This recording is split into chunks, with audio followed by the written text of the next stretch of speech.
Chapter 1. Ace. Upon the screen of a projector, Luffy lay battered and bruised, kneeling on the ground, clutching the lifeless body of Ace, consumed by profound sorrow, his consciousness fading as. He tilted his head back. Standing before the projector was another young man named Ace, though he was not the Fire Fist Ace from One Piece, but rather an ordinary white-collar worker from China. An orphan by circumstance, he had toiled diligently to gain admission to university and secured a modest job that allowed him to sustain a living. Over the years, the monotony of his existence had perhaps extinguished the fervor within his heart.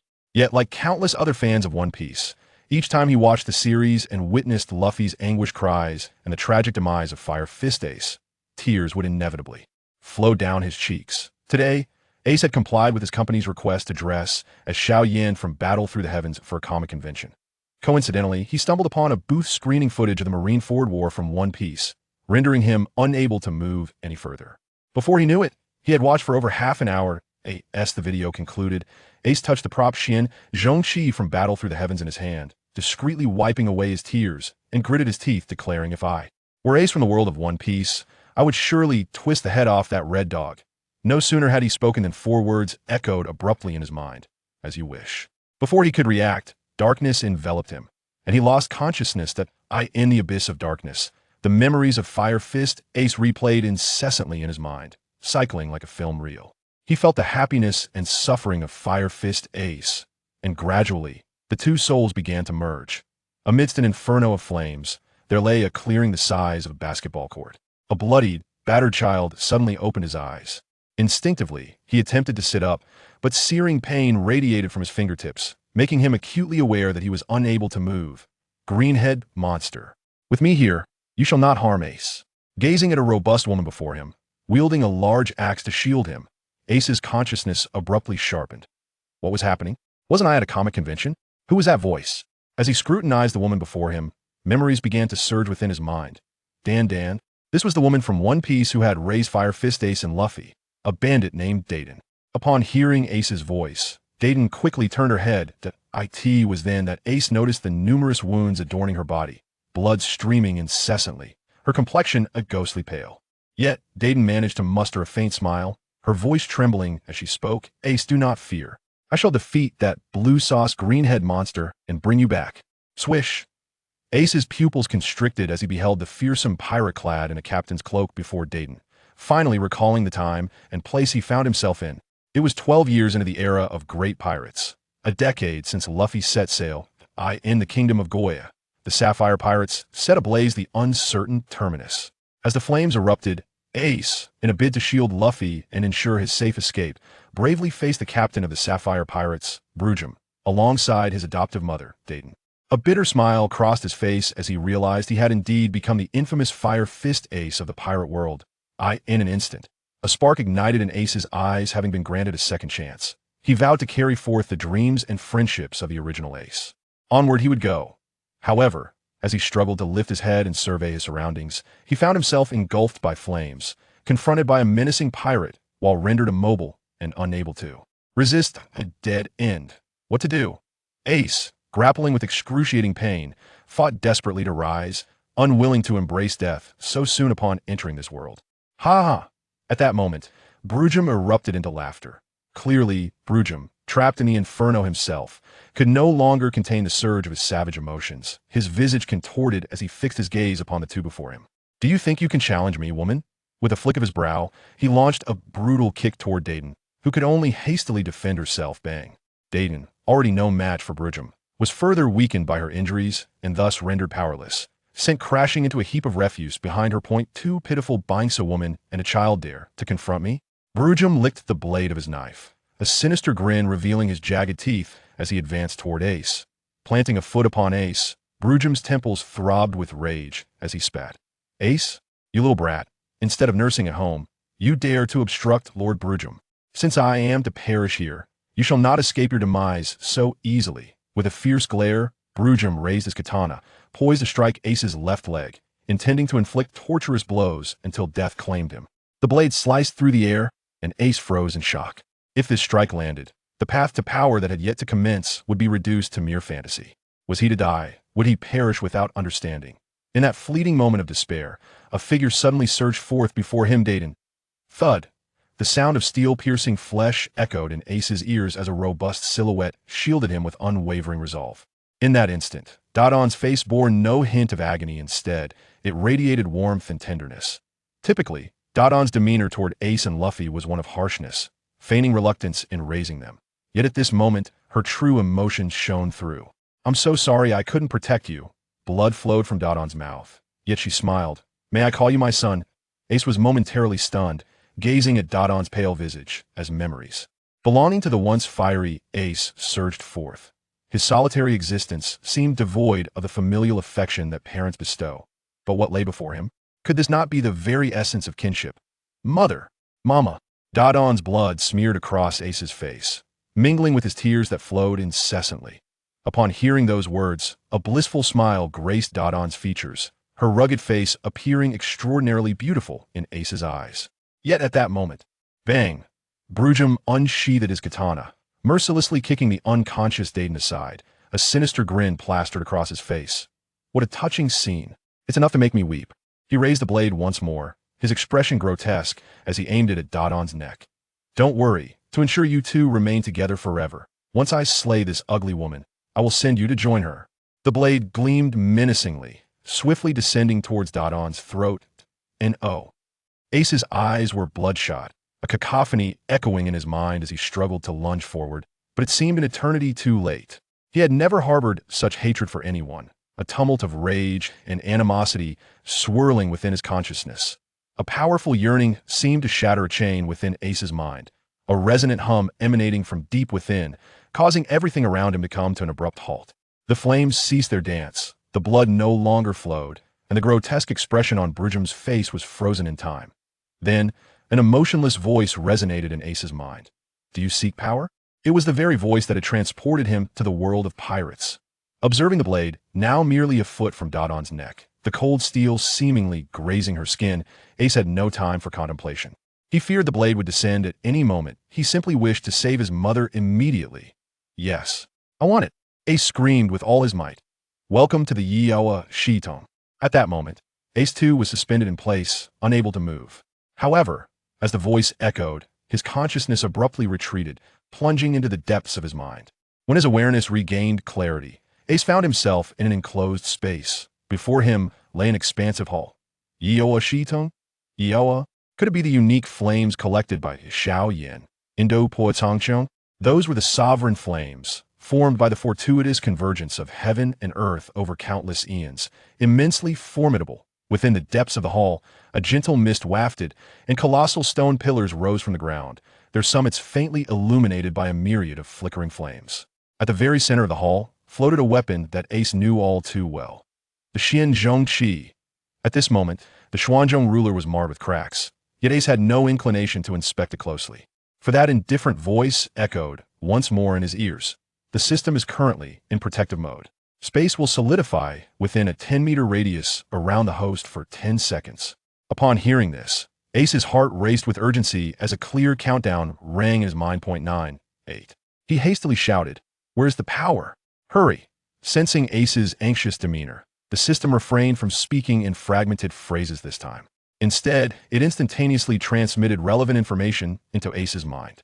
Firstly, Ace's physical attributes were displayed in a single line, simple yet stark. Constitution school level, 2, granting the host a novice item. Before Ace could fully comprehend the subsequent information, 3 luminous orbs abruptly appeared before Hematome, a broad-bladed Chinese sword, and a swirling mass of purple flames. Worrying about the distant Dayton, Ace's eyes were bloodshot as he swiftly grasped the tome and seized the sword, preparing to touch the massive flames. However, the system's prompt resonated once more in his mind. "Have you made your decision? Although this flame is a gift from the system, it is merely a beast flame of inferior quality to the extraordinary flames. It requires a school-level strength for safe absorption. Your current physical condition is compromised if you forcibly absorb it now. Not only will your constitution plummet thereafter, but you will also endure the constant agony of the flames searing your body." Ace recognized the truth in the voice's words.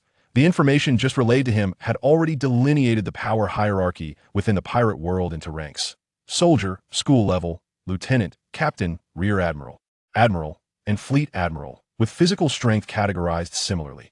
Having trained since childhood, Ace, now 10 years old, had already reached the threshold of school-level strength. Under normal circumstances, absorbing this beast flame would be more than sufficient.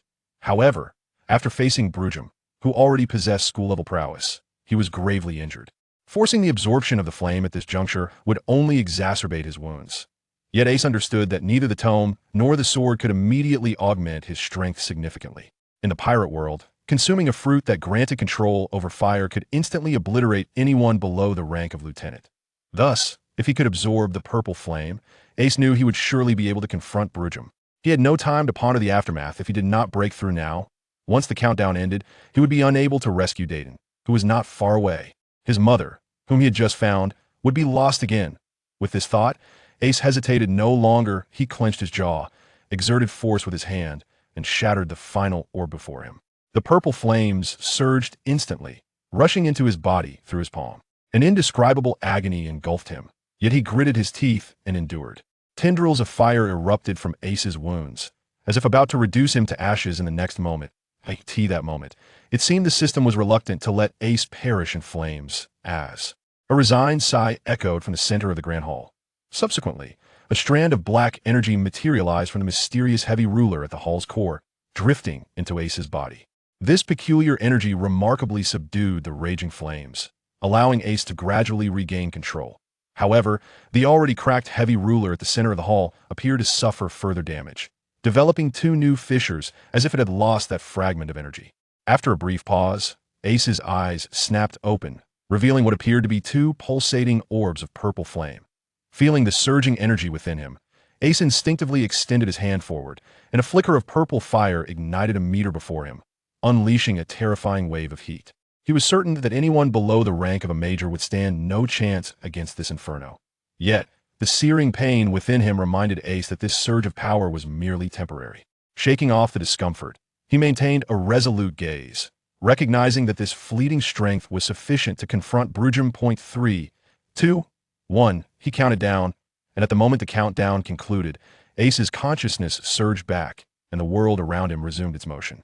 Observing Brujum's sinister grin as he brandished his blade, Ace's eyes shimmered with cold light, and without hesitation, he pointed towards Brujum's arm.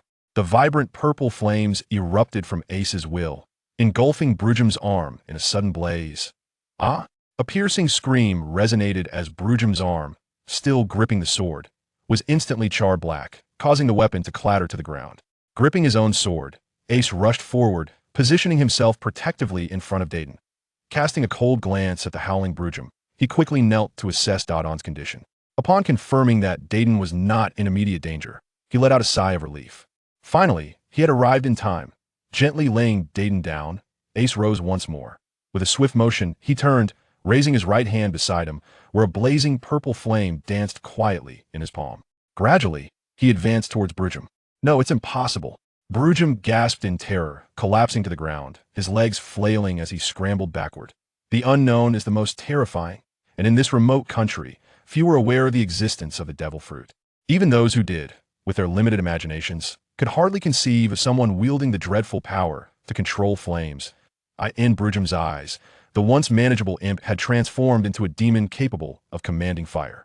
As Ace's icy gaze swept over him, and he beheld the eerie purple flames, Brujum was drenched in cold sweat, the arrogant words he had just uttered now forgotten. Please, Lord Ace, spare me. I can follow you from now on, and the Sapphire Pirates can be renamed the Ace Pirates. Brujum forced a strained smile, recalling the agonizing pain of his recently scorched arm, as he pleaded for mercy. However, there was no trace of hesitation in Ace's gaze. His steps were resolute. He harbored no compassion for a coward willing to risk his own life and that of his kin. After all, half of his soul belonged to Portgas d'Ace, the 2nd Division commander of the Whitebeard Pirates, where love and hate were distinctly dichotomous. With your cowardice, how dare you call yourself a strong man? Ace sneered, casting a disdainful glance at the terrified Brujum, who was retreating in fear. Without further ado, he lifted his right hand slightly, and purple flames began to drift towards Brujum at a deliberate yet unwavering pace. No, no. Brujum desperately dodged, but the flames ultimately landed on him, and with a puff his body was instantly ignited, turning him into a purple torch. Without even looking at the result, Ace gently turned around, picked up Dodon, and said softly, Mom, I'll take you home. And behind him, Brujum's piercing screams echoed throughout the entire uncertain terminal. On a cliff by the sea of the Goya Kingdom, Luffy, you come down first. Ace's whole body was in excruciating pain, but looking at his foolish little brother who was crying and clinging to his neck, he couldn't bring himself to scold him. After carrying Dayton back to the hideout, Ace's strength had vanished, and his purple flames were now reduced to a flicker that he couldn't use. Moreover, the after effects caused his meridians to ache painfully, as if they were being burned by fire. The attribute panel still only displayed the physique section, but it had turned into a dashed line. According to the system, this was the best outcome. Although Ace's physical strength had temporarily plummeted to the level of an ordinary person, it wasn't a permanent injury. As long as he continued to train, he would eventually be able to recover to his previous level. But then came the tragic news of Sabo's death, and Luffy burst into tears upon hearing it. Although Ace, with his modern memories, had seen the events of the later chapters of One Piece and knew that Sabo wasn't truly dead, but rather saved by Luffy's father, Monkey D. Dragon, and would even become the second in command of the Revolutionary Army 10 years later, he couldn't tell Luffy this now, as it was crucial for Luffy's character development. Luffy, who had said he would set sail with them, dropped Ace and collapsed to the ground, gripping his hat tightly, sobbing uncontrollably, his whole body shaking. Ace, you mustn't die. Ace felt a pang in his nose as memories from his past life surged into his mind. He couldn't imagine the pain that Luffy must have endured from his death during the war on the top. Wiping away the tears that were welling up in his eyes, Ace suddenly punched Luffy on the head. Luffy, listen to me. I absolutely will not die. After saying this, Ace helped Luffy up, wiped away his tears, and then asked seriously, Luffy, do you believe in your brother? Yeah. Luffy sniffed hard and nodded vigorously. Luffy, this time I definitely will not die. Ace emphasized again, what Sabo seeks is freedom. We have drunk the oath of brotherhood. No matter what choices I make or what identity I take on, you are my brother. What I want is also freedom. Luffy listened, somewhat understanding, but still nodding continuously. But this time I've understood something. If we are not strong enough, whether it's freedom or brotherhood, everything we cherish can be easily taken away. At this point, Ace's gaze became more resolute, as if he had made a decision. He took a deep breath and said, Brother, if you want freedom, then become strong, brave to chase after it. Your future will be protected by me. Yeah. Luffy bit his lip, holding back tears, seemingly also determined, a strong heart beginning to sprout within him. Let's go home. Yeah, my lovely grandsons. Come out and welcome your grandfather. Ha ha. Hearing this voice, Ace and Luffy, who were happily eating meat, suddenly shivered all over and almost choked on their food. Especially Luffy, who immediately turned to jump out of the window. But just as he jumped halfway, a large hand like a fan grabbed his neck. You little brat. Your grandfather is here. What kind of attitude is this? Outside the door was Luffy's grandfather, the naval hero, Vice Admiral Garp. He was glaring angrily at Luffy and punched him on the head. Bang. Ah, it hurts, it hurts, it hurts.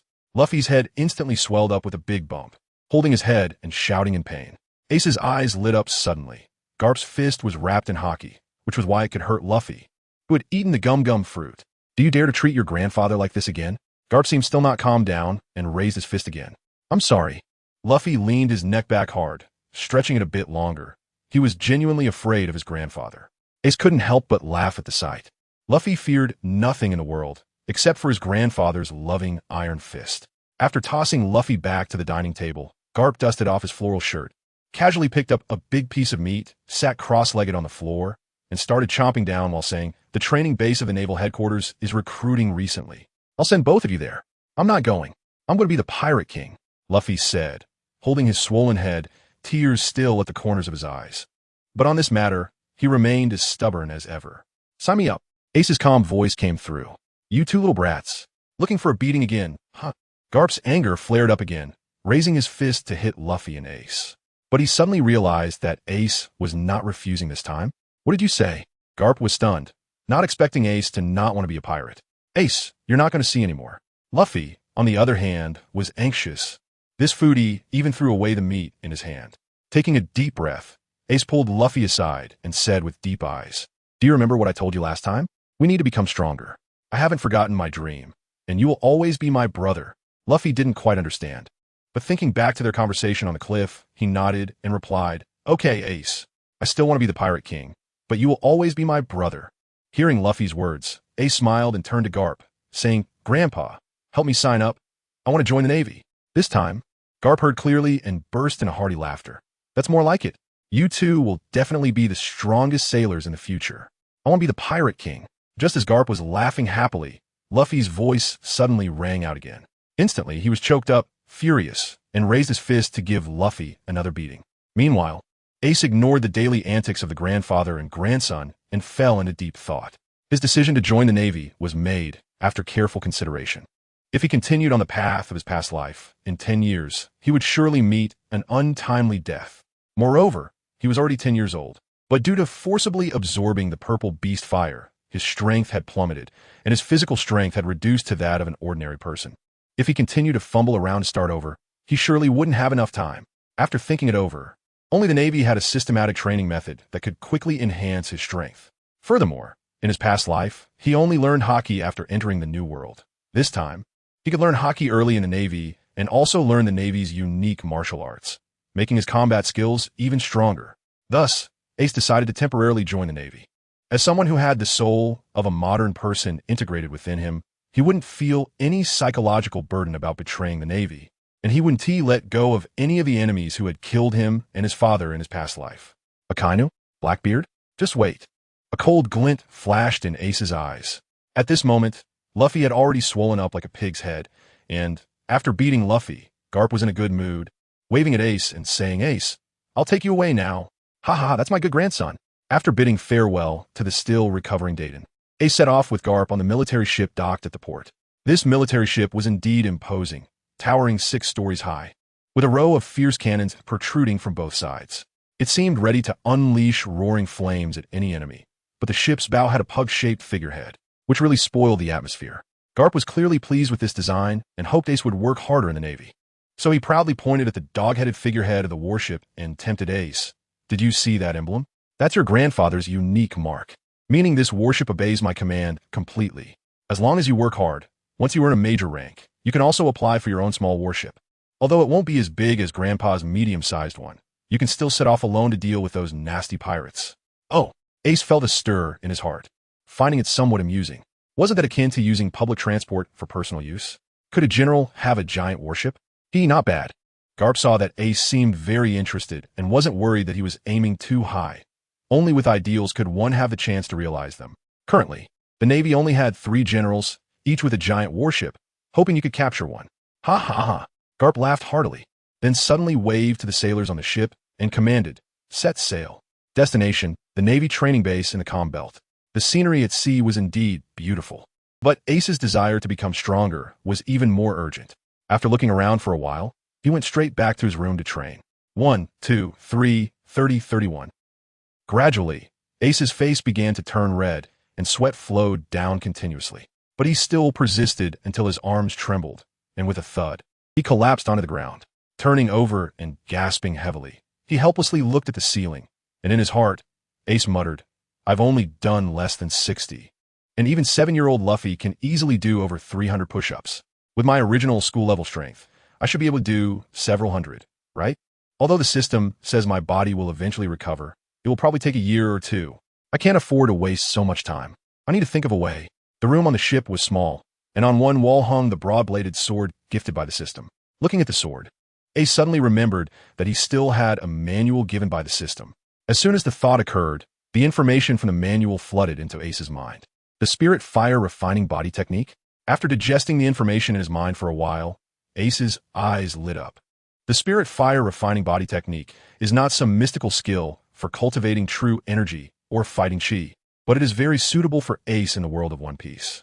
The technique is divided into 2 parts, each a whole, yet complementary to the other. The first part consists of 9 levels, focusing on various spirit fires. The better the quality of the flame, the better the effect, and for the same flame.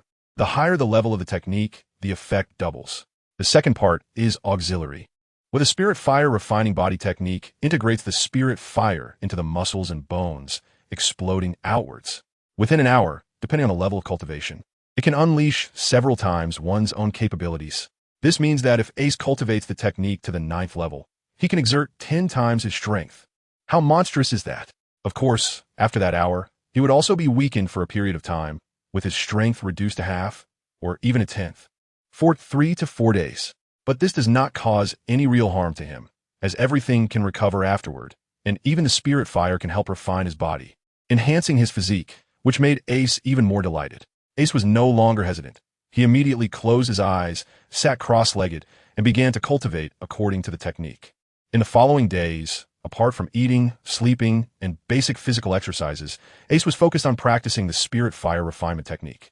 Finally, after a week, a stream of air surrounded the purple beast fire, pulling out strands of flames from the originally condensed purple fire, gently refining Ace's muscle body, making him feel warm all over.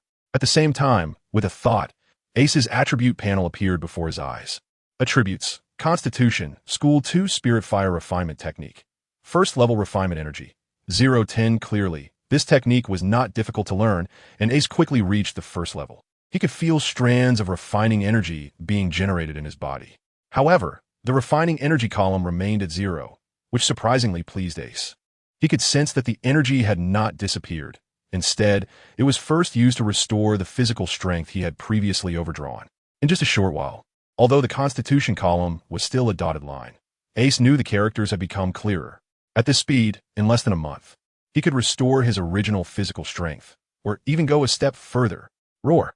Just as Ace was secretly delighted, a deafening beast roar suddenly came from outside, followed by a violent shaking of the room, causing the large knife hanging on the wall to fall with a whoosh. It landed on the floor right in front of Ace, just an inch away from his little brother, making him break out in a cold sweat. His good brother almost met an untimely end before he could even start. Drawing the large knife, Ace hurriedly rushed to the deck. At this moment, the deck was already filled with soldiers on high alert. Following the soldiers' gazes, Ace couldn't help but gasp in shock. Sea King, that was too big. It turned out that the warship had unknowingly entered a windless zone, and in front of the warship stood an incredibly gigantic Sea King. This warship was already 6 stories high, but the neck of the Sea King protruding above the water was at least twice the height of the warship. It could easily turn the sea upside down, and the waves it stirred seemed capable of capsizing the warship. Should we escape? A sailor who was clearly a rookie swallowed hard, fear evident in his eyes, and stammered his question. Ace was also immensely amazed by this strange creature. However, he noticed some peculiar phenomena. Most of the sailors did not show fear in their eyes, and some veterans even had a glint of excitement. What are we running from? Tonight, we're having extra rations.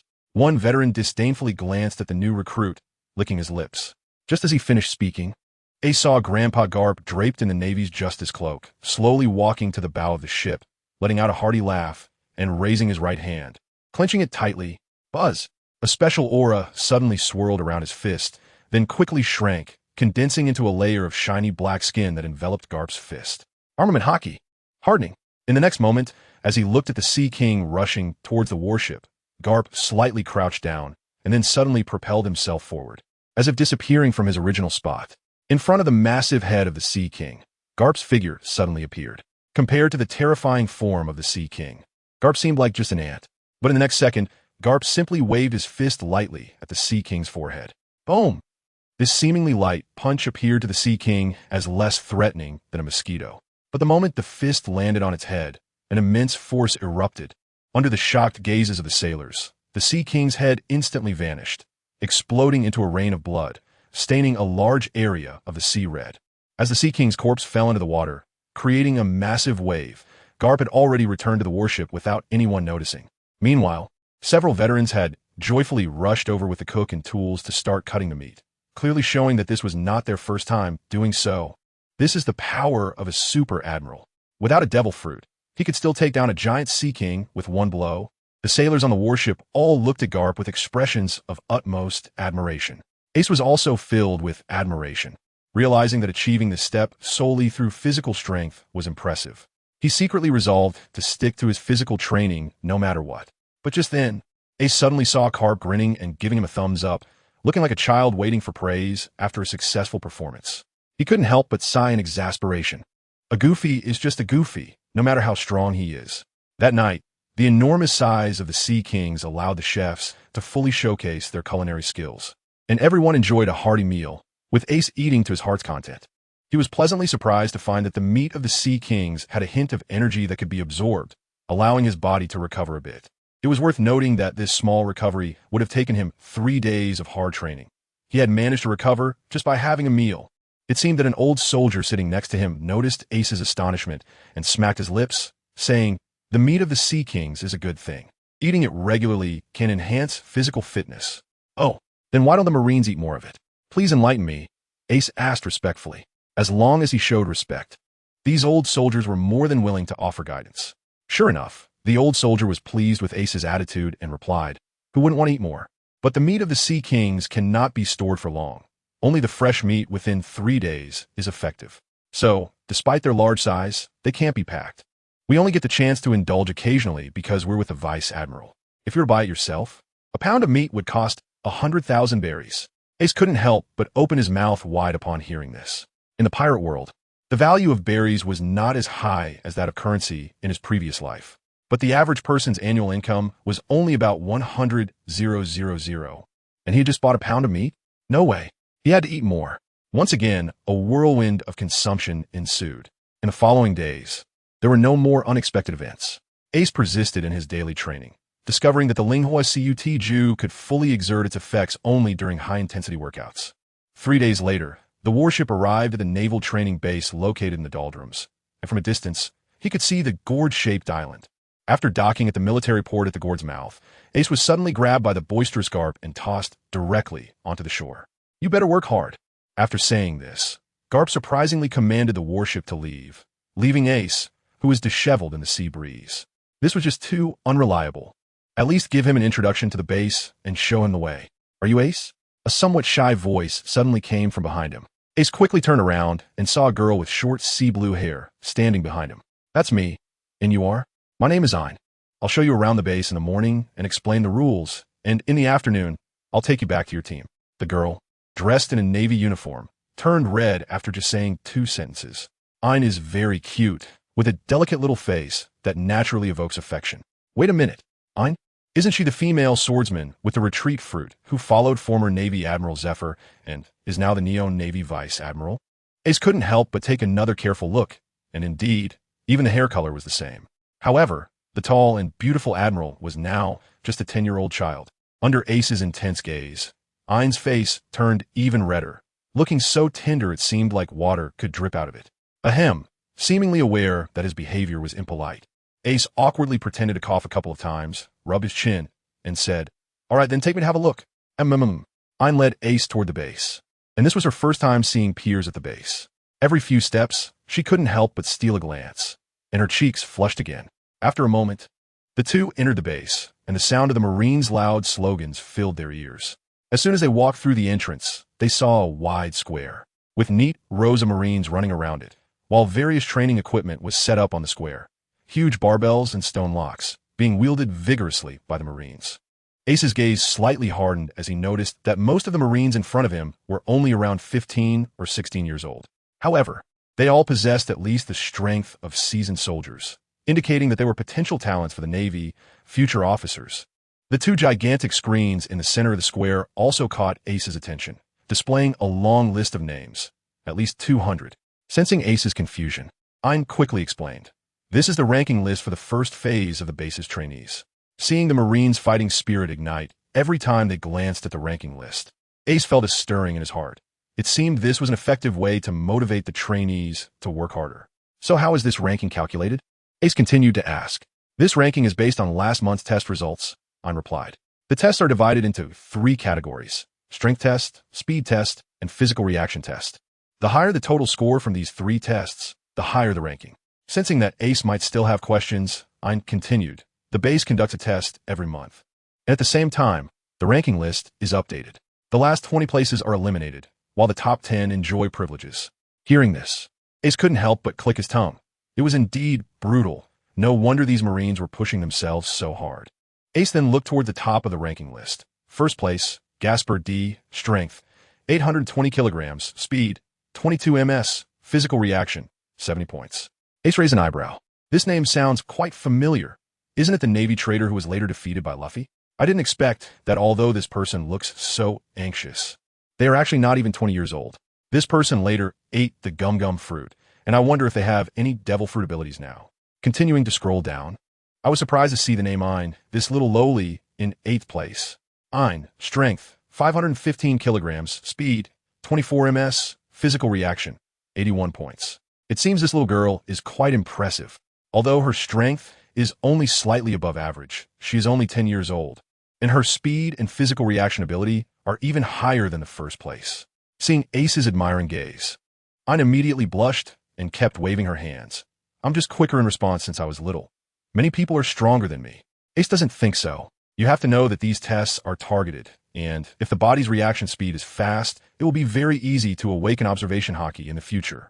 But Ace didn't want to elaborate, just asked, how are these tests done? Can you take me to see? Oh, right. Aiden suddenly realized, come with me. There are only 10 days left until the next test. I'll take you to get familiar with it. The two quickly arrived at a hall where several machines were placed. Aiden pointed to one of the machines and said, the first machine tests strength. Just punch the target, and it will measure your strength. Ace nodded and looked at a machine that resembled a treadmill, saying, this should be for testing speed, right? That's right. I nodded in agreement and continued. The last machine tests reaction ability. It will shoot out 100 rubber balls at a target quickly and use score points by dodging a few. However, there are no balls in the machine today, so it can't be used. But the other two machines can be tried first. Oh, Ace's eyes lit up. His physical strength had already recovered to the peak of soldier level, and he had long wanted to test his own abilities. Ace walked over to the strength testing machine in the corner and stretched his body. Inhale, he took a deep breath, then suddenly swung his right fist forward. With a bang, his fist hit the target of the strength testing machine. The target shook, and the display screen of the machine showed the number 595 kilograms. Ace wasn't discouraged by this number. Although it only ranked him in the 70s or 80s, he was sure he would have regained his school-level strength in 10 days. And by then, he might even contend for a top 3 position. But at that moment, Ace suddenly had a thought. He had been practicing his Spirit Fire refinement technique for a while now, but hadn't tried it out yet. Since there were still 10 days until the end of month test, his week period would be over by then. Let's do it. Ace felt a stir in his heart, and the airflow in his Dantian no longer drew out a wisp of flame, but suddenly wrapped around the condensed purple fire. In the next moment, the purple fire exploded violently, rushing to every corner of Ace's body. Meanwhile, I was puzzled as to why Ace hadn't come down from the power testing machine yet.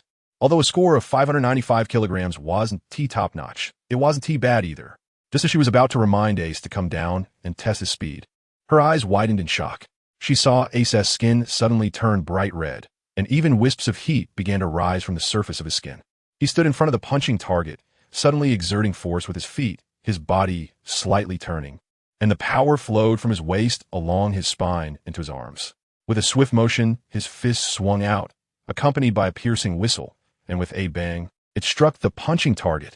The punching target shook violently, and a hint of joy appeared in Ace's eyes. Such powerful strength. He turned to glance at the screen. 1255 kilograms. Double the power. Ayn's rosy little mouth was forgotten to be closed, and her eyes were filled with little stars of admiration. Ace looked about the same age as her. Yet he was so amazing. Brother Ace, come and test your speed. Ayn flicked her short blue hair and helped Ace turn on the speed test machine. And without realizing it, her way of addressing him had become more intimate. Ace adjusted his breathing, bounced a bit in place, and walked onto the track with a smile. Whoosh! With a powerful push of his legs, Ace shot forward like a cheetah, reaching his maximum speed in an instant as he zipped past the speed test machine's track. 27.8 meters per second, just over 3 seconds for 100 meters. Ayn's little face flushed with excitement, as if this achievement were hers. Brother, you'll definitely come in first next time. Ayn spoke quickly. Ordinary students stayed in shared dorms with 4 people, but the top 10 got their own single rooms. And the first place even got to live in a luxurious apartment like the second phase students. Gurgle gurgle. At that moment, Ace's stomach made a noise, interrupting Ayn's words. He scratched his head a bit awkwardly, but inwardly he was cursing. I never mentioned that there would be this side effect after using the Essence Body technique. Realizing that he had been a bit too excited, Ayn's face turned red again, and he quickly said, "Let me take you to the cafeteria for a meal." Ace stopped the operation of the technique, and the power within his body receded like a tide, leaving him with only half of his peak soldier strength. Although the duration of this technique was short and the after effects were relatively weak, he would still feel weak for about half a day. The gurgling sound from his stomach made Ace feel a bit embarrassed. Time to eat, time to eat. Let's go, brother. Ace's embarrassing situation finally made Ayn laugh, and his brother's call became more natural. In the corner of the cafeteria, Ace was eating a dish made from sea creatures, his face full of surprise, not expecting to have such a precious food so soon again. You should eat too. Ace felt a bit embarrassed about eating, because this meal was originally treated by Ayn. Opposite him, the young girl rested her elbows on the table, propping her head up as she looked at Ace. No, I'm on a diet. Ein's face turned red again, but then she asked with shining eyes, but why didn't you use all your strength during the test just now? You're clearly so amazing. I'm not that amazing. Ace felt guilty for eating her food and couldn't speak carelessly. I can only have that kind of strength for a short time, and afterwards I'll be weak for a while. Ein suddenly panicked, her eyes welling with tears. Did you get hurt, brother? It's all my fault. I made you exercise right after you got off the ship. Ace was also taken aback. In his previous life, he had never been in a relationship with either of his two identities and had very little contact with girls. Seeing the little girl with tears in her eyes made him feel flustered. He quickly clenched his fist, pointed to the muscles on his arm, and said, "After eating Ein's food, I'm all better now. I'm full of strength." "Really? Only then did the little girl smile and say, "Then you should eat more." Ace secretly wiped the cold sweat from his forehead and buried himself in his food. His period of weakness had certainly not passed, and his strength was only half of the peak soldier level, but his physical condition was indeed good. After the tempering from the purple fire eruption, as long as this period of weakness passed, he could restore his physical strength to the school level, and the purple fire had not shrunk into a ball again. He could use it once more. Isn't that the little girl, Ein? A somewhat sharp voice suddenly interrupted Ace's appetite. A Marine with narrow, harsh eyes approached, saying, "This is the dining area for the top 10 on the leaderboard. Why did you bring a little brat here again?" Ace frowned as he looked at the newcomer. What's wrong with this person? He just arrived. How did he offend him? When he saw the food on Ace's plate, the person sarcastically said, "Oh, he even got the A-class meal. We, the top 10, can only eat for free once a week, and you let this kid eat? Boca, enough. Just because I ranked one place higher than you this time, does it matter?" I was clearly very angry, having suffered a lot during this time, and tears were already welling up in his eyes. However, Boca showed no sympathy at all. Instead, he became even more arrogant. He was 17 this year and had always been in 8th place, but this time he was surpassed by a little girl, and for more than half a month. He had been mocked by his friends. If it weren't for his poor performance, "Little girl, are you trying to be fierce with me?" Boca glared at Ein with a fierce look, pretending to pounce.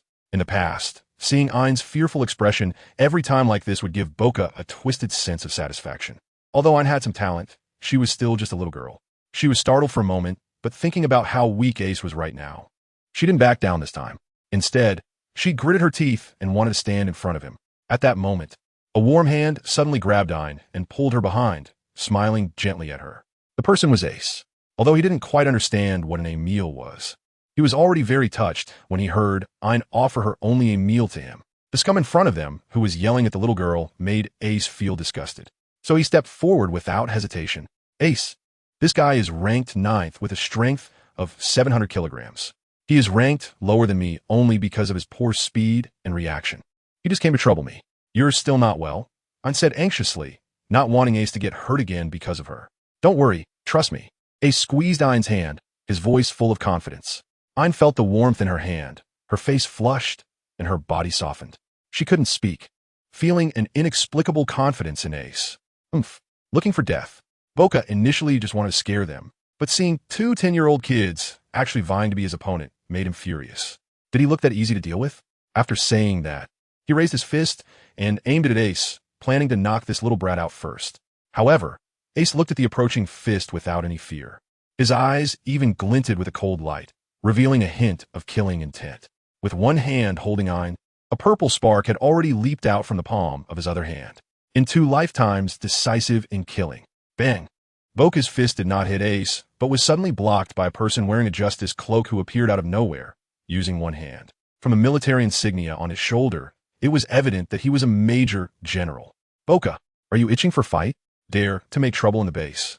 The major general threw Boca to the ground and shouted, "Go run 50 laps around the square. No meals allowed." "Yes." Major General shot on. Boca rolled awkwardly and quickly got up, not daring to resist, hurriedly running out of the cafeteria. However, before leaving, he shot a fierce glare at Ace and Ein, thinking to himself, "Just you wait, little brats." As expected of an instructor, Boca's punch was at least 600 kilograms, yet the instructor easily blocked it. These two little kids really had good luck. The Marines who were eating in the cafeteria whispered as they saw the farce come to an end. "Are you guys okay?" Shadon asked. "We're fine, thank you, instructor."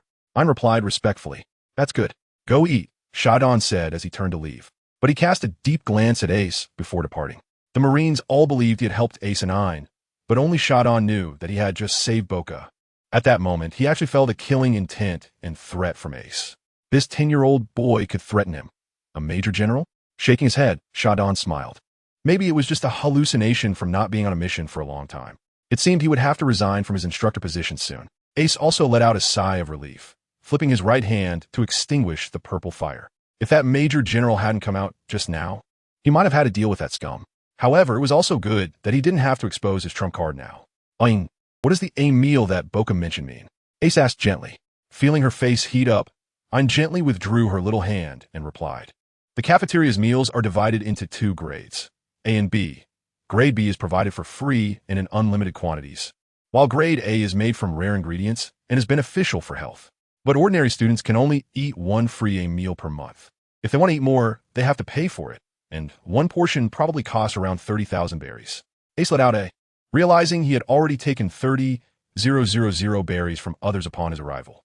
It seemed that AIN heard Ace's and quickly said, I'm one of the top 10 trainees, so I can have a meal once a week. Don't worry, brother.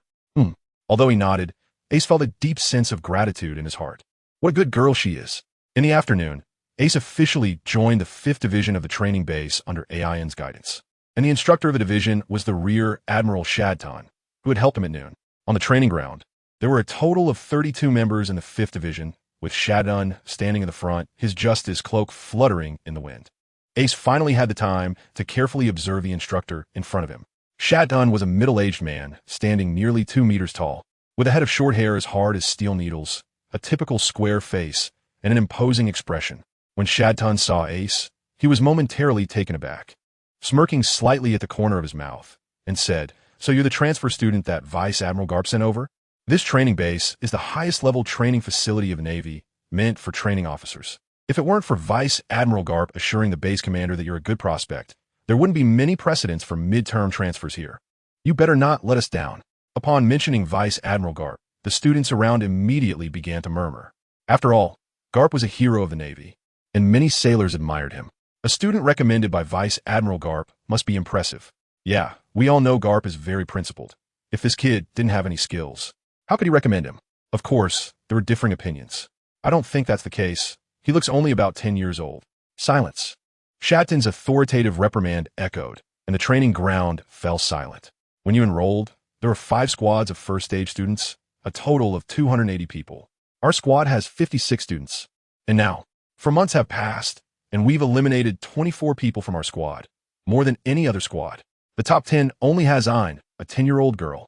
Are you all ashamed of yourselves? Get back to training. Everyone responded in unison and rushed toward the training ground, just as Ace was about to join them. Shadton called out to him, Ace, wait.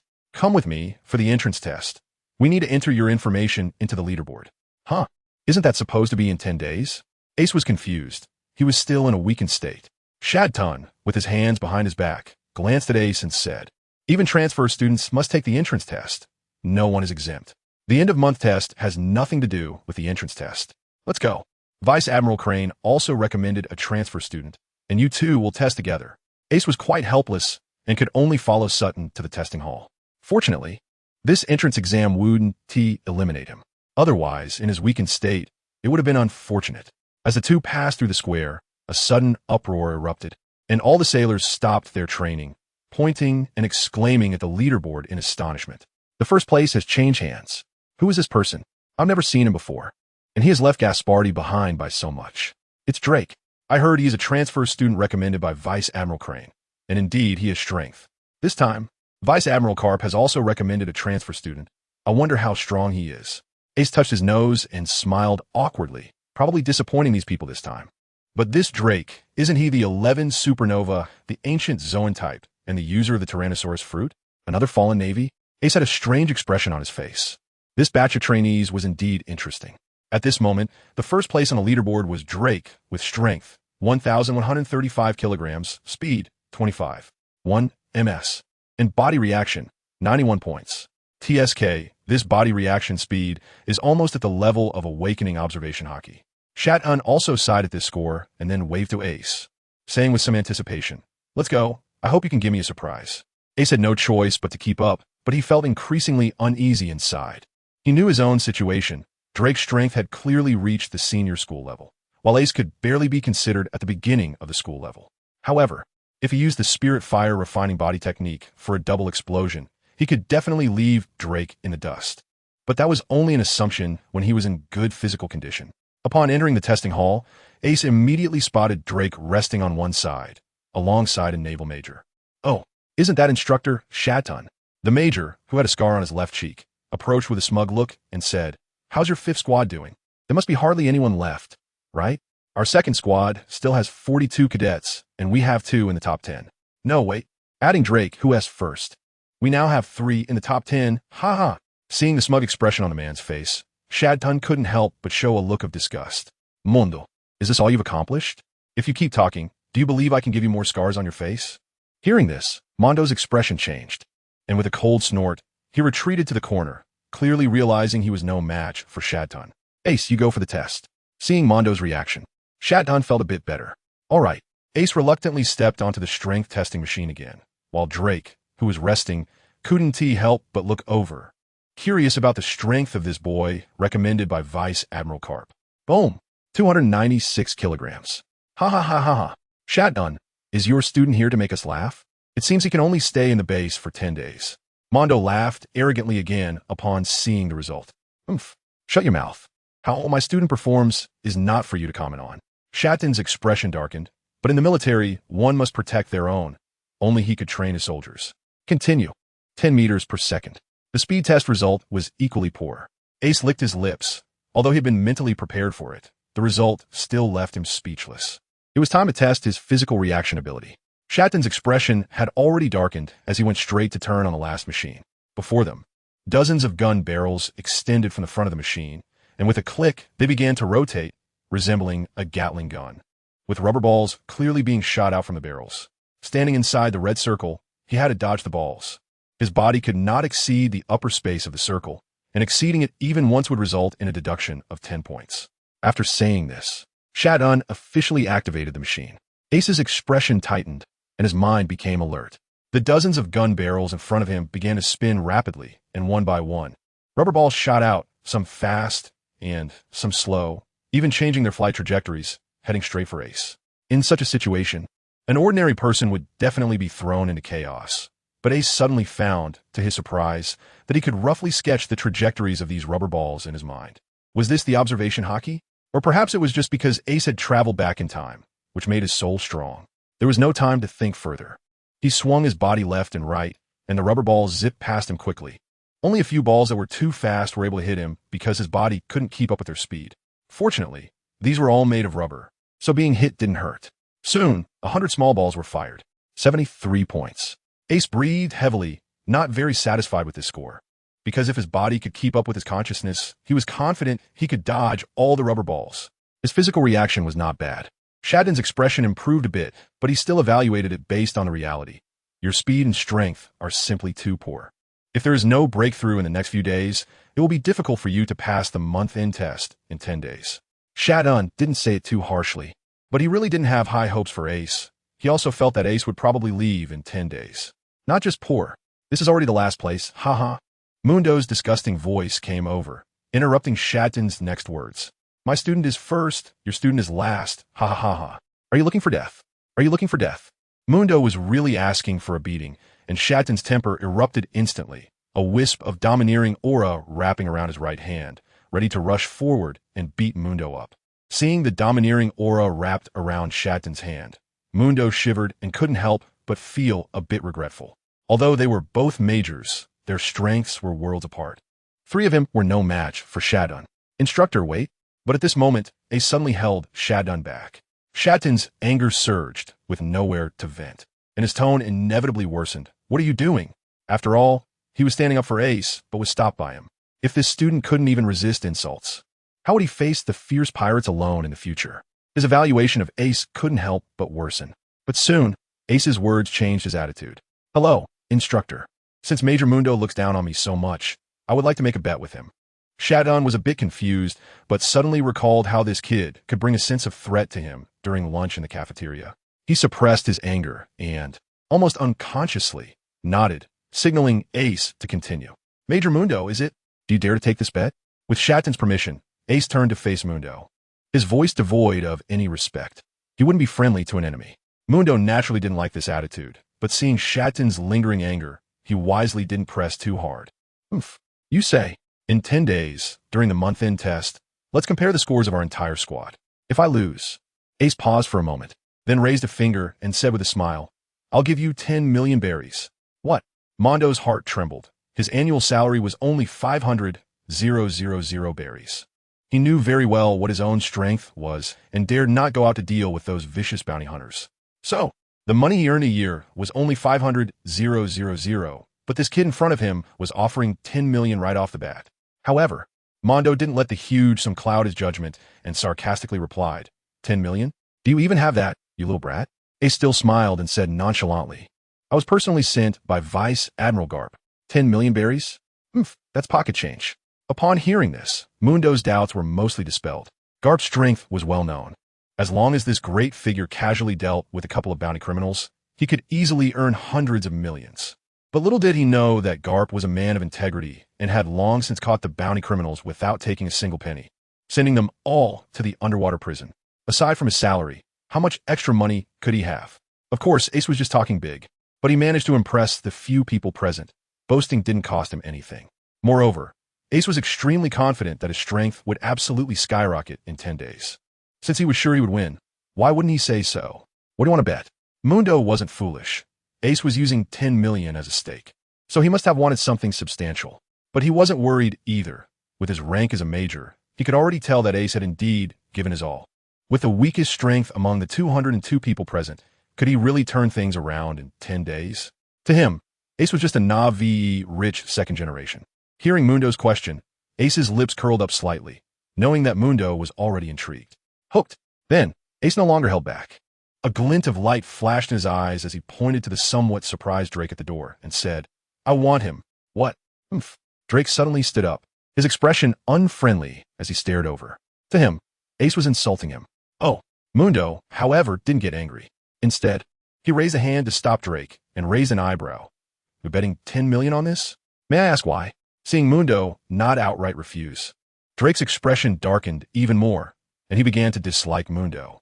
Of course, it was because Mr. Drake's value was far more than 10 million. In my opinion, even 100 million would be too little. Ace smiled apologetically at Drake and said, I don't mean anything else. If I win, I just hope you can come to our 5th division. 10 million was indeed too little for Drake. Before the Marineford War in his past life, Drake's bounty had already exceeded 200 million, but the people present were unaware of this. Hearing Ace's acknowledgement, Drake's expression softened. He realized that Ace didn't mean to insult him, but he still didn't want to be used as a bet. However, just as he was about to refuse, Mundo made a decision without consulting him. All right, we're betting. Although Drake didn't think he would lose, he was extremely annoyed with his instructor at that moment. After the wager was set, the people present dispersed. Meanwhile, Mundo, who was dreaming of 10 million, didn't know that Ace didn't have a single penny in his pocket. Stepping out of the testing hall, Ace headed towards the training square, but just as he was about to enter, he saw a petite figure rushing towards him. The figure dashed into Ace's arms, her voice tinged with a crying tone, Brother, I'm sorry, it's all my fault that you ended up in last place. I shouldn't have let you try first this morning. You wouldn't have gotten hurt, and you could have taken first place now. The figure was Ayn, and as Ace felt her soft body, he didn't know where to place his hands. After hesitating for a moment, he patted Ayn's back and comforted her. It's not Ayn's fault. It's Brother who insisted on trying. But they all said bad things about Brother. Ayn was very aggrieved. I told them Brother was hurt, but they all didn't believe me. Ace felt a warmth in his heart, knowing that Ayn had just defended him. At that moment, he also sensed the unusual gazes from nearby, accompanied by waves of discussion. This kid really did rely on Admiral Karp's connections to get in.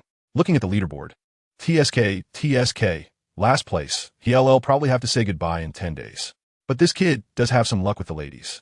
The voices that reached him were filled with disdain, and Ayn, nestled in his arms, looked even more worried. It's okay. Don't you know your brother's strength? In 10 days, just wait and see how they laugh. Ace ruffled the little girl's head, saying, All right, stop hugging now. Let us go train. Yay. Ayn suddenly realized that he was hugging his brother in front of so many people, and his face turned bright red. He quickly jumped away and stammered, I am sorry, brother. I didn't mean to. Haha, it's okay. I actually benefited from this. Ace's words made Ayn even more shy, and he stopped training, covering his face and running towards the dormitory area. Did I say something wrong? Ace scratched his head in confusion. What? You say that kid came in last? Ha ha ha.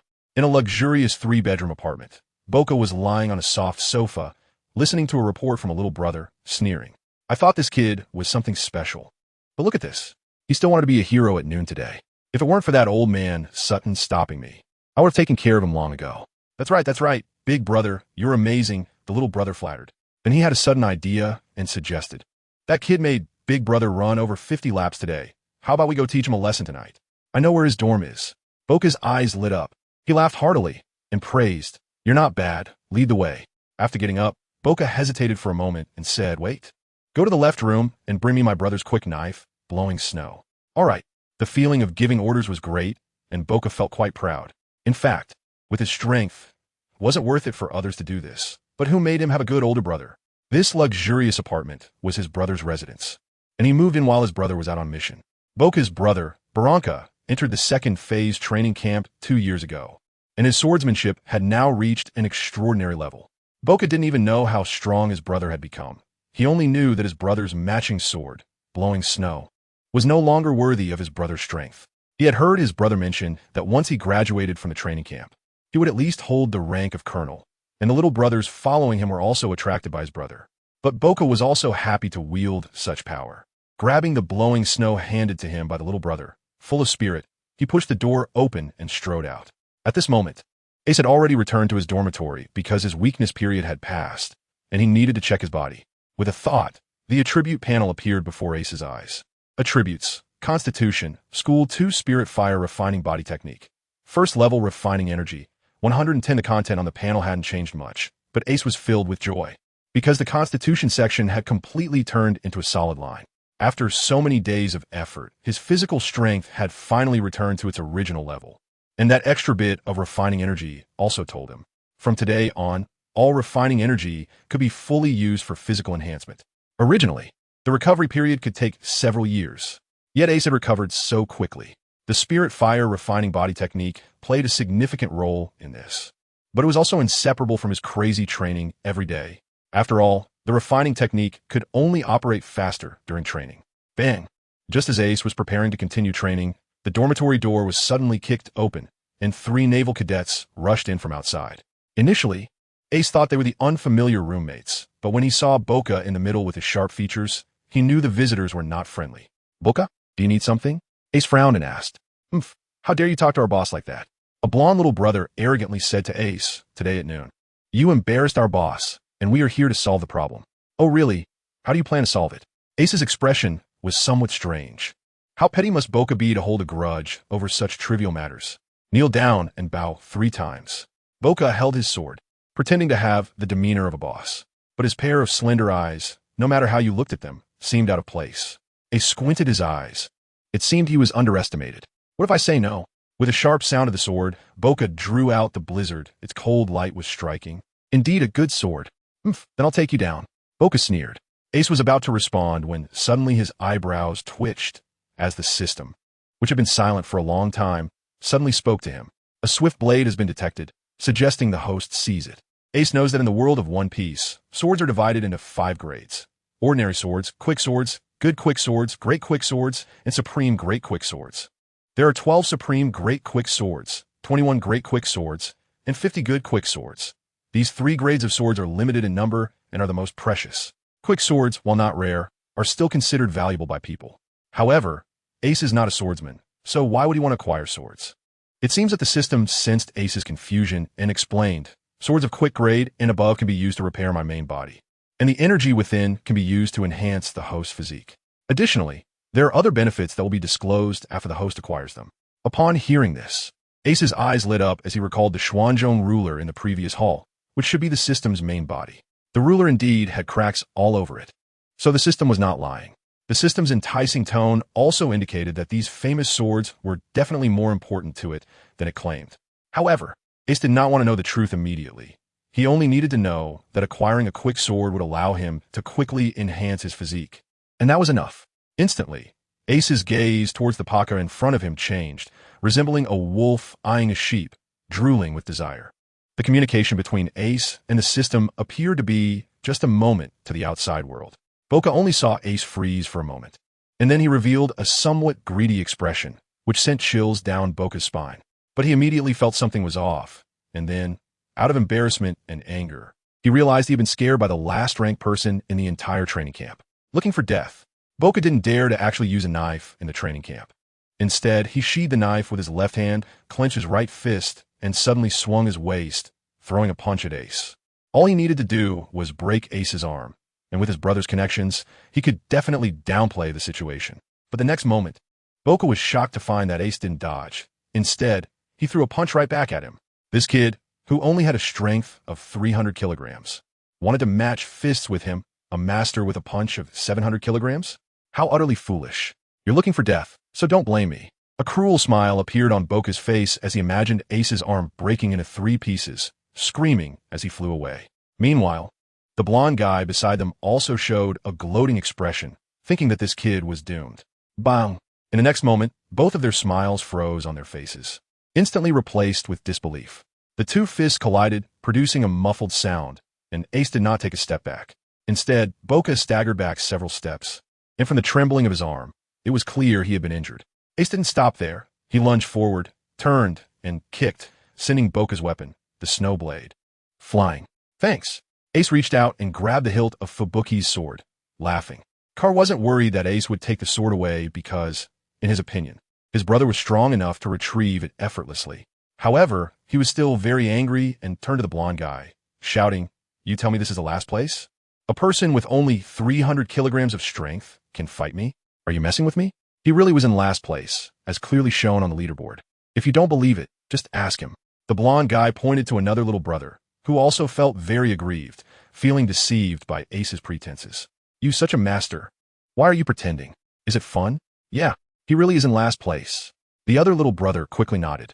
Hearing this, Boka was convinced. Since the little brothers weren't lying, it meant Ace was hiding his strength. But even if Ace was strong, he wouldn't let himself lose face today.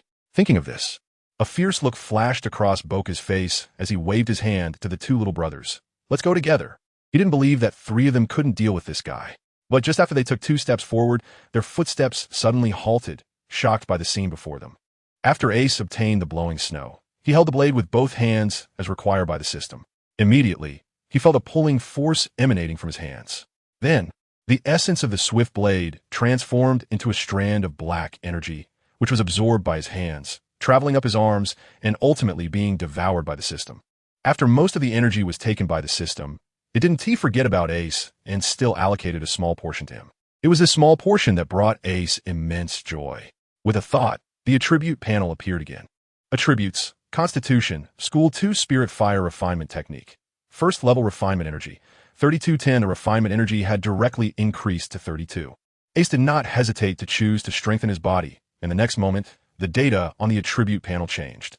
Attributes: Constitution, School 4 Spirit Fire Refinement Technique. First level refinement energy. 230, strengthening his constitution from 2 to 4 consumed 30 points of refinement energy, which should mean that each strengthening consumed 10 more points than the last. However, Ace was already satisfied. The upgrade of school-level constitution required him to train crazily for more than half a month for each small segment. But now a single blade saved him a lot of time. Each level is divided into 10 segments, and after strengthening 6 more times, he could break through to the rank of a major general's constitution. As the essence disappeared, the blowing snow blade had become dull and lifeless. Ace exerted a little force, and this once excellent blade snapped into 2 pieces. Ace knew that the knife had become very brittle, easily breakable even by a child. So he wasn't surprised. But to Boka and the others, it was terrifying. Breaking a knife with bare hands? This Ace actually had hidden strength. "Big brother, let's go, we're not a match." The yellow-haired boy's eyes were already filled with fear, and he was getting ready to escape. "Shut up." Boka slapped the yellow-haired boy down, his eyes turning red. This knife didn't belong to him. He originally thought that carrying a knife would make him look more imposing, but who would have thought it would end up getting ruined? This knife had been with his brother Barranca for nearly 10 years. Although Barranca had already changed his sword, he treated this knife like a wife. Thinking of his brother's anger, Boka couldn't help but swallow hard. Boka knew he wasn't a match for Ace, but that didn't stop him from speaking in a resentful tone. "You little brat, you're done for. My brother is a second-stage student. You've ruined his knife. Don't expect to die easily. We're leaving." Just as they were turning to leave, Ace's mocking voice came over. You think you can come and go as you please? And even threaten me on your way out? As soon as he finished speaking, Boca felt a gust of wind coming from behind, followed by two loud thuds as his two underlings were kicked to the ground. Leave something behind. Ace's hand gripped Boca's arm tightly, and Boca wanted to resist. But he suddenly realized that Ace's strength had increased again, leaving him no time to struggle.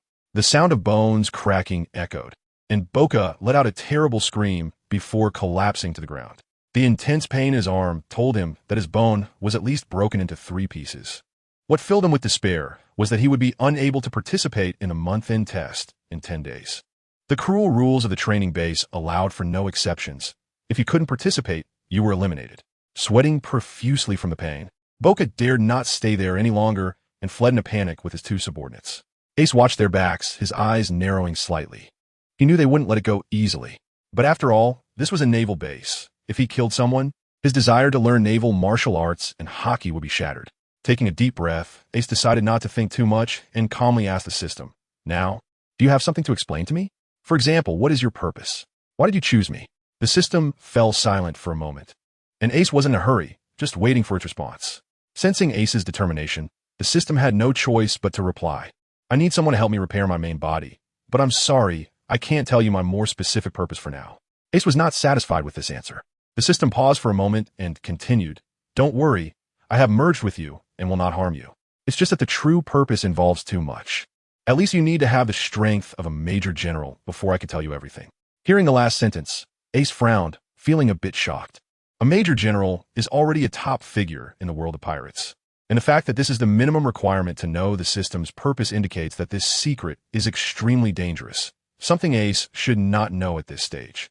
Thus, Ace stopped dwelling on this issue and asked, "Your true form is that Xian Zhongqi, right? How do I repair it?" Seeing that Ace no longer pursued the question about its purpose, the system let out a sigh of relief and replied, "Yes. You have already seen that in the world of pirates, swords of quality above quick blades are imbued with the creator's efforts. You could say that swords have spirits. You just need to collect those swords for me to absorb, and I can repair my true form." Upon hearing this, Ace understood, and his expression became strange.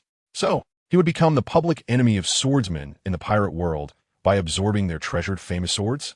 However, thinking about the strength he could gain after absorbing the famous swords, Ace could only silently apologize to them. Clanging, Ace looked down and saw the broad-bladed sword that he had stored in the space on Carp's ship.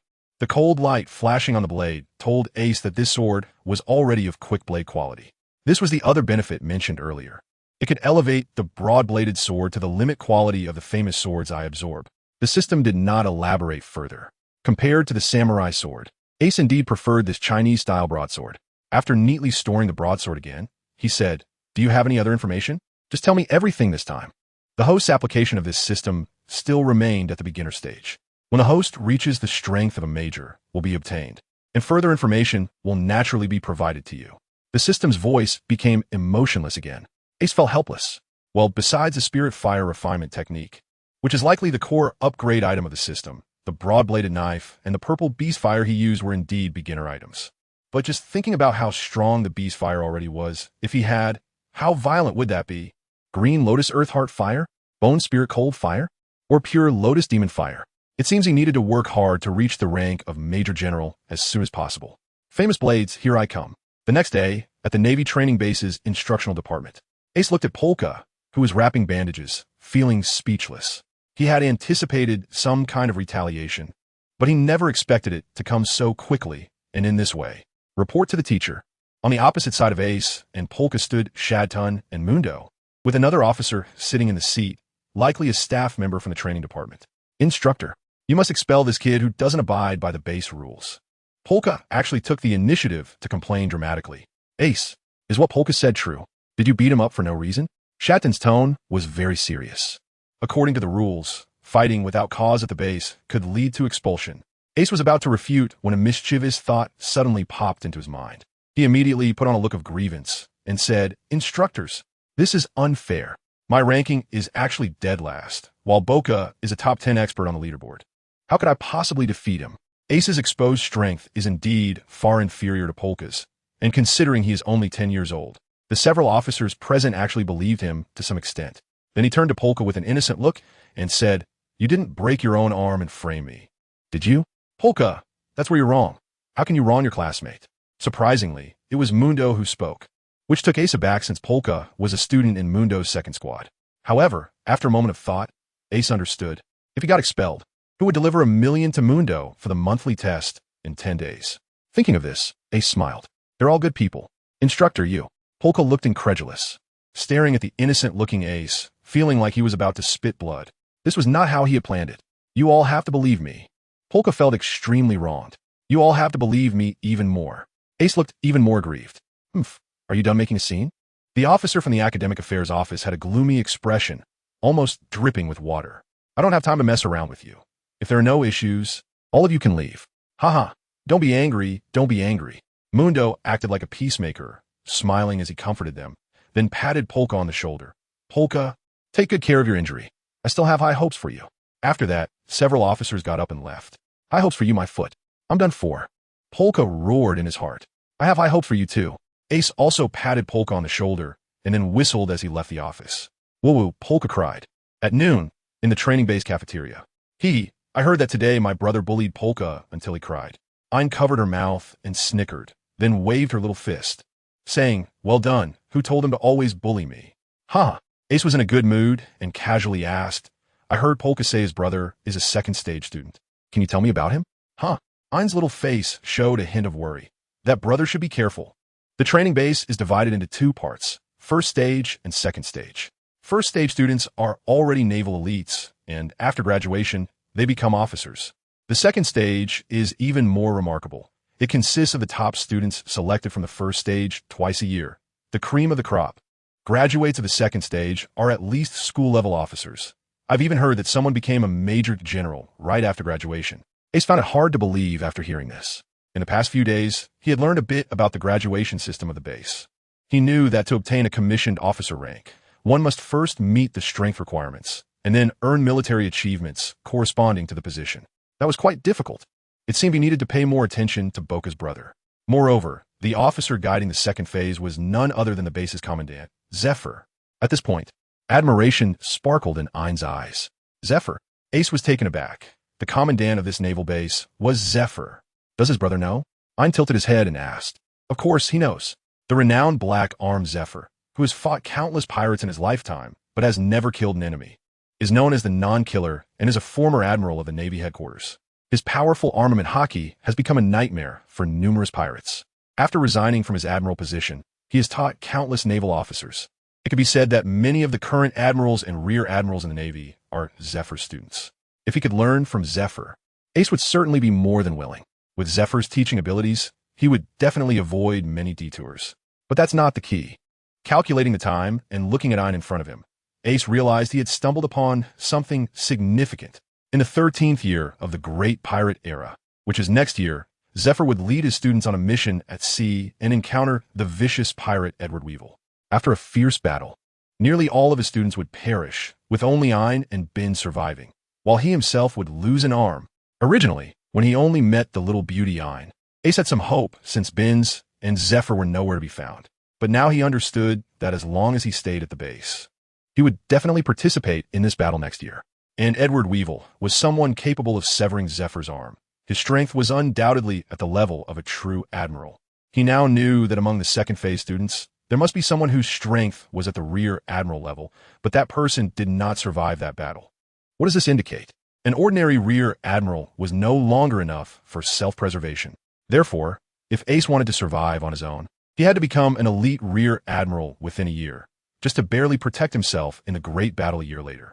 Ayn, tell your brother that you want to take Zephyr as your teacher. Ayn agreed immediately, but her expression dimmed again. But my strength isn't enough. Don't be afraid. Believe in your brother. You can definitely do it. Ayn looked into Ace's deep eyes and, for some reason, felt a surge of confidence. Yes, I will definitely do my best. Ace is certainly sure. After all, he knows the plot that follows. And after understanding Ayn's thoughts, he completely dismissed the idea of avoiding battle. In these past few days, he has developed feelings for the naive Ayn, and this beauty is worth his desperate protection. Therefore, he wants to participate in that great battle and protect Ayn during the fight. So how can he become a Phase 2 student? Since he has made up his mind, Ace must improve his strength as quickly as possible. Entering Phase 2 to receive Zephyr's guidance is undoubtedly the most effective means. There are two methods. The first is that after the test at the end of this month, there will be a month-long practical task, and outstanding students will receive recommendations. The second method is the arena battle after the practical task, where the strongest among Phase 1 students will be directly admitted. Ein spoke with confidence, clearly having long had the intention of becoming a second-stage student. After listening carefully to Ein's words, Ace already had a plan. He wanted to secure the title of the strongest in the arena battle. After finishing his meal and resting for a while, Ein went to the swordsmanship dojo, while Ace returned to the training ground to immerse himself in training again. Squats, push-ups, and pull-ups. While Ace was training, he began to feel something was off. Although he had been doing strength training since his rebirth, with increasing intensity, there was always a sense of relying on past experience. In the original work, Ace and his companions' martial arts fighting could only be considered as rough-and-tumble skills, developed through their own struggles and experiences. While it could sometimes catch opponents off guard, it ultimately lacked sophistication and prevented them from fully utilizing their own strength. Now, after Ace's rebirth, he hadn't forgotten the original fighting routines. However, his purpose in joining the Navy was to receive systematic training and learn formal combat techniques. Yet these past 2 days, he had still been relying on his own methods to train, which had deviated from his original intention. So he needed to seek guidance quickly. With this in mind, Ace no longer hesitated and asked a robust student nearby who was lifting weights. "Excuse me, don't the instructors provide guidance to the students?" The student, annoyed at being interrupted during his workout, responded curtly. "The instructors have already explained what they needed to at the beginning. If you want personal instruction, go find it yourself." Ace was taken aback, realizing that as a transfer student, he had already missed the start of the class. He prepared to go directly to find Major Shadon. "Wait, you're the transfer student? The one named Ace?" Only the transfer students haven't heard the instructor's lecture. And there are only 2 transfer students this time. So the big man easily guessed Ace's identity. "That's me, what's the matter?" Ace frowned. "Nothing. I've just heard a lot about you, the last in the rankings." The big man grinned wickedly at Ace, cracking his knuckles. "I think you might as well not look for the instructor. Let me give you some proper guidance instead." Ace looked at the big man in shock. They had just met, and he was already eager to bully him? Could this be the legendary school bullying? In his previous life, Ace had seen news about such incidents and found it hard to believe. After all, who would bully a classmate for no reason? But now it was happening to him, and he couldn't help but exclaim that such scum really existed. However, Ace's lips curled into a slight smile. He might have picked the wrong person to bully. All right then. Ace's response stunned the big man. He didn't expect this little brat to go off script. Why wasn't he scared? Because of what had happened here. Quite a few people had gathered around. Was this kid crazy? Didn't he know the rules of the training base's duels? Indeed, while the base prohibited fighting without cause, as long as both parties agreed, a duel could take place. As long as no one died, breaking an arm or a leg was acceptable. I know that big guy. His name is Zhang Xiang. Although his character isn't great, his punching power is nearly 600 kilograms, while Ace's is barely 300. Is he looking for death? Hearing the conversation nearby, Zhang Xiang confirmed that the kid in front of him was indeed the one ranked last, so he didn't have much to worry about. But they didn't know that just yesterday, a boxer named Boca, with 700 kilograms of punching power, had already had his arm broken for underestimating Ace. A sinister smile appeared on Zhang Xiang's face as he rubbed his fists and gestured with his punches and kicks, saying to Ace, "Brother will give you a good demonstration. First, a straight punch." Whoosh. As soon as he finished speaking, Zhang Xiang charged at Ace, his right hand clenched into a fist, delivering a simple and brutal punch. In his view, this punch would knock Ace to the ground. Bang! Zhang Xiang felt like he had hit his target, but instead, his forward momentum came to an abrupt halt, and Ace remained motionless in front of him. Upon closer inspection, he saw that his fist had been caught by Ace, firmly blocking it in front of his chest. Not bad with the punching technique, but your strength is too weak. Didn't you eat lunch? Ace mocked with a smile. In his previous battle with Boca, Ace had directly overpowered his opponent with strength, but this time he had the opportunity to see how the Navy's fighting techniques worked. So he continued to provoke, "You look so strong. You wouldn't be a woman, would you?" Swish. Zhang Xiang's face turned red instantly. Clearly, although he had a nasty personality, his intelligence wasn't great. Otherwise, he would have realized that he wasn't Ace's opponent long ago. Instead, he failed to see that and went madly attacking Ace again after a little provocation. A rain of punches and whip-like kicks rained down on Ace. But Ace's strength and speed far surpassed Zhang Xiang's. So with just his 2 hands, he defended effortlessly, not even moving his feet an inch. The onlookers were already dumbfounded. Is Zhang Xiang really a woman? Nonsense, you go try it. It's not that Zhang Xiang is weak, but this ace is too strong. Isn't this ace ranked last? Looking at it now, he must have the strength of the top 5. The crowd buzzed with discussion, but Zhang Xiang didn't hear any of it. He continued to attack Ace with red eyes. Slap. After a while, Zhang Xiang's foot was suddenly grabbed, and Ace, seemingly having seen enough, calmly commented, "The Navy's punching and kicking techniques do have their merits. All right, I watched enough. You can take a nap now." After saying this, Ace pulled Zhang Xiang toward him with force, causing Zhang Xiang to stumble and fall towards Ace. Bang! With a hand, Ace gave Zhang Xiang a sharp blow to the head, and Zhang Xiang's eyes rolled back as he fainted, collapsing to the ground with a thud. This level of hand-to-hand combat is average. It seems I still need to consult Major Shadun, Ace said, dusting off his hands, talking to himself. He then looked up and suddenly saw the crowd around him packed tightly, quickly waving his hand. Stop looking, what's there to see?" After saying that, he walked out of the crowd with his hands behind his back, leaving behind a chorus of gulping sounds. Watching Ace walk away, an uproar erupted. Everyone understood that Ace could easily defeat Zhang Xiang. He truly wasn't afraid of any duels. He just wanted to see the Navy's fighting techniques. Everyone looked at Zhang Xiang, who was lying on the ground with a big bump on his head, rolling his eyes and fainting. Their eyes were instantly filled with pity. This was the legendary self-inflicted misery. As Ace headed to find Shadun, he was also contemplating that his easy victory over Zhang Xiang wasn't because the Navy's fighting techniques were poor, but because the gap in speed and strength between the two was too significant. Ace estimated that he could already reach around 1,000 kilograms of pure strength without needing to use the double explosion of the body technique. In other words, if Ace mastered the Navy's fighting techniques, the power unleashed with 1,000 kilograms of strength would definitely be on a different level than Zhang Xiang's. Instructor.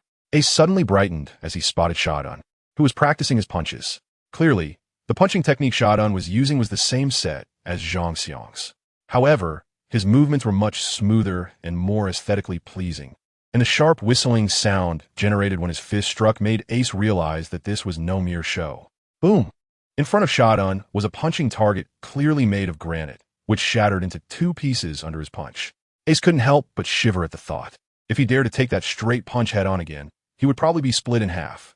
"Sigh, looks like it's time to change the punching bag," Shadun said helplessly. "Oh, isn't that Ace? What brings you here?" After Ace and Mondo made a 10-day bet, Shadun's impression of Ace improved significantly. Although he didn't have high hopes for Ace, as long as there was a heart willing to challenge strong opponents, there was hope for improvement. After today, there were only 9 days left until the end-of-month test, and Ace hoped to study well with instructor Shadun during these days. Ace slightly bowed and requested. Shadun was first taken aback, sighed, but ultimately agreed. All right then. However, he seemed to misunderstand Ace's intention. In his view, Ace would be eliminated in 9 days and wanted to learn something before leaving the base. Then let's teach him well, Shadun thought to himself. In the following 9 days, Shadun explained and guided Ace in the fundamental combat techniques within the Navy and devised corresponding methods for physical training.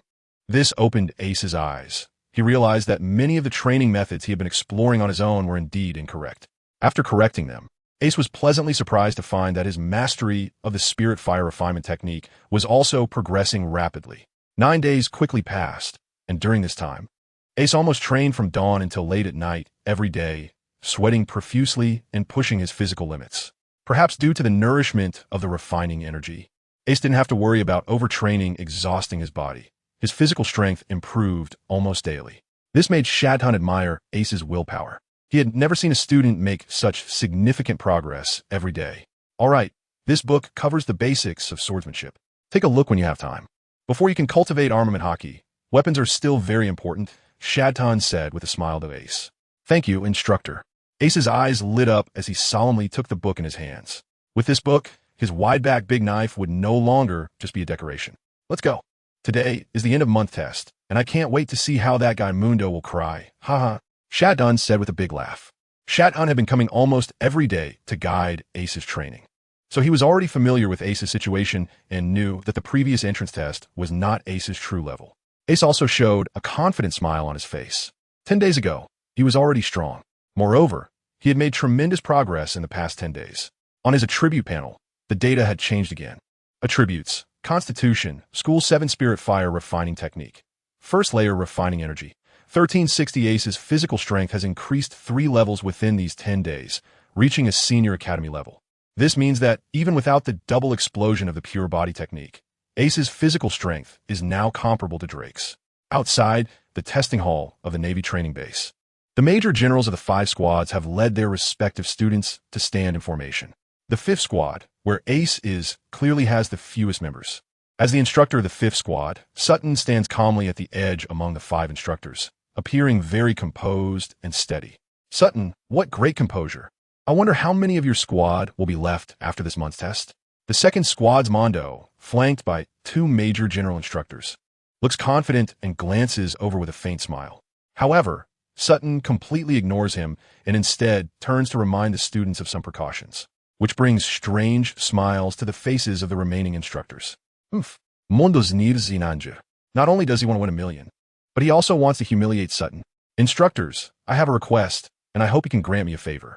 Mondo steps forward and cups his fists at the instructors, asking if one of his students can have a test against one of Sutton's students first, as he has a wager with Sutton and asks them to witness it. Oh, tell me more, one instructor asks curiously. Respectfully, I accept your request. Mondo replies proudly and explains his wager with Ace. When the crowd hears that Ace will have to pay $1 million berry if he loses, everyone gasps in shock. Mondo, is it really appropriate to bet such a large amount with a child? The instructor from the 3rd squad says with a complicated expression. Mondo detects a hint of envy in the tone, which makes him even prouder, brushing off the comment with a laugh. Who is Ace? Step forward. The 1st squad's instructor, clearly an esteemed veteran, frowns and calls Ace out, asking, is this wager something you agreed to? No one is forcing you? No, Major General. Ace replies with a salute. All right, then it's up to you. After speaking, the instructor closes his eyes, evidently not intending to intervene further. Mondo breathes a sigh of relief, knowing that if this person opposed it, the wager would be nullified.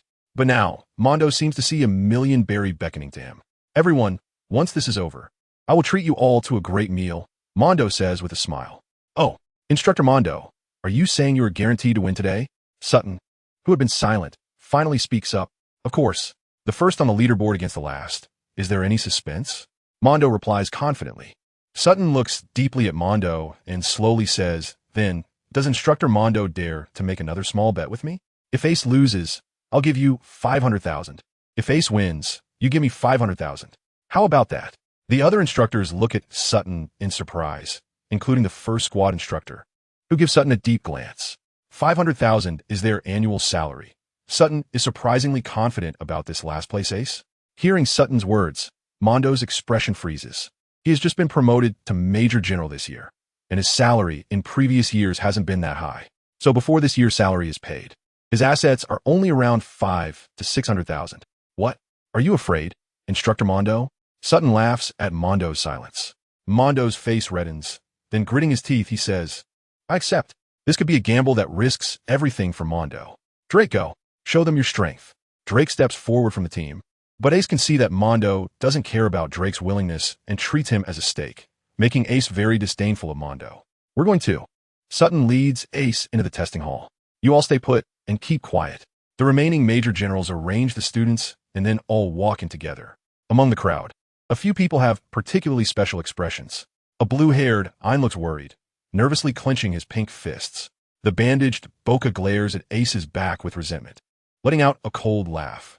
His brother is coming back today, and this detestable kid is finally going to get his comeuppance. Besides them, a nearly 2-meter-tall Marine with curly golden hair is the former top-ranked Gasper D. Both of them are useless. I haven't revealed that I've eaten the gum-gum fruit. Just wait for the arena competition a month from now, and you'll see. In the testing hall, all the machines have been set up, and Ace and Drake stand in front of the strength testing machine, facing each other. Sutton, why not let Ace go first? I'm afraid Drake will scare him off after he tests, Mondo says, still as annoying as ever. Drake, however, ignores Mondo's words and directly approaches the strength testing machine. Mondo's laughter is abruptly cut off, like a duck whose throat has been squeezed. Drake doesn't care about Mondo's thoughts and positions himself. Horse stance, pivot, punch, everything flows smoothly. Boom! The moment his fist hits the punching target, the target shakes violently, followed by a crisp beep from the machine. 1,396 kilograms. Mondo, who was furious at being ignored by Drake, now wears a proud smile after seeing this number. Drake has increased his punching power by over 200 kilograms in these 10 days. It's a sure win. How about this? I'll give you 3 chances. So you won't say I'm bullying you, Mondo says with a hypocritical smile, pretending to be generous to Ace. As he speaks such shameless words, the other instructors show disdainful expressions. The physical strength one has is what it is, and testing multiple times 1T change it significantly. 1,400 kilograms is quite rare in the history of our first phase training camp, the first squad instructor size. He's a good seed. Yes, this kid named Ace is doomed. It's clear that the instructors present don't have high hopes for Ace. Even Sutton, upon seeing Drake hit 1,400 kilograms, feels uncertain, as the entry-level strength for a major general is only 2,000 kilograms. Ace was unaware of the thoughts of the instructors present. When he heard that Mundo was actually going to give him 3 chances, his eyes lit up immediately. After all, Drake's performance was indeed impressive. He was hesitating whether to directly use the Spirit Fire refinement technique to unleash double the power, and Mundo provided him with a solution. Since there were 3 chances, why not take them? All right, then thank you, Instructor Mundo, Ace said with a smirk. Mundo's smile froze. He didn't expect Ace to actually take the bait. But since he had already said it, he certainly couldn't backtrack. Let's get started quickly. Ace stopped talking and stepped onto the power tester. He clenched his fist, took a deep breath, and with a focused gaze, he punched down. Boom! With a loud bang. Mundo suddenly felt a tremor in his heart and quickly looked at the screen. 1,189 kilograms. He breathed a sigh of relief. This Ace had really hidden his strength. But thankfully, Drake was even stronger. A forced smile appeared on Mundo's face. Haha, we won. Not yet. Instructor Mundo, I still have 2 chances left. Ace's flat voice came through, instantly turning Mundo's face purple. Ignoring Mundo's furious expression behind him, Ace stood up straight again, knowing that he hadn't fully utilized his strength just now. So he decided to try again without using the essence body technique, relying solely on his own power. After all, he had 3 chances. Trying again wouldn't hurt. Taking a deep breath to calm his emotions, he carefully recalled the boxing techniques Shadun had taught him over the past few days. After a moment, Ace sank his waist and stood firm, his feet gripping the ground like tree roots. Then, with a sudden burst of power from his calves, he slightly turned his body, unleashing a powerful force from his waist and abdomen that transmitted through his arms. His fist shot out like an arrow, leaving a trace in the air, and with a loud bang, it struck the target. At the moment he punched, a hint of joy appeared on Ace's face. This punch truly showcased his strength. In an instant, everyone's gaze was fixed on the display screen. 1,398 kilograms. 2 kilograms more? It seems I really have to thank Instructor Mundo for the 3 chances. Ace smiled slightly and cupped his fist towards Mundo. However, Mundo was so angry he was grinding his teeth. He really regretted giving those 3 chances. Don't get too happy too soon. There are still 2 tests left, Mundo said stubbornly. As a result, 5 minutes later, Drake, 27, 6 meters per second. Ace, 27, 9 meters per second. The crowd on site was left speechless. Every time it was just a little bit higher. Was it deliberate? Ace touched his nose with a strange expression, not knowing why it was so coincidental. Mundo's face had already turned a bit pale. He felt as if he had fallen into a trap. But at that moment, he still comforted himself, telling himself it was fine, there was still one more test, and he would definitely win. After losing twice in a row, Drake also realized that Ace's strength was not inferior to his own, and his expression became serious, putting aside his reluctance about the bet. So it's you, Ace. I admit you could be my opponent, but I won't lose. Ace looked at the glimmer of battle intent in Drake's eyes and smiled, not giving a clear answer. Drake approached the last machine, this time more serious than ever. Facing the rain-like barrage of rubber balls, Drake utilized all his senses to the fullest, his body constantly moving in quick, small motions. And for a moment, not a single ball managed to graze the hem of his clothes. After the test was completed, Drake was already drenched in sweat, clearly indicating that the effort was not as easy as it appeared. 99 points. Drake gasped for breath, a satisfied smile spreading across his face as he cast a fiery glance at Ace before walking over to the instructors. Very well, your perception is nearing perfection, said the first-team instructor with appreciation. You will soon awaken your observation haki.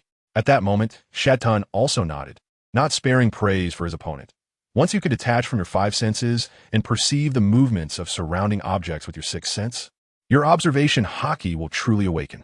Ace suddenly understood the essence of observation haki upon hearing this. Ha ha ha. At that moment, Mundo burst into laughter again. With such a remarkable physical reaction ability, he was basically invincible among the first stage trainees. Just give up. Unless you can score 100 points, how can you win? It's important to know that physical reaction ability has the highest weight in the total score distribution criteria. Therefore, after hearing Mundo's words, this time the instructor did not refute. Unless Ace also scores above 99 points, he is indeed destined to lose. But Ace just shrugged indifferently. How would he know unless he tried?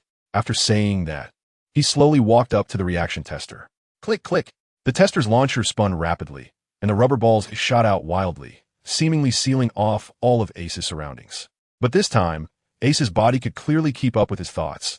The trajectory of the rubber balls appeared clearly in his mind. He leaned back and dodged the most dangerous few bullets.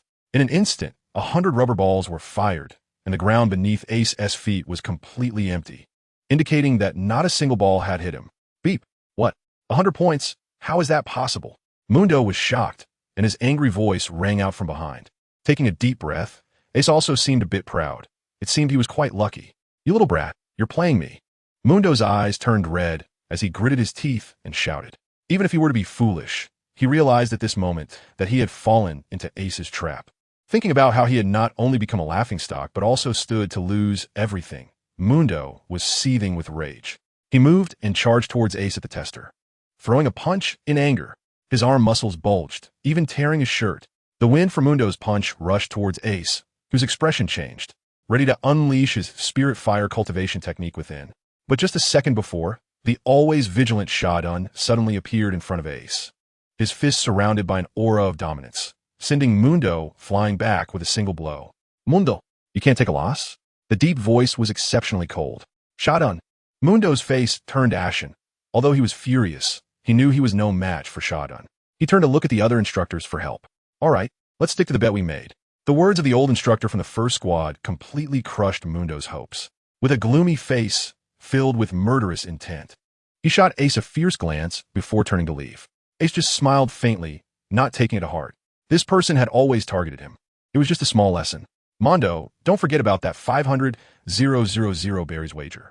Shadun's words made Mondo stagger again, and he quickly walked even faster. You two are doing great. Keep it up. The old instructor felt very pleased to see two good prospects emerge this year. Yes. Ace respectfully responded and smiled at Drake, acknowledging that according to the bet, he was now also a member of the 5th squad. Don't worry, I'll be joining you guys later. However, that doesn't mean I admit I'm weaker than you. Drake was clearly still a bit unconvinced, but he was a person who kept his promises. Ha ha ha, from now on. You are all mine, Sutton exclaimed as he embraced the two, laughing joyfully. He had actually gained the most benefits today.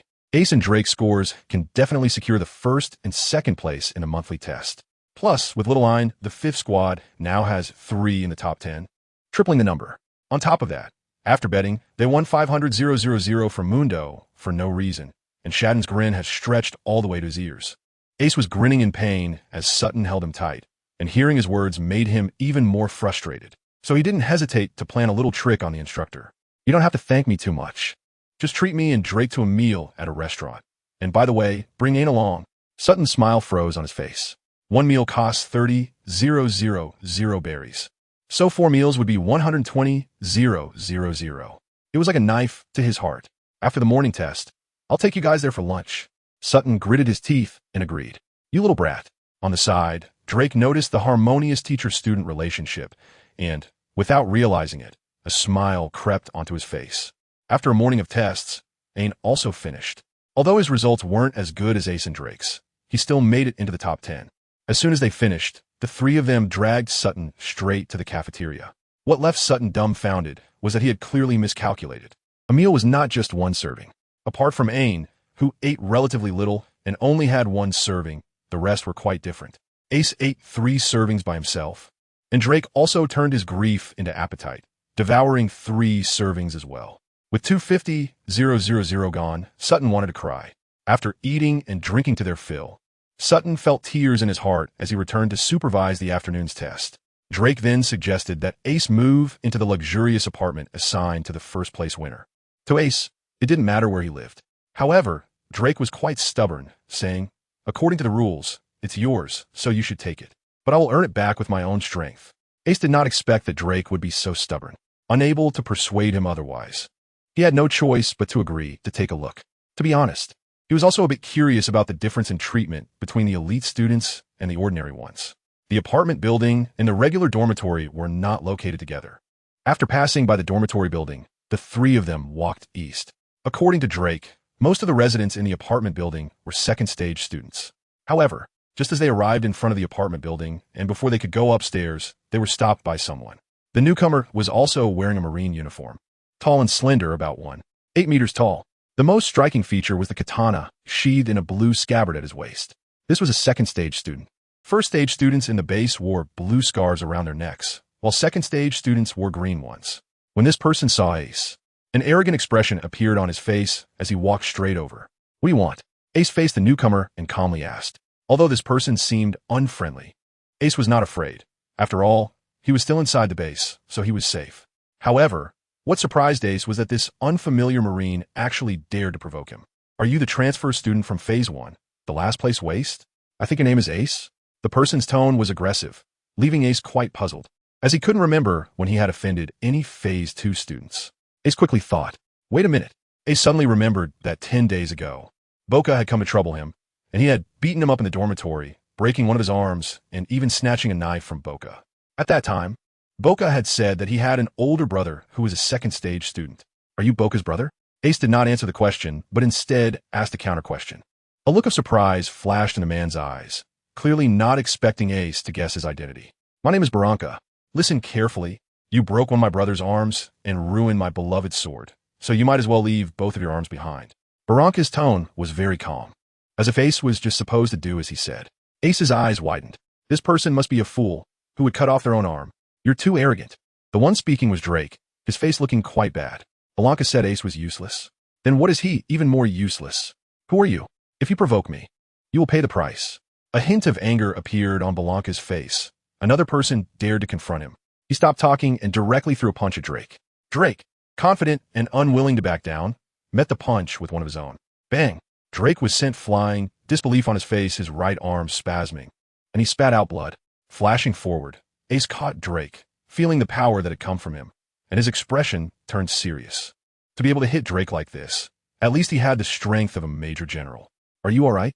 "I'm fine. This person is very strong." Drake weakly replied after swallowing the blood in his mouth. "Ein, go find Instructor Shadton quickly." Ace did not respond to Drake, but instead placed him on the ground and said to Ian. Ein also knew that now was not the time to be brave.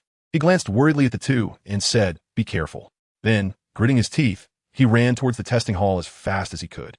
"Useless is just useless. Do you think you can hold on until your instructor arrives?" Barranca said with a cold smile, watching the two in front of him leisurely. Hearing this, Drake struggled to get up again. Ace pressed his body down, giving him a reassuring look, and said, "Leave it to me." Drake did not understand where Ace's confidence came from, as their strengths were quite similar. But at that moment, he simply couldn't stand up and could only watch as Ace stood in front of him. "I will tell you, in the face of true strength, courage is meaningless." As Barranca's words fell, another punch came crashing in. In his view, Ace would surely be heavily injured and spitting blood, flying backward just like Drake. But facing the rapidly approaching Barranca, Ace finally stopped hiding his abilities. With a thought, the Spirit Fire refinement technique began to operate wildly, and purple flames erupted from within his body. Ace's skin turned bright red, and white steam rose up.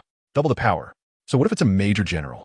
Ace's arm shrank to his abdomen, his fist clenched tightly, and then he threw a powerful punch. Boom! The two fists collided head-on, and a thunderous sound instantly erupted. Over 2,000 kilograms is the level of strength that a major general can exert, but Ace unleashed nearly 3,000 kilograms of force at this moment. Moreover, Ace's fist was imbued with the temperature of purple flames. At the moment of impact, Barranca's expression changed drastically. The skin on his fist was actually burned, causing him to instinctively withdraw his fist. However, Ace's power was not to be underestimated, and Barranca was filled with horror. Despite resisting with all his might, he was still sent flying back by a single punch. This is impossible. Although Barranca had heard from his brother about Ace's tremendous strength, how strong could he be? His own strength had already reached the level of a major general. And what was up with the temperature on that kid's fist? At this moment, even though Ace had sent Barranca flying with one punch, he felt no sense of relief, because he sensed that Barranca wasn't really injured at all. This guy is indeed very strong. It's worth noting that even the peak figures at the school level would have definitely fractured their arm under Ace's punch. Yet this guy only had a bit of skin broken on his fist. Moreover, this guy must be a swordsman. Ace glanced at the katana at Barranca's waist, feeling even more vigilant. Damn it. Once his body stopped, Barranca's anger surged to his head, with students gradually being drawn to the sound from this direction. Peeking out from the apartment building, Barranca felt even more embarrassed. Surprisingly, Barranca did not draw his sword. Instead, he stomped the ground fiercely and charged forward again, throwing punches as he aimed to defeat the kid in front of him with his physical skills, to beat him where he was strongest, and to make Ace understand what true despair was. Ace saw that Barranca wanted to compete with him in pure martial arts, and a cold smile appeared at the corner of his mouth. If the opponent used a knife, he would have no choice but to pick up Drake and run away. But with fists, he was more than willing to fight. He had been hiding his strength all along. Was there really such a big gap between them? Drake lay on the side, his face filled with shock and disappointment. If Ace had displayed this level of power earlier, he would have definitely been defeated. Was he doing this to save his face? Drake's expression was complicated, unsure whether to be angry or grateful. At this moment, Ace had already collided with Barranca again. Barranca's fighting skills were indeed superior to Ace's. However, Ace faced Barranca's attacks without dodging, relying instead on his greater strength to clash head-on. Want to attack from the side? Here, S.A. punch. Trying to sneak up from behind? Here, S. another punch. Barranca's expression was not good. Although Ace had received several wounds from his attacks, it was clear that he was in worse shape. For some reason, this kid's fists were infused with a high temperature, and every time he landed a punch on Barranca, it burned him. Facing Ace's charging figure, Barranca no longer wanted to fight head-on and let out a cold laugh. Soru. In the next instant, Barranca's figure suddenly vanished in front of Ace, leaving only a circle of expanding air waves behind. Six Styles. The ultimate technique of marine martial arts. Ace's pupils constricted, and a strong sense of crisis surged in his heart. He suddenly turned his head and found Barranca had instantaneously appeared behind him, followed by a cold laugh. Finger gun. Barranca's index finger suddenly became incredibly hard, aimed at Ace's chest, and struck out with a speed comparable to that of a real bullet. In the face of danger, scenes from his body reaction test suddenly flashed in Ace's mind. Instinctively, he treated Barranca's finger gun as a rubber ball coming at him. Visualizing the trajectory of the finger in his mind, and his body abruptly ducked to the lower left. In the instant he dodged the finger gun, a glint of brilliance flashed in Ace's eyes, and he delivered a punch to Barranca's chest. Bang! What? Barranca never expected Ace to dodge his finger gun. His body was sent flying, and blood even flowed from the corner of his mouth. Tap, tap, tap. Barranca, looking horrified, staggered back several steps after hitting the ground, the intense pain in his chest making it hard for him to stand. With a thud, he fell to the ground. The scene fell silent. Then, a commotion erupted from the crowd of onlookers. How could this be possible? Barranca was a second-stage student and considered an elite among second-stage students. He was actually knocked back by a child who looked no older than 10, and even spat blood? Barranca lay on the ground, momentarily forgetting to get up, his face filled with disbelief. He had been knocked down? How humiliating. Damn it, I will kill you. His heart was filled with a frenzied rage, and Barranca no longer cared about the base's rules. He sprang up, drawing the katana from his waist. With a whoosh, the blade gleamed coldly, and Barranca charged forward with the sword. The system's sudden voice caught Ace off guard. A good sword has appeared, suggesting host to seize it.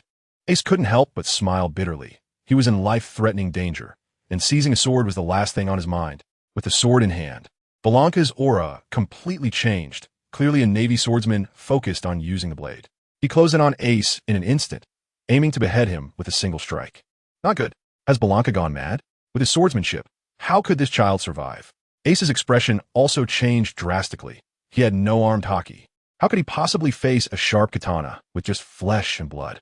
Just as he gritted his teeth, preparing to block the blade with his arm, suddenly, white fist. A figure suddenly appeared in front of Ace, enveloped in white smoke, holding a 10-handled sword. With a clang, it blocked Barranca's katana. Ace hurriedly took a step back, gasping for breath. He almost lost his life. Barranca, fighting without reason is prohibited in the base. Do you want this child to die? The voice was very cold. White smoke gradually swirled and merged, and a Marine with 2 cigars in his mouth and white hair walked out of the smoke, appearing before everyone. It was Smoker. So this child is saved. Smoker has always had a conflict with Barranca, so he wouldn't let Barranca act recklessly. Smoker is a devil fruit user. and he is the strongest Logia type. Ace immediately thought of who the Marine in front of him was, with his shirt open and chest exposed. Smoker, a future rival of Luffy, who possesses the Smokesmock fruit from the Logia-type devil fruits, was known to be a student of Zephyr, and Ace never expected to meet him so soon. Seeing Smoker blocking his way, Belanca's anger gradually subsided. He hadn't yet mastered Haki, and he had no way to deal with Smoker, a Logia user. I think this kid is a pirate who sneaked into the base. We should capture him for questioning. What the hell? Talking nonsense with his eyes wide open. The people around were stunned by his shamelessness. Oh, is that so? Then it would be better to leave him to the base commander for questioning, Smoker said, somewhat puzzled, turning to Ace. I believe it. The people around were left speechless. Several black lines appeared on Ace's forehead. He had always found it strange while watching the One Piece anime that Smoker, despite his considerable strength, held only the rank of captain at the beginning. But looking at it now, this guy not only often disregarded orders from superiors, but also didn't seem to be very sharp. It's a wonder he could get promoted at all. Haha, fine. I'll take him to the officer now. As Belanca spoke, he walked towards Ace. However, the killing intent in his eyes did not diminish. Once he got his hands on him, he could mold him however he wanted. After today, it would just be a practical training task for the first phase trainees. As long as he took Ace on a mission, if Ace ended up dead at the hands of pirates, could he still blame me? The people around cast sympathetic glances at Ace, but that was all. In today's ruthless pirate world, it was common for hundreds or thousands of sailors to die. They wouldn't stick their necks out for a stranger. Just as Belanca was about to approach Ace to capture him, a loud shout suddenly rang out. I dare anyone to touch my student. Shave. Chardon had finally arrived. In the next moment, Chardon, who had been 10 meters away, stood in front of Ace, his cloak fluttering wildly in the wind, a circle of white mist slowly dissipating. Belanca's expression became even uglier. This kid's instructor was Chardon, an elite rear admiral. Moreover, judging by Chardon's tone, Ace was actually his prized disciple. Wasn't he supposed to be just a nobody? It seemed impossible to deal with Ace today. The discussions from the crowd also reached Chardon's ears, darkening his expression. You say my student is a pirate? This kid is Chardon's student? Smoker, with a cigar in his mouth, frowned and looked at Belanca. Belanca, you knew all along? You tricked me. Two rear admiral-level powers stood in opposition to Belanca, causing his expression to change slightly as he forced himself to speak. Since it's a misunderstanding, let us just forget it. At this moment, Drake's injuries had also improved. He supported himself with his arm and stood next to Ace. Forget it? Ace had already exited the state of CUT-Ju and felt somewhat weak. But still supporting Drake, he mockingly asked, look at my brother's injuries and mine. For the treatment and nutrition costs, aren't you going to leave something behind? Huh? Belanca felt a surge of anger, but the situation was against him. If he mishandled it, he could even get dismissed. So he had to suppress his anger and gritted his teeth, saying, what do you want? I warn you, don't go too far. How about 500,000 berries? Ace made a bold request. Bullshit. Belanca's eyes turned red. I'll give you at most 100,000. 400,000. 200,000. 300,000. Impossible. At most 250,000. Belanca had already drawn his knife again. Deal. Ace smiled, turning to Chardon. Instructor, I'll leave the money collection to you. Oh. Chardon was stunned by the rapidly changing situation. They had just earned 250,000? Belanca was furious, but knew he couldn't back down. So he shot Ace a fierce glare filled with killing intent before turning to leave. But at that moment, Ace called out to him. Wait. Belanca turned around suddenly, his eyes filled with anger, making the bystanders shudder. You've gone too far. But Ace's next words calmed him down.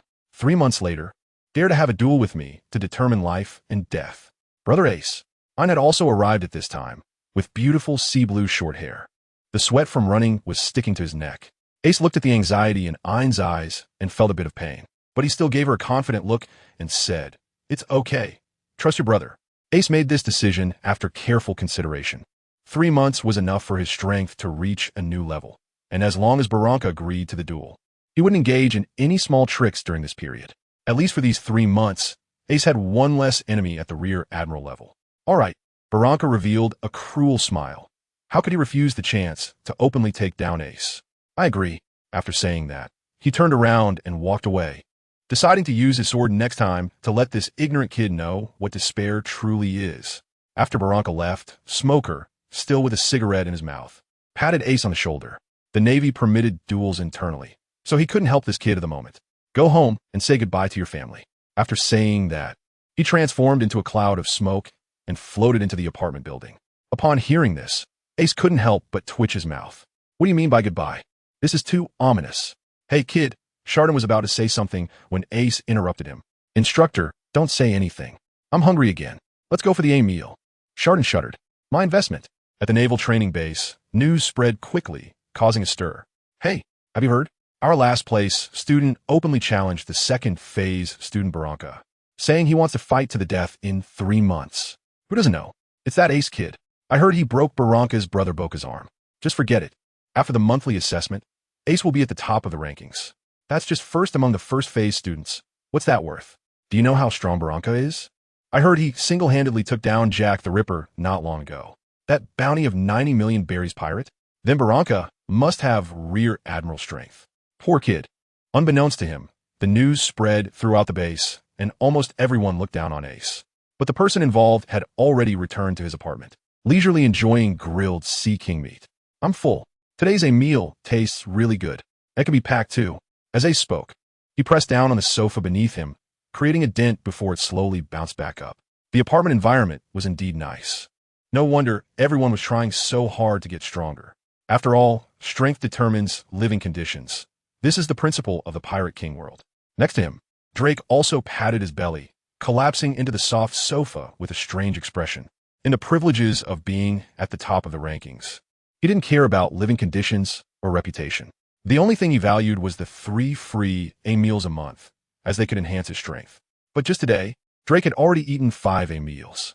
Suddenly, he felt that following Ace wasn't bad, especially since Ace was so strong. Drake was startled by his own thoughts and quickly looked at the other two, relieved to find they hadn't noticed him. How can you still eat? Meanwhile, An wasn't eating, but was worriedly looking at Ace, tears glistening in his eyes. Everyone outside is saying that brother is definitely going to lose. Brother won't lose. If you don't believe me, ask Drake. Ace pointed to Drake. Although Drake knew he had lost before, he still wanted to get angry. But thinking of Ace's recently unleashed rear admiral level strength, he immediately deflated. I'm not your opponent right now. Although Drake appeared distressed on the surface, he secretly snatched the last A meal while Ace wasn't paying attention, devouring it greedily. There was no sign of disappointment on his face. He clearly wore a smile of success, as if it had been planned all along. Ace's hand, reaching for the table, froze. The two had forged a friendship through their recent battle, but the grudge of food theft was unforgivable. Give me back my food. Ace let out a loud shout and charged forward. Meanwhile, Ing couldn't help but laugh at their playful antics, relieving some of his worries. The next day, at 6 a.m., Ace got up from his soft bed, stretched lazily, but realized that his period of weakness had not yet passed. With a wry smile, he murmured, This apartment's bed is quite comfortable, but I used the purity technique for a bit too long yesterday. It seems I'll need another day to recover. After bouncing in place a couple of times, Ace opened the door and stepped outside. Good morning. He was greeted by Ain, who had already finished washing up, his damp hair still wet, suggesting he had just taken a shower. Ace was stunned. The girl was quite cute. He quickly shook his head to dispel the distracting thoughts. Well, good morning. This apartment was originally a 3-bedroom, 1 living room layout, so Ace simply let Drake and Ian move in. After finishing his grooming, Ace suddenly noticed that Drake had already left and asked in confusion, Aren't we supposed to go listen to the instructor explain the internship tasks today? Why'd he leave so early? It seems like he went to train, Ian replied while putting on his shoes. Ace was taken aback by this remark. It was too intense. It seemed that yesterday's events had quite an impact on him. After touching his nose, Ace's expression became serious. He couldn't afford to be lax. In 3 months, there would be a life-and-death showdown with Belanca, and Edward Weevil would come at an unknown time. With his current strength, he would surely die sooner or later. Taking a deep breath, Ace cast aside all thoughts of relaxation. Let's go. We need to see the instructor. When Ace and the other person arrived at the agreed meeting point, in addition to Drake, more than a dozen trainees were already there. Upon seeing Ace, they couldn't help but huddle together and whisper, clearly aware of what happened yesterday. Ace is now at the top of the rankings, so they don't dare to comment loudly. But Ace can still vaguely hear some words. Most of them are phrases like overestimating oneself, arrogant, and dead for sure. It seems that most people believe Ace will die in the duel with Barranca. Ace didn't care. Although these people were elites, they were just advanced cannon fodder, not worth paying attention to. So Ace just chatted with Drake and Ian while waiting for Instructor Shadun. After about 15 more minutes, Instructor Shadun finally arrived. Quiet, line up. Shadun stood in front of everyone and commanded with a serious expression, I believe you have all noticed that our first squad has had many trainees eliminated again. Ace scanned the surroundings and found that the originally 30-plus trainees had indeed dwindled to just over 20. But there was some good news. Our first team now had 3 members in the top 10. Shadon pointed at Ace and the 2 others, but he clearly didn't want to look Ace in the eye. Just thinking about how they had consumed 40,000 yesterday made the corners of his mouth twitch slightly. The surrounding trainees also cast glances at them, some filled with envy and others with jealousy. All right, today I will mainly explain the tasks for the next month. Shadon composed his expression and explained. The internship is divided into 2 categories. One is the garrison task. As the name suggests, you will be dispatched to a naval base in the 4 seas to assist the local garrison in eliminating some novice pirates. Since the enemies are weak, it is relatively safe. At this point, Shadon looked at the trainees and continued. But if you choose this type of task, then you can forget about the opportunity to enter the second stage of learning. Ace immediately dismissed this task upon hearing it. He was not here to seek stability. The second option involved following a major general to eliminate a notorious pirate crew on the Grand Line. If they performed well during this time, they would have a chance for a recommendation. However, Shadon paused for a moment before saying, unlike the first type of task, the target pirate crews for this type of mission are provided by the Navy's intelligence agency, and the captains have bounties of at least 100 million. Therefore, during the combat, you're very likely to die. The students stirred, as they had learned about the relationship between pirate strength and bounties during their training. The classifications were school level, 20 million to 100 million, major general, 100 million to 200 million, and lieutenant colonel, 200 million to 500 million. This classification was not an absolute standard, but it was quite indicative. A pirate with a bounty of 100 million was an enemy at the major general level, although their own officers would deal with them, who knew if they would be caught in the crossfire. That'd be deadly. Immediately, a group of people wavered. Now, those who choose the second type of task, step forward. Shadon wasn't in a hurry and waited for the students to think it over before giving the order. Ace, Drake. The 2 stepped forward without hesitation, exchanging smiles. I want to go too. Even the usually timid Ein chose the second type of task. In the end, only 7 people opted for the second type of task. After all, for most people, even if they chose the second type of task, they would not be able to secure a recommendation, so it was better to play it safe and preserve their lives first. Shadon then had these 7 stay behind while the others were dismissed to wait for further arrangements. All right, for the next month, you will be with me, Shadon said with a smile as he looked at the students before him. Only these few were worth cultivating from this batch. Ace's heart stirred for what Sutton meant. He was the rear admiral who would take them out to sea to hunt pirates. This is good. Sutton is a decent person with strong abilities, so there is no need to worry about encountering an unreliable commander during the training. I will go to the intelligence department to select target pirate crews. At that time, I will be responsible for the pirate crew's captain, and you will be responsible for dealing with their officers. Do you understand? Sutton said seriously. Understood. The trainees replied in unison. Great. Go back and prepare. Gather at the port in the evening, and a warship will take us out. After finishing, Sutton turned and left. At this time, the intelligence department at the training base was very busy. The timeliness of intelligence is crucial. So the information on the pirate crews available for the trainees' practice had just arrived this morning, and they needed to quickly organize the data for a total of 9 pirate crews. This Gruss is too inhumane. A young sailor raised the information in his hand. His face flushed with anger. Are you talking about that guy nicknamed the Hang Ghost, Gruss? Another person asked. I heard he likes to hang his captives to death. But these pirates are notorious. You don't need to be so agitated. No, this guy seems to have gone crazy recently, attacking 3 passenger ships and leaving no survivors. And he even took the bodies away. It's simply insane. The young sailor shook the information in his hand vigorously, calling him scum. Upon hearing this, the people around were also shocked, revealing angry expressions, wishing they could immediately arrest this despicable pirate and sentence him to death. Even among lawless pirates, such a malicious person is extremely rare. But when they saw the bounty of 150 million, they couldn't help but feel deflated. If they went, they would just be delivering themselves as food. Let me see that. A thick hand reached out from behind the young sailor and took the information. Admiral. Everyone was startled and quickly saluted when they saw that the newcomer was 2 rear admirals. The one who reached out was Sutton, and the other rear admiral was Mundo, who had just given Sutton 500,000 in gambling money and had a particularly grim expression. Sutton carefully looked over Gruss's information. Although his expression was calm, he was already filled with rage inside. To be honest, in this era of pirates, some are forced by life, while others chase their dreams. Sutton feels that, for these people, it's just a matter of differing positions. Even in opposition, some of the pirate's actions are worthy of his admiration. But this hanged Ghost Gruss is purely scum. Slaughtering civilians? He deserves to be torn apart. I want this pirate crew. Sutton's tone was calm, but everyone present seemed to feel his anger, a silent aura enveloping the room. Yes, the young sailor who had just spoken showed a look of joy. Everyone at the naval base knew that Rear Admiral Sutton's strength was the top among all instructors, and with him taking action, they believed he could definitely take down Gruss. They quickly helped Sutton handle the paperwork with the utmost respect as they watched him leave. Of course, except for Mundo. His eyes were still filled with resentment. Show me the remaining information, Mundo said to the staff irritably. He was now completely broke, so although he was unwilling, he could only risk his life to take on missions to earn some subsidies. But at that moment, the urgent phone on the desk suddenly rang. Hello. The young sailor answered the phone. New intelligence. The executioner Austin has been spotted among the hanged Ghost Pirate crew. Please increase the difficulty level of this mission. The intelligence officer on the other end said. The sailor was shocked. The hanged Ghost Pirate crew is Gruss's crew, and the bounty for the executioner Austin is also 100 million. This means there are now 2 Rear Admiral level enemies in this pirate crew, which has already exceeded the difficulty level of the training mission. I need to hurry and notify Rear Admiral Sutton. The young sailor didn't want to cause trouble for Rear Admiral Sutton. Wait, Mundo stopped the sailor, smiling as he asked, do you know where to find Rear Admiral Sutton? He really didn't know. Don't worry, I'll handle notifying Rear Admiral Sutton. I'll definitely make him call another Rear Admiral colleague, Mundo said with a righteous look.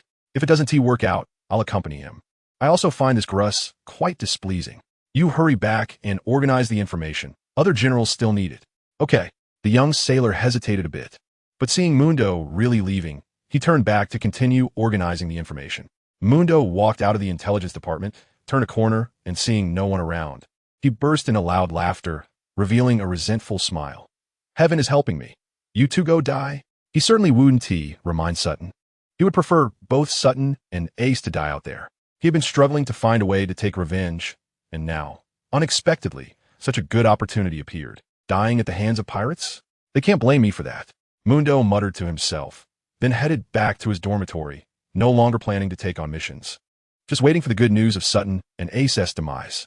Because Mundo was meddling, Sutton did not receive the news about the change of targets, so he was unaware of the crisis he was about to face. When the sun was about to set, he arrived at the port as planned. At this time, Ace and the other 6 had already packed their things and lined up there. A warship was already docked at the port, fully supplied before everyone arrived. And Ace and the others would board this warship to cross the comm belt, directly entering the Grand Line. Leading everyone onto the warship, Sutton's gaze fell on Ace and the others. Our opponent this time is the hanged Ghost Pirate crew, led by the Captain Hanged Ghost Gruss, with a bounty of 150 million berries, and he will be handed over to me. His subordinates include 3 bounty criminal officers with bounties of 20 million, 45 million, and 60 million berries, who will be your opponents. After briefly introducing the situation of the hanged Ghost Pirate crew, Sutton's expression became unprecedentedly serious. Please pay attention. Your opponents this time are vicious pirates, deadly enemies, no longer merely your sparring partners, so when you take action, you must go all out. Yes. Although the trainees responded affirmatively, the 7 in front of him were the elites among the trainees. But Sutton understood that facing real combat for the first time, mere strength was far from enough. They also needed the awareness that they could die at any moment. He had seen too many new recruits who, in their first battle with pirates, were so nervous that they couldn't hold their swords properly, ending up getting pierced through the head by the enemy. Sensing that the trainees' fighting spirit was still not strong enough, Sutton continued, you may not yet have a concept of the brutality of this pirate crew. So let me give you a number, 534. That's the number of civilians they have killed in the last 3 months. The warship suddenly fell silent. Everyone was shocked by this number. Then, a burning rage ignited in their chests. Slaughtering civilians? How could there be such demons? All right, keep all your anger, and when the time comes, bet it all on those scum. Remember, they are not worth holding back. Finally, I hope that a month later, all of you can come back to me without missing anyone. Set off. Seeing that the goal has been achieved, Sutton waved his hand. Yes. Ace and the others responded with a loud agreement. According to the latest intelligence, the Executioner pirate crew was currently drifting in the waters between Water 7 and Sabadi Archipelago in the first half of the Grand Line. Therefore, the warship carrying Ace would take a week to reach there. During this time, Ace certainly would not waste it, daily training was essential. At this moment, after finishing a set of basic Navy boxing, Ace took out the basic swordsmanship manual that Chardon had given him earlier. After the battle with Blanca, Ace had realized that until he could train his Busashoka haki, it would be more reliable to have a sword in hand. Flipping open the book, Ace casually skimmed through the content and couldn't help but be surprised. Although the book was titled Basics, Ace preferred to call it the essence of swordsmanship. The author summarized the sword techniques into 8 actions: chop, cut, thrust, flick, block, parry, sweep, and horizontal strike. Each action was then paired with various basic footwork, forming the essence of this swordsmanship manual. Although there were no complex or flashy moves, Ace understood that this was the true killing sword technique, with each move aimed solely at taking a life. His time was precious, so Ace immediately took out his broad-bladed sword and immersed himself in practicing the sword techniques. 3 days later, Ace had already mastered the 8 basic actions of the sword technique, and the broad-bladed sword danced in his hands like the wind. However, Ace knew that he was merely mimicking the forms. He was far from truly mastering them, let alone naturally and fluidly integrating these actions into one. Wiping the sweat from his brow, Ace prepared to continue swinging his sword. "Ace, Major Chardon is calling for you," shouted a middle-aged sailor with curly black hair. "Okay, Uncle William, I'm on my way." Ace stopped his actions and walked toward the captain's cabin. There were more than just the 8 of them on the warship. After all, operating such a large battleship required dozens of sailors, not to mention the regular Marines, totaling nearly 200 people on board. Uncle William was the ship's signalman, responsible for relaying Captain Shadton's orders. Passing through the deck, Ace reached the captain's cabin and knocked on the door. "Come in," came Shadton's familiar voice. Once inside, Ace was surprised to find Drake there as well. "I only called you 2 here today. Do you know why?" Seeing the 2 shake their heads, Shadton continued. "Let me ask you a question first. Do you know what haki is?" When Drake shook his head, Ace thought for a moment and replied, "Haki is the potential power that all humans possess. It is an innate ability, similar to Orian intimidation, existing like an instinct." Shadton looked at Ace with some surprise, clearly not expecting him to answer. However, he nodded in approval and said, "Not bad. Haki is generally divided into observation haki and armament haki, and of course, there is the legendary Conqueror's haki. Conqueror's haki is innate, but the other 2 can be mastered through personal training." At this point, Shadton clenched his right fist, and a wave of energy surged within him, causing a stream of air to suddenly condense around his fist, forming a layer of black protective coating. This was armament haki. As he relaxed his fist, the haki disappeared, and Shadton continued with a smile. "As for observation haki, I believe you're already starting to sense it." Hearing this, Ace gained some understanding of Shadton's strength. In the Navy, officers of the rank of Rear Admiral can skillfully master both types of haki. The fact that Shadton has already mastered them indicates that his strength has reached the level of a peak Rear Admiral, which is why the people in the base treat Shadton with such respect. However, what made Ace feel happy was that Shadton calling the 2 of them over and saying this was certainly not to show off his strength. He was going to guide them in practicing haki. Sure enough, after seeing the puzzled expression on Drake's face, Shadton spoke up. "You 2 performed exceptionally well in the physical reaction test, which is the result of pushing your 5 senses to their limits." When Shadton said this, he specifically looked at Ace, and, upon seeing Ace appear to be deep in thought, he continued, "And what is known as observation haki is actually the 6th sense." As soon as Shadton finished speaking, Ace suddenly looked up, his pupils contracting, as if he had received a profound insight, completely understanding the essence of observation haki. In fact, Ace had been puzzled over the past few days, as his 5 senses seemed to have reached their peak. While he could quickly react to what he saw and heard, he knew it wasn't observation haki. After listening to Shadton's words, he finally realized that observation haki was actually the 6th sense. "My level is limited, and your armament haki is still at the beginner stage, so I cannot guide you. However, your 5 senses are almost at their peak, which means you have the foundation to develop the 6th sense." Shadton seemed to be impressed by the 2's talents, "So if you are willing, I will guide you in practicing observation haki in the coming days." "Thank you, instructor." Ace immediately thanked him and nudged the somewhat confused Drake beside him. So Drake also quickly expressed his gratitude. Since losing to Ace, Drake knew that this kid never suffered losses, so it was good to follow him. Very well. Chardon took out 2 strips of cloth and a wooden sword. Looking at the 2 kids in front of him and recalling how he had almost vomited blood from being outsmarted by them before, he slyly smiled and said, "First, blindfold yourselves with these cloth strips. When you can dodge my wooden sword without relying on your 5 senses, your observation haki will be trained." For some reason, Both Ace and Drake shuddered at the sight of the wooden sword in Chardon's hand. Meanwhile, near a deserted island in the first half of the Grand Line, two pirate ships slowly came to a stop. The first ship was bustling with noise, with dozens of pirates busy dropping anchors and stowing sails, while the second ship was eerily silent, exuding a chilling atmosphere. In the captain's cabin of the first ship, only two people were seated. One of them, short and stout, had a prominent bald head, and his bare torso was covered in gruesome scars.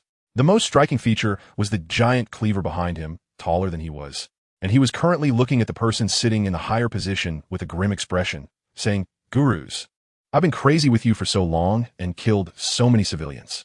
If I don't get what I want later, don't blame me for being rude." Sitting in the higher position was Gurus, the captain of the Gallows pirate crew. He stood at nearly 2 meters tall, with wild, grass-like hair, and one of his eyes was completely white, giving off a chilling vibe. "Haha, dear Austin, it's just a few kills. With your reputation as the executioner, are you really afraid of those worthless Navy? Stop the nonsense. When will the trading partner you mentioned arrive?" Austin felt a sense of disgust and apprehension at the mention of the deal. What the other party wanted was actually corpses. "Austin, don't be anxious. Let's talk about something else first.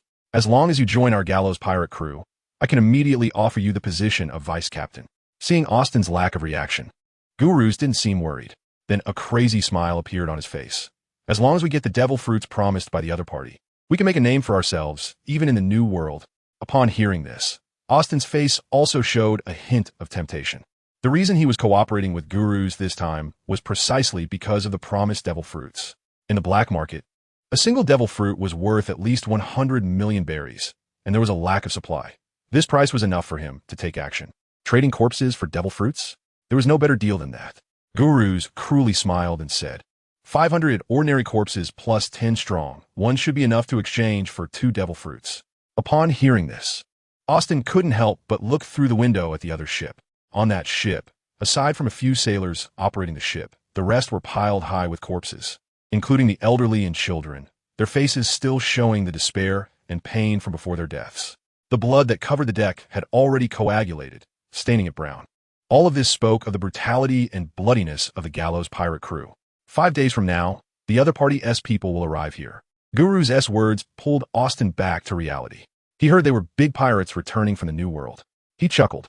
Although he didn't know what they wanted the corpses for, just handing over 2 devil fruits was quite a big deal. I hope nothing goes wrong during this time." Austin nodded, stroking his cleaver, murmuring softly. The recent massacres always gave him a bad premonition. But thinking of the devil fruits beckoning to him, Austin directly cast that thought aside. It's just killing a few people. In the Grand Line, in the Devil's Triangle area, a sea shrouded in dense fog, there was an island quietly floating on the surface of the sea. Upon closer inspection, this island was actually a massive 3-masted sailing ship, an island-sized ship. At the center of the island stood a huge castle in dark tones. Absalom, are you ready? Go fetch those lovely, fresh corpses." In the center of the castle's great hall, a towering figure, at least 3 meters tall, was shrouded in shadows. After all, only the dead are the most reliable. Across from him in the great hall, although no one was visible, a male voice suddenly echoed. "Yes, my lord, the ship is ready. Go, it's up to you. Come back soon. I can't wait to see Hogback turn those corpses into powerful warriors." The massive figure revealed his appearance, with hair like green onions, a devilish look, and sharp teeth. "Understood." A figure slowly emerged from a transparent state. It was a lavishly dressed and terrifying-looking long-haired man, the one called Absalom. He respectfully bowed to the figure before him, and then retreated out of the great hall.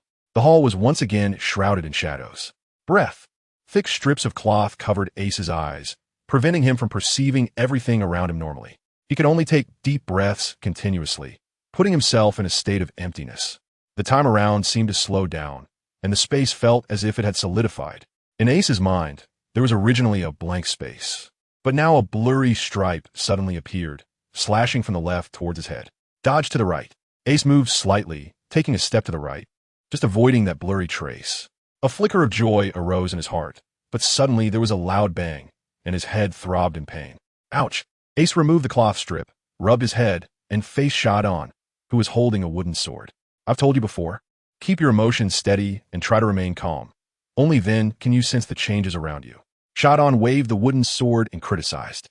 "Yes, instructor. I won't do it again next time. Ace took a deep breath and replied respectfully. He had just dodged the first strike, which meant Ace had finally touched the edge of observation haki. However, due to his excessive joy, he broke that ethereal state and immediately got hit by Shadon's second strike. Although his head hurt a bit, Ace was very satisfied, because after reaching this threshold, as long as he continued to train for a while, he would soon master observation haki. All right, that's it for today. Go call the classmates up to the deck. We should arrive at our destination this afternoon. Shadon casually tossed the wooden sword into a nearby weapon rack. Okay, I'll go now, Ace replied, and turned to walk towards the cabin. After Ace had walked far away, a look of shock appeared on Shadon's face. In just 4 days, Ace had managed to touch the threshold of observation haki, which meant that in about a month, he could initially master observation haki. It took Shadon 3 whole months just to reach the threshold. Perhaps this is what genius is. Shadon smiled self-deprecatingly, and instead of praising Ace, he pointed out his shortcomings to prevent him from becoming arrogant. After all, even the best raw gem needs careful polishing. Only Instructor Zephyr was qualified to teach him. However, Shadon had already made up his mind that after this mission, he would definitely recommend Ace for the second phase of the base. At this moment, Ace was unaware of Shadon's thoughts. On his way to notify his classmates, he was carefully organizing his gains from the past few days. 7 days wasn't a long time, and Ace could only be considered a beginner in naval swordsmanship. However, he focused on practicing slashes. With one swing, anyone attempting to take it head-on would regret it. More importantly, during his swordsmanship practice, Ace came up with some methods to use flames. The recent battles could only be considered sparring for Ace, as they didn't result in death, so he hadn't used his purple fire.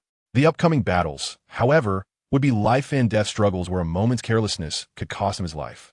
Therefore, Ace felt he needed to have some abilities to protect himself. Some techniques from his past life, using the Mera Mera no Mi, with slight modifications, could be directly applied. Thus, Ace selected 2 techniques that he could currently use. 1. Divine Fire, Unknowable Fire.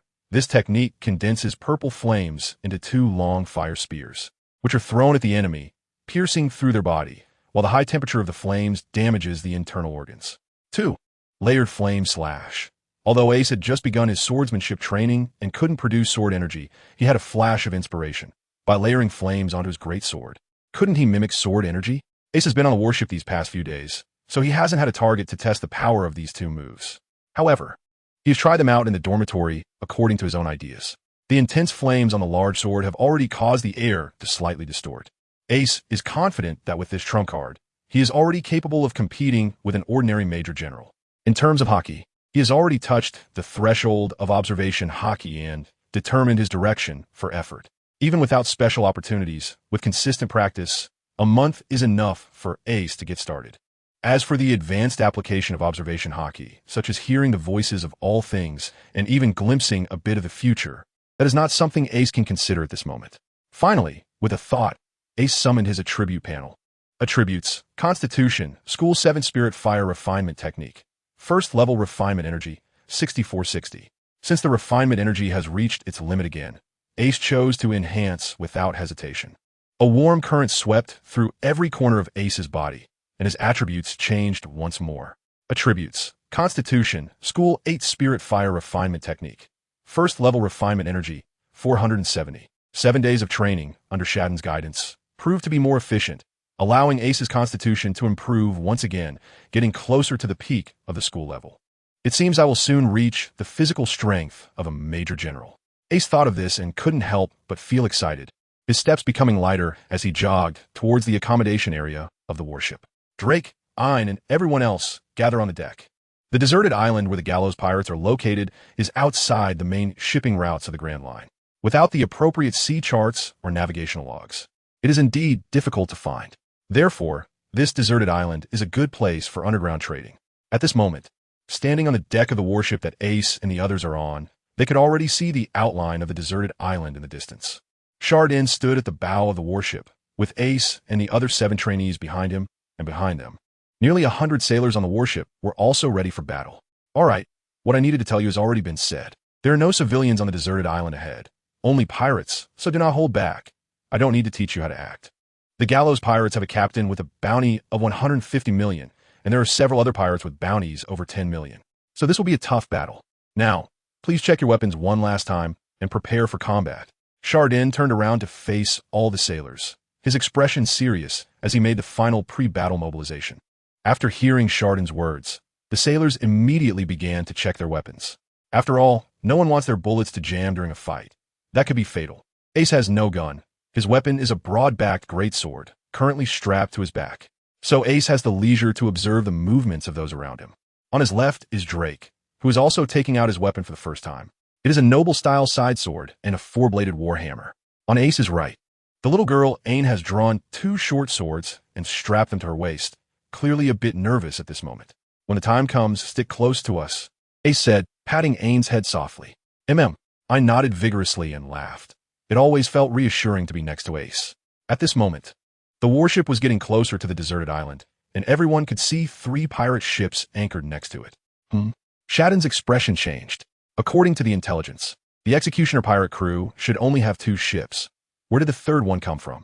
The largest pirate ship had a lookout tower on its main mast, and the sentry on the lookout tower saw a naval warship sailing straight towards them, and their expression changed drastically. A naval warship? It couldn't just be passing by. Nonsense, in this godforsaken place. It's strange if it's not coming for us.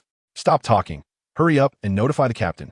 One of the sentries immediately jumped up, flipped over from the lookout tower, slid down the mast, and turned to run towards the captain's quarters. The captain's quarters of this pirate ship, originally the largest cabin on board, now seemed a bit cramped. In addition to some tables and chairs, there were 10 black coffins placed around, making the place appear extremely eerie. At that moment, 3 people were sitting at the only table. On one side were a bald man and a one-eyed man, who were none other than the executioner Austin and the hanged ghost Gruss, while on the other side sat a creature that, although humanoid, had the mouth of a lion on the lower half of its face. Haha, Absalom, you arrived a day earlier than agreed. Gruss's single eye turned, staring at the lion-faced man in front of him. What's wrong? Are you not ready yet? Absalom leaned back against his chair, crossing his legs on the table in a very rude manner. You've played with Lord Moria. You should be prepared to bear the wrath. Upon hearing that name, Austin's expression changed. He finally understood the identity of his trading partner. Moonlight Moria, 5 years ago, the notorious pirate who fought against the Yonko Kaido in the New World. Although he returned defeated, no one had ever escaped from Kaido after losing. Moria was the first. 5 years ago, Moria's bounty was already 300 million. After disappearing for 5 years, how strong must he be now? Austin immediately put away his disdain for the person in front of him. Of course not. We've been ready for a long time. Here are the bodies of 10 powerful beings, including the legendary Captain John.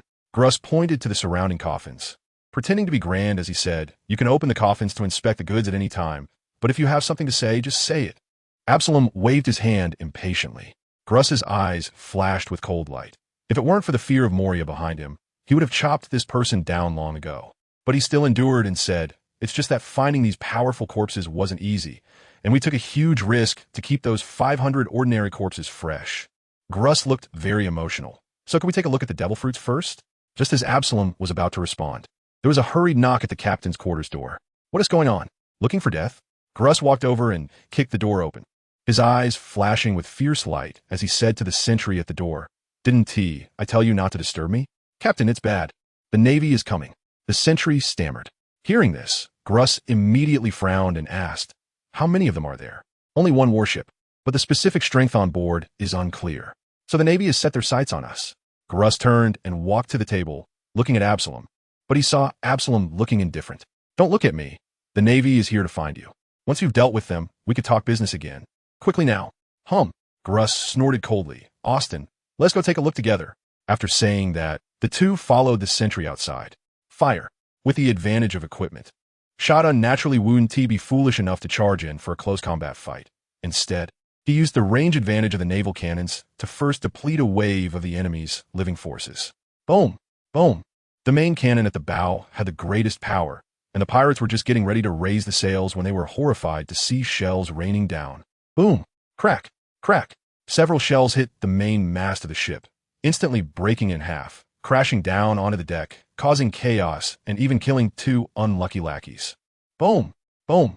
Another round of cannon fire, several shells fell from the sky. Damn it! Gruss had already brought 3 subordinates and walked out with Austin, seeing the wrecked deck. His expression was extremely gloomy. Immediately, facing the cannonballs falling from the sky, Gruss drew a 6 or 7 meter long whip from his waist and lashed it into the air. Crack! Crack! After a flurry of whip shadows, all the cannonballs were actually exploded in midair. Shadun narrowed his eyes upon seeing this scene, then raised his hand to signal to stop firing. Since the enemy captain had already come out, there was no point in continuing the bombardment. "May I ask how to address you, sir? Can we sit down and talk?" Gruss, having mixed in the sea for many years, surprisingly still wanted to negotiate with Shadun under such circumstances. Perhaps he thought that as long as there were enough benefits, there was nothing that couldn't be discussed. But Shadun completely ignored Gruss. He had already seen the mountain of corpses piled on another pirate ship, and there was nothing to discuss with such scum. His eyes were filled with killing intent. At this moment, the warship was only a few meters away from the pirate ship. Shadun walked to the bow, flung open his cloak, revealing his sturdy muscles. "Chafe!" With a soft shout, the next second, Shadun disappeared from his spot, leaving behind a circle of white air. Almost at the same time, Shadun had crossed several meters, suddenly appearing in front of Gruss. A punch was directed straight at Gruss. Gruss's pupil shrank. But when he thought that the insignia on Shadun's cloak was only that of a major, he felt there was nothing to fear since he was also of major-level strength. So he did not hesitate and punched back. Bang! At the moment of impact between the two fists, Gruss's expression changed drastically. "How is this possible? Talp, talp, talp?" Gruss's face turned pale, retreating several steps and knocking over several subordinates, the remaining force even cracking the deck. Meanwhile, Shadun had firmly stood on the deck of the pirate ship. Boom! Kill! Charge! Moments later, the warship crashed into the side of the pirate ship. Without needing Shadun's command, nearly 100 sailors had already charged towards the pirate lackeys. The members of the Executioner pirate crew were not new to this kind of scene. Dozens of ordinary pirates immediately picked up weapons and tangled with the sailors, throwing the scene into chaos. Ace and the other 7 trainees did not rush forward, but instead stood behind Shadun. They noticed that several pirates were also standing next to Gruz without moving. Clearly, they were all bounty criminals from the Gallows pirate crew. After suffering a small setback, Gruz's expression was quite unpleasant. However, after standing up straight again, he actually laughed. "Ha ha ha! This Rear Admiral, your strength is impressive. Normally, I wouldn't stand a chance against you, but you've chosen the wrong time. You won't leave here alive today." After saying that, he turned to Austin and said, "In this situation, you aren't planning to just watch, are you?" Austin. Shadun's pupils suddenly constricted as he followed Gruz's gaze. Sure enough, a short and stocky bald man had stepped forward, drawing a giant machete that was taller than himself, twirling it as if it were weightless in his hands. Another bounty criminal with a bounty over 100 million. The Executioner Austin with a bounty of 100 million berries. This is troublesome. Ace furrowed his brow, surprised to see 2 pirates with Rear Admiral level strength. He wondered if Instructor Shadun could handle it. "Instructor, let me block him." Ace took off the wide-bladed sword from his back and stepped forward. If it was just to temporarily block one person, Ace was fully confident. But before Shadun could speak, Gruz and the others across from him burst into laughter. "Did you hear that? What did this kid just say?" Gruz grinned at Austin and said, "You've been underestimated, Austin. Even a 10-year-old kid thinks he can handle you." "Humph." Austin raised his sword, his face dark with anger. "Ha, forget it, forget it." Seeing that Austin was about to explode with emotion, Gruz stopped talking and turned to the pirate crew members behind him, saying, "Kate, go take care of this clueless kid." "As you command, Captain, I will make sure to entertain this kid well." A muscular man with dreadlocks and a fierce face stepped forward, towering at about 2 meters 3. Looking down at Ace, who barely reached his chest, he displayed a cruel smile. "Kid, you should be happy to die at my hands. After all, I'm a big shot with a bounty of 60 million. Ace remained expressionless, simply raising both hands to lift the broadsword above his head. "Oh, you can use a sword too. This sword is not a child's toy. Quickly hand it over to Uncle." Kate's expression remained cruel as he reached out towards Ace, mocking him with his words. Meanwhile, Gruss and Austin had already focused their attention on Shadun. After all, in their eyes, Shadun was the real enemy, and Ace was already considered dead. Flame slash. The sound was not loud, but in the next second, boom! A purple flame suddenly erupted from Ace's hand, instantly engulfing the broadsword, condensing on the blade, and then Ace swung down towards Kate. The deep purple flame seemed to transform into a giant flame sword several meters long, instantly igniting the air. The scorching heat making both sides of the battle stop in shock, suddenly turning their gaze towards Ace. No! Kate barely had time to let out a terrified scream. He was too close to Ace and had no time to dodge. The next moment, the flaming giant sword cleaved into his skull. With a swish, Kate's head was split in two, yet strangely, not a drop of blood flowed out. Fire. There was actually fire. The moment this flame appeared, everyone present was shocked and holding their breath. The sense of threat felt earlier in the base cafeteria was because of this, right? Shad Tun laughed, thinking to himself, Ace really kept this hidden well. On the side, Ein's eyes were filled with stars of admiration, while Drake once again showed a bitter smile. A 60 million bounty pirate, killed in one hit. This is Ace's strength. How many more secrets does he have? Ha ha ha, all right. Everyone attack. Let's take down all these pirates. Shad Tun laughed heartily. With Ace around, he felt more confident about this mission. After saying this, he clenched his fists, the armed color hockey swirling up, and he charged towards Gruss. We're going to, Drake shouted, rushing with his sword towards the other bounty criminals. They couldn't let Ace be the only one to show off. Bang! Crack! Gruss had also awakened from his shock and lashed his whip towards Shad Tun. His bounty of 150 million berries was hard-earned, and his whip technique was incredibly sharp, momentarily engaging in a fierce exchange with Shad Tun. Meanwhile, Austin raised his machete, ready to rush forward to help, but saw Ace blocking in front of him. Your opponent is me. Ace held his large sword upside down, smiling as he looked at Austin in front of him. I'm not someone that Useless can compare to, Austin said, but when he saw Kate's corpse nearby, a look of apprehension appeared on his face. The corpse was still engulfed in purple flames. Is it a devil fruit ability? Austin's eyes narrowed slightly, and then a hotter light flashed in his eyes. After today's transaction, he could have such power too. Anyone standing in his way deserved to die. Austin's forehead bulged with veins as he forcefully stomped down and charged at Ace.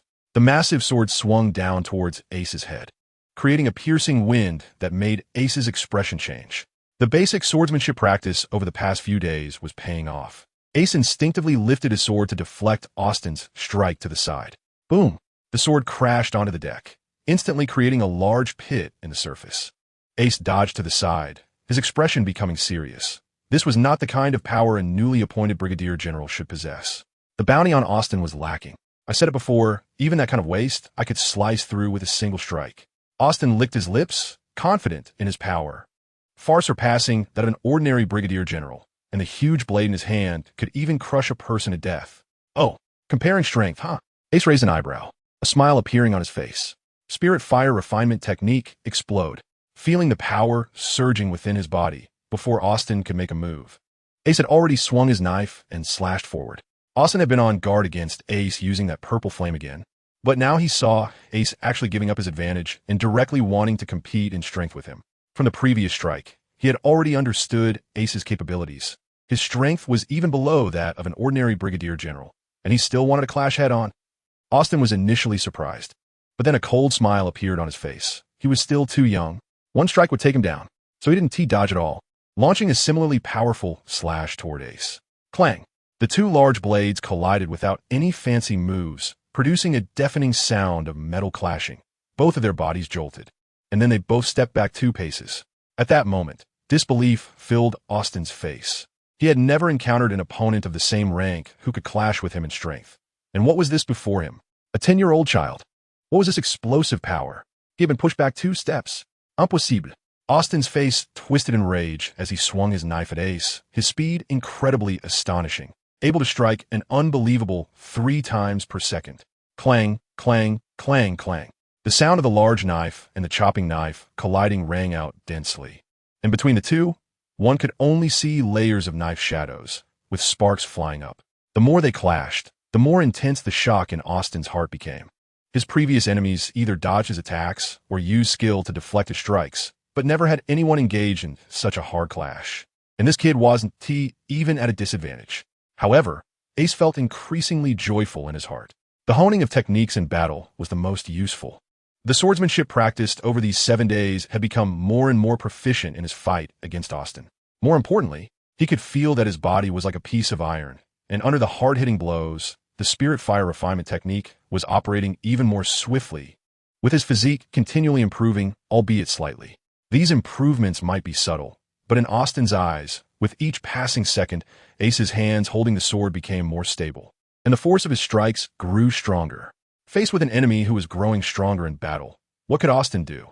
He was starting to panic. Austin, why haven't you dealt with that brat yet? Suddenly, a frantic voice from Gruz came through. Austin glanced toward the sound and found that Gruz was already struggling. Although Gruz was not weak, there was a clear gap compared to the already top-tier Major Shaddon, who could occasionally breach Gruz's whip defense and land a punch or two.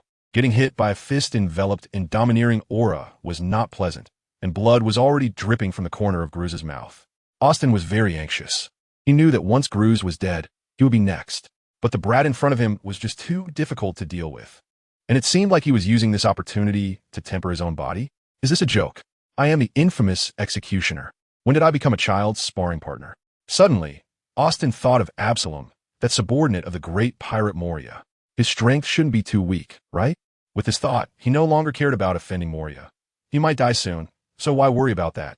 Austin shouted loudly, Absalom, are you just going to watch? Do you think you can escape after we die? After hearing Austin's roar, Ace was taken aback. That name sounded very familiar. Could it be another enemy of the rank of a major general? On the other side, Drake and the other 6 trainees were nearing the end of their battle. After all, the strongest officer had already been cut down by Ace, and the remaining officers were being overwhelmed by their groups with no power to resist. Drake had just finished off his opponent and was about to help Ain when he suddenly felt a wave of danger, causing the hair on his neck to stand on end. He instinctively leaned to the right. Puff! The sound of a blade entering flesh rang in his ears, and Drake immediately felt a sharp pain in his chest. Despite the pain, he swung his sword backward but only struck empty air. Warm blood began to flow from his back, and trembling, Drake turned around to see who had ambushed him, but there was nothing behind him. With a thud, Drake fell to his knees. The sword had grazed his heart. Am I going to die? The scene before his eyes gradually blurred, and the ambusher finally revealed himself. The opponent let out an excited beast-like growl, holding a dripping dagger in his hand, his body gradually becoming clearer from a transparent state. Not bad. You managed to lean your body at the last second, and didn't hit your heart directly. Huh? Well then, let's give you another stab. Absalom licked the blood off his dagger, a bloodthirsty smile appearing on his face as he moved forward to stab Drake again. If he landed another blow, Drake would surely die on the spot, with no chance of survival, seeking death. But at that moment, Ace's furious voice rang out, followed by a deep roar. Divine fire, unknowable fire. The moment Absalom heard Ace's roar, he trembled all over and immediately kicked off the ground, retreating rapidly. 2 3-meter-long flame spears shot through the air like arrows released from a drawn bow, leaving 2 afterimages as they instantly reached Absalom's front. Although he retreated in time, the purple flame spears still struck his right hand that held the dagger, and the tail flame grazed his chest.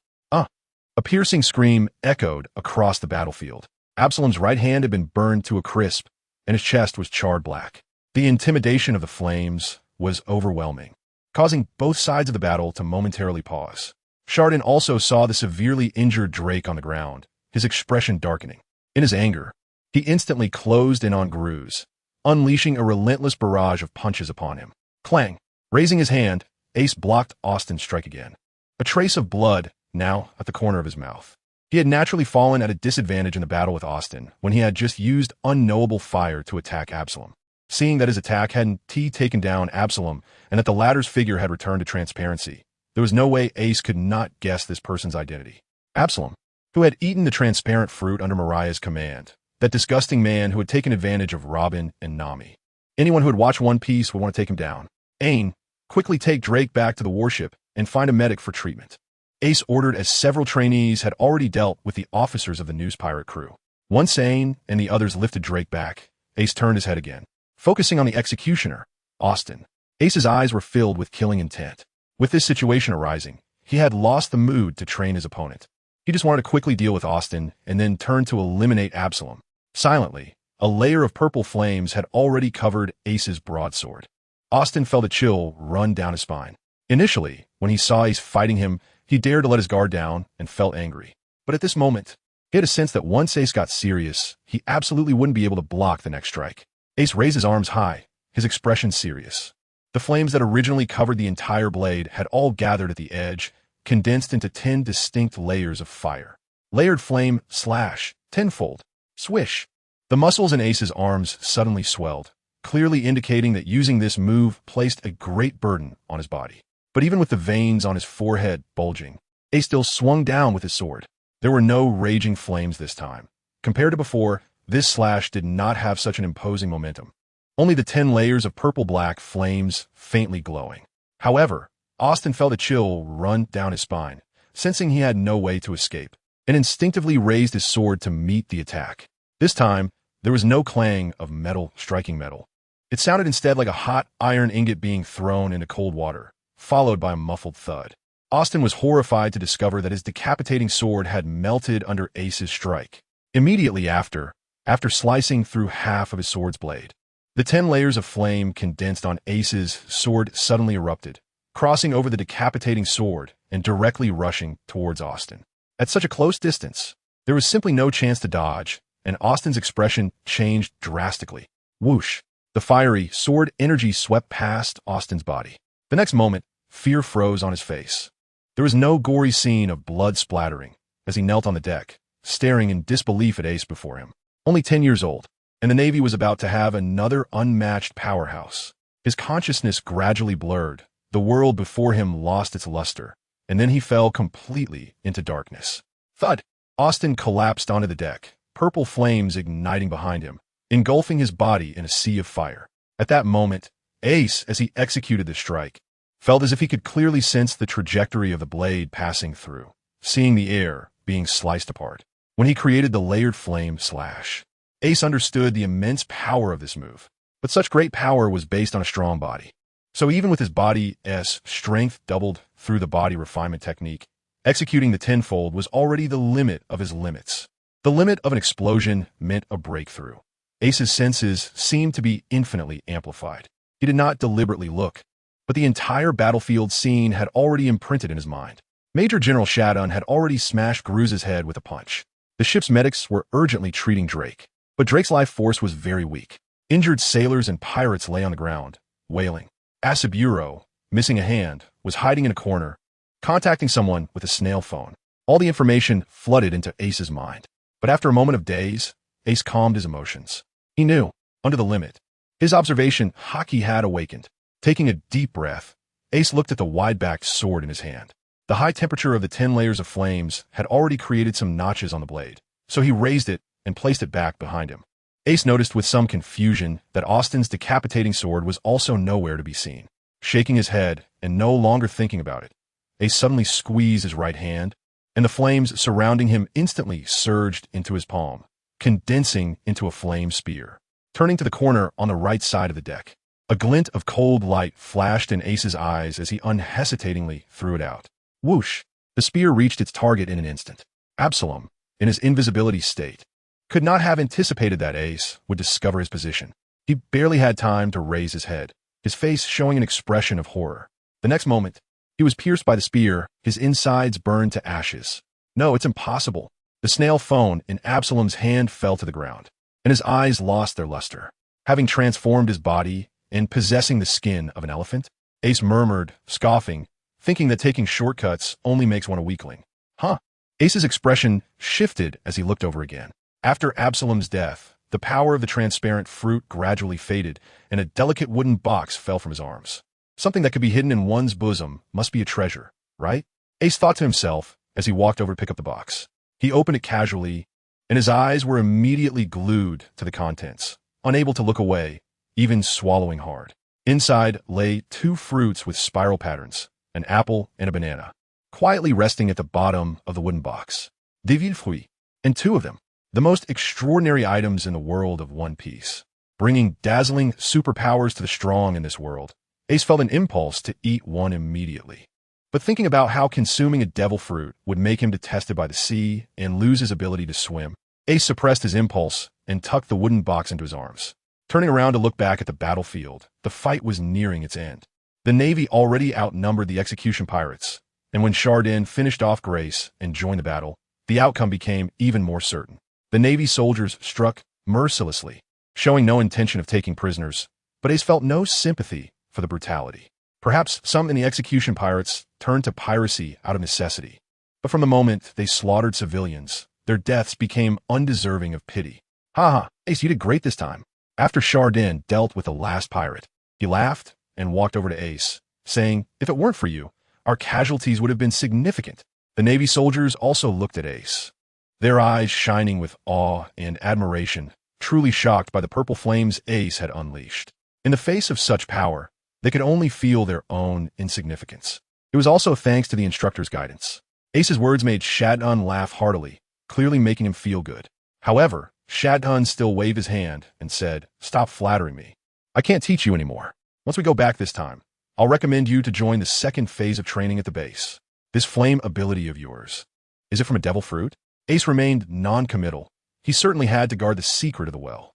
Shadun didn't ask much either, but his expression became serious. "In more than 2 months, you will have a life and death duel with Barranca. Although your strength is already considerable, you still need to be cautious of this guy. If he uses a sword, his strength is not much weaker than mine." Seeing Shadun's serious expression, Ace nodded solemnly. He had seen Shadun's strength, and it seemed that Barranca's swordsmanship was quite strong. "Ace brother, instructor, you should go check on Drake brother quickly." Suddenly, Ain's voice came with a crying tone. Ace and Shadun turned their heads, and their expressions changed. Could it be that Drake was in trouble? The two hurriedly flashed and rushed back to the warship. Meanwhile, a man in a black suit also walked out of the pirate ship's cabin and followed them. Just as they reached the medical room of the warship, Ace's body swayed, and his face turned pale. The effect of the Chui Tiju faded, and Ace entered a period of weakness, feeling a wave of exhaustion. Quickly help Lord Ace check." A military doctor in a white coat said nervously upon seeing this scene. They had also seen Ace's recent battle, so the military doctor unknowingly used honorifics. "Don't worry about me. How is Drake doing now?" Ace pushed aside the rushing Marines and asked anxiously. "But Nobu, take us there quickly." Shadun interrupted the doctor's words. Seeing that he was still hesitating, he didn't say more and directly opened the emergency room door and rushed in. "Major Shadun, you can't go in right now." A nurse immediately tried to stop the two, but Shadun pushed her aside. After opening they saw Drake lying on the bed, his clothes stained red with blood, eyes tightly closed, and completely motionless. "What's the situation?" Ace asked directly without waiting for the surrounding doctors and nurses to speak. "Brother Drake was stabbed in the heart, and the situation is very critical. If it weren't for his strong physique, he would have probably already." The girl who had come in with a sign was already crying her face off. But the doctor said he won't last much longer. "I don't care what methods you use, save him," Shadun shouted at the group of doctors. But when Ace saw the doctors looking at each other in dismay, and then shaking their heads, his heart sank. He knew that these doctors probably really had no way to help. What do we do? Ace's mind raced. There were many amazing abilities in the world of One Piece. If there were abilities like the Ope Ope Nomi here, he could easily save Drake. But that wasn't realistic. Suddenly, Ace had a thought. Devil fruits. He actually had 2 in his possession. With that in mind, Ace no longer hesitated and quickly took out the wooden box from his pocket, saying to Sabo, "Instructor, I just found 2 devil fruits on that pirate named Absalom." Sabo's eyes brightened at first, but then he looked a bit confused. They were in a hurry to save Drake, so why was Ace mentioning this? Seemingly sensing Sabo's confusion, Ace opened the box and pointed to one of the banana-shaped devil fruits, saying, "This fruit should be a Zoan-type devil fruit. Zoan-type devil fruits can give the user a strong recovery ability, which should help Drake." "That makes sense." A smile appeared on Sabo's face as he immediately took the fruit out of the box, ready to feed it to Drake. "Wait." Suddenly, a strange voice came from behind the group. Ace turned his head in the direction of the sound and saw a man in a black suit, wearing a black top hat. Instantly, he thought of that organization from the World Government. World Government CP-8, number 167, had met Major General Shadun. The newcomer bowed to Shadun. Ace's face showed an expression of "I knew it." He was originally puzzled as to why the Naval Intelligence Agency was so clear about the movements of the Gallows Pirates. It turned out they had arranged for spies. CP-8 should be a direct intelligence agency under the World Government, fully named Cypher Pole Number 8. "What do you want?" Shadun, in a hurry to save Drake, did not give the person a good look. "I just want to remind you that these 2 devil fruits are the pirates' loot and should be handed over to the government.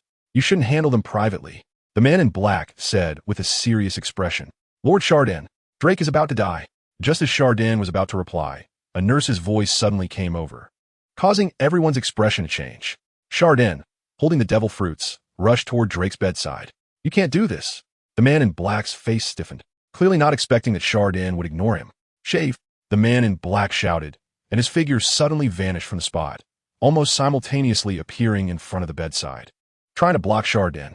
"Get lost."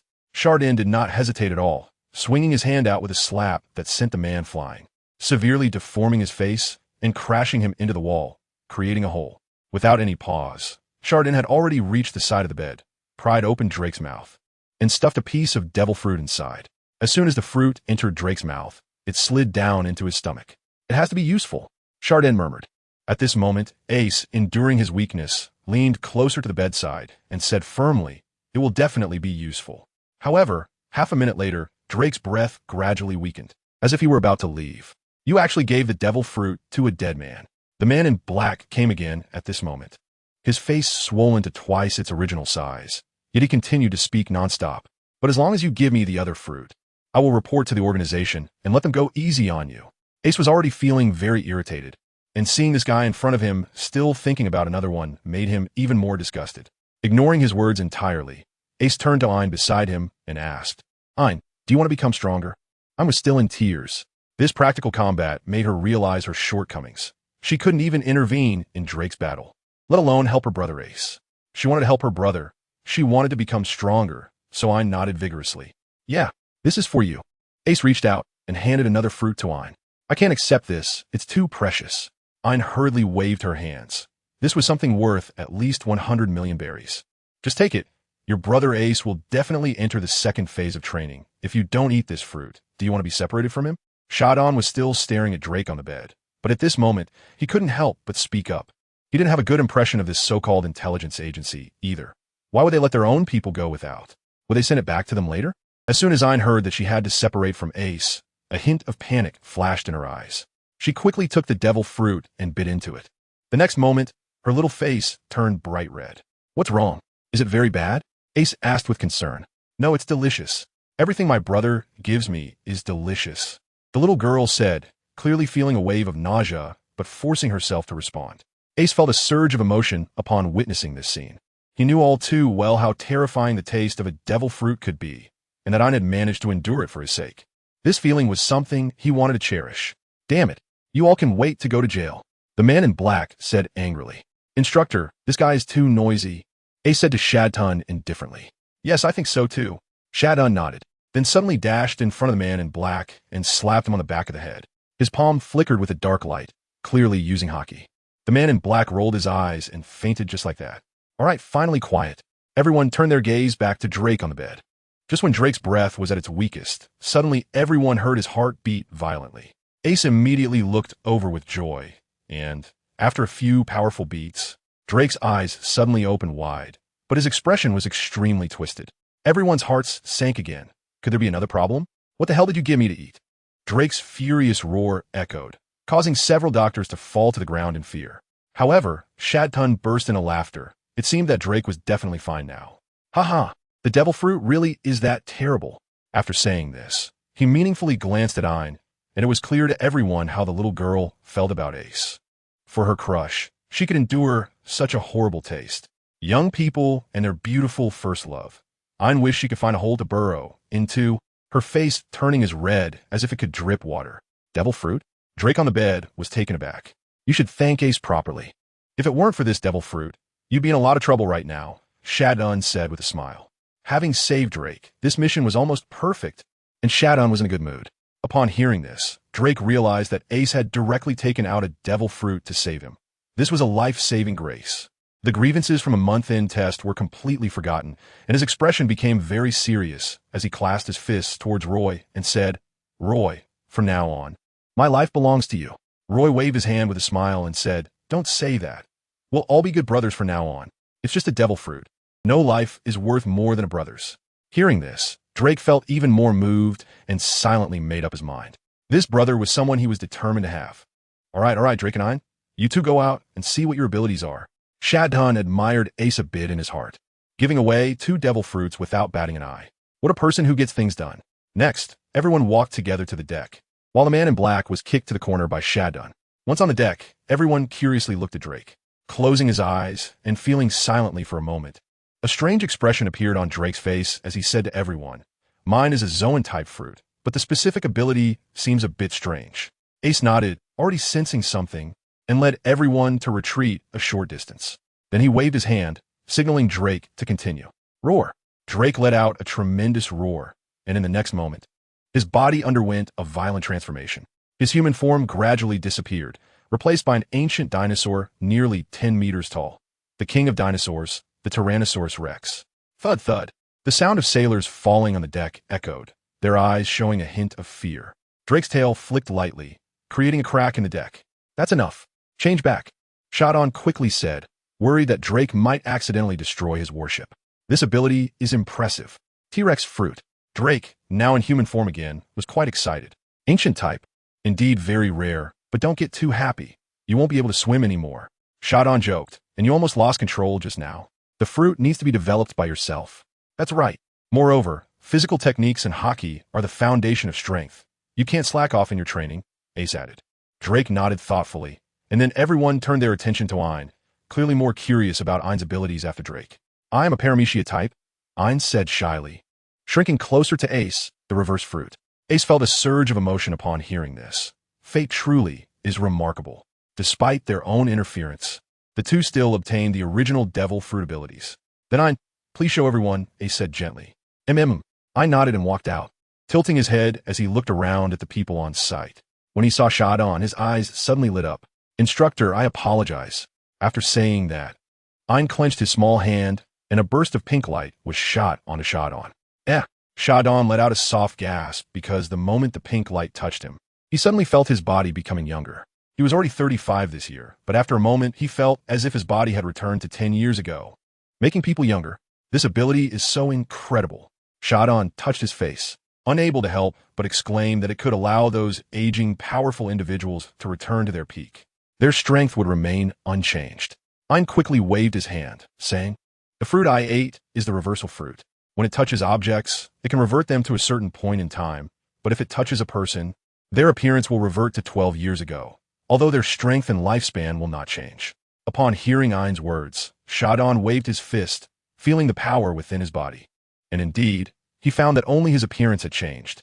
However, Shadon also felt a sense of sluggishness when moving his body. It was quite good if he could exert half of his original strength. Thinking deeper, if his body became that of a child.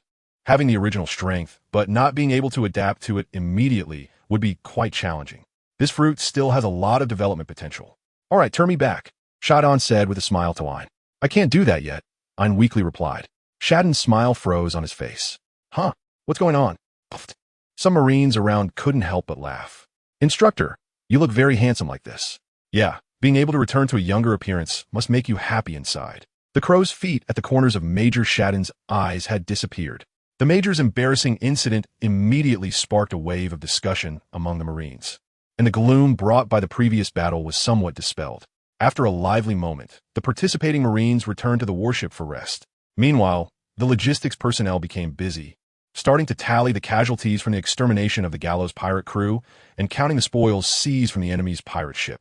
As for prisoners? Sorry, there were no prisoners this time. The battle record stated that the Gallows pirates resisted stubbornly and refused to surrender, and they had all been wiped out. While the logistics department was getting to work, Ace had already returned to his room. During this battle, Ace had almost continuously used the spirit fire refinement technique, and in the end, he used the physically taxing tenfold flame slash. Ace's physical strength and mental state were extremely exhausted. As soon as he fell onto the bed, he fell into a deep sleep. This sleep lasted an unknown amount of time, and when Ace woke up, it was already the next day. Although Ace's period of weakness had not yet passed, he felt an invigorating sense of energy, and the minor injuries he had sustained had also disappeared after this night. This refinement technique is truly amazing. This mission has brought great rewards. Ace stretched lazily, excitement showing in his eyes. In this battle with Austin, not only did he get to put the techniques he created into practice, reinforcing his swordsmanship, but most importantly, he unexpectedly broke through the bottleneck of observation hockey, saving a lot of time. Moreover, the hard clashes with Austin had tempered Ace's body, significantly enhancing the refining energy within him. At this moment, Ace's attribute panel showed attributes, Constitution, School 8 Spirit Fire Refinement Technique. First level refining energy, 10, 370. Ace didn't immediately enhance this time, but instead opened his mouth to ask with his thoughts. System, isn't Austin's beheading knife a famous blade? There was a silence. The system actually didn't respond. I said, you don't want to keep it all for yourself, do you? A few black lines flashed across Ace's face. An awkward atmosphere filled the air, and the system finally replied, the beheading knife is a swift blade grade, and I have indeed recovered it. given that the host was able to notice such details.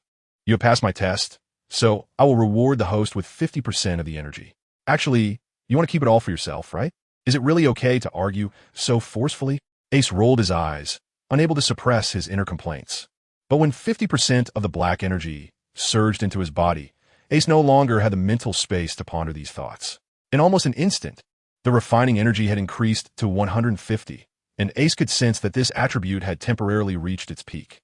However, this 50% of energy had only consumed half, and the remaining energy was not wasted. Ace was pleasantly surprised to discover that at the moment the energy was fully consumed, his spirit fire refinement technique had advanced to the second level. This meant he would have 3 times the physical burst in the future, after choosing to use the refining energy for strengthening. Ace's attribute panel changed to Attributes, Physique, School 10 Spirit Fire Refinement Technique. Second level refining energy, 090. Each final segment of physique level requires personal training to improve, so that when breaking through levels, the foundation will be more solid. The system explained to Ace why the refining energy at the 10th segment was 0. Ace nodded. He was already quite satisfied. After all, he had now reached the pinnacle of his school level, with an additional 3-fold physical burst. Ordinary major generals were no longer his opponents. Next, after returning to the base, he aimed to secure first place in the tournament to guarantee his entry into the second stage of training. Ace contemplated following Zifa to learn the Navy's combat techniques and even mastering hockey. This way, he could maximize his strength to face the impending crises. Just then, Ace felt the warship suddenly sway. Thinking about it, it should be nearing the return journey. So, Ace opened his door and walked towards the deck at the front of the warship. When he reached the bow, he saw Major General Shadon standing there with his back to him, alone. Ace, you're here. Shadon didn't turn around, but seemed to sense Ace's presence. Yes, instructor. Ace stepped forward and saluted. Ace, tell me, why can't I protect them? Shadon's voice carried a hint of sorrow as his gaze fell upon a nearby pirate ship filled with corpses, the morning sunlight casting a painful shadow over it. Ace fell silent. He could hear the pain in Shadon's heart. Because you're not strong enough. Ace's tone was calm, but his words struck directly at Shadon's heart. Only by being strong enough can one protect the people they cherish and love. Ha, you really don't hold back with your words. Shadon let out a hearty laugh, but quickly stopped. He turned to leave the bow of the ship, and as he passed by Ace, he said in a somewhat somber tone, Do me a favor. Give them a decent cremation. At the very least, they shouldn't be insulted after death. Understood. Ace responded and then threw several balls of purple fire towards the pirate ship. As soon as the flames touched the corpses, they instantly spread, turning the area into a sea of fire. Amidst the raging flames, the warship that Ace was on slowly turned around and gradually sailed away. In the Grand Line, in the terrifying Devil's Triangle, shrouded in mist, several small puppet zombies rushed into a luxurious room deep within a massive castle on a 3-masted ship. Master Moria, it's time to wake up. One of the blue puppets shouted. You've been sleeping for 4 days. It's time for your wake-up call. Opposite him, on a bed that was 10 meters long, the enormous Moria was sound asleep, a huge bubble resting on his nose. At that moment, as the blue puppet called out, the bubble suddenly burst. A pair of crimson eyes shot open, and Moria yawned widely, revealing a mouth full of sharp teeth. I had a terrifying nightmare. He. Congratulations, Master. Having a nightmare is such a wonderful thing. Another striped puppet with a knife on its back said, We've prepared food for you for the past 4 days. But there is some bad news. Lord Absalom was taken out yesterday. What did you say? Moria grabbed the puppet, and his immense strength seemed ready to crush it.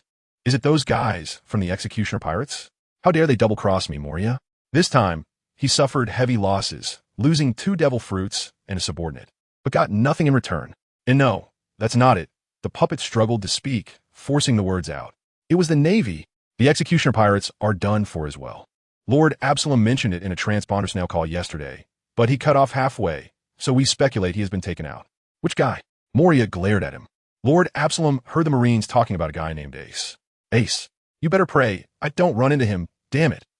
Moria let out an angry roar, and with a violent tug, he tore the puppet zombie in half.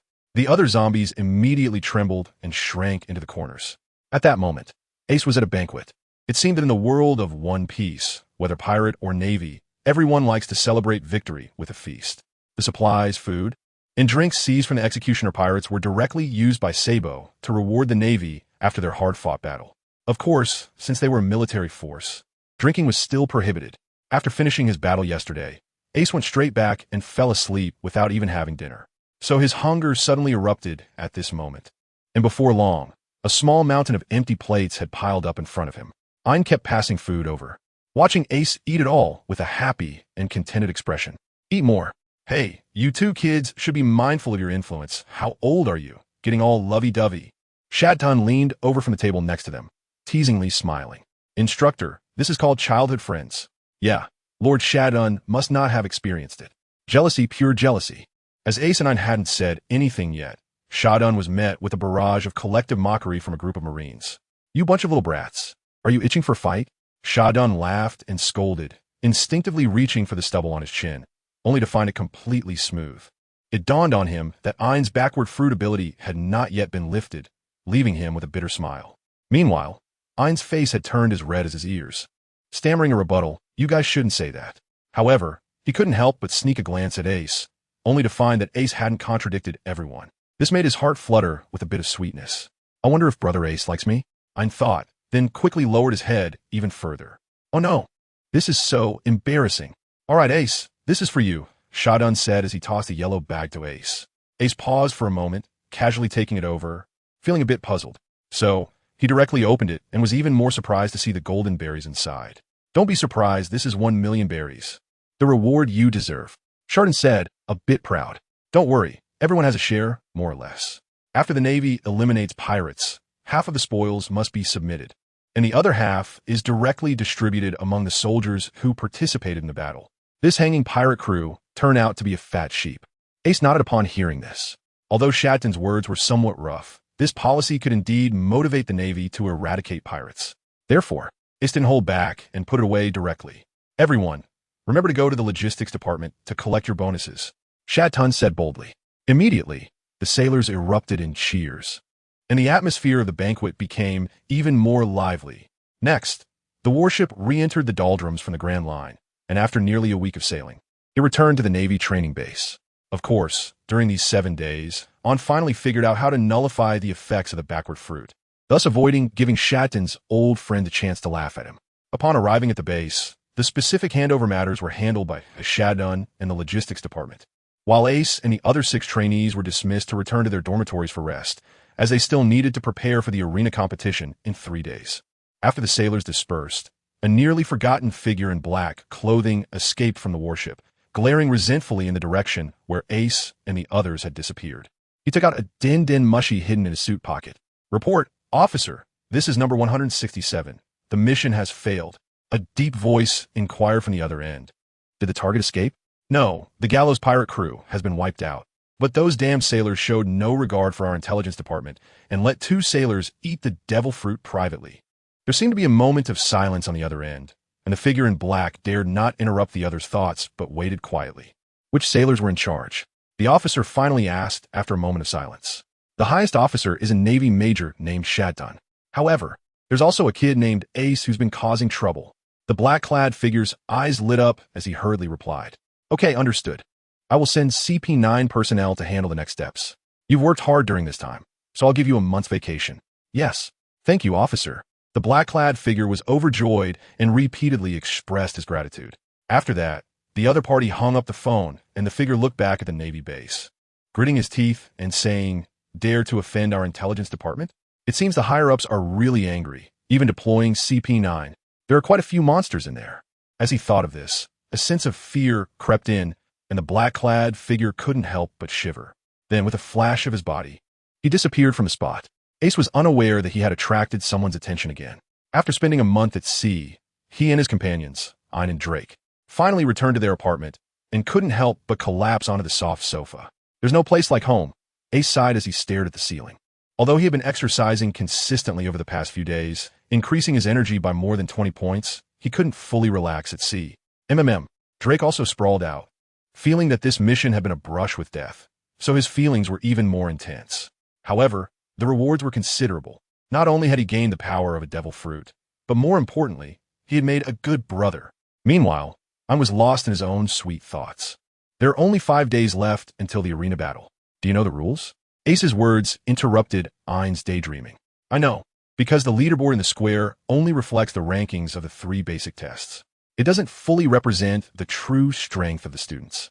The arena battle is meant for students to showcase their practical combat abilities. Ein looked at Ace and continued. The rules are simple and straightforward. There are a total of 5 arenas. Students who are confident in their own strength can directly step up and become the arena master. Each student has 2 chances to challenge the arena master. If they win, they will replace the arena master, and if they lose, they can only challenge another arena master. In the end, the last 5 arena masters will all have the opportunity for recommendations, with a chance to become students in the second phase. Drake added, and among these 5 arena masters, the top one will be determined and will directly become a second phase student. Ace, after listening, fully understood the rules of the arena battle, which were indeed simple and brutal. But it also indicated that those who could become second stage students were definitely the elite of the elite. I heard that Lord Zephyr would come to watch the arena battle, Ein said with some admiration. Upon hearing this news, Ace was not surprised, as the second stage students were essentially Zephyr's disciples, so he would naturally come to the scene to make selections. After chatting for a while longer, the 3 of them went to rest, taking a good sleep to replenish the energy they had expended on the mission. The next day, Ace got up early again, bringing his big knife and once again throwing himself into training.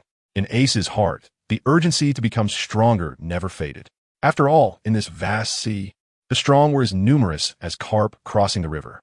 Although Ace's strength had improved somewhat, it was still not enough for him to roam freely and protect his cherished family and dreams. As this thought flashed through his mind, Ace's grip on the knife became even more determined. His big knife had sustained some damage in the previous battle with Austin. However, after the system absorbed the decapitating knife, it had regained its sharpness, which was quite miraculous. His figure twisted and turned, and the big knife in his hand continuously slashed horizontally and vertically in the air, creating a dazzling display of cold light. Compared to a week ago, Ace had already integrated the basic naval swordsmanship, combining knife techniques and body techniques to near perfection. This was all because he had awakened the observation haki, which seemed to allow Ace's brain to break through an invisible bottleneck, making it easier for him to understand the swordsmanship and body techniques described in books, taking his learning ability to a new level. During Ace's diligent practice, 3 days quickly passed. In the early morning, the sunlight bathed the entire training ground of the base. When Ace and the others arrived at the training square, nearly 200 first-stage students were already gathered, all eager to try their hands. At this moment, the training equipment that was usually placed in the center of the training ground, along with 2 huge display screens, had been moved aside in advance, replaced by 5 arenas with a diameter of 10 meters each and a podium at the front. However, there was only 1 seat on the podium, and the usually stern instructors could only stand respectfully on either side with their hands clasped. Sitting in that 1 seat was a robust old man with short purple hair, chewing on a toothpick and looking sharply at the naval students before him. It was none other than the highest commander of this training base, former Admiral Zephyr. What's going on? Where's Mondo? Zephyr's tone was somewhat displeased, as there were only 4 instructors present, and Mondo was notably absent. One of the instructors said, Mondo said he wasn't feeling well today. Nonsense. What day is it today to use such an excuse? I think he can just not come anymore. Isn't there a supply ship leaving tomorrow? Just take him along. Zephyr's words instantly decided that Mondo would probably be temporarily unemployed. The reason Mondo didn't come was that he had previously framed Shadon and Ace, secretly hiding the information about 2 brigadier-level powers from the Executioner pirates. When he saw that Shadon and Ace had returned safely, he was shocked and, fearing the exposure of his actions, didn't dare to come to today's arena battle. Of course, this was just a minor episode. Neither Ace nor Shadon would pay any more attention to Mondo, this clown. All right, quiet. Zephyr's voice was not too loud, but seemed to resonate in the ears of everyone present, carrying a hint of awe-inspiring authority that made all the students involuntarily quiet down. I believe you all know the rules of this arena battle, so I won't say much more. Zephyr stood up, clasped his hands behind his back, and scanned each person present from left to right. I will select from among you those who qualify to become my disciples, aside from 1 strongest student. As long as you fully demonstrate yourselves in the upcoming battles, each of you has a chance. Now, those with confidence in themselves, step onto the arena in front of you. Zephyr smiled, his gaze deep as he looked at the students before him. The first person to step onto the stage wouldn't have an advantage, as they would constantly be challenged by those who came after. and their stamina would surely be rapidly consumed. But if they lacked even this basic confidence of a strong person, what right would they have to truly become my disciple? Zephyr. Zephyr returned to his chair, chewing on the toothpick, muttering to himself. There was a stir beneath the arena, and for a moment, no one stepped onto the stage, clearly understanding the key point. After hearing Zephyr's words, Ace understood his thoughts. So, after quietly advising Ainz and Drake, he calmly walked up to the first arena with his big knife. I am Ace. The attention of the entire audience was focused on Ace. However, he showed no signs of nervousness. After bowing to the officers on the podium, he calmly looked down at the crowd. This kid is not bad, very courageous. What is his name? Zephyr, noticing Ace, who seemed to be only about 10 years old, asked the instructors with interest. Sir, his name is Ace, and he is from our 5th division. I think if nothing unexpected happens, he should be the strongest among this batch of students. Shadon answered with a smile, full of confidence. Oh, then I must take a good look. A hint of surprise appeared in Zephyr's eyes, as he couldn't help but look at Ace again. But the other instructors were not having it. What do you mean he's the strongest student? The competition hasn't even started yet. I say, Instructor Shadon, what you said is not correct. Although this Ace is ranked first on the testing leaderboard, basic abilities do not represent actual combat power. Yeah, not to mention anything else. Our 3rd division's Gasper will definitely give you a big surprise later. Despite the other instructor's doubts, Shadon's smile remained unchanged. Ace's actual combat power is not strong. What a joke. Even pirates with rear admiral level strength were cut down by him with a single blow. Enough, let's watch the match. Zephy's words ended the discussion among several instructors. After a while, a student had already stood on each of the 5 stages. Besides Ace, Drake and Ainz also stood on their own stages, while the students on the other 2 stages were ones Ace had never seen before. However, seeing their excited faces and slightly trembling hands, Ace knew they probably just wanted to get on stage and show off a bit. What about Gasper, who might have the gum-gum fruit ability? Why hasn't he come up? Ace was a bit confused, but upon thinking of the cunning and treacherous personality of the character from the anime One Piece, he realized that this person wanted others to expend their energy first before stepping in a challenge, making it easy to win. No wonder, even with the power of a devil fruit, he was still so weak. It was clear he was destined to be a loser. And Ace looked down on Gaspardi even more. I golly challenge Ace. A tall, muscular trainee, standing 2 meters high and holding a spike club, excitedly stared at Ace. Ace was only 10 years old, so his height was only 1.60 meters. Although his build was quite proportionate, he did not look strong. So when a trainee named Jolly stepped onto the arena, the huge size difference made those who did not know Ace break out in a cold sweat for him. Shadton, you better be ready to save that little guy. Jolly's mace won't hold back, the instructor of the 4th squad said with a smile, clearly indicating that Jolly was a strong fighter in his team. Haha, Shadton chuckled but did not respond. Jolly had no intention of greeting Ace. With a low shout, he gripped the handle of the mace with both hands and swung it down fiercely towards Ace. However, facing the whistling mace, Ace showed no intention of retreating or dodging. Instead, he drew the large knife from his back with one hand and directly met Jolly's mace head-on. Are you looking for death? Jolly was astonished to see Ace attempting to block his mace with a single-handed knife. Even if you were ranked first in strength, this was too reckless, right? He was swinging down with the power of the mace. How could Ace possibly block it? But in the next moment, the expression on Jolly's face was replaced by shock. Ace actually blocked it.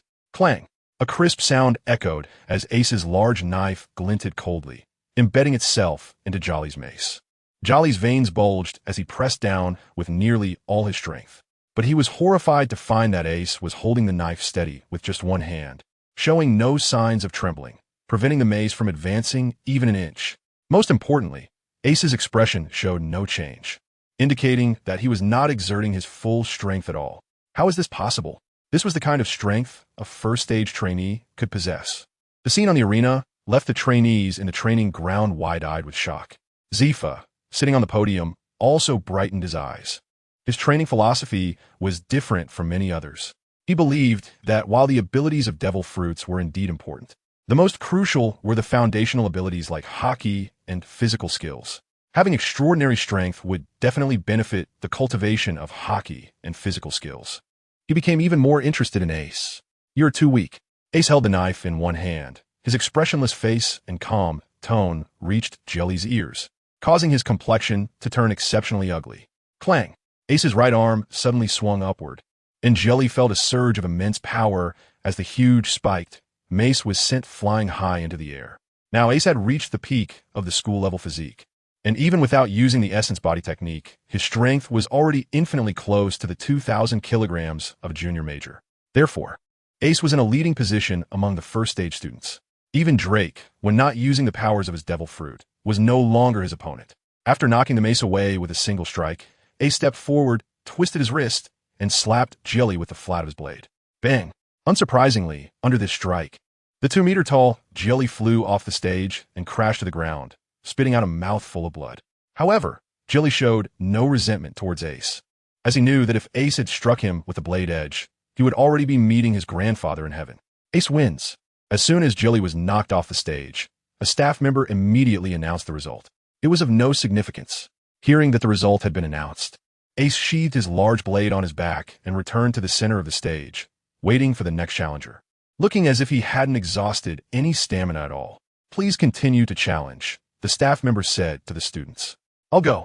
A loud shout rang out as a student with a katana jumped onto the stage to challenge one of the stage champions. The competition for the champions continued like this. As the contest progressed, Ace and Drake stood steadily on the stage, while AI, although encountering a strong opponent, managed to hold on after a tough battle. On the other two stages, the champions had already switched several times back and forth. On the main platform in front, four instructors and Zephyr were discussing. "It seems there are several promising students among this group," Zephyr said with a smile as he watched the battles on stage. "That kid named Ace is only 10 years old, but his strength is impressive. Then there's Drake, who has a fierce aura during combat. And finally, that girl named AI and has quite a bit of finesse in her swordsmanship." After praising these three students, Zephyr smiled at the other instructors and asked, "Which of you are their instructors?" As soon as he spoke, he noticed the strange expressions on the instructors' faces, except for Chardin, who had a beaming smile. The other three instructors looked quite awkward. Could they all be from your 5th Division? Zephyr realized what was happening when he saw their expressions. When he saw Chardin nod, he couldn't help but burst into hearty laughter. "Haha, Chardin, you're quite impressive. It seems I have a successor for my position as the chief instructor." "Haha." Chardin repeatedly said he didn't dare, but he was very pleased inside. As the students continued to challenge each other, several hours quickly passed, and the first phase of the stage battles was coming to an end. The champions on the 5 stages, except for Ace and the other two, were Gasper D and another dual-wielding student, Rain. Gasper D only challenged towards the end, and the original champion was not only exhausted but also injured, so he was easily defeated. This behavior made Zephyr frown on the main platform, clearly displeased. "All right, the 5 champions have all been decided, and we will now proceed to the second phase of the competition." Zephyr pressed his hands down to signal everyone to quiet down, then said to Ace and the others, "I will draw lots for you. One person will have a bye, and the remaining 4 will compete in pairs." After a pause, a playful look appeared on Zephyr's stern face. Luck is also a part of strength. Following that, the staff handed him a lottery box containing the names of the 5 participants. Zephyr reached into the box, stirred it around, and then took out a slip of paper. "Ian, congratulations, you have obtained the bye qualification." Zephyr read the name on the slip and smiled. Immediately after, the remaining 4 were matched according to the order drawn. Drake would face Gasper D, and Ace would face dual-wielding Rain. The upcoming battles should be more interesting. Zephyr's smile grew even broader as he watched Ace and the others stand on their respective stages. The 4 instructors also stopped discussing and turned their attention to the stage in front of them. On the stage where Drake was, he and Gasper D stood at opposite ends. Drake, standing at a height of nearly 9 meters, had a solid physique, while Gasper D, with his golden hair, was over 2 meters tall, broad-shouldered, and long-armed, looking even more robust than Drake. At this moment, Gasper D suddenly let out a wild laugh and coldly said to Drake, "You and that kid named Ace have taken turns at snatching the top spot on the leaderboard. You must be feeling quite proud. Today, I will show you with facts who the real number 1 is." Drake found this puzzling. Could this person be some kind of drama queen? Although he had held the top position, he had no idea who this person was before today. "I will show you my true strength." Gasper D roared, and with a swift move, he charged at Drake with bare hands. He threw a powerful punch aimed at Drake's face. Seeing that Gasper D was unarmed, Drake, with his pride, certainly wouldn't take advantage of him. So he also refrained from using his weapon and threw a punch at Gasper D's head. Drake slightly tilted his head and dodged Gasper D's punch. However, Gasper D did not even attempt to evade Drake's punch. Thud! Drake's fist landed directly on Gasper D's head, but it emitted a strange muffled sound, as if his fist had sunk into something sticky. Upon closer inspection, he realized that his fist had actually sunk into Gasper D's head. The audience below the stage was in an uproar, stunned by this terrifying sight. He killed him. Gasper D is dead. Why aren't the instructors coming down to help? This kind of stage match rarely resulted in an accident, as there were many strong observers present who could usually save someone at a critical moment. What was going on this time? The students couldn't help but look towards the main platform, only to find that Lord Zephyr and the instructors showed no change in expression. "Sir, this is the surprise I mentioned to you," the 3rd Division instructor said smugly. "Gasper D had long eaten a devil fruit and possesses the ability of the gum-gum fruit. So what do you think, Instructor Chardin? Do you still think the first place belongs to your division?" Chardin did not respond, but the 3rd Division instructor's words reached the students below. It was only then that the students realized Gasper D's face was not bleeding at all. Instead, his head had turned into a green, gelatinous mass. A devil fruit user. The shock in the students' hearts did not lessen at all. Instead, they were even more amazed. They hadn't expected Gasper D to have eaten a devil fruit. No wonder he had been so confident earlier. He truly was the strongest among the first stage students. Moreover, it appeared to be a fruit that could immunize against physical attacks. Even if Drake was stronger and faster, what good would it do if he couldn't harm Gasper D? I think it's better for Drake to admit defeat early. The discussions from the audience reached Drake's ears, and he finally understood the situation with Gasper. But with just this, do they think I will give up? Although Drake's right hand was temporarily stuck, his left hand quickly drew a dagger from his waist and slashed towards Gasper's neck. With a swift motion, Drake's swordsmanship was impressive, continuously striking Gasper's body from various tricky angles, leaving dozens of cuts in a moment. However, none of these cuts bled, only green jelly wriggled, gradually allowing Gasper to return to his original state. He really is immune to physical attacks. How are we supposed to fight? Ha ha ha, useless. You can't hurt me at all.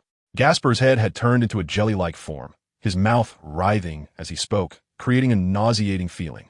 But I can easily take your life.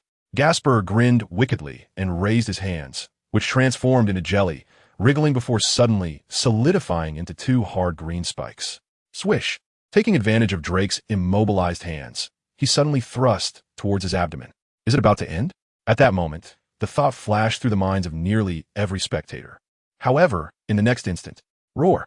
A deafening roar suddenly erupted from Drake's mouth, a terrifying aura rising and shocking everyone.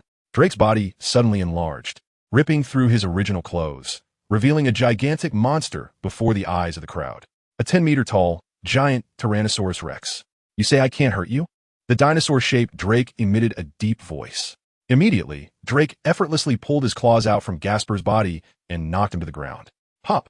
Gasper's entire head vanished instantly, his upper body transforming into green jelly, desperately wriggling to regrow his head. Another devil fruit user? And what is this? Drake's body was almost too large for the entire arena. I know, this is a very rare ancient type of Zoan devil fruit, which greatly enhances the body. The students below were stunned by the scene in the arena. Gasper's ability to turn his body into jelly was already bizarre, but it was nothing compared to the intimidating devil fruit abilities displayed by Drake. In their eyes, there was simply no one who could deal with such a monster. Seeing that Gasper was about to recover, Drake raised his hind leg and stomped down on him. Boom! A huge sound echoed, sending chills down the spines of the audience. But looked at Gasper, now a puddle of green mush, and couldn't help but swallow hard. If that stomp landed on me. Moments later. Gasper's body began to slowly take shape again, prompting Drake to indifferently raise his foot once more. Don't let me admit defeat. In this situation, persisting is meaningless unless Gasper is willing to be repeatedly stomped into mush in front of everyone without being able to resist. Otherwise, admitting defeat is the wisest choice. Drake wins, the referee immediately announced. Upon hearing the referee's words, Drake's body gradually shrank, returning to his original form. However, the 10-meter-tall giant monster had left a deep impression in everyone's mind, leaving them with an unbeatable image. In their eyes, the champion was undoubtedly Drake's to claim. When everyone finally regained their composure from the shock and looked toward another arena, they were surprised to find that the battle in that arena had already ended. Ace was still standing firmly in the center of the arena, while Rain lay on the ground, unconscious, indicating that Ace had won. However, the many students were only slightly surprised. No matter how strong Ace was, could he be stronger than Drake? After all, He was a devil fruit user, a rare, ancient zoantype. The championship was definitely Drake's. Meanwhile, the instructors on the podium had witnessed Ace's battle. Rain was actually quite skilled with the sword and used a dual-wielding style. Otherwise, he wouldn't have become one of the 5 champions. But he couldn't even manage a single move against Ace. Ace waved his hand casually, and the large knife drew a silver line through the air, slicing past the gaps between Rain's 2 samurai swords, directly hitting the back of his neck.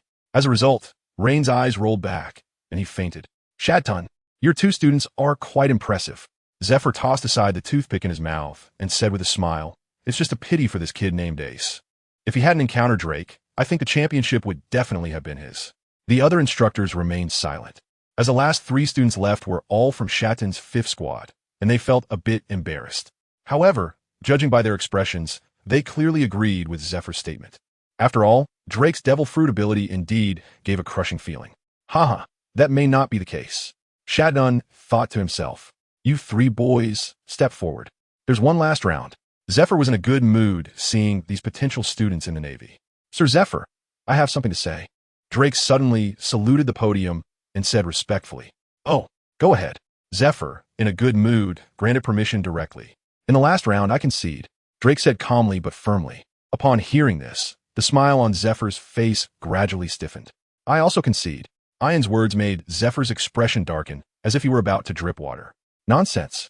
Before Zephyr could speak, the first squad instructor on the podium shouted, "What do you think this training-based competition is a children's game?" The students watching the match below the arena were in an uproar. They had just witnessed Drake's strength. In their eyes, Drake was definitely the first in this arena competition. But now he was conceding? Moreover, after Ian also conceded, did that mean Ace directly obtained first place? This was blatantly playing with the rules in front of everyone. No, we won't accept this. Yes, we absolutely reject this unfair result. We don't want any underhanded tactics. Ace, get out of the base. Get out of the Navy. As someone led the charge, the scene erupted in a chorus of angry shouts against Ace, and the situation began to spiral out of control. Everyone quiet down. At that moment, Zephyr's furious roar rang in everyone's ears, making all the students' heads buzz, and the place instantly fell silent. Immediately after, Zephyr, with a grim expression, spoke sternly to Ace and the others. "Did you hear that? No matter what reasons you have today, if you can't give me a reasonable explanation, I think you 3 should no longer stay in a base." Zephyr valued talent, but that didn't mean he could compromise his principle for the sake of so-called talent. "Sir Zephyr, I absolutely have no other intentions. I just know that I am definitely not Ace's opponent, which is why I conceded." Drake appeared a bit anxious, clearly not expecting that his honest words would put all 3 of them in such a dangerous situation. Ian was even more anxious, with tears welling up in his lovely eyes. Drake's explanation was not believed by anyone. Their disdainful expressions towards Ace grew even stronger. They had heard that Ace had some connection with Vice Admiral Garp, and they wondered what kind of vicious means he had used behind the scenes to force Drake to concede. Seeing that everyone was skeptical, Drake tried to explain further, but was grabbed by Ace's arm. Ace gave the 2 please trust me look, stepped forward to face Zephyr and the instructors on the podium alone. "May I ask, Lord Zephyr, what must I do for you to believe in us?" Ace asked, standing tall and speaking with confidence. Ace never expected that Drake and Ian would directly concede. But since they have done so, Ace understands. Even if they fought with all their might in front of these trainees to claim the first place, those people would only think that Drake deliberately lost to them. Therefore, Ace knows that the only way to silence everyone and truly resolve the current predicament is to achieve victory according to the method proposed by Zephyr. "You don't explain, and you still want to ask what Lord Zephyr will do?" One of the instructors interjected. Zephyr, clearly a bit angry because such underhanded operations could happen in his own training base, did not mind his subordinate interrupting. With a hint of anger, he casually replied, "If you can take one punch from me, I will believe your words." This was of course said in anger. Although Zephyr's strength had declined somewhat due to aging over the years, he still possessed the absolute strength of a quasi-vice admiral. And how strong could these first-stage trainees be? Even if they were at the peak of the school level, they were still 3 major realms away from a quasi-vice admiral. A casual strike from him could easily take them down. "Lord Zephyr, I can prove that Ace and the others are telling the truth."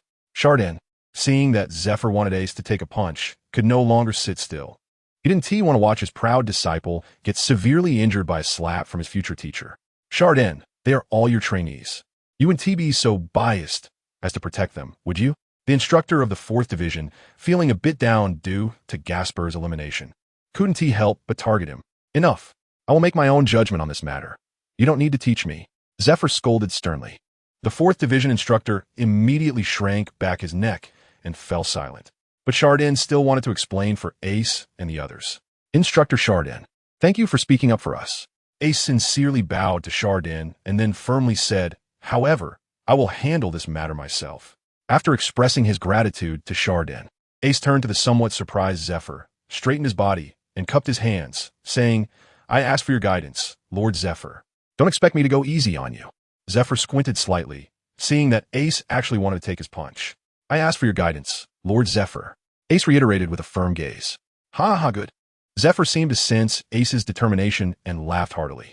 If you really block my punch, not only will I allow all 3 of you to become second-stage trainees, but you will also directly become a second-stage elite trainee. What? Several instructors nearby exclaimed in surprise. The so-called second-stage elite trainees are equivalent to Zephyr's true personal disciples. With a maximum of only 5 trainees in each batch, there will only be fewer, not more. Just mentioning a few names will make you understand the significance of this identity. The current Admiral Akainu and Kizuru were elite trainees of the 1st batch, while Admiral Akiji was from the 3rd batch of elite trainees, along with senior vice admirals like Fire Mountain and Stoloberry, all from a certain batch of elite trainees. This sufficiently illustrates the nobility of the elite trainee status. But now Lord Zephyr is actually promising this status to a child who hasn't even become a second-stage trainee. However, thinking of the terrifying prerequisite, they felt relieved. Perhaps Zephyr was just speaking casually. After all, no one believed Ace could truly block a punch from Zephyr, who was a former admiral of the Navy. Then thank you, Lord Zephyr. Ace understood that he had reached a crossroads. Success would bring him and Drake into the 2nd phase, while failure would mean complete expulsion from the naval training base. With no hesitation left in his heart, Ace drew the large sword from his back, slightly spreading his feet, firmly grasping the hilt with both hands, and assumed a stance in front of Zephyr. Zephyr had already grasped Ace's determination, and a fighting spirit rose within him as well. At this moment, he fully believed Ace and the others. However, in a battle between men, regardless of the disparity in strength, one should charge forward with passionate blood. Catch this, Zephyr shouted as he stepped forward, a circle of domineering aura swirling around his hand, then suddenly solidifying, the dark armament color covering his right fist and from 10 meters away. He launched a punch straight at Ace. As this punch was thrown, the atmosphere within a 20-meter radius of the podium became incredibly oppressive. An aura far surpassing that of a rear admiral erupted from Zephyr, creating a wave that made the surrounding recruits, including instructors, break into a cold sweat, filling their hearts with fear. Zephyr's fist was also enveloped in a spiral whirlwind, rapidly charging towards Ace. Rear Admiral, Ace gasped. Even though he was somewhat mentally prepared, he still underestimated the power of the Rear Admiral. At this moment, Ace had no time to think further, and the pressure from Zephyr had made him feel a genuine life-and-death crisis. Instantly, the spirit fire purification technique within him was fully activated. The purple flames coursing through every cell in Ace's body, tripling his physical strength in a full eruption. Without hesitation, the observation hockey was fully released, and he exerted all his effort to visualize the trajectory of Zephyr's punch in his mind. Immediately after, he raised both arms high, layers of purple flames stacking onto the blade of the wide-back sword, this time stacking a full 20 layers. Layered flame slashed 20-fold. Ace's forehead veins bulged, his arm muscles rippled, and he suddenly slashed forward. In an instant, a dark purple flame blade aura shot straight towards Zephyr, the terrifying high temperature distorting the air and causing the expressions of those around to change once again. Ace can actually unleash flames. He's so strong. However, Zephyr's punch is like a bamboo being shattered, coming in with an overwhelming momentum. When it was 2 meters in front of Ace, the fist wrapped in hockey collided with Ace's sword aura. Ace, with the power of triple school-level peak strength, unleashed a stacked flame slash with a total of 20 layers this time, exerting all his effort, which could easily slay an ordinary rear admiral. However, facing Zephyr's fist, it only held for a brief second before instantly collapsing, and the waves of heat that spread out even scorched the bangs of several students. In that moment of pause, Ace gathered all his strength and once again swung his sword upwards towards Zephyr's fist. Clang! Although Zephyr's fist was flesh and blood, The moment it collided with Ace's great sword, a deafening sound of metal clashing rang out. Yet, it was still insurmountable. The flames on Ace's sword dissipated instantly, merely scorching the edge of Zephyr's clothing, while a tremendous force surged into Ace's body, causing him to tremble violently. Blood gushed from his mouth, and he could no longer control the great sword in his hand, which flew out of his grasp. All of this happened in the blink of an eye. A series of changes that left one breathless. And after 2 rounds of force absorption, the power in Zephyr's fist had already diminished significantly. Ace's second punch changed the direction of Zephyr's fist. It didn't hit Ace directly, but whizzed past the side of his head, blowing his hair into disarray. The series of explosive sounds that followed made Ace feel dizzy, as if he had walked through the gates of hell. And he couldn't bear to imagine the consequences if that punch had hit him. Ace reluctantly raised his trembling hands, clasped his fists in front of Zephyr, forced a smile, and said, "Thank you, Master Zephyr." He had succeeded in taking Zephyr's punch. At this moment, Zephyr had already retracted his fist, standing quietly in front of Ace with a smile, his eyes filled with admiration. As a veteran who had fought on the battlefield for decades and later devoted his life to training strong warriors, how could he not see the strength and potential of the boy before him? Just now, Zephyr had used 90% of his strength, and even a vice admiral wouldn't be able to easily block it. But in his eyes, Ace was at most of rear admiral strength, yet within such a short time. Through a series of actions, he had successfully neutralized Zephyr's full force strike. If Zephyr knew that Ace was still just a school-level student at this moment, he would have thought differently. "You did well. If I'm not mistaken, you must have already mastered observation hockey, right?" Zephyr's good mood seemed to return as he smiled and asked, "Yes, Master, your insight is sharp." If Ace hadn't mastered observation hockey, he would not have been able to anticipate the trajectory of Zephyr's punch in advance and deflect it with 2 slashes, thus blocking the blow. "Haha, stop flattering me. If I really had such sharp insight, I wouldn't have doubted you earlier. I apologize." Zephyr's words made Ace feel even more favorable toward him. Not all high-ranking individuals are willing to admit their mistakes. Also, rest assured, from today onwards, you will be the 5th elite student of this training base. Your 2 friends will also successfully become the 2nd phase students of the base. "Thank you, Master Zephyr." Ace was overjoyed and immediately bowed to Zephyr with Drakenine. This time, there was no dissent from anyone in the arena. The scorching flames Ace had just unleashed still lingered in the training ground, and no student could muster the heart to resist such supernatural power. The arena competition officially ended here, and Ace became the first person truly recognized by everyone, after which all the students dispersed. Just as Ace was about to return with everyone, Zephyr called out to him. The previous battle had severely damaged Ace's broadsword, and Zephyr felt a bit guilty. So he waved his hand and said to the instructor behind him, "I see Ace's sword is a fast sword grade, but I ruined it. Later, you give this kid a big fast sword." Hearing the old man's words, the instructors, including Chardon, immediately broke out in a cold sweat. It seemed that Zephyr really liked this promising kid. However, casually offering a big fast sword, is that something that can just be handed out? "Sir, there are only 21 big fast swords in the world. The Navy does have a few, but they all have owners." Chardon replied with a bitter smile. "Oh, is that so?" Zephyr was taken aback by the response, but having already said it, he felt a bit embarrassed. He turned to Ace and said, "Ace, later I will definitely find a pirate to steal a big fast sword for you. For now, I'll have Chardon find you a fast sword to make do with." How could Ace not agree? In fact, this sword was only damaged because it couldn't withstand the high temperature of the flame slice, and it had little to do with Zephyr. However, Zephyr promised to give him a big sword later, and it would be a shame not to take advantage of it. So Ace immediately cupped his fists and bowed, saying, "Thank you, Teacher Zephyr." Calling him teacher made Zephyr burst into laughter. "Ha, good, my obedient student. You must be tired today, so go back and rest for 2 days.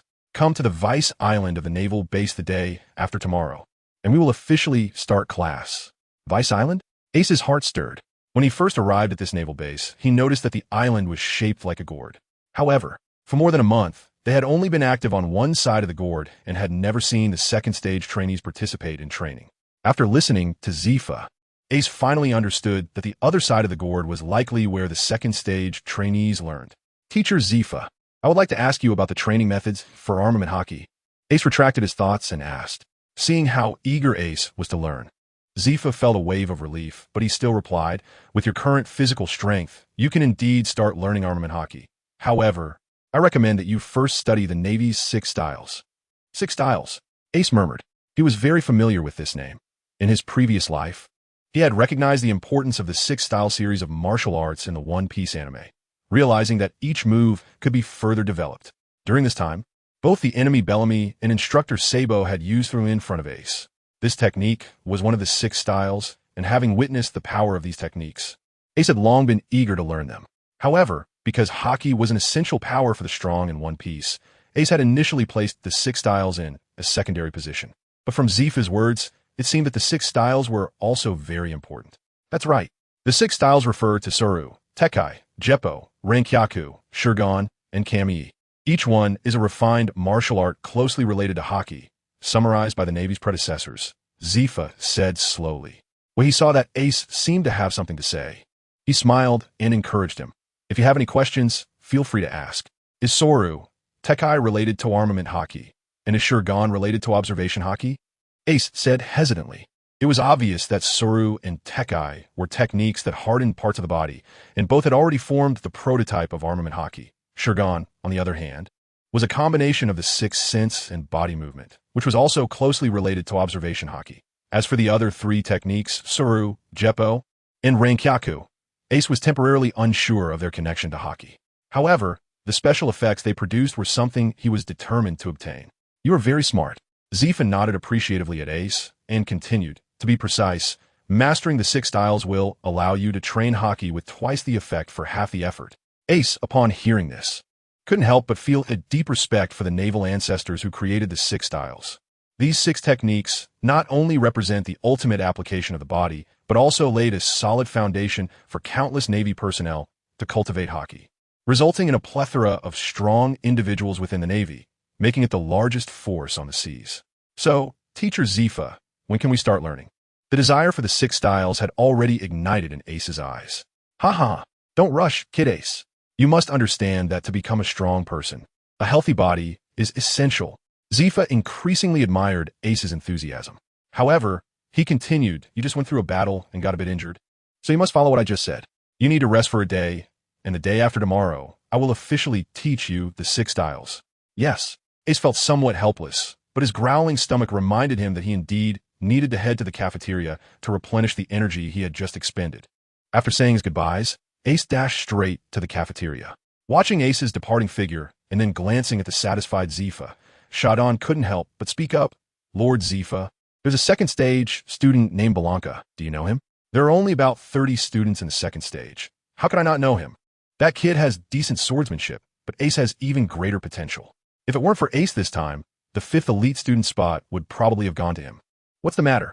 Zifa replied with some confusion. Hearing this, Shadon couldn't help but rub his forehead. It seemed that this rivalry had escalated. Not counting the last incident, Ace had once again taken the elite student spot from Blanca. Actually it's nothing. It's just that Ace and Blanca set a life-and-death duel a month ago for 3 months later, Shadon said as calmly as he could. Nonsense. Zifa raised an eyebrow, ready to get angry. It was Blanca who proposed it. Zifa had just fought Ace and had a rough idea of Ace's strength level. If we categorize the ranks of a lieutenant as entry-level, ordinary, elite, and peak, Ace's physical strength alone would be ordinary, and with his flame abilities, he could handle ordinary lieutenants, but is slightly weaker than elite lieutenants. On the other hand, while Blanca's physical strength is average, his swordsmanship is commendable. As long as he wields a sword, he is close to the strength of a peak lieutenant, and Ace is definitely not his opponent. Zifa had high hopes for Ace, who at just 10 years old already had the strength of a lieutenant and possessed courage and responsibility. If properly cultivated, he would undoubtedly become a great admiral in the future. The problem here is that the duel was proposed by Ace. Shadon quickly summarized the events from a month ago, and when the crowd heard that Blanca had already harbored killing intent towards Ace back then, they began to understand Ace's initial thoughts. Wherever there are people, there are conspiracies, and the Navy is no exception. For Ace at that time, if he hadn't proposed the duel 3 months later, he might have quietly perished during a mission in the meantime. After listening, Zifa had nothing more to say. In the Navy, challenging a stronger opponent is permitted. After all, in this cruel world, without competition, one can only rot slowly. At that time, I will do my best to keep him alive. Zifa sighed and then dispersed with the other instructors. In the Grand Line, in a common sea area, a battle was gradually approaching its end, with the sea covered in shipwrecks. The few remaining pirates knelt on the ground with their hands on their heads, dejectedly waiting for the Navy to put handcuffs on them. With their peripheral vision, they glanced at the swordsmen on the opposing warship, and a wave of terror rose in their hearts. Their pirate captain had been cut in half by this person with a single stroke. Congratulations, big brother. With the destruction of the poisonous snake pirates, you can finally become an elite student of a training base. Behind the Navy swordsman, a small-eyed soldier grinned and congratulated. If Ace were here, he would recognize that this swordsman and the small-eyed soldier were familiar faces. It was the same Boca, who Ace had broken an arm of, and his brother, Blanca. Blanca stood at the bow of the ship, crumpling the wanted poster of the poisonous snake pirates captain and tossing it into the sea, feeling a wave of relief. He had been in the training base for 3 years and could have graduated long ago. But he stayed until now just to strive for becoming an elite student of the base. To become an elite student, there are 2 ways. One is to be directly selected by Zifa, and the other is to earn merit within 2 years. That detestable Zifa always says he has a bad temperament. It's just that he accidentally killed a few civilians while chasing pirates. So what? The Navy represents absolute justice. Even the world government hasn't punished me. My strength has long been enough, so why wouldn't you select me as an elite student? I have earned my place through merit. I am elite. I'm justice. A twisted, extreme smile appeared on Blanca's face as he shouted loudly. If my big brother is not elite, who else is worthy? Boca chimed in, but then he added with a face full of resentment, Brother, when are you going to take down that bastard Ace? Boca's resentment towards Ace was certainly not light, as Ace had broken his arm. During the end-of-month test, he was directly eliminated from the training base. Now he could only be a small lieutenant under his brother. He knew that with his strength, if he persisted a little longer, he could completely attain the rank of major. But because of that detestable Ace, Boca had dropped an entire rank.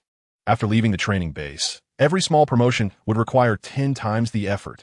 However, he never considered that all of this was due to his own provocation of Ace, which led to his own downfall.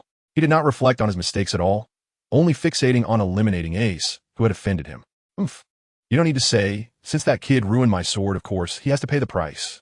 Blanca's expression darkened at the mention of Ace's name, but since they had agreed to a duel in 3 months, he could only wait until the time came to act. Do you want me to go back on my word and become a laughingstock? Upon hearing his brother's affirmation, Boca felt relieved.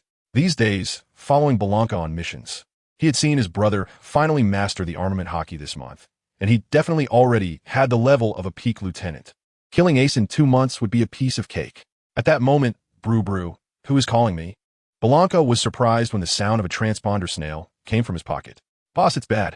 As soon as Blanca took out the transponder snail and picked up the receiver, an urgent voice from a subordinate came through. Calm down, what's the matter? Blanca, feeling that he was about to become an elite student and had a bright future ahead, adopted a stern demeanor to scold him. It's not that. The last elite student spot has just been selected, his subordinate exclaimed. What? Blanca could no longer maintain his composure, his face changing dramatically as he shouted out. There could only be a maximum of 5 elite students, and only after the graduation of the current students would new elite students be selected. He had already been at the base for 3 years and had to graduate in 6 months, so he basically had no chance left. After 2 years of hard work, he finally accumulated enough military achievements, and now it was all just a joke. Who is it? Blanca's eyes turned red, and a wave of anger surged in his mind. It was a new student named Ace. The air seemed to freeze in an instant. The moment Blanca heard that name, he could find no words to describe the fury in his heart. With a swift motion, he drew the katana from his waist and swung it towards the deck behind him, a bright silver sword energy cutting through the air, instantly slicing the surrendered pirates in half. Blood splattered everywhere. The pirates' eyes were filled with disbelief before they died, while the surrounding soldiers trembled, not daring to make a sound. Blanca's cruelty left the soldiers confused. Were they still representing the righteous Navy? Ace, I want you to die a terrible death. Ace was unaware of what was happening on the Grand Line. After the arena competition ended, he invited Drake and Ein to the cafeteria for a meal and unexpectedly discovered that second stage students could eat 1A meal for free every day, while elite students could have 3A meals daily. Therefore, after spending his 1 million berries prize, Ace had hardly spent much and was left with over 900,000. It turned out that strength determined treatment. After a good day's rest, Ace had already returned to his best condition. On his way to find teacher Zifa, Ace pulled up his attribute panel. Attributes: Physique, School 10 Spirit Fire Refinement Technique. Second level Refined Energy, 2,190 after the battles in the arena. Especially the pressure from Zifa's punch, his refined energy had reached 21. With 2 months left until the duel with Blanca, he should be able to break through to the rank of captain by then. A slight curve appeared at the corner of Ace's mouth. Once he reached the captain level, not to mention the enhancement of his physical strength, the most important thing was that he would then be able to have true, exotic fire. Should he choose the Azure Lotus Earth Fire or the Bone Spirit Cold Fire for his first? While pondering this, Ace finally arrived at the center of the island. In the depression between the two gorge-shaped land masses, there's only a straight road connecting the two peninsulas, and in the middle of this road stood a small sentry post. As Ace approached, a guard immediately stepped forward to block him. Wait, ordinary students are not allowed to proceed further. Ace has just become a second-stage student, so he is still wearing the blue scarf of a regular student around his neck. My name is Ace, and I just became a second-stage student the day before yesterday. Ace's words caught the guard off guard. He had never seen such a small second-stage student. So a look of doubt appeared on his face, and after hesitating for a moment, he said, "You wait here, I'll go in and notify them first." Ace heard this and just shrugged, nodding in agreement. He had no interest in making things difficult for a mere soldier. No need. Haha, he is indeed my student. A booming voice came from behind the two, and it was Zephyr, wearing a smile. "I am sorry, Lord Zephyr." The soldier immediately stood up straight, his face turning red with anxiety, and bowed to Zephyr. "I didn't know he was your student." After being exposed to the training base for so long, the soldier naturally understood what it meant to be recognized as a student by Zephyr. There were only a maximum of 5 elite trainees. Each of them possessed the strength of a major general or above. Someone like him, a mere soldier, certainly couldn't afford to offend. He didn't expect that this child before him was not only a second-stage trainee, but also an elite among elites. He was about to apologize to Ace, but was stopped by Ace. "You did nothing wrong. This is your duty as a soldier. No need to apologize to me." Hearing Ace's words, Zephyr's eyes lit up again. What a principled child. He then laughed heartily and said, "Well said. What's your name?" Zephyr asked the soldier with a smile on his face. "My name is Debay." The soldier replied somewhat nervously. "Good. Haha. You can return to your post now. I will mention you to your superior later."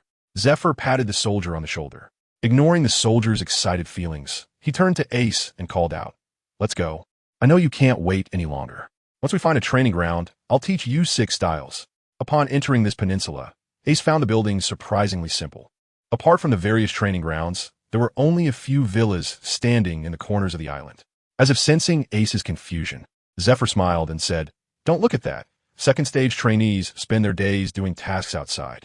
After all, only in real combat can one gain strength more quickly. The villas are specially allocated for the 5 elite trainees." This way everyone has motivation to work hard. By the time Zephyr finished speaking, the two had already chosen a small training ground and stopped. After today's lesson, you can directly choose one of the villas to stay in. Ace couldn't help but feel a sense of admiration for Zephyr's teaching philosophy upon hearing this. Since entering this base, he had seen the pervasive sense of competition. If you fall behind, you will be eliminated, and if you become stronger, you will have access to superior resources. No wonder all the trainees were working so hard to train. Seeing Ace's thoughtful expression, Zephyr understood that Ace had grasped the purpose behind his series of settings, which surprised him, but more than that, he felt satisfied. At such a young age, possessing such intellect, it seemed his evaluation of Ace was still too low. "All right, let's get started." Zephyr stopped pondering and focused on the goal of explaining the 6 styles to Ace today. "Yes, teacher." Ace also pulled back his thoughts and listened attentively. "Yesterday, I had someone look into your information, and it shows that you were recommended by that old guy Carp." At this point, a teasing smile appeared on Zephyr's face. "Fortunately, you didn't learn from him. His teaching methods are quite peculiar."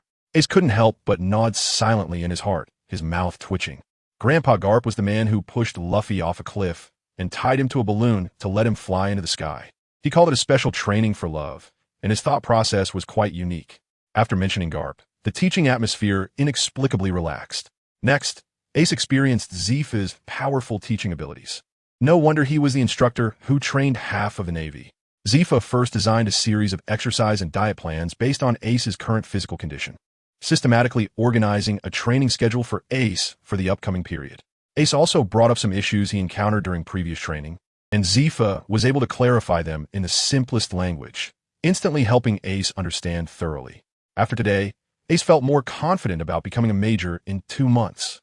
Next was the explanation of the 6 styles. After the basic explanation, Zifa's words made Ace's eyes light up. They were finally getting to the main topic.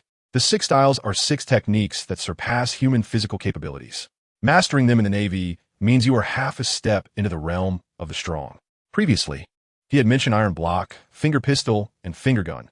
Today, he would explain the other 3. Soru is a technique that generates explosive power by stepping on the ground dozens of times in an instant, allowing for high-speed movement. While Jeppo is a technique that allows for air movement by stepping on the air and creating an air shield. These two can be said to be similar. But the final technique, Rankyaku, involves rapidly kicking out the leg, compressing the air in front of the leg after exceeding the speed of sound, creating a vacuum that emits a sharp cutting wave to directly kill the enemy. Air slash. Ace already had some understanding of the 6 styles, and after listening to Zifa, he understood even better. When he heard the principle behind Rankyaku, he suddenly thought, could he combine Flame Slash with Rankyaku? Both are air slashes, so why not? With this thought, Ace immediately shared his idea with Zifa, which made his teacher's eyes light up as he excitedly discussed it with Ace. In the following time, Zifa further described the training methods for the 6 styles to Ace, resolving some points that Ace did not understand. All right, that's it for today. Go back and do as I said. I believe you will see results within half a year. Zifa still had some confidence in Ace's talent. Normally, it would take at least a year or 2 of hard work for an average Navy recruit to learn the 6 styles. Half a year? Ace murmured to himself. He couldn't wait that long. Before the duel with Blanca, he needed to master at least 3 of them. Here's a key for you. Before you graduate, villain no. 5 will be yours. Zifa smiled as he handed Ace a key. For some reason, Zifa did not mention Ace's duel with Blanca today. Perhaps in his eyes, the fledgling, always protected under his mother's wings, was not ready to soar into the wind. Ace's future can only be forged by himself. After bidding farewell to teacher Zifa, Ace headed straight to the villa area. He planned to check it out first, and then bring Drake and Ein over to live with him. Otherwise, such a large house would feel too empty. Along the way, Ace only saw a few students here and there, all absorbed in their training, lifting equipment as big as grinding wheels and working out furiously, which made Ace once again marvel at the excellence of Zifa's teaching system. What a cute little friend. Who are you looking for? Just as Ace reached the front of the villa, a soft female voice suddenly came from his side, causing Ace to shiver. What do you mean by cute? Although Ace still has a month to turn 11, his mental age has long been in his 20s. With a slightly stiff expression, he turned to look at the source of the voice and saw a beautiful woman with light pink, shoulder-length hair, wearing purple sunglasses and a red professional outfit, looking dashing and around 20 years old. Was that sweet voice just now from her? A cute contrast? Little brother, do you want to come play at my house for a while? The woman, with sparkling eyes, gently invited Ace. What's going on? What little brother? Is she trying to kidnap children? This is a Navy base. No, I don't want to. Ace's expression was stiff, and he nearly couldn't speak. Oh, it's all my fault for not introducing myself. The beautiful woman looked as if she had suddenly realized something and continued. My name is Tina, and the villa number 4 over there is my home. Come back home with me, and I'll treat you to something to eat. Hearing Tina's name and recalling her appearance, Ace already knew her identity, Black Cage Nami, the user of the Cage fruit. But this doesn't fit her character. In the anime, she was always so cold. What else would this look as if she's trying to seduce a child? Also, are you blind? I'm wearing a full Navy uniform. Do you think I'm here to play? No thanks. Villa number 5 is my home. Ace suppressed his emotions and said, Huh. Tina's sunglasses slipped down to her nose in surprise. That's enough, Tina. At that moment, Smoker walked out from behind her, cigar in mouth, stopping Tina with a face full of black lines. You just returned to the base yesterday, and don't know that our base has already selected the last elite trainee. It's the Ace standing in front of you, Smoker said, looking at Ace with a somewhat complicated expression. A month ago, when Smoker first met Ace, he was just an ordinary trainee, but now, upon meeting again, this kid had directly skipped the second stage and become an elite trainee. Smoker had struggled for 2 years at the base to gain Zephyr's recognition. And Tina, when are you going to change your personality and stop talking to kids the moment you see them? I just couldn't help it when I saw something cute. Tina pouted, clearly not expecting that the little boy in front of her was also an elite trainee. Little brother, remember to come play? I'm really good at making red-braised Sea King ramen. As Smoker dragged Tina away, she still waved her head back at Ace, inviting him. Ace looked at the light in her eyes, feeling a bit speechless. He didn't expect that the usually cold Tina could have such a side. Shaking his head, Ace took out the key and opened the door to the villa in front of him. The villa was 2 stories high, and the interior decoration was not luxurious, but made full use of every inch of space. It had 4 bedrooms, a living room, a kitchen, a reception room, and most importantly, a unique gym. In the future, Ace wouldn't have to go out. He could use the abundant fitness equipment inside to follow the fitness plan that Zifa-sensei had set for him. After touring the villa, Ace went to pick up Drake and Ein, assigning each of them a room. Ein obviously admired Ace even more, but during dinner one night, Tina suddenly came over and said she wanted to give Ace some attention. This scene made Ein pout her lips and inexplicably rise up with a sense of hostility, forgetting her shyness and tightly hugging Ace's arm, as if she was afraid of her brother being taken away. But who knew that Tina just liked cute things? And upon seeing Ein's rosy little face, she became even more excited. If it weren't for Smoker forcibly pulling her away shortly after, it was likely that Ace and Ein would have fallen into this woman's clutches. In the following 2 months, aside from occasionally facing Tina's harassment, Ace devoted himself entirely to learning 6 powers. Whenever he encountered something he didn't understand, he would ask Zephyr, and Zephyr, being a renowned teacher, often managed to provide insights in just a couple of sentences. This allowed Ace to make rapid progress in mastering this series of martial arts. 2 months later, in a small training ground, Soru, Ace's sharp gaze fixed on a spot several meters ahead, and with a low shout, he suddenly stomped his feet on the same ground. In the next moment, Ace's figure abruptly transformed into an afterimage and vanished from the original spot, leaving behind a wave of air that slowly dissipated. Immediately after, Ace appeared precisely at the location he had just been staring at. But that wasn't the end. Ace spun around and performed a somersault. Then his feet suddenly traced 2 intersecting arcs in the air. Razor foot. As the words fell, 2 crescent-shaped blue sword energies were unleashed from Ace's toes, instantly striking the target not far away. Crack! With a crisp sound, an X-shaped sword mark suddenly emerged, cutting the hard target into 4 pieces. Ace landed steadily and exhaled a long breath. He still slightly underestimated the difficulty of the 6 styles. 2 months' time was still not enough for him to fully master all 6 styles. Therefore, during the first month, Ace decisively focused his main energy on Shaven Razor Foot, using the other 4 styles as supplementary training. Indeed, this significantly improved Ace's efficiency. After the 2nd month, he could already skillfully apply these 2 techniques and had extra time to experiment with incorporating Purple Fire into Razor Foot. Although the fusion of Purple Fire with Razor Foot could only unleash half of the normal cutting power, Ace was now able to perform a flame slash that didn't require a sword as a medium, greatly increasing his combat flexibility. Ace's expression changed as he felt the changes in his body. Soon, a look of great joy appeared on his face. There were only 2 days left until the duel with Barranca, and at this moment, he was about to be promoted to Major General. Ace decisively brought up his attribute panel. Attributes: Constitution, School 10 Linghua, Refining Body Technique. 2nd level Refining Energy. 90-90, it seems that after 2 months of hard training every day, pushing himself to the limit, he finally has results, and that full refining energy is the proof. As Ace's thoughts stirred, he decisively chose to enhance. The 90 points of refining energy instantly washed over Ace's body, and his cells seemed to cheer with joy. After 2 months of hard training, Ace's physique finally broke through the original bottleneck at this moment, truly reaching the rank of Major. Before Ace could even savor his newfound strength, his consciousness suddenly contracted and reappeared in the familiar space of the system. In the center of the hall, the Xianzhong Qi emitted the system's emotionless voice. Congratulations to the host for reaching the rank of Major, meeting the minimum requirements for awakening the official version of the system. Ace's expression darkened as he realized that the current version of the system was the official one. Sure enough, as soon as the system's voice fell, the thick fog in the depths of the hall slowly dissipated, revealing the dark stone pillars on the outer edge. The various at the tops of those stone pillars began to flicker one by one, releasing dazzling light and presenting themselves before Ace. Host body strength has reached the rank of Major, unlocking 10 types of low level. The host may choose one to absorb into their body. The system's words jolted Ace's spirit, and he immediately focused his gaze on the 10 stone pillars. As his eyes passed over the pillars, the names and characteristics of these 10 appeared in Ace's mind. From left to right, ranked from low to high: 23rd, Xian Huang Yin; 22nd, 1B Spirit Fire; 19th, Qing Lian Di Xian Fire; 17th, Volcano Stone Flame; 15th, Sea Heart Flame; 14th, Fallen Heart Flame.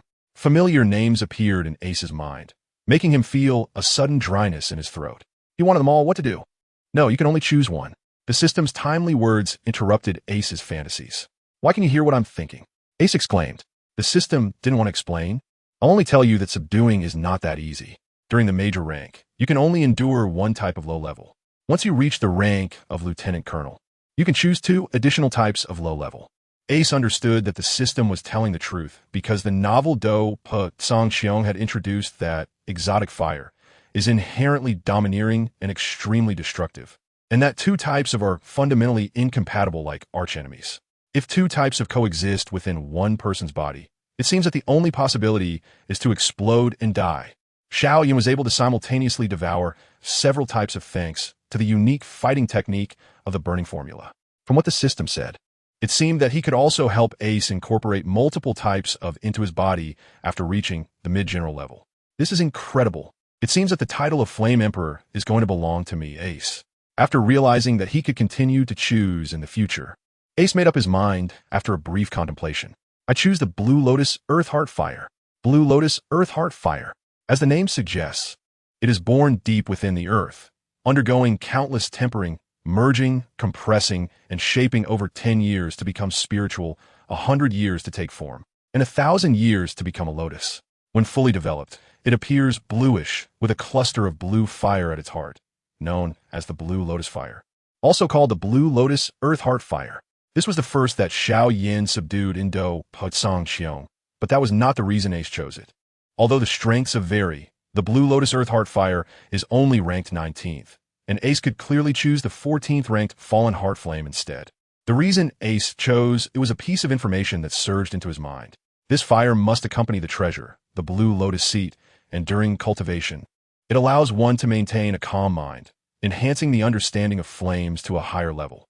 The Blue Lotus Seat has Earth Fire Lotus Seeds, with one seed condensing over 100 years. Consuming one can increase one's cultivation several times. Xiao Yin had 11 Earth Fire Lotus Seeds on the Blue Lotus Seed he obtained, but in front of Ace, the stone pillar had 12 Earth Fire Lotus Seeds. This means that this fire is even stronger than Xiao Yan's, having existed for a full 1,200 years. The key point is that 12 represents a cycle. After the Blue Lotus Seed produces 12 Earth Fire Lotus Seeds, it forms a new powerful ability, centered on the Blue Lotus Seed. With 12 Earth Fire Lotus Seeds as support, the one who absorbs the Blue Lotus Seed will gain the infinite loyalty of those who absorb the Earth Fire Lotus Seeds. At the same time, the person who absorbs an Earth Fire Lotus Seed will also possess half the physical strength of the one who absorbs the Blue Lotus Seed and can use a wisp of Blue Lotus Earth Heart Fire. If Ace chooses the Blue Lotus Heart Fire, although its intensity is not as high as the previous few types, he will gain 12 subordinates whose strength increases with his own, and they will be infinitely loyal to him. Moreover, the Fallen Heart Flame can be obtained next time. So what is there to hesitate about? I made up my mind it's the one. As soon as Ace finished speaking, the stone pillar where the Blue Lotus Earth Fire was located trembled. Immediately, the green flames swirling at its top suddenly disappeared. In the next moment, that lotus-shaped magical flame directly appeared before Ace's eyes. The intense heat scorched a few strands of hair on Ace's forehead. This temperature was dozens or even hundreds of times higher than the purple fire within Ace's body. The purple fire, originally located in Ace's abdomen, shrank into a small ball upon sensing the presence of the Blue Lotus Earth Fire, emanating feelings of fear. Indeed, it is a strange fire. The King of Flames. Ace couldn't help but laugh 3 times. He quickly stowed away the Qinglian seat and the 12 Earth Fire Lotus Seeds, then focused his gaze on the flames before him. Under normal circumstances, just getting close to the wood have incinerated Ace into ashes. However, the system was indeed extraordinary. Before Ace could react, the Qinglian Earth Heart Fire transformed into a spark and suddenly surged into his body, directly occupying the center of Ace's abdomen. While the original purple fire trembled and shrank into a corner, Ace barely had time to show any signs of joy before he suddenly lost consciousness due to intense pain. For someone as determined as Ace, to not even have time to react and faint instantly must have been excruciating. Brother, in a daze, Ace heard a voice laced with tears urgently calling for him. Struggling to open his eyes, he saw Ayn in front of him, her face streaked with tears, leaning in close with concern shining in her crystalline eyes. Where's this? Ace's head still felt a bit foggy, but he realized he was lying on a bed with pink sheets that emitted a faint, sweet fragrance. Ein was initially startled, then immediately exclaimed in delight, "Brother, you finally woke up." Following that, it seemed that due to days of worry, Ein spoke a bit aggrievedly, "Brother, you've been unconscious for 2 days. After I found you passed out in the training ground, I had no choice but to bring you back to my room. The base's military doctor has checked on you, but there's nothing they could do." I was really scared. As Ace saw Ein on the verge of tears, he couldn't help but feel a pang of affection in his heart, remembering that he had actually spent 2 days lying in Ein's boudoir. The faint fragrance around him made his face turn red. Ahem. After a cough, to ease his embarrassment, Ace suddenly remembered that today was the day of his duel with Blanca, and he jumped up in a hurry.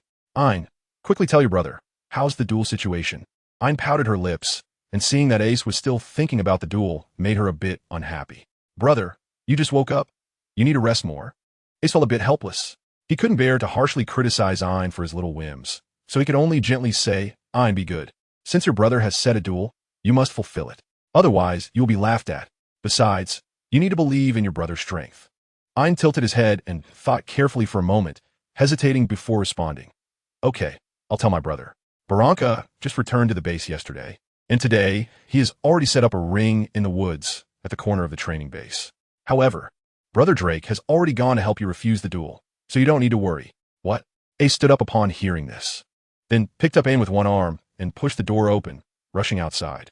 Ignoring Ain's flushed face in his arms, he sped towards the woods. He did not believe that Blanca would be easy to deal with, and with Drake's temperament, he wouldn't back down either. Please don't let anything happen. The place for the life-and-death duel was a rarely visited corner of the training base. Although dueling was not prohibited in the Navy, it was not suitable to be brought to the surface. Just like in anime, where Akainu and Akiji fought for the position of Fleet Admiral, they chose an uninhabited island like Punk Hazard for their duel. At this moment, there were only a few people in the duel arena. Blanca stood in the middle of the platform, while Bocas stood at the edge with 3 of his underlings. Aside from them, there was only Drake standing beneath the platform. "You say Ace is sick?" Blanca looked down at Drake with disdain, letting out a sneer. "Such a poor excuse can be brought up. If you're scared, just say it." Bocas' sarcastic voice reached Drake's ears. "I guess he heard that our boss Blanca is back and got so scared his legs went weak. After all, my brother came back with a bounty of over 100 million, and that waste Ace can only pretend to be sick." Boca, holding a knife, unknowingly walked up to Drake, displaying an air of arrogance. "I don't know what Zifa-sensei sees in this waste. I bet I could take him down with a single strike right now." Over the past 3 months, Boca had learned a few sword techniques by following his brother and believed he could now handle Ace. After all, he was present during the previous tournament, which gave him strange confidence. "Does your arm still hurt?" Drake, having spent time with Ace, knew about Boca's situation. Seeing him act so recklessly made him unable to resist mocking him. Looking for death, Boca's expression changed. Being interrupted by Ace and having his arm broken was a disgrace to him. Now, Drake was poking at his pain. How could he tolerate that? Without thinking, Boca drew his knife and slashed at Drake. His underlings behind him tried to warn him, but it was too late. A beastly roar erupted, and then Boca was sent flying backward, spewing blood, struck by Drake, who had transformed into a dinosaur. "Boca, he has a devil fruit." As he flew through the air, Boca faintly heard the voices of his underlings. Recently, people have been asking Ace about the Mera Mera no Mi, so I'll share my personal opinion here. Indeed, in the world of One Piece, devil fruits can be developed continuously. Even the most useless fruit can unleash powerful capabilities if the user knows how to develop it. However, developing a fruit requires understanding the method. It's not as simple as just thinking it and saying, "I want to increase the flame temperature to 10,000 degrees. The temperature of the Mera Mera no Mi flames won't just increase because you set a line. Just like Luffy, his Gear's second compresses steam in his body to increase speed. Gear third inflates his bones to increase the size of his punches. Gear fourth uses Haki to enhance the skin's resistance and then inflates his muscles." We can see that Oda hopes to add reasonableness to the ways of developing fruits. To be honest, my imagination definitely isn't as rich as Oda's. I added the element of in the novel to provide a feasible way to increase flame temperature. Moreover, as you can see, Ace in the novel is only around 11 or 12 years old. Will he really give up the chance to enhance his strength using for a devil fruit that's still unknown? Furthermore, in my setting, can also temper Ace's body and enhance his basic strength, which is very important. Lastly, I assure everyone that the Mera Mera no Mi will definitely appear in the future, and it will have its special role. As an author, I know there will be shortcomings, so I hope everyone can kindly provide feedback. Thud. The moment Boca hit the ground, he didn't even have a chance to regret it before his eyes rolled back, and he fainted. Seeing the scene, Blanca in the center of the platform narrowed his eyes, shaken by Drake's devil fruit ability. Oomph. But seeing his brother knocked out by a punch clearly enraged Blanca. With a cold snort, he rushed towards the dinosaur-shaped Drake without hesitation. Armament Haki suddenly covered his fists, and he hurled a punch at Drake. As Blanca charged in, Drake's massive form suddenly shrank, transforming into the half-beast form of his Zoan-type devil fruit. He became a monster with a dinosaur's head and human limbs. Yet his explosive power was still evident. Boom! Facing the charging Blanca, Drake also threw a punch. The two fists collided, and a shockwave spread out from between them. Originally, Blanca thought that 3 months ago he had heavily injured Drake with a single punch. Now, even with a devil fruit, how strong could he possibly be? But he underestimated the power amplification from the ancient Zoan-type devil fruit. Moreover, in the past 2 months since acquiring the devil fruit, Drake's physical strength had rapidly increased. Therefore, after transforming into his half-beast form, Drake's power had already surpassed Blanca. Top, top, top. Drake stood still, while Blanca's expression darkened as he retreated 3 steps. The few underlings who had been shouting earlier felt like ducks being choked and couldn't say a word. Very well. It seems that if I don't show my power, you all really think I'm sick. Blanca gritted his teeth as he spoke, feeling frustrated that Ace had repeatedly looked down on him, and now this Drake, whom he could have easily crushed, had made him suffer a small loss. Blanca's rage was nearly uncontrollable. He drew the katana from his waist, slowly pulling it from its sheath, the cold gleam on the blade indicating its excellent quality. Drake's expression also turned extremely serious as he drew his own sword and 4-blade warhammer. He knew that the punch he just threw had actually cost him more. Blanca had mastered armament Haki and was covering his fist with it. Landing a punch against him felt like hitting steel. Although he had pushed him back, Drake had actually sustained a light injury from the recoil. You should be grateful I let you use weapons. Blanca, now holding the sword, seemed like a different person, his eyes filled with confidence. Drake sensed the dangerous aura from Blanca, crossing his weapons in front of himself, ready for battle. Blatt Technique, Thunderflash. Blanca softly uttered these 4 words, and then his sword suddenly swung out, creating a thunderous sound. The blade flashed like lightning, and Drake's expression changed drastically. He barely managed to raise his weapon a little and shift his body slightly, but the katana had already slashed across him. Puff! This speed of the slash instantly left a terrifying wound that crossed half of Drake's body. Blood splattered everywhere. With a thud, Drake knelt on one knee, his weapons propped against the ground, struggling not to fall. Oh, he still has some strength left? Blanca flicked his right hand, shaking the blood off his blade, and looked at Drake, who was still trying to stand up, feeling a bit surprised. It must be that layer of callus that lessened the power of my strike. Seeing the thick layer of skin covering Drake, Blanca sneered. Is that ace worth your life? Is struggling even meaningful? Facing the already injured Drake, Blanca stepped forward and kicked him down to the ground. He raised his foot and stepped on the wound on Drake's chest, grinding it hard. To say one word, that ace is a coward, a worthless piece of trash. Then I'll let you go, how about it? Drake, due to the excruciating pain, had reverted from his half-beast form back to his human form, his face pale from the pain. But he still gritted his teeth and finally squeezed out a word between them. Oomph. Refusing to drink the toast, you'll have to drink the penalty wine. Blanca's face darkened as he raised his right foot high, covered with an aura of dominance, preparing to stomp down fiercely again. Raging foot, layered flame slash. At that moment, a roar filled with anger suddenly echoed from the woods outside. Following that, a nearly 5-meter-long crescent-shaped sword energy carrying terrifying heat streaked through the trees outside the arena like lightning. Trees as thick as several people were instantly split in 2, and then a raging purple fire burned them to ashes. Blanca's foot hadn't even had the chance to stomp down when he hurriedly raised his sword to meet the sword energy. Clang! With a loud bang, the sword energy exploded, purple flames spreading and directly engulfing Blanca, instantly knocking him back. Shave! Just as the words fell, Asinine suddenly appeared in front of Drake. They bent down to check his body and saw the wound that almost split Drake's chest in half, along with the footprint on it. Ace's face darkened to the point of almost dripping water. I'm sorry for causing you more trouble, Drake said, his face pale but forcing a smile. Brother, stop talking. Just leave the rest to me. Ace's observation Haki had already covered the arena before he arrived, and he had witnessed the scene where Drake refused to insult him even at the cost of his life. How could he blame Drake for that? Take Drake down to the arena below first. I'm going to kill that bastard. Ace's voice was low but carried an undeniable authority. I also sensed the determination in Ace's tone. So this time he did not refuse, but obediently helped the injured Drake down from the arena. Ha! You want to kill me? Barranca's voice came from the flames, and then the surging flames seemed to be violently shaken by a powerful force, scattering in all directions, revealing his figure again. At this moment, although Barranca had dispelled most of the flames, he was not unscathed. Instead, he was extremely disheveled, with half of his hair burned off and his clothes covered in charred marks. Is it just because of these flames? Caught off guard and hit directly, Barranca was completely engulfed in anger. If it weren't for his armed color hockey, he would definitely suffer a greater loss this time. Furious, Barranca said no more and charged directly at Ace with his knife. Flame on gangs. This was another move from Ace's anime. Purple flames suddenly burst forth, forming a wall of fire between Ace and Barranca, blocking Barranca's charge. Seizing this opportunity, Ace's expression became extremely serious. With a flip of his right hand, a broad-bladed knife appeared in his grasp.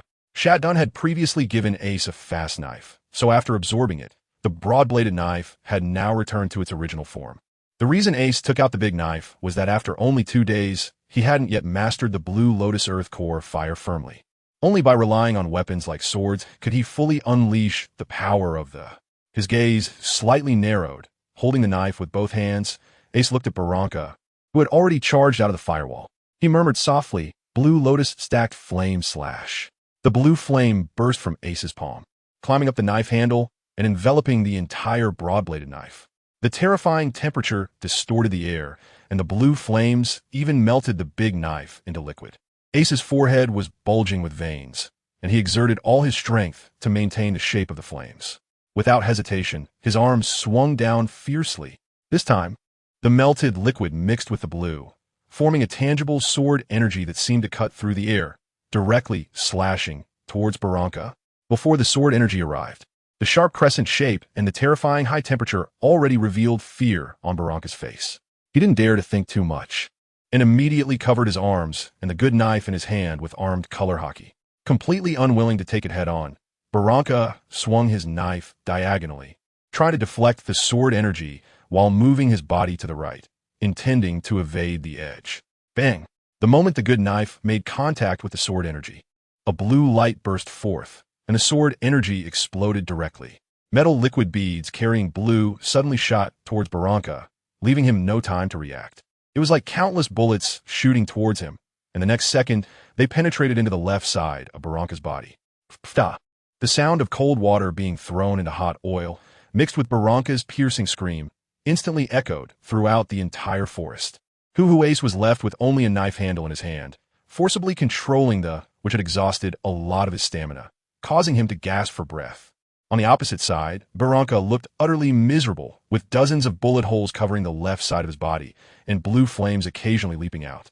Both of his hands that held the knife had been severed at the shoulders, disappearing into thin air, directly evaporated by the Blue Lotus Earth Fire was indeed one of the kings of fire, far surpassing the purple fire. The reason he wasn't completely burned to ashes was likely due to the armed hockey. However, in Ace's eyes, that had entered Barranca's body was continuously consuming his hockey. At the moment his hockey was exhausted, he would probably go poof and be completely evaporated. Swish! Just then, Zephyr suddenly appeared on the arena, his gaze towards Ace becoming increasingly serious. During this time, Zephyr had experienced Ace's flames several times. That purple fire had no ability to break through hockey. After returning this time, Barranca had mastered the armed hockey and possessed the full capability of a peak major. So Zephyr had been hiding on the side, mainly to save Ace's life in a critical moment. But this time, Ace didn't use the purple fire to fight. Instead, he used a kind of blue flame. Just one move. Even if Zephyr wanted to save Barranca, he wouldn't have time to act, as Barranca was already gravely injured and on the brink of death. Ace, can I ask you for a favor? Zephyr sighed and spoke to Ace. Please go ahead, teacher. Ace, though feeling weak, still respectfully clasped his fists and said. Zephyr hesitated for a moment, but still said, spare Barranca's life. He is now unable to wield a knife, and he poses no threat to you. Ace heard this, and, despite his hatred, did not hesitate. He raised his hand to retract the. At that moment, however, Blanca, who had been lying on the ground, suddenly went mad, struggling and laughing as he shouted, "Ha ha, Ace, even if you spare me today, I will not let you go. If I can't deal with you, I will kill your loved ones, your family, your friends. If I can't win, I will poison them, ensuring they have a miserable death." Ha ha ha. The heart-wrenching roar echoed in the arena. Blanca laughed and then cried out. Opposite him, Ace showed no change in expression in response to Blanca's curses. He simply slowly retracted his right hand. Upon hearing Blanca's hysterical voice, Zephyr seemed to understand something and said nothing more. He let out a long sigh and then disappeared into the woods. Ace lowered his head and took a glance, ultimately feeling a tremor in his body as he activated the within Blanca. With a soft puff, Blanca's curse abruptly ceased, and his body was instantly engulfed in a blue flame shaped like a lotus, then vanished into thin air. However, before he disappeared, it seemed a smile reappeared on his face. Ace stood still, not moving for a long time. Ace's mind had long surpassed that of an ordinary adult. He understood the significance of Blanca's final actions. It was a desperate desire for death. A swordsman who had already lost both arms. What could he wield to continue living? Death was a better option. Blanca was not a good person, but he could be considered a true swordsman. Yet, Ace did not regret killing him. Anyone who threatened his loved ones or friends would be turned to ashes without hesitation. Firmly turning around, Ace took Drake and Ein with him and walked out of the woods without looking back. This was his path, the road of a strong man paved with the ashes of his enemies. After delivering Drake to the base hospital and confirming that his strong recovery ability would allow him to heal quickly, Ace returned directly to the villa, sat cross-legged in his room, and slowly sorted through the within him. He sat like this for an entire day. The core of Ace's spirit fire refinement technique was originally the purple fire. After this battle, as his mastery of the green lotus earth fire deepened, it was replaced by this. In an instant, Ace could clearly feel that the operation speed of the spirit fire refinement technique had increased several times, and the accumulation of refining energy was much faster. More importantly, with the addition of the refinement technique advanced once again. At this moment, the attribute panel showed that the spirit fire refinement technique had reached the 3rd level. Once he exerted his full strength, Ace could unleash 4 times his original physical strength. But that wasn't all. With a thought, Ace commanded the system to directly devour the good quality knife that originally belonged to Blanca. After the Xian Zhong Qi absorbed most of it, the remaining energy surged into Ace's body. Buzz. Attributes. Physique. Major 0 Spirit Fire Refinement Technique. 3rd level refinement energy. 253100. Green Lotus Earth Fire, seeing that a good quality knife had actually increased his refining energy by nearly 200 points. Ace couldn't help but feel a jolt of excitement and immediately chose to strengthen it without hesitation. Attributes. Physique. Major 2 Spirit Fire Refinement Technique. 3rd level refinement energy. 43120. Green Lotus Earth Fire, a good quality knife, had elevated 2 tiers, and the refreshing feeling of enhanced power within him made Ace unable to resist licking his tongue. If only he had dozens of treasure knives. But after shaking his head, Ace immediately threw this thought out of his mind. Treasure knives above good quality knives were already limited in number. This meant that after Ace devoured this good quality knife, there would be at most 49 good quality knives left in the entire Pirate King world, not to mention the even rarer great knives and supreme great knives. He mainly had to rely on his own training. Ace sighed with some regret. Just then, a sweet voice suddenly came from outside the room. Brother, Teacher Zephyr wants you to go to Training Ground 3 to find him. Training Ground 3 was a small training area located near the villa, so Ace quickly arrived at his destination. From a distance, he saw Zephyr standing in the center of the training ground with his hands behind his back. Teacher Zephyr.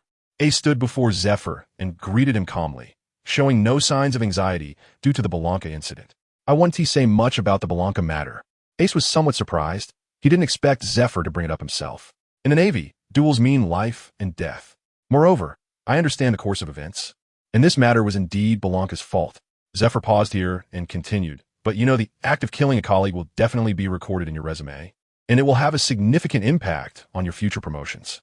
Ace listened to this and showed no signs of regret. Leaving aside the fact that he didn't care about military ranks, Ace joined the Navy simply to become stronger through their training. He raised his head and looked directly into Zephyr's eyes, his gaze filled with determination. Then may I ask, Teacher, will you continue to teach me? This question carried a hint of disrespect, But after a moment of surprise, Zephyr burst into laughter. He exclaimed, "Good," 3 times, then his laughter suddenly ceased. "Of course I will teach. How could I not teach? To dare challenge an enemy far superior and emerge victorious. That is courage. To grow stronger without being disturbed by external matters like military ranks. That is wisdom. Ace, a gem of both wisdom and courage. How could Zephyr bear to let him gather dust? As for Balaka, although he has the heart of a swordsman, Zephyr no longer believes he is qualified to be a Navy officer since the time he slaughtered civilians 2 years ago. Starting today, I will officially and systematically guide you in learning armament hockey," Zephyr said with a smile. "Ace, do you know why the training base is located in this windless zone? Could it be?" Ace thought of the island where Luffy trained hockey with Rayleigh. Ruska Island, an uninhabited island with 48 seasons, changing every week, featuring extremely harsh natural conditions, and home to countless powerful beasts, over 500 of which have strength equivalent to that of a rear admiral or higher. Zephyr didn't keep Ace in suspense any longer. He directly took Ace to the port, boarded a warship, and headed northwest towards the base. After half a day, an island that simultaneously possessed spring, summer, autumn, and winter appeared before the warship. "Kimmel Island, the most suitable island for your training," Zephyr said with a smile. The islands in the windless zone are mostly divided into 4 types: spring, summer, autumn, and winter. But this island has all 4 seasons at the same time and continuously changes. The harsh conditions have led to hundreds of peak lieutenant generals and above beasts on the island. The strongest rulers are 4 giant beasts at the level of rear admirals. Ace understood that this island was not the one next to the daughter country, but it didn't affect its equally formidable nature. In the next 6 months, you will learn the domineering presence here and master the 6 styles firmly. At this moment, the warship had stopped just dozens of meters away from the island, and after Zephyr finished speaking, he soared into the air, effortlessly crossing dozens of meters of sea surface and landing on the small island. Ace's gaze sharpened as he understood that this was Zepha's test for him. Without hesitation, he called out, "Moonwalk." His feet stomped fiercely against the air, creating white air shields that quickly lifted Ace into the sky. After a few moments, he landed on the beach of the small island, standing before Zepha. Although Ace's stance was a bit unsteady, Zepha nodded in satisfaction, realizing that his student had indeed put in considerable effort. "Let's go," Zepha said, leading the way into the jungle of the small island. As Ace followed closely behind and disappeared into the woods, terrifying roars of beasts echoed from the depths of the jungle. Meanwhile, in a transportation hub of the North Sea, a small kingdom called Gaia was preparing for an underground auction. The organizer of the auction was not the royal family of the kingdom, but an underground force known as Poker. This mysterious group had appeared 3 years ago and rapidly developed, having secretly taken control of the entire kingdom. This time, they were planning a large-scale auction. Under the orders of Poker's higher-ups, flyers filled with the names of auction items were continuously distributed, reaching far and wide. Even the underground forces of the entire Pirate King world received them.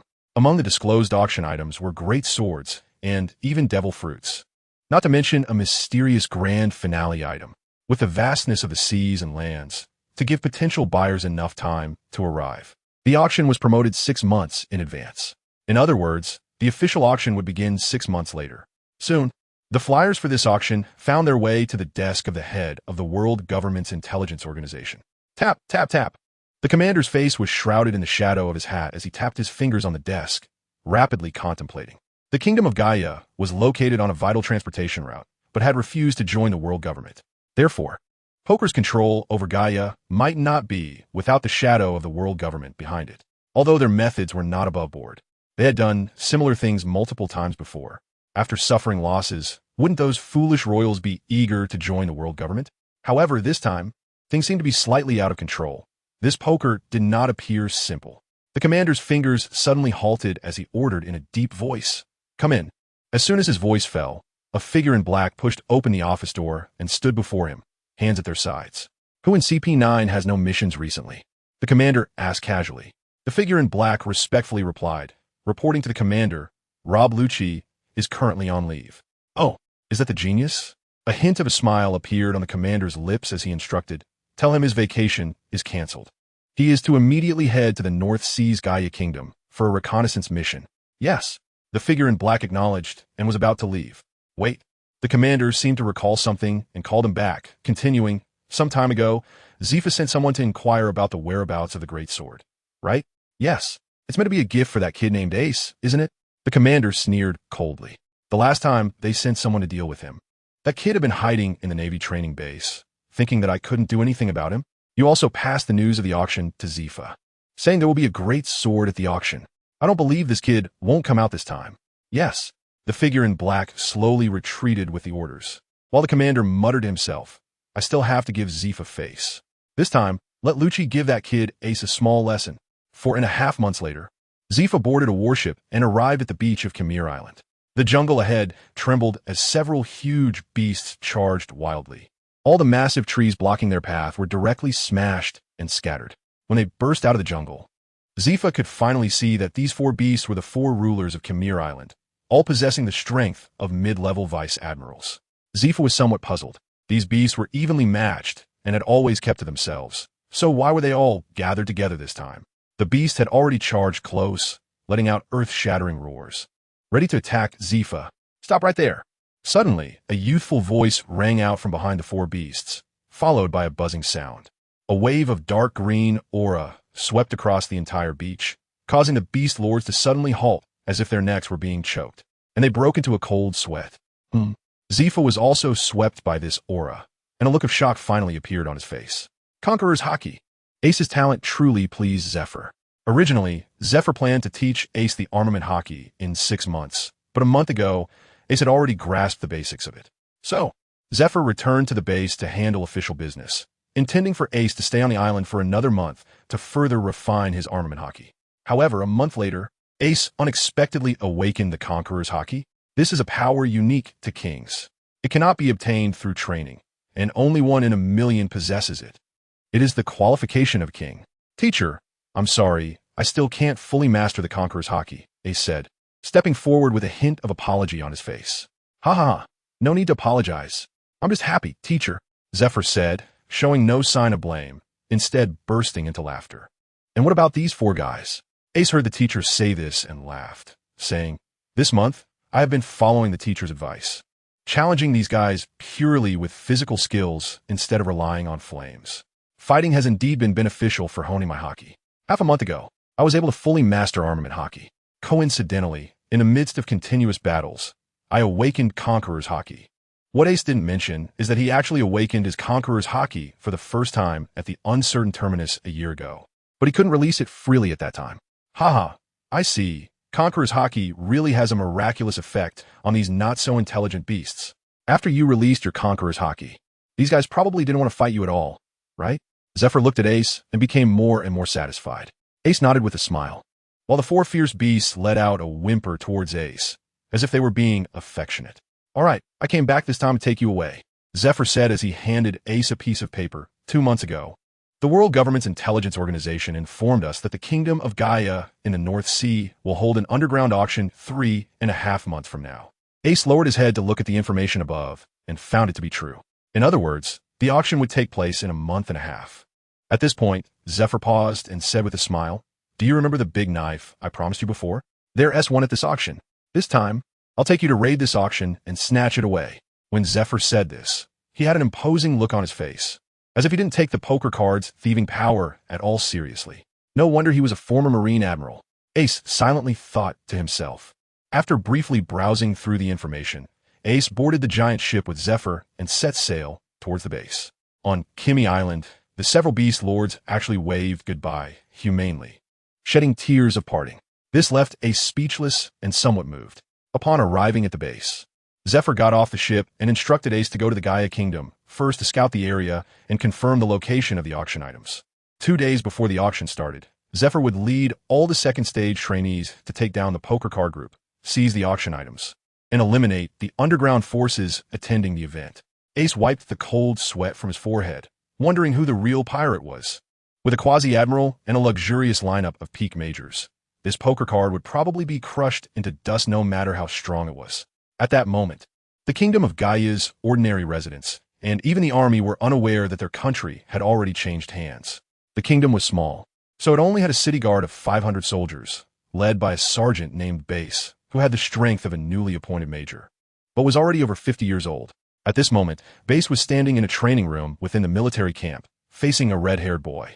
The boy held a sword in both hands, raised high above his head, and was repeatedly striking down with all his might, his clothes already soaked with sweat.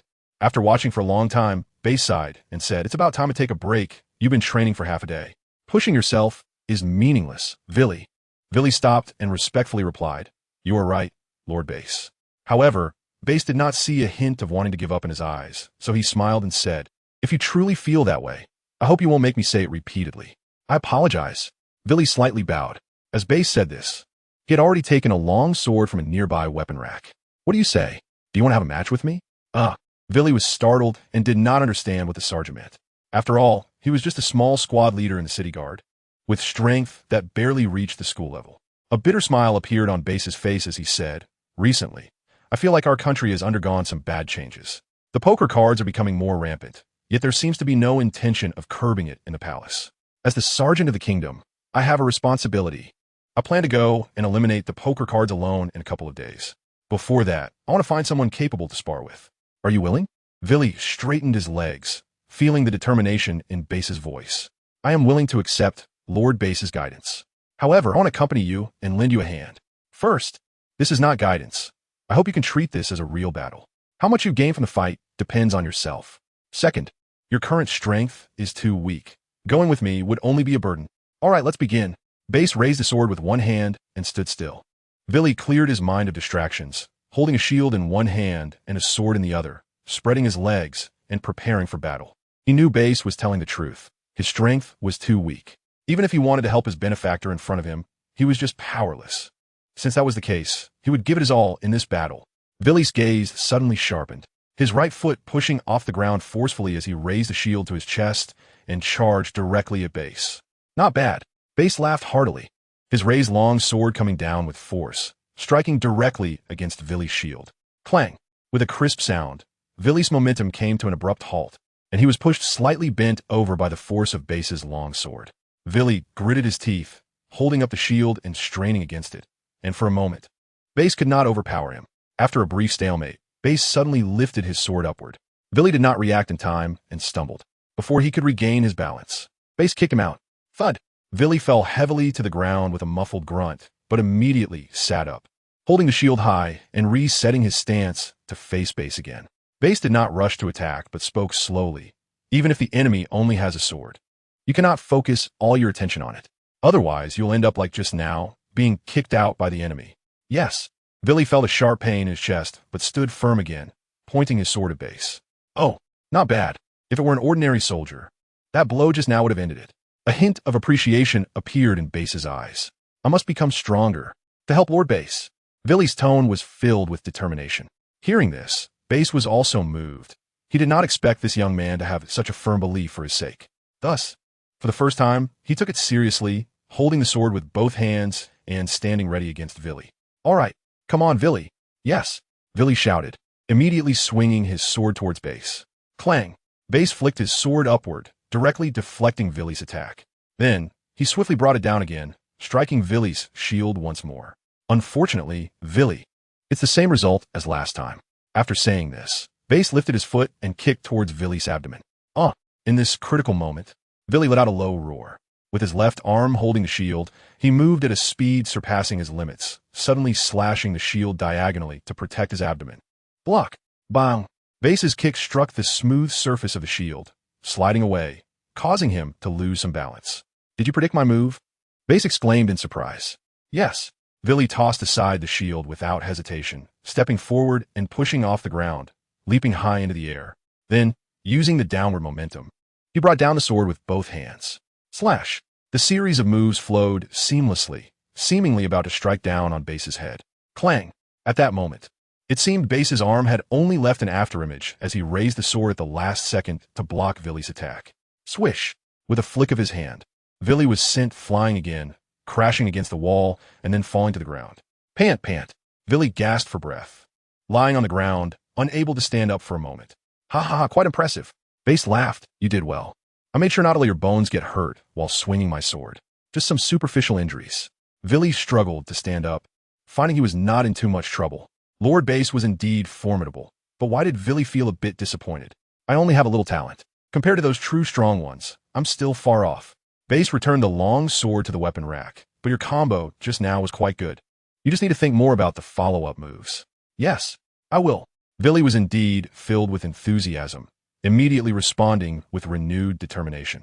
Sergeant, at that moment, a soldier suddenly entered from the door, and both Base and Vili looked over. What is it, deputy? Base asked. Seeing the sergeant was busy, Vili bowed and exited the training room first. Once the deputy saw Vili walk away, he sighed a bit and said to Base, "That child you saved from the streets 10 years ago, I didn't expect him to grow up so much." "Yes, he's a good kid." Base walked over to the deputy's side. "Did you have a match with him? How was it? Does he have talent?"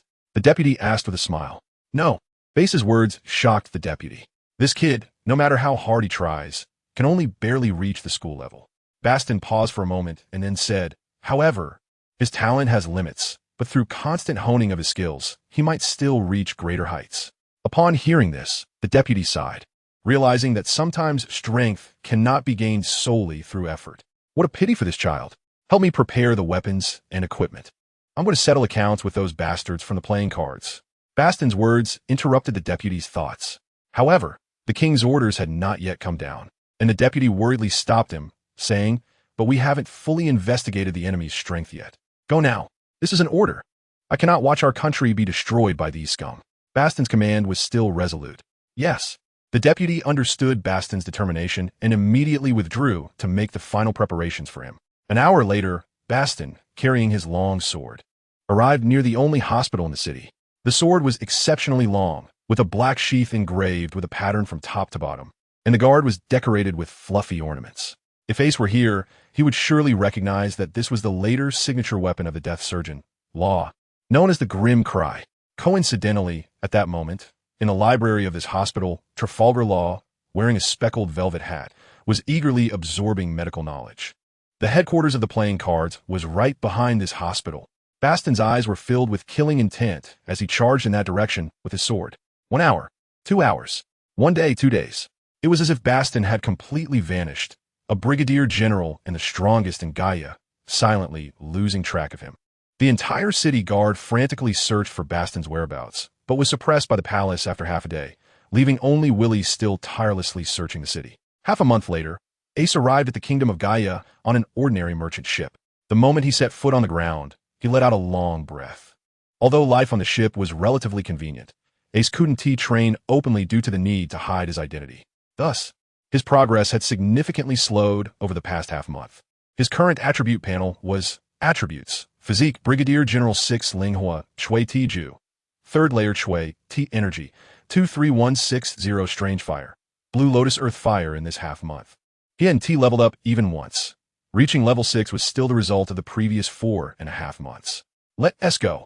First, let us check out the local customs. Ace had received 500,000 in operational funds for this mission, so he was in a good mood as he strode towards the city center of Gaia. As a foodie, upon arriving at a place, he naturally had to try the local delicacies first. Although the kingdom of Gaia was small, it was a transportation hub, and the tourism industry was well developed, so there were several must-try, delicious local dishes. "Dear customer, the braised jump fish you ordered is here." A waiter placed the dish on the table in front of Ace. When he lifted the silver lid off the plate, a rich aroma seemed to materialize and slowly wafted towards Ace's face. Unable to resist, Ace took a deep breath, and saliva immediately began to flow in his mouth. His fingers twitched in excitement. This is truly the #1 signature dish in Gaia. Ace picked up the chopsticks from the tablecloth, gently pinched a small piece of the cheek meat under the fish's eye, dipped it in the sauce, and put it in his mouth. Hiss! Ace took a sharp breath. The fish melted in his mouth, incredibly tender. Even more amazing was that the tender fish seemed to be like popping candy, bouncing around in Ace's mouth, lightly stimulating his taste buds. Delicious! After swallowing the fish, Ace couldn't help but shout out. The other guests around him, however, did not seem surprised. Instead, they exchanged knowing smiles, as if they had seen this scene many times before. Ace was never polite when it came to eating, and this time, encountering such delicious food, he revealed his true nature even more. He picked up a bowl of rice and started eating it with the jumping fish in large bites. Fish meat with rice, thrilling. After eating and drinking enough, Ace began to stroll along the main street of Gaia City. It was obvious that there was no mysterious organization like the city management in the kingdom of Gaia, so the streets were filled with vendors setting up stalls. Ace walked slowly and suddenly stopped in front of a hat vendor stall. "Hey, handsome, is there anything you want?" The vendor, a middle-aged man, immediately started to promote his products as soon as he saw Ace stop. "All the hats here are designed by professional designers. Great quality at a good price. Don't miss out as you walk by." Ace, however, did not listen to him. His eyes were firmly drawn to a certain orange hat. The hat was decorated with two emoticons, a smiling face and a crying face, and beneath it was a skull sign tied with a string. It was the very hat that Ace had always worn in the anime. Is this fate? Ace smiled. The freckles on his face seemed to cheer with joy as he pointed at the hat and asked, "Boss, how much is this hat?" The vendor's eyes lit up. This was promising. As a seasoned player in the streets, he instantly recognized Ace's fondness for the hat. So he gritted his teeth and boldly declared, 10,000 berries. "Old miser, are you crazy? You bought that hat for only 500 berries. How dare you sell it for 10,000? A nearby vendor, who had always been at odds with him, immediately chimed in. "Yeah, only a fool would buy it." A passing bystander also interjected, calling him a swindler. But the miser paid no attention to them, still fixated on Ace, believing in his judgment. However, the sweat trickling down his forehead indicated that the miser's heart was not at ease. "Is your name Miser?" Ace's expression was somewhat strange. This scheming vibe indeed suited the name. However, Ace really didn't care about the money and was too lazy to haggle, so he smiled and said, "I'll buy it." "What?" The miser exclaimed in shock, then immediately felt overjoyed. "What, you're not selling it?" Seeing the miser's expression, Ace found it somewhat amusing and teased him. "Of course, I'm selling. The profit from this deal could match what I earned in a month." The miser quickly planned to wrap the hat for Ace. "Wait, I'll pay 20,000 berries." Just then, a boy wearing a green shirt and black suspenders suddenly walked over from the other side of the street. The strangest part was that this sentence seemed to come from the pigeon perched on his shoulder. What? This time, it wasn't just the miser who was shocked. "What's going on today? Are fools gathering here?" Ace raised an eyebrow and followed the sound with his gaze. "Rob Lucci?" Upon seeing the iconic dove emblem on the boy's shoulder, Ace immediately called out his name. Lucci's pupils constricted sharply when Ace spoke his name. As a member of CP9, he had been executing undercover missions for years, and his true identity was an absolute secret to most people. But today it was directly exposed. "You know me?" Rob Lucci questioned directly, without even thinking about using ventriloquism. "Huh, that's not your concern. So tell me, what trouble are you looking for with me?" Ace replied with a cold laugh. An intelligence organization like CP9 emphasizes concealment. They would never seek out trouble with a stranger for no reason. Therefore, Lucci's deliberate provocation just now must have been because he received some kind of mission, and it was specifically targeting Ace. Seeing that his purpose had been revealed, Lucci decided not to beat around the bush and said straightforwardly, "I want to take your life. You just need to take a punch from me and lie in the hospital for a few months." "Ha!" Ace laughed out loud, truly unreasonable as ever. "What if I refuse? Then I might not be able to control the strength in my hands. If I'm not careful and cripple your limbs, that would be bad." Lucci's eyes narrowed slightly, his tone filled with confidence in his own strength and disdain for Ace. Gentlemen, are you still buying?" At that moment, Galante's voice inappropriately interrupted their conversation. At this moment, Ace suddenly thought that Rob Lucci was definitely not here just to deal with him. If he were to make a move in such a public place, his real mission would probably be ruined. So Ace mockingly said to him, "I say, Lucci, I don't think you want to make a move here, right? If you want to fight me, it's not impossible." Lucci hesitated and could only reply, "Humph.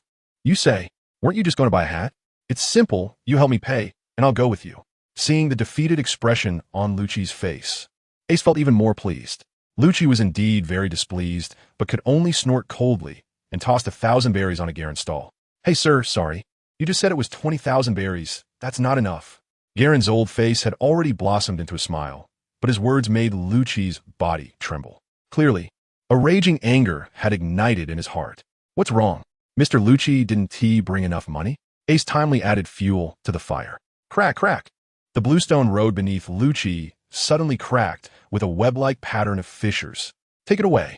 Lucci almost squeezed out this sentence through gritted teeth, tossing down another 1,000 berries, and then rushed towards the city exit. Ace let out a hearty laugh, put on the hat, and flashed after him at the same speed. When Garen saw the two disappear at the end of the street in an instant, he was horrified, drenched in cold sweat. These two were such powerful individuals. He had just extorted them. Garen no longer dared to stay in place, quickly packing up his stall and turning to run with the money. At this moment, Ace and Lucci had already exited the city and arrived at a desolate beach. Tap tap. Lucci's flying figure suddenly stopped, his feet touching the ground as he turned to face Ace, who had followed him. You do have some guts.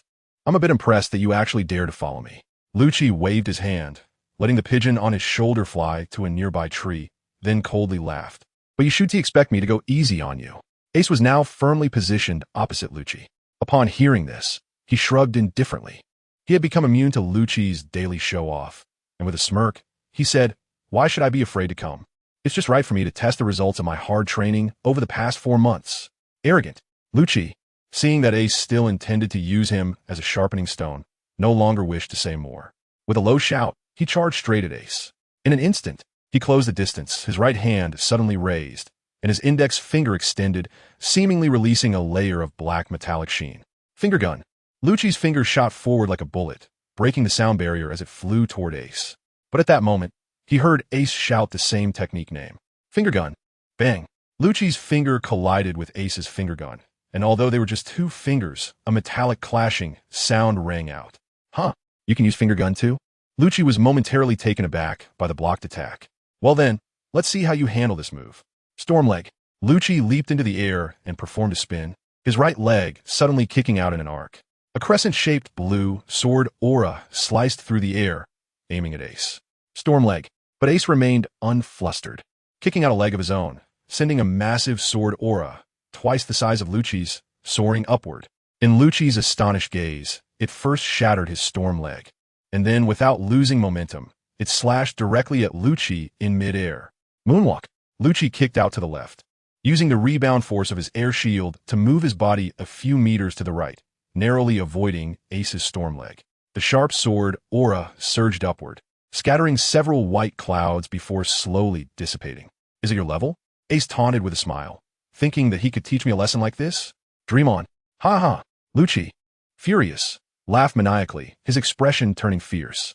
I admit, you have successfully provoked me. Do you think mastering the 6 styles makes you invincible? Today, I will teach you what true 6 styles are. As Lucci's words fell, he let out a low, beastly roar. His originally tall frame of nearly 2 meters began to grow larger, and moments later, he had transformed into a monster over 3 meters tall, his body shifting into a leopard form, with a powerful leopard tail sprouting behind him. Is it the cat fruit, leopard form? Seeing Lucci's transformation, Ace showed no sign of surprise, as if he had known all along. Meanwhile, Lucci's expression grew increasingly serious in response to Ace's lack of reaction.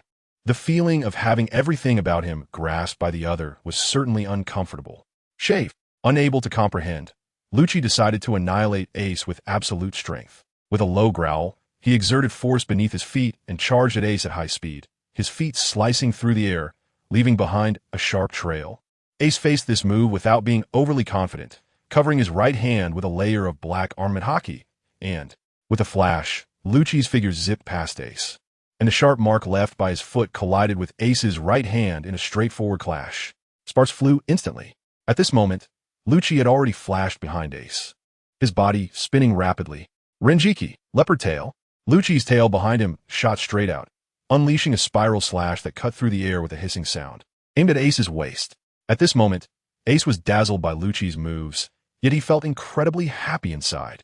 The shave was a fusion technique of shave and moonwalk from the 6 forms, while leopard tail was a high-level application of the storm leg. The 6 forms indeed have great development potential.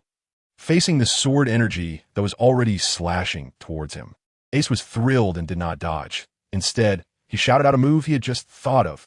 Reaction armor. As soon as the words fell, the sword energy struck Ace's abdomen. However, the scene of blood splattering that was imagined did not occur at all. Ace's abdomen became as hard as iron, and sparks flew where the sword energy collided, yet his defense remained unbroken. Seeing this scene, Lucci's pupils contracted, but he did not stop attacking. Instead, he charged in front of Ace. Life return. Finger gun spots. Lucci's originally 3-meter-tall body suddenly shrank to 1 meter and 90 centimeters. Although his figure became smaller, his speed underwent a qualitative change, leaving countless afterimages in front of Ace, like a rapidly spinning Gatling gun, attacking various parts of Ace's body with finger gun strikes. However, Ace still remained motionless, even smiling and closing his eyes. Clang, clang, clang. Lucci's finger gun attacks hit Ace, but it felt as if they were all striking the hardest steel. Upon closer inspection, it could be seen that just before Lucci's fingers landed on Ace's body, a small black defensive surface would appear at the point of impact, perfectly blocking the finger guns. Tap tap. Seeing that his attacks were having no effect, Lucci rolled away several meters, his expression dark as if he were about to drip water. Meanwhile, Ace's clothing had turned into tattered rags, and at this moment, the wind blew, revealing his muscular physique.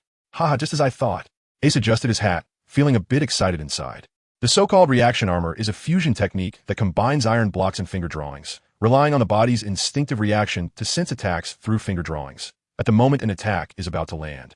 It instinctively uses iron blocks in that small area of impact to block the enemy's moves. This way, an attack that originally required full strength to block can now be done with less than 10% of the power. It's definitely the best technique for a prolonged battle. Moreover, this technique is just the beginning. In the future, Ace can develop 6 styles to gain even more powerful moves. Alright, I got what I wanted. Thank you for sparring with me today. Ace revealed a harmless smile. Be careful. I'm going to get serious now. Soru. As soon as the words fell, the next second, Ace suddenly appeared next to Lucci, with faint purple flames dancing at his toes. Stormfoot, layered flame, slash. This time, the sword energy slashed from his toes, extending 10 meters long, filled with purple flames, the intense heat causing Lucci's face to change dramatically. In a rush, he could only shout, Stormfoot, Kybird. This Kybird was the strongest Stormfoot Lucci could unleash, a bluebird-shaped sword energy that instantly collided with Ace's layered flame slash. Boom! A huge sound echoed, and even half an island heard it, while in Gaia's city, Gerent, who was hurrying home, froze in place. That direction was exactly where those two had just disappeared. Did I just extort such a terrifying powerhouse? Gerent was sweating profusely and quickened his pace. Phew! As the two storm feet canceled each other out, the purple flames exploded, enveloping Lucci's figure. After a wave of energy, Lucci rushed out in a disheveled state, his hair singed black by the flames. Phew! Lucci couldn't help but spit out a mouthful of blood, gasping for breath, and said angrily, Damn it! Today, I'll let you experience the strongest move of someone who has practiced the 6 styles to perfection. 6 styles ultimate. As soon as the words fell, Lucci instantly vanished from his original position and almost simultaneously appeared in front of Ace, fists clenched, palms facing each other, directly aimed at Ace's abdomen. 6 King's gun. Thoof! A powerful shockwave suddenly shot out from Lucci's fist, directly crashing into Ace's abdomen, then piercing through. A circular column of air surged outward, horizontally striking far away, carving a trench several dozen meters long in the beach. Tap tap! Ace bent down and took several steps back, his brows deeply furrowed, and a trickle of fresh blood flowed from the corner of his mouth. It seems that one cannot underestimate any enemy. Although Ace had protected his abdomen with Haki, he still felt a sharp pain. After all, this was a terrifying move equivalent to the Sky Island's impact dial. He straightened up, moved his limbs, and heard a series of crackling sounds. However, Lucci's expression could only be described as shock. His recent strike was already comparable to the full power attack of a peak rear admiral. How could this little brat, who was even younger than him, possibly withstand it? Is that the 6 King gun? Ace smiled slightly. I'll take this move. After saying this, in Lucci's eyes, Ace suddenly vanished from sight, and then instantly appeared right in front of Lucci. The 6-form ultimate technique 6 King spears, flame, with the same movement. The shockwave unleashed by Ace's hands was filled with rich purple flames, striking out from Lucci's chest. The flames carved a trench behind him, and the sand in the trench turned into sparkling crystals under the intense heat of the fire. Ugh! Under this move, Lucci's body was thrown high into the air. His eyes rolled back, and he spat out blood as he fell to the ground far away. Before losing consciousness, he was filled with terror, wondering just how powerful the talent of this kid named Ace was. He had learned his technique in an instant. Huff! Ace stood still after finishing his technique, wiping the sweat from his forehead. It was somewhat forced to use this move directly without urging the spirit fire refinement technique. At this moment, Lucky's pigeon also flew down, landing beside him, its cooing sound sounding somewhat sorrowful. Ace thought for a moment, then reached out and summoned back the purple flames lingering in Lucci's body, murmuring to himself, I'll spare your life this time and leave you for my silly little brother Luffy. When he mentioned Luffy and thought about his unconditional trust in him, Ace couldn't help but smile. He then shook his head and flew back towards the Gaia district. After he had gone far away, a creaking sound suddenly filled the air beside the unconscious Lucci. Immediately after, a large door appeared out of nowhere in the air. A muscular man with two horn-like hairstyles walked out from the door. Is that Bruno? Lucci had regained consciousness, but still couldn't move his body. Are you here to deal with me on behalf of the organization? Ah, Bruno. The owner of the Door Fruit from CP9 sighed and said, We grew up together, don't you know me? How could I harm you? Let's go. This mission is already considered a failure. This guy named Ace is no longer someone we can handle. After saying that, Bruno lifted Lucci and turned back into the air door, disappearing from sight. After returning to the city, Ace began to gather information about the auction. A month passed quickly, and during this time, Ace learned that the auction would actually be held in the royal palace. This was not good news for the Gaia Kingdom. According to the intel, the auction was officially scheduled for 7 o'clock the next evening. Ace received word that Zifa and the others would arrive that evening. Based on the phone call Zifa made to him a few days ago, a Commodore from the North Sea would also lead 500 Marines to assist them in preventing any criminals from escaping amid the chaos. That Commodore had already arrived at the outer seas of the Gaia Kingdom. Ace, at this moment, walked again along the main avenue towards the palace. He wanted to take advantage of the last night to scout the palace and observe the true strength of this so-called poker. However, at a crossroads ahead of Ace, a large crowd had gathered, pointing at a few people in the center. He, little brat, a punk, clad in leather and adorned with studs, wore a malicious grin as he repeatedly kicked a child lying on the ground with his leather boots. The child was covered in bruises, his face a mix of blue and purple, with blood continuously flowing from the corner of his mouth. His painful groans only elicited louder laughter from the surrounding punks. This is too much. A woman in the crowd showed a look of compassion. Yeah, he just bumped into him. If this goes on, that child will die, someone indignantly said. But immediately, someone covered their mouths and whispered, Shut up. Don't you see the poker card emblem on their chests? They are all from the poker gang. Do you want to die? Upon hearing this, fear spread among the crowd, and they instinctively took a step back. The poker gang had been rampant in the kingdom of Gaia for the past year. On the outer edge of the crowd, a small figure cloaked in a robe watched everything unfold. Several times he wanted to intervene, but held back, ultimately sighing deeply and turning toward the nearby alley. As this figure turned, a corner of a patterned hat peeked out from under the robe. This figure was Trafalgar Law, who had been studying medicine in the hospital. He had already acquired the powers of the Ope No Mi and could easily save the child lying on the ground. However, if he intervened, he risked being discovered by the Don Quixote family again. After weighing his options, Law chose to protect himself. But just as he took a couple of steps, he suddenly noticed a child, about his size, darting past him and charging into the center of the crowd. The orange hat on this child's head was particularly eye-catching. What? How is this possible? In Law's eyes, this suddenly appeared child moved as if strolling leisurely, flashing in and out of sight with a speed that made it impossible to keep up, and in the blink of an eye, he had slipped into the tightly packed crowd. Law was left dumbfounded, wondering how one could have such an understanding of their surroundings to achieve this. Hey, you little brat, what do you think you're doing? If you don't want to end up like him, lying on the ground, you'd better not interfere. The punks laughed loudly, as if something amusing had happened. At that moment, someone from outside the crowd suddenly pushed their way in. Everyone make way, let me through. The bright red hair of this person was particularly noticeable. It was Willie, who had been searching for base in the city for over a month. Hearing someone cry for help, he hadn't forgotten his duty as a city guard, so he strapped on his sword and tried to help. After much effort, he finally squeezed into the crowd, only to see a group of punks surrounding a child wearing an orange hat. Huh, what did you say, you little bastard? The punk leader, sporting a mohawk, looked down at Ace with a disdainful expression. I'll say it again, get lost. Ace, with his hands in his pockets, protected the injured child on the ground and spoke in a deep voice. Willie's expression changed.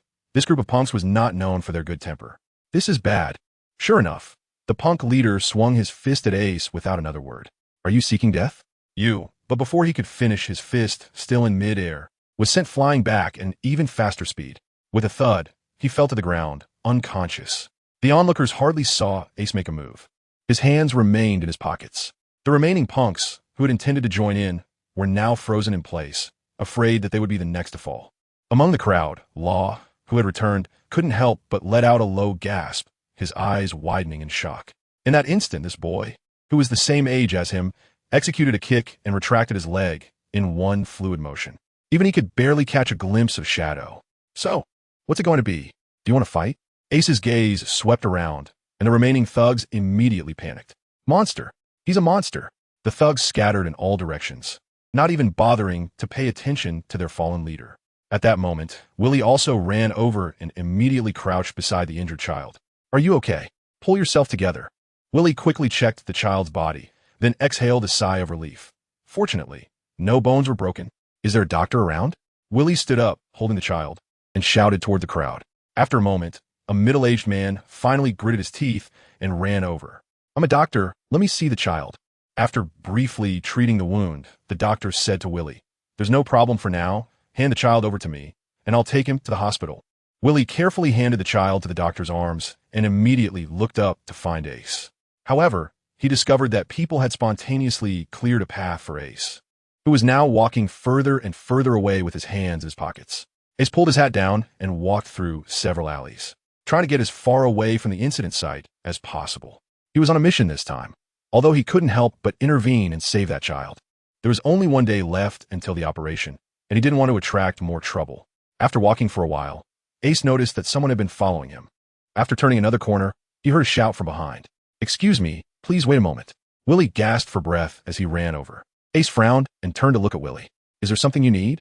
Seeing that it was the red-haired boy who had just helped the child, Ace's expression softened considerably. Who are you? Willie immediately stopped in his tracks and respectfully replied, My name is Willie, a soldier of the city guard in this country. Thank you for saving that child. You did the work that we should have completed. After speaking, Willie bowed to Ace. It's nothing, just a small matter.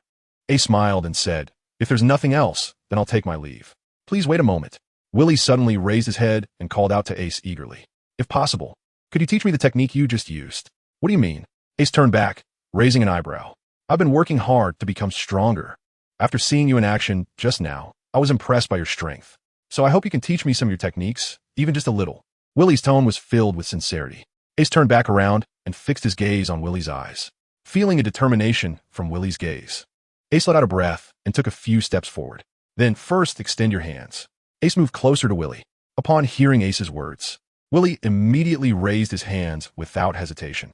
Willie's hands were covered in calluses from years of relentless training, making them appear exceptionally sturdy, strong, and tough. Indeed, a pair of hands belonging to a good warrior. Ace affirmed this, as he seemed to see Willie's diligent training day after day reflected in those hands. No, I'm just a bottom-tier soldier, Willie said somewhat shyly. There's no need to be humble. For a warrior, one can tell a person's true character just from their hands. Ace laughed as well, adding, To be honest, I have a good impression of you. After all, setting aside Willie's strength, he possesses the persistence that top-tier warriors must have. I'll ask you one more question. Why do you want to become stronger? Ace's smile faded, and he asked seriously. Willie visibly paused at this question, lost in thought. You just asked me to teach you techniques, and I agreed. But I still want to know why you crave power so much. Ace's voice reached Willie's ears, and Willie lowered his head, lost in memories. The serious yet kind expression of Sergeant Bass kept flooding into his mind. Taking a deep breath, Willie began to recount. 10 years ago, I was just an orphan wandering the streets. I don't remember what my parents looked like. I only know I was abandoned on the street. I don't hate them either. After all, they must have had their own difficulties. But that year, it snowed heavily in the city, and I only had a simple robe to wear. I thought I was surely going to die this time. At this point, Willie revealed a heartfelt smile. However, Lord Sergeant Bass of the City Guard saved me. He raised me, and I trained hard, vowing to repay his kindness. But Willie's expression changed to one of pain. However, you do not have the talent of a warrior. Although you have tried your best, you still cannot surpass your limits. Ace paused, am I right? Willie trembled, but nodded with difficulty. However, I can give you strength. Ace's words made Willie suddenly lift his head, his face showing an expression of disbelief. But you might die. Willie looked at Ace's serious expression and couldn't help but swallow hard. Everything depends on your heart. If what you say is true, and there is something important in your heart, then you will definitely be able to hold on. Ace waited for his response. Willie carefully considered Ace's words, and then his gaze became resolute. I have made up my mind. Do you have confidence that you won't die? Ace asked. Willie shook his head, but a smile appeared on Ace's face. Even knowing that he was about to face death, there was still courage to move forward. Perhaps this boy named Willie is the person he was meant to find. Then let's start the first training here. Ace still had one final test for him. Take up your weapon. It's about to begin. Yes. Willie heard Ace's command and immediately drew his katana from his waist. slightly spreading his feet and pointing the tip of the sword at Ace. Then, I'm coming. Ace's expression became serious as he took his hands out of his pockets and straightened his back. You need to stay conscious. Just as he finished speaking, Ace's pupils suddenly dilated, and then a circle of dark blue energy swept towards Willie in a fan shape, centered around him. In Willie's eyes, Ace's figure seemed to magnify 1,000,000 times in an instant, becoming a towering giant. The terrifying aura made Willie feel like a leaf in the wind, his legs trembling uncontrollably. But even as fear surged in his heart and dizziness welled up in his mind, Willie gritted his teeth and held himself straight. The energy swept past the end of the street, and Rob, who was hiding around the corner, was also suppressed by Ace, his face turning pale and purple as he exclaimed in shock. How is this possible? This is Conqueror's Haki. Rob had been in the Don Quixote family and understood the power system of this world well. But Willie was just a small soldier from the Kia Kingdom. In the face of such an aura, he was already reaching his limit, saying he wanted to become stronger. Was this the extent of it? Ace's tone became cold and bloodthirsty at this moment. This was just a warm-up. Then you could go die. As soon as the words fell, Ace punched at Willie, the gust of wind blowing his red hair into disarray. In Willie's eyes, this punch landing on him would definitely kill him instantly. Should he dodge? The intense fear made this thought surface in his mind. But the next moment, Sergeant Base's face rushed into his mind. Sergeant Base was still unaccounted for, and he would just remain a weakling forever? No, I want to become stronger. Ugh, the strong belief shattered Willie's fear. He even took a step forward, raising the sword high. Whoosh! Ace's fist swept past Villy's face, grazing his cheek painfully. But that terrifying pressure suddenly receded like a tide. Villy's legs trembled uncontrollably. He gasped for breath, sweat pouring down his face, and with a thud, he knelt on the ground. Yet, he ultimately did not faint. Congratulations! At that moment, Ace's voice, tinged with a hint of a smile, reached Villy's ears, transcending the feeling of fear of death. Ace is increasingly satisfied with Willie now. Those below the school-level strength should have long fainted with rolled eyes upon encountering his Conqueror's Haki. However, Willie surprisingly managed to endure it with his strong willpower. It seems that his few Earth Fire Lotus seeds have found a purpose. As long as Willie consumes one Earth Fire Lotus seed, he can instantly possess half of Ace's strength. Seeing Willie's determination, Ace even had the thought of making him consume 2 Earth Fire Lotus seeds. I wonder what the effect will be then. May I ask, who exactly are you? Willie still couldn't quite believe that the overwhelming aura just now came from this child who was even younger than himself. You don't need to worry about my identity. You just need to know that my name is Ace. Ace helped Willie up and continued. You have passed my test, and I can grant you powerful strength. However, please say, Willie understood that in this world, nothing comes for free, and the other party must have their own conditions. Once I grant you this power, you must pledge your loyalty to me and leave Gaia with me. After Ace said this, the unwavering Villy hesitated. How could he repay Lord BAS after leaving Gaia? You don't need to rush your answer. I can give you a day to think about it. Ace did not immediately pressure Villy for a response. Villy's hesitation only further demonstrated his character. If he had immediately agreed, Ace would have turned and walked away. A person who could forget their benefactor with a mere turn was not worthy of being his partner. Just as Ace was about to give Villy further instructions, a figure cloaked in a robe suddenly rushed out from around the corner. Wait! Luo panted heavily, his clothes soaked in sweat. Villy glanced at the suddenly appearing Luo and cautiously asked Ace, "Do you know him?" Ace saw the sudden appearance of Law, but there was no surprise in his eyes. Clearly, with his level of observation Haki, he had long detected someone hiding in that corner. However, when the other party lifted his cloak and revealed the iconic spotted hat, Ace still showed a hint of surprise. First, my name is Trafalgar D. Waterlaw, and I am a doctor. Law stepped forward, apologizing for interrupting the two. A death surgeon? Ace smirked, muttering softly, "Today's haul is quite impressive." "What did you say?" Law, who clearly hadn't yet earned that title, couldn't understand Ace's meaning. "May I ask what you want?" Ace didn't answer, but countered with a question. He was very curious about Law's intentions. But Law turned his gaze to Willy, asking with a complex expression, "Why? How can you stand firm under such Haki? I want to ask you." That clearly surpassed what an ordinary person can endure. A hint of fear rose on Law's face as he admitted, "To be honest, if I hadn't been leaning against the wall just now, I would have fallen to the ground. But you are different. You endured it. How could you do such an amazing thing?" "I don't know," Willy said, lowering his head. "But maybe it's because I was thinking of my benefactor." "Benefactor?" "Yes. It's the Lord BAS who saved my life." Just thinking about repaying him made me grit my teeth and endure. Willie's words were now filled with conviction. This indicated that Willie's loyalty surpassed his fear. One should never underestimate the power of human belief. Ace added, "Is that so?" A hint of pain seemed to appear in Law's eyes as the figure of Corazon surfaced in his mind. "Benefactor? I have one too." Immediately, his expression became resolute as he turned to face Ace, deeply bowing at a 90-degree angle. "Please teach me as well." Law's words were not impulsive. He also wanted to repay his benefactor, Corazon. However, a year ago, Corazon had been killed by Doflamingo while saving him. So he wanted to make the Don Quixote family, especially Doflamingo, pay the price. But even though he had obtained the Ope Nomi a year ago and developed some abilities during that time, just thinking about the powerful strength of the Don Quixote family made Law feel powerless. How long will it take for me to get my revenge? Willie's actions gave Law some inspiration. Perhaps this youth named Ace in front of him could bring him a surprise. "If you want me to help you instantly increase your strength, I'm sorry, but I can't do that."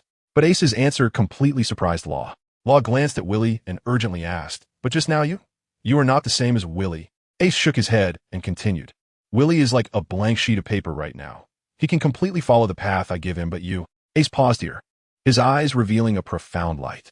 "If I'm not mistaken, you've already eaten the surgery fruit, right?" Luo's expression changed drastically upon hearing Ace's words, and he took several steps back. Only a few people knew about him eating the surgery fruit. How'd this kid know? You don't need to be afraid. I won't harm you. What I want to say is that you already have your own path to follow. So I can only give you some advice to help you avoid taking the long way around. If it's just advice, the techniques you developed 10 years later are already in Ace's mind. Once Luo calmed down, he realized that if Ace wanted to harm him, he wouldn't need to waste time talking here. So his attitude became respectful again, and he bowed once more, saying, "Please guide me." "Huh, no need to be so formal. I'm actually 4 years younger than you," Ace said with a smile, "and we can discuss those things next time. We have quite a few guests around us now." Luo felt a jolt in his heart upon hearing Ace's words and followed his gaze. Sure enough, at both ends of the alley, 5 or 6 knife-wielding figures in black cloaks were blocking the entrances. Willie drew his katana and said to Ace, "Although it may hinder you, please allow me to fight alongside you. As a member of the city guard, it's also my duty to protect the safety of the people. Then I'll help too." Luo pulled out a dagger from his pocket. "Haha, okay. I'll take care of the 6 people in front, and you can handle the 5 behind, right?" Ace smiled. "All right." Luo and Willie answered in unison. Ace had already walked to the entrance of the alley, getting closer to the few people there. Meanwhile, Luo and Willie had their backs to Ace and were walking toward the end of the alley. The black-robed figures at the entrance saw that the two dared to turn their backs on them, and their eyes lit up immediately as they threw several flying knives at Luo and Willie. Whoosh, whoosh, whoosh. The speed of the flying knives was incredibly fast, as if they would pierce the two's backs in the next second. Whoosh, cling, cling, cling. Ace's hands left a shadow in the air, and none of the flying knives could pass by him. All were caught barehanded. This is really strong. Willie was drawn by the sound and turned his head to see this scene, shocked to the point of being speechless. Luo also caught sight of this moment and nodded in agreement. "Yes, if you say Lord Ace is the strongest in this country, I will believe it." "Is he stronger than Lord BAS?" In Willie's mind, BAS was already incredibly strong. If you're talking about the commander of this country's soldiers, then I think so." Luo nodded, then tightened his grip on the dagger. "All right, you take the 2 on the right, and I'll handle the 3 on the left. Is that okay?" "Sure." Willie nodded in agreement, and the 2 chose their enemies and charged forward. Meanwhile, Ace slowly walked into the middle of the 6 black-robed figures, casually standing there. "Come meet all together." A few black-robed men exchanged glances, realizing how audacious the kid was, and they all sneered, stepping forward simultaneously and swinging their knives down towards Ace's head. Bang, bang, bang, bang, bang, bang. 6 dull thuds rang out at the same time, and then the knives in the hands of the 6 men clattered to the ground, while their bodies were sent flying backward, spewing blood as they fell, breathing shallowly. Clearly not going to survive. Ace stood still, seemingly making no move, and even had the leisure to turn and look at the 2 people at the end of the alley. Unknowingly, Ace was no longer a master who could be dealt with purely by numbers. In fact, the strength of these few people was not weak. At least they all possessed the strength of ordinary sailors. Therefore, the battle between Willie and the 2 men in black was somewhat difficult, as both of them were slightly weaker than Willie.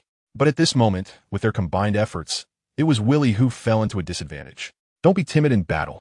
Courage is the most important emotion for a warrior. Ace's words came through at this time. After hearing this, Willie seemed to make a decision in his heart. If I die in battle, please tell Lord Ba that I fought bravely. After saying this, Willie gave up defense and charged fiercely at one of them, leaping high into the air. Slash! Thud! Caught off guard by Willie's desperation. The man didn't react in time and was directly slashed in the neck. Immediately after, feeling the chill behind him, Willie's body did not stop. He rolled forward, narrowly dodging the katana of the other man. Slice! The knife in his hand swung back, slicing upward across the man's abdomen. After a scream, this man also fell into a pool of blood. Nice job. Ace had already walked over. Although Willie was panting heavily, he couldn't help but smile with a sense of accomplishment after taking on 2 enemies alone. On the other side, Law's battle had also ended. All 3 men in black had been decapitated, but what shocked Willie was that the heads of these 3 men could still scream. They rolled on the ground, creating an incredibly horrifying scene. Haha, don't be afraid. This is Law's devil fruit ability. Ace patted Willie on the shoulder and said, let's go. It's good to leave a few alive and see what their purpose is. Devil fruit. Willie couldn't help but feel a sense of awe towards Law. Ace witnessed the entire event from the side. Earlier, when Luo faced the 3 figures in black cloaks, he raised his hand and shouted, room. A circle of blue light with a diameter of about 3 meters surrounded them. Then, Luo rushed forward and swung his dagger 3 times, decapitating them all. However, once the circle disappeared, Luo's face turned somewhat pale. It was evident that using the surgical fruit consumed a significant amount of his stamina. And he was just a 15-year-old boy. After such a short time, he was already nearing his limit. Goofdu. After Ace walked over, he raised his hand and directly ended the lives of 2 of them. These people had come to kill him, and Ace would not show any mercy. However, his actions appeared to the last cloaked figure as more cruel than that of a demon. Now can you tell me your identity and purpose? Ace forced a smile that was as amiable as possible. The cloaked figure was scared to the point of losing control. Is it the playing cards again? Ace was becoming increasingly curious about this organization. The playing cards had secretly controlled the entire Gaia kingdom within 2 or 3 years and had the ability to send notifications to the whole world. This organization was definitely more terrifying than it appeared on the surface. But now they had set their sights on him, so he wouldn't hold back. I have made up my mind. I will meet this playing card organization now. A cold, killing intent surfaced on Ace's face. Can I help too? Luo immediately stepped forward. Me too. Villy tightened his grip on the knife. Luo should be fine, but for Villy, it was indeed a bit dangerous. Ace's assessment was fair. Luo possessed the surgery fruit and could at least protect himself in a fierce battle. Although Ace admired Villy, he was still not at the level of a school captain and could easily be overwhelmed and killed. Lord Base had gone alone to deal with the playing card a month and a half ago and had since disappeared without a trace. If I ignore this danger, I will regret it for the rest of my life. Villy had been worried about Base every moment for over a month. However, the headquarters of the playing cards seemed to have vanished suddenly, and no matter how hard he searched, he could not find it. So hearing Ace's tone, knowing he had information about the current location of the playing cards, Villy would not let this opportunity slip by. It seems you are ready for this. Ace stared at Villy's expression. As long as he showed any hesitation, Ace would not agree. Yes. Villy nodded firmly. I understand, so I want to say much more. Ace smiled and said, now, please lend me your strength. Yes. The 2 responded in unison. Then Ace shared the information he had with the 2 of them. When Villy heard that the playing cards were going to hold an underground auction in Gaia, his eyes widened. When Ace mentioned that the auction would be held at the Royal Palace, his emotions could only be described as shock. Has the Gaia kingdom already ceased to exist? Villy mumbled sadly. After all, this was the place he had grown up. There was no time for him to dwell on sadness. Ace quickly took the 2 to the outside of the palace walls, then jumped over with them. The 5-meter-high wall felt like flat ground. Once inside the palace, upon seeing the scene, Villy lost his last shred of hope. The palace guards and maids had all vanished, and members of the playing cards were walking around, busy making final preparations for the auction. Ace and the 2 others hid in the shadows, gazing towards the center of the auction venue. At that moment, inside the auction hall, 2 individuals were by the auction stage. One was wearing a white suit, standing respectfully to the side, while the other sat in front of the auction table, completely wrapped in a black robe, not revealing even the slightest part of their face. Sir, here is the list for this auction. The man in the suit bent down to present a red sheet of paper to the figure in the black robe, his expression a mix of respect and fear. The figure in the black robe did not reach out to take it, but remained seated in silence. Noticing the black-robed figure's lack of movement, the man in the suit maintained his bent posture, trembling with anxiety, beads of cold sweat forming on his forehead. Domer. After a few minutes, the figure in the black robe finally spoke, their voice deep and indifferent, age indiscernible. Do you know where you went wrong? Please instruct me, sir. Domer bent even lower, filled with fear, fully aware of how terrifying the organization's punishments were for members who made mistakes. Humph. The figure in the black robe let out a cold snort. The young master entrusted you with the playing cards in this important auction. Do you realize what a huge trust that is? Yes, yes, Domer repeatedly affirmed, not daring to lift his head. Originally, after this auction, the young master would appoint him as a cadre of the family. But as the black-robed figure continued, he raised his head, and although Domer could not see the figure's face, he still felt a chilling gaze focused on him. You actually attracted the Navy? How is that possible? Domer suddenly raised his head, speaking urgently. I've already made arrangements with the world government officials. They can't possibly send someone here. Domer understood how crucial this auction was for him. He had been preparing for it for a year, even spending a fortune to bribe important officials of the world government. How could they go back on their word and take money without doing anything? Anger filled Domer's face at the feeling of being deceived. Bastard, don't you understand yet? The black-robed figure suddenly shouted angrily. Only after seeing Domer lower his head again did they continue. I ask you, what is the current status of the royal family of the Gaia kingdom? I killed them all.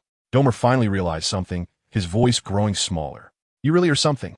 The black-robed figure laughed in anger. These world government officials hope to use us to force the Gaia royal family to join the world government. But do you think they would be willing to see you, a criminal organization, kill the legitimate royal family and take their place? Domer was drenched in cold sweat. Over the past 2 years, as his power had grown, he had become unable to restrain his desires and impulsively wiped out the Gaia royal family. Now, thinking calmly, how could the world government, self-proclaimed as the legitimate authority, possibly cooperate with him under such circumstances? All right, we'll discuss your punishment later. For now, hurry up and prepare all the auction items. Come with me immediately, the black-robed figure said in a deep voice. The auction is canceled. Domer's face turned pale. He seemed to see his dark future ahead of him. The organization never tolerated useless members. Is there no other way? A former Navy Admiral Zephyr, leading at least 10 rear admirals, is coming to wipe you out. What do you think? The black-robed figure sneered. Domer trembled. His strength had only just reached the elite rear admiral level. How could the Navy send so many powerful people? Despair filled Domer's heart. Want to leave? At that moment, a mocking voice suddenly came from outside the venue, followed by Ace and the 2 others walking in. I'm very curious. This Navy operation is classified. How do you know so much about it? Ace walked to the center of the hall, his eyes fixed on the black-robed figure's face, which was too tightly wrapped to see anything inside. Who are you? Domer, already feeling hopeless, was now further enraged to see 3 young people intruding. Are you the boss of the playing cards? What happened to Lord Base? What have you done to him? Willie could no longer hold back, rushing forward to question Domer about Base's whereabouts. Huh? Domer paused for a moment, then suddenly burst into wild laughter. You mean that useless sergeant? If I'm not mistaken, you must be Willie. That useless man kept mentioning your name before he died, saying he regretted not being able to give you a peaceful and happy life. Ha ha ha. How ridiculous. You're lying. Lord Base will be fine. Willie's face was filled with a fierce expression of anger, a look Ace had never seen on this resolute young man before. Lying? I'm not that bored. Look at this. Domer immediately had someone bring out a long knife. Base's weapon, the demon cry. This useless man's weapon is not bad, so I kindly threw him in the sea to feed the fish. Ha ha. You bastard. Willie was nearly driven to madness, drawing his knife and charging forward. Bang! But just as he reached Domer, he was kicked back. Phew! Willie flew back into Ace's arms, spitting out a mouthful of blood, tears mixing with the blood streaming down his face. The boy seemed to suddenly become limp, not because of physical injuries, but because of despair in his heart. Is my benefactor dead? He was still worrying about me before he died, but I can't do anything. Just then, Willie seemed to suddenly remember something, raising his head sharply to look at Ace. Lord Ace, please give me strength. I want revenge. Ace fell silent for a moment, then asked, have you made up your mind? Once you receive the power I give you, you will only be able to obey me from now on. And as long as you say the word, I can directly intervene and help you eliminate that scum. No, I want to take revenge on my own. Willie's mouth was dripping with blood, but his tone was filled with determination and killing intent. All right, then as you wish. Ace sensed Willie's resolve, reached out to help him up, and took out 2 earth fire lotus seeds. The seeds were slightly green, crystal clear, yet radiated a flame-like glow, exuding a slight warmth. You need to swallow them now. It might be very painful, but you must endure it, or all your efforts will be in vain.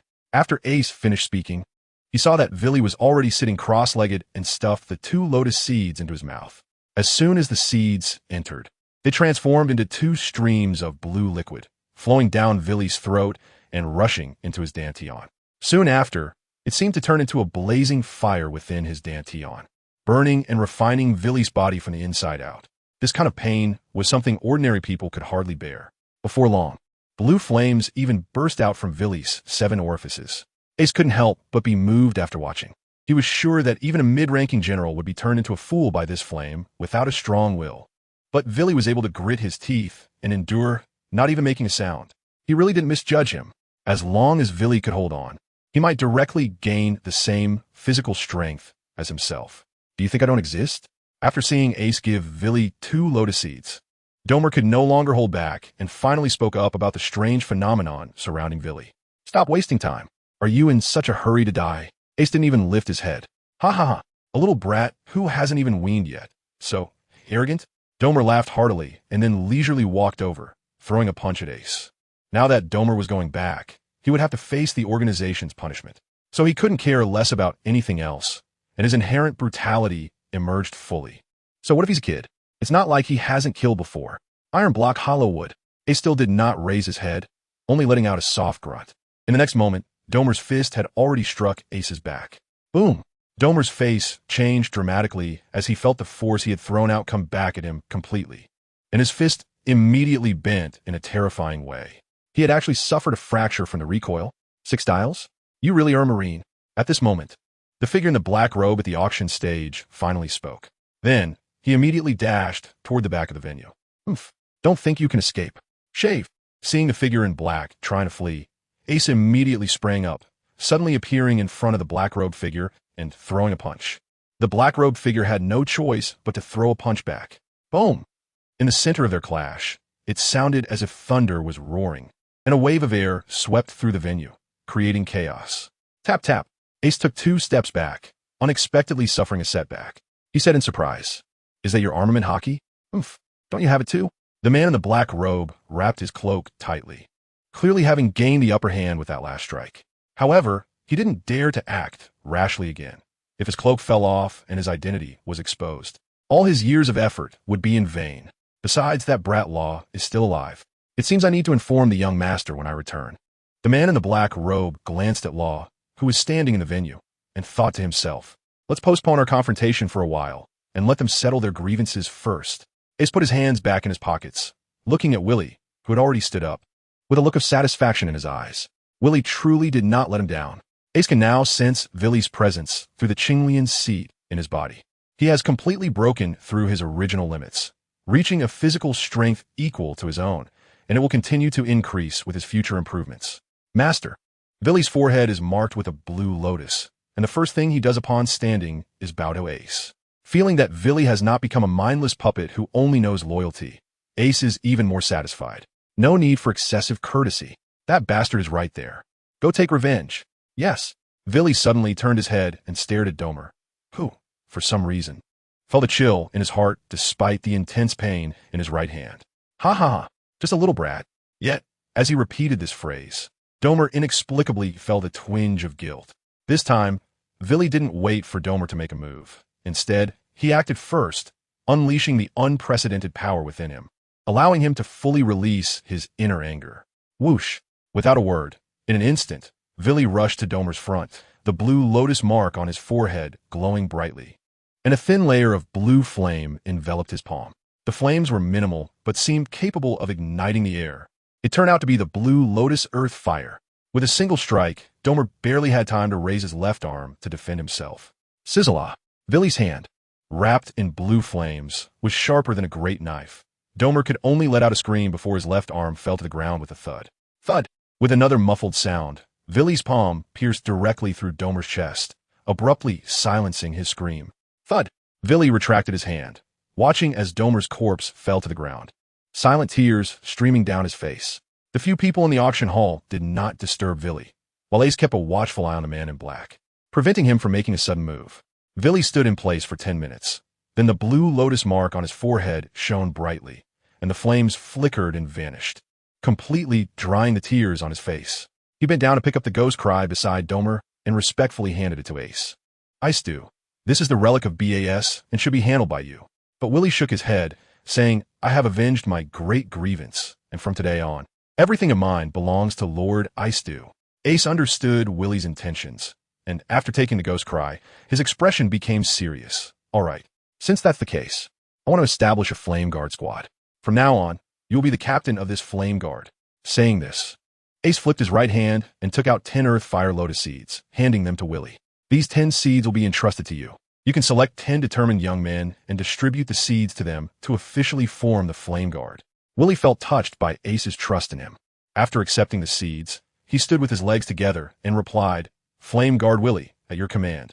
Feeling dizzy and somewhat stuck on words, he still typed it out with all his might, hoping everyone would see the author's effort and send in their recommendation votes.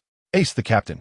At this moment, Law, who had been silent, walked over, lowering the brim of his hat and looking tense. "What's wrong?" Ace asked, somewhat puzzled.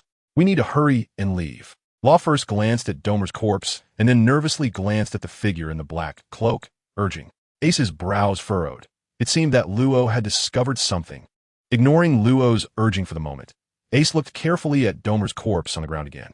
Vili's recent strike had pierced through his body, completely ending his life, while the flames had burned his upper bodysuit clean. On the shoulder blade of Domer's back, there was a small white tattoo, a grinning round skull. "Don Quixote family." Ace couldn't help but exclaim, "This Doflamingo has really stretched his hands too far. The leader of the North Sea poker cards is actually a member of the Don Quixote family? No wonder he has the ability to issue notices to the whole world." The identity of the black-robed man became clear to Ace, and he turned to look at him, his expression turning extremely serious. If his guess was correct, the black-robed man should be Virgo, the former high-ranking officer of the Don Quixote family, who is now acting as a spy within the Navy. That makes sense. No wonder the black-robed man knows the details of this operation so well. The North Sea Brigadier General who came to cooperate with Zephyr this time is likely Virgo, who has been lurking in the Navy. Ah, the black-robed man sighed, loosening his grip on the robe, as if he could no longer hide it. "If you could keep pretending to be foolish, that would be great. Then I wouldn't have to kill you all." By the end, the black-robed man had thrown aside his robe, revealing a checkered coat, sunglasses, and lightning-shaped sideburns. Standing with his hands behind his back, coldly staring at Ace and the others, Law pronounced his name slowly, his tone filled with sadness and anger. 2 years ago, a large part of the responsibility for Corazon's death lies with Virgo. Although Law knew he was no match for him, he couldn't help but feel a surge of murderous intent. "Isn't that you, Law?" Virgo said with a mocking smile. "After the traitor Corazon died, you just vanished. So, how about coming back to the family? As long as you return, the position of the highest officer in the Heart Pirates will be yours. Dream on," Law shouted, fully aware of Virgo's intentions. Law possessed the ability of the Ope Ope no Mi, known as the ultimate devil fruit, whose value surpassed that of any pirate's bounty, with a trading price exceeding 4 billion berries. Because as long as the user has enough talent and is willing to sacrifice their life, they can perform the immortal surgery, granting eternal life to humans. This was practically the power of God. Virgo's promise of the highest officer position in the Heart Pirates was clearly aimed at making Law perform the immortal surgery for him. "Ha ha ha, that won't be up to you," Virgo sneered, pulling out a bamboo stick from behind him. With a buzzing sound, his arms and the bamboo were instantly enveloped in armament hockey, turning the bamboo pitch black and transforming it into a terrifying weapon. The demon bamboo, Virgo?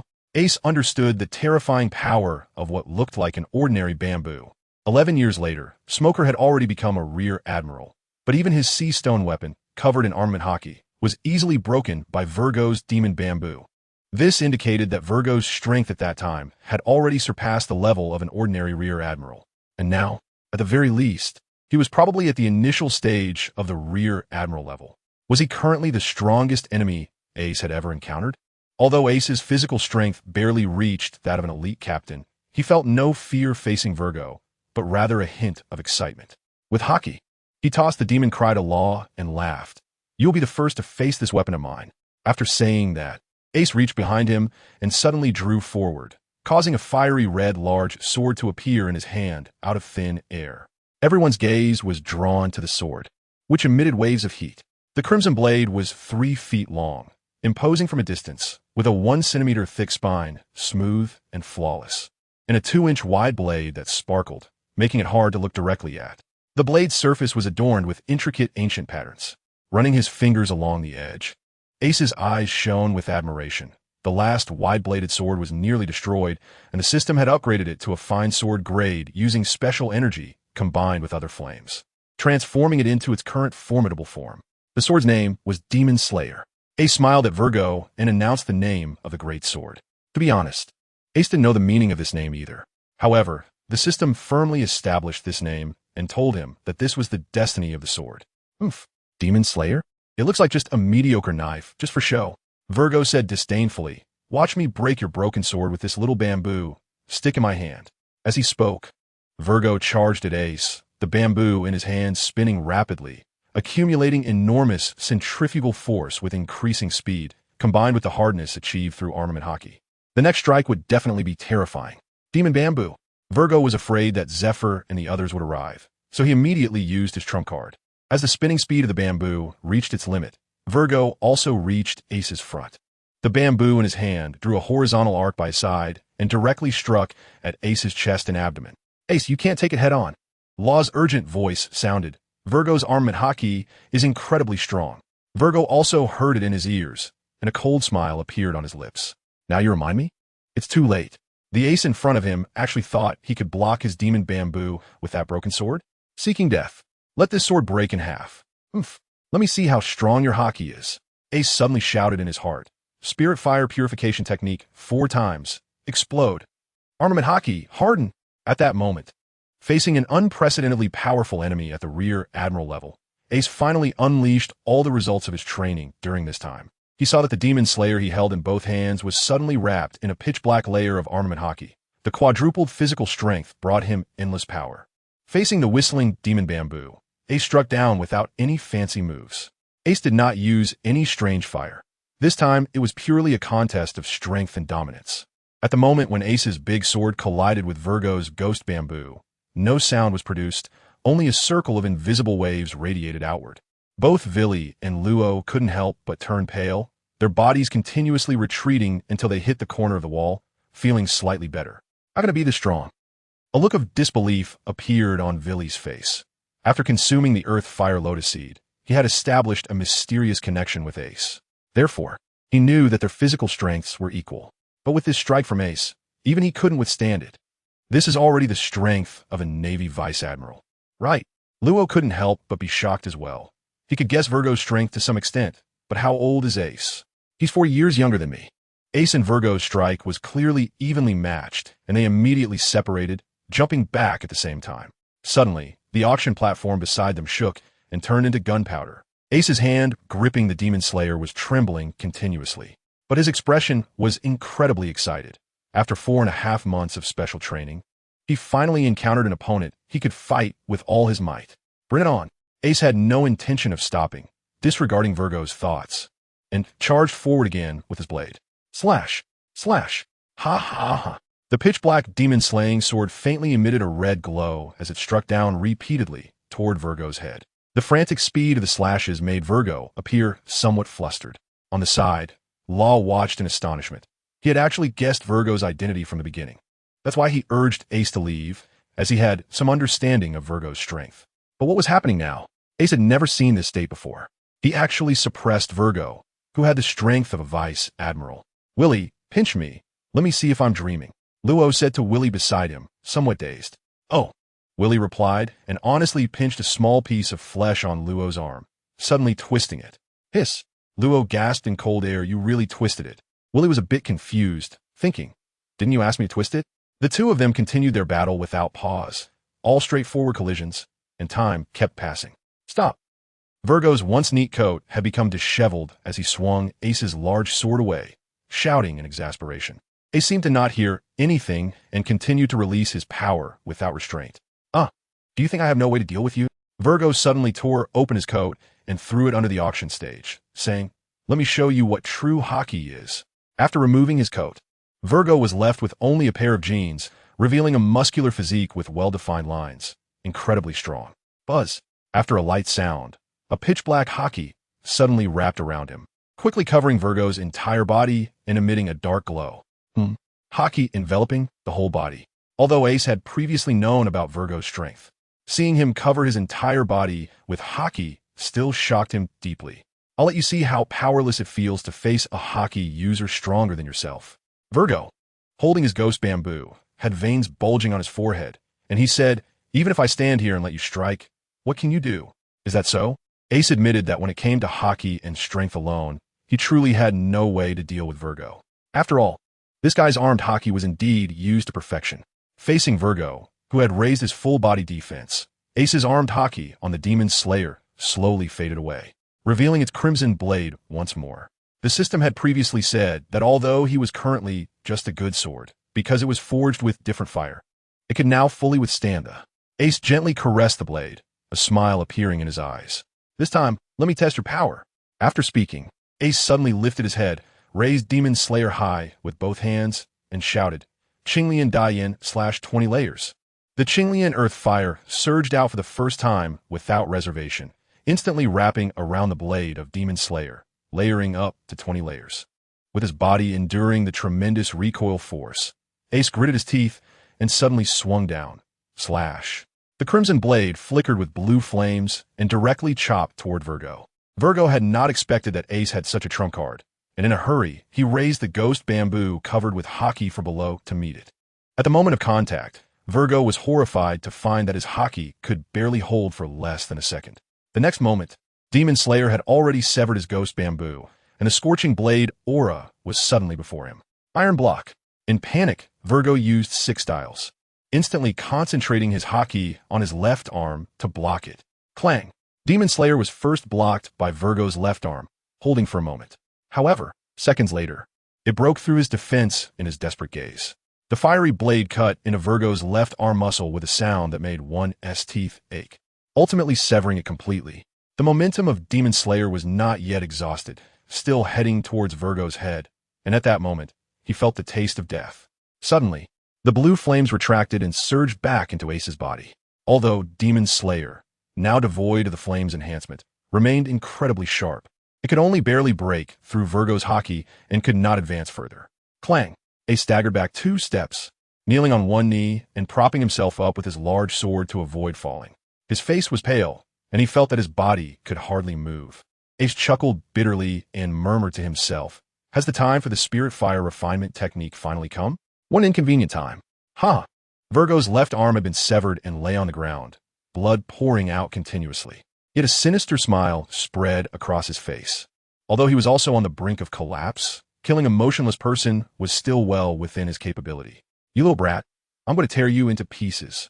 At this moment, the weak Ace was fortunately sitting on the ground, showing no signs of worry on his face. Instead, he smiled as if relieved. "Virgo, it seems you've forgotten something, right? We're not the only ones here." Sure enough, upon hearing this, Virgo's expression changed drastically. The other 2 kids, he would have no fear of in his prime. But now, he was already at the end of his strength. Virgo's hair stood on end, and he barely managed to summon the last bit of his haki when a cold voice reached his ears. "Room." As soon as the words were spoken, a pale blue light shield spread out, instantly enclosing Virgo within it. It was Law's surgical fruit ability. As soon as the light's circle arrived, Law's dagger pierced into Virgo's body. Clang! As the dagger struck, a faint black light flickered around Virgo, showing no signs of injury. "Ha! I have haki." Virgo, seeing that he was completely unharmed, laughed maniacally. "You can't kill me." Ha! Seeing the scene, Law felt furious and desperate that his enemy was right in front of him. Yet he could do nothing. His anger mixed with despair, he could only futilely stab down with his dagger time and again. Using the Onigiri, Ace, still sitting on the ground, noticed that the blade Law had pulled out was actually the sword he would later carry. The cursed sword Onigiri. "Aren't you supposed to be instructing me? Now pull out Onigiri." Ace's voice awoke Law from his despair. Law, coming to his senses, immediately followed Ace's instructions and took hold of Onigiri, pulling it out with a whoosh. In an instant, a wave of black energy surged, and the entire blade of Onigiri emitted a joyful sword chant. Virgo, standing nearby, suddenly looked over in shock. Lord Base was right. Onigiri really has a sword spirit. The awakening of the sword's spirit indicated that it had found a true master. Moreover, a cursed sword possessing a sword spirit, even without a grade, was a rare treasure. Virgo's eyelids twitched as he prepared to turn and flee, threatening fiercely, "You little brat, do you dare to move against me? Have you forgotten the blood oath of the Don Quixote family? As long as I am injured, you will suffer the punishment of piercing." But it was better that he didn't mention this. After hearing his words, Law immediately recalled the assassination attempt on Grayson 5 years ago, which was concealed by Klassen. Thinking about how Virgo was one of the culprits behind Klassen's death, Law couldn't hold back his tears and charged forward without hesitation, raising his blade. Virgo, of course, would not sit idly by. He leaped up and shouted, "Moonwalk!" Then he kicked off the air and soared into the sky. In midair, he grimaced and shouted at Ace, "Law and Willie, Ace? Law. And you, Willie, I remember you all. The next time we meet will be your death day." Law was at a loss for what to do when Ace's voice came through. "Think carefully about the medical knowledge you've learned over the years. Integrate it into your abilities." After hearing Ace's words, Law suddenly felt enlightened, raising his blade directly at Virgo. Room scalpel. Buzz. Law's small body suddenly vanished from its spot, and the next moment, he appeared behind Virgo, gripping Onigiri, with the blade tip poised over his still-beating heart. Ugh!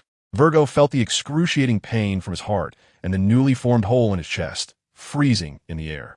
Slowly turning his head, he saw Law's indifferent eyes behind him, in which he seemed to see a determination for revenge. Virgo's pupils gradually dilated, and he suddenly felt regret. Doflamingo, did we make a mistake? Thud! Virgo's corpse fell from the sky, and as Law landed on the ground, he knelt on one knee, gasping for breath.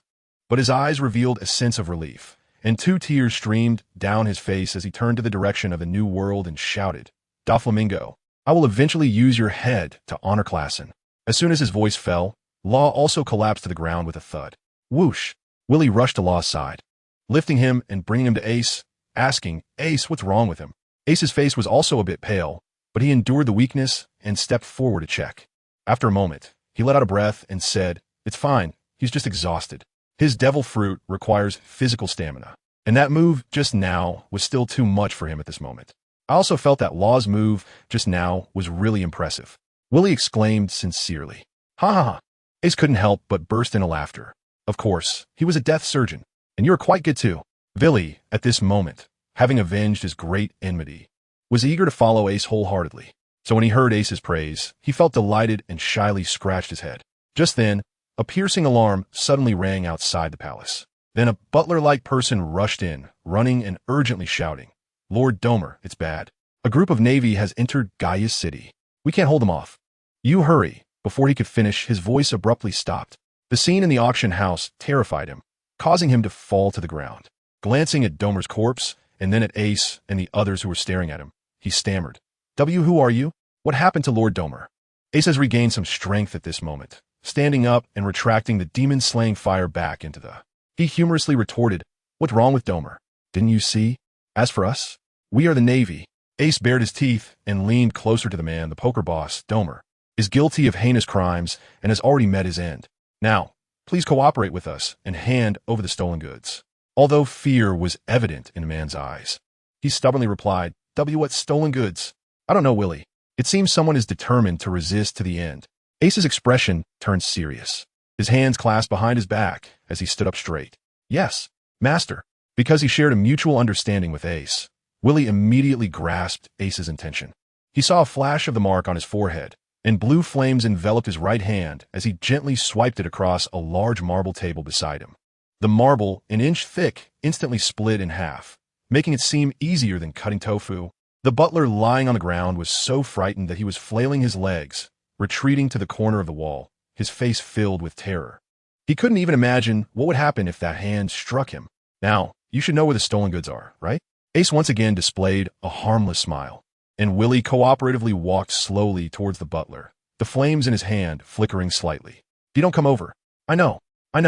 The butler was at his wit's end, nearly in tears. "I'll take you there right now." "Haha, that's more like it." Ace laughed heartily, then picked up Ro and led the way out of the auction hall. Behind him, Willie grabbed the butler, as if he were a small chick, and followed after him. However, the moment Willie's hand touched the butler, the latter nearly fainted from fear. At this moment, beside the kingdom of Gaia, A Navy warship had dropped anchor. Zephyr stood at the bow with over 30 second phase students, holding a phone bug with a few freckles on its face, his expression somewhat grim as he said, "That brat Ace actually dares not to answer my call. I gave him the phone bug to keep as a pet." Beside Zephyr, in addition to Smoker and Tina, stood a tall male Marine with a green katana on his back, who was dancing and said, "Looks like Teacher Zephyr really likes this Ace." His tone is full of concern. "Benz, do you want Teacher to give you special training alone again?" "Huh." Tina couldn't help but cover her mouth and tease. Benz was one of the members of the Neo Navy after Zephyr defected, aside from Ein, and he was a user of the prosperity fruit. He could manipulate nearby plants through dancing and accelerate their growth. It seemed that he was also one of the 5 elite students now. Ha ha! After hearing Tina's words, all the second phase students laughed together, including the recently joined Drake and Ein, clearly showing that the majority of the students had good relationships with each other. Moreover, they didn't think this mission would be difficult at all. After all, their lineup this time was quite strong. All right, for some reason, the Brigadier from the North Sea is also unreachable. Everyone, stay alert. Zephyr had fought in these waters for most of his life, so he would never let his guard down. He flicked his cloak and commanded, "To be safe, let's act ahead of schedule." Yes, as the mission began, no one was joking around anymore. Soru. In the next moment, 34 second phase students, along with Zephyr at the front, all instantly vanished from the deck of the warship. They then suddenly appeared on the beach of the island. Whoosh! At that moment, a wave of white energy slowly dissipated from the warship. They truly were the most promising group of students in the naval training base. The ordinary Marines on the warship, responsible for maintenance and navigation, couldn't help but show envious expressions and couldn't help but exclaim, "Yeah, even the 3 newly joined students have learned Sora now. Their names are Drake, Ein, and Rain, right? Huh, you didn't know, did you?" This time, 4 people were selected as second phase students. One Marine said proudly. The last one, named Ace, directly became the last elite student. What? This news immediately shocked the Marines, their eyes widening in disbelief, sparking intense discussions, and they began to admire this Ace whom they hadn't even seen before. Meanwhile, the second phase students had already followed Zephyr through the woods and entered the city of Gaia. Dozens of Marines in Navy uniforms stood out conspicuously. They were quickly spotted by members of the poker gang. Moments later, over 100 people gathered, surrounding them. "Stop!" The leader pointed a firearm at Zephyr and shouted, "This is Gaia, which hasn't joined the world government. You Navy have no right to come in here. As far as I know, the security of Gaia should be the responsibility of the city guard, right? Are you the city guard?" Zephyr raised an eyebrow. "Oof, what is the city guard to me?" The man said arrogantly, "Now the whole of Gaia is under our poker gang's control." "Oh, so you all are members of the poker gang?" Zephyr asked again. Seeing that Zephyr was unexpectedly easy to talk to, the man puffed out his chest with pride, deliberately exposing the organization S insignia on his chest. "Of course, I advise you to leave quickly if you know what's good for you. Otherwise, I'm afraid my gun might accidentally go off." The trainees, not yet graduated, wore ordinary Marine uniforms, while Zephyr was always casual. So aside from his cloak, there was nothing to showcase his identity. In the eyes of these poker gang members, this group of Marines was just an old man leading a bunch of kids. "Oh, then there's no problem." After hearing the man's words, Zephyr grinned and said, "Students, obey orders. Yes, kill the rebels." Zephyr calmly stated 4 words. The leader felt something was off upon hearing Zephyr's arrogance and immediately ordered, "Open fire." Bang, bang, bang. Instantly, dozens of firearms sprayed fire tongues towards Zephyr and the others. "Go!" Smoker shouted and rushed out first, his body enveloped in smoke, completely ignoring the bullets as they passed through him. The other students also showed no fear of the rain of bullets and charged forward directly. While Zephyr stood behind with his hands behind his back, he nodded in satisfaction at this scene as a few bullets hit him. Clang, clang. Sparks flew as they were deflected aside. The students quickly charged into the surrounding crowd, easily taking down all the 100 poker gang members. The ones who fired were no exception. They all walked into death. Once you pull the trigger, you must be prepared to be killed. It seems that the kingdom of Gaia has already been completely overturned. You all split up to search, and be sure to find their headquarters. Zephyr, seeing this bloody scene, didn't he blink an eye? After his wife and children were killed by pirates, he had long abandoned the name of not killing. Yes, the students immediately took their orders upon hearing Zephyr's command. The sounds of whooshing filled the air, and soon the students had scattered, leaving only a ground full of corpses. Meanwhile, Ace and the others had arrived at the entrance of a secret chamber, led by the butler.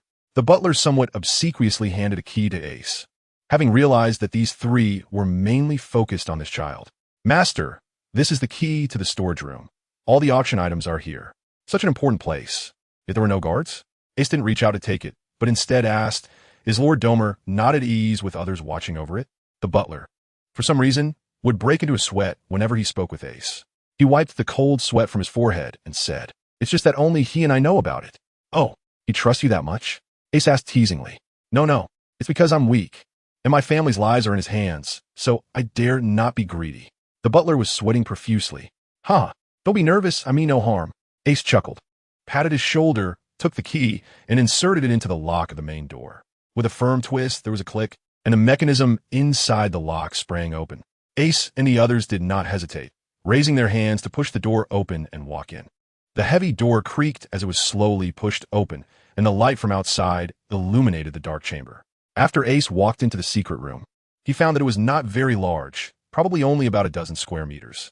The items for auction were neatly arranged in various exquisite boxes. Sir, let me introduce you. The butler, who had a strong ability to read the room, immediately approached Ace with flattery upon seeing the change in his expression. Oh, go ahead. Ace was glad to have someone help him, saving him the trouble of checking each item individually.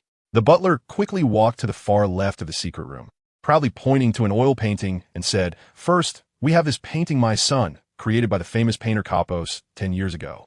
It is truly priceless, originally collected by the noble, celestial dragon Mariaho. However, 4 years ago, Fisher Tiger caused a commotion in Mariaho, and amidst the chaos, it went missing. But now it has come into our possession. Stop. Ace hurriedly interrupted the butler, seeing that he seemed ready to talk all day. Don't introduce these artworks yet. First find me the devil fruits and the swords. Ace also admired the fishman hero Fisher Tiger in his heart. He actually understood that these artworks were indeed priceless. But clearly, the devil fruit and the great knife were still a bit more important to him. Oh, all right. Seeing that Ace wouldn't let him continue introducing the artworks, the butler weakly changed direction and walked away. Hey, did you just secretly show a disdainful expression? You're a captive now, okay. Get a grip. Ace's face darkened, but he didn't point it out. He didn't expect that the butler was quite fascinated by art. The items in this auction were arranged according to their value. Starting with 2 fine knives, a mother and a child, they're a set of knives. Therefore, their true value far exceeds the sum of 2 ordinary fine knives. Ace followed the butler's finger and found that there were indeed 2 knives, one long and one short, with sheaths that were obviously of the same type. For a true knife enthusiast, these were indeed rare treasures, but Ace couldn't help but feel a bit disappointed. After all, for him, whether they were a set or not, if they were absorbed by the system, wouldn't it have the same effect? Continue. Ace pointed his right hand at the 2 knives, and with a sweep of his mother's twin blades, the 2 knives disappeared right before the eyes of everyone present. The butler's eyelids twitched, while Willie, holding Luo, looked at Ace with even more admiration, thinking to himself, as expected of the master, the butler no longer dared to make any small moves. He originally thought Ace was just some second-generation rich kid, and the other 2 were sent by their family to protect him. But those 2 knives vanished right in front of the butler's eyes, leaving no trace behind. What if that was directed at him? The butler shivered, not daring to think further, and continued to introduce things with even more respect. Next up were 3 devil fruits. The butler stepped forward and gently opened 3 beautifully decorated gift boxes, revealing the 3 fruits inside. The types of fruits were different, but all had mysterious spiral patterns on their skins. Let us hear what kind of fruits they are. Ace also showed an interested expression at this moment. After all, devil fruits are one of the most precious and magical things in the world of One Piece. Who would ever think there are too many of these? Even if he couldn't use them, he could give them to friends or subordinates. Just think about it. In the future, as long as he saw someone he liked, he could wave his hand and say here, and a devil fruit would be handed over. Just thinking about it made him a bit excited. As for the specific abilities of the fruits, we're not sure. We only know that among these 3, 2 are Zoan type, and 1 is Paramecia type. The butler answered somewhat nervously. No Logia types? Ace felt a bit disappointed. After all, he had seen 5 devil fruits already, and none of them were Logia types. No. The butler remained expressionless on the surface, but inwardly, he was muttering. Who would bring out a Logia type for auction? Got it, you can continue. Ace waved his hand. Willie packed them up. Yes. Willie, now aware of the value of these fruits, immediately placed Luo gently on the ground after hearing Ace's command and happily looked for a wrap to pack all 3 fruits. The butler watched with twitching lips, but thought about the combat power of these individuals and meekly continued to introduce. Next is the most important item of this auction. The butler walked to the center of the secret room, pointing at a luxurious Western-style coffin that was nearly 4 meters long on the ground, saying, "This is it." A coffin? Ace was stunned. Buying this thing back would be inauspicious. "My lord, this is not a coffin." The butler had given up on trying to convince him and answered without reservation. "This is a sword box." A sword box? This was the first time Ace had heard of this. He wasn't afraid of exposing his limited knowledge. After all, learning is endless, and asking more questions is fine. Some swords are too sharp. After being sheathed, they would inevitably cut the sheath in half. So they can only be stored in a box with a larger internal space. The butler became a bit excited as he said this, and immediately walked to the left side of the coffin, clicking twice before he lifted the lid with one swift motion. Ace had long been stirred by what the butler said, and quickly focused his gaze. Wow! When Ace saw the appearance of a knife, his whole body couldn't help but tremble, and he exclaimed uncontrollably, "Supreme Great Knife, Knight!" At that moment, inside the coffin box, lying quietly on the soft and smooth satin, was a long knife shaped like a cross, completely black, adorned with countless chaotic blade patterns. Could it be the legendary knight, one of the only 12 supreme great knives in the entire world? And now it was right in front of him. Was this a dream? But isn't this the sword of the world's strongest swordsman, Dracul Mihawk? How could it be here? Perhaps it's because, after 13 years of being a great pirate, Mihawk still hasn't obtained the supreme great knife, Knight? Countless thoughts flashed through Ace's mind, but after swallowing hard, he couldn't help but ask, "Didn't you say that the auction was for the supreme saber?" No one dislikes surprises, right? The butler shrugged. However, Ace didn't pay attention to the butler's response. Instead, he was excitedly shouting in his mind to the system, "Hurry, swallow it quickly, and then I can directly be promoted to Rear Admiral or even Commodore." The system surprisingly sent him a series of colons. What does that mean? "Hey, hurry up." Seeing that the system had not reacted yet, Ace urged, "Don't you want to quickly repair the main body? I want to get more types of soon. Please, host. Have some self-respect." The system finally became impatient with the noise and replied, "First of all, you cannot directly level up significantly by devouring a katana. Secondly, I can only devour good sabers at most right now. You can only devour the supreme saber once you become a rear admiral, and so on. In other words, you can't, right?" Ace felt a bit disappointed and couldn't help but complain. The system was exasperated, wanting to refute that men can't say they can't, but ultimately chose to remain silent. However, disappointment was only temporary. After all, this was a supreme saber. Ace thought of this and immediately excitedly took Knight out of the coffin, carrying it on his back. The freckles on his nose seemed to glow with excitement. "Lord Ace." Villy, watching from the side, felt a bit envious and gave Ace a thumbs up. "Cool. Huh. So stylish." Ace adjusted his hat and decided that this would be his look for the time being. At that moment, Law, who was lying on the ground, slowly regained consciousness. After being a bit dazed, he saw Ace and immediately stood up, bending forward at a 90-degree angle to bow. "Thank you, Captain Ace. This time I appreciate it. I was able to kill Virgo and avenge my great grievance." "Huh, no need to thank me. It was just a small effort." Ace smiled as he helped Luo up. Luo didn't say anything, but it was clear that he had firmly etched Ace's kindness into his heart. He held Guekue with both hands, a hint of reluctance in his eyes, yet he respectfully presented it to Ace. Ace didn't respond, but instead turned his gaze to Willy. "My lord, the ghost cry is already yours. You can handle it as you wish. Moreover, I see that the sword spirit of Ghost Cry has already acknowledged Luo." Willy quickly understood Ace's meaning. "Haha, well said. From today on, this knife is yours." Ace pushed Luo's hands back with a smile. This. Luo clearly didn't expect that Ace and Willy would give him such a precious item right away. After all, this was a sword spirit demon knife, even rarer than the great knife. Luo felt extremely moved and gritted his teeth, saying, "If you don't mind, Ace, I would like to follow you from now on." Luo said this after much thought. Although he had killed Virgo, it was because Ace had heavily injured Virgo beforehand. His enemies were the entire Don Quixote family, which had even stronger high-ranking members, including the terrifying Doflamingo. If he relied solely on himself, Luo didn't know how long it would take to get his revenge. Moreover, Ace had previously pointed out the direction for the development of the surgery fruit, making Luo realize that as long as he followed Ace, he could become stronger much faster in the future. Of course. How could Ace refuse after hearing Luo's words? It was important to note that Luo not only had great talent in medicine, but also had powerful combat abilities after 10 years. Furthermore, Ace was confident that he could greatly shorten the time Luo needed to become stronger. Although Ace has now joined the Navy, he still yearns for an adventurous life. And to go to sea, an excellent ship's doctor is essential. Is there anyone more suitable than Law? However, I need to go to the neighboring town near Swallow Island first, where some of my friends are. Law hesitated for a moment and said, I came to the kingdom of Gaia first to study medicine, but I promised to go back and pick them up. Ace's heart stirred as he recalled the plot of One Piece. A year and a half ago, after escaping from Minion Island, Law should have fled to the neighboring town of Swallow Island, where there were two bad kids, Shaki and Pekin. They bullied the white bear, Beepo, and were then taught a lesson by Law, who happened to be passing by. From that moment on, Beepo and the two bad kids began to admire Law. The subsequent plot was supposed to show Beepo desperately learning navigation skills in order to return to Zou Island, and eventually, the four of them formed the Heart Pirates and set off on adventures together. How has Beepo's navigation training been going? Ace asked with a smile. That white bear is from the ancient fur tribe of Zou, a born warrior. Ace is also very interested, but his words fell on Luo's ears, once again leaving him speechless in shock. Ace also knew that his words were abrupt, and he awkwardly scratched his nose and said, I just have some special abilities that allow me to foresee certain futures.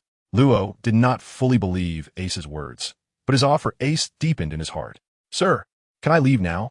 The butler, seeing that Ace was no longer speaking, nervously said, I have a wife and kids. I'm just a worker.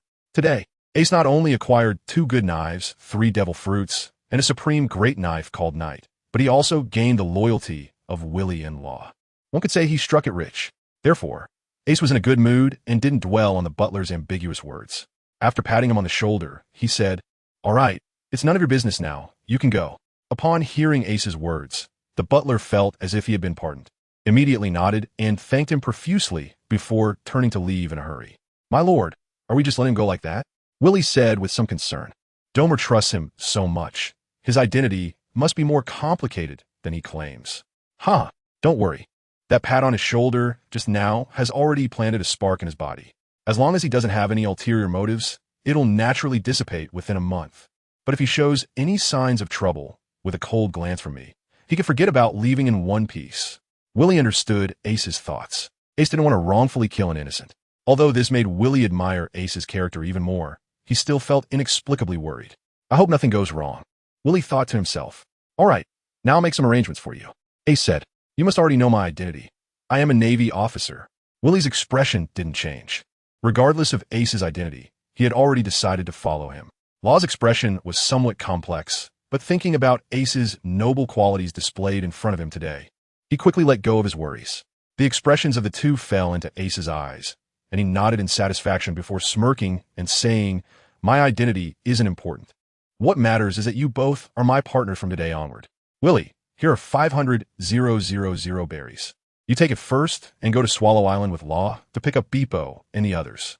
Ace pulled out 500,000 berries from his pocket and stuffed it into Willy's pocket. Due to my identity, I need to return to the Navy base first, so I won't be going with you this time. After speaking, he handed a transponder snail to Law and said, Don't worry. I will definitely come back to find you within 6 months. During this time, we can keep in touch through the transponder snail. Understood. Willy and Law replied in unison as they put away the items. What about these devil fruits? Willy asked hesitantly. Ace smiled at Law and said, You all take them. If Beepo and the others want them, just pick one each. However, I can't guarantee that these fruits don't have some weird abilities, haha. At that moment, Law was a loss for words, his feelings of gratitude surging. Just then, Ace's expression changed suddenly. He sensed a group of people rushing into the palace. He immediately used observation haki to sweep the area, and his face changed as he urgently said to Willy and the others, You guys hurry and climb over the wall from the back, and take everything with you. Ace quickly explained to Willy that the newcomers were the naval cadets led by Zephyr. If Zephyr and his group discovered the presence of Willy and Law, the two of them would find it difficult to leave. At the very least, they would have to go through a recording process. More importantly, Ace was not noble enough to hand over the devil fruit they had in hand to the organization for a commendation or anything like that. Willy and Law were obedient, and without hesitation, they headed straight for the back wall of the palace and soon disappeared into the night. The next time they meet, it would probably be several months later. Ace took a deep breath and walked toward the auction hall. At this moment, the trainees from the training base were gradually appearing in the auction hall, while Zephyr stood with his hands behind his back in front of everyone, gazing at the two corpses in front of him, lost in thought. The wounds left on the corpses showed signs of being burned by high-temperature flames, and some areas were even charred. The moment Zephyr saw the corpses, he naturally thought of Ace. After all, with Ace's fire abilities, he was the most likely candidate to have caused the deaths of these two individuals. However, as he looked at the corpse of Virgo on the ground, a deep sense of worry appeared on his face. Teacher Zephyr, the body in the white suit, is the boss of the poker gang, Domer. Tina had already approached to examine the corpse and said hesitantly, but the other corpse seems to be Brigadier General Virgo. Zephyr solemnly uttered that name. Could they have killed each other? Immediately, a trainee whispered, "This Brigadier General is really something. He agreed to wait for us to act together." Are you stupid? Looking at the wounds on both of them, it's obvious they were killed by the same person. Although this person's statement wasn't entirely correct, it was close to the truth. After all, Vili had also killed Domer with unusual flames, and Ace had severed Virgo's arm with his blue lotus flame slash. Zephyr didn't speak, but the expression on his face already told the trainees behind him that he was not at peace. If this Brigadier General was also killed by Ace, then he would have to handle it according to the rules. After all, this matter was completely different from the duel with Barranca. This was outright brutal murder of colleague. A serious crime. I hope he can give me a reasonable explanation. Zephyr sighed. Just then, Ace's figure appeared at the door of the auction hall, and with a flash, he came in front of everyone. He directly saluted Zephyr and bowed, saying, "Teacher." "Oomph." Upon seeing Ace, Zephyr's expression darkened. "You brat, where's the snail I gave you? Do you not take what I say to heart?" Ace's expression first froze when he heard Zephyr's words, and then he suddenly remembered that he had forgotten his teacher's communication bug in his rental apartment, feeling extremely awkward. But soon after, a wave of gratitude surged in his heart. He knew that Zephyr genuinely cared about him. Otherwise, he wouldn't have asked about the communication bug first, but would have clearly inquired about the two corpses instead. "Teacher, I'm sorry, I left it in the rental apartment," Ace said, his face filled with regret, genuinely feeling a bit embarrassed. After hearing his words, Zephyr just sighed and continued, forget it, as long as you're okay. Just remember next time to bring the communication bug when you're on a mission, so the team can provide timely support." Zephyr went on to lecture for a while, and Ace respectfully nodded repeatedly, saying yes, feeling increasingly touched in his heart. Ace lost his parents at a young age and hardly felt any concern from his elders. Although Garp cared for him deep down, his way of expressing it was quite peculiar. On the surface, he always seemed to be disdainful of both Ace and Luffy. However, Zephyr openly expressed his concern for Ace through words. It's hard to say which way is better, but at that moment, Ace truly accepted Zephyr. He even started to consider whether there was a way for him to pursue his desire for adventure and freedom while not disappointing Zephyr. Before Ace could come up with a solution, Zephyr's nagging had already stopped. He understood that this matter needed to be clarified. So even though he had an inkling of what had happened here, he still wanted to confirm what exactly was going on. Ace actually didn't expect Zephyr and the others to arrive so quickly. Therefore, he didn't have enough time to make arrangements and handle everything at the scene. He knew he couldn't speak carelessly, and he wouldn't lie to Zephyr, so he decided to tell the truth. Ace took a deep breath and calmly said, "I killed them all." Luo acted under his guidance, and Vili's abilities even came from Ace, so there was no problem with this statement. But the moment he said it, the scene fell silent. Except for Drake and Ein, most of the trainees looked at Ace with different eyes. Killing colleagues for no reason is a serious crime, and he would probably be locked away in the legendary underwater prison. One trainee murmured, "Is it that impelled down from which no one can escape? I heard the prisoners who go and live a fate worse than death." The trainees looked at Ace with pity. He was so young and already an elite trainee in the training base, with a bright future ahead of him. "Ace, do you know what you're saying? I want to hear your explanation." Zephyr's expression also darkened.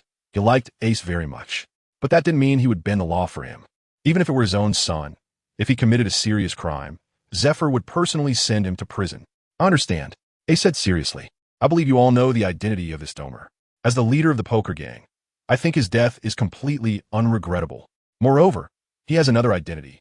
He is a member of the Don Quixote family." Hearing this, Zephyr's pupils contracted. He had also seen the Don Quixote family emblem on Domer's back. "This guy, Doflamingo, has too long of a reach. When I get back, I should have Vice Admiral Tsuru put some pressure on them." Zephyr thought to himself. "And that guy named Virgo, he is a spy from the Don Quixote family placed in the Navy." Ace's words were shocking, rendering everyone present speechless, followed by an uproar. "What? How is that possible? Yes, how could pirates dare to place a spy in the Navy? Is Ace trying to exonerate himself by framing this North Sea commander? The students were discussing among themselves, and many cast doubtful glances at Ace. After all, with no evidence to the contrary, Ace could say whatever he wanted. Besides, Virgos wouldn't stand up to refute it. Don't say that about Ace, brother. Ein, hearing others talk about Ace that way, rushed out with teary eyes and eagerly said to Ace, "Brother, you have to tell them they're talking nonsense."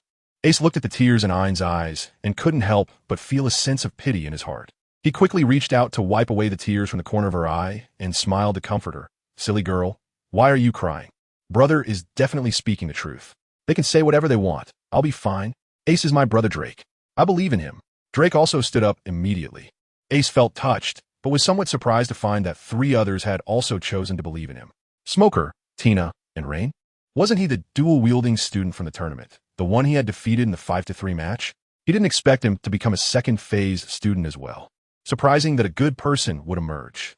Zephyr had fallen into silence since just now, undisturbed by the heated discussions among the students. Once everyone had gradually quieted down, he finally spoke. "Binz? Handcuff Ace." "Yes." Although Binz always jumped around aimlessly, he was the one who listened to Zephyr the most. Upon hearing Zephyr's command, he immediately put on gloves and took out a pair of sea prism stone handcuffs, walking towards Ace. Ace didn't think about resisting.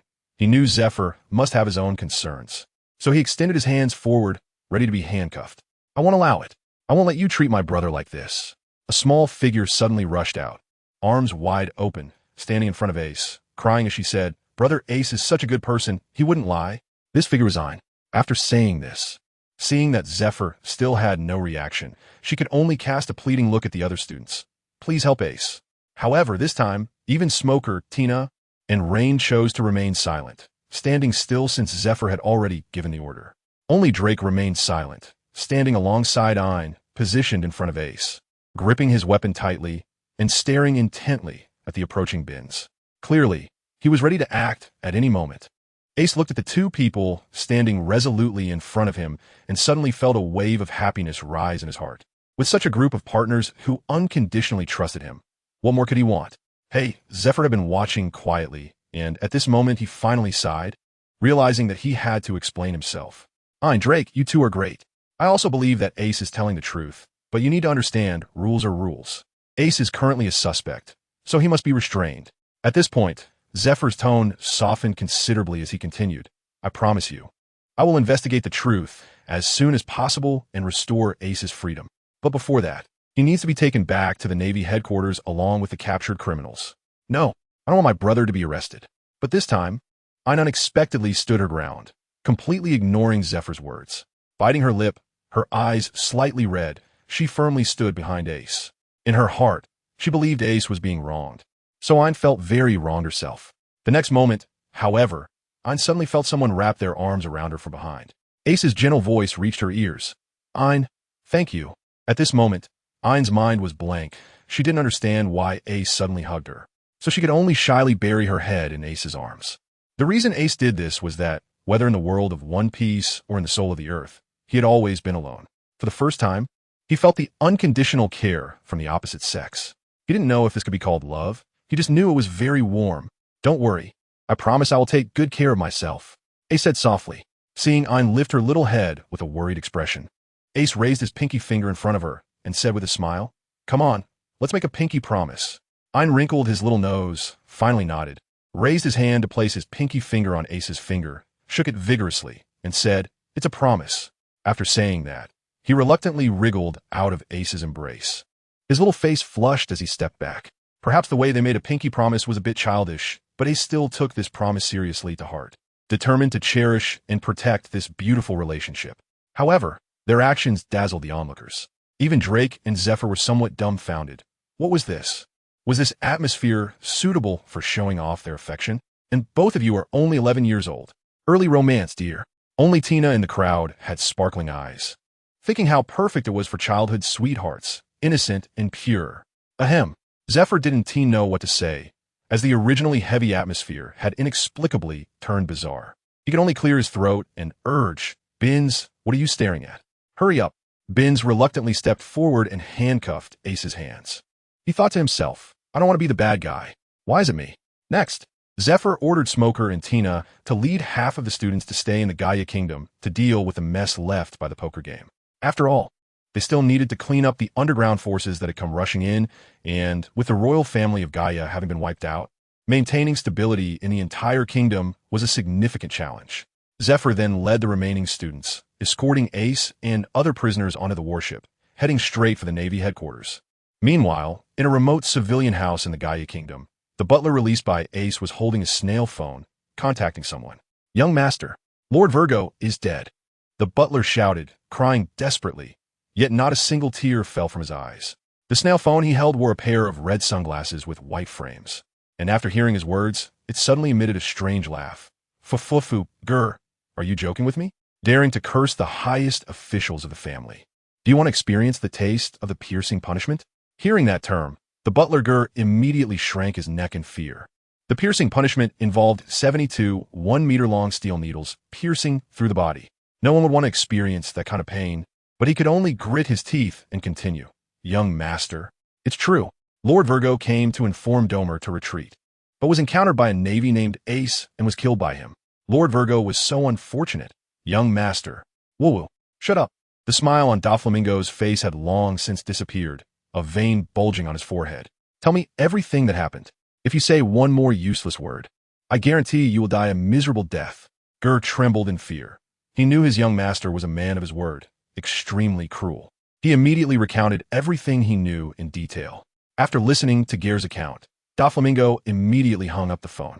He was currently in Dressrosa, in the latter half of the Grand Line, sitting on the throne in the center of the castle, propping his face up with his right hand, his expression dark as if it could drip water, remaining silent for a full 15 minutes. Suddenly, the corners of his mouth lifted sharply, and he licked his lips, letting out a chilling laugh. "Fufufu, so you're called Ace? My years of planning have failed because of you. Don't think you can die so easily." "Toripole, hey, what do you want me to do, Doflamingo?" A hunched old man slowly slithered into the hall, draped in a blanket-like cloak with circles on it, holding a cane with a plum blossom symbol, wearing small sunglasses and with half a snot hanging from his nose. He had stubble all over his face, sparse teeth, and the most disgusting thing was that he seemed to be constantly secreting a wet, slimy substance. "Virgo is dead," Doflamingo said darkly. "W what?" With a splat, a stream of slime sprayed from Toripole, soaking a large area of the floor, as he fearfully reached into his pocket. He rummaged through his right hand, but could only pull out a few strands of black ashes. I said, Virgo's life card has truly turned to ashes. "What's going on, Doflamingo?" Toripole flashed to Doflamingo's side, displaying a speed that contradicted his hunched stature. The life card is a piece of paper representing the owner's vitality, changing size with the owner's life force. When it turns to ashes, it means the owner has died. We'll go into detail about this later. Right now, tell me, do you have a way to intercept a former Navy admiral in the North Sea? Doflamingo already knew that Zephyr was among the Navy this time. Therefore, he understood that to kill Ace, he had to get past Zephyr first. Toripole was silent for a moment before speaking. "Our family's combat power is currently in Dressrosa participating in constructing the underground factory. We really can't spare anyone. However, even if we set off from the New World immediately, it would be too late." Just as Doflamingo's expression grew even darker, Toripole continued, "But it's not completely impossible. I say, Doflamingo, do you remember that strange mother-son pair we met a few years ago? The son is a fool." Doflamingo was taken aback upon hearing Toripole's words. After thinking for a moment, he finally recalled. "Are you talking about the pair who claimed to be the Whitebeard's woman and son?" "Yes, the old woman Miss Backen and her son Edward Weevil." When Toripole mentioned this, his expression was quite strange. Even though neither of them believed they had any connection to Whitebeard, Weevil's strength was indeed terrifying. "He's almost at the level of an admiral, right? You mean to say?" Doflamingo lifted his pink feather robe, his expression shifting.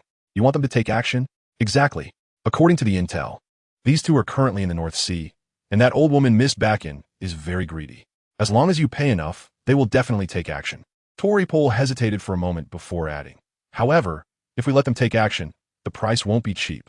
We're currently building a factory, and funds are a bit tight." "Don't say any more." Doflamingo suddenly stood up, his face ominous. "I'll give you 500 million berries.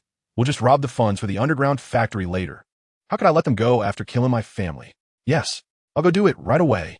A fervor appeared in Toripole's eyes, and his entire body trembled with slime, as the young master regarded them as family. How could they not go all out? Watching Torpol's departing figure, Doflamingo suddenly laughed. Fufufu, that little brat named Ace, this time I will make sure all those around you accompany you to the grave. At this moment, Ace and the others had already boarded the warship, leaving the Gaia Kingdom.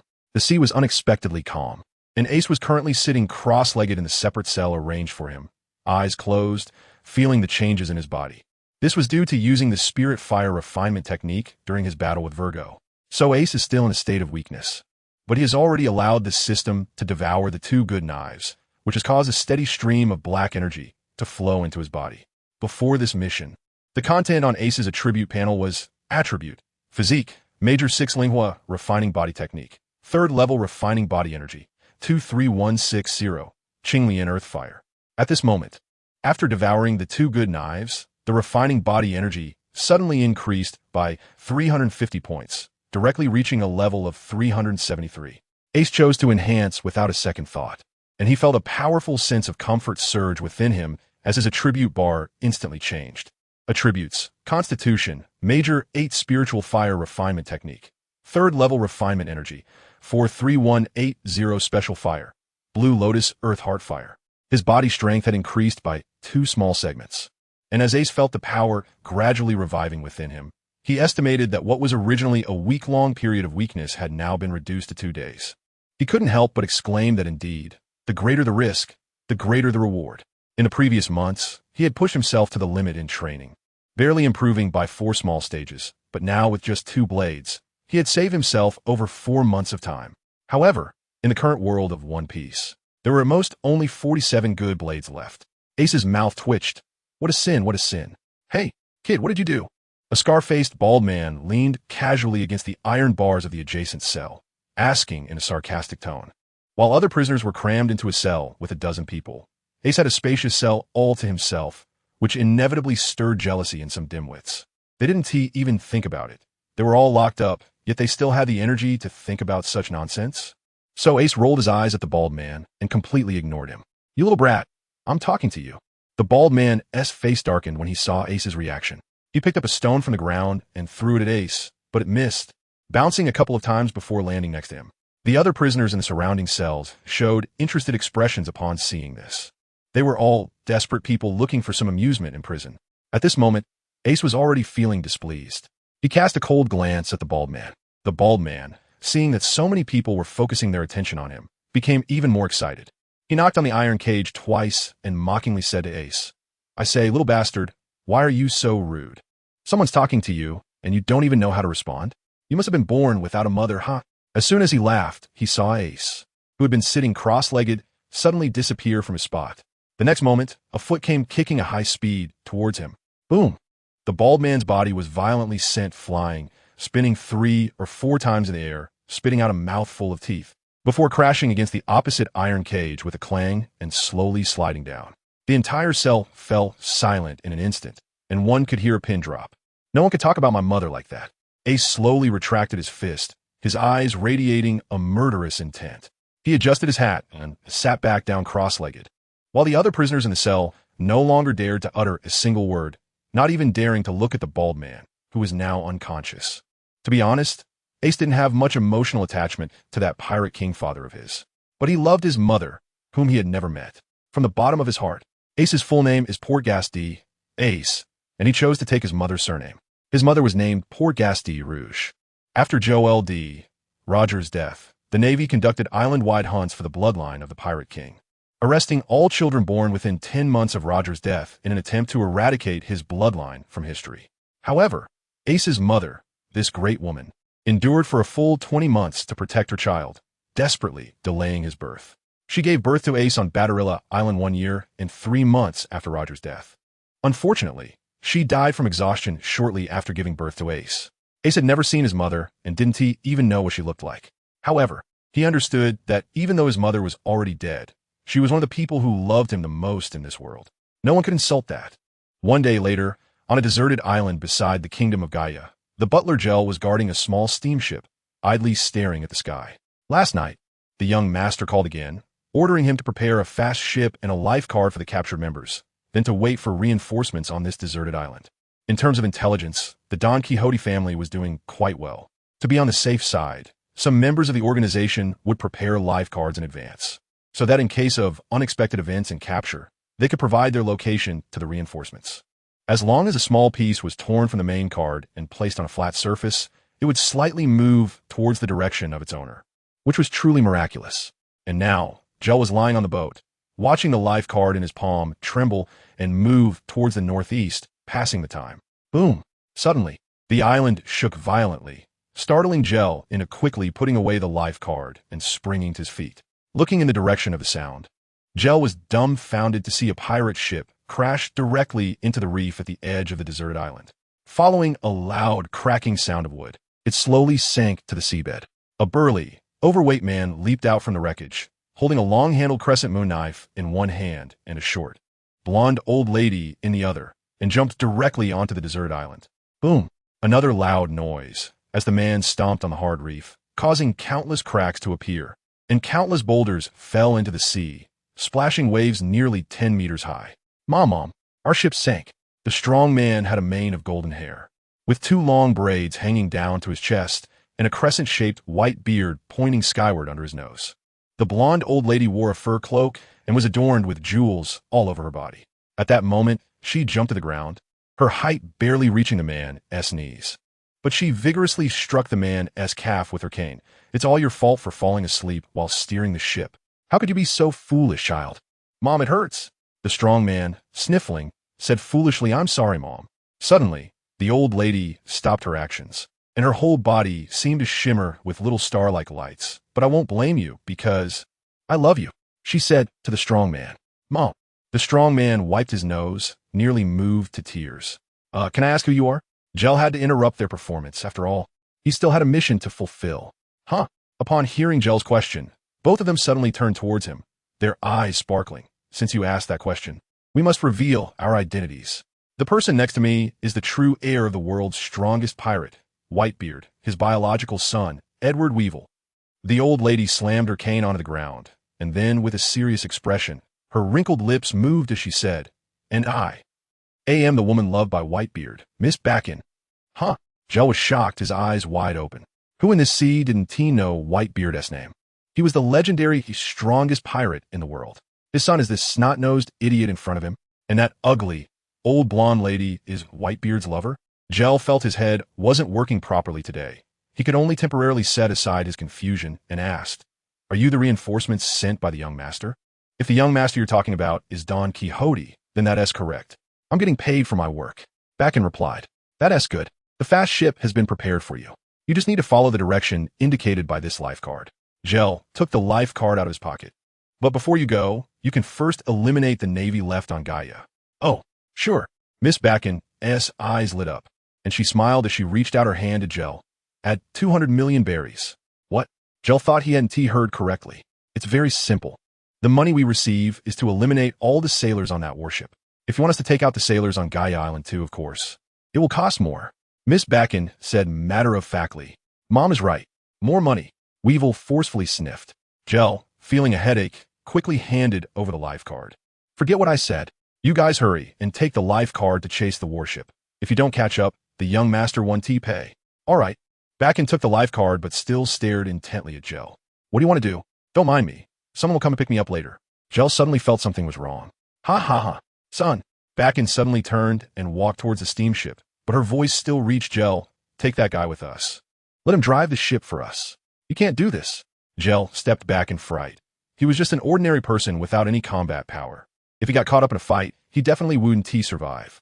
But Weevil, with negative intelligence, absolutely revered Miss Bakken's words.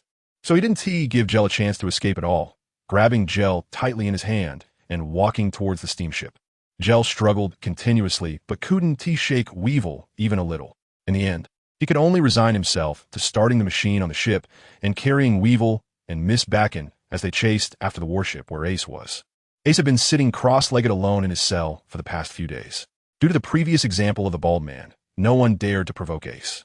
However, that afternoon, Ace felt a sense of unease. He sensed that the spark he had placed within the butler was getting closer to him. What did this mean? That butler was actually pursuing them. Where did he get the confidence? Not to mention the strength of Ace and the other trainees. There was also the presence of Zifa, a quasi-admiral, on this warship. Ace wanted to ignite the flame, but he realized he was still in a weakened state and would at least have to wait until night to recover. However, judging by the speed at which the flame was approaching, it seemed that before Ace could regain his strength, the enemy would have already caught up with them. Is anyone there? Someone please come. Ace thought for a moment and decided to inform Zephyr of the situation. But as soon as he spoke, all the prisoners in the cell flinched in fear and looked over at him with some panic. Ace couldn't help but smile wryly. He hadn't intended to do anything to them, so why were they so scared? It seemed that the bald guy's tragic fate had indeed left a significant psychological shadow on them. Keep your voice down. After hearing Ace's voice, 2 guards walked in from outside the cell. One of the guards impatiently said, "What do you want? Hurry up. I need to see Teacher Zephyr.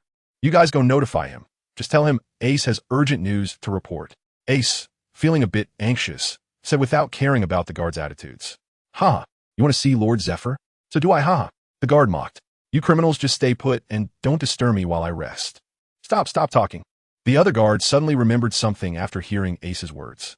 He tugged at the first guard's sleeve and urgently said in a lowered voice, "Did you hear him just call Zephyr teacher? And don't you think that name sounds familiar?" The first guard finally reacted, recalling that Ace was the youngest elite trainee they had discussed earlier. Immediately, cold sweat broke out on his forehead. No matter why Ace was locked up here, he was definitely not someone they could bully. The guard quickly changed his expression to one of respect, constantly nodding and apologizing. The surrounding prisoners were nearly stunned. Who had ever seen a prison officer be so polite to a prisoner? Their gazes toward Ace became even more reverent. But Ace didn't have time to pay attention to him. Just a moment later, the speed at which the flame was approaching had increased again. He urgently said, "Stop dawdling. Hurry up and notify Teacher Zephyr." This time, the 2 guards understood that what Ace wanted to say was definitely not a trivial matter. They exchanged glances, fearing they might delay important business, and immediately ran out of the cell together. However, Ace waited and waited in the cell, growing more anxious. But he found that the 2 guards had not returned with anyone. Little did he know that the guards had indeed gone to find Zephyr. However, Zephyr was currently in the conference room, using a transponder snail to connect with the Navy headquarters. So the guards could only wait outside the door for notification.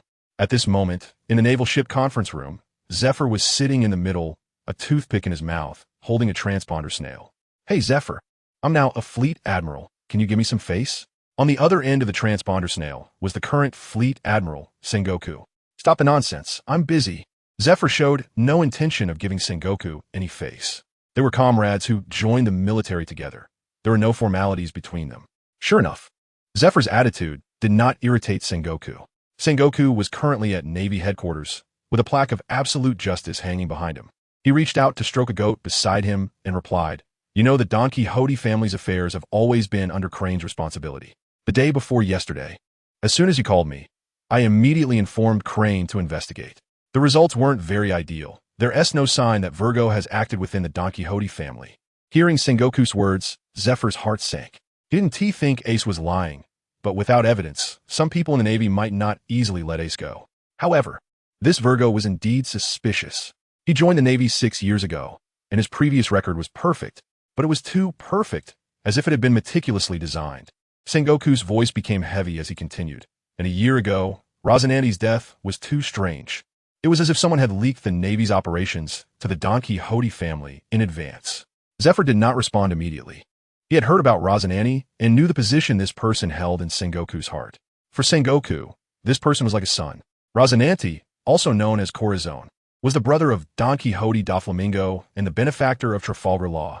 But you must know, these are just my personal speculations and cannot be taken as evidence. But rest assured, even though I haven't met that kid Ace you mentioned, I trust your judgment. Sengoku certainly chose to believe Zephyr. After all, when it came to judgment, no one dared to claim superiority over Zephyr in the Navy. Don't worry, I'll continue sending people to investigate and won't let others wrong this kid.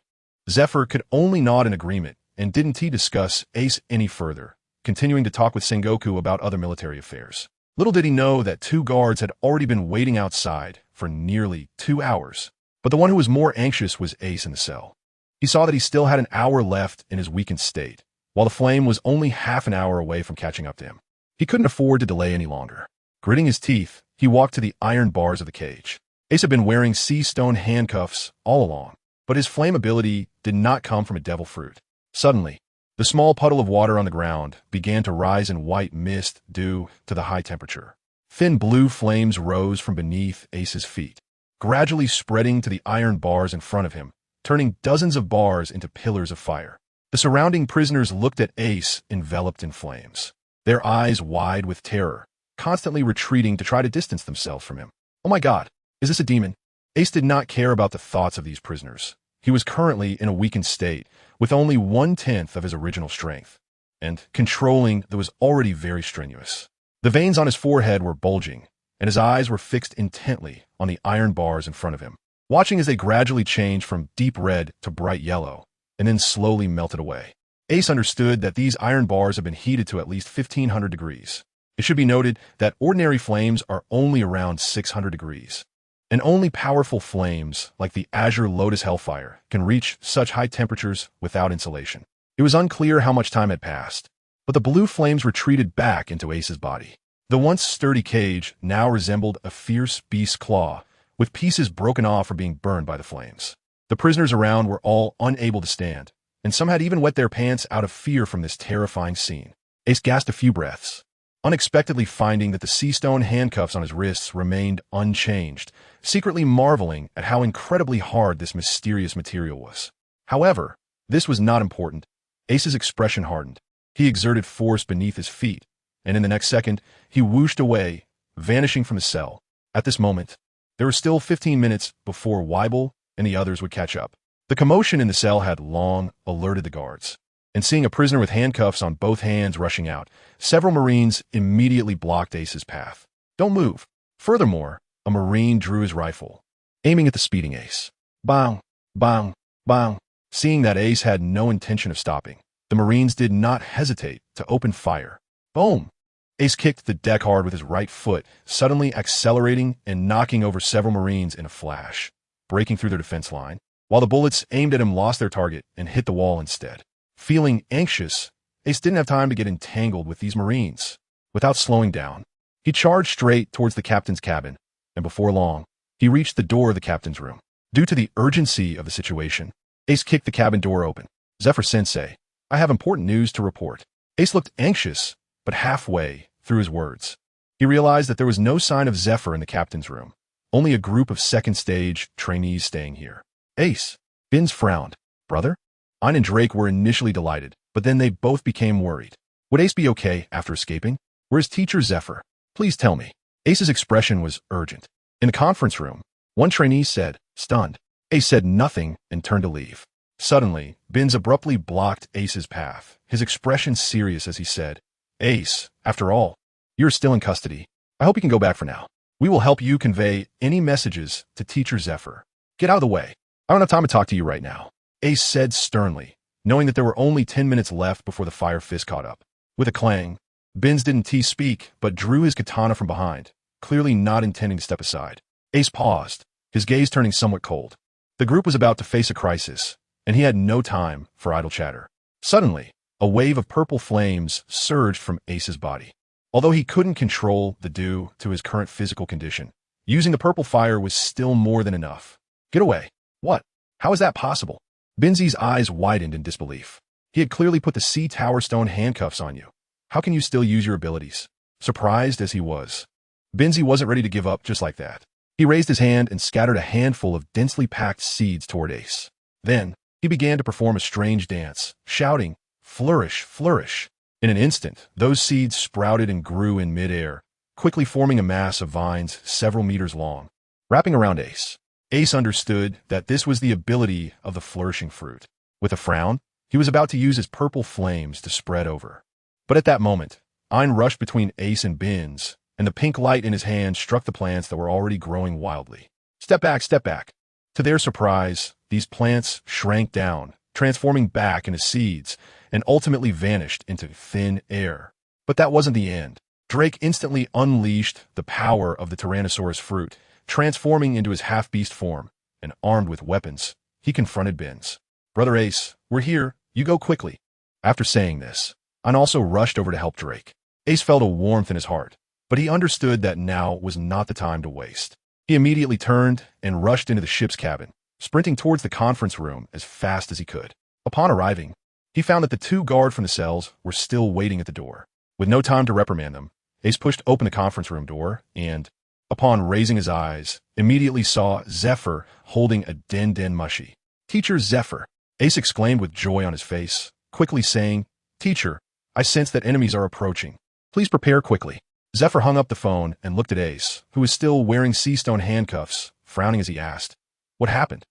The soundproofing of the conference room was excellent, and Zephyr had been focused on discussing military matters with Sengoku, so he had not noticed the commotion outside. "I have a unique ability that allows me to sense the approach of enemies. This time, it should be pursuers sent by the Don Quixote family. I don't know their strength, but they must be quite confident to come after us." Ace finished speaking in one breath, and at this moment, there were less than 5 minutes left before the enemy caught up with the warship. Beep beep. But before Zephyr could respond, an alarm suddenly went off on the warship, and both Ace and Zephyr's expressions changed simultaneously. "The key to the handcuffs is on my desk in my room. Go unlock them. I'll go check outside." After Zephyr finished speaking, he dashed towards the cabin exit. Ace did not hesitate and immediately headed straight for Zephyr's room. At this moment, behind the warship, a small steamship was chasing at several times the speed of the warship.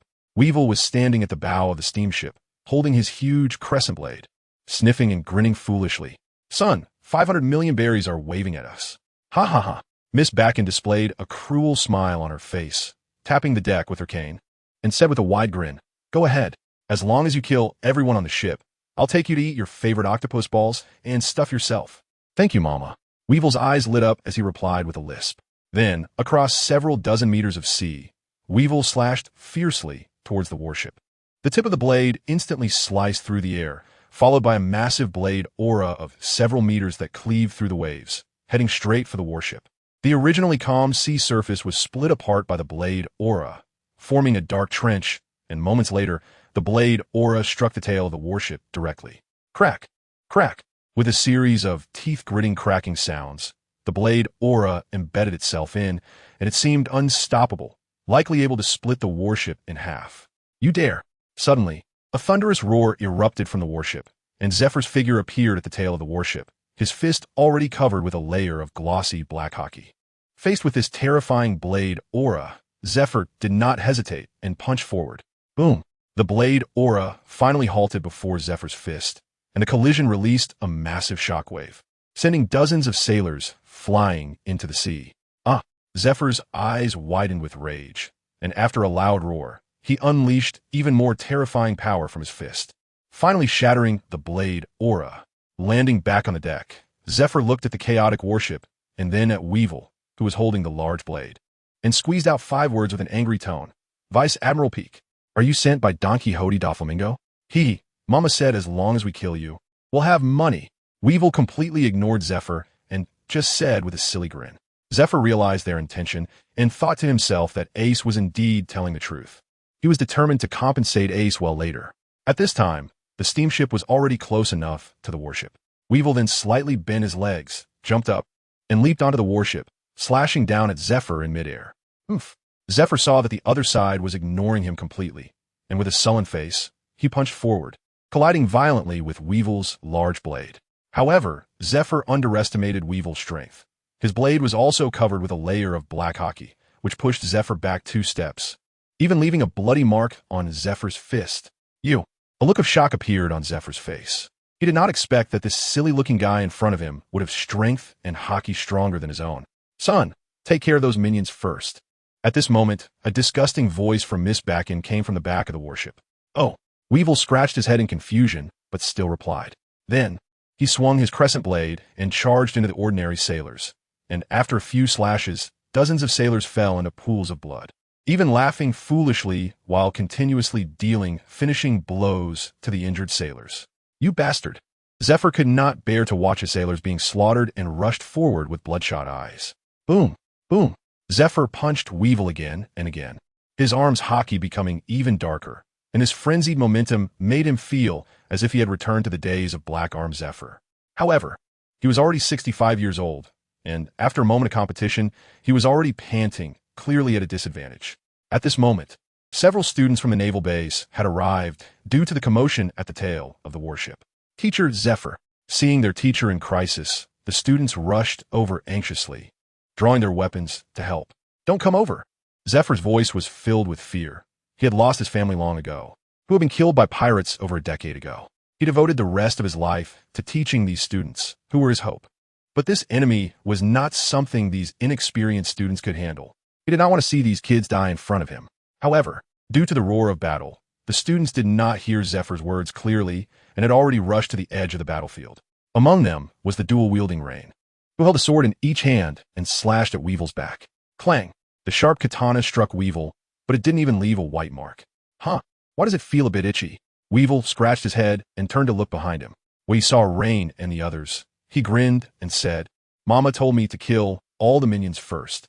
After saying that, he swung his blade back at the students, the cold light of the blade releasing a chilling aura, causing despair to appear on their faces.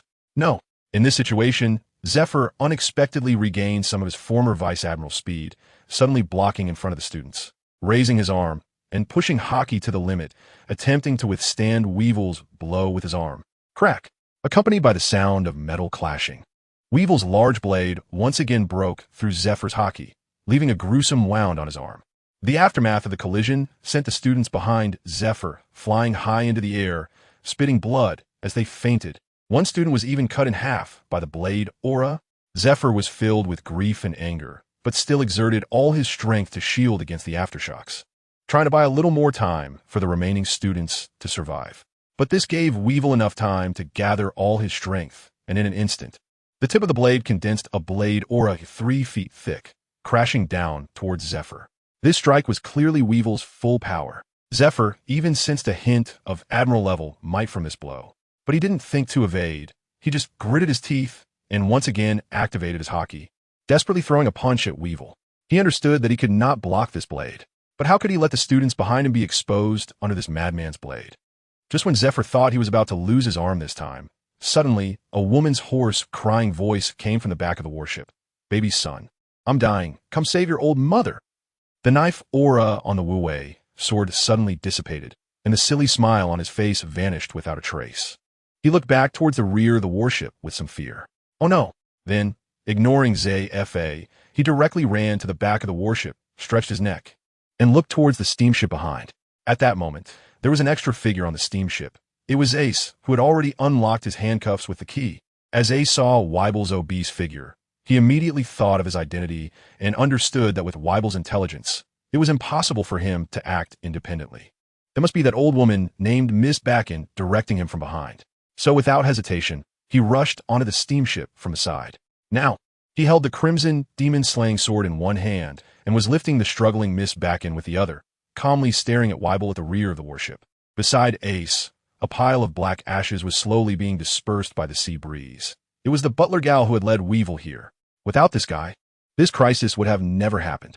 So, burning gal to ashes didn't stir even a ripple in Ace's heart. He deserved it. "Weevil, if you move again, I'll kill this old woman." Miss Bakken is greedy, ruthless, and incredibly cruel. She can even incite Weevil to slaughter civilians. So Ace wouldn't feel a bit of burden in killing her. At this moment, Zephyr also saw Ace's actions and felt a flicker of gratitude. He had actually been saved by a student. "You dare to touch my mom?" But Weevil's reaction completely caught Ace off guard. Perhaps his IQ simply couldn't comprehend much. He didn't care at all about Miss Bakken's life or death and directly leaped up, charging at Ace with a knife. "Don't come over, you idiot." But the one most terrified wasn't Ace, but Miss Bakken in his hands. In fact, Weevil was not her son at all, and their relationship with Whitebeard was all fabricated by her. Weevil's low intelligence allowed her to easily concoct stories to control him. However, she really didn't expect Weevil to be this foolish. At least negotiate some terms with this person. Charging straight over is just asking for my life, right? Ace didn't expect the opponent to play so unpredictably. But since Miss Bakken couldn't restrict Weibel, how could Ace allow this venomous woman to live on?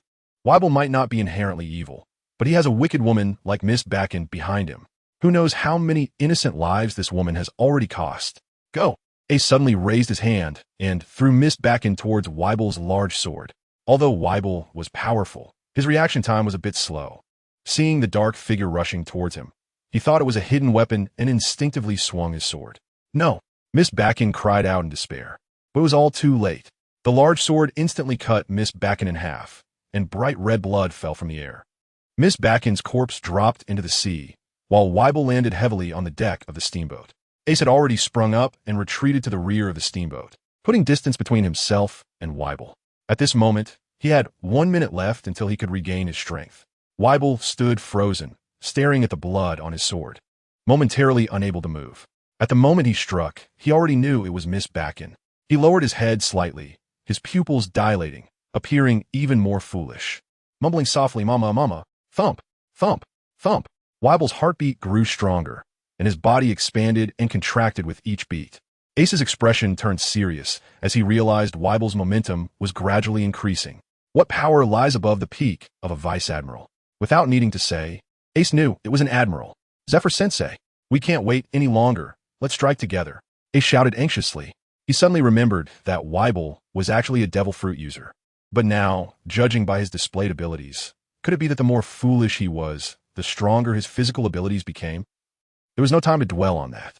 Ace knelt on one knee and forcefully plunged his sword into the deck of the steamboat, shouting, "Flame ring, fire pillar." As soon as he finished speaking, purple flames swirled out from Ace's body, gradually forming a blazing purple fire pillar that heavily surrounded him. Boom! The fire pillar suddenly shot down, forcefully penetrating the deck of the steamboat and blasting a hole 2 to 3 meters in diameter in the bottom of the ship. Ace actually intended to sink the ship, taking advantage of the weakness that devil fruit users cannot swim, so that Weibel would fall directly into the sea, achieving victory without a fight. Moonwalk. Ace used Moonwalk to step on the air and shot up into the sky, while seawater wildly flooded into the cabin. The steamship's hull tilted to one side and was about to sink to the bottom of the sea. But at that moment, Weibel's eyes suddenly opened wide, and in the next second, he vanished from his spot, suddenly appearing in the air above Ace. He threw a punch directly at Ace, and this punch was something Ace simply couldn't dodge. It was just too fast. "Quick, hurry up." Ace looked at the fist that arrived in an instant, with veins already bulging on his forehead, and an urgent shout echoed in his heart. Finally, at the last moment, the period of weakness was over. Ace did not hesitate at all, instantly activating the Spirit Fire refinement technique, unleashing 4 times his physical strength, with the blue heart fire of the Blue Lotus appearing on his arms. He further summoned all the armament Haki in his body, covering the front of his body. Ace's strength at this moment had truly reached the level of an elite admiral. But the next moment, a loud roar suddenly echoed through the scene. Boom! Weibel's fist directly slammed against Ace's crossed arms in front of him. Immediately after, Ace was violently slammed down from the air, plummeting beneath the surface of the sea with a whoosh. Ace's figure disappeared, leaving only a trail of blood he spat out in the air. However, the strange fire on Ace's arms suddenly wrapped around Weibel's fist, and the intense pain made him let out a scream. It wasn't until his fist was left with exposed bones that he barely managed to use Haki to disperse the residual. This is the terrifying aspect of, even if Ace's strength was far inferior to his opponent's, he could still burn his enemy with the fearsome high temperature of the Ace. At this moment, Zephyr rushed over, realizing that his most favored student might have just died like this. In Zephyr's eyes, Ace and Weibel were 2 major realms apart. How could Ace survive after taking such a punch? Moreover, how could a devil fruit user who was slammed into the depths of the sea possibly have a chance to survive? The anger in Zephyr's heart was beyond description. He was already descending into madness. He didn't care whether Weibel was a fool or not. Killing his subordinate, killing his student, and not tearing him to pieces would not quell the hatred in Zephyr's heart. Completely disregarding his own life, Zephyr raised his right hand with his thumb up, concentrating his Haki at the tip of his thumb, and then suddenly thrust it into his chest, sending Haki directly into his heart. Buzz! Thump thump! Zephyr's body first stiffened, and his heart began to race wildly. Then, the feeling of power belonging to an elite admiral resurfaced in his body. Zephyr's face twisted in rage as he pulled out his finger, blood trailing behind it. Stimulating his heart's meridians with Haki was an absolutely desperate move, allowing him to regain the peak of his former strength within 10 minutes. But even if he was lucky enough to survive afterward, his strength would forever drop a level. But so what? A tidal wave of murderous intent erupted from Zephyr's body. Powerful energy continuously surged forth, and the armed Haki covering his hands even seemed to be swallowing light. At this moment, he seemed to have become that renowned admiral of the seas, Black-Armed Zephyr. Zephyr spat out a single word, and then with a whoosh, he vanished into thin air. At this time, Weibel was in the process of descending. But he didn't expect Zephyr to suddenly appear at his side. No words wasted, as his dark fist charged directly for Weibel's head. Boom! Weibel had fought Zephyr before and thought Zephyr still had his original strength. But at the moment their fists collided, a terrifying force belonging to an elite admiral surged into his arm. Crack! Weibel's wrist actually broke under Zephyr's punch, a small piece of bone piercing through the flesh. But Zephyr was shocked to find that there was not a trace of pain on Weibel's face. He was still grinning foolishly, and he used the bone to stab at Zephyr. Zephyr's pupils constricted. The sight was indeed chilling.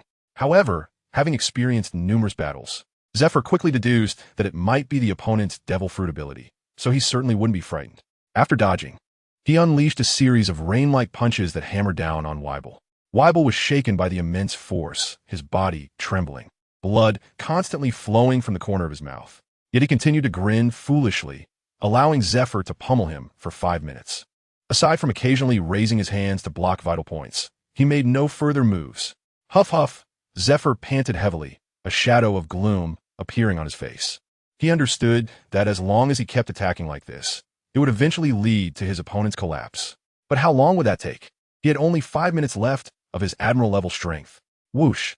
Zephyr took 2 steps back, landing on a piece of steamship wreckage. His purple hair fluttering slightly in the sea breeze, knees slightly bent, his right fist clenched and pulled back to the right side of his abdomen. Weibel, having taken so many punches, showed no signs of losing consciousness and similarly landed on the wreckage. Z's ultimate move, Heroic Straight Punch. Such a cheesy name erupted from Zephyr's mouth, yet he felt no embarrassment. Perhaps Hero Z was the ideal self in Zephyr's heart. With his right fist pulled to his abdomen, he faced Weibel 10 meters away and launched a simple yet powerful straight punch. The move was straightforward, but it was Zephyr's strongest attack as an elite admiral. Weibel didn't even have time to feel something was off before the sea between him and Zephyr suddenly sank, creating a cylindrical trench with a radius of several dozen meters. The next second, Weibel felt an unbeatable shockwave slam into him. Boom! Weibel spat out blood, his body twisted by the immense force, and he was sent flying several dozen meters away. Clap! Weibel fell like a lifeless object from the air. However, he didn't land in the sea, but rather on a piece of deck wreckage blown over by the punch's wind. At this moment, the power within Zephyr receded like a tide, his face turning pale as he retracted his fist and sat down heavily on the wreckage, feeling that his strength would probably drop to the level of a vice admiral this time. But from a distance, looking at Weibel's body, now twisted beyond recognition, Zephyr let out a sigh of relief. With his body in such a state, he should be thoroughly dead, right? Crack, crack, crack. Just then, a series of dense cracking sounds resonated from Weibel's body, and his fat frame actually began to tremble. Zephyr's face changed dramatically. He was still not dead. Zephyr watched in disbelief as Weibel's body slowly began to regain its form amid the cracking sounds. And in the end, he actually stood up. Zephyr looked at his back, gritting his teeth and standing up again. If Weibel wanted to charge toward the warship to slaughter Zephyr's students, he would have to step over his corpse. He was prepared to die in battle. But moments later, Weibel surprisingly did not turn around. Instead, he stepped onto the boards, using a large knife as a paddle, trying to escape in the direction away from the warship. Even someone with Weibel's intelligence could feel fear under Zephyr's overwhelming presence. Zephyr was taken aback for a moment, but then quickly realized that the opponent's formidable recovery ability should also have a limit, and now it should have reached its peak. However, the revenge for Ace and those fallen Marines could not be avenged. Zephyr sighed towards the sky, tears streaming from the corners of his eyes, feeling powerless to chase Weibel any longer. Weibel desperately tried to escape. He was now too weak to continue fighting. But when he realized that Zephyr was not pursuing him, he was about to breathe a sigh of relief. Gurgle, gurgle. Suddenly, Zephyr saw from afar that the water beneath Weibel's feet began to stir, bubbling up countless bubbles. Beneath the sea, a faint green light flickered, and fish floated to the surface. Their eyes rolled back as if they had been instantly cooked by a terrifying high temperature. Green lotus layered flame / 40 layers. A deep voice seemed to penetrate the seawater, reaching everyone's ears. As a voice fell, a blinding green light pierced through the sea surface, creating vast steam, and a 10-meter-long green flame sword chi split the sea apart, cleaving through the deck beneath Weibel's feet, and then cutting into his body. Weevil, whose ferocity was nearly exhausted, could hardly withstand the terrifying high temperature of the. With a soft sound, The sword chi swept through his body. Weevil, who was still frantically swinging his large knife, instantly froze in place, his face filled with disbelief.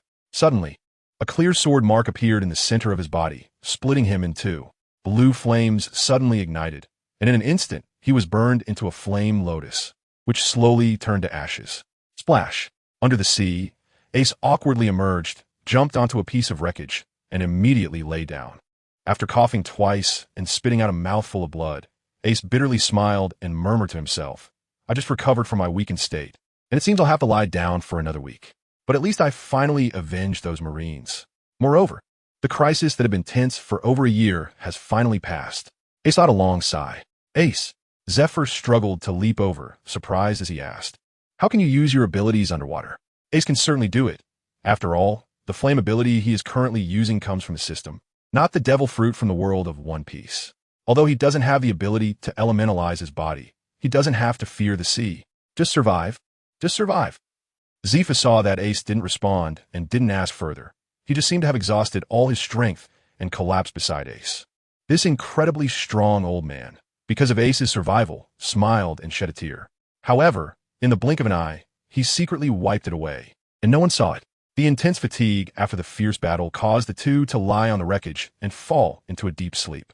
In a daze, Ace saw the remaining trainees on the warship rushing over.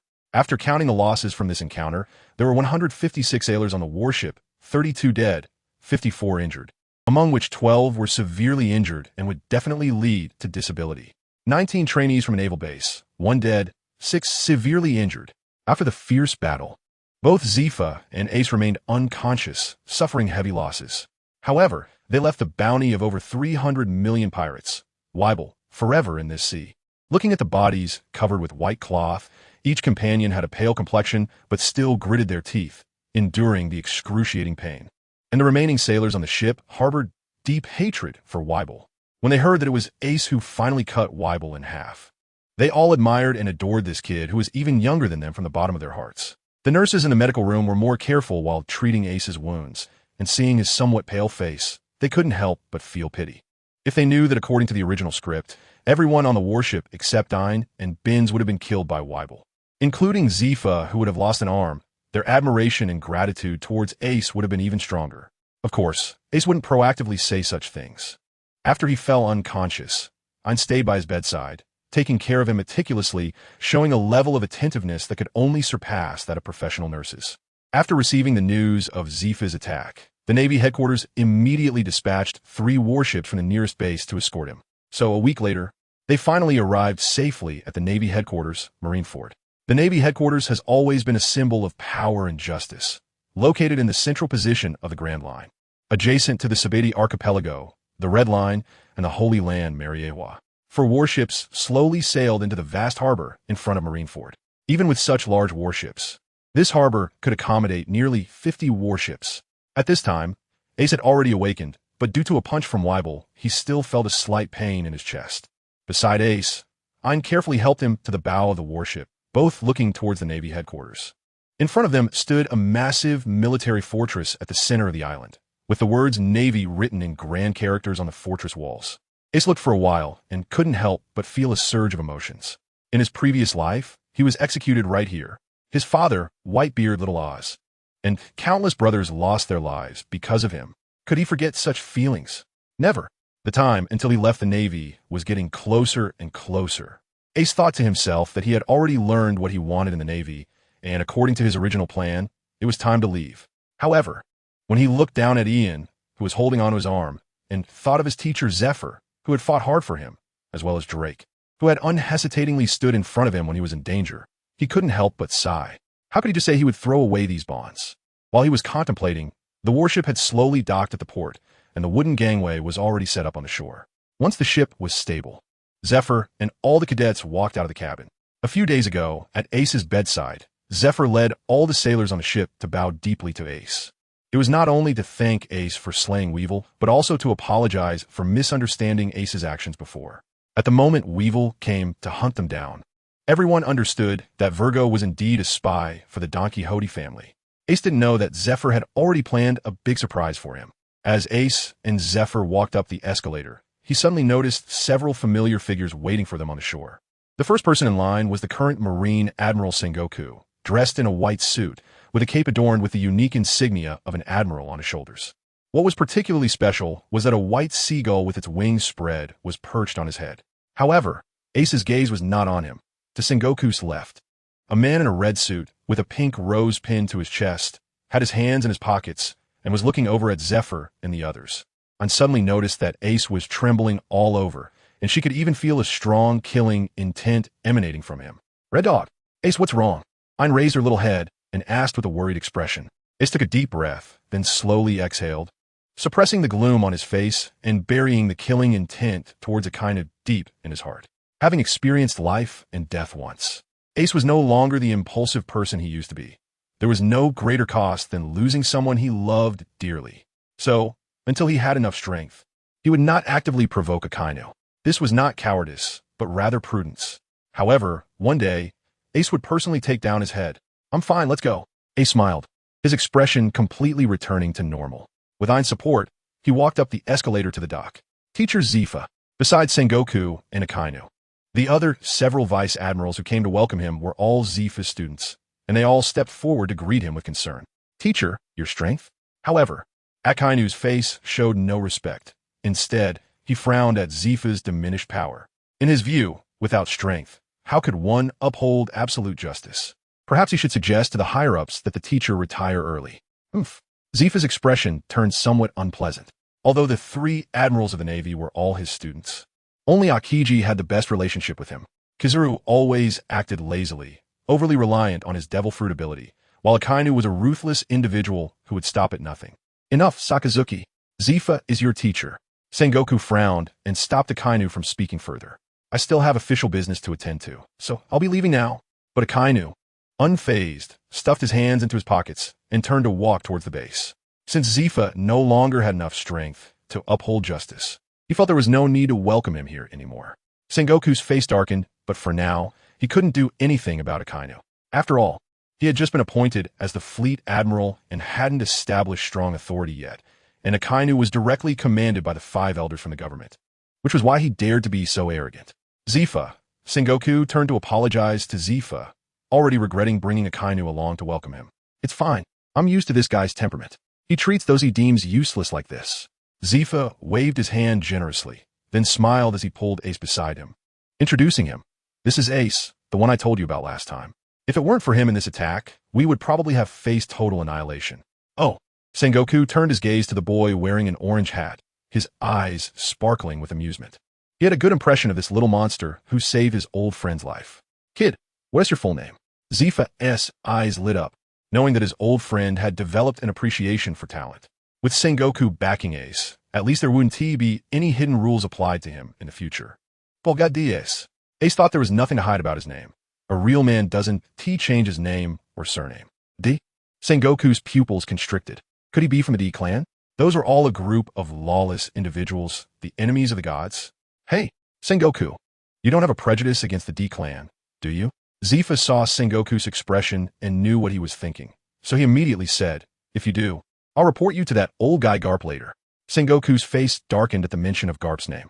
How could he forget that old man? However, saying Garp was lawless didn't seem wrong either. Sengoku couldn't help but mentally complain, but on the surface, he still laughed a couple of times to cover his embarrassment. Good name, good name. All right, since you also think this kid is good, I'll be straightforward. Zephyr didn't expose Sengoku's thoughts, but followed his lead. Ace has grown to this point, and I can't teach him anything else, so I plan to let him graduate now. As for his rank after graduation, Zephyr paused and continued in a nonchalant tone. It shouldn't be too high. Just make him a vice admiral for now. What the hell? Sengoku couldn't help but curse, his head filled with black lines. Vice Admiral ISN, considered high? There's no precedent for someone being appointed vice admiral without graduating. He, as the fleet admiral, was only 2 ranks higher than that. How shameless could he be? After a mental rant, he quickly realized his indiscretion. The dignity of the fleet admiral must be maintained, so how could he curse? Taking a deep breath, he said as calmly as possible, but no one has ever graduated as a vice admiral. Why not? What are the promotion conditions for vice admirals? Tell me. Zephyr raised an eyebrow and asked. Sengoku didn't understand the meaning behind Zephyr's question and had to answer honestly. The Navy's promotion rules are very simple. Everything depends on strength and military merit. Then Ace's strength is definitely at the vice admiral level. I, as his teacher, can vouch for that, Zifa said proudly. Meanwhile, Ace touched his nose. In reality, his physical strength was only at the elite rear admiral level, just a bit short of what Zifa claimed. However, his strength wasn't just about physicality. With his unique fire abilities, it could indeed be said he reached the vice admiral level. Sengoku understood Zifa's nature, so he knew he would lie and subconsciously believed him. Then his military merit? Ace had already killed a pirate with a bounty of over 100 million half a year ago, and this time he helped the Navy capture the quasi-commander level spy Virgo. That was a great achievement, Zifa emphasized. Wait a minute, this matter is still under investigation. Sengoku glanced at Ace and said with a bitter smile, "What is there to investigate? That Don Quixote has already sent people for revenge. Can't this be confirmed?" Zifa was somewhat angry. As soon as he woke up, he used a Den Mushi to notify the Navy headquarters to clarify the previous misunderstanding about Ace. He didn't expect Sengoku to be so wordy. He didn't want Ace to continue being wronged.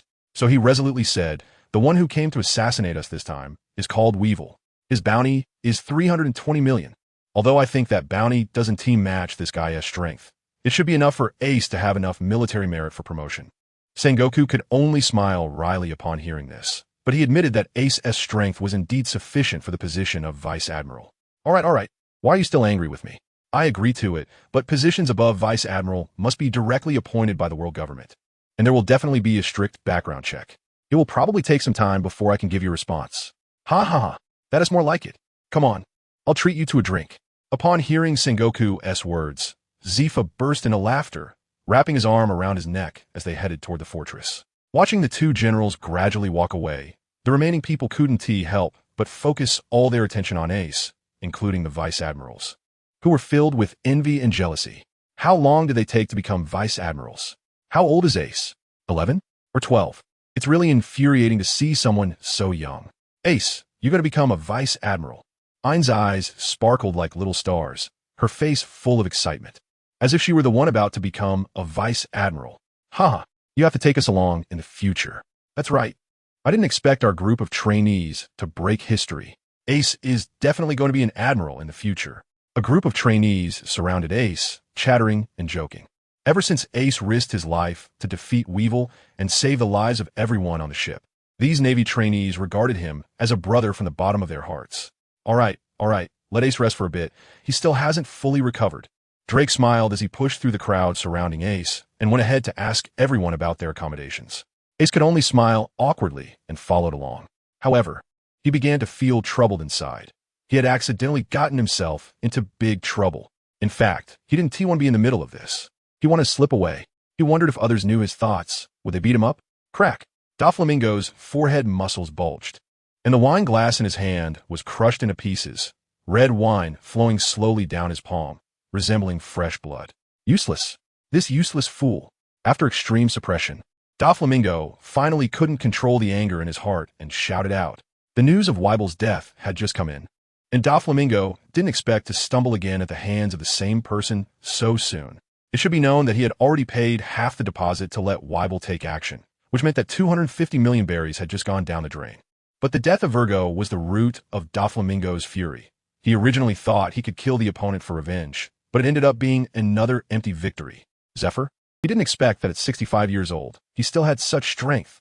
Torpal's expression was also exceptionally gloomy as he gritted his teeth and said, at this moment, in the Great Hall, the three highest-ranking officials, Torpal, Pica, and Diamante, had all gathered. The three of them, along with Virgo, were the most special existences in the Don Quixote family. 10 years ago, after Doflamingo lost his celestial dragon status, the people who had been bullied by the celestial dragons seemed to find an outlet for their resentment and tortured Doflamingo madly. At that time, Doflamingo was on the brink of death. It was the appearance of these four highest-ranking officials at that time that gave Doflamingo the string fruit, providing him with the power to rise. Therefore, in Doflamingo's heart, their status far surpassed that of others. But now Virgo was dead. There were no words to describe the anger in their hearts. Torpal, from today on, you are to specifically gather intelligence on Zephyr and that Ace Kid. As long as they dare to set sail from the Navy headquarters, I want them dead. Doflamingo's expression was twisted. No matter what method, do you understand? Yes. Torpol responded and slowly retreated. He certainly understood what Doflamingo meant. In this world, wanting to kill someone doesn't necessarily require a direct confrontation. Assassination, poisoning. There will always be a time when a person lets their guard down, and that will be their time to meet death. After this day, in the underworld, countless assassins and thugs suddenly discovered 2 private bounties. Zephyr, 500 million berries. Ace, 200 million berries. As long as the target's death is confirmed, the bounty can be claimed directly, and there are no restrictions on the methods. Zifa's reputation is well known among these thugs, so characters from the underground world dare not act recklessly. But this kid named Ace is actually worth 200 million berries. To them, this is practically a gift. As a result, countless sinister and ruthless assassins have begun to gather intelligence on Ace, preparing to take the opportunity to assassinate him. Another week has passed, and under the care of the Navy headquarters, Ace has fully recovered his health. He is unaware that countless assassins have set their sights on his head.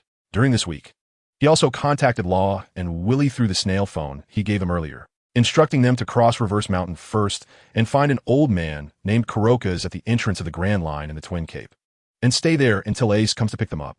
Thinking about what he told Law and Willie, Ace couldn't help but smile. This Kurokas is the ship's doctor of his father, the Pirate King, after the Roger Pirates disbanded.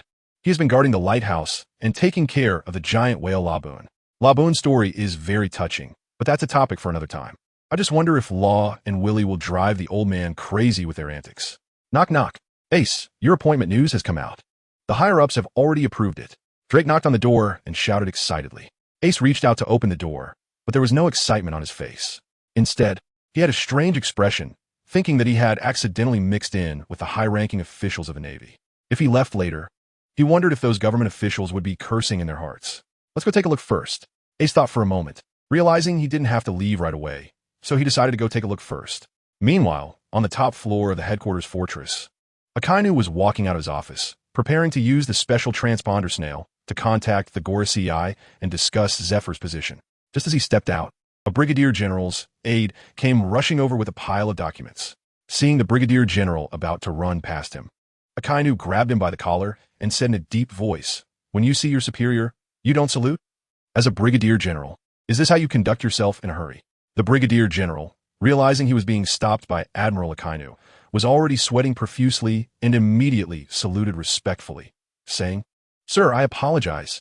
The materials for the newly appointed vice admiral just arrived, and if I don't deliver them quickly, it will cause delays." "Oh, another new vice admiral?" Akainu's expression softened slightly. After all, this brigadier general was busy with important business. "Which division's major general has met the promotion requirements?" "Reporting, sir, it's not. It's an elite cadet who just graduated from the naval training base." The brigadier general spoke with a hint of envy. After all, he had been in the ranks for so many years and was only a brigadier general. Look at them, graduating straight to vice admiral. Unprecedented. Hearing this, Akinu's brows immediately furrowed. He knew that back when he, Kizuru, and Akiji graduated, they were only given the rank of rear admiral. This person is even stronger than they were back then? With that thought, Akainu snatched the documents from the brigadier general's hands and looked down at the name. D. Akainu's brows furrowed deeply. He had no good feelings toward the D family. Even the naval hero Monkey D. Garp made him feel disgusted. Poor Gas D Ace. When Akainu read out Ace's full name, his eyes widened in shock. He was too familiar with this surname. 11 years ago, that woman of Rogers, the one who slipped through the net, poor Gas D Rouge. The Navy was outsmarted by this woman, and by the time they reacted and went to look for her, she had already become a corpse, and her child with Roger had since gone missing. Akainu's expression suddenly darkened, and red-hot magma began to flow from his arms. He muttered to himself, "If you are that bastard child of Roger, then don't blame me for being ruthless." Whoosh! After saying that, he disappeared from the spot, leaving the bewildered brigadier general standing there, not knowing what to do. Ace followed Drake to the square in front of the fortress, where a considerable number of Navy personnel had already gathered, ranging from majors to rear admirals, with various ranks represented. "Have you heard? Our Navy is appointing a new vice admiral today. Isn't that obvious? Didn't you hear? Why else would we be here? I heard this talent just graduated from the training base." "What? Graduating straight to vice admiral? That's unheard of. Even the 3 admirals back then couldn't do that." The Navy personnel in the square were all whispering to each other, discussing this mysterious new star of the Navy. Ace walked into the crowd, adjusting his hat. listening to the Navy personnel, discussing him and praising him to the skies. His face turned a bit red, and he said a bit shyly, "He's not that great. It's just luck. Initially, Ace was just being modest, but to the ears of the surrounding Navy, it was quite different. Clearly, this kid was filled with jealousy. Moreover, Ace looked to be only around 11 or 12 years old, and his worldview was still developing. He couldn't be swayed by jealousy. This child needed proper guidance from them. The surrounding Navy immediately turned to him and earnestly admonished, "New recruit, you must understand a principle. When dealing with someone stronger than yourself, you must be humble enough. Never let jealousy cloud your judgment." Well said. If you continue like this, you'll never be able to grow stronger. Just look at this admiral who was promoted today. How did he earn his rank right after graduation? He must be a serious, hard-working, and humble learner. Ace was completely bewildered. Could it be that the major general being awarded today was not him? That didn't make sense. How could they have multiple major generals being promoted at once? As if fearing to upset Ace, the group of Navy personnel patted him on the shoulder and consoled him, saying, "Don't be disheartened. As long as you correct your mistakes from now on, you'll have the chance to become an officer in the future. All right, everyone stand in line." Before Ace could say anything, a high-ranking official from the world government stepped onto the flag-raising platform in the center of the square, holding a stack of documents to issue orders. To be honest, the discipline of the Navy was quite strong, regardless of their ranks. They immediately lined up in an orderly fashion. "Hello, everyone. I believe you already know what is going to happen today," the government official said with a smile. "The promotion ceremony for any Navy officer of the rank of Rear Admiral and above will be directly presided over by our world government. So congratulations to everyone. Today our Navy will gain another powerful Major General." What made me even happier was that this Major General was really young, only 11 years old, which means he has unlimited potential. Ha ha ha. This statement shocked all the Navy personnel. What was going on? Only 11 years old. That's practically a child. However, this is the world of One Piece, where strength determines everything. After a moment of astonishment, they admired this soon-to-be Major General even more. What a genius at such a young age. Who is it? After the shock, some sailors couldn't help but search for this person's figure. The official, holding the script, said with a hint of emotion, "Major General Ace, please come to the flag-raising platform." Ace touched his nose and walked through the gaps in the crowd with a somewhat strange expression, heading towards the flag-raising platform. Damn! The Marines who had just taught Ace a lesson were shocked. What was going on? Could it be this kid? They had just criticized him for having only jealousy, telling him to work harder, saying he might become an officer in the future. Turns out he already had a rank they had to look up to. What does it mean to be a vice admiral? It's worth noting that in the vast organization of the Navy, the number of vice admirals has never exceeded 20. A few Marines couldn't help but swallow hard, their faces turning as red as if they were about to bleed. They felt utterly humiliated. Okay. Ace slowly walked towards the flag-raising platform. To be honest, he really didn't want to stay in the Navy for long. He just accidentally achieved the rank of vice admiral. His feelings were complicated, but for some reason, he felt a bit pleased. Ace stepped up to the flag-raising platform and approached the government official. The official smiled and said, "Vice Admiral Ace, in the past year, you first killed the bounty of 100 million, the executioner Austin, then eradicated the underground organization Poker in the North Sea. And just a few days ago, you delivered a fatal blow to the notorious pirate Edward Weevil with a bounty exceeding 300 million. After hearing about Ace's achievements, there was a stir in the crowd below. They had initially thought that Ace's appointment might have some doubts. But now he had taken down a pirate with a bounty of 300 million. What did the rank of Vice Admiral mean in comparison? With both strength and accomplishments, the position of Vice Admiral was well-deserved. Thinking of this, the Navy personnel below looked at Ace with a changed perspective. What would be the limit for this kid in the future? Admiral? Fleet Admiral? Commander-in-Chief? At that moment, the Navy personnel, whether they were majors or rear admirals, couldn't help but applaud for Ace. All right, quiet down. The official smiled and called for silence in the crowd, then gestured back with his hand. Immediately, a ceremonial soldier walked up from the crowd, holding a tray with both hands, stepping in time to stand beside the two. Ace looked into the tray and saw a neatly folded justice cloak adorned with the rank of a major general, placed in the tray. Give it a try. The official raised his right hand, signaling Ace to put on the cloak. Ace was also not polite. To be honest, he thought the cloak looked pretty cool. So he directly took out the cloak, shook it in front of him, and then, holding the two corners of the cloak with his hands, he flicked his wrists and draped it over himself. The pure white cloak fluttered slightly in the sea breeze, with two bold characters for justice written in cursive on the back of the cloak. It must be said that at this moment, Ace indeed exuded a somewhat domineering aura. Below the arena, the trainees at the training base were all looking up. When can we be promoted to Rear Admiral? The envy was evident on their faces. But there was no jealousy towards Ace. They were all genuinely happy for him, with I'm being the happiest of all. My man is really amazing. I only realized what she had said after finishing her sentence. She nervously looked around and, seeing that no one had heard her, let out a sigh of relief. But her cheeks still turned bright red. What, my man? Ayn repeated to herself in a low voice, carefully glancing at Ace. Then she covered her face with her hands and exclaimed, "Oh no, I'm so embarrassed." Before the awarding ceremony concluded, the government official smiled and handed Ace a katana, saying, "This fine blade, Cold Moon, is your promotion reward. I hope you can use it to eliminate more pirates." Ace's eyes lit up, and he immediately took the knife. However, he inwardly scoffed, thinking, "I'm afraid I'm going to disappoint you. I estimate this knife won't last until tomorrow." The supreme knife he had snatched from the poker card auction was now in his possession. Since he couldn't devour it for now and was afraid it might be confiscated, he had kept it in the system space. But this good knife had arrived just in time. As long as Ace swallowed it, his physical strength would immediately reach peak Rear Admiral level.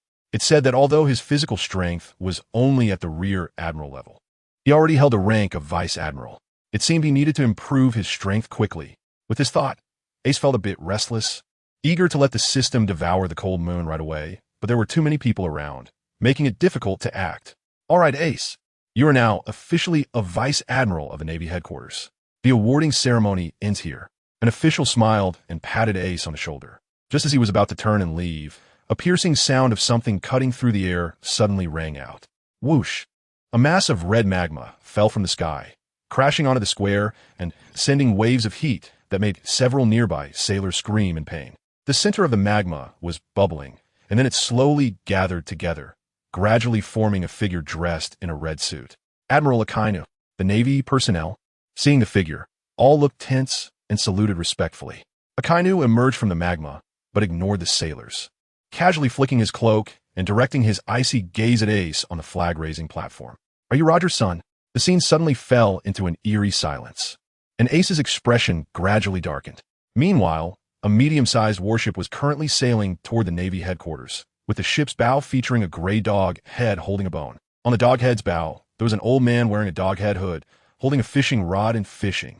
Judging by the smile on his face, he seemed to be in a good mood. However, the end of the fishing line was shaking continuously. Grandpa, I was wrong. Don't fish me. Ha ha. What did you do wrong? Are you still going to be a pirate?" The old man on the bow was Carp, and upon hearing Luffy's mistaken identity, he immediately laughed and asked, "I don't want to be a pirate anymore." Luffy's voice came from below. Carp's face lit up with joy, but Luffy continued, "I don't want to be an ordinary pirate. I want to be the Pirate King. Damn it, you little brat." Carp was so angry that his mustache stood up, raising his hand to extend the fishing rod further, causing Luffy to scream again.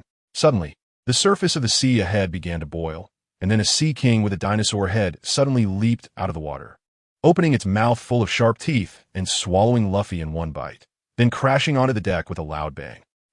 Carp was shocked, his eyes wide open, and a stream of snot dripped down. He only intended to scare his grandson, but he never meant to actually feed Luffy to the fish. Without daring to hesitate any longer, Carp threw away the fishing rod and rushed to the Sea King's head, delivering a punch. "Spit him out." The Sea King fainted but let out a loud burp, startling Carp so much that his eyelids twitched. "Come help!" Carp shouted loudly to the sailors on the ship. And soon, both navigators and cooks rushed over in a panic, creating chaos on the warship. It took dozens of people more than 10 minutes to extract Luffy from the belly of the Sea King, leaving a group of exhausted sailors sprawled on the deck. Are you okay, Luffy?" Carp, seeing Luffy just holding his straw hat with a somewhat wronged expression, knew he was fine and felt relieved. However, having almost fed his grandson to the fish, he felt a bit unreasonable and could only coax, "The tenderest meat from the Sea King's belly is all for you." "Huh, really?" Luffy, upon hearing about food, forgot all his grievances and drooled all over the place. Carp, relieved that he got away with it, ordered the cooks to deal with the Sea King and prepare dinner. Next, Carp picked up Luffy and jumped back onto the bow, sitting Luffy down beside him. He smoothed out a few strands of Luffy's messy hair and then took his small hand, saying, "You must really dislike having such a scary grandpa, right?" Luffy dangled his little feet off the side of the bow, swaying back and forth, and looked up at Carp with some confusion upon hearing his words. But you see, Luffy. Carp's face suddenly revealed a kind expression that Luffy had never seen before. Forcing you and Ace to go through such tough training to become sailors is because I don't want you to take the wrong path. That is my wish. Carp ruffled Luffy's head. Grandpa, Luffy murmured. Ha ha ha. All right, enough of that. Do you know why I brought you here? Carp laughed heartily, throwing aside his melancholic expression, and said proudly, it's because Ace is going to become a vice admiral today. Ha ha ha. He truly is my grandson. Really? Upon hearing Carp's words, Luffy suddenly became excited. Brother is really amazing. I have to work even harder. After all, I want to be the Pirate King. Bam! Carp angrily punched Luffy on the head again, causing a fist-sized meatball to puff up immediately. Ouch, ouch, ouch. Luffy covered his head, tears welling up in his eyes. But he couldn't suppress his excitement. He hadn't seen Ace for over a year, and looking at the already visible outline of the headquarters fortress in the distance, he felt happier and happier. At this moment, on the Navy Square, after the eerie silence, it erupted into complete chaos, with sailors casting incredulous glances at Ace. How is this possible? The newly promoted Vice Admiral of the Navy is actually the son of Pirate King Joe L.D. Roger? Impossible. Countless sailors shouted in their hearts. But would Admiral Akainu lie? The sailors seemed to be in a battle of conscience, unsure whether to believe Akainu's words. Ultimately, just staring at Ace to see how he would respond. Akainu, do you know what you're saying? The government official's expression darkened. He and Akainu were not from the same system, so he was not afraid of him. He said, Ace's identity is guaranteed by both Zephyr and Carp. Akainu, however, paid him no mind and continued to glare coldly at Ace on the flag-raising platform. Are you too cowardly to even admit your own father? Are you just a coward? Ace suddenly laughed, sneering as he said, Red Dog, you really are still that ruthless scum. Hearing Ace's words, the Marines in the square were shocked and jumped up. How dare this kid speak to Admiral Akainu like that? Is he looking for death? Even if you have the strength of a vice admiral, Akainu is a genuine admiral. It would only take one hand for him to kill you. Akainu could no longer maintain his composure and said with a twisted expression, You're looking for death. At this moment, although Ace did not admit it, the government officials were not so foolish as to not understand Ace's identity. Thinking of this, he couldn't help but feel a pang of toothache. The vice admiral appointed by the government is actually the son of the Pirate King. Saying it out loud would make countless people laugh their heads off.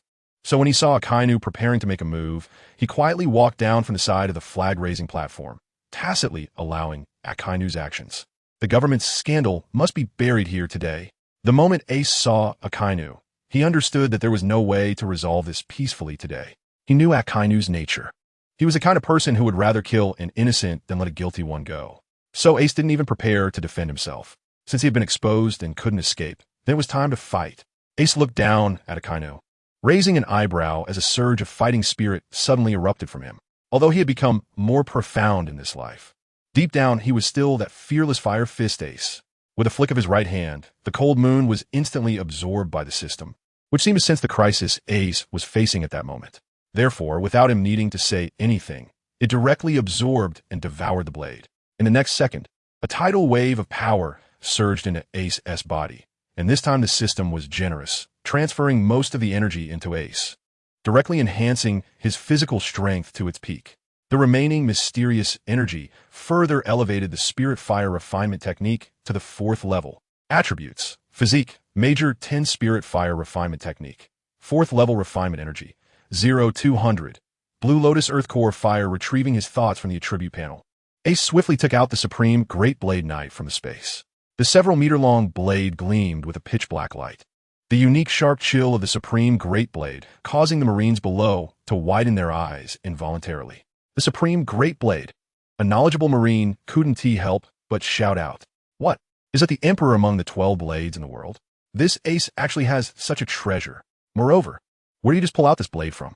Did anyone see clearly? The Marines were overwhelmed with surprises today. For some, their worldview was probably about to collapse. Meanwhile, in the square, Ein saw Ace in crisis and immediately rushed forward to help, but was pulled back by Drake. Ein, you can't go, it will be dangerous. Drake said seriously, I'm not afraid. I want to help my brother. Ein struggled to break free, but found Drake unusually firm. If you go now, you'll only hinder Ace. What we need to do is quickly find Teacher Zephyr and Admiral Sengoku. Drake spoke rapidly, stating that only they could help Ace right now. To be honest, Ace's identity had indeed shocked both of them.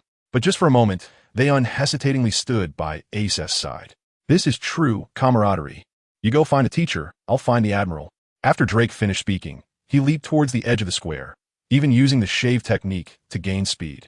I turned to look at Ace, gritted his teeth, and then vanished from the spot, silently praying, "Brother, you must be okay." Sizzle, sizzle. Before the flag-raising platform, drops of magma were already dripping from Akainu's right arm, boiling magma hitting the ground and scorching the Heartstone Square into various pits. The surrounding Marines could not withstand the intense heat, stumbling backward several meters. "Are you ready?" Akainu asked with a grim expression, watching Ace make various preparations.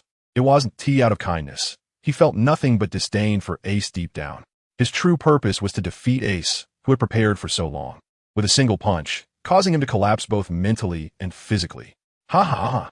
Ace suddenly burst into laughter, and then he raised his hand to throw away the Navy Justice cloak that had just been draped over him. The white cloak floated in the air. Suddenly, a spark suddenly shot out from Ace's fingertips and landed on the cloak. The words Justice were suddenly engulfed in flames, and the entire cloak was instantly reduced to ashes. Ace understood that starting today, whether he could survive this crisis or not, he could no longer be a Marine.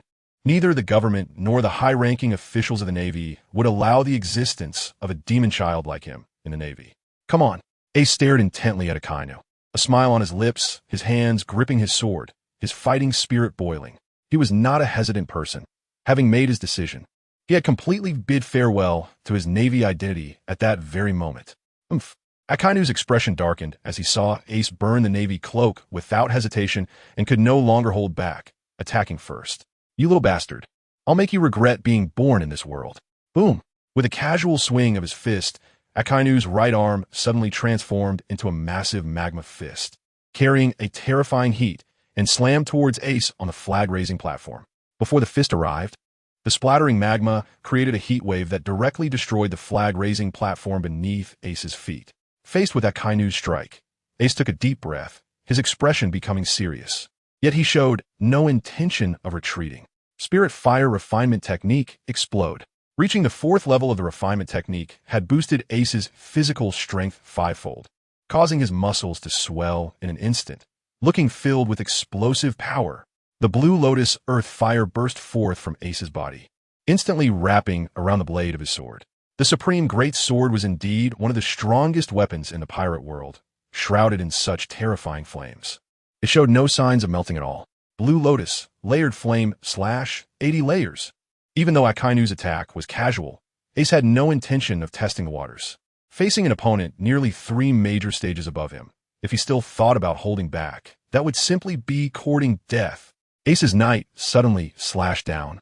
A massive, deep blue flame sword aura surged forth, carrying a terrifying temperature that seemed to distort the air, charging straight towards Akainu's magma fist. Akainu, seeing the flames erupting from Ace's body, felt a moment of surprise, but immediately scoffed and laughed. "What the flames? Just ordinary fire. I can even burn clean magma. I am on a completely different level than this ability." While he was still muttering to himself, his magma fist had already collided with Ace's flame sword aura. In Akainu's view, that sword aura would be crushed in the next instant. The surrounding Marines also believed that Ace would be directly killed by this terrifying punch. Boom! With a whoosh, the next moment, however, Akainu's magma fist was at a disadvantage, as the blue sword aura suddenly pierced through it. Before disappearing, it directly sliced the fist in half. Hissing, magma flowed past Ace's sides, creating 2 10-meter-wide craters on the square behind him with a thunderous boom. Looking at Ace, who still maintained his sword-swinging posture, Akainu's smile gradually stiffened on his face. Gulp. It was unclear which Marine in the square swallowed first, but soon the sound of swallowing echoed one after another. Did I just see correctly? Did Ace actually split Akainu's magma? No one answered, because everyone had seen it. How strong is Ace really? That was a strike from Admiral. Ace brushed his hand over the blade, and the flames returned to his body. Then he extended his right hand in the palm of his hand. Ace's mouth curled up at the corners, and his index finger was raised as the lotus flower nimbly darted to his fingertip, slowly spinning. He smiled at Akainu and said, "You might have some misunderstanding about my flames. Your magma is only about 1,200 degrees at most. Sorry, but my flames are at least 1,600 degrees. The Blue Lotus Hellfire can directly burn through iron cages, and the temperature is at least over 1,500 degrees. Oomph. Akainu's face darkened as he gritted his teeth and let out a cold snort. Ace's mind was racing as he considered that last strike. Although Ace was certain that the temperature of the was much higher than that of magma. The difference in basic strength between him and Akainu was simply too great for him to fully utilize this advantage. Once Akainu stopped underestimating Ace, the battle ahead would likely become even more difficult. Kid, don't think that just because you have a special fruit ability, you can act arrogantly. Today, let me show you the real gap between you and an admiral. Watch me take you down with one move, Great Fire. Boom! Akainu shouted coldly, this time using a true technique, and the molten lava fist he unleashed was at least 10 times the size of the previous one. Before it even reached Ace, the massive size created an overwhelming sense of pressure. Ace stood before the massive fist, feeling as small as an ant, unable to conceal his heavy expression. Whoosh, whoosh, whoosh. But he certainly couldn't just sit back and wait for his doom. In an instant, he swung his sword, unleashing 3 enormous waves of flame, sword energy towards the fist. The high temperature of the blade was still beyond what magma could compete with, easily slicing into the fist. However, this time the fist was simply too large. The sword energy only penetrated a third of the way into the fist before it was entirely consumed, and the searing magma came crashing towards Ace with an unmatched force. At this moment, Ace had no time to dodge the molten fist S attack. Faced with the oncoming magma, he immediately activated all his defensive abilities. Armament Haki, hardening. A layer of dark Haki suddenly condensed. With a thought, he even covered the Haki with a thin layer of strange fire. Just as he completed all this, the molten fist collided with the sword he held in front of him. In that instant, Ace felt a terrifying force emanating from a blade. Even though Ace possessed 5 times the body strength, and his power could rival that of a skilled vice admiral, he was still unable to withstand it. His arms creaked under the strain, his clothes shredded into strips, and then he was directly blasted away. The following magma crashed down, slamming Ace's body onto the plaza. The terrifying force created a nearly 50-meter-wide pit in the plaza, with magma continuously flowing in the pit, generating towering white steam. Thud thud. Countless Marines had already fallen to the ground, feeling the intense heat rushing towards them, all unable to hide their horrified expressions. Admiral Akainu was simply too strong. That kid must be finished this time. Boom, boom. However, Akainu showed no signs of stopping, relentlessly launching massive magma fists into the pit. Many Marines revealed expressions of pity. Under such attacks, Ace wouldn't even have the chance to leave a complete corpse. Whoosh, whoosh, whoosh. Just when they thought Ace was dead, several waves of flame, sword energy, suddenly burst forth from the bottom of the pit, dispersing a few small magma fists. And Ace surprisingly stepped onto the moonwalk, charging up from the bottom of the pit. The Marines were instantly dumbfounded. Was Ace really this resilient? At this moment, Ace looked somewhat disheveled. The upper half of his clothing had turned into rags, and there were occasional small blackened marks on his skin. Blood was continuously flowing from the corner of his mouth. The Marines in the square stared at Ace in shock. They couldn't imagine how he had survived such overwhelming power. They couldn't help but feel a sense of admiration for Ace. At just 11 years old, he could take 2 attacks from a vice admiral and still be alive. This was undoubtedly a child with limitless potential. Feeling a broken rib in his body, Ace's face turned pale, and he could only force a bitter smile. If it weren't for the Haki and the strange fire covering him, he would have already been dead from that last hit. Good. I admit you made me angry. Akainu's face looked grim. In his mind, a mere rear admiral could be dealt with in one punch. Yet after 2 attacks, Ace was still alive and kicking, which embarrassed him greatly. It was akin to being slapped in the face twice. If he knew that Ace's current physical strength was only that of a captain, who knows if Akainu would directly die of shame and anger. Gulping, Akainu exuded an unprecedented aura, and denser magma appeared between his arms. It was clear he was ready to unleash a powerful attack. Run! Get out of the square! Those who had seen Akainu in action immediately shouted in horror, turning to flee from the square. The faces of all the Marines in the square changed drastically as they panicked and ran away. Akainu was a guy who never cared about the lives of his subordinates. Dog bite Red Lotus. Ignoring the Marines, Akainu coldly roared, and the erupting magma condensed into a 10-meter-tall lava hound. The hound, covered in rolling magma, seemed to have turned into a living creature, exuding an overwhelming heat far surpassing previous attacks. After a massive roar, the hound opened its blood-filled maw with magma-coated teeth, its limbs kicking fiercely and at a terrifying speed. It instantly reached Ace's side. There was no time to react. Ace could only barely summon Haki to defend himself before being swallowed whole by the hound. The sharp teeth pierced through Ace's body, injuring his internal organs. In an instant, he was heavily injured. Ace has been pushed to the brink. Is this the strength of a vice admiral? The intense pain from his body hasn't made Ace lose consciousness. His strong willpower keeps his mind alert. While using Haki and to fend off the surrounding lava, Ace's eyes gradually narrowed. He retracted the knight into the space and murmured, "It seems that even if I can't control it right now, I have no choice but to use that move." Suddenly, azure and purple flames appeared on Ace's hands. Gritting his teeth, he slowly brought his hands together, carrying these two different colored flames. Cannot coexist with other flames. Otherwise, the moment they come into contact, an explosion of terrifyingly high temperatures will occur. For a normal person, touching with another flame is akin to seeking death, as the resultant high temperature would instantly reduce them to ashes. When Xiao Yin used this move in Do Pa, he had the help of the burning formula. While Ace's confidence comes from the system, but even with the system's assistance, Ace struggled to control them. His hands trembled as the azure and purple flames slowly touched together. Boom! The moment the two flames made contact, a sound like muffled thunder erupted, and they surged uncontrollably against each other. Even though Ace's palms were protected by Haki, they were still battered and bloodied. Yet, Ace gritted his teeth, mobilizing all his strength to continuously reduce the distance between his hands. As the distance was compressed to an extreme, the azure heart of the earth fire suddenly erupted, as if it wanted to devour the purple fire. And a terrifying power brewed between Ace's palms. Ace did not give up. His eyes remained fixed on the azure and purple flame ball in his palm. As his spirit became intensely concentrated, the Xian Zhongqian, the system, suddenly trembled slightly, and a mysterious power was transmitted to Ace's hand.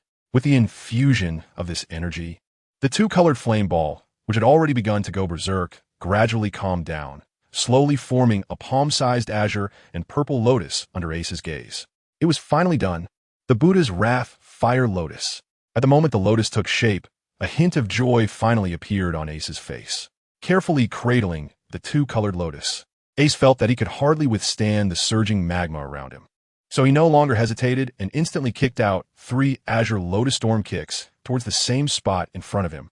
The 3 blade-like energies struck the same location, finally managing to create a small gap in the neck of the lava hound. Upon seeing the silhouette of the red dog through the gap, Ace dared not waste any more time. He immediately hurled the azure and purple lotus in his hand towards the standing red dog. Although the azure and purple flame lotus looked beautiful, it did not exude any terrifying might. So when the red dog saw Ace throw such an object, he merely frowned. When he saw that Ace had not escaped from the lava hound, but was instead swallowed again, a cruel smile appeared on the red dog's face. In his eyes, Ace was no longer capable of stirring up any waves. As for the slowly floating lotus, the red dog did not take it seriously at all. An attack from someone at the mid-admiral level probably wouldn't even break his skin. But just as the lotus rushed into a 5-meter range of the red dog, the originally calm lotus suddenly became turbulent and, almost in an instant, violently expanded. Feeling the terrifying power emanating from within, the red dog's expression finally changed drastically. But just as he was about to flee, a deafening explosion erupted in the square. Boom! The brilliant azure and purple flames suddenly engulfed more than half of the square, and the surging wave of fire spread out, causing the temperature of the entire space to rise several levels in an instant. The Marines who had fled the square in advance were knocked over by the heat wave, and the few strong individuals who still retained their consciousness turned their heads in a daze towards the center of the explosion. If they had not run away in time, how many of them would have survived such an explosion? Is this the destructive power of an admiral? It's terrifying. Some were still running and did not realize that this was actually an attack from Ace. Gulp. Someone swallowed hard and said with a complicated expression, "This seems to have been done by that Ace." What? As the flames gradually dissipated, the original square had vanished without a trace, replaced by a deep, dark pit several dozen meters deep. And the red dog, who was closest to the explosion point, undoubtedly suffered the most severe impact. Amidst the surging waves of fire, all of the red dog's clothing had been completely burned away, revealing several horrific scars, with blood continuously seeping from the wounds. The most tragic part was that amidst the flowing magma, one of his right ears could no longer reconstitute itself. At this moment, Ace lay at the edge of the deep pit, completely unable to move. He had somewhat underestimated the power of the Buddha's Wrath Fire Lotus. If it weren't for the magma surrounding him, which had blocked some of the power, Ace might have already been burned to death by his own flames. Not to mention that Ace had already been severely injured during the explosion. Even at his peak, Ace would not have been able to survive at the center of the explosion. Yet the red dog, located at the center of the explosion, was somehow still alive. Ace could only let out a sighing that it was indeed the strength of an admiral. Was that really Admiral Akainu? However, the Marines outside the square thought completely differently. They looked at the disheveled Akainu, who had lost an ear, with disbelief, almost unable to speak. Ace actually made Akainu get injured, even destroying one of his ears. Words can no longer describe Akainu's anger, as torrents of magma flowed down from his body, filling up most of the deep pit in an instant. He initially thought that the opponent's attack couldn't even scratch his skin, but now he was covered in wounds, looking even worse than Ace. Such humiliation, how could he swallow it down? Bastard, don't think you could die so easily. I will melt your body inch by inch with magma. Akainu suddenly exuded a terrifying killing intent, and with his fearsome visage, now with only one ear left, he looked even more menacing. As soon as he finished speaking, a massive column of magma erupted between his legs, propelling him swiftly towards Ace. The magma bursting from his palms even faintly showed the color of armament hockey. This next attack would definitely be the strongest Akainu could unleash in his furious state. It seemed that Ace, who could no longer move, could only quietly await his death. Seeing Akainu's bloodied and miserable appearance, Ace suddenly smiled. With his position as a rear admiral, he had actually pushed Akainu, a vice admiral. To this extent, he should be satisfied. But there was still some regret. Luffy, Sabo, Dad, I seem unable to accompany you any longer. Just as Akainu raised his fist high, about to rush in front of Ace, a furious roar suddenly sounded from outside the square. Sakazuki, do you dare touch my grandson? The voice appeared outside the square in an instant. But the next moment, it was already near the center of the square. Akainu sensed the killing intent approaching rapidly from his side and could barely turn around, only to see a massive fist suddenly enlarging in front of him. Boom!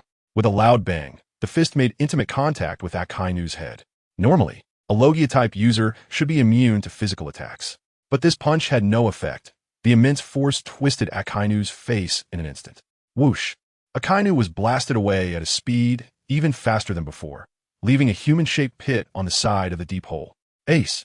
The figure that suddenly appeared was Carp, and under his arm was Luffy. Upon seeing Ace lying on the ground with his eyes closed and unable to move, he immediately cried out and rushed over.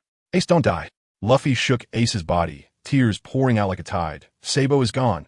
You can't die. Bang!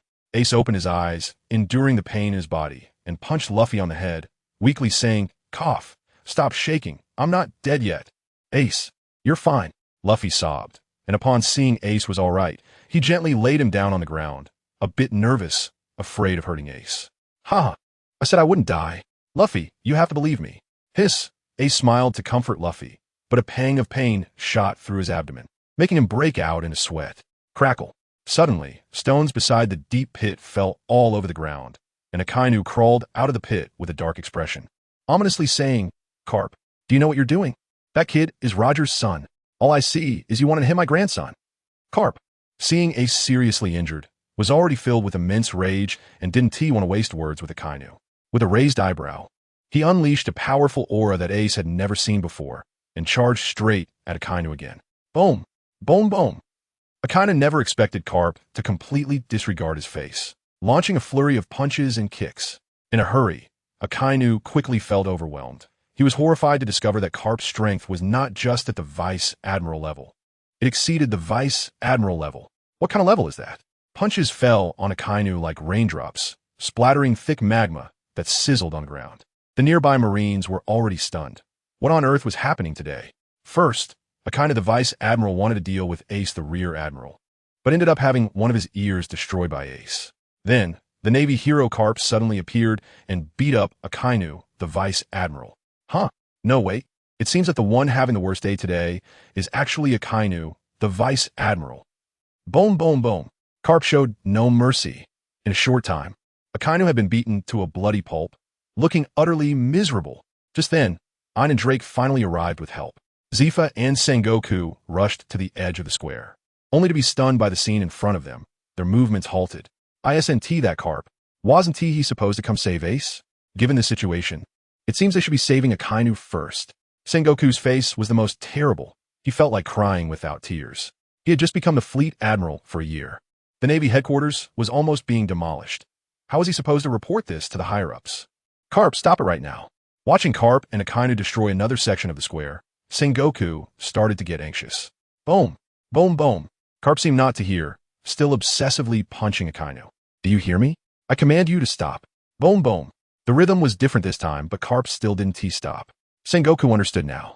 If he didn't intervene, Carp might really hammer Akainu to death. Sengoku planted his feet on the ground, suddenly appearing in front of Carp, and the two strongest current Navy members collided with a punch. Boom! The two fists clashed, creating a shockwave that whipped up a whirlwind in the square, causing the Marines to stagger again. At this moment, Carp finally stopped, while Akainu was already a mess, bruised and battered. Sengoku, what are you doing? I haven't caused you any trouble. How dare you stop me? Carp's expression was not good. It seemed he was still not satisfied. Sengoku certainly knew why Carp was angry, but he was the fleet admiral, and couldn't let Carp go on like this. Sengoku sincerely said, Carp, you're still a member of the Navy after all. But just as he was halfway through, Carp abruptly interrupted.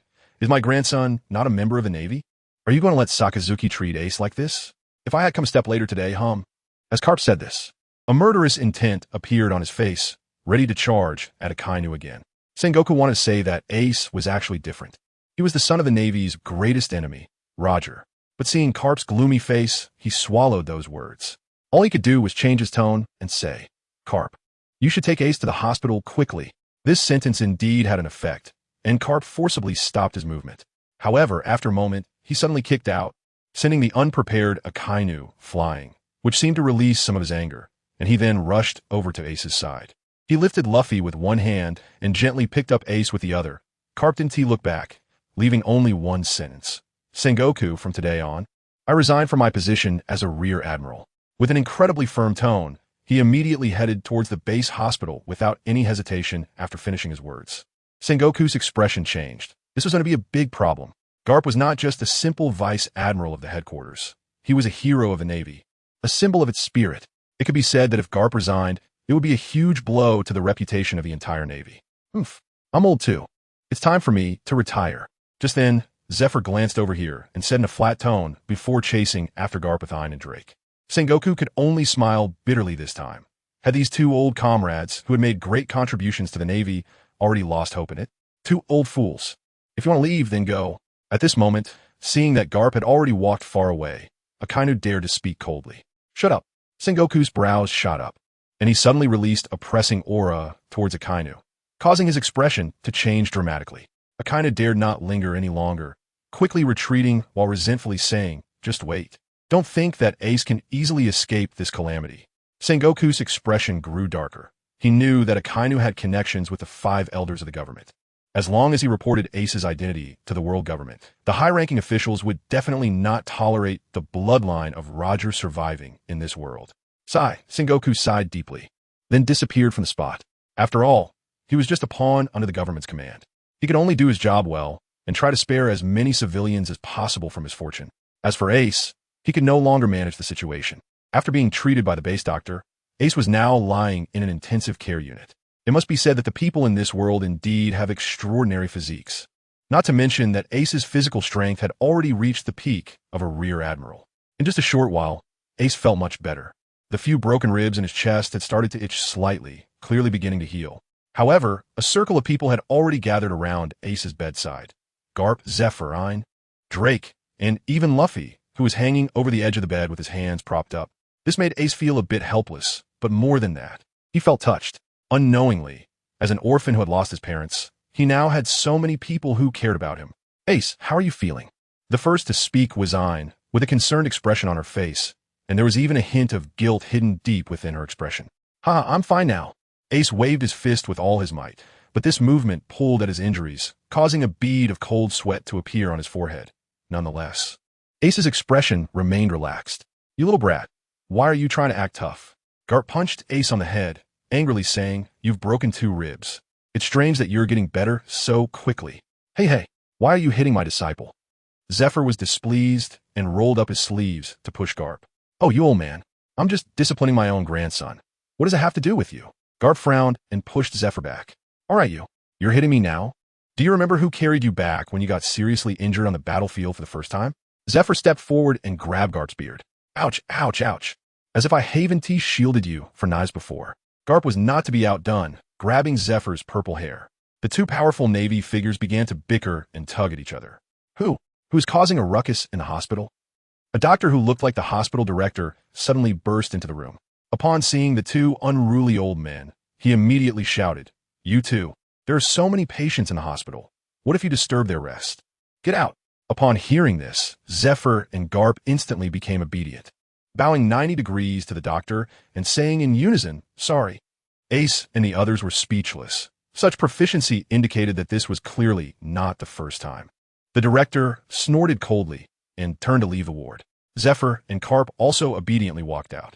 However, judging by how they were tightly gripping each other's arms, it seemed there would be a battle outside. Cough! How awkward, Drake said with a strange expression. It was the first time he had seen his teacher behave like this and wondered if there would be a cover-up later. Ace and Luffy, on the other hand, were much calmer because they were already used to it. In Ain's eyes, there was only Ace, so she didn't pay much attention to Zephyr and Garp's matters. After thinking for a while, Ain suddenly spoke with a somewhat sad expression. Ace, are you going to leave? Girls tend to be more sensitive. From the moment Ace and Akainu tore their faces apart, Ain had already understood that Ace could no longer stay in the Navy. Hearing Ain's words, Ace was silent for a moment before he sighed and said, You all know my identity, right? Although I don't want to admit it, I am indeed the son of Roger. Hiss. Drake gasped when he heard Ace say this. He never expected his brother's background to be so terrifying. However, Ace is Roger's son and also Garp's grandson. Wait a minute. The relationships are a bit complicated. Seeing Drake's expression, Ace couldn't help but roll his eyes. He knew what Drake was thinking, so he said, Don't think too much. Garp is just my god-grandfather. Ain's expression showed no change, and she said firmly, No matter what Ace's identity is, he will always be my. As she said this, a blush appeared on her face, as if she was embarrassed to say it, and finally could only add, He's the person I'm closest to. Haha, I understand. Ace reached out and ruffled Ain's sea blue hair, then continued. I know you don't care about my identity, but that guy Akainu will definitely report my identity to the world government. At that time, they definitely won't hesitate to eliminate me, the son of the devil. So I really can't stay in the Navy any longer. I need to leave as soon as possible. At this point, Ace gently asked, Ain, Drake, are you willing to come with me? Ain's face first showed a look of happiness, but it was quickly replaced by a sense of determination. Brother, we can't go with you. Ace was a bit surprised, but understood that Ain must have his own thoughts. So he continued to listen. We are still too weak to help brother with anything. If brother leaves, there will definitely be pursuers. If we are on the ship, we will only drag brother down. Ain's face was somewhat gloomy, as if he was blaming himself for not being strong enough. So we must continue to follow teacher Zephyr to learn. Once we finish our training, we will definitely go find brother.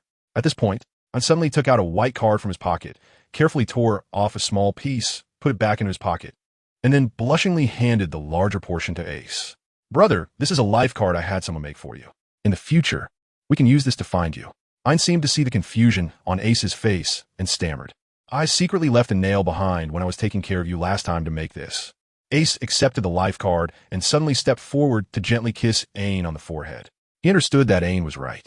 Given their current strength, if they escaped from the Navy together, it was very likely that someone would perish in the sea. Ain's little face instantly turned bright red, and she buried her head deep down, her mind going blank in an instant. Brother, he just kissed me. Oh, so embarrassing. At that moment, Luffy, who had been hanging by the bed, suddenly spoke up. But what came back was Ace's fist. You little brat, what do you know? Ace actually didn't know why he acted so impulsively just now, and his face was slightly red at the moment. But on the surface, he still had to maintain his authority as an older brother. A lump instantly formed on Luffy's head. He didn't understand why even Ace could throw a loving iron fist now. Covering his head with both hands, Luffy fell to the ground with a thud. Although tears were hanging at the corners of his eyes, Luffy still said, Ace, I want to go to sea with you. Bang! Ace hit Luffy again and said, Stop messing around. Hurry back with Grandpa Garp. Ace certainly didn't want Luffy to go with him. After all, Luffy wasn't ready for an adventure yet, and he didn't want to let Luffy get into danger now. So he resolutely ignored Luffy who was holding his head and looking somewhat aggrieved, and turned to Ein and Drake, saying, I still need your help with something. Prepare a ship for me and enough supplies. I'm leaving tonight. Ein had been immersed in sweetness, but upon hearing Ace's words, she suddenly woke up, her eyes filled with reluctance. Are you in such a hurry? Yeah. Ace didn't say much, but the heavy expression on his face conveyed the answer. So, the two didn't ask any more questions and immediately turned to leave the hospital room. To Ace's surprise, Luffy also followed the two out. He didn't pay much attention, thinking Luffy was going out to find Garp. So he closed his eyes and focused all his energy on operating the Spirit Fire Refinement technique to speed up his recovery. That night, a small single-masted sailboat slowly sailed out of the Navy headquarters port under the cover of darkness. Ace was lying on the deck of the sailboat, still wrapped in bandages. But more than that, he felt excitement. The boat was already filled with food and wooden barrels for water. Finally, they could officially set sail. Ha! Suddenly, a loud crash echoed from the cabin as a barrel toppled over, and Ace's expression suddenly stiffened. No way. Ace immediately sprang up and rushed into the cabin. He saw that the wooden barrels were all knocked over, and one of the lids had fallen to the side. There wasn't a drop of water inside, only, Luffy, what are you doing here? Ace grabbed Luffy by the collar and lifted him up, saying in disbelief, Didn't I tell you to go find Grandpa Garp? I want to be with Ace. Luffy clung tightly to his straw hat, covering his face, his shoulders shaking uncontrollably. Ace, you've been gone for over a year. I have no one else to rely on besides you. Luffy suddenly lifted his hat, his face covered in tears, and began to cry out loud. Thud! Ace suddenly tapped Luffy on the head, but immediately pulled him into his arms, saying with a hint of concern, You're already 8 years old. Why are you still such a crybaby? There was no blame in his tone, even a tinge of guilt. In his past life, he had spent his childhood with Luffy, using their companionship to dispel the loneliness in each other's hearts. In this life, he was focused on becoming stronger quickly, wanting the power to protect his loved ones. But he had overlooked the brother who always needed him. Let's go together. The next day, in the Admiral's office at the top of the Navy headquarters fortress, crack, the desk in front of Akainu suddenly turned to powder. His head was wrapped in bandages, one ear enveloped within. Gritting his teeth, he asked, You mean that kid has already escaped? Why, yes. A sweating Rear Admiral replied cautiously. When we went to the hospital to arrest him this morning, he had already disappeared. Oof. Useless. Akainu glared at the trembling Rear Admiral, his expression darkening further. Get out of my sight.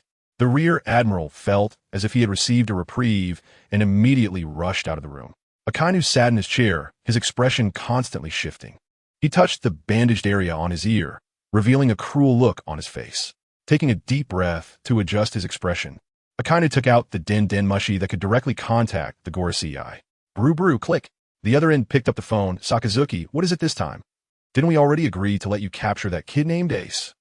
He has already escaped. To be honest, Akainu felt a bit embarrassed and angry. He could say that he had suffered a significant loss because of Ace. Not only had he lost an ear, but he had also been beaten up by that old madman, Garp. In his 40-plus years of service, he had never suffered such a significant loss. The Gorosei on the other end fell silent for a moment, but in this silence, there was more than words could express. Akainu felt as if he could hear them cursing him as useless in their hearts. I request a bounty on Ace. With his identity, he poses too great a threat to us. Akainu said sternly, those former members of Roger's pirates hiding around the world. If they find out that Roger has such a son, then Akainu didn't continue, believing the Gorosei had understood his meaning. We approve. The voice of the Gorosei came through the Den Den Mushi. Let's set the bounty at 250 million. However, do not mention his background in the wanted poster. Understood. Akainu nodded, knowing what the Gorosei meant.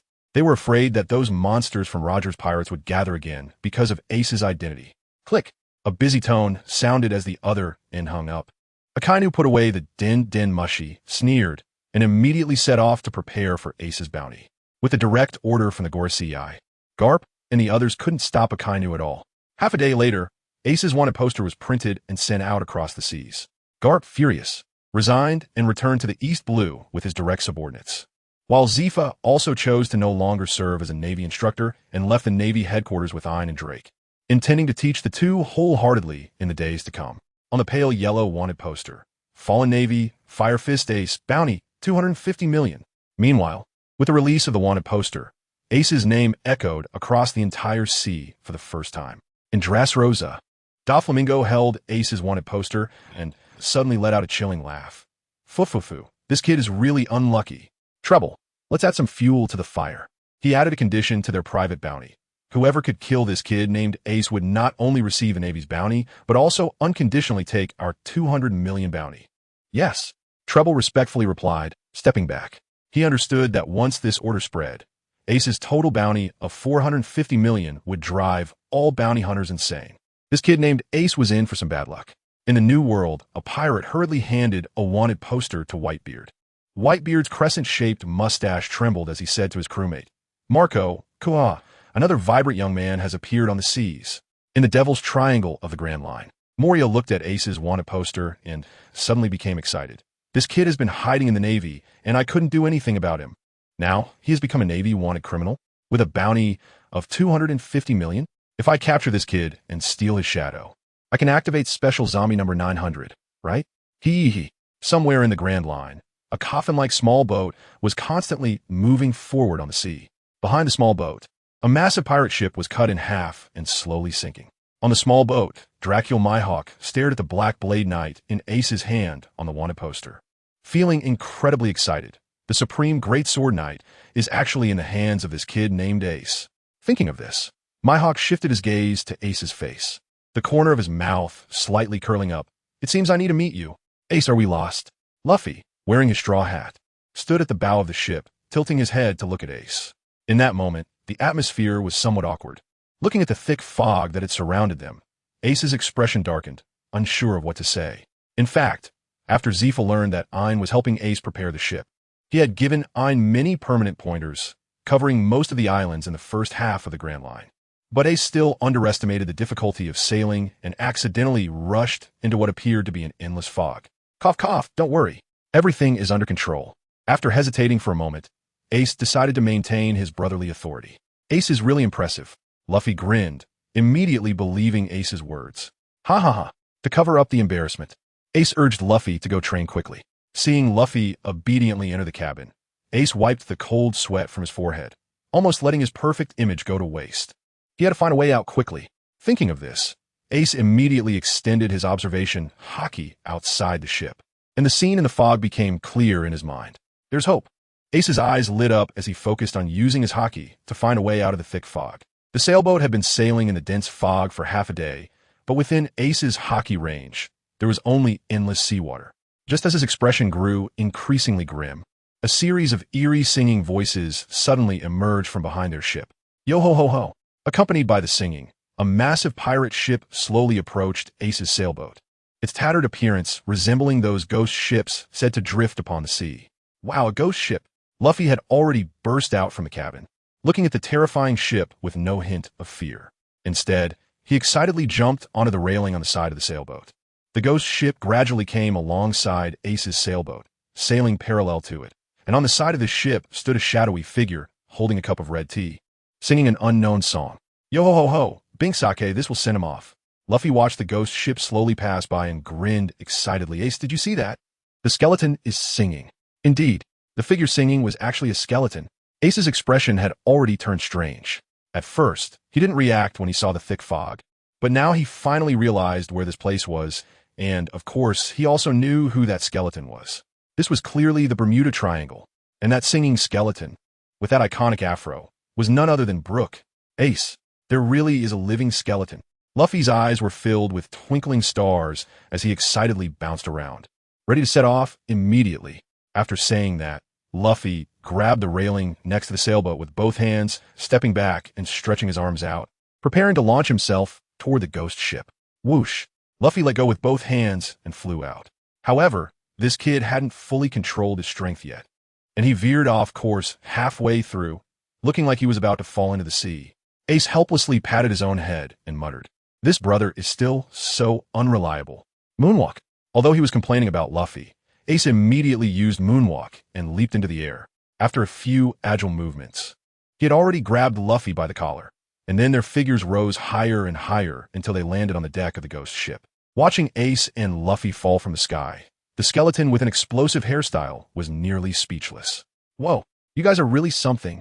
Brook took off his top hat and bowed in a gentlemanly manner. I was quite rude just now. I didn't greet you when we met. I'm so happy to see you. It's been so many years. You really startled me. I can't believe I'm seeing living people. It's all ghost ships here. It's really terrifying. Brook held a cup of red tea, as if he had countless things to say. Look, he's talking. The skeleton with the explosive hair is talking. Luffy pointed at Brook, getting more and more excited, tugging at Ace's shirt hem, his eyes sparkling with stars again. Ace rubbed his head and thought to himself, fortunately, there are no women here. Otherwise, that guy Brook would definitely want to look at their underwear. Hey, can you poop? Luffy leaned over and asked seriously. Brook adjusted his bow tie, wiped his shoes, and replied with a serious face. Yes, I can poop. Hey, the plot has clearly changed because of me. Okay, how come your conversation still revolves around this poop joke? Also, why do you both look so serious discussing such a shallow topic? Ace, let's invite him to be our companion. Luffy suddenly jumped up and hung on Ace's neck. Ace grabbed him by the collar and let him down, smiling as he said, if you do 1,000 more push-ups and 1,000 more squats every day, I'll agree. Okay, Luffy replied with a big grin without a second thought. Ace hasn't been idle these days. He has been systematically training Luffy using the methods he learned from the Navy, aiming to make him stronger more quickly. And so far, the results look promising. Now that Luffy has agreed to intensify his training, Ace nods in satisfaction and walks up to Brook, asking Brook, would you like to set sail with us? Brook is taken aback for a moment, then steps back in shock, saying, H, how do you know my name? I haven't introduced myself yet. Are you secretly in love with me? Boom! Ace sprang up and suddenly punched Brook on the head. Are you an idiot? What nonsense are you talking about? Brook fell straight to the ground, and a visible bump formed on his head. Ha! This skeleton can get a bump on his head too, just like me. Ha! Luffy was already laughing so hard he couldn't stand up straight. Ace suddenly felt that his future sailing life was bleak. He sighed and wondered how he ended up with these two live wires. Seeing Luffy and Brook quickly getting along, Ace had already given up resisting. He helplessly said, let's go, it's getting late. Let's head back to the ship for dinner. Dinner? Brook's eyes suddenly lit up, even though he didn't have eyes. Speaking of which, I haven't eaten anything proper in 38 years. What are we waiting for? After saying that, he jumped off the pirate ship. The moment his feet touched the sea, they started moving rapidly, and he began running on the water. Wow, amazing! Luffy's eyes widened again, excited beyond measure. Ace shook his head, grabbed Luffy by the collar, and brought him back to the small sailboat from the air. Dinner. Eat. Luffy and Brook sat at the dining table, banging on their utensils, looking like they couldn't wait any longer. Ace stuffed his ears with earplugs, not wanting to pay them any attention. He took out the ingredients and quickly made 3 huge servings of fried rice. Dong threw the plates onto the table, and Ace said irritably, shut up, eat. There was a clattering sound of utensils and plates, and 2 minutes later, the group had completely devoured the large portion of fried rice. Burp. Brook let out a long, satisfied burp and said, I'm so full my belly is about to burst. Even though I don't have a belly, ho. Brook spread his arms wide and happily exclaimed, ding, ding, ding. Skeleton joke. Liquid. Skeleton joke. Luffy laughed, so hard his eyes were almost closed. However, Mr. Ace, your fried rice is actually a bit salty. Brook suddenly turned to Ace and said, Dong. Brook's head tilted, and a bump appeared on his head. At least there's food, and you still dare to be picky. Ace frowned, clapped his hands, and asked Brook, we've finished eating. Do you know how to get out of here? I've been wandering in this foggy sea for a full 38 years. Brook looked at Ace and said, today, not only did I have a proper meal, but I'm even happier to have met you all. For me, you are my joy. I'm really happy, ho. But I'm sorry, I don't know the way out either. Ace fell silent. Having watched the entire anime, he understood even more the bitterness in Brook's heart. Alone, drifting at sea for decades. What a profound loneliness that is. What kind of faith does one need to endure such solitude? Therefore, Ace was not disappointed that Brook didn't know the way. He simply realized that Brook's shadow was still there. So he understood that Brook hadn't yet encountered Moria's Devil's Triangle Sail. Just as Ace thought of this, he suddenly felt the sailboat lurch violently. No way. Am I really that much of a jinx lately? Ace muttered to himself with a strange expression, then immediately dashed out of the cabin to look outside the ship. Sure enough, their ship had been swallowed by a gigantic mouth. A massive 3-masted sailing ship formed from islands appeared before them. What is this? Brook and Luffy also emerged from the cabin, and upon seeing the spectacular islands, both of them gaped in awe. After the initial shock, Ace quickly calmed down, and a thought suddenly surged into his mind. This fog-covered sea area clearly required a powerful navigator to lead them out safely, and a year ago he had defeated Absalom, one of Moria's subordinates, on the Grand Line. This meant that Moria must have a navigator under his command who knows how to escape the Devil's Triangle. Moreover, the world government's Shichibukai plan would not begin until 14 years into the Great Pirate Era, which will be next year.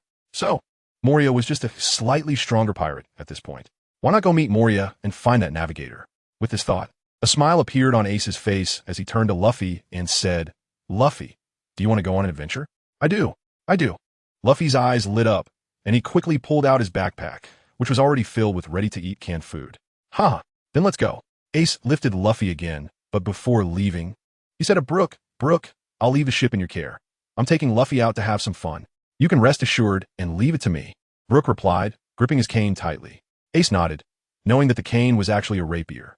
Brook was not only a musician, but also a powerful swordsman. Let's go.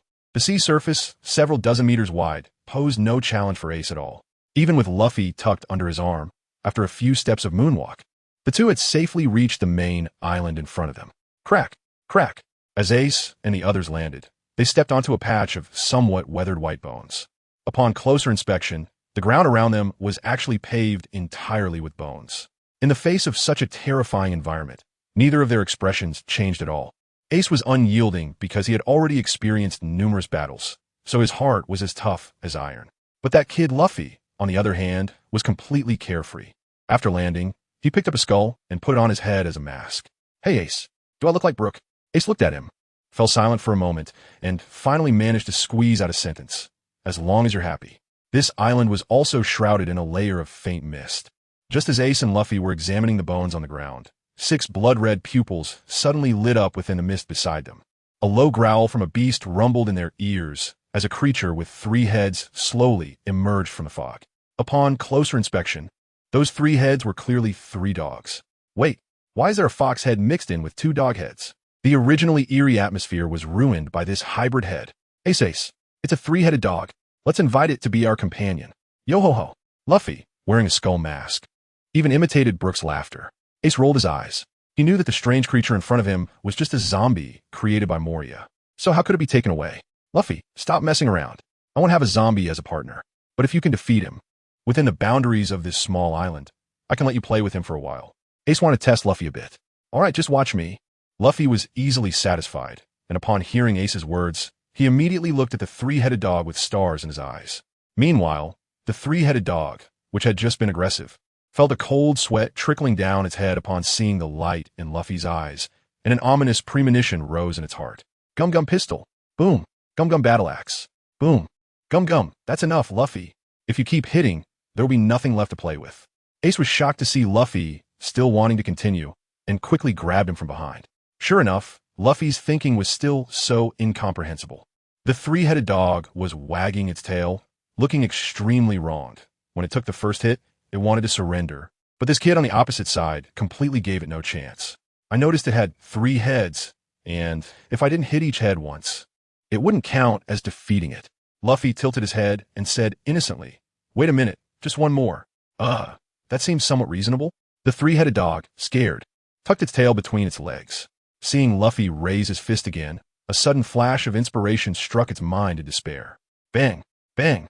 Both dog heads hit the fox head hard at the same time, producing 2 muffled thuds. Woof! Woof! The 3-headed dog approached with a flattering expression, implying, "Is this enough?" Only the fox head silently shed tears, drooping its head. Wow, can it really be like this? Ace was shocked by Luffy's series of actions. As Ace and Luffy rode the 3-headed dog, slowly making their way into the depths of the island, Brook was leisurely leaning against the ship's railing with a cup of red tea, humming his song Binksake.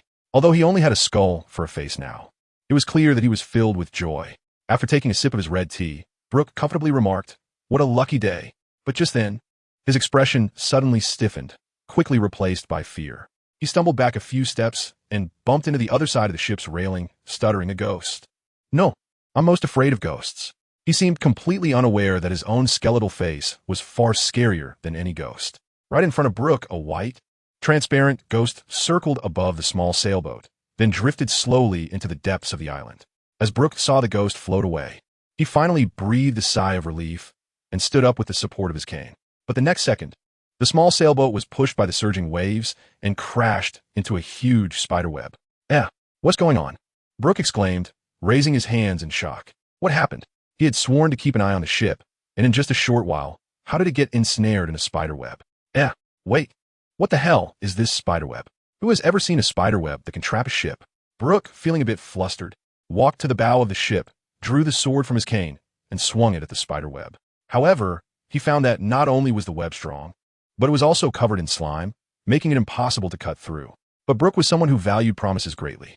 So, since he had already promised Ace, he was determined to ensure the safety of the sailboat.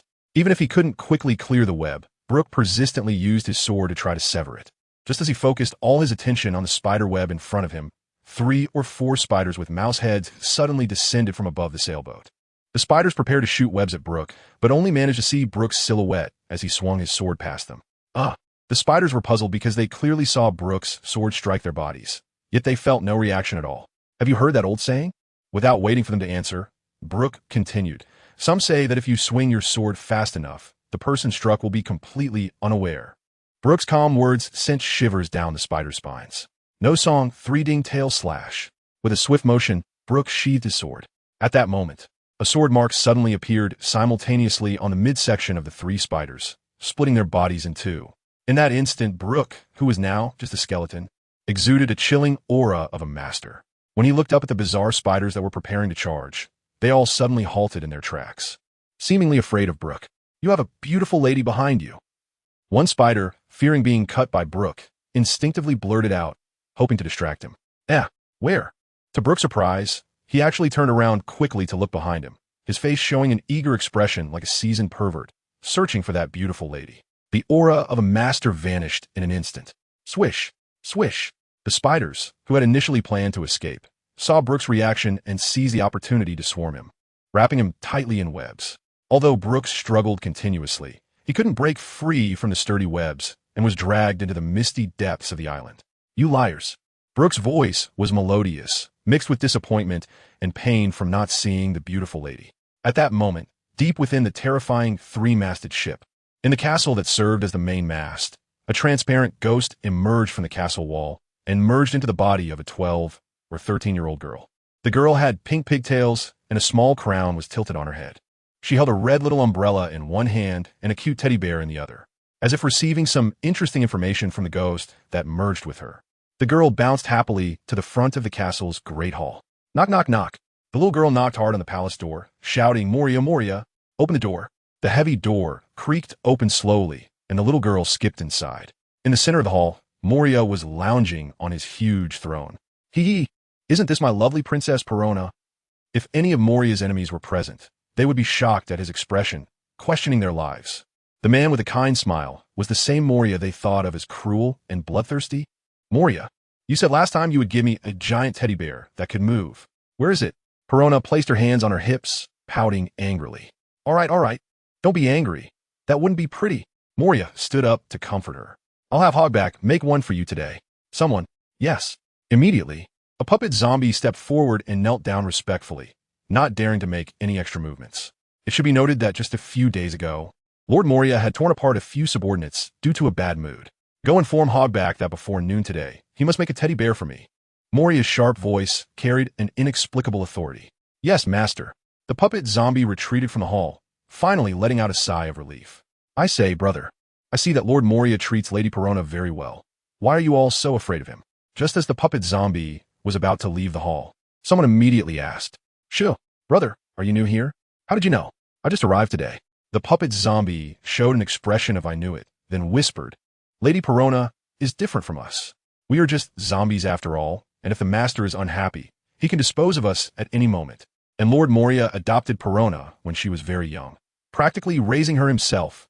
Their relationship is like that of a father and daughter. So only Lady Perona dares to speak to the master like that.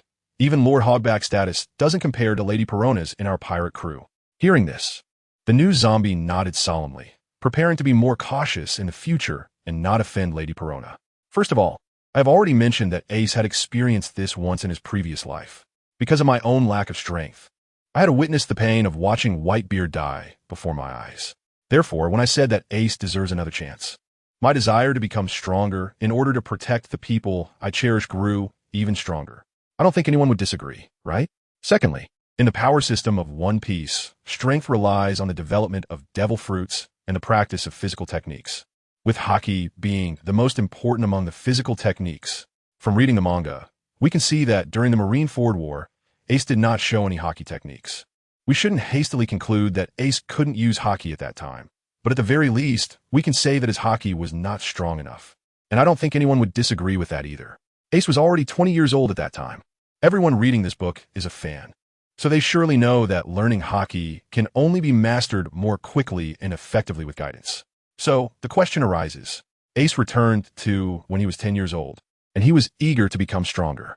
Is there a better place to systematically practice martial arts and Haki than the Navy? With his connection to Garp, why would he give up this opportunity to master Haki 10 years earlier? Some people ask, why not let Ace go to sea directly and grow through adventure? Dear, let me ask you, is it more efficient to go to school with experienced teachers guiding you, or to stay at home daydreaming without any textbooks? Lastly, just because Ace joins the Navy doesn't mean he forgets his past grudges. He still has to hate those he should hate and kill those he should kill. But can you figure out one thing? In Oda Sensei's One Piece, whether pirates or the Navy, characters are well-rounded and not simply black and white. It's not that just because someone is in the Navy, they are a bad person, and just because someone is a pirate, they are a good person. The reverse is also true. Even Roger could cultivate a friendship with Garp through ongoing battles. Why can't Ace have some ties with a few kind-hearted Navy members? Also, I wrote this book with a creative twist, and I want to gradually explain it in the following chapters. If you really can't stand my story, please click the X in the upper right corner. It's just a difference of opinion, so there's no need to say more. But to be honest, the most important point for me in writing this book is to feel happy during the writing process. So if anyone continues to criticize me in the comments, I will just delete the posts. That's it, and thank you all for your support. Hehehe, my little princess, are you satisfied now? Moria laughed as he sat back on his throne and gestured for someone to prepare a slightly smaller seat beside him. That's more like it. Perona wrinkled her little nose and showed a happy smile. However, Moria, I just found out that 3 people have intruded onto our ship. Perona, hugging her bear, plopped down into that seat, tilted her head, and said, it seems one of them is the Ace you mentioned wanting to capture not long ago. Oh, Moria's eyes lit up, and a cruel smile appeared on his face. That kid actually came to my door by himself? Tarara, just as Moria's voice fell, a giant spider with a monkey head descended from the ceiling. Take 500 rat-headed spiders and bring them all back to me. Moria commanded, it's all up to you. The monkey spider, Tarara, let out a series of strange laughs and said, Honorable Master, my subordinates have already caught one person. Please wait a moment. Haha, you did well. With a clanking sound of chains, a pitch-black coffin was being transported into the hall under Moria's gaze. Plop! The coffin fell to the ground, and the lid flipped to the side, revealing the motionless Brook inside. Moria's laughter abruptly stopped. What the hell is this skeleton? Are you messing with me? Moria glared at Tarara. Or do you think I haven't seen a corpse before? Want to broaden my horizons? At this moment, Tarara's mind was racing with 1,000 thoughts. Didn't those subordinates say they captured a powerful swordsman? What exactly is lying in the coffin?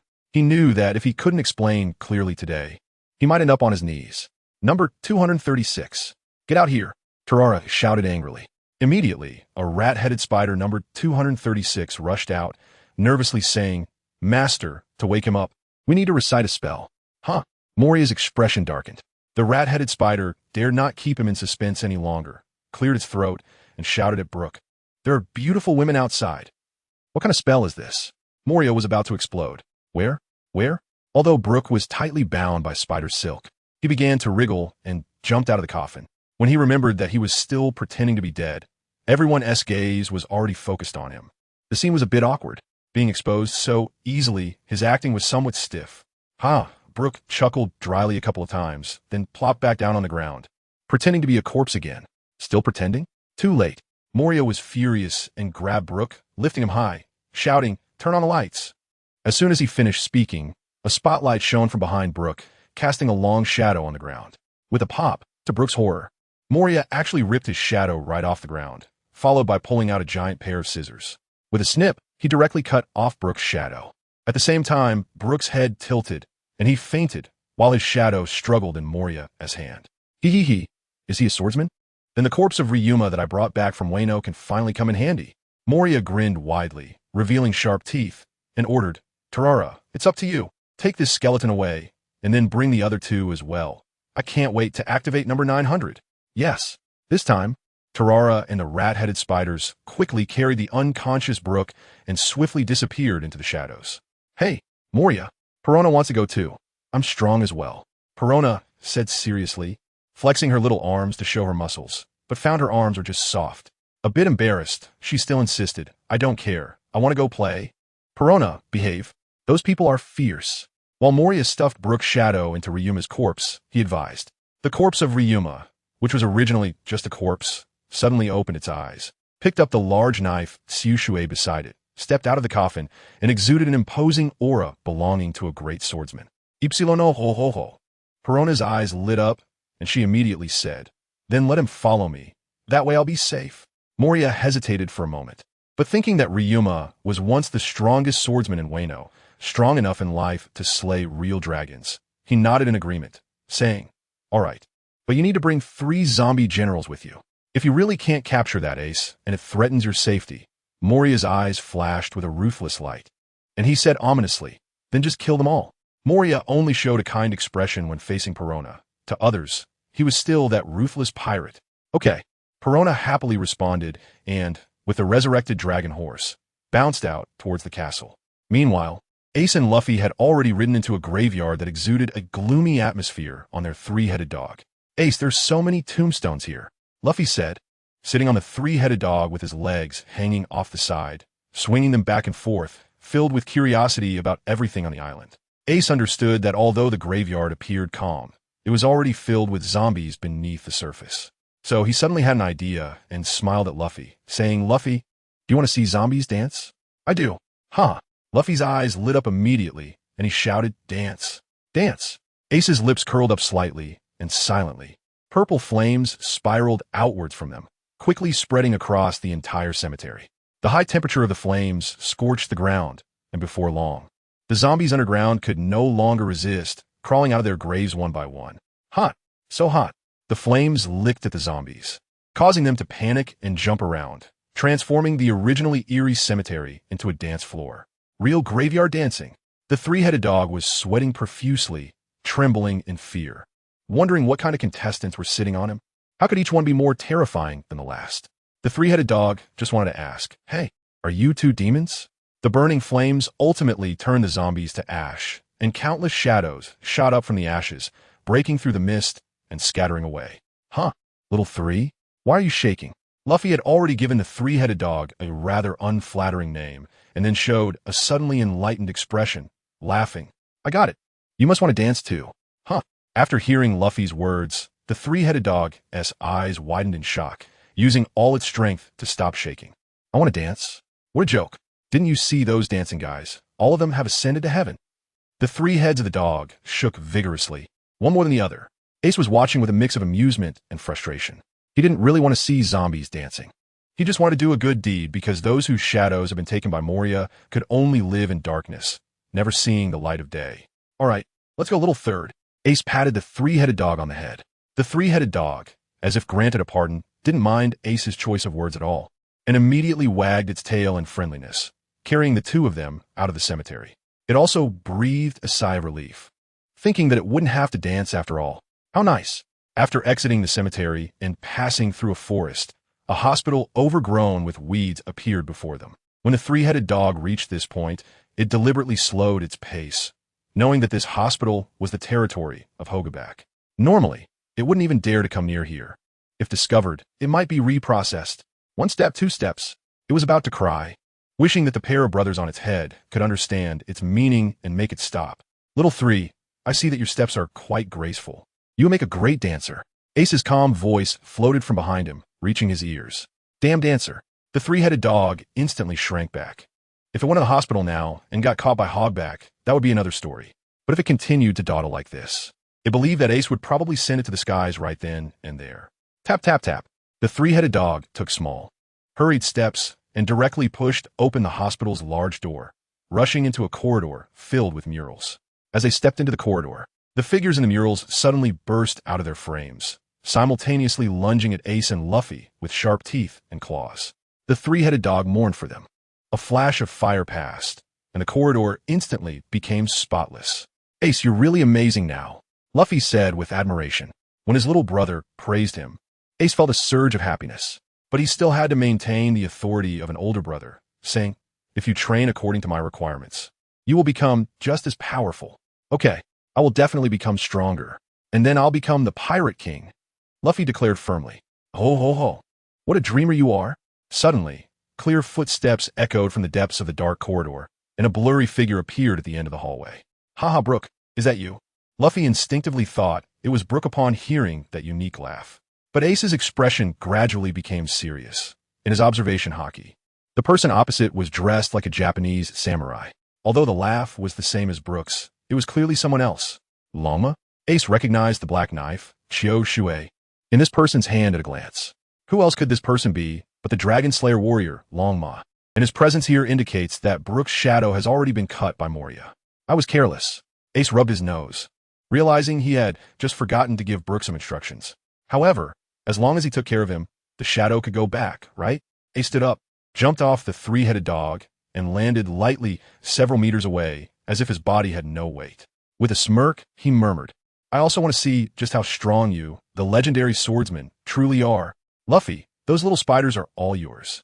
Ace flipped his right hand and drew out the Demon Slayer, solemnly looking at the approaching Ryuma. Little spiders? The three-headed dog looked confused. Glancing around, there was nothing there. Leave it all to me. It must be said that Luffy had a natural instinct for battle.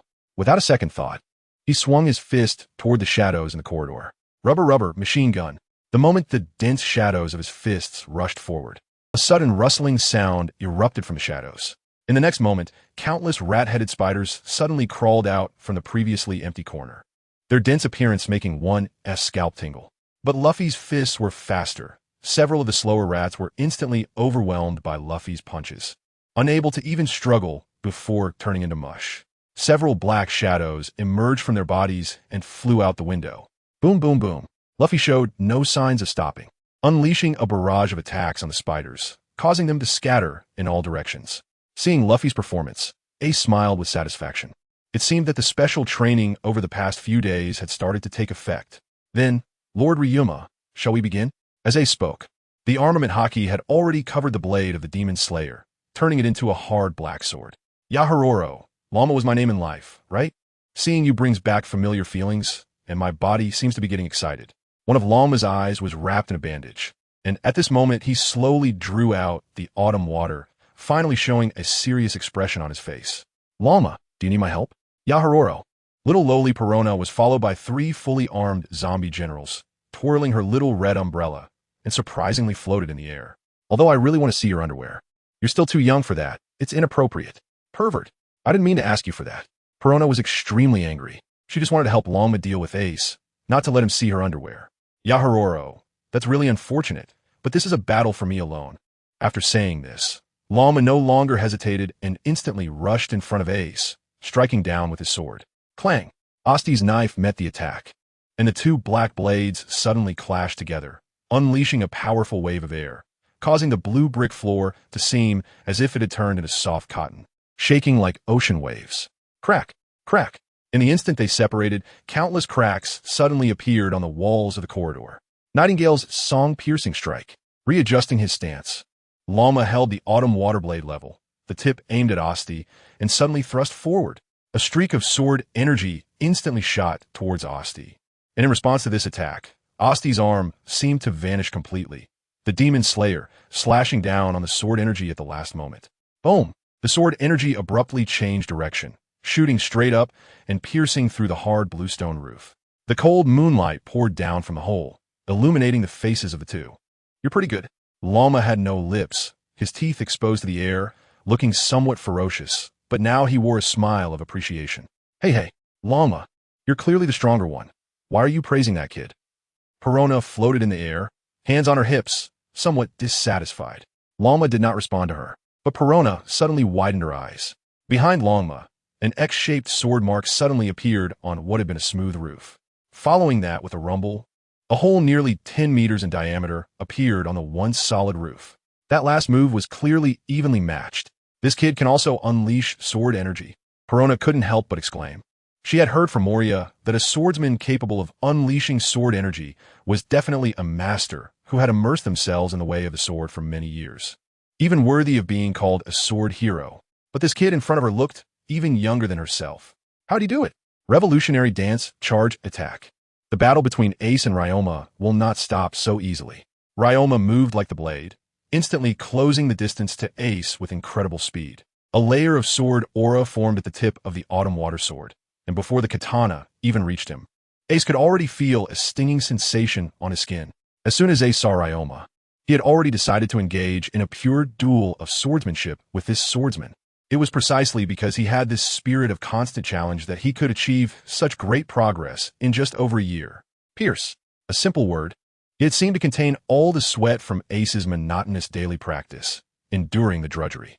A layer of almost tangible sword aura appeared above the Demon Slayer, instantly meeting Ryoma's attack. Bang! Although both swords carried terrifying force, the collision produced only a crisp sound. The sound was not loud, but in everyone's ears. It was as if thunder had struck. A circle of azure and purple sword energy scattered out, instantly slicing precise cuts into the walls of the corridor. Rumble. Lady Perona. We should get out of here. The hospital seems to be collapsing. A zombie general behind Perona said nervously. He was quite self-aware. They couldn't possibly intervene in the battle between these two. However, Ace and Ryoma's fight was incredibly intense. In this short time, the two had exchanged several blows, and the scattered sword energy was dazzling, continuously damaging the structure of the building. Bang! Thud thud! Debris fell from the ceiling, instantly clearing a large area of rat-head spiders. At this moment, the three-headed dog really showed some sense, turning around to run out of the hospital building.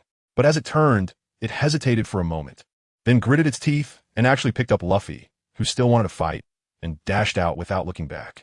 Ace, in the midst of battle, sensed the scene and smiled slightly. He didn't expect this three-headed dog to be unexpectedly loyal. Let's continue.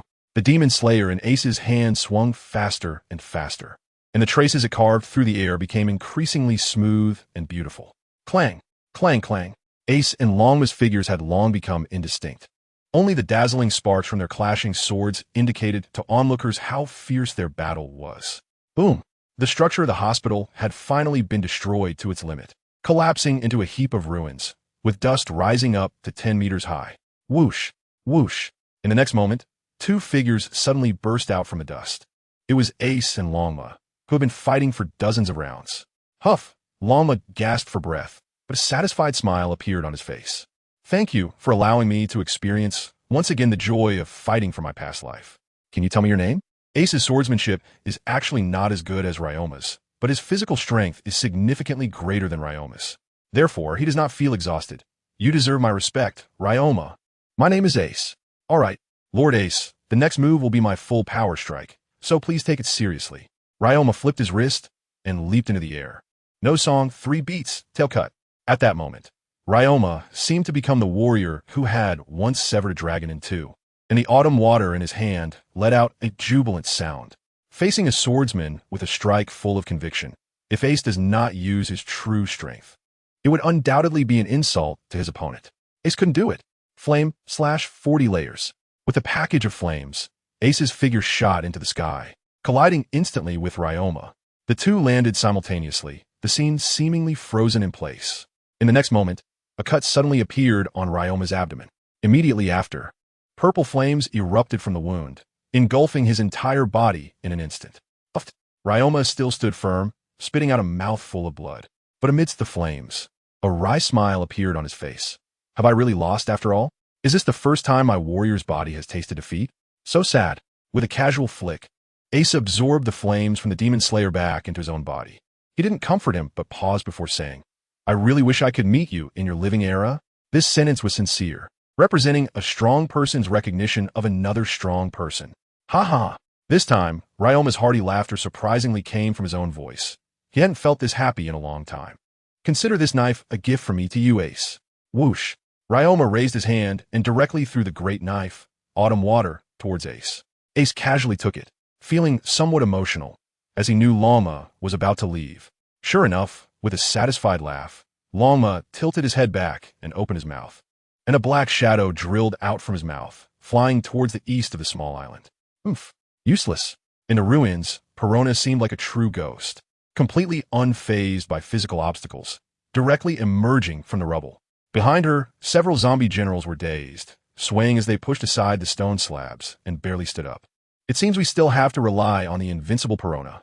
Perona proudly lifted her chin, pointed at Ace from afar, and coldly snorted, "Mini ghost. Ghost bomb." As soon as she finished speaking, countless fist-sized mini ghosts drilled out from her body, surging towards Ace.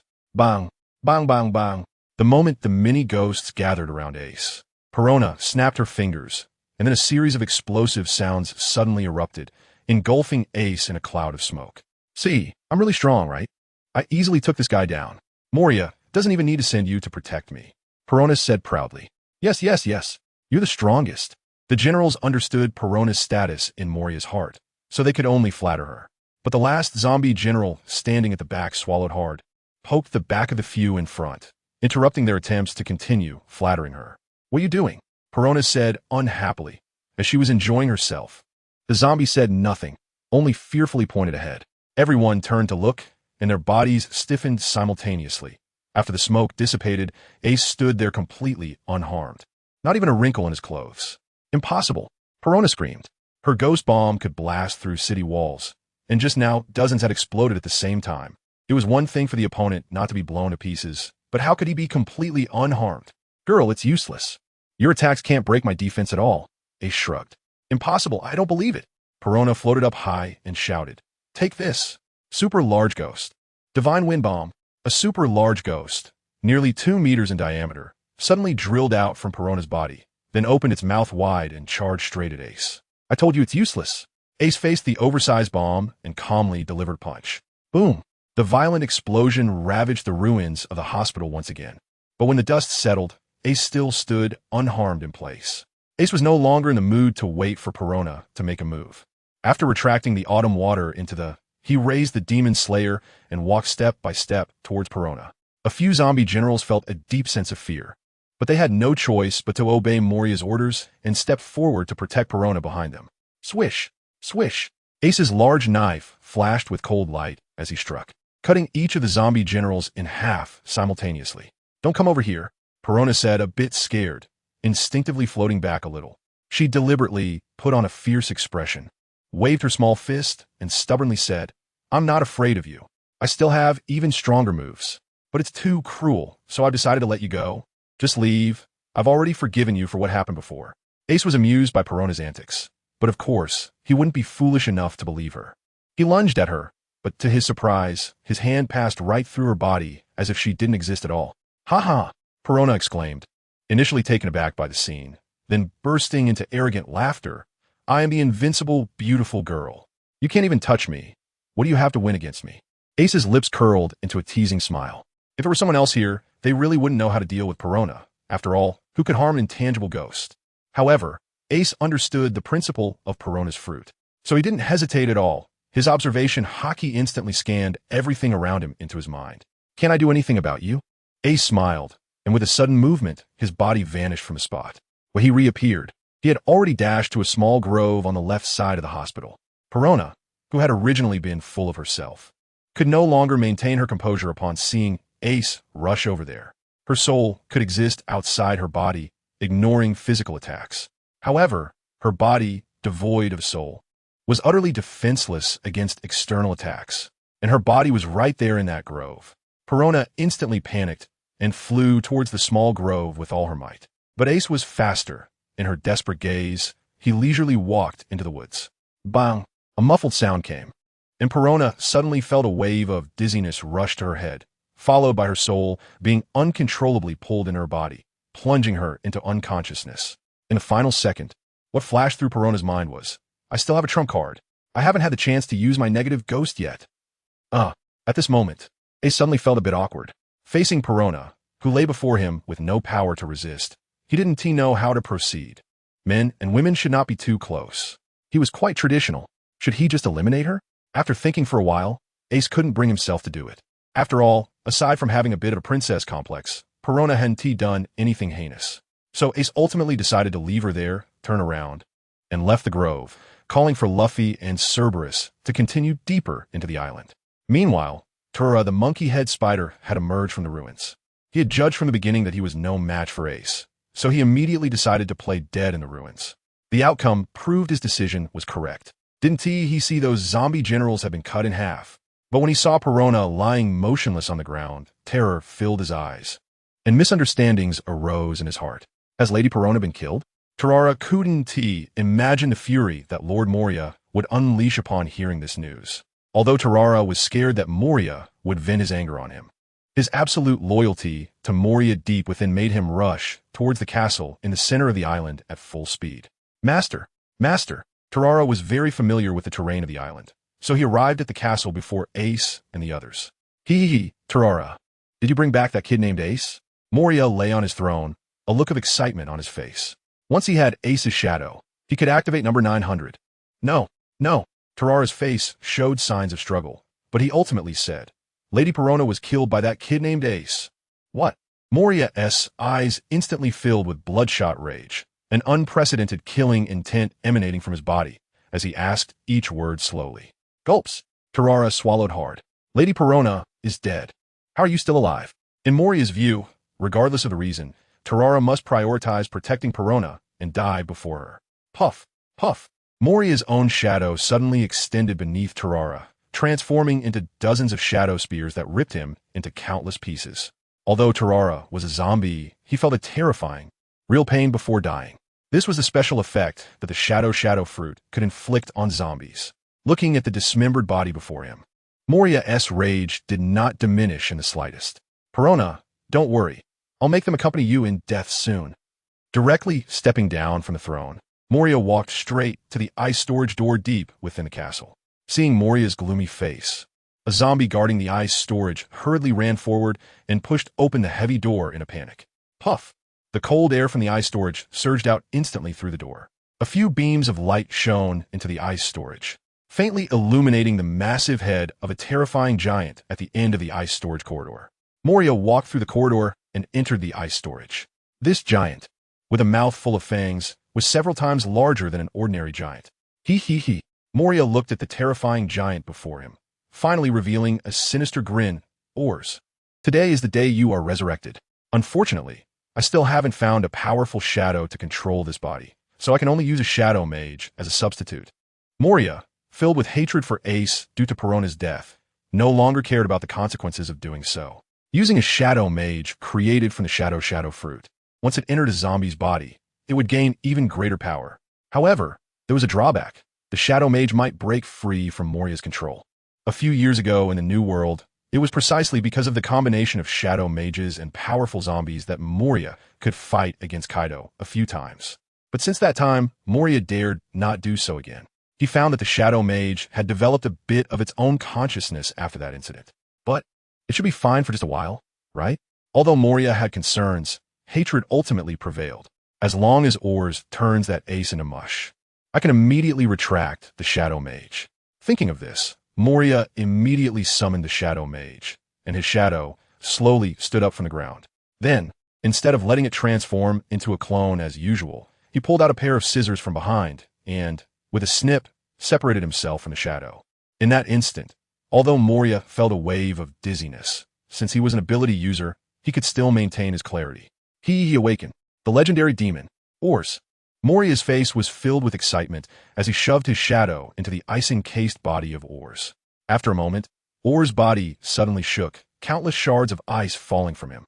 Then his eyes abruptly opened, resembling two enormous lanterns, releasing a blood-red glow. Crack! Crack! The thick iron chains, several meters in diameter, seemed like paper in the face of Ors' strength, easily tearing apart. Aya!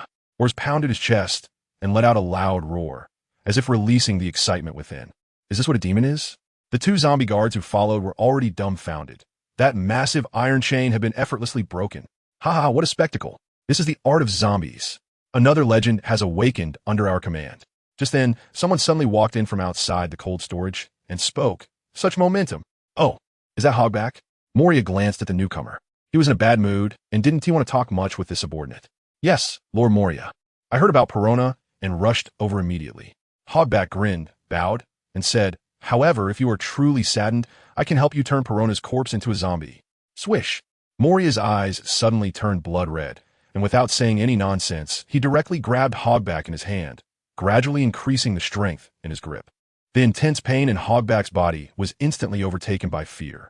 He never expected that Perona held such a high status in Moria's heart, completely not allowing any outsider to insult her. My daughter is someone you can insult? Moria had adopted Perona when she was very young and had long regarded her as his daughter. Now that his daughter was dead, he had no mood to waste words with him. Without even giving Hogback a chance to beg for mercy, Moria exerted his strength and crushed him to death. Even his subordinates, who could create zombies, were not worth half as much as Perona. Casually tossing Hogback's corpse aside, Moria jumped directly into the cockpit inside Oz's belly. Oz, let's go. Let's kill that little bastard named Ace. Boom. Oz did not respond, but the solid ice on his body had already been shaken off, and without a second thought, he smashed his fist into the wall of the cold storage. What was Oz trying to do? The wall of the cold storage was made of specially designed materials and could not possibly be broken. Just as the guard was saying this, he saw Oz's fist crash through the wall. The specially designed material he envisioned now seemed like low-quality cotton, easily ripped apart to create a huge opening. And then Oz stepped out of the cold storage through the gap. Hey. If I had Oz back then, I could have turned Kaido into meat paste. Moria, immersed in the thrill of having such a powerful subordinate, didn't notice the evil smile at the corner of Oz's mouth that did not belong to Moria's will. Not far from the central castle, Ace and his companion were riding the three-headed dog at high speed. Suddenly, a loud roar came from the direction of the castle, followed by a massive opening being blasted in one side of the castle, and then a giant towering over 100 meters suddenly burst out of the castle. With a thunderous crash, it landed on the ground, causing vibrations that toppled countless houses. Even the three-headed dog, which was still a distance away, nearly fell over due to the shaking. Little Oz? Seeing this figure, Ace's heart trembled as he recalled the little Oz Jr., who had sacrificed his life to save him during the Marineford War. Ace took a deep breath, suppressing the pain in his heart, and awakened from his memories. He knew that the giant before him was not the little Oz from his memories, but just his ancestor, merely a corpse. Where did Moria get this shadow? Ace frowned, realizing that Luffy was standing right beside him this time. Moreover, Luffy's current strength was still far from the height depicted in the previous manga. Taking out the Demon Slayer again, he prepared to use his fire abilities. This sword was more suitable than the knight. Ace was unusually serious at that moment. It is known that even ordinary members of the Giant Clan will be directly granted the rank of Rear Admiral in the Navy, not to mention the Berserker Oars in front of him, who is far stronger than ordinary giants. As he watched Oars charging towards him, Ace rested his large sword on his shoulder and muttered to himself, "Looks like it's going to be a tough battle." Ace, haha, giant! Luffy looked at the approaching Oars without a trace of fear. Instead, excitement shone in his eyes. "Luffy, how's the technique I taught you a few days ago coming along?" Ace had already gotten used to Luffy's eccentric behavior. At this moment, he jumped down from the back of the three-headed dog and casually asked, "The 6 styles you taught me are too difficult. I've only learned shave so far." Luffy then added with some pride, "At first, I couldn't do it, but later I found out that I just needed to inject steam into my body, and shave became easy to use." Ace's face darkened. The reason he handed over all the training methods of the 6 styles to Luffy was that he was afraid Luffy would develop such life-consuming techniques again. Unexpectedly, history always seems remarkably similar. Although his guidance allowed Luffy to learn gear second much earlier, why is it still the same as before? "Luffy, this technique will consume your life force. Promise me, don't use it recklessly," Ace said seriously. "Yeah, I'll listen to Ace." Luffy thought for a moment and then said, "But if Ace is in danger, I will definitely use it." Ace felt a warmth in his heart just as he was about to speak. The massive oars had already taken huge strides, destroying the trees along the way, and reached in front of Ace and the others. "Ace!" Moria's angry roar came from Oars's belly, and right after that, Oars's movements didn't pause at all, as his gigantic fist came crashing down from the air. Ace's gaze suddenly sharpened, and without a moment's hesitation, he turned and slashed upward with his knife. The fierce blade light collided with Oz's fist.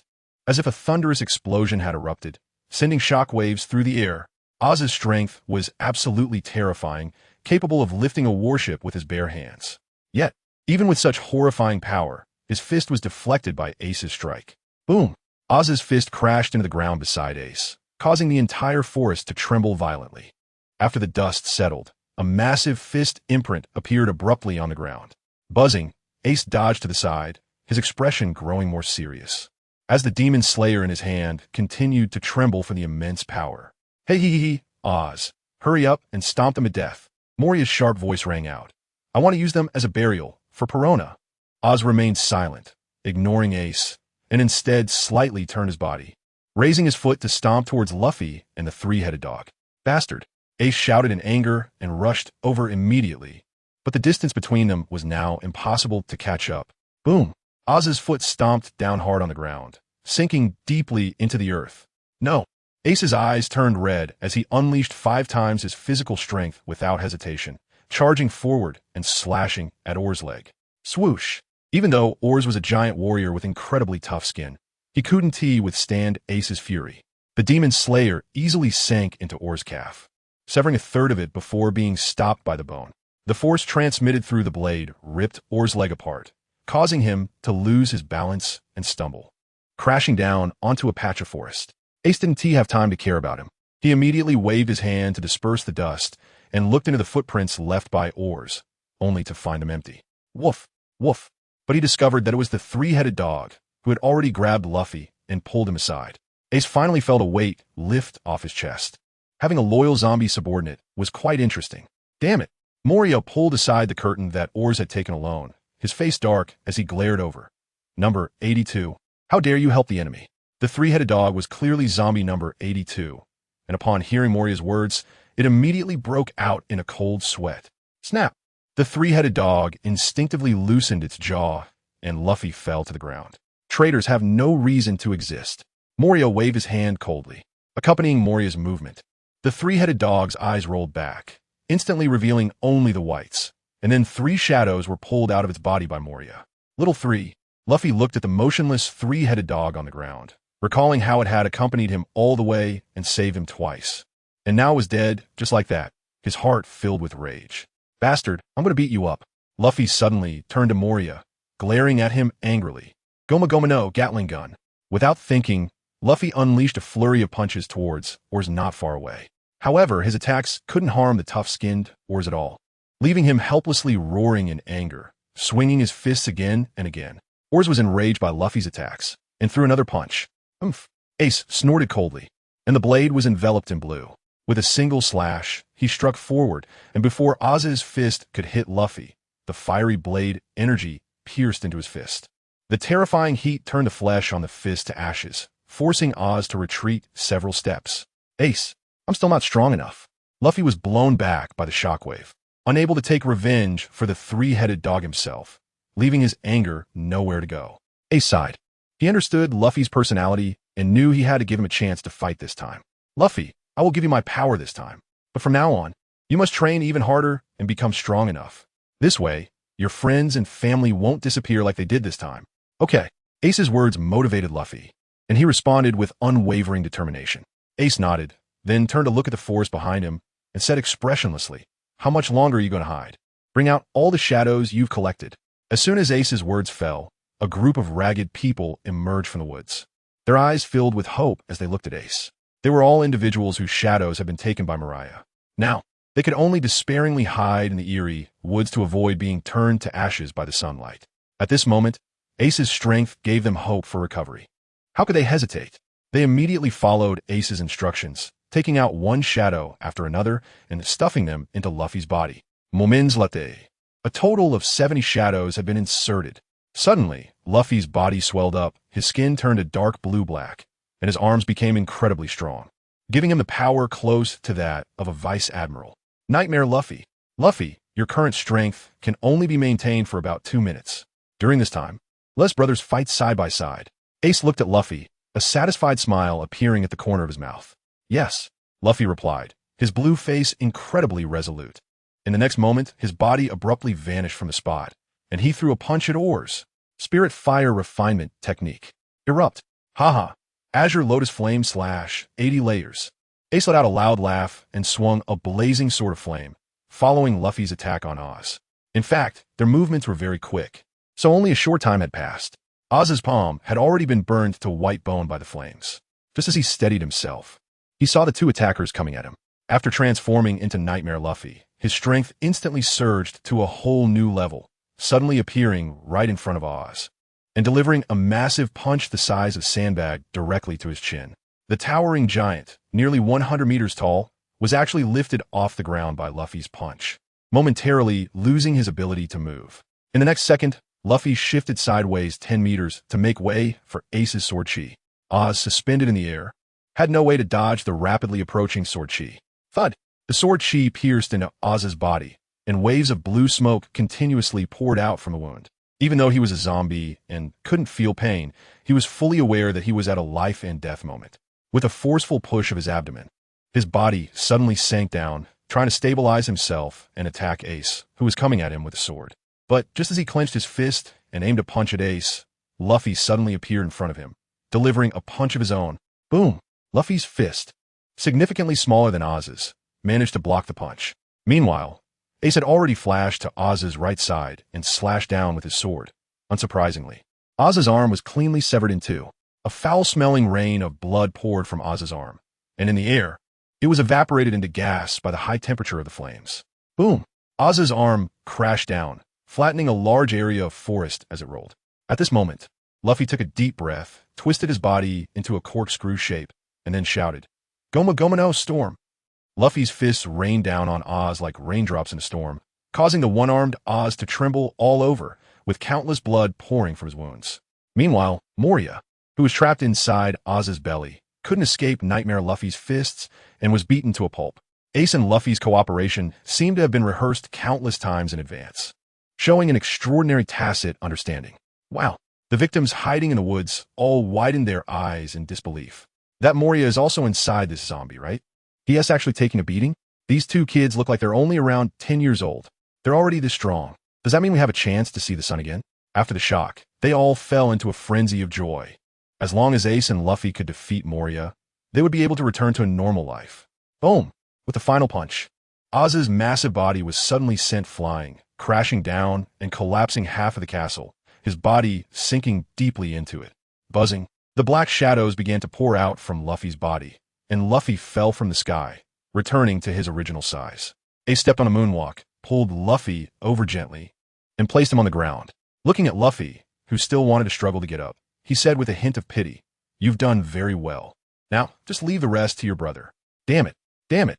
Moria, caught off guard by Ace and the others, had a face full of bruises, and his anger intensified as he jumped directly out of the cockpit. Shadow gathering technique.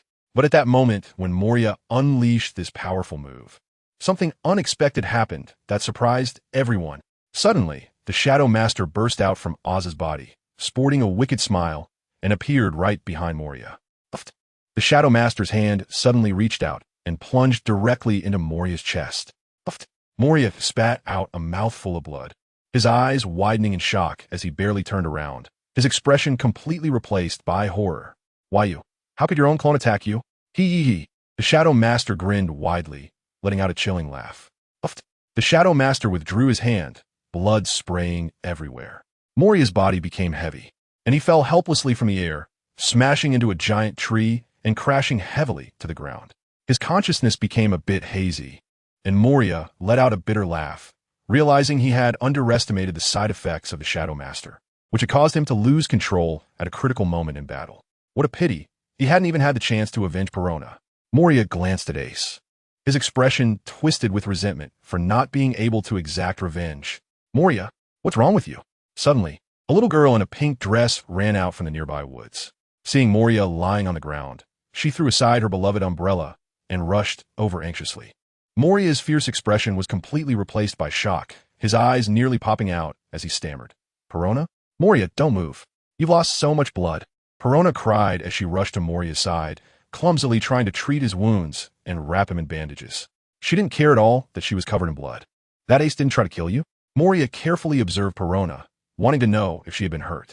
"When I woke up, I had fainted in the woods next to the horror hospital, so that Ace probably didn't intend to kill me."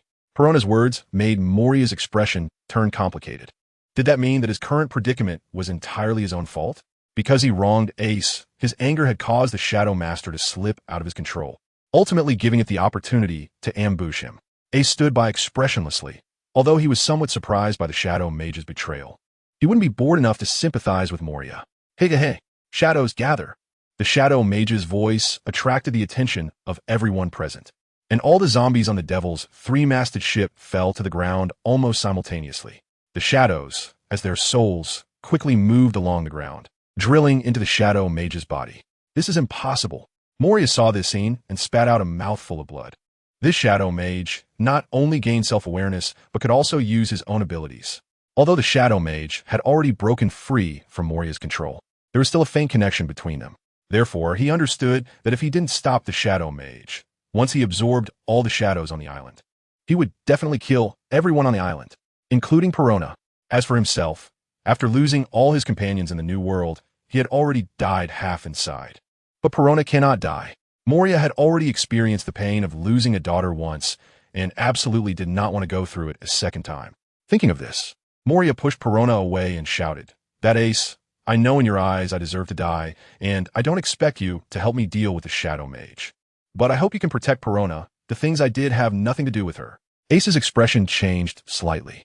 He didn't expect Perona to hold such a high position in Moria's heart. High enough for him to plead with an enemy who had killed his subordinate. After saying this, when he saw Ace moving with his sword towards Perona, Moria suddenly shouted, "Shadow gathering." Instantly, half of the shadows rushing towards the Shadow Master were drawn to Moria. The two of them exerted all their strength, starting to compete for control of the shadows on the island. At this moment, Ace's expression was more serious than ever. From the moment the Shadow Master appeared, the Demon Slayer in his hand began to tremble wildly. Meanwhile, in his mind, upon seeing the Shadow Master, also solemnly uttered a word, "Demon, are you referring to the devil fruit?" Ace frowned and instinctively asked yes, but also no. Perhaps it's more appropriate to say it in the form of a curse. The system said this, but refused to elaborate further. At this moment, the Shadow Mage and Moria had absorbed all the shadows from the zombies on the island, with the number of shadows on the island nearing 1,000, and each of them absorbing half. After absorbing this amount of shadows, both Moria and the Shadow Mage had actually grown to the size of Oz. With the shadows absorbed, the two massive monsters simultaneously charged forward and collided violently in front of the castle. Boom! With a loud bang, Moria and the Shadow Mage slammed their palms together, the immense force causing the nearby castle to shake again, with countless fragments crashing down. Boom! Boom! In the anime from his past life, Ace had never seen Moria fight so desperately. He saw Moria completely disregard the Shadow Mage's attacks, relentlessly tearing off chunks of black flesh from the Shadow Mage in a way that exchanged injury for injury. However, his own body was already covered in wounds, blood flowing down like little streams, winding its way down his body. "Ace, Lord Ace, I'm begging you, please help Moria," Perona cried out, her eyes filled with tears as she watched the terrifying wounds multiply on Moria's body. Although she usually spoke to Moria with little respect, he was like a father figure to her. But Ace looked at her and said nothing. After all, just moments ago, Moria had wanted his life, and he had no obligation to help his enemy. Just then, the Shadow Mage's hand slashed across Moria's abdomen, leaving another massive wound. Perona's expression grew more anxious as she urgently said, "Lord Moria only changed because all his companions died in the New World years ago. He wasn't like this before." Seeing Ace's expression shift, Perona quickly continued, "If you save Moria, we promise we will never offend you again, and we will give you all our treasures from now on." "Oh, that's not enough." Ace won't agree to such a cheap deal. Perona cried desperately and promised, "I can persuade Lord Moria to ally with you." Ace smirked slightly and said, "An alliance isn't enough, but I'll make my move first." In fact, due to the system, he originally wouldn't let the Shadow Mage go. But now that the opponent is willing to give him money and offer even greater benefits, Ace certainly wouldn't refuse. Currently, Moria had completely fallen into a disadvantage, and the shadows absorbed into his body had begun to escape outside, seemingly about to return to their original form in the next second. "Remember your words." Ace glanced at Perona, and his body suddenly disappeared from the spot. Almost at the same time, Ace reappeared between Moria and the Shadow Master. He swung his slightly excited Demon Slayer, blocking the Shadow Master's lethal strike aimed at Moria. After Ace swung his sword to knock away the Shadow Mage's arm, his expression shifted slightly. He had never thought that the Demon Slayer could convey such clear emotions. At that moment, the Demon Slayer emitted an excited sword chant, which meant that this sword also had a sword spirit. Currently engaged in battle, Ace couldn't think too much about it. He threw the already unconscious Moria to Perona and immediately slashed out 3 fiery sword auras towards the Shadow Mage. The azure sword auras instantly penetrated the Shadow Mage's body, unexpectedly producing an unforeseen effect. Initially, the Shadow Mage had been grinning at Ace's sword auras, showing no fear at all. After all, his true form was just a shadow. Apart from Moria, no one else could harm him. However, as the sword auras entered his body, his smile froze on his face, and then a shrill scream, seemingly not belonging to any human, erupted from his body. The Demon Slayer seemed to be a natural nemesis of the Shadow Mage, inflicting tremendous damage. In an instant, the Shadow Mage's body appeared to turn into a blob of liquid, suddenly boiling over. And at the center of his body emerged a monster with 2 horns on its head, covered in scales, dragging a demonic tail behind it, struggling and screaming in the flames. Ace frowned. Is this what the system refers to as magic? However, this is not the time to be pondering such issues during battle. The Demon Slayer in Ace's hand flickered with a crimson light, continuously piercing into the Shadow Mage's body, as if it were puncturing a balloon. Shadows kept escaping from the wounds Ace inflicted, flying towards the horizon. Meanwhile, the Shadow Mage's body shrank like a deflated balloon, gradually revealing the demonic figure at its center. Damn it! I've hidden in Moria's body for so long, finally finding this opportunity to escape. How can I let you, this inexplicable brat, disrupt my plan? The shadows absorbed by the Shadow Mage ultimately fled, and a sinister expression appeared on the demon's face as it stared at Ace and said, "You have a devil fruit too, right?" Although Ace had not eaten a devil fruit, his gaze sharpened, bracing himself, unsure of what this guy meant. Suddenly, the demon shot out from the Shadow Mage, leaving only Moria's true shadow behind, and then it crashed into Ace's head at an incomprehensible speed. Ace's expression changed drastically. He didn't want this inexplicable thing to stay in his body. But in the next second, the Xian heavy ruler in the system trembled slightly, and the demon rushed out of Ace's head at an even faster speed. At this moment, his face was already filled with fear, and he let out a sharp voice, screaming, "What is that? You're not a devil fruit user." Humph. Ace's expression hardened, and he let out a cold snort. There was no way he would allow this guy to reveal his greatest secret. Without any hesitation, his right hand, wielding the Demon Slayer, suddenly slashed down, cleaving the demon in half.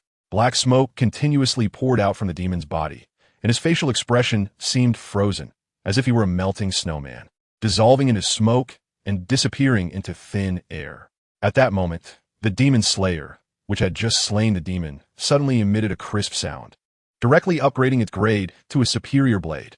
Ace saw this scene, his expression slightly changed, deep in thought. Did he actually level up directly without devouring the Great Blade? It seems that the name of this blade indeed holds significance. The devil fruits weren't originally called this. They're the most extraordinary treasures of this world. They're indeed cursed now, but the curse was not cast by the so-called C system. The voice floated into Ace's ears. Is there a demon like this in every devil fruit?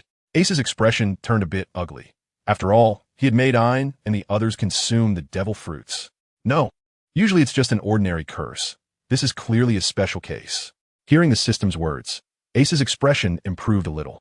However, he became even more curious about the system's purpose. But when Ace tried to ask another question, the system no longer answered him, making him curse it as unreliable. "Moria, don't die." At that moment, Perona's cries pulled Ace out of his thoughts. With a swift movement, Ace crossed several meters and arrived beside the two. At that moment, Moria was already on the brink of death, and his strange body was slowly shrinking. The originally ugly onion-shaped head disappeared, transforming into a somewhat handsome middle-aged man. Ace observed the changes deep in thought. It must be the devil within the fruit that has made Moria's appearance and personality so strange. "Pepperona, I might not make it." Moria managed to extend a hand, gently touching Pepperona's small face, forcing out a smile with some panic as he asked, "Can you call me Dad?" Pepperona was already in tears, continuously nodding and loudly calling out, "Dad, Dad, you'll be fine. Just hold on a little longer." "Ha ha ha," cough. Moria spat out another mouthful of blood, then suddenly turned to Ace and said, "Ace, I know I was wrong before, and you won't forgive me, but Pepperona is truly innocent, and I hope that after I die, you can take her away with you." In this battle, Moria had completely acknowledged Ace's strength. After being a pirate for so many years, he had countless enemies, and he didn't want Pepperona to be hunted by those enemies after his death. Ace raised an eyebrow. To be honest, Ace had never had a good impression of Moria.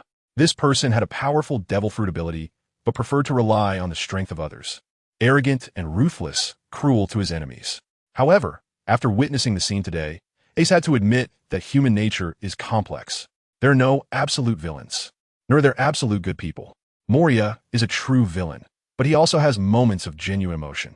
Of course, this doesn't mean that Ace would help his former enemy for free. I refuse, Ace said with a smirk.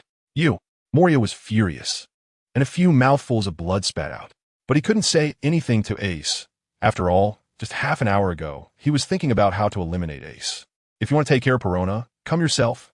Ace strapped the demon-slaying sword to his back. After hearing Ace's words, Moria felt even more frustrated. He was about to die, yet Ace was still making fun of him. I have a way to save you, but the price you have to pay will definitely not be small. Ace put his hands behind his back and looked down at Moria, saying, if you can survive, who won't die? Moria's eyes lit up, but he didn't agree immediately. Instead, he cautiously asked, what is the price? Give up your dreams and become my subordinate. Ace's cold voice sounded somewhat ruthless, presenting Moria with a choice that was not a partner, but purely a subordinate. But this was already the smallest price he could offer this enemy. Alliance. Non-existent. If you refuse, fine, then you can go die. At this moment, Moria's pupils contracted, and Perona exclaimed anxiously, Father, you can't agree to him. If you do, you won't have the chance to realize your dream of becoming the Pirate King. Perona's call of father seemed to instantly solidify Moria's resolve. He had already died in the first half of his life. Why not trade his dream for the chance to live and be with his daughter now? This deal was worth it. I agree. Moria still lay on the ground. But after saying these 4 words, it was as if he had unloaded the burden in his heart, revealing a relaxed smile. Good. Ace let out a laugh. What he had just said about saving Moria was not just a casual remark. The system had conveyed a message to him in his mind. The demon within Moria was far more powerful than the curses of other devil fruits, even capable of separating from Moria's body and possessing its own consciousness. However, once it was eliminated, Moria would ironically benefit from the misfortune. As long as he survived, he could completely rid himself of the curse of the devil fruit. Of course, Moria was now on the brink of death and could not be saved by normal means. Ace picked Moria up and brought Perona to the still figure of the Shadow Sorcerer. Perona, extract Moria's soul. Ace commanded. No, I can only extract souls when the person is completely unresisting. Moreover, once extracted, that person will definitely die. I can't do that. Perona exclaimed, her eyes wide in refusal. Just do as I say. I promise nothing will happen. Ace explained with a frown. He certainly knew that Perona's ghost fruit was different from Big Mom's soul fruit. But as long as the soul could be extracted, that was enough. Just do as he says. Moria, pale-faced, interrupted Perona from continuing to speak. Reluctantly, Perona gritted her teeth and moved closer to Moria, placing her hand on his head. Then, with a grip and a lift, she slowly extracted a transparent, miniature version of Moria from his body. Of course, Moria would not resist his daughter. However, as soon as Moria's soul came into contact with the air, countless cracks immediately began to appear. Perona anxiously looked at Ace. If Ace was deceiving her at this moment, then Moria would surely die. Ace sighed in amazement at the magic of the devil fruit, then pointed a finger at Moria's soul. Immediately, a gentle energy emanated from the system, enveloping Moria's soul and stabilizing it. Next, Ace controlled this energy and horizontally moved Moria's soul above the Shadow Mage. At this moment, the demon within the Shadow Mage had already been eliminated by Ace. Therefore, with his eyes tightly closed, he was just an empty shell. Ace controlled the energy to directly fuse Moria's soul with the shadow. Moments later, the Shadow Mage's eyes suddenly opened wide, and Moria's voice came from his mouth. I. What is this? Moria looked at his body in disbelief. He had actually merged with his shadow. Thinking of this, Moria's shadowy form suddenly dispersed, turning into a pool of shadows that spread out on the ground. Then, a dark shape could be seen rapidly moving on the ground, with nothing able to obstruct its path. Perona gasped in surprise. While Ace had long anticipated this, his body was directly made of shadows. This was the true terrifying aspect of the Shadow fruit. From now on, Moria would surely become the most terrifying assassin. My lord, Moria suddenly emerged from in front of Ace, deeply bowing and lowering his proud head before him. It wasn't that Moria hadn't thought of leaving directly, but he could feel that his life was now completely in Ace's hands. As long as Ace had a thought, he could cause his immediate death. Don't worry. I've set a 10-year period for you. After 10 years, I will definitely remove the restrictions within you. At that time, whether you stay or leave will be entirely up to you, Ace said with a smile. Giving a stick and then a sweet date is the true way to win over the hearts of subordinates. Yes, Moria replied respectfully. When Perona ran up with concern and hugged Moria's arm, the last remnants of his reluctance disappeared. After being so close to death, Moria deeply understood what he truly wanted. Having dreams is important, but family is even more crucial. Moria smiled and patted Perona's head. However, among everyone present, the happiest was Ace. What huge profit! First, he fought with Longma and obtained the great knife Chioshui. Then, after slaying the demon, he was directly promoted to the great knife. Moreover, he unexpectedly subdued Moria, a strong figure at the level of the 7 warlords. And now, because of Ace, Moria had completely eliminated the curse of the devil fruit and fully merged with his shadow, making his strength rise to a new level. An absolute bountiful harvest. Most importantly, Ace felt that after this battle, his physical strength was just a step away from breaking through to the rear admiral level. At this moment, some trembling victims from the forest brought Luffy over cautiously, carefully saying, "Your Excellency, can we leave now?" After asking, they didn't dare to breathe. Are you kidding? Although this Ace looked like a child, he was someone who easily defeated Moria. If you were in a bad mood and casually killed them, where would they go to reason? At this moment, their shadows had finally returned, and they were eager to break through the fog and enjoy the warm sunlight. So it was only natural to be humble before their benefactor. Do you have a way to get out of the Devil's Triangle Sea? Ace asked in surprise after receiving Luffy. We have a navigator among us. Although we don't have absolute confidence, we don't want to stay here for another minute. This statement received enthusiastic nods of agreement from everyone. No need to be so troublesome. I can use Ghost to lead you out. Perona's words reminded Ace that the powerful navigator beside Moria should be Perona. In fact, it was clear that as long as Perona released countless ghost clones to scout the way, there wouldn't be a place that could trap her. First, prepare some supplies for me, and then take us out, Ace said to Moria while holding Luffy. Don't you need us to follow you? Moria asked with some confusion, thinking he would have to follow Ace from now on and become his subordinate. No need. Ace revealed a meaningful smile and said, our relationship cannot be exposed yet. Ace's identity is too sensitive. If the Navy finds out about Moria's relationship with him now, it will definitely be detrimental to Moria's future development. Moreover, there is less than a year until the world government launches the warlord policy. Moria can only have a greater impact on Ace if he obtains the status of a warlord. Before I leave, I need to remind you of a few things, Ace said seriously. First, you must prioritize training your body. A strong physique is the foundation for developing your fruit. Second, your shadow body has great advantages for practicing assassination techniques, so I suggest you develop that ability. Lastly, within a year, the world government will implement a warlord policy, and I hope you can secure a spot. Since the demon in Moria's body was removed, his mindset has become much more normal. After respectfully receiving the order, he immediately turned to prepare supplies for Ace. Ace also held Luffy and directly returned to the small sailboat. As expected, Brook was lying in the cabin, fast asleep. Ace smiled and shook his head, placing Luffy on the bed. He then sat cross-legged, a hint of excitement on his face. It was time to advance to Rear Admiral. The attribute panel was summoned. Attributes: Physique, Major 10 Spirit Fire Refinement Technique. 4th Stage Refinement Energy, 199200. This is a bit awkward. What else with the missing point? Although he felt like spitting blood, Ace could only helplessly get up, do over 3,000 push-ups, and add 5,000 squats to finally make up that last bit of refinement energy. Strengthen. The attribute panel instantly changed. Attributes: Physique, Rear Admiral 0 Spirit Fire Refinement Technique. 4th Stage Refinement Energy, 0210. He finally reached the body strength of a Rear Admiral. Ace was in a great mood, and his consciousness eagerly shrank into the system. This time, in the familiar hall, besides the Xian Zhongqi, there was actually a small. Congratulations to the host for reaching the middle general level. You can now choose 2 types of low level. The system wasted no time and directly presented the remaining 9 types of low level in front of Ace. Ace had already made plans beforehand, so without thinking, he first chose the 14th ranked Fallen Heart Flame. As soon as the thought crossed his mind, an orange-red serpentine flame suddenly shot out from the stone pillar on the far left and surged directly into Ace's body, settling in his heart area. Instantly, an endless stream of heart fire began to emanate from Ace's heart, continuously refining his body, even more effectively than Ace's usual training. Truly, it is that is known as the cultivation sheet. Ace smiled broadly, very satisfied with the effect of the fallen heart flame. Soon after, Ace turned his gaze back to the stone pillar. After some contemplation, Ace ultimately chose the 17th ranked Volcano Stone Flame.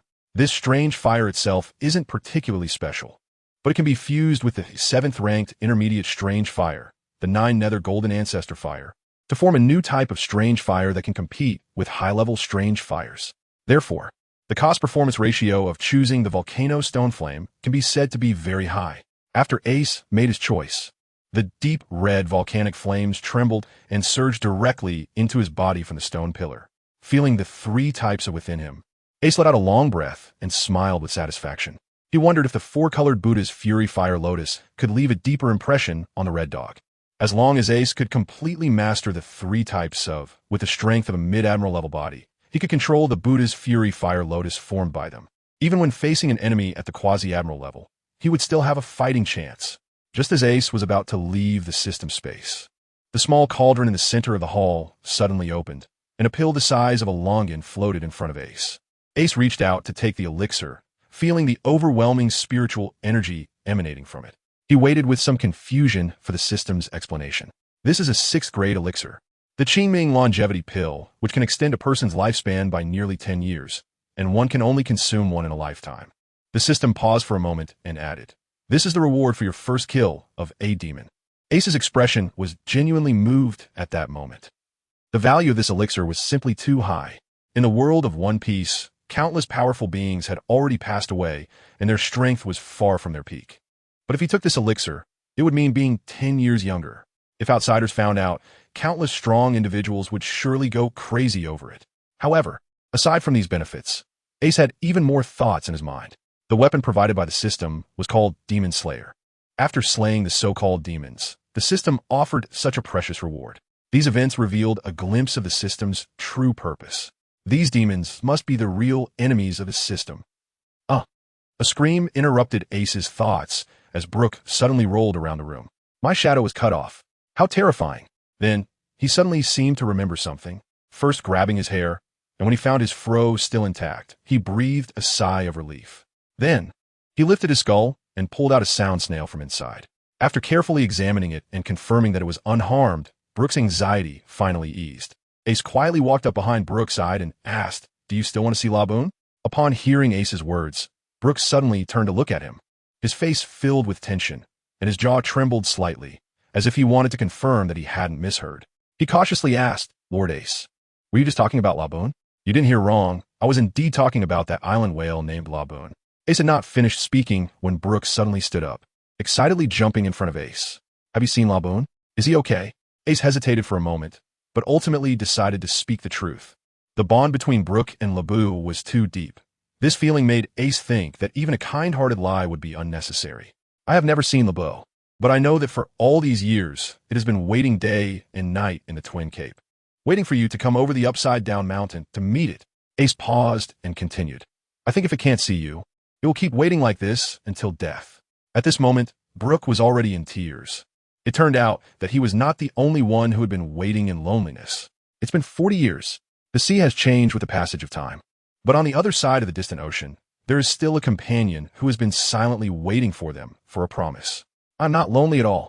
Brook covered his face with his hands, tears continuously overflowing from between his fingers. This man who had endured 40 years of lonely life finally shed tears for the first time. Over the past 40 years, he had transformed from a middle-aged man into a skeleton, with only this thick hair remaining unchanged. Therefore, he valued his wild hair more than his own life. He feared that if he lost his hair, Laboon would no longer recognize him when they met again. Ace quietly watched from the side, his nose slightly tinged with sadness. Yes, that little whale has now grown larger than the island, and even has an entire ocean within it. However, Laboon has never forgotten the promise made with the Rumbar pirates, continuously ramming his head against the hard red earth for decades, scarred and emitting sorrowful cries, just to see them once more. Tragically, the Rumbar pirates perished in the Grand Line battle decades ago, making Laboon's wait incredibly long and hopeless. Ace had now decided to help Brook fulfill their promise. For Brook, and also for Laboon. At some point, the button on the tone dial was accidentally pressed, and a familiar song echoed through the cabin. Yo-ho-ho-ho, yo-ho, bring the Binks brew to your side, like the sea breeze freely riding the waves. On the other side of the sea, the sunset is also noisy. The bird songs draw circles in the air. Goodbye, harbor, the land of silk, let's sing a song. The song of departure. The golden waves and silver waves turn into splashes. This song is one that I sang with my companions, with our lives. Brooke carefully held the tone dial. It was the final chorus of the Rumbar Pirates. I had drifted alone on the dark and endless sea for 40 years. And every time I was about to be driven mad by loneliness, I would listen to this song. Brooke gently hummed a couple of lines, tears on his face. Smiling as he said, "My companions seem to stand in front of me again.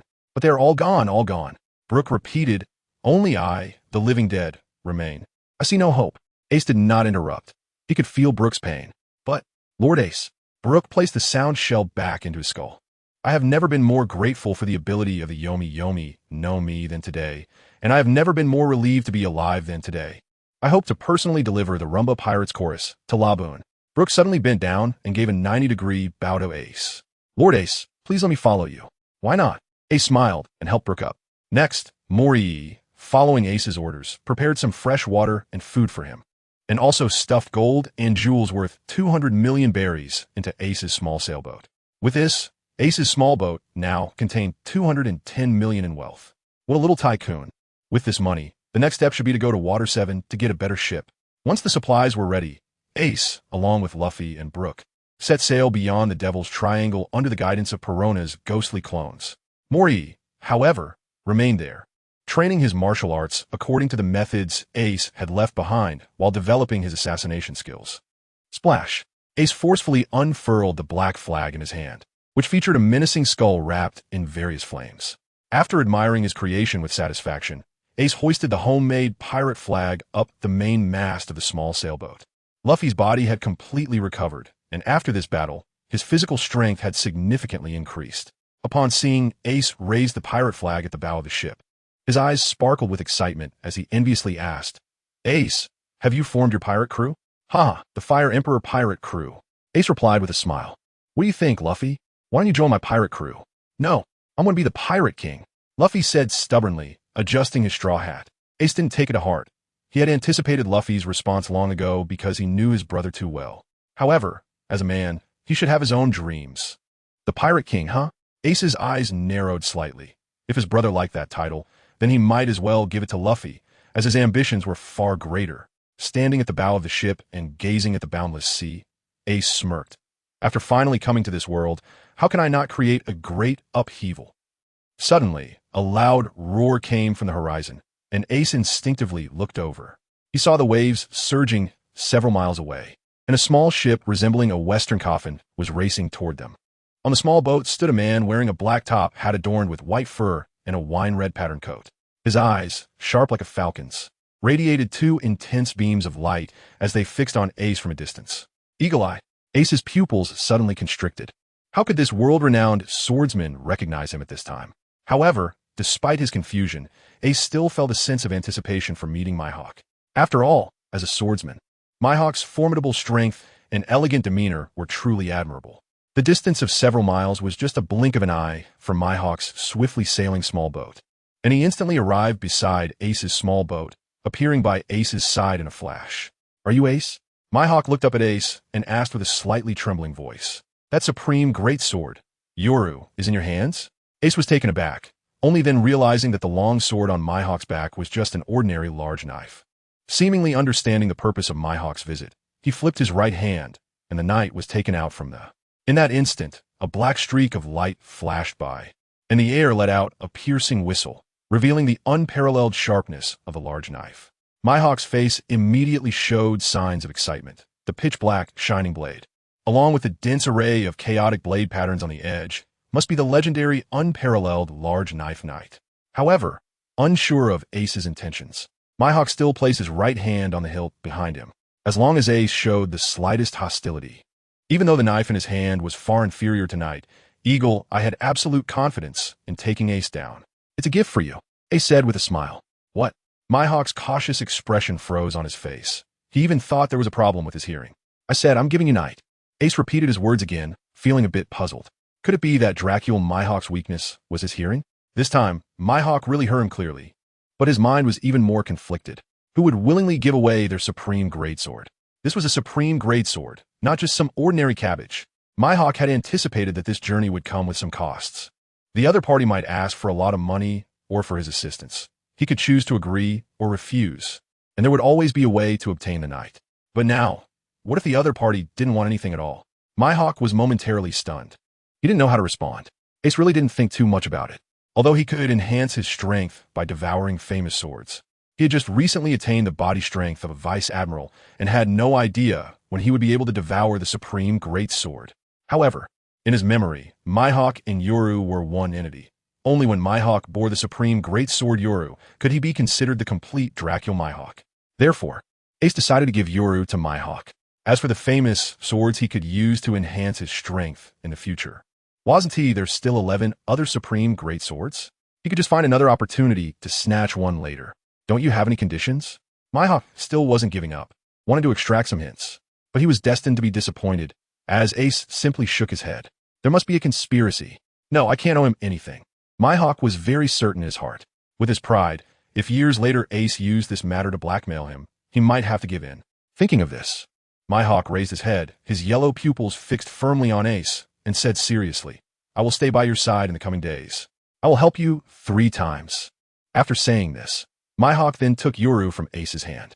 The moment Mihawk's hand firmly grasped Yoru, the whole sword suddenly trembled, and ripples of black waves spread out from the blade. This was the sword in excitement. A fine sword's excitement upon meeting a true swordsman. Ace awkwardly touched his nose. He originally thought his swordsmanship was quite good, but now he realized that Knight had never acknowledged him at all. Seeing the powerful aura emitted by Knight, Ace felt no regret. He believed that one day his demon-slaying skills would reach that level as well. This knife is for you. Mihawk didn't care about Ace's reaction and shoved the large sword that was originally on his back into Ace's hands.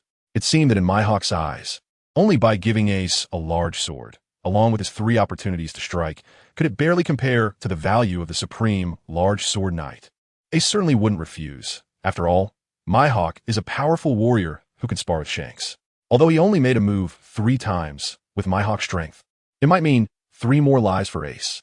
He put the large sword into the space, feeling a bit excited, secretly thinking, even though Mihawk will only make a move 3 times, why can't he stay with the Flame Emperor pirates forever?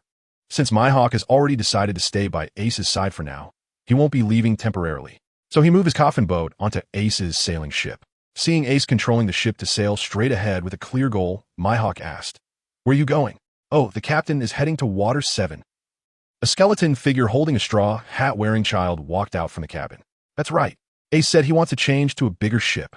Luffy excitedly jumped to the bow of the ship, gesturing with his hands as if depicting the shape of the new ship.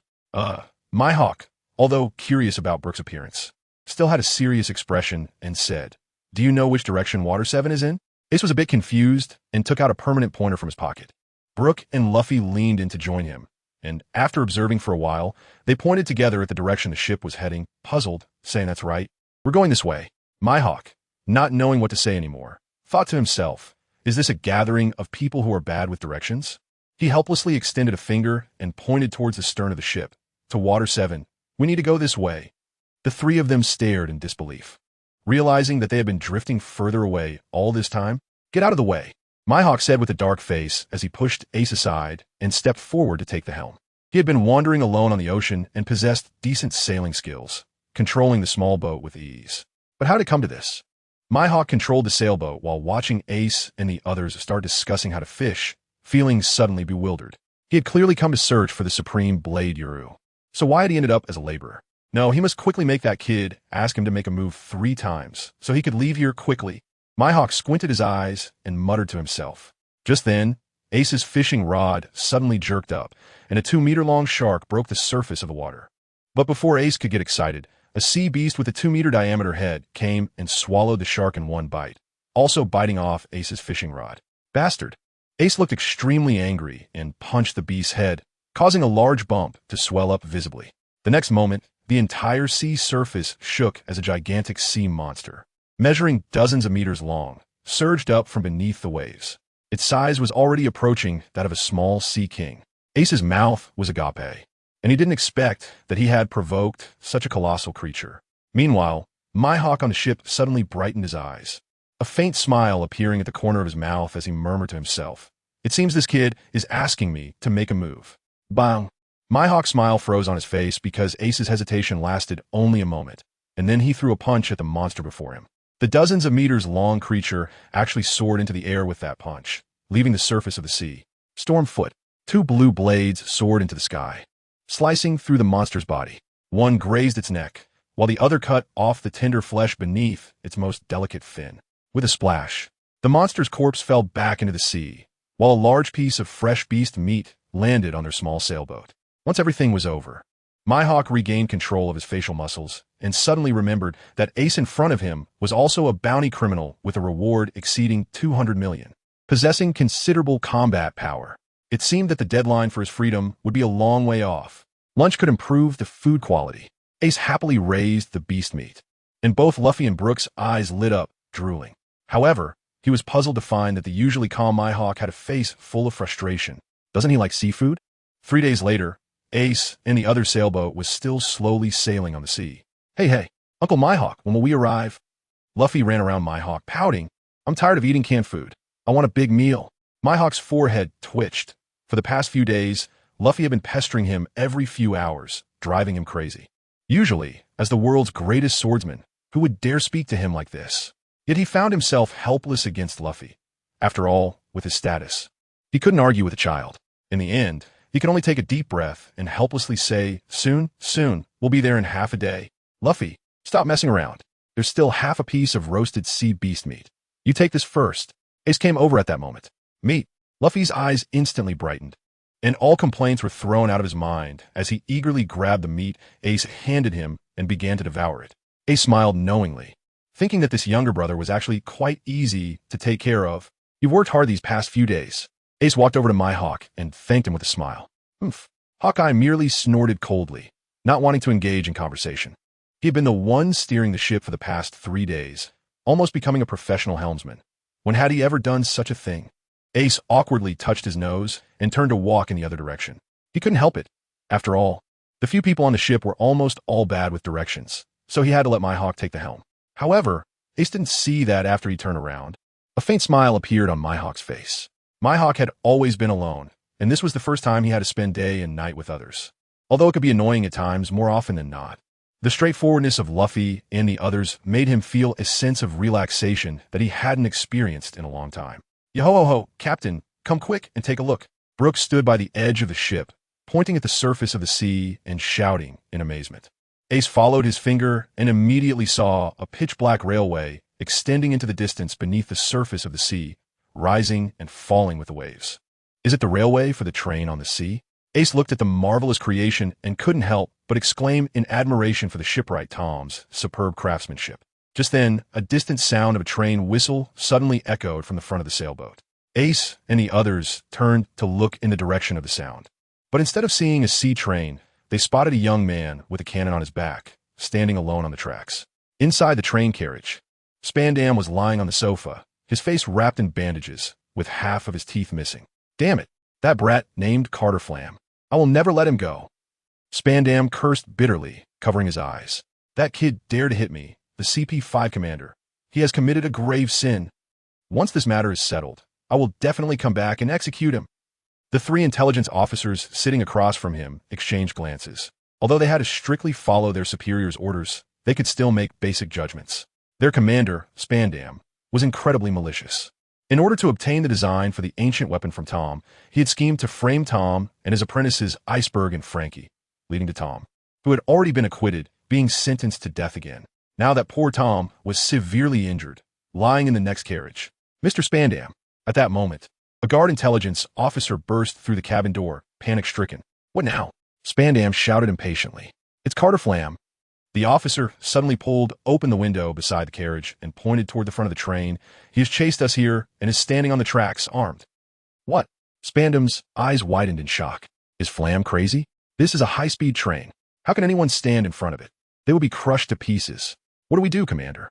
The officer, having never encountered such a situation, asked with a face full of cold sweat. Are you idiots? Spandam thought for a moment, then suddenly revealed a cruel smile and shouted, Of course. We accelerate and ram into him. He is looking for death. Since he has offended me, He will sooner or later pay with his life. Just crush him this time. What are you worried about? Yes, yes. Although they felt it was too cruel, they could not disobey the commander's orders, so they increased the train's speed and barreled toward Frankie. Frankie, stay back. Frankie, in front of the train, motioned for the frog Yokozuna beside him to move away. As the train drew closer, he took the cannon off his back, hoisted it onto his shoulder, and with a resolute face, fired several shots at the train. Stop! The Going Merry! Where are you taking my father? Boom! Boom! Boom! The shells hit the train, but failed to penetrate even the outermost layer of armor. Ribbit! Tears streamed down Yokozuna's face as he tried to persuade Frankie to move off the tracks. But Frankie merely tossed aside the cannon, facing the onrushing sea train, and suddenly spread his arms in a blocking gesture. His face was filled with tears, and he felt deep regret. If it weren't for the battleships he had built, Spandam wouldn't have had the chance to frame Mr. Tom. I won't let you pass. Give me back Mr. Tom. Frankie shouted fiercely, his face contorted slightly due to the tension in his muscles. Ha ha ha, the fool. Spandam leaned out of the window, his face flushed with excitement as he saw the train nearing Frankie. He could almost visualize Frankie being crushed into a pulp, blood splattering everywhere. No one can stop this steel beast. Suddenly, just as the train was about to collide with Frankie, a boy wearing a red hat appeared beside him. Facing the roaring, speeding sea train, the boy calmly extended one hand forward. Clang! In that instant, everyone on the train was plunged into a state of ringing ears. The sea train, moving at over 100 kilometers per hour, came to an abrupt halt the moment it collided with the boy's right hand. Boom! Boom! The carriages were compressed together due to the sudden stop of the front of the train. The tremendous inertia caused the CP-5 intelligence officers inside the train to pile up at the front of the carriage almost simultaneously, with Spandam, who had leaned out of the window, suffering the worst. With a crack, his neck twisted at a horrifying angle, spinning in the air several times before crashing back into the carriage, lifeless. Meanwhile, in front of the train, Frankie still held his hands outstretched, staring in disbelief at the sea train that had stopped just 1 centimeter away from his palms. How is this possible? Frankie's eyes widened as he murmured to himself. He was one of those who had helped build the Going Merry and knew very well the terrifying power of this steel beast. It could be said that even if a Sea King stood in front of the train, it would be directly crushed. He had come to block the train, not really expecting to succeed. It was merely an act of self-redemption. No one could do this. Only a monster. Only a true monster could stop a speeding sea train with bare hands. Hey, what are you spacing out for? Ace loosened the twisted front of the car, adjusted his hat that had been blown askew by the wind, and casually turned around. Frankie finally snapped out of his shock and looked at Ace with a hint of fear, respectfully asking, "What is your name?" "Oh, I forgot to introduce myself. My name is Ace." Ace grinned. "Lord Ace, this train is headed to Judicial Island, and it's full of intelligence personnel from the world government." Frankie kindly reminded him. "Hee, don't worry, after that collision, there probably aren't many left alive." Ace replied nonchalantly, "That's not what I meant." Frankie shouted in his heart, "Aren't you worried about the government's retaliation?" "Wait a minute." Frankie's expression suddenly changed, and he looked flustered. "Mr. Tom is still on the train, and he's seriously injured. After that kind of impact, isn't he in danger?" Thinking of this, he no longer cared whether Ace was a monster and was about to rush into the carriage. "Mr. Tom, wait." Ace grabbed Frankie's collar, and Frankie immediately felt that hand was like an iron hoop. The strength in it rendered him completely immobile. "You don't need to worry about Mr. Tom. Yes, right there." Ace pointed to the side. Yo-ho-ho-ho. They saw Brooke had already placed the Fishman Tom onto their little sailboat. Before Ace made his move, he had already let Brooke rescue Tom first. Frankie, seeing that Tom was safe and sound, finally felt relieved, just as he was about to express his gratitude to Ace. A sudden chaotic sound of footsteps came from the sea train in front of them. The next moment, more than a dozen surviving agents climbed onto the roof of the sea train car while carrying Spandam. At that moment, Spandam's neck was twisted 90 degrees to the right, rendering him immobile. Yet he was still alive. Feeling the intense pain in his neck, Spandam was filled with furious rage and shouted, "You guys better kill him. Kill that hat-wearing kid." The agents exchanged glances, but none dared to make the first move. They had forgotten that this kid had just single-handedly stopped the speeding sea train. "Whoever goes up there will die. Are you all idiots?" Spandam turned his body to face Ace and roared, "How could anyone stop a train with their bare hands? It must be that bastard Tom who tampered with the train. That damn kid looks like he's just over 10 years old. How could he possibly be a strong fighter?" Spandam's face twisted in a snarl as he shouted. Quickly, Tear this pretentious kid to shreds. And that, Tom, I want him to suffer a terrible fate too. Indeed, it's impossible for anyone to stop the C train with their bare hands. The agents were finally swayed by Spandam's words and charged towards Ace, weapons in hand. Lord Ace, run. There are too many of them. Even Frankie began to believe Spandam's claims. It might really be a backup plan set up by Mr. Tom. Yo-ho-ho. Brooke observed from a distance and laughed. Captain, you've really been underestimated. Hey. Ace looked at the numerous intelligence agents rushing towards him and could only smile helplessly. In the next moment, his figure disappeared from the spot, and a shadow darted through the crowd. Suddenly, Ace appeared behind these intelligence agents. Spandam, seeing Ace suddenly appear in front of him, was so frightened that he fell to the ground with a thud, his face showing a look of terror as he shouted hoarsely at the intelligence agents. What are you doing? Are you all blind? You just let him rush in like this. No need to shout. They can no longer answer you. Ace walked up to Spandam with his hands behind his back, but the smile on his face had long disappeared, and his heart was filled with murderous intent towards this disgusting guy in front of him. Thud, thud, thud. As soon as Ace's voice fell, a series of crashing sounds suddenly erupted. Those intelligence agents who were still charging forward had blood gushing from their necks, staining the deck of the carriage beneath them with bright red. One by one, they fell, clearly not surviving. No, impossible. How can you be this strong? Spandam's expression grew more fearful as he frantically kicked his legs, trying to distance himself from Ace. Suddenly, it seemed he remembered something, a hint of joy appearing on his face as he muttered to himself. That's right, my father also sent 2 CP9 members to protect me. The members of CP9 are like inhuman beings. As long as they take action, they can definitely take down this brat. What are you waiting for? Hurry up and come out to protect me. Spandam shouted desperately into the air as Ace drew closer. Ace still stood with his hands behind his back, calmly watching Spandam's struggles. Creak, creak. Suddenly, a sound that made one's teeth ache echoed through the air as a large door slowly opened behind Spandam. 2 figures then walked out of the door one after the other. Spandam's face was still dripping with cold sweat.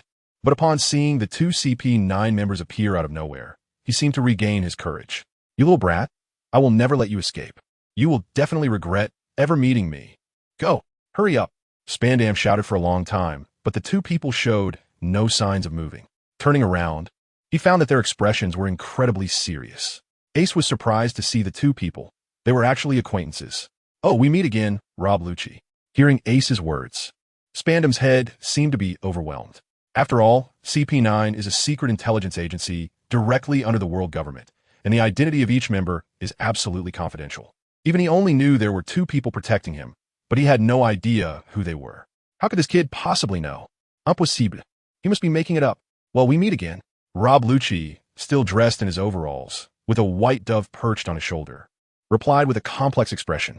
Spandam's words were stuck in his throat, and he turned his neck in shock, his eyes bulging out. They really knew each other. His heart was filled with confusion and disbelief, but he still held onto a glimmer of hope. So what if they know each other? Spandam, drenched in cold sweat, tried to comfort himself in his mind. As a member of CP9, they have to absolutely obey the orders of their superior. They would definitely listen to my commands and take down this little brat. You want to protect this scum? Ace glanced at Spandam, raised an eyebrow, looked at Rob Lucci and the others, with sparks flickering at his fingertips. Rob Lucci and Bruno's eyelids twitched simultaneously, and they instinctively shook their heads together, although they hadn't seen it with their own eyes. The news that Admiral Akainu of the Navy headquarters suffered a great loss at the hands of a kid named Ace was no secret to any member of CP9. Moreover, Rob Lucci had personally experienced Ace's strength and had been defeated by him. What are you guys doing? Spandam screamed sharply when he saw the 2 didn't want to make a move. Do you dare to defy my father's orders? Rob Lucci, right? After today, I will definitely sue you hard. You'll regret it. Hearing Spandam's incessant chatter, Rob Lucci frowned and coldly snorted, noisy. Bang! Lucci kicked Spandam directly, sending him crashing into a nearby carriage with a loud thud, rolling around in agony, blood spraying from his body. Mr. Ace, we have no intention of fighting you, Bruno said while slightly bowing. From now on, that idiot is yours to deal with. No, you can't do this. Spandam's terrified voice came through. He never expected that the so-called superhuman monsters he called for would be unwilling to even make a move against Ace. However, Lucci and Bruno completely ignored Spandam. After exchanging nods, they simultaneously slapped themselves hard, spitting out blood, clearly intending to feign injuries from a battle. Then Bruno simply opened a door in the air and vanished with Lucci on top of the train. Ace did not make a move until the two figures disappeared. Instead, he squinted, revealing a thoughtful expression. It seemed that Rob Lucci and the others did not have such a harmonious relationship with the world government after all. Retracting his thoughts, Ace coldly looked at the lying Spandam again. This time, Spandam was truly desperate. Who are you? Who the hell are you? Spandam's eyes were filled with fear. He really didn't know who this kid in front of him was, making CP9 willing to harm themselves rather than fight him. It was ridiculous that he had just acted so arrogantly, thinking that as long as CP9 made a move, they could easily take him down. Seeing that threats were useless, Spandam could only barely suppress his fear and desperately pleaded, "My dad is the commander of CP9. If you let me go, I can give you a lot of money. 100 million berries." Ace had no desire to say another word to this guy and directly reached out to lift the bruised and battered Spandam. 500 million, no. I'll give you 1 billion. Spandam wailed, still trying to persuade Ace to let him go. No need. You can go ask him if he is willing to spare you.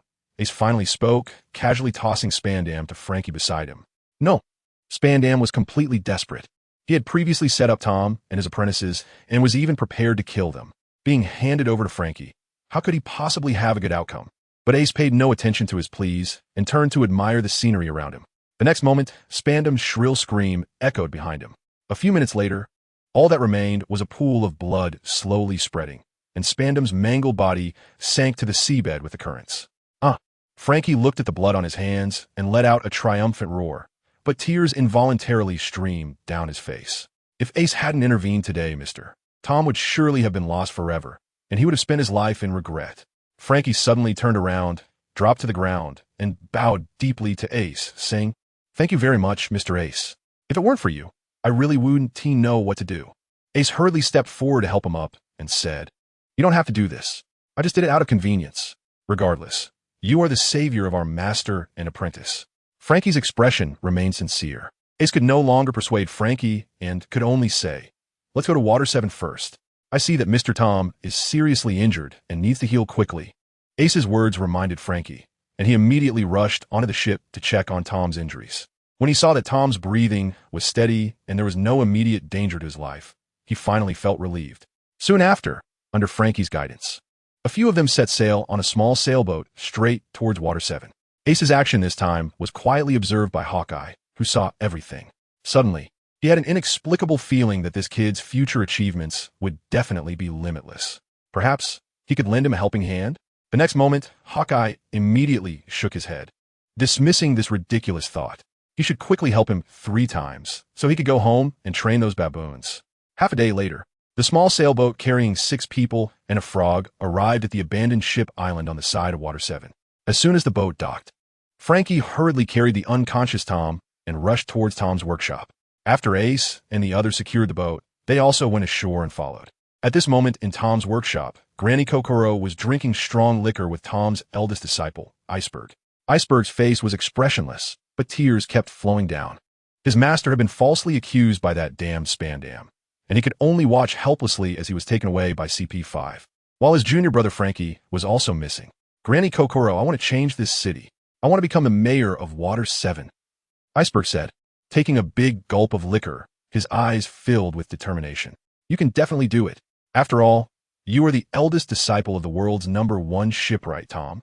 Granny Kokoro said, her eyes also glistening with tears, but she smiled to encourage Iceberg.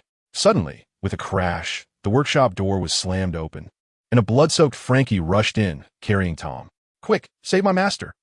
Thud thud. Iceberg and Kokoro stood up in shock, looking incredulously at the two at the door, knocking over the chairs beneath them. "Frankie!" Iceberg's eyes widened, filled with questions. He never expected that Frankie could rescue Master Tom from CP5, but seeing Tom, who was covered in blood, Iceberg swallowed all his doubts and rushed over without wasting time to ask what had happened. He hurriedly took Tom and carried him to the bed in the workshop. "Let me do it." Granny Kokoro understood some first aid knowledge and quickly turned to grab a set of medical tools from the room. She immediately began to provide emergency treatment for Tom, disinfecting his wounds and swiftly wrapping them in bandages. However, after all this was done, they found that Tom's complexion was still extremely pale. At this moment, Ace and his group also walked into Tom's workshop from outside. "Don't come over, who are you?" Seeing the suddenly appearing strangers, Iceberg immediately shouted warily. There were 2 fugitives here, and if these people ran out and reported, he couldn't guarantee the safety of his master and junior brother. Iceberg, don't be rude. This is Mr. Ace and his companions. He is our master's lifesaver. He rescued master from that damned Spandam. Frankie quickly stepped forward to stop him, fearing Iceberg might offend their benefactor. Hearing Frankie's words, Iceberg immediately felt apologetic and deeply bowed to Ace, saying, I can't repay this great kindness. If you need anything, I will risk my life for you. Ace quickly reached out to help Iceberg up and said, We'll talk about this later. For now, let's quickly ask Mr. Tom what his condition is. Seeing that Ace had no intention of taking advantage of his gratitude, Iceberg felt even more grateful and nodded, turning to ask Granny Kokoro, how is Master's condition now? The situation is not good, Granny Kokoro said with a grave expression. Although those guys used tranquilizer bullets on Tom, he was probably hit by dozens of shots and is now losing too much blood. He urgently needs a blood transfusion. Then hurry up and give Master a blood transfusion, Frankie said anxiously. How can we have blood bags in our workshop? Granny Kokoro said with some worry. Besides, Tom has a rare blood type, E-type. It's hard to find someone who can match. However, Granny Kokoro still had something unsaid in her heart. Tom was a fishman, and he had suffered discrimination from humans. No one would be willing to donate blood to a fishman. Can my blood work? I'm E-type. Just then, Ace's calm voice came through. In his memory, he indeed had this blood type. Granny Kokoro immediately widened her eyes in shock and stammered. What did you say? You really are willing to donate blood? But Tom is a fishman. So what if he's a fishman? Isn't the blood red? Ace shrugged indifferently. As soon as these words came out, not only Granny Kokoro, but everyone present looked at Ace differently. The discrimination against fishmen from humans had a long history. How broad-minded must someone be to say such a thing without hesitation? Even the usually silent Hawkeye couldn't help but have a bit of recognition for Ace. This kind of broad-mindedness was a necessary quality for a true king. Hurry up. Ace smiled and extended his arm, saying, but afterward, you all have to buy me more meat to make up for it. Meat? Where? Luffy, who had been feeling a bit sleepy, suddenly perked up. His adorable expression lightened the tense atmosphere in the workshop a bit. Next, Frankie quickly found a set of blood transfusion equipment, and Granny Kokoro tidied up the tools. Her expression filled with emotion as she connected Ace's arm to Tom. The bright red blood flowed slowly through the transfusion tube, and Ace finally won the hearts of Iceberg and Frankie completely. After a moment, Tom's complexion improved a lot, and his condition finally stabilized. After the blood transfusion was completed, without Ace even needing to say anything, Iceberg bought back a large amount of food, including the specialty of Water 7, water meat. This meat was tender and delicious, making Luffy and the others, who had grown tired of canned food, almost cry out of joy. Ace, I want to pack some. Luffy's stomach was swollen like a balloon, yet he still wanted more. Ha! You all stay here for a few more days, and I'll make sure you eat well every meal. Frankie was in a great mood now, but at this moment, Iceberg pulled Frankie behind him, his face full of worry as he said, you all should leave quickly. Fearing that Ace and the others might misunderstand, Iceberg added, although I can't help but want to tear that Spandam into pieces, if you kill him, the government will definitely not let it go. So I urge you to take Master Tom and leave as far as you can. During the meal, Frankie had already told Iceberg everything that had happened. Although he was very grateful to Ace and admired his strength, he did not think that Ace and the others could compete with the powerful Navy. Tom needed at least a week to recover. Granny Kokoro glanced at the still unconscious Tom. Iceberg hesitated, but he truly didn't want to put his benefactor in danger because of his own reasons. So he finally gritted his teeth and said, then please take Frankie with you and set sail quickly. I will wait for Master to recover before personally sending him away. I won't go, Frankie said stubbornly. Shut up. Iceberg finally displayed the authority of an elder brother, shouting, do you want to endanger our benefactor just like before when you caused Master to be framed? A flash of pain crossed Frankie's eyes, and he finally stopped talking, realizing that his brother was right. Once the government sends in their troops, our benefactor will definitely be in a dire situation. Thank you for your concern, but we don't need to leave. Ace picked up the hat from the dining table, put it back on, and a confident glow radiated from his face. As long as it's not a general who comes, no one can stop us. At this moment, Hawkeye, who had been silent, finally spoke for the first time with a calm expression, saying, even if a general comes, they still can't stop us. Ace's expression changed slightly. Seeing Hawkeye actually take the initiative to speak made him feel even better. It seemed that after this incident, Hawkeye had developed a bit of goodwill towards them. With a satisfied smile, Ace grabbed another piece of meat and started chewing. Meanwhile, the iceberg and Frankie looked at Ace and the others with a different gaze. It seemed that this group of people was shrouded in a mysterious aura. Ace's arrogance was already quite high, but unexpectedly, the swordsman behind him was even more arrogant, not even putting the Admiral in his eyes. The crucial point was that the aura they exuded made both Akiji and Frankie want to refute, yet they couldn't help but believe it to some extent. At that moment, within the Navy headquarters, the Intelligence Department received the latest report from CP9. The bounty criminal Fire Fist Ace appeared in Water 7, killed CP5 Chief Spandam, and rescued the notorious criminal Fisher Tom from Judicial Island. Crash. Akainu suddenly crumpled the report into a ball. It had been a week. Now, whenever he saw Ace's name, the wound on his right ear would throb with pain, wishing he could tear him to shreds immediately. But he was currently restricted by that old man Sengoku, forced to stay at the Navy headquarters for a month. This was a formal order from the Fleet Admiral, and even he had to strictly comply.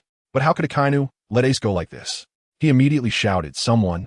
A secretary promptly entered and stood respectfully to the side. With a grim face, Akainu handed him a document marked for admirals.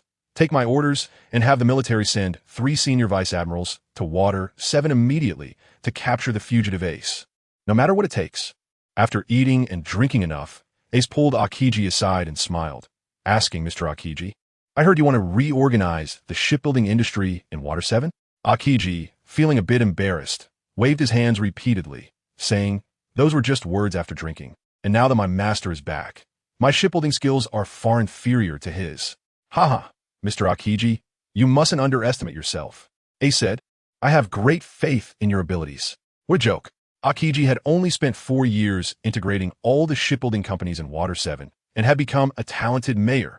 "If you want to establish a shipbuilding company, I think I can offer you some help." Ace stated his purpose without waiting for Akiji to respond. Oh, Akiji's eyes lit up instantly. In fact, he had long had plans to establish a company, but had been struggling due to a lack of funds. So the plan had to be postponed. After hearing Ace's words, Akiji hesitated for a moment and finally spoke up. "I actually already have the plan for establishing the company, but I still need some startup capital. How much do you need?" Ace asked. Akiji fell silent for a moment, seemingly calculating in his mind. After a while, he gritted his teeth and said, "To build ships, I need to rent a dock first and purchase the necessary materials. I roughly calculated that the initial funds would be around 50 million berries." Ace did not answer immediately, but frowned instead.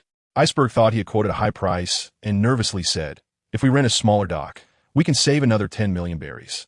"No, I want you to rent the best dock," Ace said with a smile at the corner of his mouth. "If we're going to do it, we should do it the best. I ask you, if I give you 500 million berries, how long will it take you to integrate the entire shipbuilding industry of Water 7? Iceberg was momentarily confused by Ace's meaning, but after calculating seriously, he replied, "If I start from scratch, I'm confident I can achieve the goal in 4 years. With 500 million in startup funds, I can guarantee to cut that time in half." "Ha ha ha, good." Ace laughed heartily, very satisfied with Iceberg's answer. Then his laughter subsided, and he said, "I'll give you 2 billion. What?" Iceberg suddenly looked up, staring at Ace in disbelief. He initially thought Ace was displeased with his high quote, but unexpectedly, Ace had quadrupled it right away. Ace looked at Iceberg, raised a finger, his eyes shining with brilliance, and said, "However, I hope that within a year, you can consolidate the entire Water 7 into one entity for your own use." Upon hearing Ace's words, Iceberg calmed down from his excitement. The time frame was reduced from 4 years to 1 year, and the difficulty increased exponentially. After pondering for a moment, Iceberg said, "Since the Great Pirate Era, the shipbuilding industry in Water 7 has suffered a severe blow. It was only after the advent of the sea train that there were signs of recovery. But even with these signs, Water 7 is still in a state of decline, and major shipbuilding companies are losing money almost every day. If you come back in a few months, I wouldn't dare to boast. But right now is indeed the best time to merge the major shipbuilding companies. If you give me 200 million berries, I can't guarantee I will completely win them over in a year. But our company will definitely be the largest one in Water 7. Inspired by Ace, Iceberg burst forth with strong confidence at that moment. "Good." Ace, hearing Iceberg's assurance, felt great joy and turned to shout, "Brooke, hurry and bring all the gold and silver from the cabin." "Yo-ho-ho, as you command, my captain." Brooke's body was exceptionally light, So he quickly retrieved all the gold and jewels from the sailboat by the sea. When Ace personally opened the package containing the gold, the dazzling golden light immediately made it hard for everyone to open their eyes. Glug! Iceberg couldn't help but swallow hard.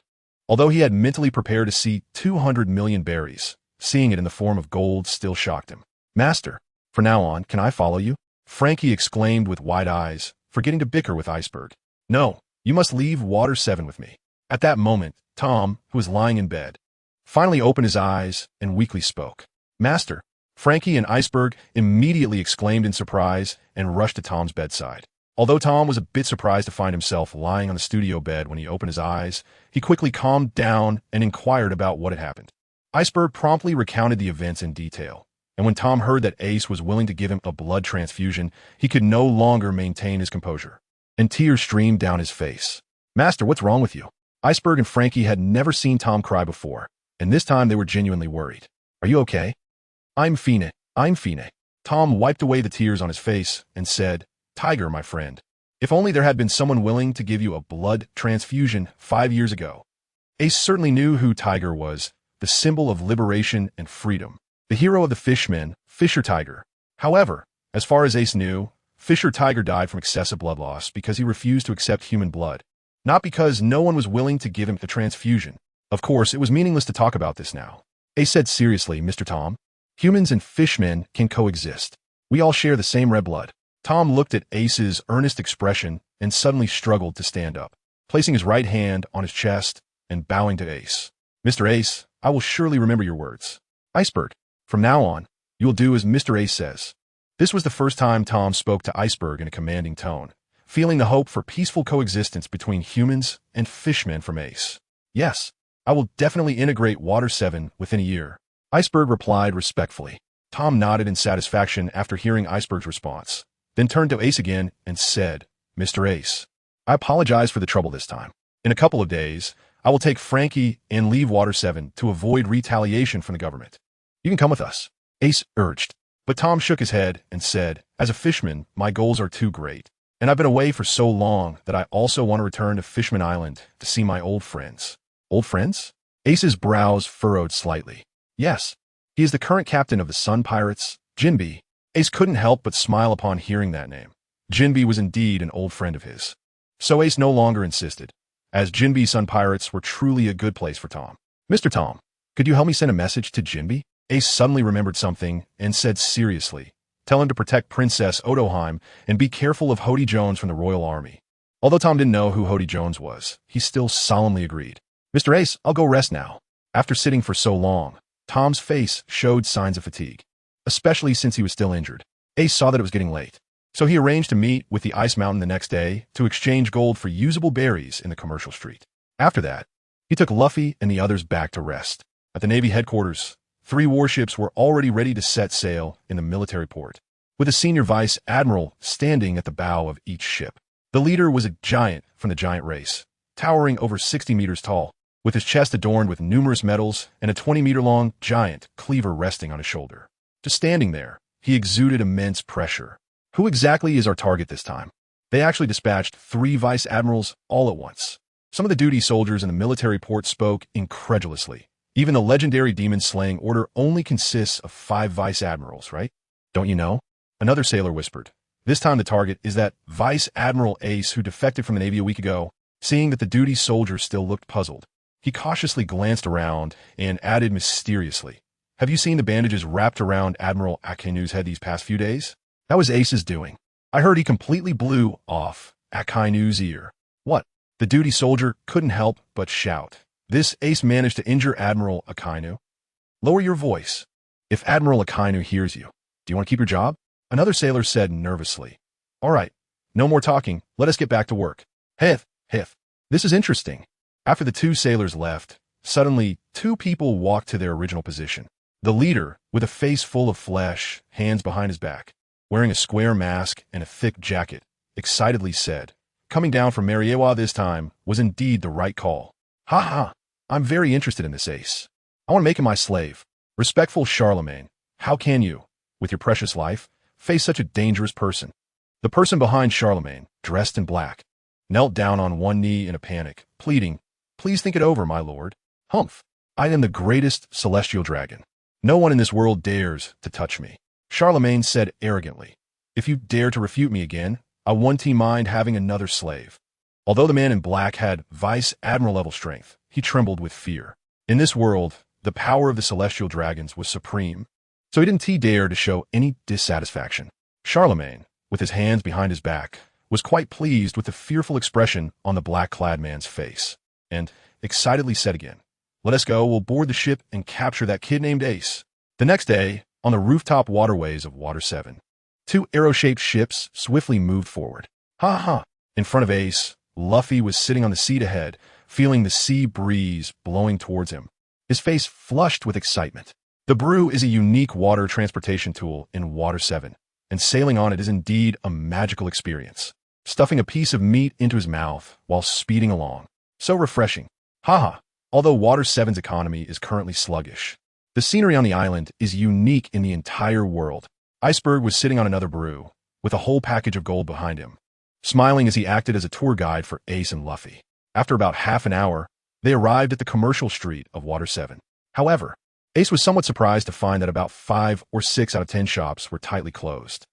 Iceberg sighed and said, "These past few years have been tough for everyone. I hope things can get better in the future." The Brew sailed a short distance forward, and Iceberg led Ace and Luffy ashore, entering the cash exchange located in the center of the commercial street. "Welcome."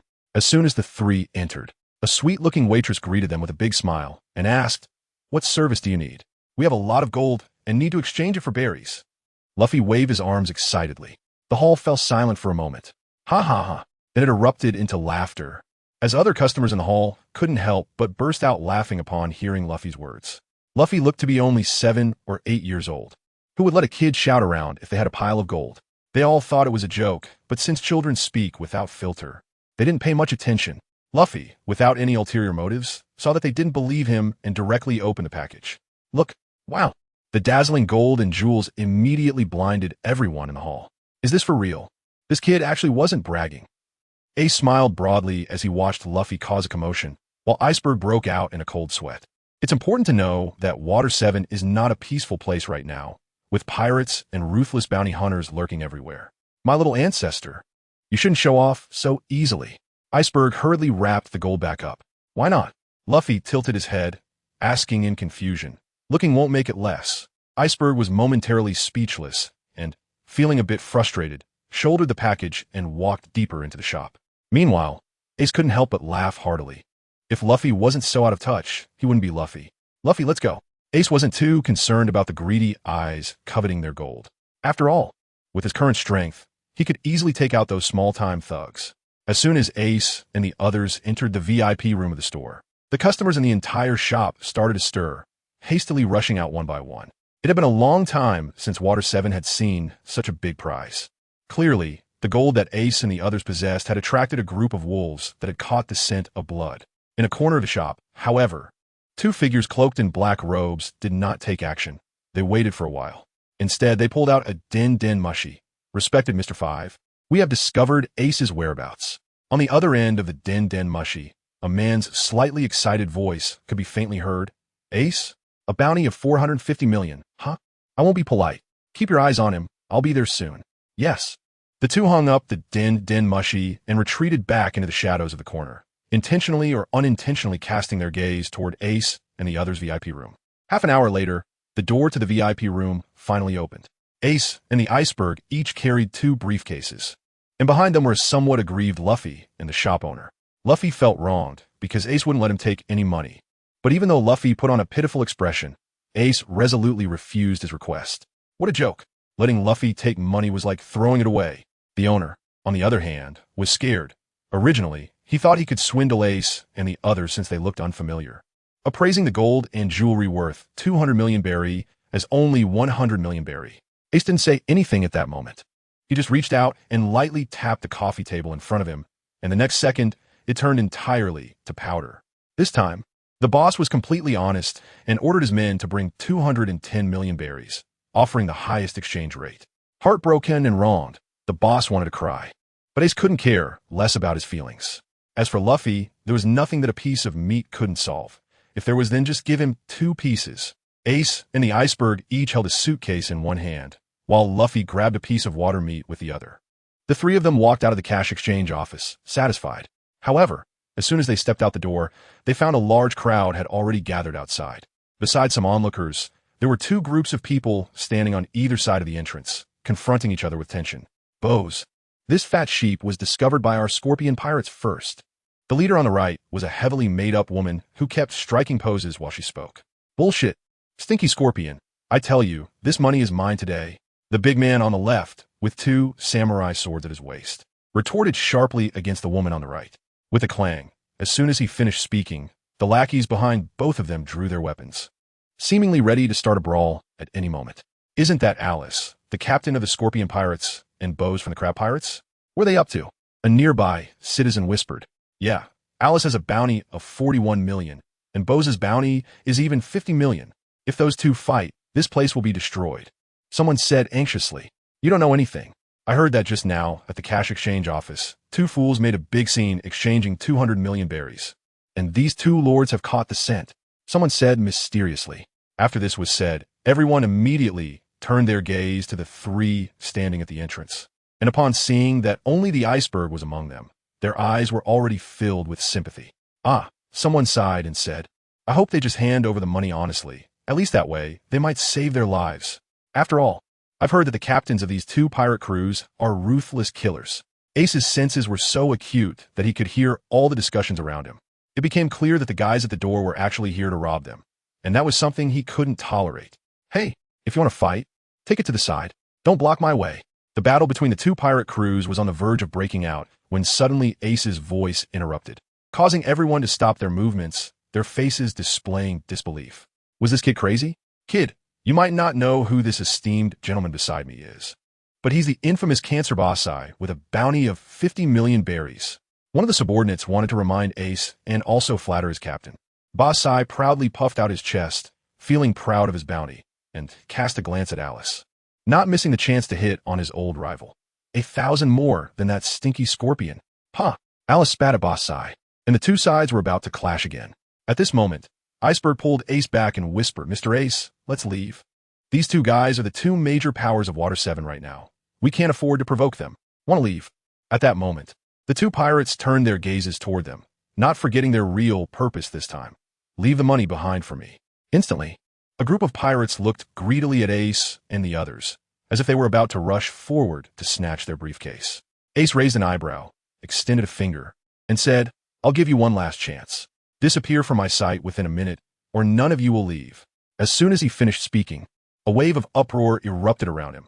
Everyone was shocked by Ace's audacious words.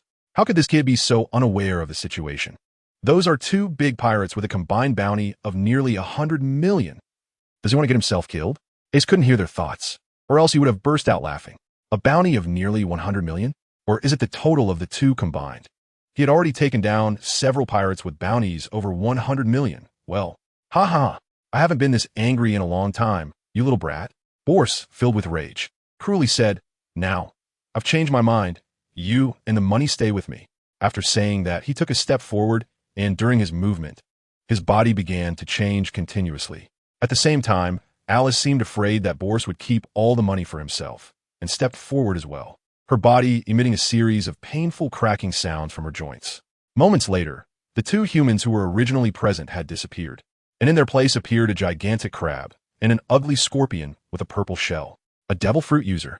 The onlookers, seeing those two terrifying monsters, no longer dared to stay in place, and all hurriedly turned to flee. Ah, feel the fear, you little brat. It's useless even if you regret it now. Bors moved his 8 short legs, striking a pose he considered to be imposing. Ace held back for a long time before squeezing out 2 words. So ugly. Boss's arrogant expression froze on his face, while Alice trembled with rage. As a woman, ever since she ate this fruit, she hated it the most when others called her ugly. Go to hell, Alice suddenly shouted, her voice sharp and piercing, as the poisonous scorpion tail at the end of her body lunged towards Ace, the tip glowing ominously, clearly indicating a terrible toxin.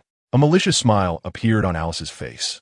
Everyone she attacked would be poisoned by her scorpion venom, dying in a horrific manner, their bodies turning to pus in an instant. She seemed to have already envisioned Ace's tragic death. From the face of this strike, Ace's expression showed no fluctuation, with his left hand behind his back. He raised his right hand and simply extended his pinky finger, the armament hotkey instantly covering it. Clang! Ace's fingers and the sharp scorpion tail suddenly collided, creating a shower of sparks. Are you trying to help me cut my nails? Impossible. Alice's eyes widened in shock as she screamed, knowing that the tip of her tail was as sharp as a knife. How could anyone possibly block it with just their flesh? Still unconvinced, Alice wildly swung her tail, stabbing at Ace's vital points from all sorts of tricky angles. Although Ace's movements seemed slow, he was always able to block her tail at the last moment, and looking at Ace's relaxed expression, he was clearly handling it with ease. Soon, Alice's face was drenched in cold sweat. She finally realized that Ace's strength was on a completely different level than theirs. At that moment, one of the goons behind them started to feel that Ace looked familiar. Especially the orange cowboy hat gave him a sense of deja vu. After staring closely for a while, when he saw the freckles on Ace's cheeks, he finally remembered who this kid was, and his expression instantly turned to one of terror. A few days ago, the captain had sent him to retrieve the new wanted posters, and one of them featured this very child. In a panic, he fumbled through his pocket to pull out a stack of wanted posters, clumsily retrieving the one belonging to Ace, and nervously glanced at the bounty amount at the bottom of the poster. 250 million. The goon nearly dropped the wanted poster in his hands, and could only raise it high, trembling lips shouting, "Captain, run away. He is Ace." Who is Ace? At this moment, the thoughts of everyone at the scene were the same, but when these pirates saw the terrifying amount on the bounty notice in the henchman's hand from a distance, everyone looked at Ace in shock, their faces completely replaced by fear. A bounty of 250 million. Their captain was just a fraction of that amount. Run away. Not daring to have the slightest thought of resistance, the pirates disregarded their captain and turned to flee in all directions. Ace sighed and said, "I have already given you a chance. It's you who didn't cherish it." As soon as he finished speaking, an orange serpent-like flame emerged from Ace's chest, curling its way to his palm. It was the fallen heart flame he had obtained not long ago. Ace looked at the pirates scattering in all directions, his expression cold. He raised his hand, pointing the small snake at them, and softly said, "Heartfire, ignite." The pirates who were running suddenly felt a surge of mixed emotions in their hearts. Joy, anger, sorrow, happiness. These feelings continuously alternated in their minds. And in the next moment, a strange heart fire ignited from their hearts, instantly spreading to every corner of their bodies. Without a sound, they had no chance to scream, and these pirates turned to ashes simultaneously. The hissing little snake, transformed from the heart fire, flicked its tongue a couple of times, sucking in the residual heart fire from the ashes of the pirates, then happily burrowed back into Ace's heart. Meanwhile, both Sai and Alice, who were facing Ace, displayed a strange demeanor. With their willpower, it was impossible for them to resist the burning of the heart fire. However, although they had already died, their bodies did not turn to ashes at this moment. Instead, a wisp of black smoke trembled continuously, with faint screams emanating from the dark mist. Ace's heart stirred, and he drew out the great sword, Demon Slayer, and gently slashed at the black mist in front of him. A piercing scream rang out, followed by two blurred demon heads being cut in half, and the black mist finally dissipated into blue smoke. Ace also felt that the quality of Demon Slayer in his hand had improved slightly. Ace looked at the corpses of the two people in front of him. Due to the disappearance of the black mist, they had collapsed into two piles of ash. He murmured thoughtfully, "Can the heart fire actually trigger the curse of the devil fruit? Does that mean that as long as I can draw out someone else's heart fire without harming them, I can lift the curse of the devil fruit?" While Ace was lost in thought, the crowd that had just fled had already discovered the situation here. One by one, they widened their eyes, looking at the piles of ash on the ground, all displaying expressions of shock. What happened? Where are Borsellino and Alice? Those two piles of ash on the ground must be them. Someone pointed at the ground, seemingly in disbelief. The two notorious pirate crews that dominated Water 7 have now turned into nothing but scattered ashes?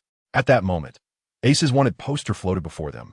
The bounty of 250 million clearly displayed at the bottom, dazzling their eyes. It was more than double the combined bounty of Borsellino and Alice. Gulping, someone was the first to swallow hard, and soon after, the sound of swallowing echoed one after another as their bodies involuntarily began to retreat. Are you kidding? There's a super criminal with a bounty of 250 million right in front of us. How ruthless must a person be to have such a high bounty? They glanced at the ashes in front of Ace and suddenly shivered simultaneously. In the next second, Everyone screamed and turned to run, fearing that if they were slow, Ace would burn them with fire. The surrounding noise startled Ace, pulling him out of his thoughts. He looked at the crowd that was fleeing in panic and wondered, what is wrong with them? Behind him, the iceberg had a face full of black lines, secretly thinking, isn't it because of you that they're scared? However, despite the internal complaints, the iceberg was once again intimidated by Ace's displayed power and felt grateful for making the right choice. All right, since we've got the money, let's head back. Ace ignored the civilians, restowing the Demon Slayer, and boarded the Swordfish Blue in front. Luffy and the iceberg followed suit. At that moment, around the corner of the street, a man and a woman were peeking toward this side. The woman, dressed in a green dress adorned with lemon patterns, was sweating nervously and said, Mr. Five, this guy Ace is too strong. Shouldn't we report to the boss first? Clearly, she had witnessed everything that had just happened, and Ace's strength had already made her reconsider. Miss Valentine's Day, I'm not like those two fools just now. As bounty hunters, we need to use our brains when taking down targets.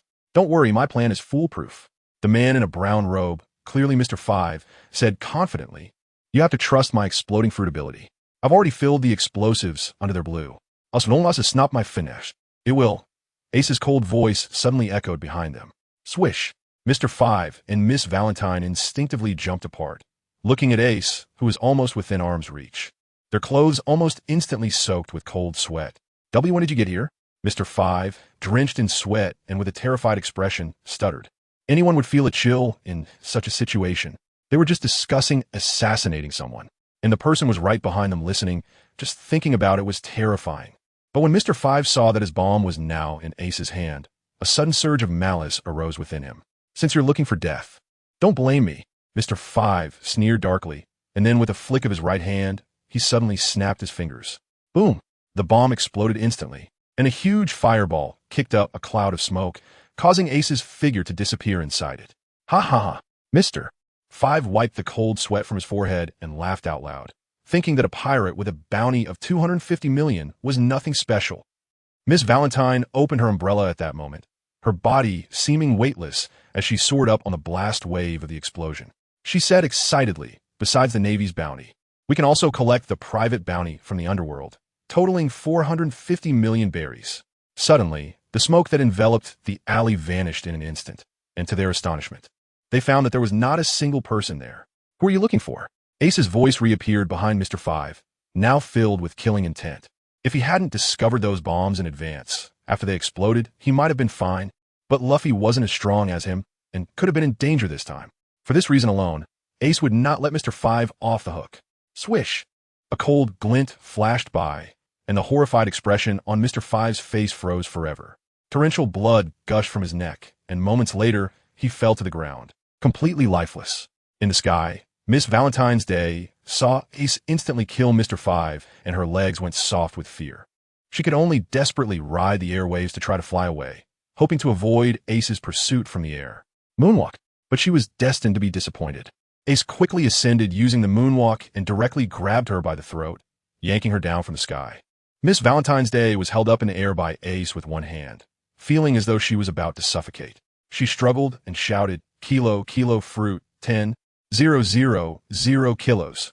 She hoped to use her ability to control her weight to crush Ace's arm and gain a chance to escape. But after she shouted, she found that Ace was still holding her up with one hand, his arm not trembling in the slightest. How is this possible? Is this person a monster? He can actually lift 10, 0, 0, 0 kilos with one hand. Despair finally filled Miss Valentine's Day's heart. Faced with such a powerful monster as Ace, she no longer had any thoughts of resistance. Thud! But the next moment, Ace did not kill her. Instead, he casually tossed her aside, folding his arms behind his back and speaking coldly. I know you are a senior agent of Baroque Works. Tell your president that I will personally settle today's matters with him later. Now get lost. Miss Valentine's Day no longer wanted to think about why Ace knew their identities. Upon hearing that Ace was letting her go, she immediately got up in a panic and fled the alley as fast as she could. Ace watched the disappearing figure of Miss Valentine's back, his eyes narrowing slightly. The intelligence he gained today truly made the trip worthwhile. First, he finally learned that the Navy had set a bounty of as much as 250 million berries on him, which further demonstrated their apprehension towards him. Secondly, from Mr. Five's words, It seemed there was a mysterious figure in the underground world who had placed a private bounty of 200 million berries on him, totaling a bounty of 450 million berries, which would undoubtedly attract even stronger enemies. Ace himself is not afraid, but Luffy is always following him. If he's not careful and someone grabs him to use as leverage against Ace, or even does something deadly to Luffy, Ace would regret it for the rest of his life. It seems he needs to strengthen Luffy's training. He needs to make him stronger as soon as possible. Meanwhile, Luffy, who is still munching on meat, has no idea that his brother Ace is thinking of ways to torment him again. One last thing, the mysterious president of Baroque Works is actually Crocodile, the user of the Sand fruit. Since high-ranking agents from the organization are already keeping an eye on Ace, it means their meeting won't be too far off. Although Crocodile's bounty is only 81 million berries, Ace won't underestimate his strength. This guy prefers to operate from the shadows, using schemes to achieve his goals. So this bounty amount is far below his true strength. And who exactly is that mysterious person? Ace lowered his head and thought for a while. Suddenly a flash of inspiration struck him, and a name appeared in his mind. Doflamingo. Among the people ES has offended, the only one who both hates him and has money is this guy. Ace's pupils constricted.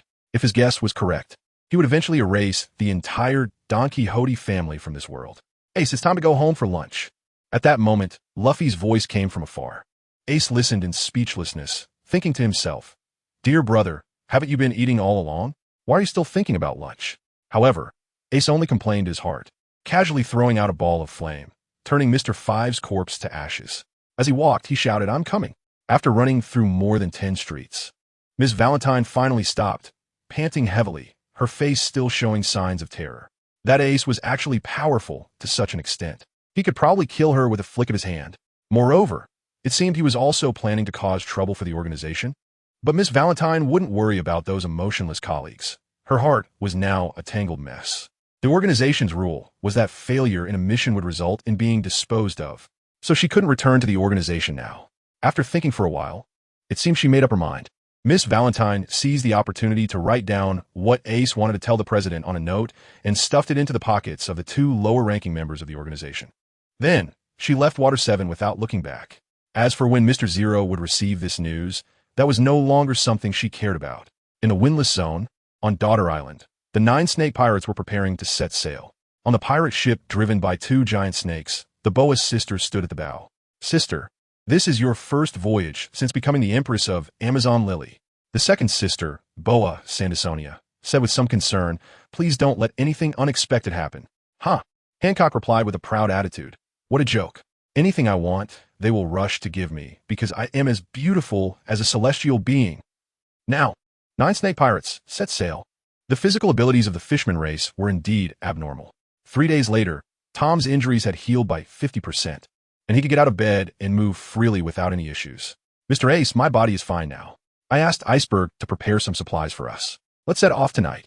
Tom seemed to still have some apprehension towards the world government, so after feeling a bit better, he wanted to leave Water 7 as soon as possible. Ace was about to nod, as there was no real benefit and he wouldn't actively seek trouble with the Navy. But just then, Frankie, who had been watching the ships by the seaside, rushed in with a panicked expression. "Not good. I just saw 3 Navy warships heading towards Water 7 while repairing the lookout tower of the Scorpion pirate ship." After wiping out the giant crabs and the Scorpion pirates, Ace certainly wouldn't waste their resources and immediately instructed Frankie and the others to gather all the belongings of the 2 pirate crews. In addition to 2 decent pirate ships, there was a total of around 50 million berries on board, all of which now belonged to Ace. However, now was not the time to think about these things. Ace's eyes narrowed slightly. He certainly didn't believe that those 3 Navy warships were coming here for sightseeing. Ace didn't say a word, just silently took out the Demon Slayer, resting it on his shoulder, and walked alone towards the seaside. "If there's a general, remember to call me," Mihawk said, crossing his arms over his chest, holding the supreme great sword Yoru. His voice had no extra emotion, yet a smile appeared on Ace's face. "All right." As he spoke, Ace didn't pause in his steps, and since Tom's workshop was not too far from the seaside, he quickly arrived at the shore.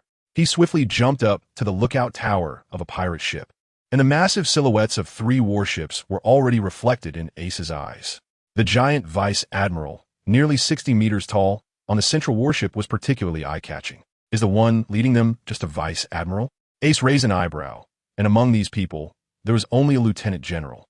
So it was unlikely that there would be any generals among these warships. If there were no quasi-general level powerhouses here, then it would be quite disrespectful to me. After Ace finished speaking, he couldn't help but laugh. Unknowingly, he had already begun to look down on the vice admirals. During this time, 3 warships had sped towards them, and upon seeing 2 pirate ships by the shore, the warships didn't hesitate at all. Fire! A giant vice admiral's roar could be faintly heard, and immediately followed by the booming of cannons. Countless shells rained down towards Ace like raindrops. The firepower of 10 warships could completely destroy a small island, and the shells fired simultaneously from the 3 warships were astonishingly powerful. Yet Ace's expression showed no change. Mirror fire flame. With a low shout, flames surged from Ace's body. When the flames first burst forth, they were merely a small, thin column. But after 10 meters, the column had spread into a raging inferno. The flames even formed a towering curtain that engulfed the countless shells flying towards Ace. At the moment they entered the fire curtain, they all turned into fireballs and merged into it without exception. The barrage of shells fired by the 3 warships was single-handedly blocked by Ace. Is this what you call the elite of the Navy? At this moment, the celestial dragon Charlemagne stood on the central warship, looking down with disdain, and said, "How can you worthless beings serve us, noble celestial dragons?" The giant vice, Admiral John, felt the veins on his forehead bulging, but dared not refute a single word of what Charlemagne said. Because no matter how despicable and shameless the celestial dragons were, they would always be the world's noblest aristocrats, and a casual word could determine their future and fate. Respected Charlemagne, I will capture that Ace for you right away. No matter how indignant John felt, he could only obediently go along with Charlemagne's words. Moments later, as the wall of fire slowly dissipated, Ace's figure appeared before the Navy. John stared closely at the tiny figure across from him, which was only the size of his palm, but he did not dare to be careless. After all, the person opposite was Ace, who could withstand several strikes from Admiral Akainu. John solemnly drew out the 20-meter-long cutlass at his waist and shouted, "All warships stand by. The upcoming battle is no longer for you to participate in."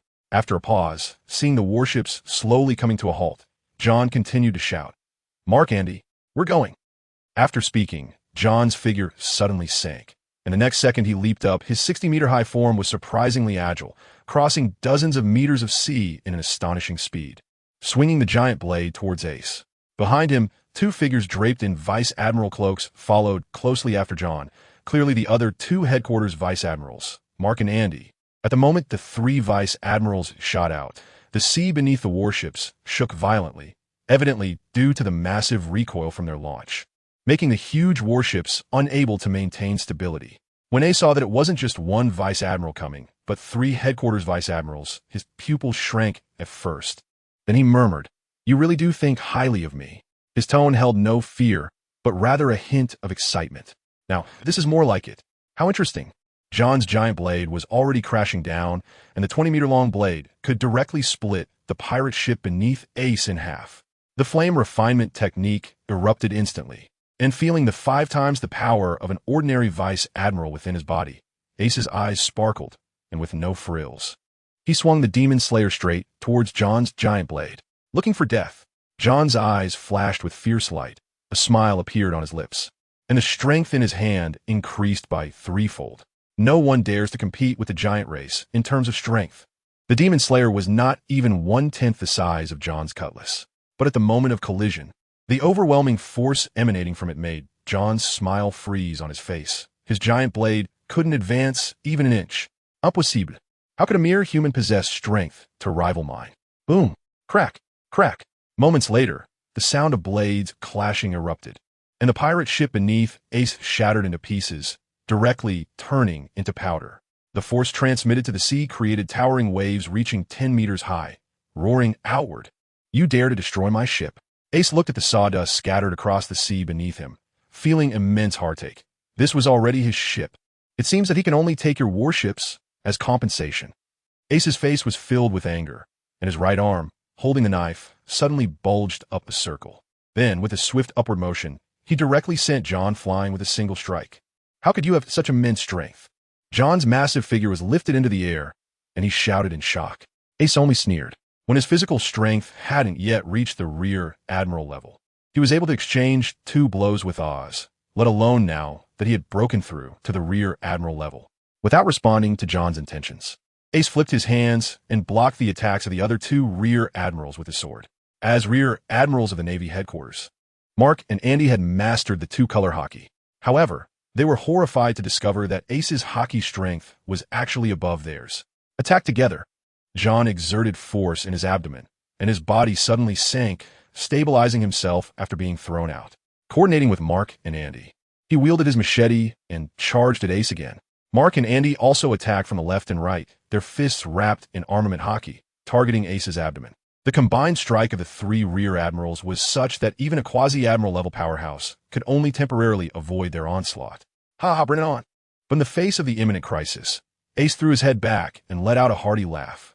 In an instant, various surging flames erupted from Ace's body, including azure, deep earth fire, fiery volcanic flames, and orange snake-like fallen heart flames climbing onto Ace's shoulders. With hissing snake tongues flicking, the three admirals, who had originally been full of momentum, suddenly changed their expressions, and countless negative emotions surged in their hearts, creating a burning sensation within them. It was the fallen heart flames that had stirred their inner fire. However, being Rear Admirals, their willpower was not comparable to those third-rate pirates, and their inner fire did not manifest into physical form to burn them directly. Nevertheless, their attacking movements had already become severely distorted. Ace would not let this opportunity slip by. He raised his sword, the Demon Slayer, above his head and suddenly struck at the three people in front of him. Flames of various colors followed the blade, surging forward like terrifying fire beasts, opening their scorching mouths wide to swallow the three Vice Admirals whole. The situation had changed dramatically in an instant. It was as if Ace alone had surrounded the three of them. At this moment, the Vice Admirals were too busy battling their own negative emotions to maintain their attack, hastily retracting their arms to protect themselves as best as they could. Boom! John was at the forefront, directly facing Ace. Even though he stood nearly 60 meters tall, he was completely engulfed by the flames Ace unleashed. The intense heat instantly burned away all his clothes and hair. The shockwave from the flames sent him flying backward. And although Mark and Andy were not the primary targets of the fire, they were also left charred and in disarray, a burnt odor emanating from their bodies. John coughed up blood as he flew backward, but the moment the blood left his mouth, it was evaporated into mist by the high temperature. His massive form crashed onto the surface of the sea, and the flames wrapping around him instantly evaporated a large amount of seawater. Suddenly, the entire area was engulfed in a thick mist. In an instant, the strongest Vice Admiral was severely injured.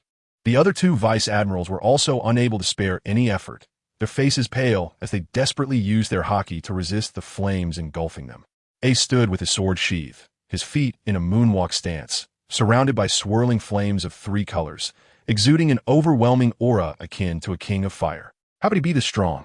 Mark's cloak had long turned to ashes, and he had exerted tremendous effort to free himself from the flames.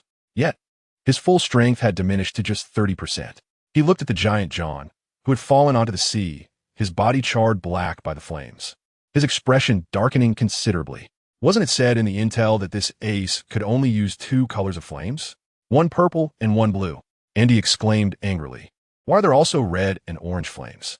And these flames can affect our emotions? Did Ace not even use all his strength against Admiral Akainu? Or are those idiots in the intelligence department just useless? They now dared not make another move, as they felt a creeping fear rise in their hearts while watching Ace engulfed in flames not far away. At just 12 years old, he already possessed the power to crush a Vice Admiral. If they let him grow unchecked, what kind of enemy would the Navy face in the future? Thinking of this, Mark hesitated no longer, a fierce look flashing in his eyes. He suddenly wrapped his right thumb with hockey and thrust it into his left chest, the hockey instantly stimulating his heart. Buzz! Mark's forehead bulged with veins, but a powerful force surged from within his body. Mark, you can't do this! Andy shouted in shock at Mark's actions. He knew of this secret technique. Using it would grant temporary power exceeding one's own, but once this battle was over, regardless of the outcome, Mark's strength would definitely drop a level and he would never progress again. We can't let Ace leave alive. He poses too great a threat to the government. Mark's expression had turned somewhat ferocious. Although he had now surpassed the limits of a Vice Admiral and temporarily gained Quasi-Admiral level power, the pain of using the secret technique tormented him. Andy said nothing more. He understood Mark was right. but the cost was too great. With a gaze filled with hatred, Andy looked at Ace. This time, with great determination. Mark had temporarily attained quasi-admiral strength, and he would surely be able to take down this detestable guy. Ace waved his hand to extinguish the flames surrounding him and fixed his gaze on Mark not far away, his eyes narrowing slightly. He had been watching Mark's every move, and he felt a twinge of emotion from Mark's willingness to sacrifice himself in loyalty to the world government. But that was it. An enemy is an enemy. A vice admiral, huh? Ace held his sword with both hands, his expression gradually becoming serious, the powerful aura he emitted suddenly retracting. He seemed to turn into an ordinary person with no strength to bind a chicken. Are you Mark? I think you won't be able to maintain this state for long. I respect your choice, so please show me your strongest move, and let's settle this with one strike. As he spoke, Ace's aura slowly but steadily began to rise again. It grew stronger and higher, and even after reaching his previous limit, it showed no signs of stopping. Flames of two colors intertwined around the blade in Ace's hand, and the sea surface beneath him began to sink due to the terrifying temperature here. All right, Mark had already gained unprecedented strength, so even when facing Ace's ever-increasing momentum, he felt extremely confident. In the next moment, Mark didn't wait for Ace to continue. Instead, he suddenly appeared in front of Ace, channeling all the terrifying power of a vice admiral into his right fist. Without any fancy moves, he slammed it towards Ace. Before the fist even reached him, Ace could already feel a prickling pain on his skin. But Ace showed no signs of panic. The demon slayer in his hand flickered with dual-colored flames, and suddenly moved at a slow but unavoidable speed to meet the incoming attack. Dual-colored flame slash. The clash of the demon slayer's blade and Mark's fist did not produce a thunderous sound but rather a crisp sound, as if their attacks had no power at all. But a moment later, a tangible pressure of wind suddenly surged between the two, causing the previously calm sea surface to collapse under the immense wind pressure. With the seawater within a diameter of several dozen meters swirling violently, the immense pressure crushed countless marine creatures into a pulp, turning the surrounding seawater completely red. Mark's eyes turned blood red, almost going insane. In the instant of engaging with Ace, he realized he had underestimated Ace's strength. His peak strike at the Vice Admiral level was still merely on par with Ace's sword. Seemingly seeing through Mark's current thoughts, a smile appeared on Ace's face. On par? How is that possible? In the next second, the sword energy formed by the two colored flames instantly detached from the blade of the Demon Slayer, and the temperature increased by another third, causing the air to crackle with heat.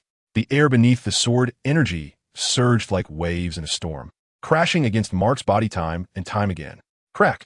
Faced with such an onslaught, Mark's armament hockey could not hold up first, suddenly emitting a sound like shattering glass. And then it shattered into pieces. I won't accept this. Mark's face twisted in intense unwillingness. Once thinking that sacrificing his future and temporarily gaining Vice Admiral strength through secret methods would allow him to crush the threat of Ace, the Navy, in its infancy. But why can't you just die? The scorching dual-colored sword energy finally broke through Mark's defenses, sweeping past him in an instant. The twisted expression on Mark's face would be forever frozen. In the next moment, his body was instantly ignited, transforming into an eerie two-colored torch. After Mark turned to ashes, the sword energy Ace had unleashed continued to surge forward with an unstoppable momentum, evaporating countless seawater along its path, and headed straight for the three Navy warships 100 meters away. Ace's expression changed drastically. In his mind, the treasures on those three warships should all belong to him. If that blade of energy actually struck the warships, wouldn't he suffer heavy losses? If those thoughts reached the Navy, who knows if they would spit blood? They were still in battle, and he was already calculating their possessions. Charlemagne, let's go. Charlemagne's black-clad bodyguard said anxiously, if I participate in the battle, I can't guarantee your safety. Shut up. Charlemagne kicked the bodyguard and shouted, what do you think I pay you for? Hurry up and help me capture that Ace. Hearing Charlemagne's words, a hint of despair rose on the bodyguard's face. However, having been trained as a celestial dragon's bodyguard since childhood, his somewhat pathological loyalty made him strictly adhere to Charlemagne's orders. Facing the blade of flame energy that was now almost upon them, the bodyguard charged forward without hesitation. His arms covered in armament hockey, sending a barrage of punches toward the blade of energy. With each punch the black-clad bodyguard threw, bright sprays of blood erupted from his arms. Clearly, although he possessed Vice Admiral-level strength, this blade of energy was on a different level altogether. The bodyguard was completely risking his life to block it. And since the blade had already been weakened by Mark, he managed to just barely withstand Ace's flame blade at the moment he exhausted all his strength. However, the strange fire had already begun to erode his body. At that moment, he had no extra strength left to dispel the flames on him. In his final moments, he desperately turned to look at Charlemagne on the warship, his eyes still filled with concern for his safety. But the last thing he saw from Charlemagne was just 2 words: waste. The black-clad bodyguard felt a surge of bitterness in his chest, spitting out a mouthful of blood, ending his life right then and there. In that final moment, he would have preferred that he couldn't block that blade of energy. Huff! Ace took a deep breath, feeling the strength within his body waning. He sheathed his sword, the Demon Slayer, and landed on a piece of wreckage from a pirate ship on the sea. With one strike, he simultaneously killed an enemy at the near admiral level and another at the captain level. This was Ace's current strength. However, after that strike, Ace immediately entered a state of weakness. Captain Andy had fallen far beside the giant John, his eyes filled with pain and helplessness. Just a moment ago, he thought that Mark could easily take down Ace with his near admiral strength. But moments later, his comrade had died right before his eyes. Not even a complete corpse. Watching Ace from a distance, Andy was filled with hatred but dared not make any moves, fearing that Ace would instantly turn him to ash with a single strike. "John, are you okay?" Andy asked, his fear evident as he fixed his gaze on Ace. I'm okay," John stammered as he stood up shakily. He had taken a long time to extinguish the strange flames with the help of the seawater. Meanwhile, Mark had completely left this world. John looked at Ace in the distance, wanting to avenge Mark, but reason held him back from that desire. The immense power Ace had just displayed sent shivers down his spine.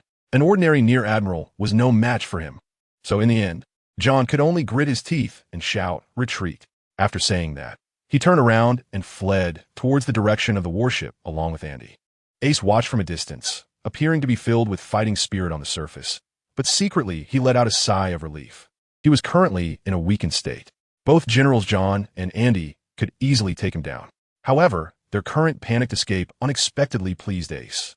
He adjusted his hat narcissistically and thought to himself, "It seems I really do have the aura of a master.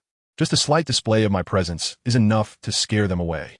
Just as Ace was about to turn and head back to Water 7, a pirate ship suddenly appeared on their flank, being pulled by 2 enormous sea snakes, its entire body crimson red, rapidly approaching the battlefield. Ace and the 2 rear admirals were taken aback simultaneously, then turned to look over. They saw at the bow of the pirate ship a stunning beauty in a red Chong Sam, her hands raised in a heart shape, sweetly calling out to them, "Sweet, sweet wind." A faint red heart-shaped wave of light surged towards them, enveloping Ace and the 2 admirals, seemingly aiming to capture both sides at once. The attack came so suddenly. Rear Admirals John and Mark were already battered, and their willpower had weakened immensely from resisting Ace's heart fire. Thus, their inner desires were easily drawn out, and before they could react, they turned into 2 stone statues with hearts in their eyes. "Sister, is it really okay to attack the Navy like this?" Hancock's 3rd sister, Marigold, looked at the 2 admirals who had turned into stone statues and said with some concern. Hancock raised her delicate, fair arm to brush aside her wind-tousled hair, her brow slightly furrowed. "My sister, you must understand, no matter what this king does, the whole world will forgive her. Because I am just too beautiful." This statement was so narcissistic, yet coming from Hancock's lips, it was impossible to refute. Her beauty truly could be described as world-shaking. Lady Snake Princess, her crew behind her, even though they were all women, were also captivated by Hancock's beauty, shouting in unison. At this moment, the 9-snake pirate ship had reached the side of the 3 warships. The giant Python Salome coiled into a throne-like chair, and Hancock elegantly sat upon it, gently waving her hand, commanding, "Warriors of Amazon Lily, bring me all the treasures from the warships." Yes, the female warriors of Daughter Island excitedly drew their bows and arrows, nimbly leaping over the sea, charging towards the numerous Navy soldiers. Boom, boom, boom. These Amazon warriors, each mastering the armament hockey, shot arrows wrapped in hockey that resembled cannons, instantly causing the Navy to fall into disarray. Hancock reclined on her throne with a satisfied smile on her face. Just then, "Hey, don't destroy my warships." Suddenly, a somewhat dissatisfied voice came from the railing of the 9-snake pirate's ship, causing Hancock's smile to freeze on her face. "How could you be fine?" Her second sister, Sandra Sonia, turned to look, only to find that it was that kid, the one who was not among the 2 admirals. She was incredulous. No one can escape the allure of my elder sister. This person was, of course, Ace. The reason he was affected by Hancock's sweet, sweet wind, but didn't T turn into a stone statue was not that he was indifferent to her beauty. After all, he was T like Luffy, who knew nothing. However, in the face of the falling heart flame that could ignite emotions, these desires could only transform into heart fire, contributing a bit more to Ace's physical strength. You're not moved by my beauty at all? The Empress had now stood up, staring intently at Ace's face, hoping to see some change in his emotions, wishing to confirm that Ace was merely pretending to be indifferent. But she was destined to be disappointed. Ace helplessly shrugged and said with an innocent expression, "Sister, you really are beautiful, but I'm still just a kid. Isn't that right?" On the surface, Ace still looked like a 12-year-old child. Hancock suddenly clutched her chest, looking as if she had been wounded internally, taking several steps back, her fingers trembling as she pointed at Ace, unable to speak for a moment. You call me big sister?" Hancock was 20 years old this year, the prime of a girl's youth, the age when beauty is most cherished, and upon hearing Ace's address, she felt as if she might vomit blood. But she couldn't refute it. Was she really going to shamelessly say she was only 10? Who at 10 would have a chest like hers? "Sister, are you okay?" Hancock's two younger sisters stepped forward with concern. Hancock, clutching her chest, slumped into the throne behind her, muttering incessantly, "Impossible. Even if he's just a child. There's no way a man wouldn't want to bow at my feet." Sister. Since they escaped from Mariewa together, her sisters had never seen Hancock in such a disarray. Second sister, third sister, get rid of this impudent little brat. After holding it in for a long time, Hancock suddenly opened her eyes. "I won't allow a man like this to exist. Bring me his head." "Yes, leave it to us." This time, the voyage of the Snake Princess pirates was the most important battle to solidify the status of the three sisters, and they couldn't allow any accidents to happen. Hancock's two sisters, Sandersonia and Marigold, took out their weapons and charged at Ace on the ship's side, transforming into two terrifying giant snakes nearly 10 meters long as they ran. Was it the snake fruit, python, and king cobra forms? Ace was carrying a demon-slaying sword nearly the length of his height when he saw Hancock's two sisters charging towards him. He had no intention of fighting. Instead, he sat down on the ship's railing. He didn't want to battle Hancock and her sisters, especially since he was still in a weakened state. Besides, they were probably too preoccupied to care about him anyway. "Snake Princess, there's a guy here claiming to be a celestial dragon." In an instant, Sandersonia and Marigold halted in their tracks, as if the word celestial dragon were a curse that made them break into a cold sweat. The memories of their hellish days in Mariewa, long buried in the depths of their minds, suddenly resurfaced before them. Sandersonia and Marigold lost all interest in dealing with Ace and turned to their pillar of support, Boa Hancock, seeking help. "Sister." Their voices trembled, but they found their sister shaking all over, her face a complex mix of fear and anger. "Charlemagne." Hancock glared at the celestial dragon on the opposing warship, squeezing the name through her teeth. "What? It's him." Sandersonia and Marigold's last shred of calm vanished upon hearing the name, and they felt a familiar pain from the celestial dragon's mark on their backs. 8 years ago, this guy had branded them with the mark of slavery and tormented them for 6 long years. Meanwhile, the battle on the warship was nearing its end, as ordinary Navy soldiers were no match for the Amazon warriors who had mastered Haki. Charlemagne was brought onto the ship of the Kuja pirates, still arrogant and malicious despite being a captive. "You filthy women, let me go." Charlemagne snarled, "You're all doomed. The moment you touched me, a noble celestial dragon, a marine admiral will be here in no time. Then, I will make you all my slaves." Charlemagne was actually not interested in women. He only enjoyed seeing his slaves scream under various tortures. "What should we do with this celestial dragon, Lady Snake?" The warriors looked to Hancock, seeking her opinion.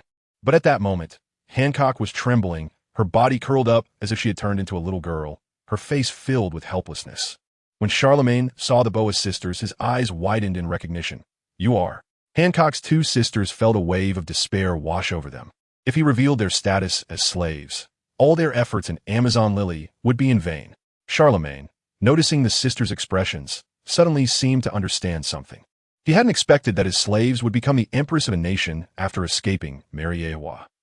He burst into a wild laugh, ready to expose their identities as slaves. "You filthy."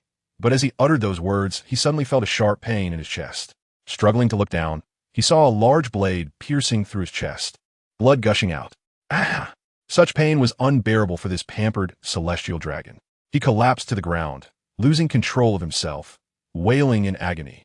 Ace pulled out the demon slayer and frowned at Chalmako, who was lying on the ground, his face full of disgust.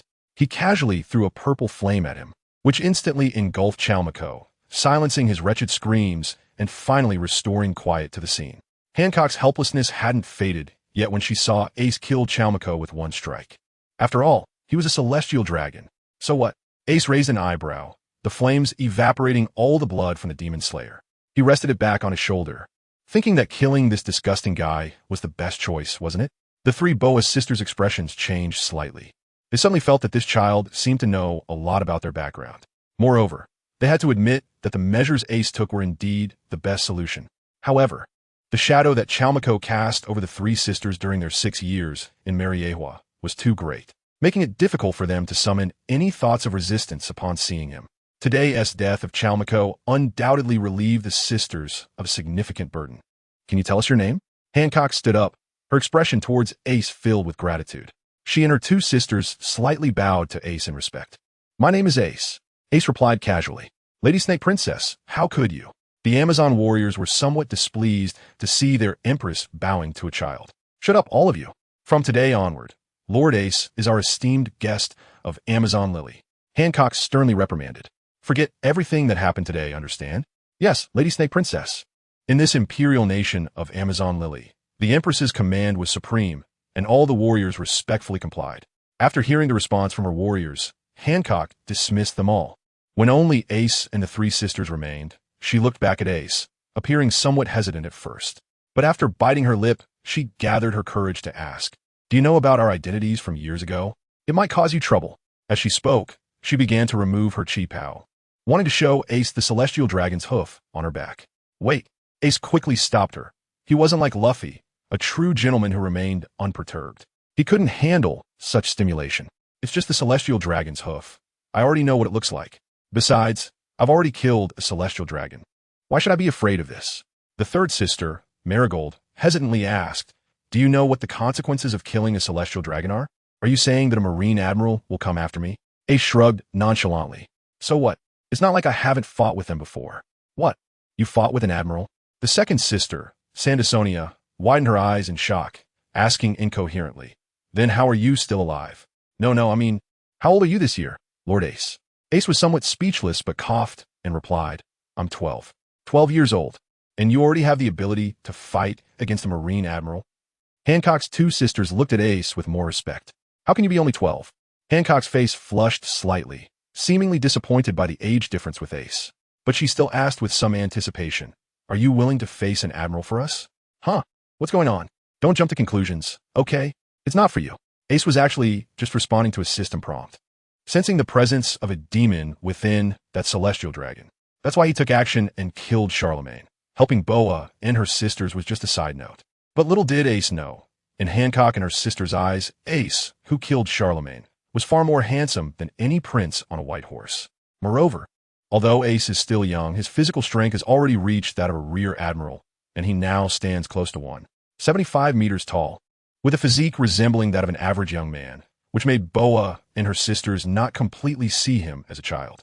I never said that. Right after slaying Charlemagne, Ace sensed a demonic energy, far stronger than that of the devil fruit being obliterated by the demon slayer. So now he wanted to hurry back and check for any changes in the system. Therefore, he didn't have much time to chat with Hancock and the others. So how can we repay you? Hancock said shyly, a bit flustered, thinking, Even if Lord Ace asks me to dedicate myself to him, I can wait until he grows up. Ace looked at Hancock's expression and felt somewhat overwhelmed. The direction of the plot seemed a bit off. Ahem, then I'll just say it. Ace would certainly not let Hancock offer herself to him.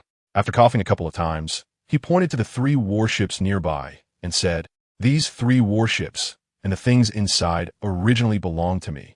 Now that you're involved, I want to make it difficult for you. I'll take 2 ships, and you can have one.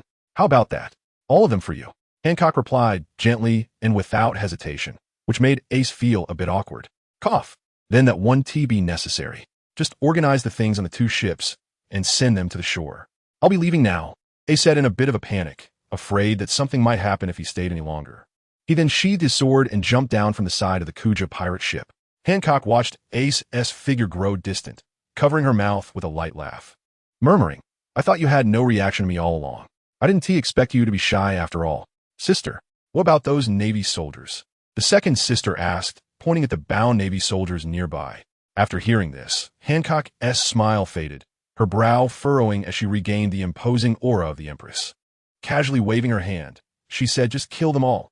With the Empress's command, the warship holding the Navy soldiers was soon filled with rolling heads and rivers of blood, and all the Navy soldiers were killed cleanly. Hancock sat sideways on Salome, her emotions showing no fluctuation in the face of the bloody scene. "Sister, is what you are doing really necessary?" The second sister asked, somewhat confused. Although her sister was usually a bit self-centered, she didn't think she would be so brutal. The Celestial Dragon died here, and, aside from our Kuja pirates, only Lord Ace knows about it. We don't need any other living person to know, Hancock said lazily. Also, have the warriors hurry up and count the spoils, and send them to Mr. Ace. Yes. The second sister understood Hancock's intention. After all, killing a Celestial Dragon was a crime of immense proportions. By eliminating all the Navy witnesses, even if they couldn't stop the Navy from discovering the truth, at least they could delay the government from finding out. So she didn't ask further and turned to coordinate with the third sister on the counting of the spoils. At this moment, Ace had already returned to the front of Tom's workshop. "You did well." Mihawk, still holding his sword and with a stoic expression, complimented Ace. It was clear that he had watched Ace's battle against the three rear admirals of the Navy headquarters. The fact that this world's great swordsman took the initiative to praise him indicated that Ace's displayed strength was indeed impressive. Ace was busy checking the system at the moment, so he subconsciously replied, "I know." Mihawk's face darkened. He had never seen someone so shameless. And when talking to his senior, shouldn't he be a bit more modest? Speaking of which, why did it feel so unpleasant even though he was clearly being complimented? Mihawk immediately felt uncomfortable talking to Ace. He turned his back, dark-faced, and walked away without saying a word. Determined and frustrated, he decided he would quickly help Ace 3 times and then leave immediately. Ace scratched his head, not quite understanding what was wrong with Hawkeye. So he didn't think much of it and directly opened the door to walk in, choosing a room to sit cross-legged. Ace's consciousness immediately entered the system. "What you just said, is it true?" Ace asked with a serious expression. "Yes, I didn't expect things to have gotten this serious." The system's tone was unusually grave. The Guardian clan in this world now carries such a strong demonic aura. They have fallen to this extent. "Are you saying they have eaten the devil fruit?" Ace asked, somewhat confused. "I mentioned before that the devil in the devil fruit is essentially just a curse. However, the aura on the Celestial Dragon is that of a true demon." The system paused and added, "A true otherworldly demon." Ace's pupils contracted slightly, as if he had grasped a hint of the world's secret, and he hesitantly asked, "The curse in the devil fruits, could it be the work of those otherworldly demons?" The system did not respond, but Ace could sense that it had tacitly agreed. "Do you know why the Celestial Dragons hold such a high status?" The system did not continue the previous topic, but instead posed a question to Ace. "Aren't they the descendants of the 20 kings who established the world government 800 years ago?" Ace did not understand why the system would ask this question. They called themselves descendants of the creators for this very reason. "Do you think that's reasonable?" The system calmly retorted. "Just because of this, they possess such great privileges?" Hearing the system's words, Ace was stunned. He indeed felt that the privileges of the Celestial Dragons were somewhat unreasonable, and this privilege had allowed them to act arrogantly for 800 years. The Celestial Dragons do not participate in politics or the military. They only know how to enjoy a luxurious life in Mariewa. The key is that they do not actually hold real military and political power in their hands. Yet, those who truly hold power, like the 5 elders of the world government, have no one opposing the status of the Celestial Dragons. They unconditionally support their privileges. It's really unreasonable. Why? Ace wanted to hear the answer. Very simple. The system remained silent for a moment before sighing, because the whole world owes them. Their ancestors sacrificed their lives for this world, securing such privileges for them. However, the system's voice suddenly rose. They have now forgotten the honor of their ancestors and are entangled with those otherworldly demons. I think their noble status is about to reach its end. Ace had been silently listening, his brain racing as he from the system's words. First, the ancestors of the Celestial Dragons were not only the founders of the world government, but also heroes who saved the entire world, sacrificing themselves to stop a great enemy that threatened it. This is what granted their descendants, the celestial dragons, unimaginable privileges, allowing them to receive the utmost without any effort. Secondly, the true enemy of this world seems to be a creature known as the Outer Demon. 900 years ago, thanks to the efforts of the celestial dragon's ancestors, it was temporarily held back, but it still cursed the world's precious devil fruits. This is enough to demonstrate the power of this creature. Finally, what made Ace feel a sense of crisis was that the descendants of the world's heroes, the celestial dragons, had already been corrupted by the Outer Demon.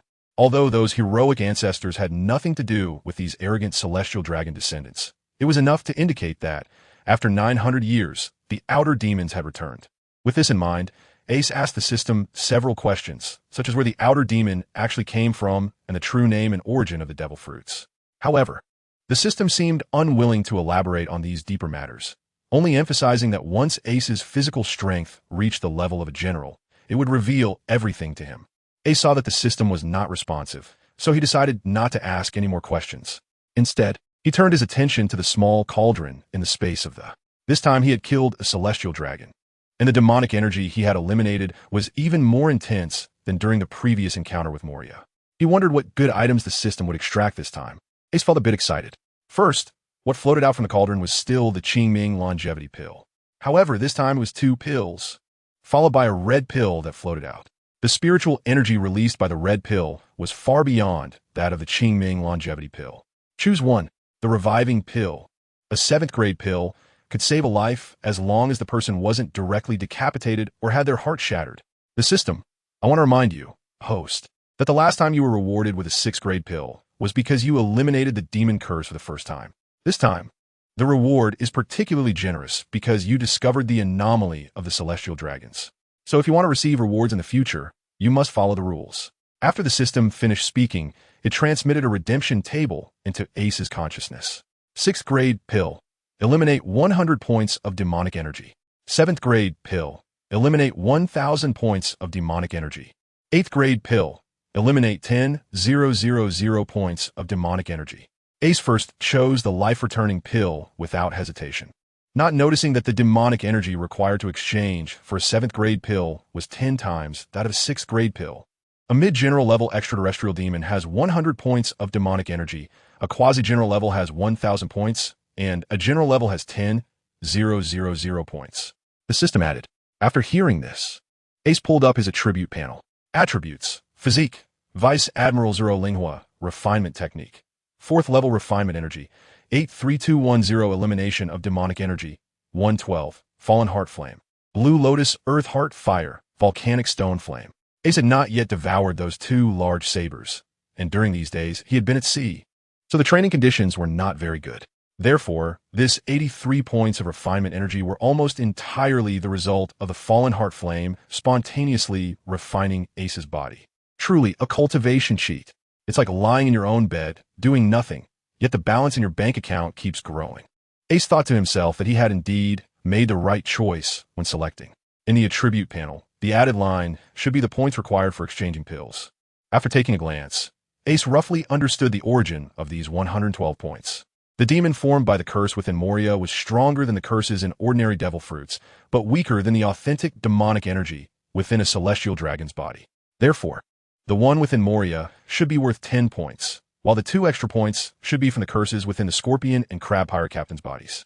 What surprised Ace was that the demonic energy within an ordinary celestial dragon was actually equivalent to that of a Vice Admiral level Outer Demon, reaching as high as 100 points. This shows just how dire the situation had become. However, the overall world situation was not something Ace could consider for the time being. So, with a thought, he first exchanged 100 points for a 6th grade pill, the Qingming longevity pill. Although this pill could only be taken by one person, the number of people needing to extend their lifespan was countless, so having more would certainly be better. Carp, Zifa, Old Man Whitebeard, and even the old veterans of Roger's Pirates were all in Ace's mind. With this, Ace now had 2 Qingming longevity pills and 1 more valuable revival pill. This time, Ace also planned to organize his belongings well upon entering the space, so he simply devoured those 2 large sabers as well. Instantly, the attribute panel underwent another change. Attributes: Physique, Vice Admiral 3 Linghua, Refinement Technique. 4th level Refinement Energy, 23240 Elimination of Demonic Energy, 12, Fallen Heart Flame, Blue Lotus Earth Heart Fire, Volcanic Stone Flame. According to the system's statement, the difficulty of obtaining refinement energy increases significantly with each major level up.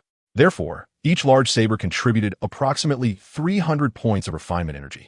This also thoroughly solidified Ace's Vice Admiral level physical strength. Ace! Ace! It's bad, Brook has been turned to stone. Suddenly, Luffy's loud shouting came from outside the room. Ace was somewhat speechless and felt a sharp pain in his teeth as his consciousness returned to his body. Without needing to think, Ace could guess what was happening outside. With a black line on his forehead, he pushed open the door and saw Luffy anxiously pacing around a skeleton statue by the door, scratching his ears and cheeks. Right in front of the skeleton statue stood Hancock and her two sisters, and their expressions were not looking good either. Luffy, what is going on? Although Ace had already guessed part of it, he decided to clarify the situation first. Upon seeing Ace come out, Luffy puffed up his cheeks in anger and pointed at Hancock, saying, "That bad woman, she was glowing and turned Brook into stone." Oh! Hancock's expression changed as she felt a sharp pain in her chest again. What kind of contestants had she encountered today? Ace was one thing, but why was there a little brat here who was completely unaffected by her charm? She wanted to go up and give this brat a beating. Sister! Hancock's two sisters quickly rushed forward to support their sister. Ace reached out to his forehead, as he had already seen the various packed valuables behind the Boa sisters. They must be here to give money. After a moment of hesitation, Ace still asked Luffy, "What did Brook say?" Luffy replied innocently, "He wants to see their underwear." He genuinely didn't understand what was inappropriate about it. "Well, there you have it," Ace said apologetically as he looked at Hancock and the others. "I'm really sorry. My brother truly doesn't understand." As for Brook, Ace glanced at the skeleton statue and helplessly added, "He doesn't mean any harm. When you leave later, please help him get untied." "Brother?" Hancock was momentarily stunned, looking at Ace and then at Luffy. Suddenly her eyes lit up. If she could establish a good relationship with Ace's brother, wouldn't that bring her closer to Ace? Thinking of this, Hancock put on a kind, big sister smile, crouched down in front of Luffy, and said, "Luffy, did I scare you? I apologize. From now on, can you say a few good words about me in front of your brother?" "Oomph." Luffy seemed very angry about Hancock turning Brook into a statue, crossing his arms and pouting with a cold huff. Hancock took out a lollipop and held it out to Luffy. Luffy took the lollipop, beaming with joy, licking the candy and nodding repeatedly. What is going on? Ace was dumbfounded. "Can you not make a deal in front of me? And my dear brother, you were bought off with just a lollipop. Don't you think Brook will cry when he finds out?" "Ahem, that's enough." Ace coughed and said, "We should leave Water 7 now." "All right, Lord Ace, do come visit Amazon Lily sometime." Hancock finally stood up and shyly handed Ace a life card with a lip print on it, saying, "This is my life card. Please take good care of it." Ace helplessly accepted it, only to find that Hancock had no intention of leaving. Instead, she was staring straight at him with her right hand extended in front of him. "What does it mean?" "Big brother, you silly. Sister wants to exchange cards with you," Luffy said while licking his candy. Ace's eyes widened even more. How could this silly kid Luffy understand more than he did? "It's what Sister Makino, the bar owner from Windmill Village, taught me," Luffy pointed out seriously. "Big brother, you need to be polite." Huh, what had those guys taught Luffy during the year he was away? However, looking at Hancock's small hand extended in front of him and her expectant gaze, Ace really couldn't refuse. He could only take out his life card and tear off a small piece for Hancock. After receiving it, Hancock carefully tucked the life card into her bosom and left satisfied, casually restoring Brook to his original state as she left. Yo-ho-ho, where did the three beauties go? Bang! Ace didn't hesitate to give him a punch. Brook didn't know if it was because he'd been trapped in the fog for 40 years that he had developed some strange habits. In his eyes, it seemed that as long as it was a woman, no matter how she looked, she was a beauty, and he wanted to see her underwear. You could say he was a true warrior. However, Ace hitting him had nothing to do with that. It was purely because he was itching to do it, regardless of Brook, who was lying on the ground with a big bump on his head, silently crying. Ace clapped his hands and turned to look at the pile of valuables on the floor of the room. He had just spent all his money, and now the Navy was delivering money to him. Ace couldn't help but sigh. TSK, what a good person. He opened the package and quickly counted. There were over 300 million berries in cash alone, and with some other valuables, it was estimated to be over 500 million berries. It seemed that these three warships were the personal ships of the three vice admirals, and their wealth should have been stored in the warship's treasury. After all, for these vice admirals, there was no safer place than their own dedicated warships. But who would have thought that such a powerful lineup of three vice admirals would be wiped out just like that? Now all of this has come to me. Ace smiled slightly, reached out, and swept his hand, directly storing all these large and small packages into the. Next, the 9 snake pirates set sail, and then Tom, along with Frankie, bid farewell to Ace and the others, taking the small sailboat that originally belonged to Ace to Fishman Island. Luffy, with a drumstick in his mouth, watched as Tom and their ship gradually sailed away and asked, "Ace, are we leaving?" Ace patted Luffy's head, squinting towards the horizon of the sea, and replied, "We'll stay for 2 more days to help your Uncle Iceberg solve some final troubles."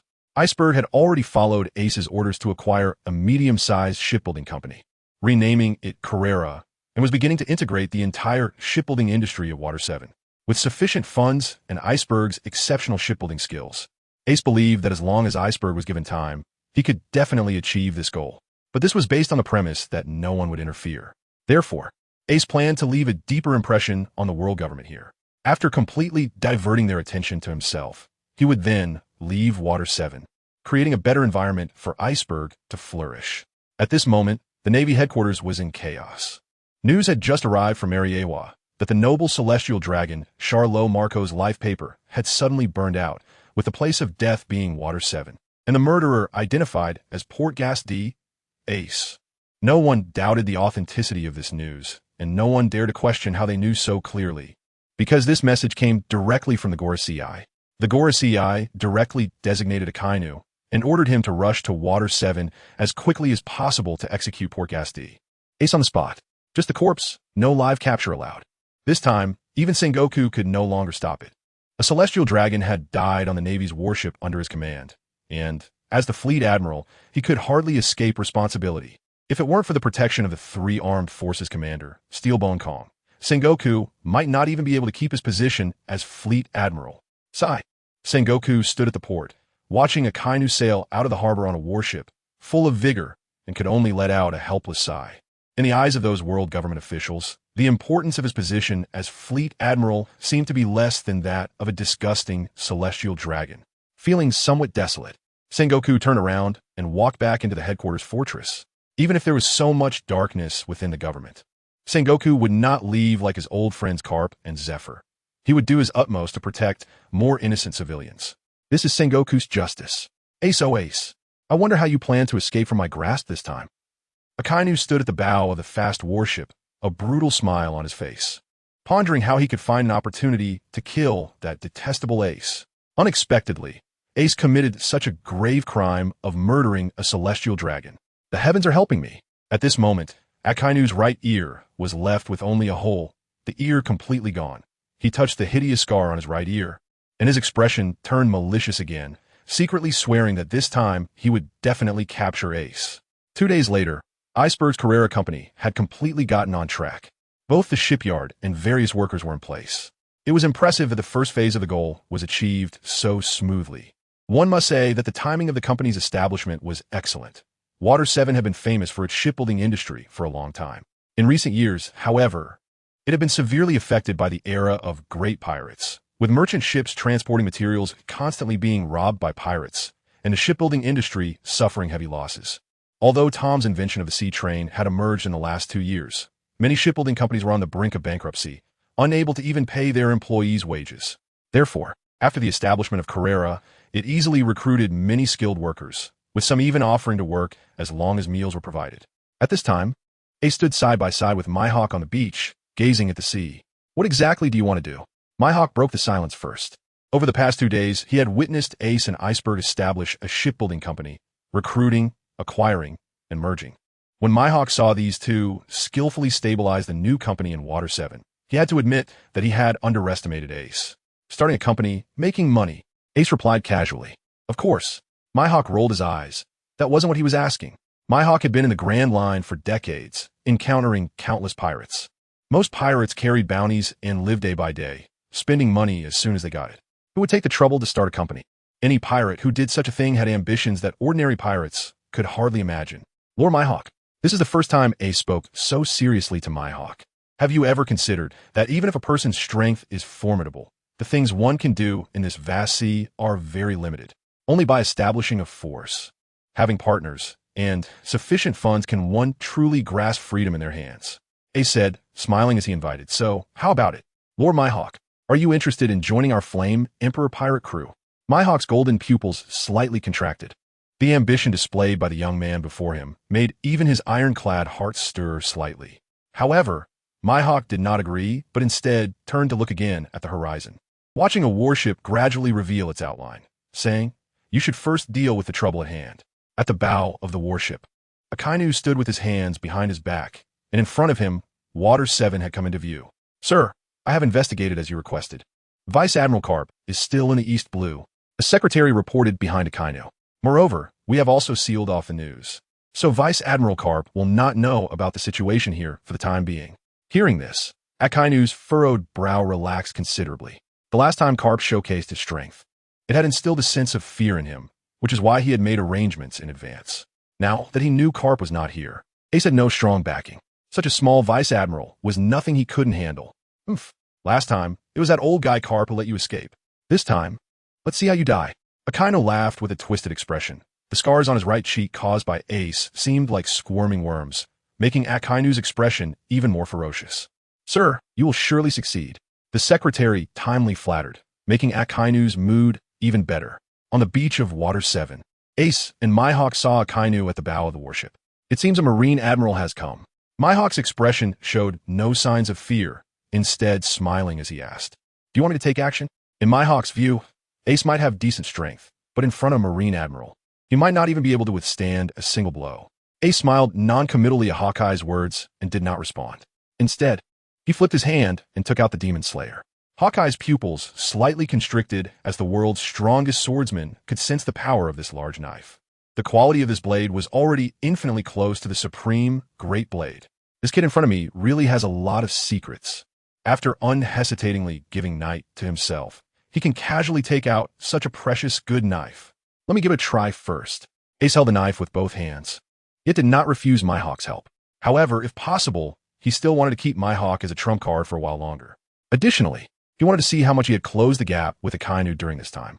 With the sword of execution raised high above his head, Ace fixed his gaze on the warship ahead, his clothes moving as if blown by an invisible wind. Immediately, surging flames of 4 colors erupted from within Ace, forming a wildly spinning vortex around him, with the center of the vortex being the blade of the sword of execution. At that moment, the entire beach was illuminated by the flames, casting no shadows. The extreme heat forced the crustaceans in the sand to crawl out from the scorching ground, desperately opening their shells in an attempt to cool down. Whoosh! The flames surged forth quickly, but retracted even faster. In an instant, the sky was illuminated by 4 colors of fire, which suddenly compressed into a slender blade of 4-colored energy, trembling on the edge of the sword of execution, as if it was about to explode at any moment. This was the technique Ace had developed over the past few days. The last time he faced several vice admirals. The 2-colored layered flame slash he used had already hinted at this move, by transforming the Buddha's wrathful lotus into the form of blade energy. He avoided the weakness of its limited attack range, and with this strike, Ace had exerted all his strength. The 4 colors constantly shimmering on the blade energy were enough to demonstrate that this move possessed power comparable to the 4-colored Buddha's wrathful lotus. Slash! Ace let out a furious roar, his arms bulging with veins as if he were under immense pressure, but ultimately he suddenly slashed down with his arms. Instantly, a piercing shriek echoed through the air, startling several seabirds that had inadvertently flown by. After flapping their wings a couple of times, they were shocked by the sudden sound and fell directly into the sea below. Blue, purple, red, orange. The originally blue seawater transformed into these 4 colors as the blade aura swept past, instantly boiling over. This 4-colored blade aura surged forward with a terrifying momentum, cleaving directly towards a warship where Akainu was located. On the side, Mihawk squinted his eyes, observing Ace's performance, and his expression became much more serious. He suddenly realized that although he had continuously raised his evaluation of Ace, his estimation of Ace's strength was still too low. In fact, over the days of interacting, Mihawk had roughly gauged Ace's physical strength to be at the level of a rear admiral, which was already quite astonishing for Ace's age. However, the slash Ace unleashed had already reached the level of a vice admiral. On the warship where Akainu was located, haha, this kid actually dares to take the initiative?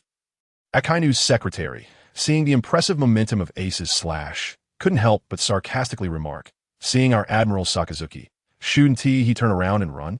Has his head been burned by the fire? Shut up. Akainu shouted directly, cutting off the secretary's words. The secretary then realized that he had probably overstepped and quickly shrank back, not daring to say more. The reason Akainu became serious was that he sensed a hint of the fire lotus that Ace had used in the Navy headquarters square from the blade, aura, flying toward him. The thought of the terrifying power of that fire lotus made the scar on Akainu's right ear throb with pain. That was a move that could destroy the entire headquarters square. But do you think I would fall for the same trick again? A sinister smile appeared on Akainu's face. The last time he was injured was entirely due to his lack of caution, allowing the fire lotus to come close to him and explode beside him. Being at the center of the explosion was what caused him to suffer the maximum impact. Even losing his right ear, this was Akainu's humiliation, and he would not let such a thing happen again. This explosion has a range of about 60 meters, right? Akainu murmured, his expression filled with confidence as he suddenly threw a punch at the blade, aura slashing toward Ace. In the next moment, a deep red magma fist shot out, intercepting Ace's blade, aura, at an astonishing speed, just 100 meters away from the warship. I will let you know that any resistance you put up is just futile. A smile appeared on Akainu's face. In his view, no matter how powerful this move was, being so far away could hardly pose any threat to him. Boom, boom, boom. In the next second, the flame blade, aura, indeed exploded, but Akainu's smile froze on his face. He was shocked to find that the four-color surging flames expanded outward at a terrifying speed, easily surpassing the 100-meter distance of this explosion. Almost simultaneously with the explosion, the flames had already swept over the 100-meter distance, instantly engulfing the warship that Akainu was on. Previously, the two-colored Buddha's Wrath Fire Lotus with only one type could cover most of the square, creating a pit dozens of meters deep. How much more so was Ace using four colors this time? Moreover, it was mixed with different types of. Akainu had relied on his old experiences from weeks ago to judge the power of Ace's attack, and now he would surely have to bear the bitter consequences. In the flames, the warship, built of iron and wood, cracked continuously in the high temperature, first shattering into countless splinters. In the next moment, it was directly burned to ashes by the flames, with the sturdy warship reduced to ashes. There is no need to mention the fragile bodies of the sailors aboard. Akainu's elite guards, without even having time to scream, were turned into charred remains in the flames raised by the explosion, eventually turning to dust that fell into the sea. Akainu once again felt the terrifying heat. Watching his elite subordinates die before his eyes were bloodshot with rage. Akainu screamed with resentment. He had already suffered significant losses at Ace's hands twice. He was clearly just a 12-year-old brat. He should be able to crush Ace into ashes with a mere pinch. Why? Why was he always left in such a miserable state? I want you dead. Akainu's head, which had been tilted back, suddenly lowered, staring intently at Ace. And then his feet transformed into two streams of magma, shooting out at extreme speed, creating a sonic boom as if he could reach Ace in the next second. Ace was now leaning on the Demon Slayer with one hand, his body trembling as if he could fall at any moment. Using the four-color flames for his slash was already his limit, and after swinging the large sword, he felt a hint of exhaustion. Looking at the rapidly approaching Akainu, Ace let out a bitter smile. He still had only one strike of power against an admiral. But he was not alone now. Ace smiled and turned to look at Mihawk, saying, "Mr. Mihawk, it seems we need your help." Mihawk did not answer directly, only nodding slightly at Ace. However, his expression revealed an intention to treat Ace as an equal. At just 12 years old, Ace was already able to display the strength of a near admiral. Such potential was completely worthy of Mihawk's equal treatment. With a calm demeanor, he drew the sharp black sword from behind him, and Mihawk slowly stepped forward, positioning himself in front of Ace. As he looked at the rushing Akainu, a sneer appeared at the corner of Mihawk's mouth. Carrying the title of the world's greatest swordsman, he could not be outdone by a teenager. The knight silently sliced through the air, producing a jubilant sword hum in Mihawk's hands. This was Mihawk's first time fighting alongside the knight, yet the two seemed to have already merged into one, emanating a unique beauty. Buzz! The moment Mihawk swung his sword, the entire beach seemed to fall into a silent space, where only a buzzing sound could be heard. Following that, Ace couldn't help but widen his eyes, finally witnessing Mihawk's true strength. Before the blade of night, a blue sword aura connected heaven and earth, with countless black fissures appearing around as if space itself had been directly sliced open, seemingly aiming to split the entire sea in half. Rushing toward Akainu.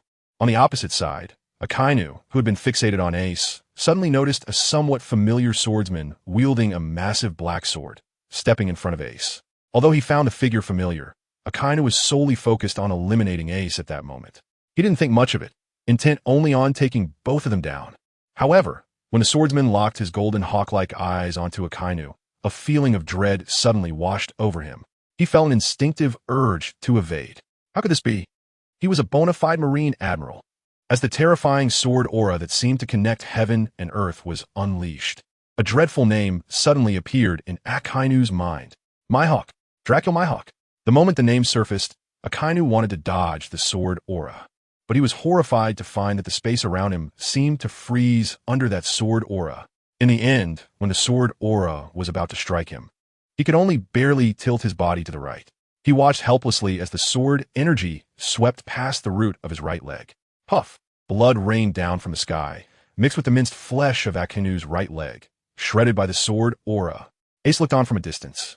Unable to suppress a gulp, he realized that the strength displayed by Mihawk in the Marineford War in his previous life was not his true power. He probably never intended to go all out for the Marines. One slash, and he heavily injured a Marine admiral. This was the strongest strike from the world's #1 swordsman, Mihawk. Why? Why is this happening? The excruciating pain in his right leg made Akainu break out in a cold sweat. But the humiliation brought by Ace made him wish he could smash his head against a wall. For the first time, he was beaten by Carp behind Ace, losing his right ear. For the second time, he was attacked by the suddenly appearing Mihawk, who severed his right leg. He couldn't understand why such strong figures always appeared around Ace. Akainu, with magma coursing through him, still retained the strength of a Marine admiral. But at this moment, he no longer dared to fly towards Ace. After the anger and grief, he flew away in the direction away from Water 7, covered in wounds.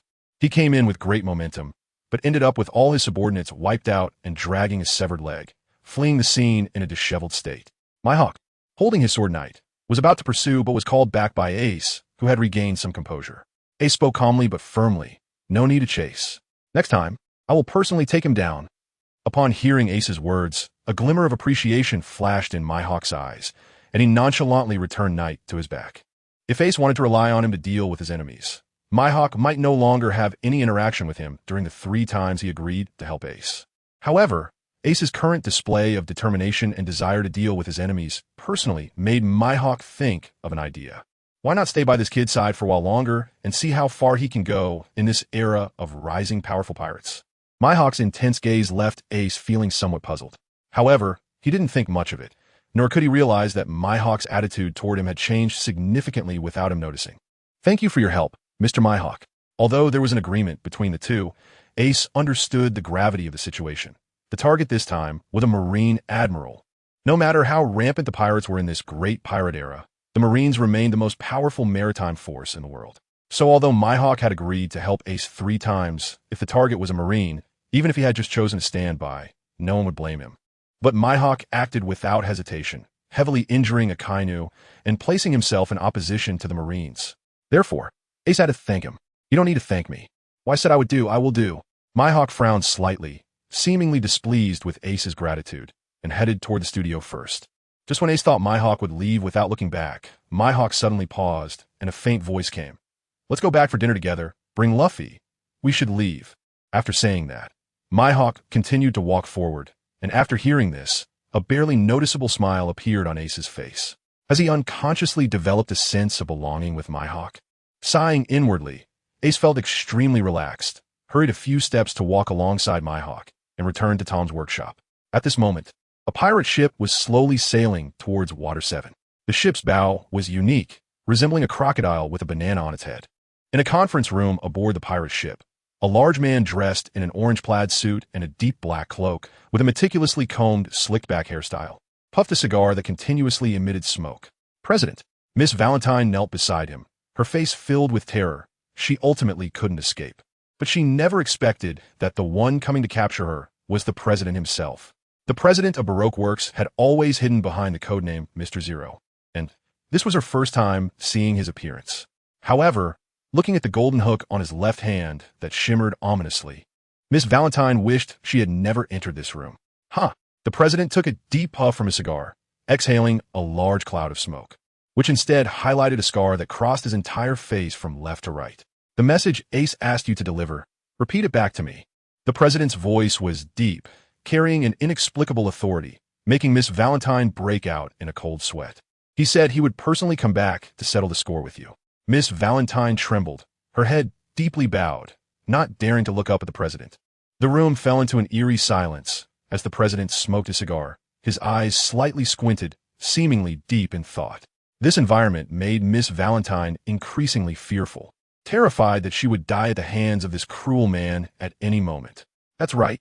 As a seasoned bounty hunter, Miss Valentine had already recognized the true identity of her president. Suddenly, the silent president raised an eyebrow, exhaled a smoke ring, and suddenly asked, "You already know who I am, right?" No, I have no idea about your identity." Miss Valentine trembled, knowing that this man had been hiding behind Baroque works and clearly did not want his true identity exposed. If he found out that she had guessed his name, how could she possibly survive? The president took another puff from his cigar and said calmly, "You can go."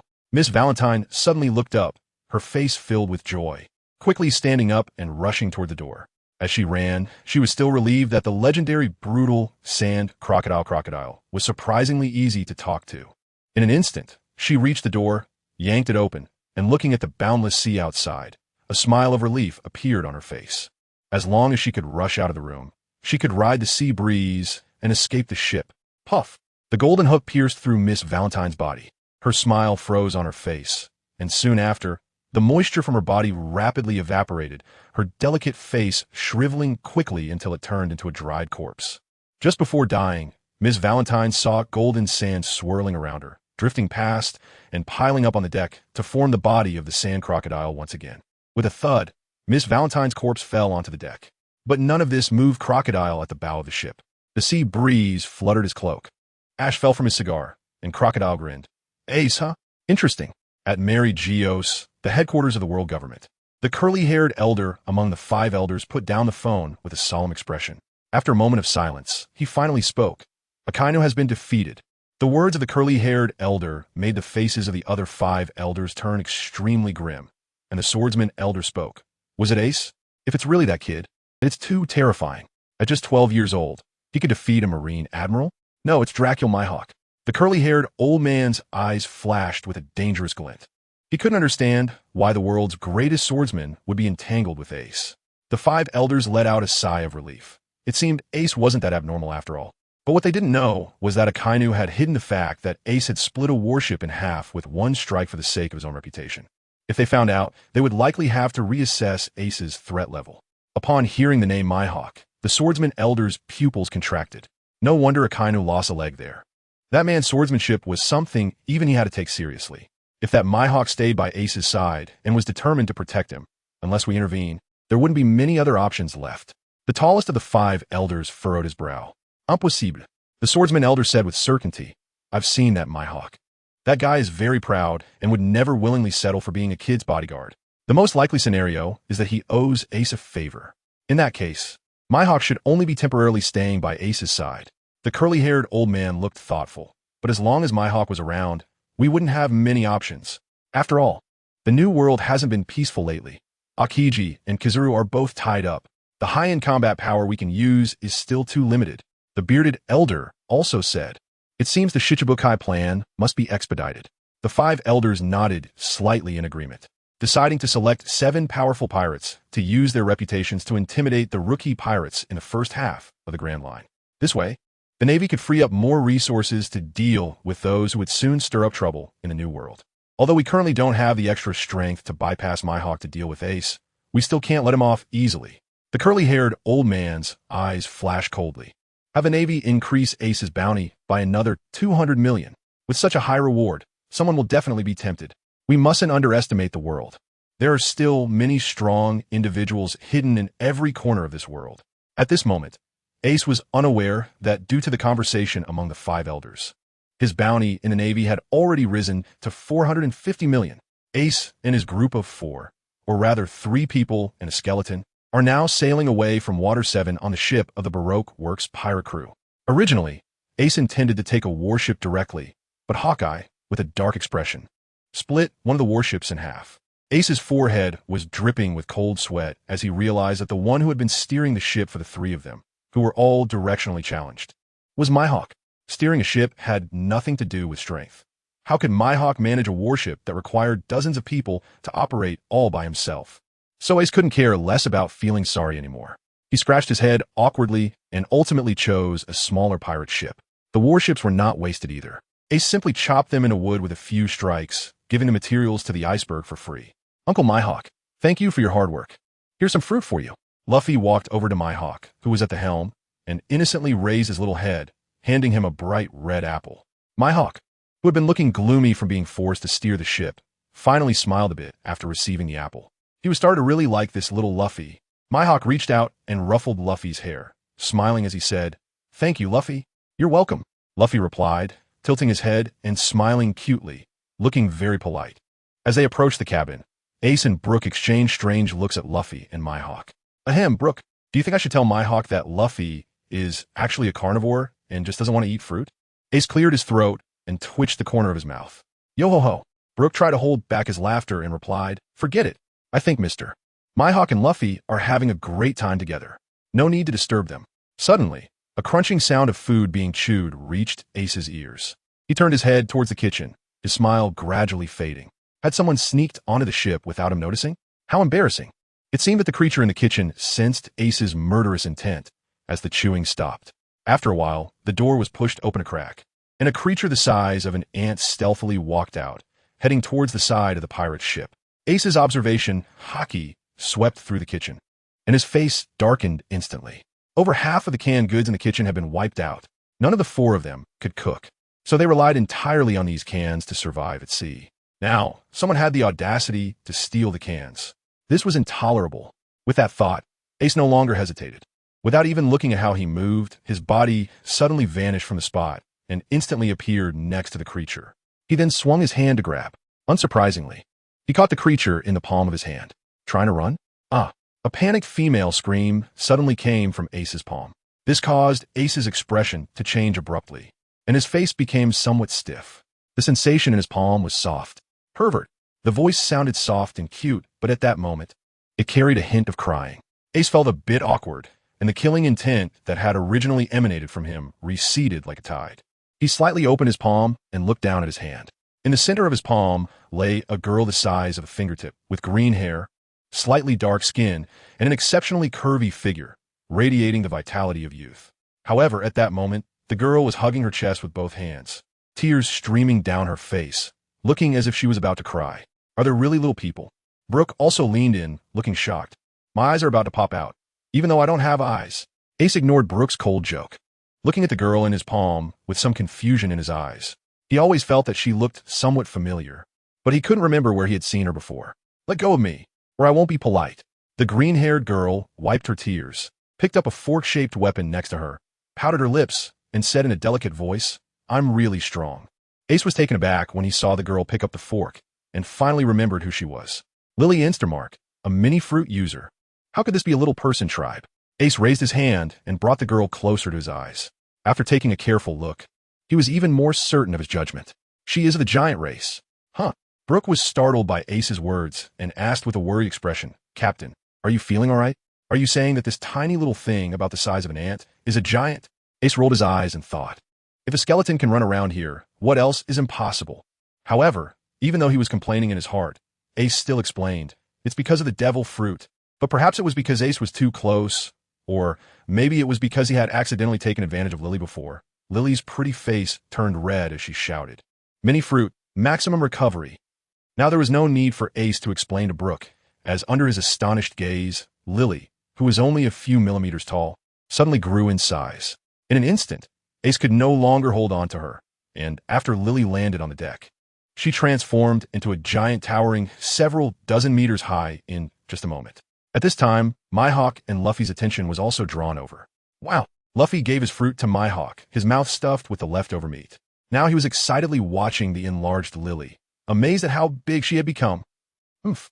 Once Lily returned to her original size, she was evidently filled with confidence in her own strength. But the tingling sensation from earlier when Ace had touched her chest made Lily's cheeks flush with embarrassment and anger.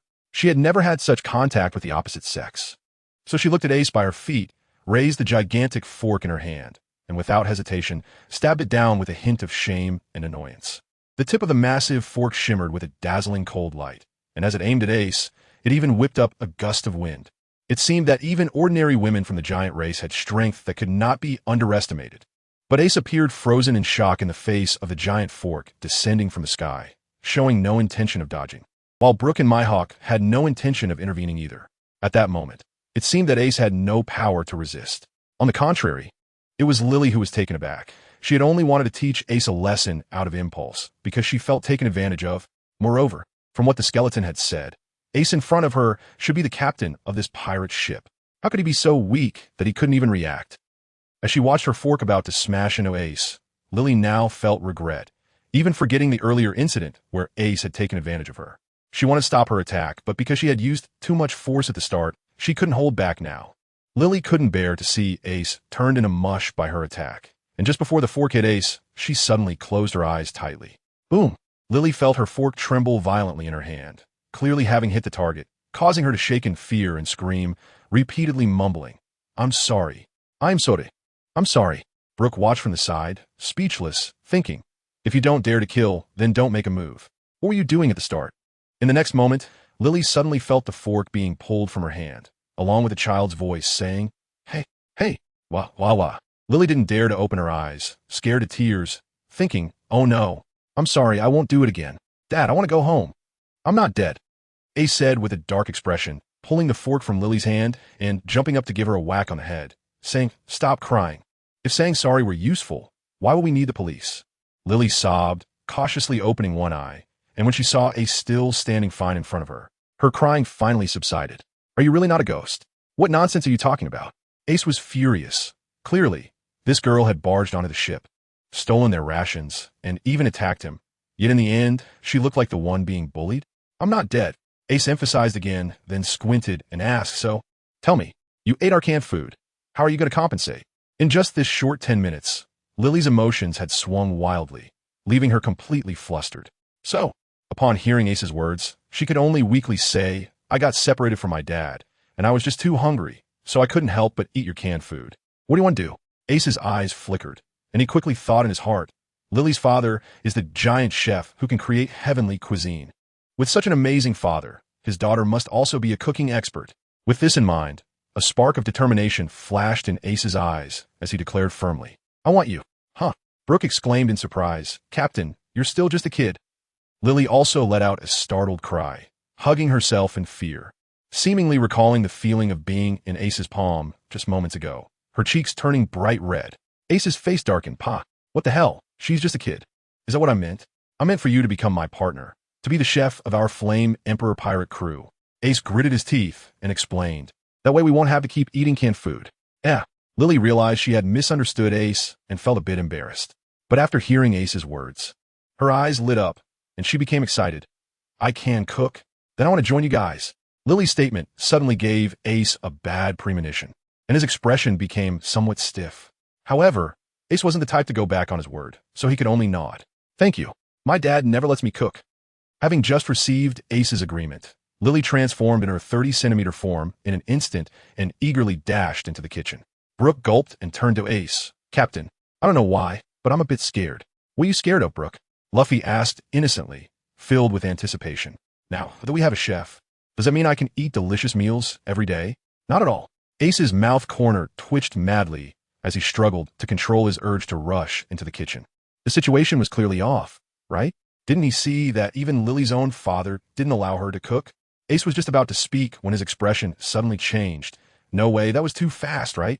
As soon as he finished speaking, a thick cloud of black smoke erupted from the kitchen in the cabin, and almost simultaneously, the entire kitchen was blown up into the sky with a huge roar. The four of them, including Mihawk, couldn't help but stare with their mouths agape. It wasn't that they lacked composure. It was just too damn fast, wasn't it? They had just entered for less than a minute, and the kitchen was already blown up. Are you sure you want this girl to be our ship's cook? Mihawk's eyelids were twitching. Although he usually appeared very cold, he wouldn't refuse to have something good to eat while sailing. But what the hell was this? A cook who could blow up the kitchen in an instant. What the hell could she make? After this explosion, the remaining cans and ingredients were probably all ruined. Cough, cough, cough. In the ruins after the explosion, Lily emerged from the debris, covered in black soot, stumbling as she walked up to Ace. With her fingers pointed at her chest, she looked aggrieved and said, "I'm so sorry. But what good does saying sorry do? The police are very busy." Ace wanted to shout out, but in the end, he held it back. He had recruited these partners, and no matter how troublesome they were, he had to endure. "I can try again. It definitely won't happen next time," Lily said with a hopeful expression.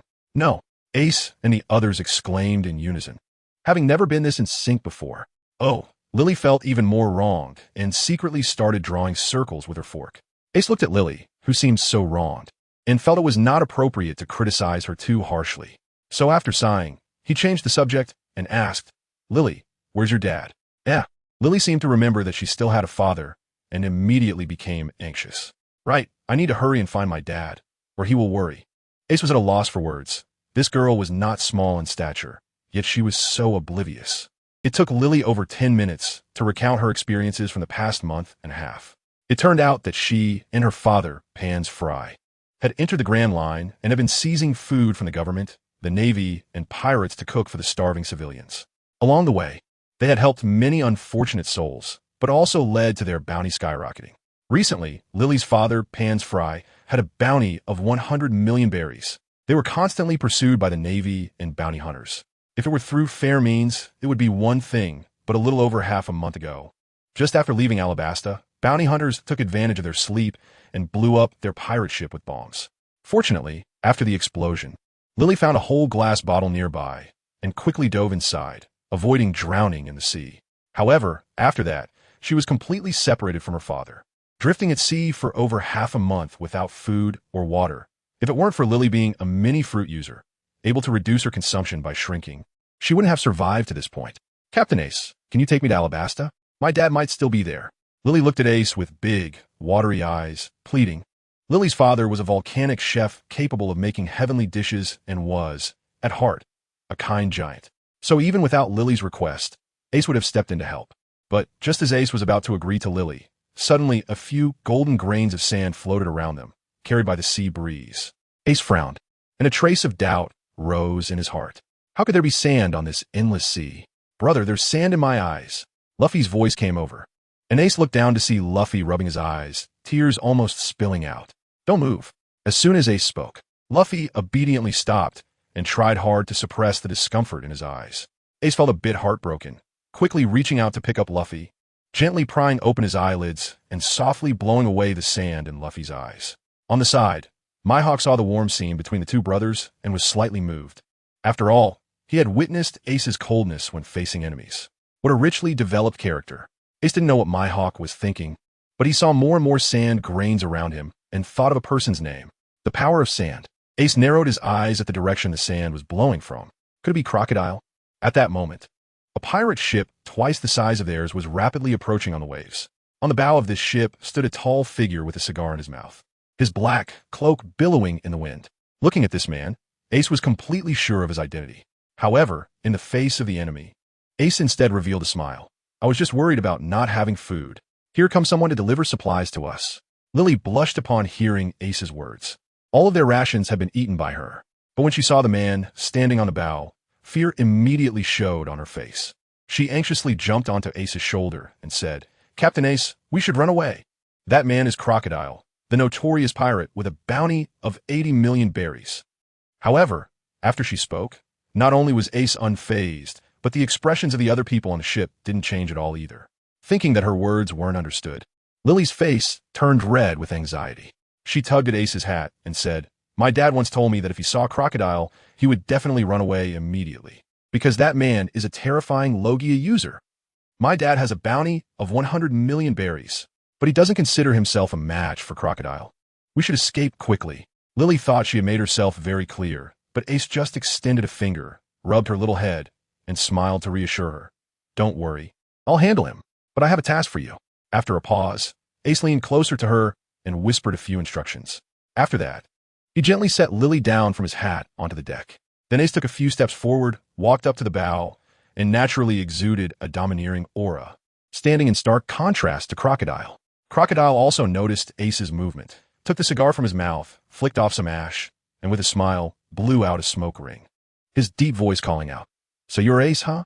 I admire you. Join me as my subordinate. That confident demeanor and the pride naturally exuding from his tone made Ace's expression turn quite strange.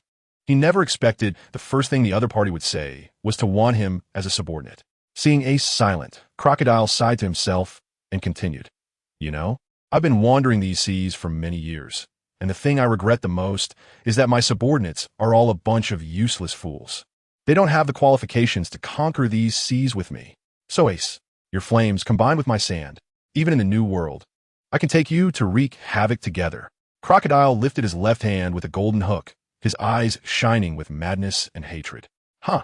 Ace glanced at him disdainfully. You want me to be your subordinate? With you, a guy who escaped from the new world in disgrace.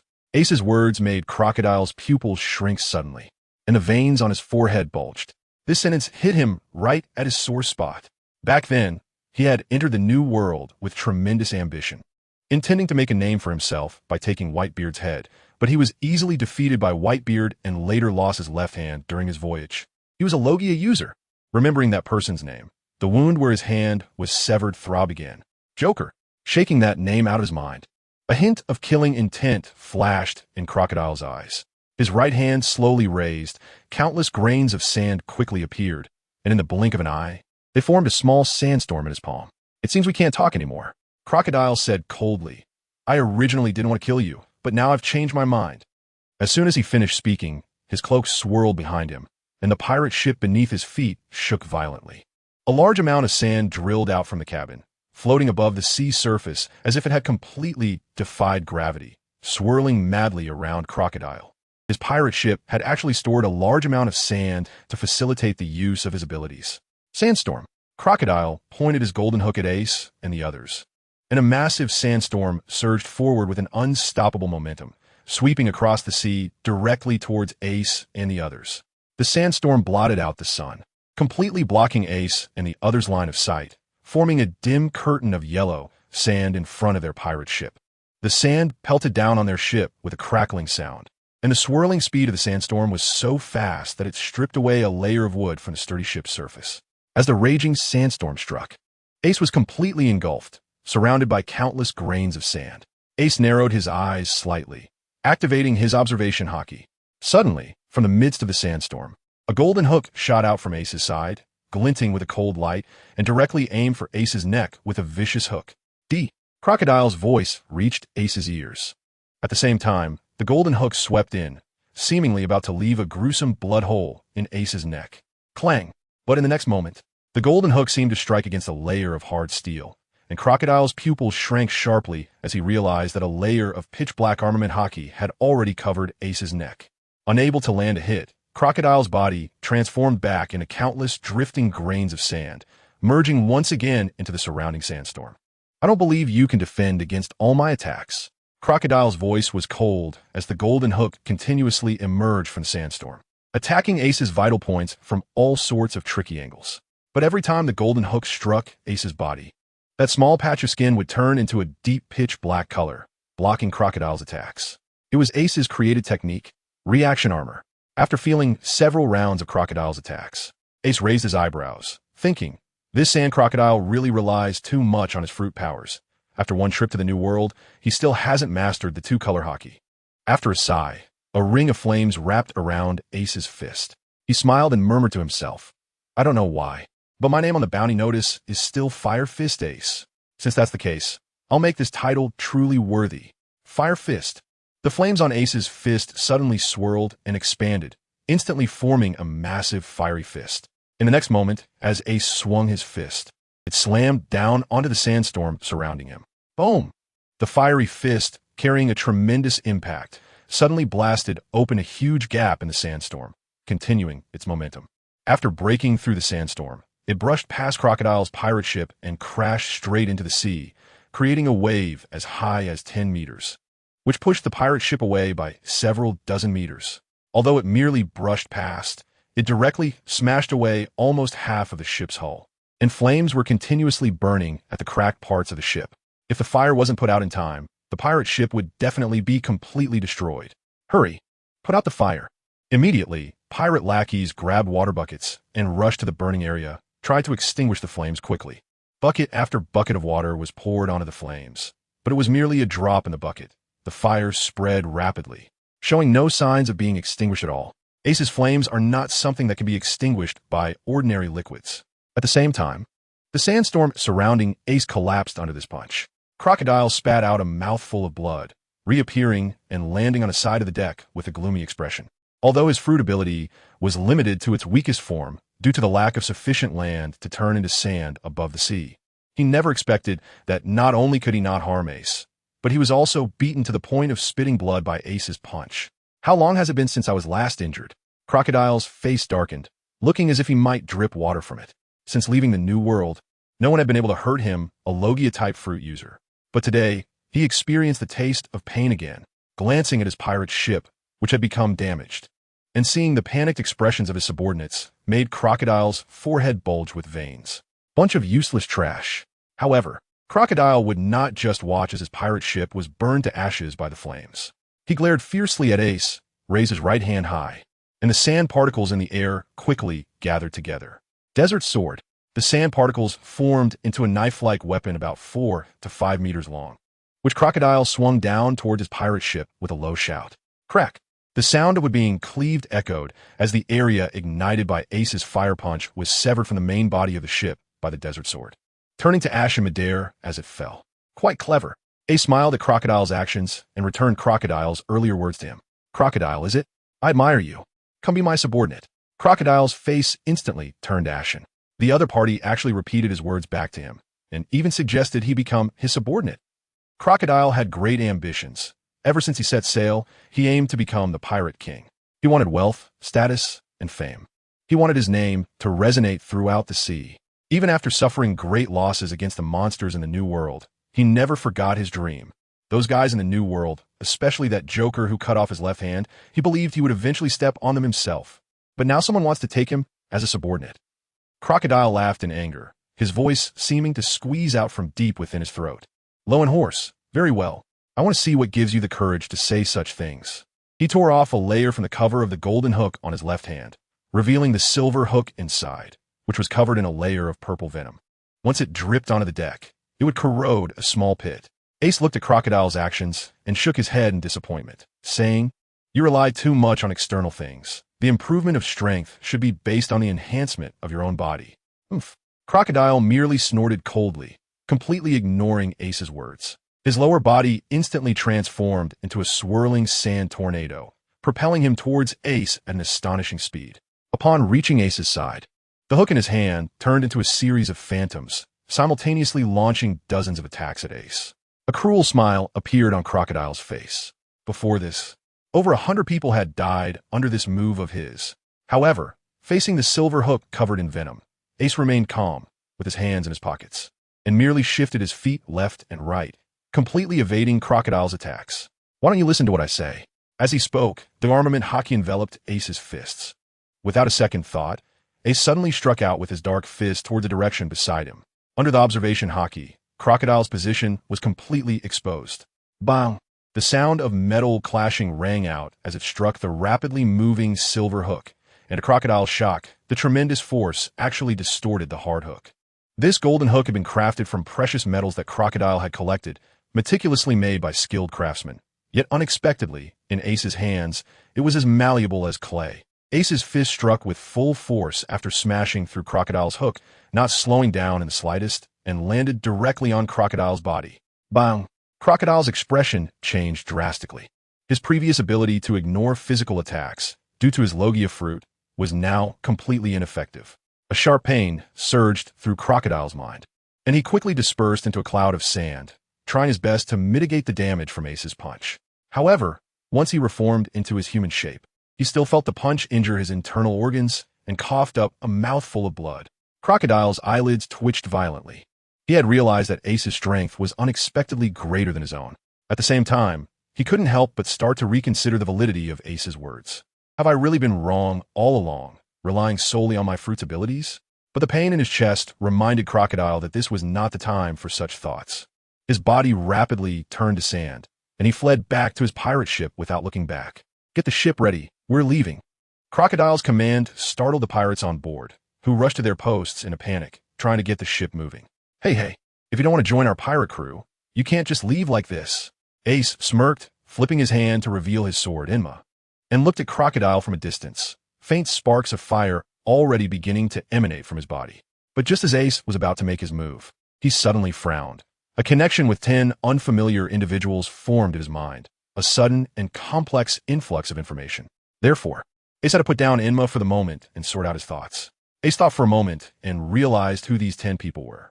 Originally, in Ace's mind, there was only a slight connection to Vili due to the relationship between the Qinglian seat and the Earth Fire Lotus seat. And these 10 people who suddenly appeared should be the flame guards that Vili helped him assemble. Well done, that kid Vili. Ace smiled and snapped back to reality, looking across. But at that moment, Crocodile's pirate ship had already begun to drift away. Captain, are we just going to let him go? Brooke approached with some concern. Ace shrugged nonchalantly. If he could leave Crocodile behind like this, that would be great. But even if he couldn't keep him this time, Ace had already achieved his goal. He had planted a seed in Crocodile's heart, just waiting for it to take root and sprout the next time they met. Moreover, he hadn't come out of this encounter empty-handed either. Ace smiled and looked around before shouting Lily. How's your task going? Mission accomplished. Lily shouted excitedly, and then Hawkeye and the others looked on in amazement as a large amount of supplies suddenly appeared on the deck, filling up more than half of it. Food, drinks, and even a pile of treasure. Wow, Luffy exclaimed as he pounced on the pile of supplies. So much meat. Ace always had a smile on his face, and now seeing the treasures scattered on the ground, his mood was even better. After noticing that Lily could shrink both clothes and weapons, he deduced that Lily could use her ability to shrink items other than herself. So before the battle, he instructed Lily to sneak on a Crocodile's pirate ship and shrink all of Crocodile's supplies, then bring everything back. Captain Ace, everything is here. Lily proudly said to Ace with a grin, not a single bit is left. Ahem. Upon hearing this, Ace couldn't help but cough. He really didn't expect Lily to be so capable, managing to take everything from that pirate ship, sailing on the vast ocean. If there are not enough supplies, one can only imagine how dire the consequences would be. Ace now feels a bit of sympathy for Crocodile. At this moment, on Crocodile's pirate ship, a group of pirate lackeys are collapsed on the deck, only daring to rest slightly after fleeing for dozens of miles, whispering in a tone tinged with fear. Our captain actually lost. One pirate's lips tremble slightly. He's the Sand Crocodile with an 81 million berries bounty. Yeah, on this Grand Line, we've never encountered an opponent before. The captain has always crushed his enemies effortlessly, and no one has ever been able to hurt him. Another pirate secretly glances at Crocodile, whose face is somewhat pale and can't help but swallow hard. Crocodile stands at the bow of the ship, blood still at the corner of his mouth, and the pain in his chest tells him that his injuries this time are not light. Taking a deep puff of his cigar, he eases some of the pain with nicotine, clenches his fists, and Ace's voice echoes continuously in his mind. You want me to join his pirate crew? Crocodile's eyes flicker. How could that be possible? But that kid should only be a little over 10, right? Why does he already possess such strength? He must have some secret method to rapidly increase his power. I could pretend to join his ranks, trick him into revealing that method. By then, once I have greater strength, whether to stay or leave will be up to me. As Crocodile quickly contemplates the possibility of this choice, suddenly, a pirate rushes out of the cabin in a panic. He is moving so fast that he trips and falls on the deck. Crocodile's brow furrows, increasingly annoyed with his useless subordinates. Captain, it's not good. All our supplies are gone. This pirate kneels on the ground, crawling to Crocodile's side, his face already filled with despair. In the vast ocean, without supplies, they are doomed. What? Crocodile's face darkens to the extreme, gritting his teeth as he says, Are you saying someone stole all our supplies right under our noses? What kind of joke is this? That stuff that filled the entire warehouse. Although this pirate lackey is terrified, he doesn't dare deceive Crocodile and can only brace himself and say, Why yes. Upon hearing his subordinate's answer, Crocodile's breathing becomes noticeably heavier, and he doesn't doubt his subordinate's words, because a name has already appeared in his mind. Crocodile suppresses his anger, his voice almost squeezed out between his teeth. Ace. In his rage and grief, Crocodile spits out another mouthful of blood. He has always prided himself on being exceptionally intelligent, not only as a notorious pirate, but also secretly as the mastermind behind the bounty hunter organization Baroque Works. But today, not only was he defeated by Ace in battle, but even his supposed intelligence is no longer something he feels confident about. After all, if he were really that smart, how could Ace have had the chance to play him again and steal all the supplies from the ship? Crocodile's eyes turn red as he realizes he has suffered losses to Ace twice in a row. Not only does this make him start to doubt himself, but also drives him to seek revenge against Ace at all costs. Originally, in Crocodile's plan, he would continue to hide his identity, secretly develop Baroque Works, use this organization to recruit strong individuals, and ultimately find the Pluton in Alabasta. But now he can't care about any of that. He must activate Baroque Works, deploy all the warships, and completely eliminate Ace in Alabasta. No matter how strong Ace is, he doesn't believe that dozens of warships cannon fire can't sink that broken ship of his. You're also a devil fruit user, right? Crocodile's tone is cold as he mutters to himself. I don't believe you can survive after falling into the sea. Set sail to Alabasta. At this moment, Ace is holding a Din Mushy, smiling and talking to Villy. Ace, the Flame Guard has been fully assembled. Villy's words are firm. We have now left the North Blue and officially entered the Grand Line. Haha, well done. Ace is in a good mood, and you don't need to call me sir anymore. Just call me Captain from now on. Yes, Captain. Villy's response makes Ace even more satisfied. With Villy's efforts, now that the Flame Guard has been established, his Flame Emperor pirates can finally be considered legitimate. The strength of the Flame Guard is closely related to Ace, whose physical strength has now reached the level of an ordinary Vice Admiral. This means Villy's physical strength is the same as Ace's, at the ordinary Vice Admiral level, while the other 10 ordinary Flame Guards are at half that level. But since the Flame Guards can use special fire, even the ordinary Flame Guards can now fight against a Vice Admiral. We have now arrived at the Twin Gaps, but the Kurakasa you mentioned is indeed a bit troublesome. Villy says he is always trying to find ways to drive us away with a gigantic island whale. Ace was at a loss for words. He never expected that Kuroka's temperament would be even more eccentric than in the comics. Ask Kuroka's if he still knows Brook from the Rumbar Pirates. Okay, Villy replied, and there was a moment of silence on the other end of the phone. Not long after, an elderly man's somewhat hurried voice came through. Are you Brook? Where have you all been these years? How long has Labu been waiting for you? Do you even know? Uncle Kuroka's, please don't get excited, I'm not Brook. Ace said helplessly. Kuroka's paused for a moment, then seemed to think Ace was joking, his tone now laced with irritation. Who are you calling Uncle? Also, since you're not Brook, what do you mean by mentioning his name? First of all, although I don't want to admit it, Roger is indeed my father. You extended his life by a year so he could fulfill his dreams, so it's only right for me to call you Uncle. Although Roger did not fulfill his responsibilities as a father for the sake of his so-called dreams, which made Ace feel some resentment towards him, after living 2 lives. Ace's mindset had changed somewhat. At least he would no longer deny his blood relationship with Roger. You are Captain Roger's son? Kuroka's tone carried a hint of shock and disbelief. He never expected that Captain Roger actually had a son. Yes, my name is Portgast Ace. You can call me Ace. After saying this, Ace did not continue to prove his identity because he did not care about that, and besides, the Rumbar Pirates had already vanished from the Grand Line. Upon hearing Ace's words, there was a moment of silence on the other end, as Kuroka's clearly understood the meaning of vanished. The Rumbar Pirates would never be able to return to the Twin Cape. Labu. Kuroka's voice was filled with sorrow. Was Labu's wait destined to be in vain? However, Brook was still alive in a sense. Ace's words rekindled Kuroka's hope. Forgive me for not being able to let him talk to you right now, as I'm afraid he won't be able to control his emotions. Of course. Kuroka's tone was now completely devoid of any unfamiliarity, filled with gratitude towards Ace. I will soon bring Brook back to the Twin Cape. In the meantime, I would trouble you with my companions. Ace added. Also, Law is a user of the Op fruit and an excellent surgeon. He can cooperate with you to better treat Labu. I hope that when Brook and I get there, Labu will have turned back into a healthy and lively whale. Ace smiled. Kuroka smiled even more. As the former ship doctor of the Roger Pirates, he had certainly heard of the famous Op fruit. With such a miraculous ability, the Law Ace mentioned was undoubtedly a top-notch doctor. His fondness for Ace had now reached an unprecedented level. All right, they can stay as long as they want. It's all up to you, my dear nephew. Ace twitched the corner of his mouth. His old uncle changed his face quite quickly. Just a moment ago, he was sulking, and now he was calling him a wise nephew. Next, Ace didn't tea-chat much with Kuroka's and had him pass the snail phone to Luo, giving him instructions on Luo's training plan and asking him to cooperate with Kuroka's in treating Labu.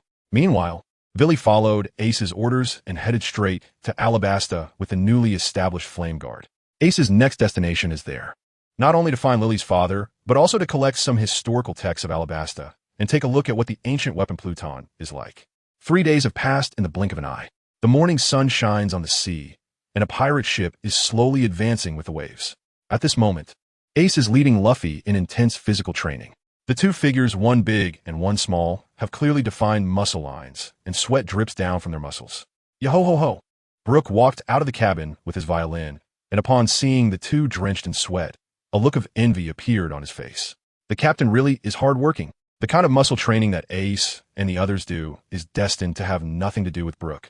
Can't you see that Brook is nothing but bones all over? Get up, Brook! Ace stretched his body and surprisingly made a popping sound like frying beans. Yes. Would you like me to play you a morning song? Brook grinned and placed the bow on the violin. Stop. Ace wiped the cold sweat from his forehead and stopped Brook. He understood how powerful this so-called good morning song was. It really did refresh the mind, but it was just as harsh and unpleasant to listen to. Ace has no masochistic tendencies. Brook, let's talk about you. Ace asked, what do you think about the yomi yomi nomi you ate? Brook put away his violin, realizing that Ace was trying to guide him. Well, this fruit, aside from bringing me back to life once, I haven't felt any other abilities from it yet. Let me rephrase my question. Ace paused and asked, do you remember how you came back from the afterlife? Brook was taken aback, thought for a moment, and suddenly his eyes lit up. Are you talking about the soul? Exactly. Ace laughed. Your own soul may be the true manifestation of the yomi yomi no mi's power. If you can freely control your own soul, then can you influence the souls of others with it? At this point, Ace noticed Brook was deep in thought and knew he was starting to contemplate. So he happily instructed, next, what you need to do first is to be able to freely control your soul, to leave your body. Yes, Captain. Brook replied solemnly and turned to head back to the cabin, starting to develop a method for soul separation. Meanwhile, at the port of Oilseed Flour in Alabasta, a battered pirate ship slowly docked. Look, a pirate ship is coming. This is too tragic. The ship is falling apart. It looks like it's about to break apart. Forget about that. Look at those pirates on the ship. The port workers followed the direction pointed out by one person. They immediately saw that all the pirates on the ship were collapsed on the deck, pale-faced, with cracked lips, all looking severely dehydrated. It was clear that if they didn't get water soon, these pirates would surely die of dehydration. These pirates must be rookies. How could they go to sea without enough fresh water? One worker exclaimed, if you go out to sea without food, you can still catch fish, but without fresh water, you'd be lucky to last 3 or 4 days. Stop talking. Suddenly, one of the port workers seemed to remember something and, in horror, pointed at the pirate flag, that crocodile pirate flag. That's Crocodile's ship. What? You mean the pirate with an 81 million berry bounty? No way. Who could make him so miserable? Someone exclaimed in disbelief. But before he could finish, he swallowed his words back because he saw a tall man in a black cloak standing at the bow of the ship. Looking at the scar on his face and the iconic golden hook on his right hand, it was none other than Crocodile. Is it really him? How could his pirate crew end up like this? Who did this? Questions raced through the minds of the port workers. In their eyes, Crocodile with an 81 million bounty was already a monstrous and powerful pirate. They could hardly imagine what kind of opponent could make Crocodile's crew become like this. Crocodile obviously wouldn't answer them, or rather, he couldn't care less about them at this moment. Suddenly, his body disintegrated into a cloud of sand, whipping up a whirlwind that rushed toward them. The port workers, seeing this terrifying scene, were all horrified. This ruthless pirate wouldn't he be planning a massacre as soon as he arrived? Would he? Not daring to think further, they all panicked and turned to run, forgetting the cargo they were carrying, and dropped it all over the ground. But their speed was no match for the rapidly moving sandstorm. In an instant, they were all swept into the storm. It's over. This was the unanimous thought of all the workers. But 1 second, 2 seconds, 1 minute, until the sandstorm receded. They carefully checked their bodies and found that they had no injuries at all. In disbelief, they turned to look at the pirate ship, only to see Crocodile back at the bow, surrounded by several water barrels. At this moment, Crocodile was raising a water barrel high, gulping down water. With a splash, he tossed the empty barrel aside and let out a long breath. If they didn't get water soon, they would be in real trouble. Glancing back at the port workers still frozen in place, Crocodile's face darkened. Get lost. His shout made the workers dare not linger any longer, scrambling away as fast as they could. Oomph.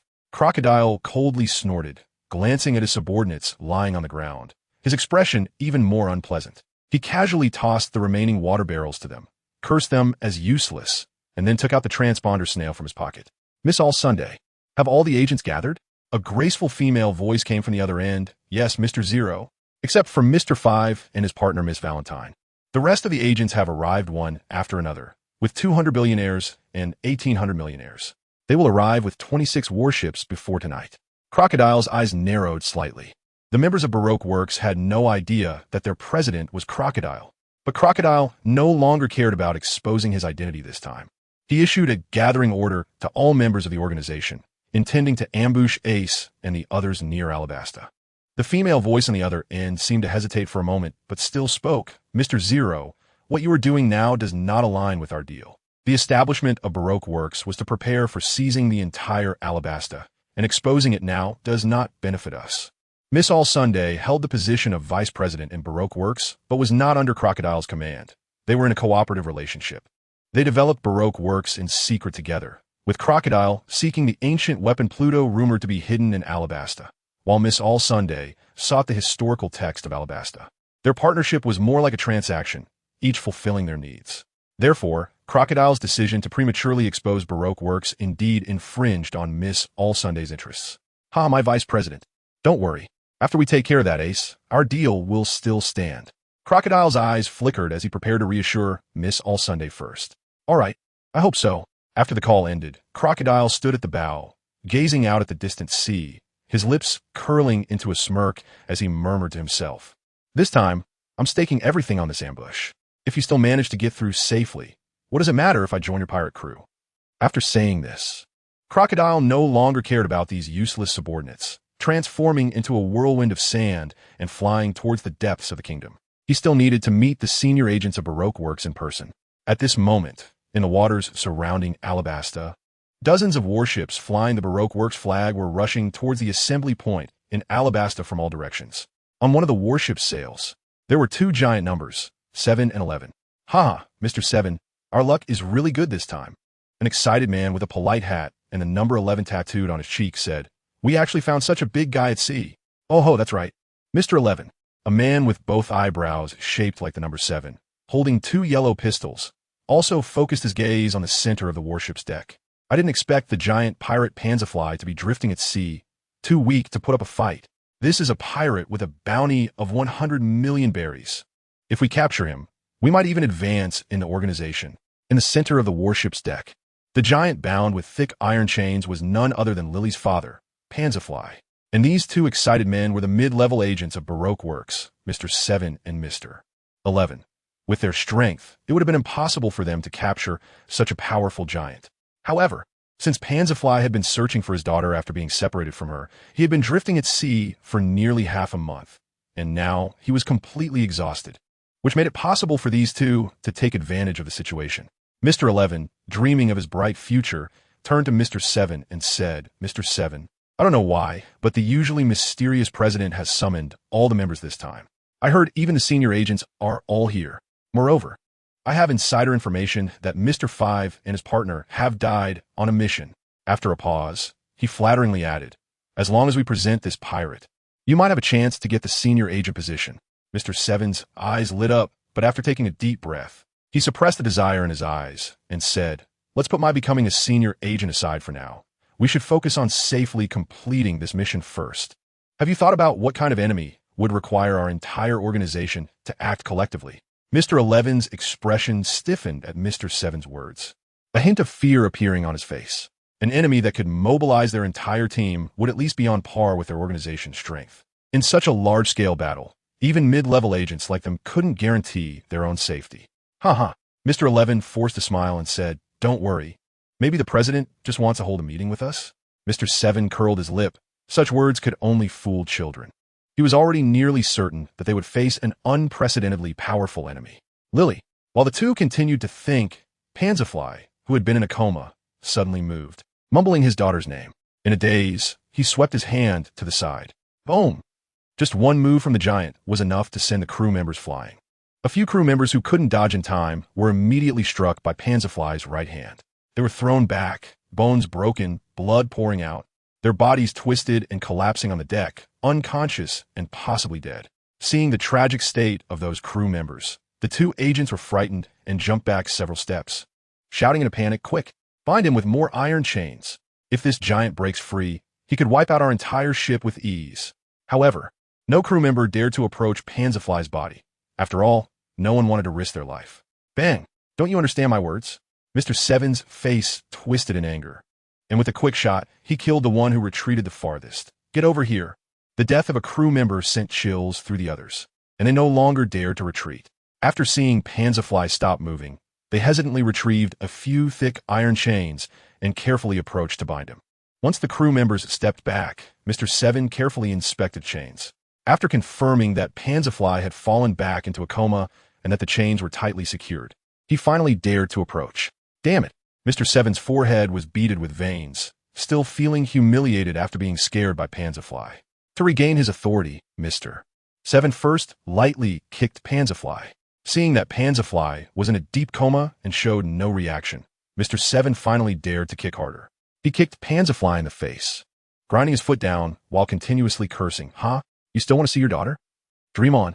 Once we hand you over to the Navy, you'll spend your life in the underwater prison. Thud! Thud! Mr. Seven kicked Panzerfly again and again, masking his inner weakness, as if the more footprints he left on Panzerfly's face, the more courage he would appear to have. Even though the giant's skin was tough, once they fainted, their faces couldn't withstand such abuse, quickly turning bruised. Just as Mr. Seven was lost in this twisted pleasure, a furious roar suddenly came from behind their warship. Bastards! Behind the warship, a pirate ship had appeared at some point, and a shadow the size of an ant shot out from that ship, emitting an ear-splitting roar. Mr. Seven turned around in surprise. At first, he didn't notice the source of the roar due to the shadow's small size. But in the next moment, the ant-sized shadow suddenly expanded in midair, and in the blink of an eye, it had grown to the size of a normal human. The trident in its hand glinted coldly, becoming increasingly prominent. But the transformation didn't stop there. Under the horrified gazes of the crew, the shadow expanded to dozens of meters, turning from an ant-sized being into a towering giant. Giant! Mr. 11 shouted in fear, faced with the giant that had leaped above their warship. He couldn't muster any fighting spirit, his legs trembling uncontrollably. Mr. Seven also hurriedly withdrew his foot from Panzerfly's face, raising his gun and firing 2 bullets at the giant in the air. This sudden giant was, of course, Lily. Seeing her father being insulted, her mind was filled with rage. After transforming back to her giant form, she thrust her 20-meter-long trident towards the warship without hesitation. The bullets fired by Mr. Seven merely sparked against Lily's trident, causing no harm to her whatsoever. No, Mr. Seven could only let out a desperate shout as the cold, gleaming trident smashed down upon him. Boom! The sound of the deck shattering suddenly erupted, and Mr. Seven's figure instantly vanished from the deck, leaving only a trickle of blood seeping from the wreckage, indicating that this mid-level agent of Baroque Works had completely departed from this world. That! Lily didn't spare Mr. Seven a second glance. After landing on the deck, she immediately rushed over to Pans with a worried expression. However, Pan showed no reaction to Lily's calls, lying there motionless with cracked lips and a pale face. Mr. 11, seeing Mr. Seven's tragic state, was already pale with fear. At this moment, noticing that Lily was not paying attention to him, he secretly began to move away. Hey, where do you think you're going? A strange laughter suddenly came from behind Mr. 11. Our captain wants you to stay here. When Mr. 11 turned around, he found a skeleton right up against his back, its jaw moving up and down as it grinned ominously at him. Ghost! Mr. 11's eyes widened in terror, his pupils shrinking to the size of pinholes. And in an instant, he was drenched in cold sweat. Thud! The next moment, he fell over with his eyes rolled back, having been scared unconscious by Brooke. Ha ha! Brooke, you're really something. Luffy bounced over, laughing uncontrollably. Ace glanced over in silence. He had originally wanted to ask Mr. 11 something, but it seemed he would have to wait a while now. The ordinary crew members around them couldn't manage to laugh. This group had just shown up and casually taken out 2 agents on the ship, which was not something they dared to mock. Moreover, just look at the composition of this group. Forget about the giant. What the hell is that skeleton? Lily, your father is dehydrated. Quickly get him some water and some food, Ace said, noticing that Lily was still crying. Only then did Lily seem to snap out of her daze. She hurriedly shrank and slipped into the cabin. Before long, she found a dozen barrels of fresh water and carefully fed it to Pans. After that, Pan's complexion improved significantly. Ace turned to look at Mr. 11, who was lying on the ground after seeing that Pans was temporarily okay. Hey! Ace kicked him, and seeing that he had no reaction, he said coldly, if you pretend to be faint again, I will tie you up and throw you next to those ordinary members of the Baroque Works. Upon hearing Ace's words, The previously motionless Mr. 11 suddenly trembled, then jumped up with a nervous expression and pleaded, "Sir, please don't do that. I will tell you anything you want to know." Ace was very pleased with Mr. 11's reaction. Although this guy had a bit of cleverness, he was behaving quite sensibly now. The reason Mr. 11 was so afraid was because the Baroque Works promotion system was very special. The number of mid-level and high-level agents was fixed. Therefore, ordinary members could only be promoted to agents if the original agents died. So, if there was an agent lying in front of them who couldn't fight back, these ordinary members would not step in to help. The most likely scenario would be to step forward and deliver the final blow. I ask you, was this giant dealt with by you? No. Mr. 11 shook his head rapidly, seemingly afraid that Ace might misunderstand. We found him in that sea area behind us. We came to Alabasta for another mission. Oh, Ace raised an eyebrow. He originally thought these two guys came here to capture Panzer Frey, but it seemed there was another reason. What mission? I'm not too clear on specifics. Mr. 11 cautiously glanced at Ace, and when he saw that Ace's expression didn't change, he continued. But the president notified all members to gather here 3 days ago. It seems he wants to deal with a powerful organization. Upon hearing this, Ace's heart stirred. 3 days ago? Wasn't it the day they fought with Crocodile? As for that organization, it wouldn't be us, would it? Ace muttered to himself with a strange expression. He turned to look in the direction of Alabasta, narrowing his eyes slightly. It seems there's an ambush waiting for us to dive into. But so what? Ace's mouth curled up, revealing an incredibly confident smile. Crocodile, you don't think I can be defeated by numbers, do you? You're Mr. 11, right? Ace squinted at Mr. 11 and pointed at Lily and her father, commanding, "Take your subordinates and take good care of these father and daughter. Also, you can notify your president that the person he's been waiting for has arrived." After saying that, Ace took off with Luffy and Brooke, instantly disappearing from the warship. Mr. 11 stood there in a daze, his eyes flickering. He really couldn't understand what this mysterious boy meant. Could he be the person the president wanted to deal with? If that's the case, since he knows that the president wants to deal with him, why would he ask me to notify the president? Forget it. Since he wants to die, I'll help him. A hint of fierceness flashed in Mr. 11's eyes. He certainly didn't believe that the kid he just saw could handle an army composed of 2,000 members and over 20 warships. In the center of the newly emerged oasis city of Rain in the Alabasta Kingdom, in the luxurious reception room of the Casino Rain Feast, Crocodile put down the transponder snail with a gloomy expression. The news from Mr. 11 made his eyelids twitch. That kid Ace actually took the initiative to expose his position? Doesn't this mean he completely disregards him? Anger caused the veins on Crocodile's forehead to bulge, and due to his emotional fluctuations, a lot of golden sand suddenly appeared in the reception room, showing signs of a sandstorm forming. Mr. Zero, beside him, Miss All Sunday's voice brought Crocodile back from his anger. If Ace were here, he would definitely recognize that Miss All Sunday was Robin from the Straw Hat Pirates in the anime. The senior agents are already here. You should issue the mission now, Robin elegantly reminded as she brushed her hair. Crocodile took a deep breath, suppressing the anger in his chest, and regained the authority of the president. He scanned the senior agents at the meeting table. When these agents first arrived, they all had a rebellious look. But after Crocodile slightly demonstrated his strength, they had become much more obedient. Originally, we wouldn't have met this early. The Baroque Works is still in the development stage, and it's still too early to spread our wings. Crocodile paused, then his eyes sharpened. But what I need is a group of subordinates who can engage in actual combat. So, today's battle will serve as your interview. If you can smoothly resolve the enemy today, then you will all qualify to move forward with me. Otherwise, Crocodile said this, and his form instantly turned to sand, suddenly sweeping past the meeting table, and in the next moment, he had already appeared at the door of the reception room. Trust me, you will all die. The senior agents all broke out in a cold sweat because they noticed that at the moment Crocodile swept past, they felt a sand-sized blood hole appear simultaneously at the same spot on their necks. They hadn't even had time to activate their devil fruit abilities. What are you still doing? Seeing that Crocodile had already left the reception room, Robin also smiled and walked towards the door. Let's all do our best. The agents suddenly came to their senses and immediately jumped up from their chairs, rushing out one after another. The Baroque Works, with its strict organizational structure from top to bottom, quickly conveyed Crocodile's orders to all levels of members. Within half an hour, unrelated personnel at the Canola Flower Port had been cleared out by the Baroque Works members. 25 warships filled with cannons formed a formation, like two wings of a goose, arranged in 2 rows, extending outward from the interior of the Canola Flower Port. The crew stood confidently at their posts. aiming the dark cannon mouths towards the horizon far from the island, waiting for the approaching enemy. With sturdy ships and powerful cannons, plus thousands of soldiers, they were confident that the so-called enemy would forever sink to the seabed before them. Behind the warship's defense line, 200 billionaires and 1,800 millionaires stood armed and ready at the port. Is there really a need for such a big show? One member quietly asked the person next to him, sounding quite unconvinced. Yeah, the combat power we're displaying can already sweep away the military strength of some small countries. With those powerful senior agents, I don't think there will be any surprises in this battle. It'll definitely be resolved quickly. Once the battle is over, I'll treat you all to drinks. Ha ha ha. Their discussion sparked a hearty laugh, completely devoid of the tension of the impending battle.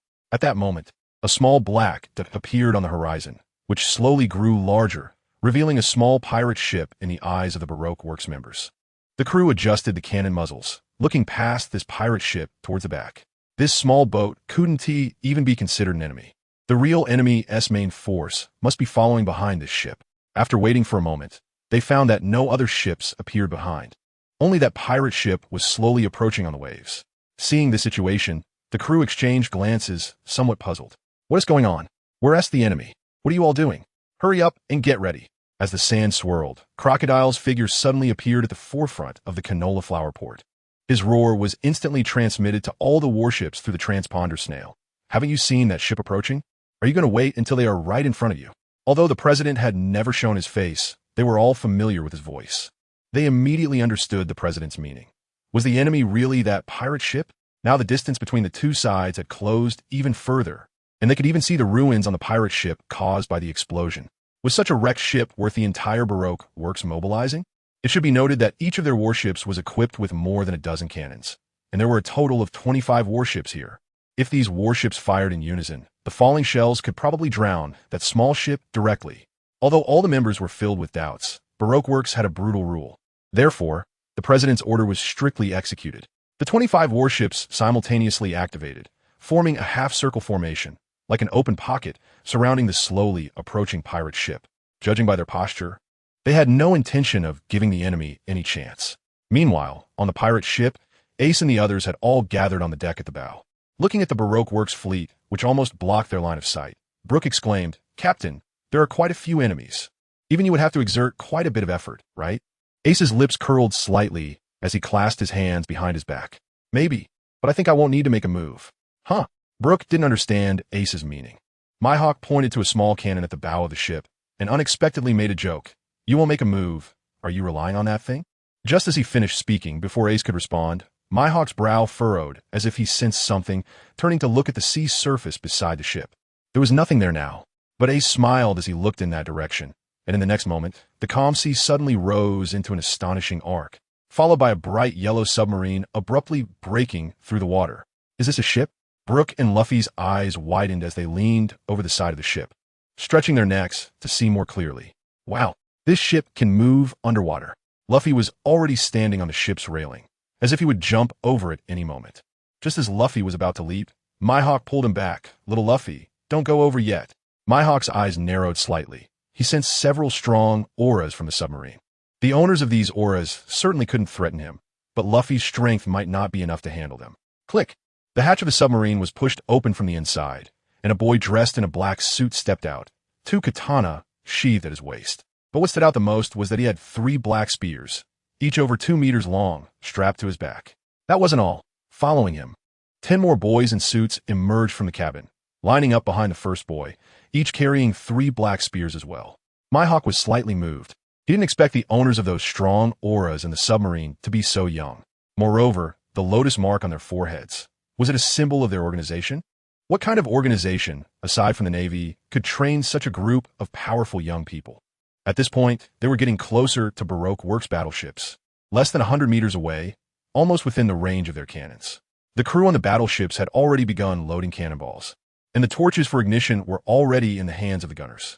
Although those crew members saw the submarine suddenly rising from the sea, they didn't believe that these 2 small ships could take on Baroque Works' powerful fleet. For them, it merely meant they needed to use more cannonballs to sink this strange ship back into the depths. At that moment, the leading boy in black suddenly raised his right hand and took a spear from behind him. Then, holding it with one hand and standing in a bow stance. He aimed at a battleship directly in front of him, adopting a standard throwing posture. What does that kid want to do? A crew member with good eyesight saw the boy's actions from afar and exclaimed in surprise, "He can't be thinking of attacking our battleship with that thin spear, right? Is he an idiot? It's almost 100 meters away. Even if he can throw it, how much impact could it have?" One gunner sneered. "Even if he really has the strength to throw the spear over, what kind of damage could it do to us? At most, it might break a wooden plank."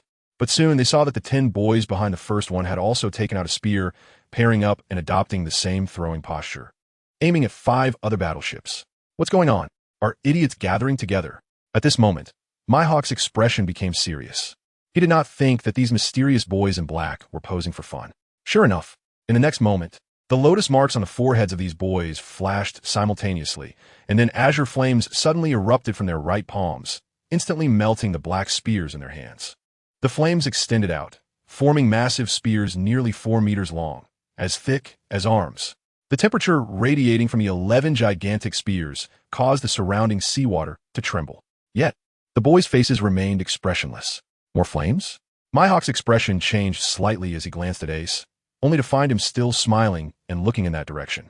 Unable to find answers on Ace's face, Mihawk continued to watch the boys. In a short while, the spears in their hands expanded once again. The leading boy's eyes suddenly flashed with a cold gleam as he shouted with full force, "Throw!" At his command, the 11 flame spears were launched simultaneously.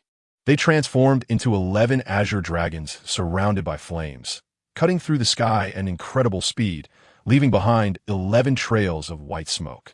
In an instant, they had reached their respective targets. Boom!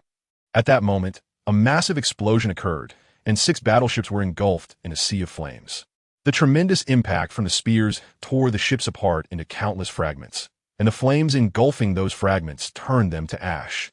The crew members on those battleships didn't even have time to scream before they were forever lost in this sea along with their ships. The power of the spears was terrifying. In an instant, the entire sea fell into an eerie silence. On the remaining battleships, all the crew members simultaneously stopped their actions, their eyes wide in shock, their bodies drenched in cold sweat. Not far from them, those 6 flames slowly sank into the sea, perhaps with someone who had been drinking and boasting with them just yesterday. But now, no one believed they had a chance to survive. Fear. At this moment, their hearts were filled with only fear. When they saw the boys in black not stopping their actions, but instead pulling out another spear from behind, their fear exploded. No one cared about their mission anymore. No one cared about their status in the organization. They just wanted to turn around and run. Throw. This word seemed like a death sentence from the King of Hell, destroying the last line of defense in the crew's hearts. With the 6 flames igniting again around them, the remaining battleships desperately turned to escape. Even in their panic, the ships collided with one another, but they didn't care. They just wanted to get as far away from those demons as possible. Further away. Yes, in their eyes, those boys dressed in black suits were undoubtedly demons from hell. How could they possibly possess such terrifying power? With just one spear, the leader could destroy a powerful battleship, and the 10 boys behind him, even if their strength was slightly less, would easily be able to destroy a battleship together. How could this be? Someone shouted in their hearts, "I must be dreaming." Throw. Another roar that seemed to penetrate the soul echoed, and 11 flame dragons swept past them once more, causing 6 more battleships to disappear forever from this sea. The crew members no longer dared to think further. They just desperately controlled their ships, hoping that their ship wouldn't be the next target. On the deck of the submarine, the 11 boys finished throwing all their spears and turned around, focusing their gaze on Ace. Behind them, there was a blaze of fire. Whoosh! The boys in black disappeared onto the submarine simultaneously, and the next second, they suddenly appeared in front of Ace and the others. What do you want? Brook felt the pressure from these people, having long since thrown aside his initial curiosity. He stepped forward, positioning himself to protect Ace's flank, his long sword slightly drawn, looking vigilant and ready to strike at any moment. Mihawk also pulled Luffy behind him. The knight behind him was already starting to tremble, and he still didn't know whether the other party was friend or foe. Once they truly engaged, he was also afraid of accidentally hurting Luffy. The enemy's flame abilities, while not harmful to him, could pose a problem since they were currently at sea. If the ship were to be destroyed in the battle, it would be quite troublesome. However, the boys in black did not pay any attention to Brook and instead faced Ace with serious expressions. Suddenly, the leading boy knelt on one knee, one hand on the ground, and respectfully said, "Flame Guard, Villy greets Captain Ace." Whoosh! The 10 boys in black behind Villy also knelt on one knee simultaneously. Their movements synchronized, and they said in unison, "Flame Guard, greetings to the captain."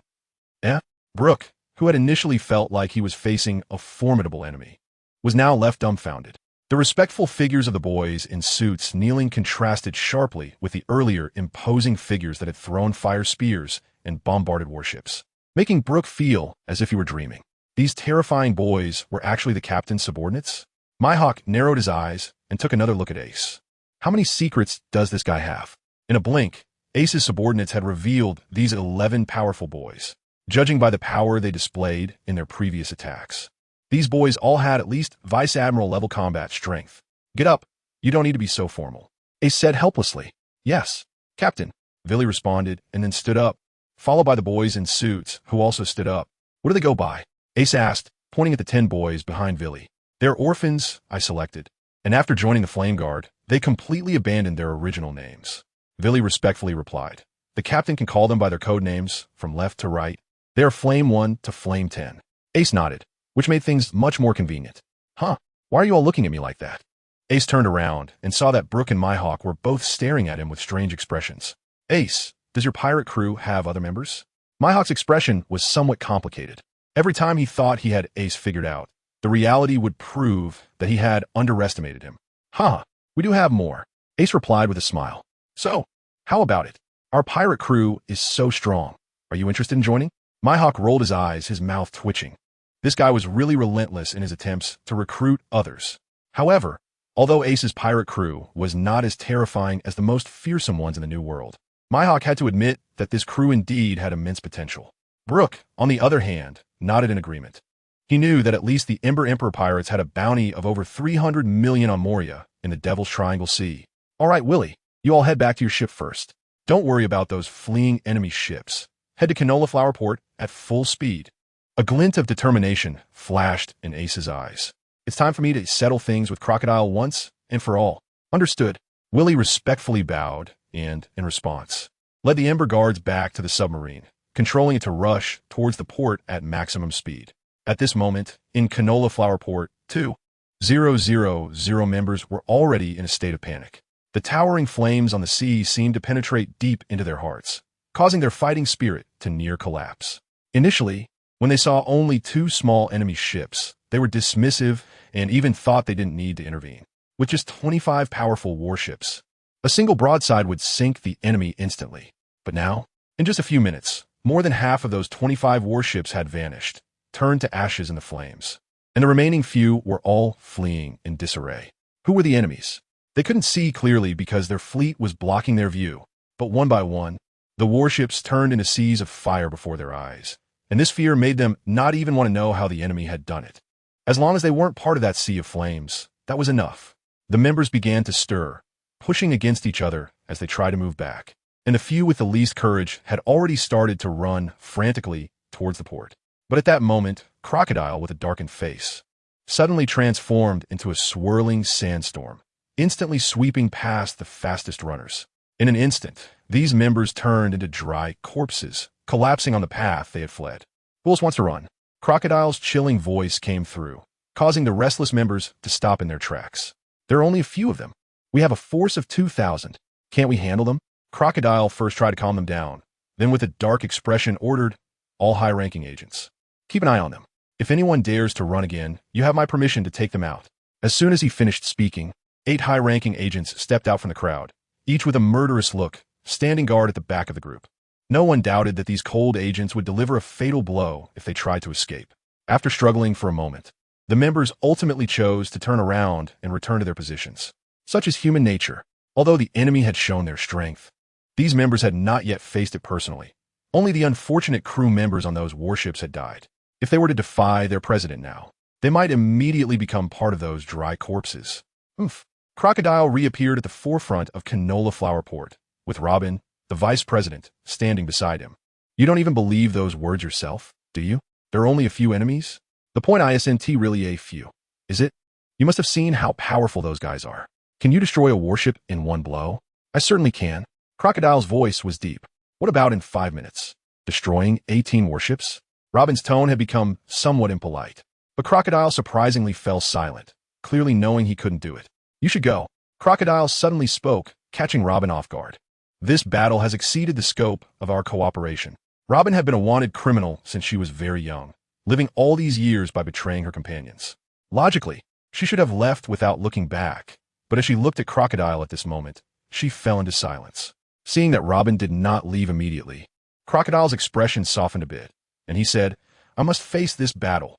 Perhaps in the eyes of most people, I am merely a ruthless and vicious pirate, but I also have my own persistence. Crocodile paused, staring at the two small boats that had burst from the sea of fire, a surge of battle intent rising in his eyes. Perhaps what Ace said was right. I am indeed just a failure who escaped from the New World. But this time, I don't want to escape anymore. Robin was slightly moved. It was the first time she had heard such words from Crocodile. In 2 years of cooperation, all she had sensed from him was conspiracy and cruelty. But now, she was surprised to find that the dedication and determination hidden deep within Crocodile's character seemed to have been unearthed again. Perhaps Crocodile was still that cruel guy, but he had also rediscovered his original dream. Who caused this change in Crocodile? Was it that guy named Ace? Curiosity appeared on Robin's face as she said, I find that I don't want to leave for the time being. Let me see what kind of person he really is. Crocodile was puzzled by Robin's choice, but did not ask further. He just wanted to wholeheartedly face the upcoming battle. At this moment, a pirate ship and a submarine had arrived in the port. The flames on the sea had not yet extinguished, leaving those lower-ranking members without the courage to act, only able to watch as the enemy slowly docked. Swish! The Ember Guards on the submarine disembarked first, the boys in black suits exuding a hint of murderous intent. This made the front-line members involuntarily take a few steps back. However, the Ember Guards did not attack. Instead, they swiftly moved to the spot where the pirate ship was docking, forming 2 rows to respectfully guard a pathway, while Willie personally stepped forward to welcome them. Ace, with Luffy and Brook, reluctantly stepped off the pirate ship under the welcome of Villy. Perhaps it was because Villy was originally part of the city guard. After becoming a flame guardian, he still placed great importance on these ceremonial aspects. However, it was somewhat comforting to have a group of well-dressed bodyguards and protectors wherever they went. Meanwhile, Mihawk remained on the ship, uninterested in this level of battle. Moreover, he knew that with Ace and the other strength, they could definitely handle the fight themselves, and there was no need to ask him for help. When would this kind of life come to an end? Mihawk looked at the ship's helm beside him, feeling very regretful for agreeing to intervene 3 times. These enemies below the level of a vice admiral could now be dealt with by Ace and the others themselves. So how long would he have to remain as this helmsman? Ace was unaware of Hawkeye's thoughts. He had now moved to the front, standing beside Luffy, with Brook and Willie behind him and the last 10 flame warriors lined up. Ace looked at Crocodile opposite him and seemed to sense the fighting spirit emanating from him. With a smile, he took 2 steps forward and said, Crocodile, no need to be polite. I'm calling you by name. It seems you're ready. I can give you a chance to face me one-on-one. Are you afraid of my military strength? Crocodile did not respond directly, but countered. Perhaps you think I'm foolish enough to give up my advantage in troops? The fighting spirit within Crocodile was still boiling. He craved battle. But he understood that the fight between 2 powers couldn't be determined solely by individual bravery. Advantage? Ace raised an eyebrow non-committally, realizing that applying the experiences from ordinary wars to their situation would be a grave mistake. Captain, do we need to step in? Villy took a step forward, the lotus mark on his forehead pulsating, ready to lead the Flame Guardians to burn the enemies in front of them to ashes. No need. You've already worked hard just now. Leave this to me. Ace waved his hand behind him, signaling Villy and the others to step back, wanting to face the 2,000 troops alone. The members behind Crocodile, upon seeing there were only a dozen enemies, felt their courage rekindle amidst the throng of companions around them. As for the sunken ships of their own side, they believed it must be that strange ship carrying some special weapon. Now, the enemy was foolishly coming down from the ship, so once they took out these dozen or so foes, wouldn't that powerful strange ship become their trophy? Did you hear that? That guy wants to take us all on by himself? Some members heard Ace's words and looked incredulous, doubting whether they had misheard. You heard right, someone said disdainfully. These people must be fools, first giving up the powerful weapons on the ship, and now brazenly claiming to take on 2,000 of us alone. Just one of us could drown them with a spit. If these members knew that the so-called powerful weapons they spoke of were actually the suited boys in front of them, they wouldn't know what to think. Ace completely ignored the discussions from the opposite side. He simply straightened his back and faced the enemies that filled the entire Canola Flower Harbor. His pupils suddenly dilated, and then a circle of dark blue energy surged from his body, sweeping forward in a fan shape. The discussions abruptly stopped. In the eyes of these members, Ace's figure continuously expanded, as if he had instantly become a towering giant. The terrifying sense of oppression and momentum was something they could not withstand. They were instantly drenched in sweat, their consciousness abruptly pulled from their minds. Thud, thud. The sound of objects hitting the ground kept ringing out as 2,000 members rolled their eyes and fell one after another onto the harbor floor. Whoosh! The dark blue energy suddenly contracted back, as if it had never appeared. But at this moment, the number of Baroque Works members still standing in the Canola Flower Harbor was only a handful. What is this? Robin was drenched in cold sweat and was also a bit unsteady, her face filled with shock. 2,000 troops. At this moment, only 5 or 6 senior agents could barely maintain their consciousness. Crocodile's face had turned extremely grim. Having once roamed the New World, he certainly knew what just happened. Whitebeard and that detestable Joker had both displayed this ability in front of him before. Crocodile's forehead bulged with veins as he said slowly, "Conqueror's Haki." In the face of such power, the so-called advantage in numbers was just a joke. Mihawk had somehow also stood by the side of the pirate ship, silently observing Ace's back. The various trump cards Ace displayed had left him somewhat numb. He could only sigh and exclaim, "The qualities of a king." The entire Canola Flower Harbor was silent. What had just happened was too shocking. 2,000 troops had been taken down by one person in an instant. If someone had told them earlier, no one would have believed it, but now this scene unfolded right before their eyes. The flames of enthusiasm in the eyes of the members, led by Villy looking at Ace, had grown even more fervent. This is their captain. Ace took out the exaggerated Demon Slayer sword and slung it over his shoulder, then smiled and said, "Crocodile, join our pirate crew." Ace's invitation, coupled with the incredible strength he had just displayed, was exceptionally persuasive. However, Crocodile merely snorted coldly. "You want me to join your pirate crew? You have to defeat me first." Upon hearing Crocodile's response, Ace was not angered. On the contrary, he smiled even more brightly. His invitation to Crocodile was just a casual remark, and the fact that Crocodile hadn't outright rejected it meant there was potential. However, the premise was to completely suppress him with absolute strength first. At this moment, while they were at a standoff, the few senior agents at the farthest point who were still able to stay conscious had already fled without looking back. They originally had the duty to stop ordinary members from escaping, yet now they were running faster than anyone else, which was quite ironic. "Villy, you and Brooke, go catch those guys. The rest of the Flame Guardians will keep an eye on these guys on the ground." "Understood, Captain." Everyone immediately took their orders. Villy and Brooke quickly darted towards the direction of the senior agents, while the remaining 10 Flame Guardians spread out. Despite there being only 10 of them, they exuded an aura as if they were surrounding 2,000 people. Crocodile watched this with his eyelids twitching, unable to respond, because Ace's aura was firmly locked onto him. After Ace finished explaining everything, he turned his attention back to Crocodile, took down his sword, pointed to the area to the left front, and grinned. "Let's choose that desert as our battlefield." "Desert?" Crocodile narrowed his eyes. "What's wrong? The desert is your home turf. You wouldn't be scared to come, would you?" Ace raised an eyebrow. Only by defeating him in Crocodile's strongest domain could he truly humble the pride within him. After Ace finished speaking, he didn't wait for Crocodile to respond. He simply shouldered his weapon, the Demon Slayer, and dashed towards the desert at an astonishing speed. He was confident that Crocodile would definitely follow. "Am I afraid?" "Huh." Sure enough, Crocodile, furious, let out a mocking laugh, provoked by Ace's words.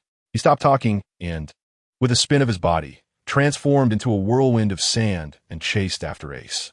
At this moment, Robin had already recovered from the earlier intimidation of the Conqueror's Haki and was preparing to follow along to take a look, but was stopped by Luffy, who tugged at her sleeve. "Sister Robin, Ace told me to advise you not to go over. Their battle is too dangerous." Robin's pupils constricted. How did this kid know her real name? She had always used the alias Miss All Sunday while working for Baroque Works. Except for Crocodile, no one knew her identity as an O'Hara survivor. Forcing out a strained smile, Robin asked, "Little brother, what is your name?" "How do you know my name?" "My name is Luffy." Luffy replied with a naive smile. "Sister's name is what Ace told me." Only then did Robin realize the special way Luffy addressed Ace. Everyone else respectfully called him Captain, but Luffy called him by his name directly. "Luffy Kuin, what is your relationship with Ace?" "Ace is my brother." Luffy said without any hesitation. Then added seriously, he's very strong, but I will catch up to him because I'm going to be the Pirate King. They are actually brothers? Robin was slightly moved. She could hear the determination in Luffy's tone. Many people wanted to become the Pirate King, but those who could say it so loudly would either become a madman or reach the pinnacle. This pair of brothers was truly worth looking forward to. On the other side, Ace and Crocodile had now entered the desert. It must be said that the sun in the desert was extraordinarily scorching, with intense light. The most uncomfortable part was the exceptionally dry air, which made one feel as if the moisture in their body was rapidly depleting. However, Crocodile was in his element in this desert environment, feeling so comfortable that he wanted to moan. His perception extended outwards, and the sand dunes that stretched far away felt like a part of his body, controlling the golden grains of sand as easily as moving his own fingers. In this home ground, the sense of power that nature brought him made his confidence swell again, and the feelings of defeat brought by Ace dissipated. With a casual wave, Crocodile conjured a terrifying sandstorm that spun wildly and rushed into the distance. Looking at his hands, Crocodile laughed loudly and contemptuously addressed Ace in front of him. Do you see? This is the power I possess. Choosing here as the battlefield will be the biggest mistake of your life, because this time next year will be your death anniversary. Ace heard this and simply shrugged, smiling as he said, Don't worry. Although you are a bit rude, I won't kill you. Crocodile's face twitched, filled with shame and anger. He never expected that after Ace witnessed his immense power, he would still dare to be so arrogant. Very well. Since that's the case, let me make you feel it more clearly. As soon as he finished speaking, Crocodile stretched out his arms to his sides, palms facing up, and suddenly raised them. The wind and sand began to rise, and his body unexpectedly floated into the air. After reaching a height of 10 meters, he closed his eyes to feel it, and it seemed that Crocodile had a deeper understanding of his abilities. A smile crept onto his lips as his fingers trembled continuously. Rise. With just one word, the entire area within hundreds of meters of desert began to tremble wildly. Countless grains of sand started to detach from the ground, floating into the sky. Here I am the true deity. In the midst of the swirling sand, Crocodile's figure was barely visible, but he exuded an overwhelming aura. Super heavy sandstorm. Crocodile let out a loud roar, and the yellow sand within hundreds of meters rushed towards him at high speed, creating a piercing, howling sound. Seconds later, centered around Crocodile, a massive sandstorm formed within a radius of several dozen meters, as if it reached the sky. The sand grains continuously struck Ace's body, making a loud, cracking sound. His expression had turned serious. He truly could not underestimate anyone.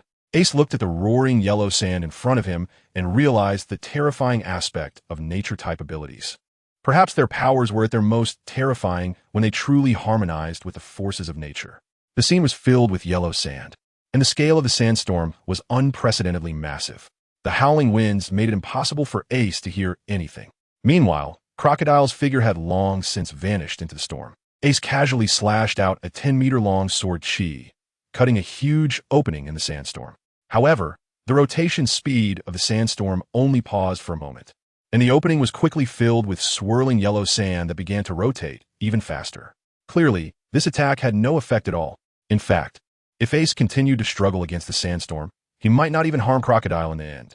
In this brief moment, the furious rotation of the sandstorm cut off the airflow inside and outside, making the air around Ace increasingly thin, coupled with the cutting force of the flying sand particles. Ace, who might be suffocating, could truly find himself in deep trouble this time. This won't do. First, he needed to find Crocodile's location. Ace's eyes flickered as he swiftly moved sideways for dozens of meters, only to find that all around him was nothing but yellow sand. After several fruitless attempts, Ace finally realized that the sandstorm was moving along with him, and having wasted so much time, there was hardly any air left around him now. Have you finally realized? Suddenly, a huge face made of yellow sand appeared in front of Ace, laughing heartily. But it's too late. I told you, today next year will be your death anniversary. This giant face was a staggering 10 meters in size, resembling Crocodile's appearance. Ace couldn't help but feel speechless, inwardly lamenting the original anime. How much did the anime actually weaken Crocodile? If he had used this move against my little brother Luffy back then, he would have been in danger. However, despite his inner reflections, Ace felt little fear. Even if Crocodile's abilities were powerful, he had a significant flaw. Without the ability to use Haki in two colors, he would never become a true powerhouse. Crocodile, did you really think I couldn't find you? Buzz. Ace's eyes narrowed slightly, and his observation haki activated with full force, instantly sweeping across a 100-meter radius, leaving no object in the sandstorm undetected. Found you. His eyes suddenly widened, and a smile appeared on Ace's face as he swung his sword, the Demon Slayer, sharply to the right front. In the face of the sharp blade's aura, the sand curtain seemed like fragile cotton, easily torn apart, creating a large gash. The speed of the blade's aura was incredibly fast, quickly plunging into the depths of the sandstorm, reaching the astonished crocodile in front of him. He never expected Ace to find his position so easily. Was it luck? But at this moment, he had no time to think further. With a grip of his right hand, the sand particles floating in the air suddenly gathered together, forming a massive treasure sword. Desert Treasure Sword.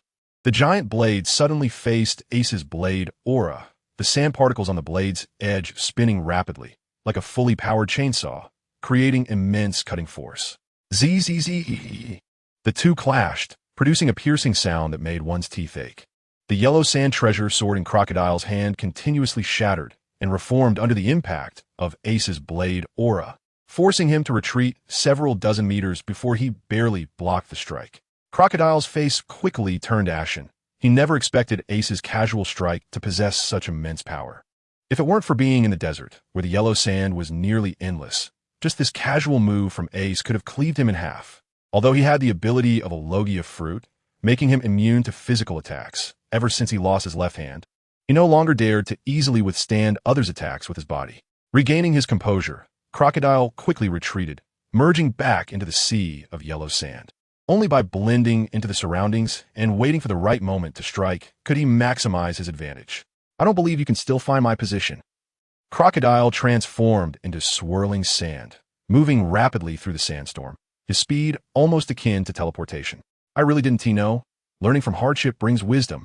Ace sighed, purple flames spreading out from his hand, enveloping the Demon Slayer. He didn't use the special fire because he didn't want to truly take Crocodile's life. Layered flame slash. 10 layers. The purple flame blade aura slashed into the ground in front of him, the sand dunes unable to resist the fiery blade aura.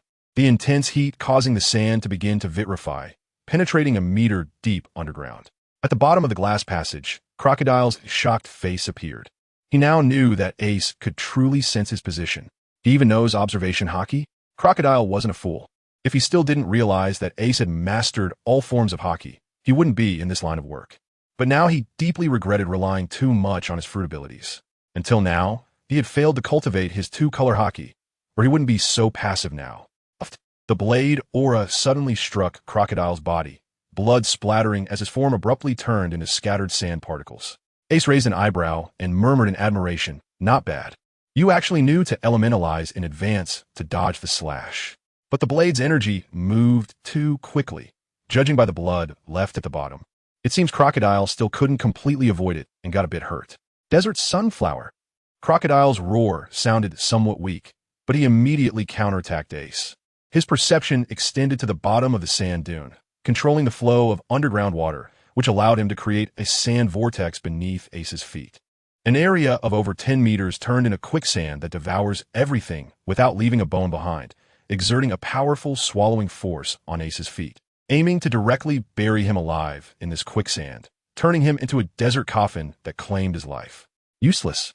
Ace's tone was quite calm as flames surged wildly from his feet, instantly spreading out and melting the quicksand into a glass-like substance due to the high temperature. When the flames dissipated, Ace was already able to steady himself again. I don't believe you can't be hurt. Crocodile's roar grew even more furious, not knowing whether he hated Ace or his own helplessness. Desert Spada. Crocodile suddenly revealed himself, a knife wound on his chest, still oozing blood.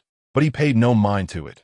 Countless grains of sand gathered in his hands and instantly transformed into 4 massive sand blades.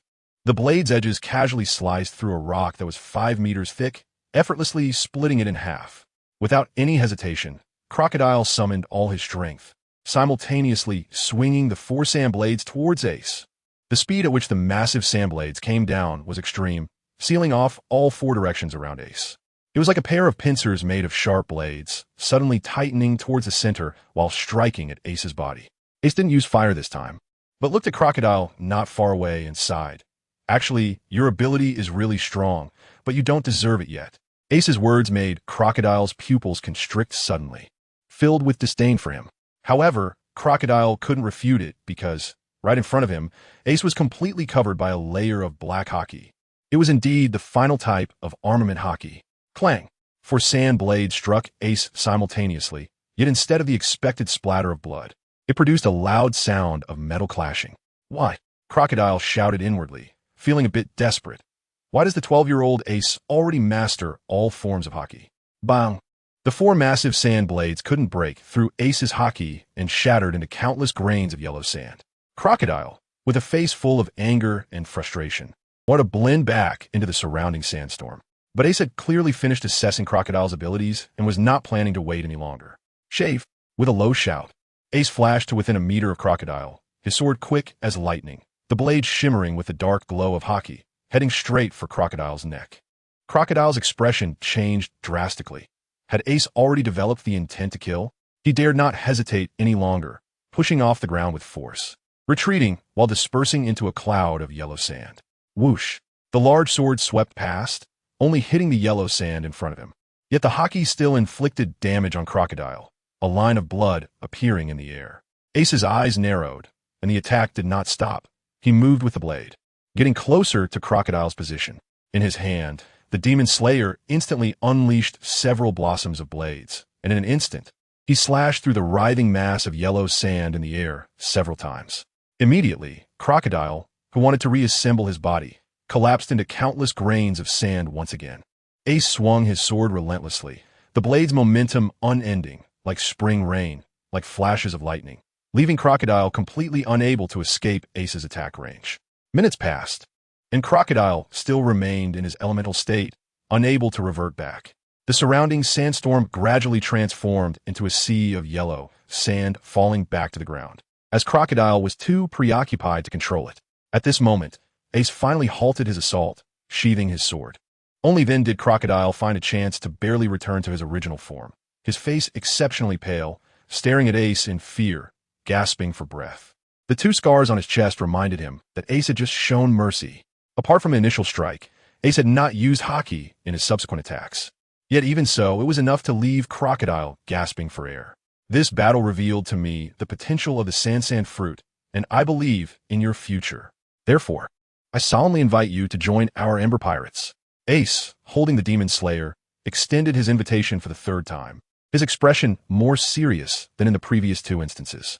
However, even though Crocodile sensed respect in Ace's tone this time, anyone would instinctively feel a sense of rebellion when a 12-year-old child said, "I believe in your future."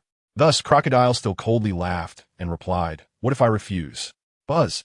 Ace's figure suddenly vanished from the spot and instantly appeared in front of Crocodile, holding the demon-slaying sword with one hand, the blade resting against Crocodile's neck, shimmering with the dark glow of armament Haki. "I'm going to kill you." Ace opened his mouth, revealing a harmless smile, his white teeth shining in the sunlight. However, Crocodile could no longer smile. He felt a genuine killing intent emanating from Ace. The bone-chilling cold made him have no doubt that if he uttered even half a word of no again, Ace really will kill him. Damn it! Crocodile clenched his fists, grinding his teeth, yet he didn't dare to move. The blade wrapped in armament Haki was a genuine threat to his life. "Make your choice, Crocodile. Life or death." Ace continued to smile, but his words were terrifying to Crocodile's ears. He had witnessed the death of Pirate King Roger in Logtown, and Roger's last words echoed in his mind. He craved fame, and even more, he craved status, so he resolutely chose to set sail. With the power of the Sansan fruit, he was unbeatable along the way, believing he could smoothly reach the dreamland that Roger spoke of, to become the true Pirate King.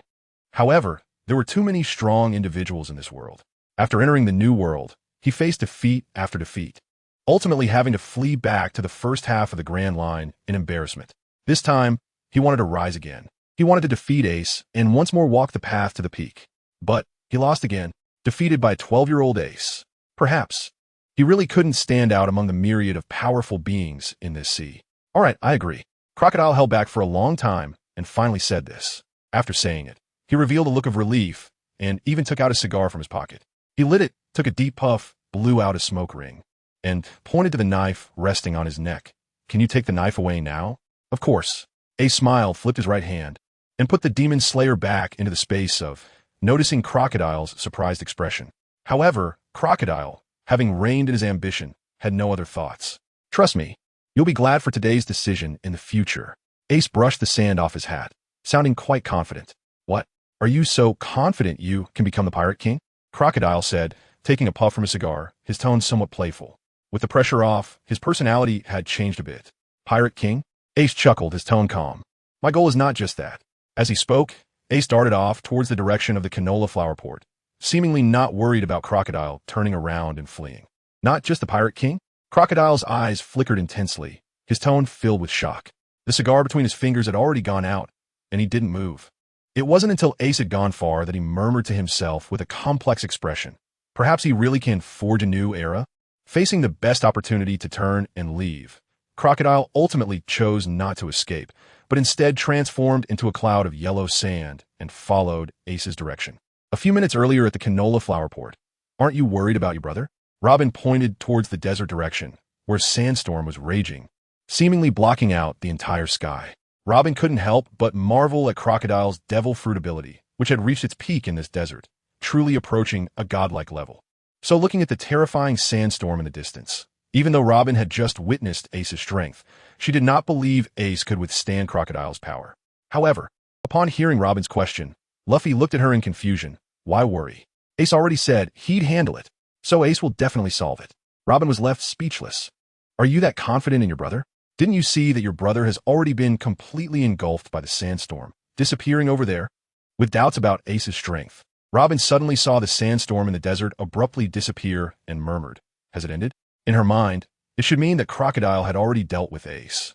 I didn't expect Mr. Zero's strength to be this formidable. Robin smiled. The stronger Crocodile's power, the more beneficial it would be for their cooperation. It seemed the historical text of Alabasta could be obtained early. At that moment, a figure flew in from the direction of the desert, getting closer and clearer.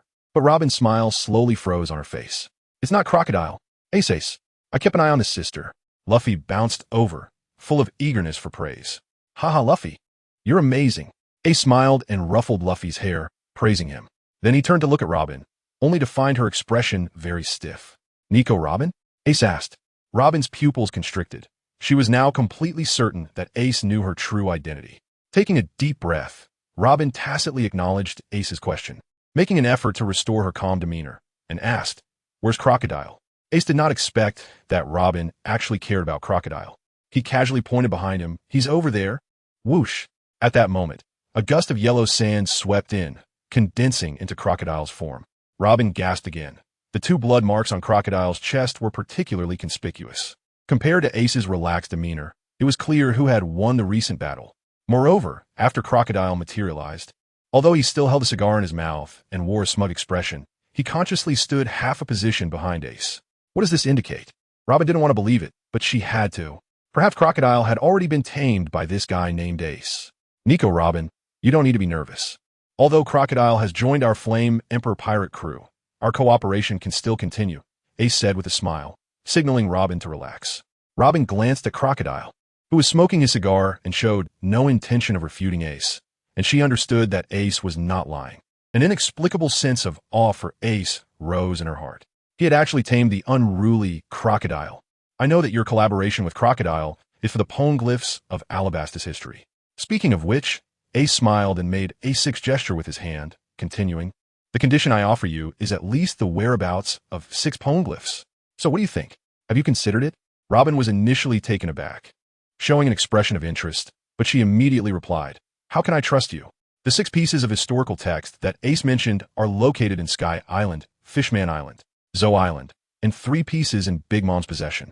However, he really couldn't provide Robin with proof right away. But Ace was not worried at all. Being well-versed in the plot, he had his own methods. The piece of historical text from Alabasta, according to your plan with Crocodile, would take many years to obtain.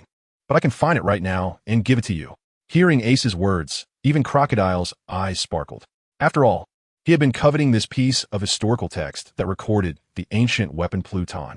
At that moment, everything seemed within reach.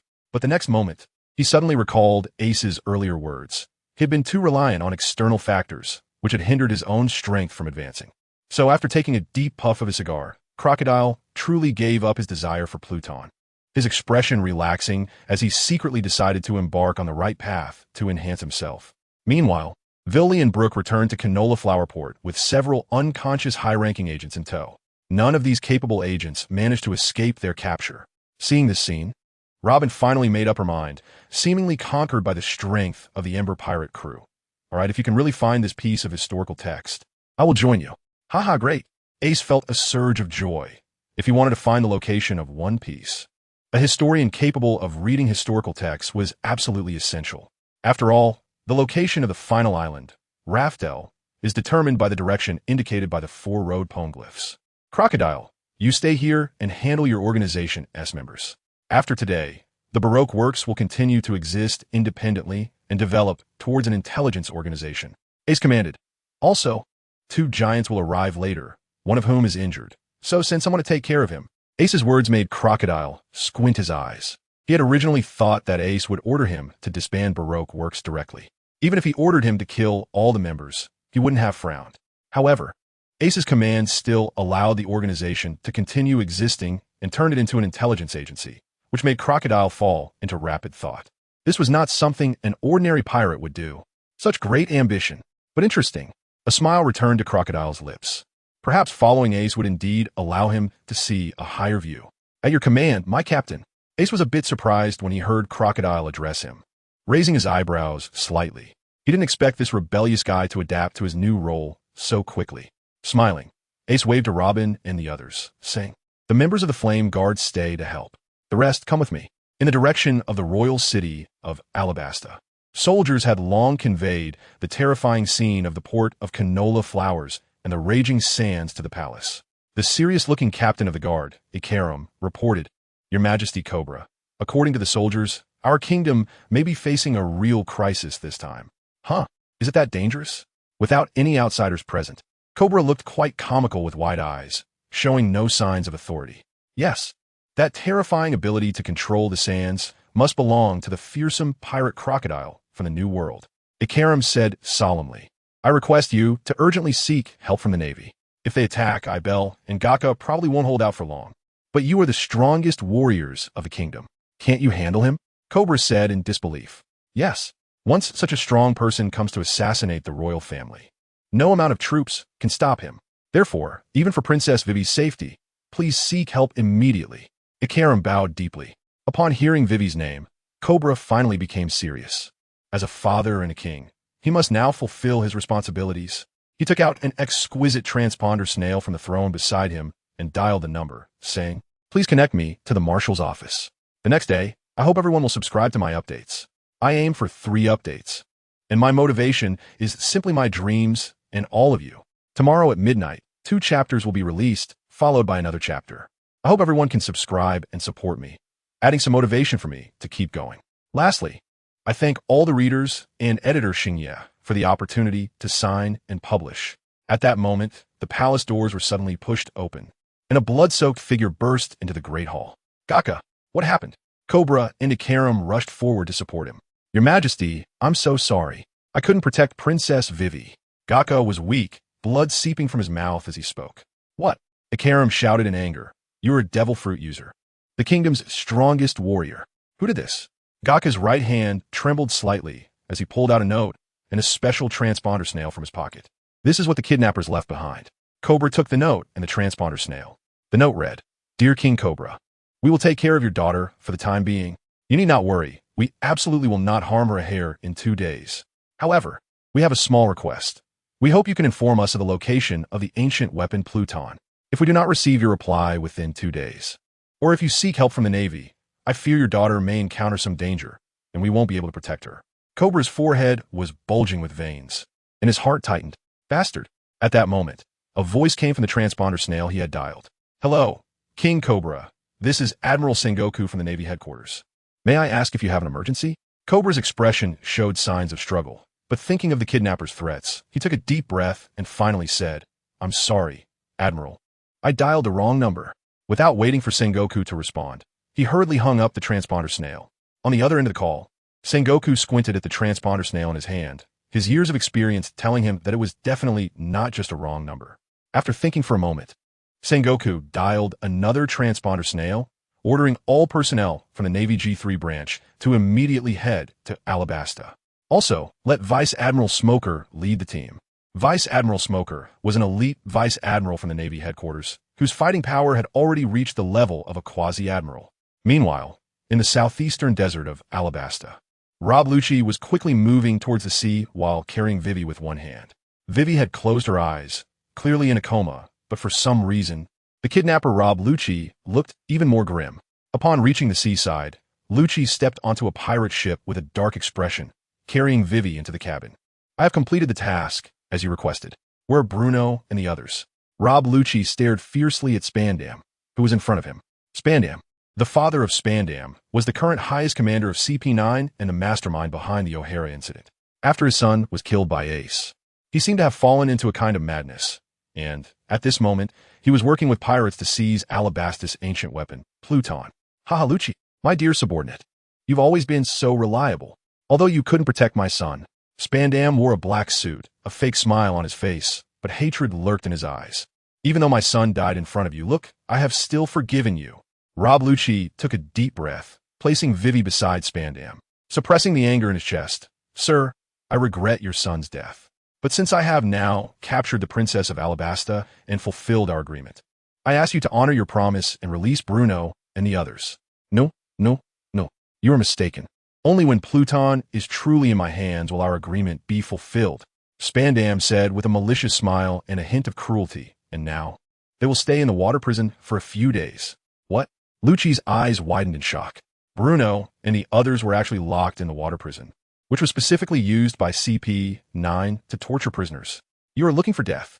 Anger caused Lucci to instinctively use his powers, his expanding body suddenly ripping through his shirt, instantly transforming into a terrifying humanoid leopard. Seeing Lucci's transformation, Spandam's expression turned fearful. Although he was a high-ranking official of an intelligence organization, both he and his son were just ordinary people without combat power. 100 of them would not be Lucci's match. Filled with rage, Lucci charged toward Spandam and reached for his neck. Quick, someone come protect me. Spandam cried out in fear, retreating repeatedly. Just as his voice fell, a figure suddenly appeared, blocking Spandam's path.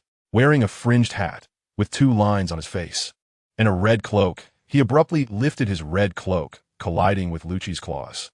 Fluttering bullfighting cloak. Clang! What initially appeared to be an ordinary red cloak suddenly transformed into a material as hard as steel, emitting a deafening metallic sound upon colliding with Lucci's claws. Lucci, having failed to land a hit, immediately retreated a few steps with a dark expression, staring at the figure that had appeared out of nowhere, slowly enunciating the name. Diamante. Ha, Diamante! The Don Quixote family is indeed powerful. Choosing to collaborate with you was truly the right decision. Spandam, seeing that Diamante easily blocked Lucci's attack, became arrogant again. Not all. It's not as impressive as you say. Diamante humbly replied. Spandam was taken aback. Well, perhaps I exaggerated a bit. But just as Spandam was about to retract his compliment, Diamante solemnly stated, No, since you said that, I'll accept it. We are indeed that strong. The personalities of these pirates are so strange, constantly confusing. Spandam, have you considered the consequences of collaborating with these pirates? Lucci's question interrupted Spandam's thoughts. Haha, consequences? Spandam turned around, speaking with a hint of madness. Ever since my son died, I no longer care about consequences. As long as I can obtain the ancient weapon Pluton, everything is under my control. Whether it's that Ace or you all, I will make sure you have a miserable end. At this time, Diamante added, You might not know, the world government is about to announce the Warlord Plan. Our young master has already reserved a spot in advance. So to be precise, we are on the same side as the government. Lucci's pupil shrank. Could it be that Doflamingo could influence the decisions of the world government as higher-ups? Moreover, didn't he expect that Spandam would hold such a grudge, blaming all CP9 members for merely failing to protect his son and wanting to kill them all? I can't stay any longer. If I get caught too, Bruno and the others will really be doomed. Realizing this, Lucci sprang into action, racing towards the ship's exit. Diamante, don't let him escape. Thanks to Old Port Listening Wind for the 999 book coins. Sword? Snake sword. Diamante swiftly drew a long belt from his waist, which had been floating, and then immediately swung it forcefully in the direction Lucci was fleeing. The belt suddenly tightened straight, exuding the sharpness characteristic of a famous sword. This was a large blade that Diamante had softened using his devil fruit ability.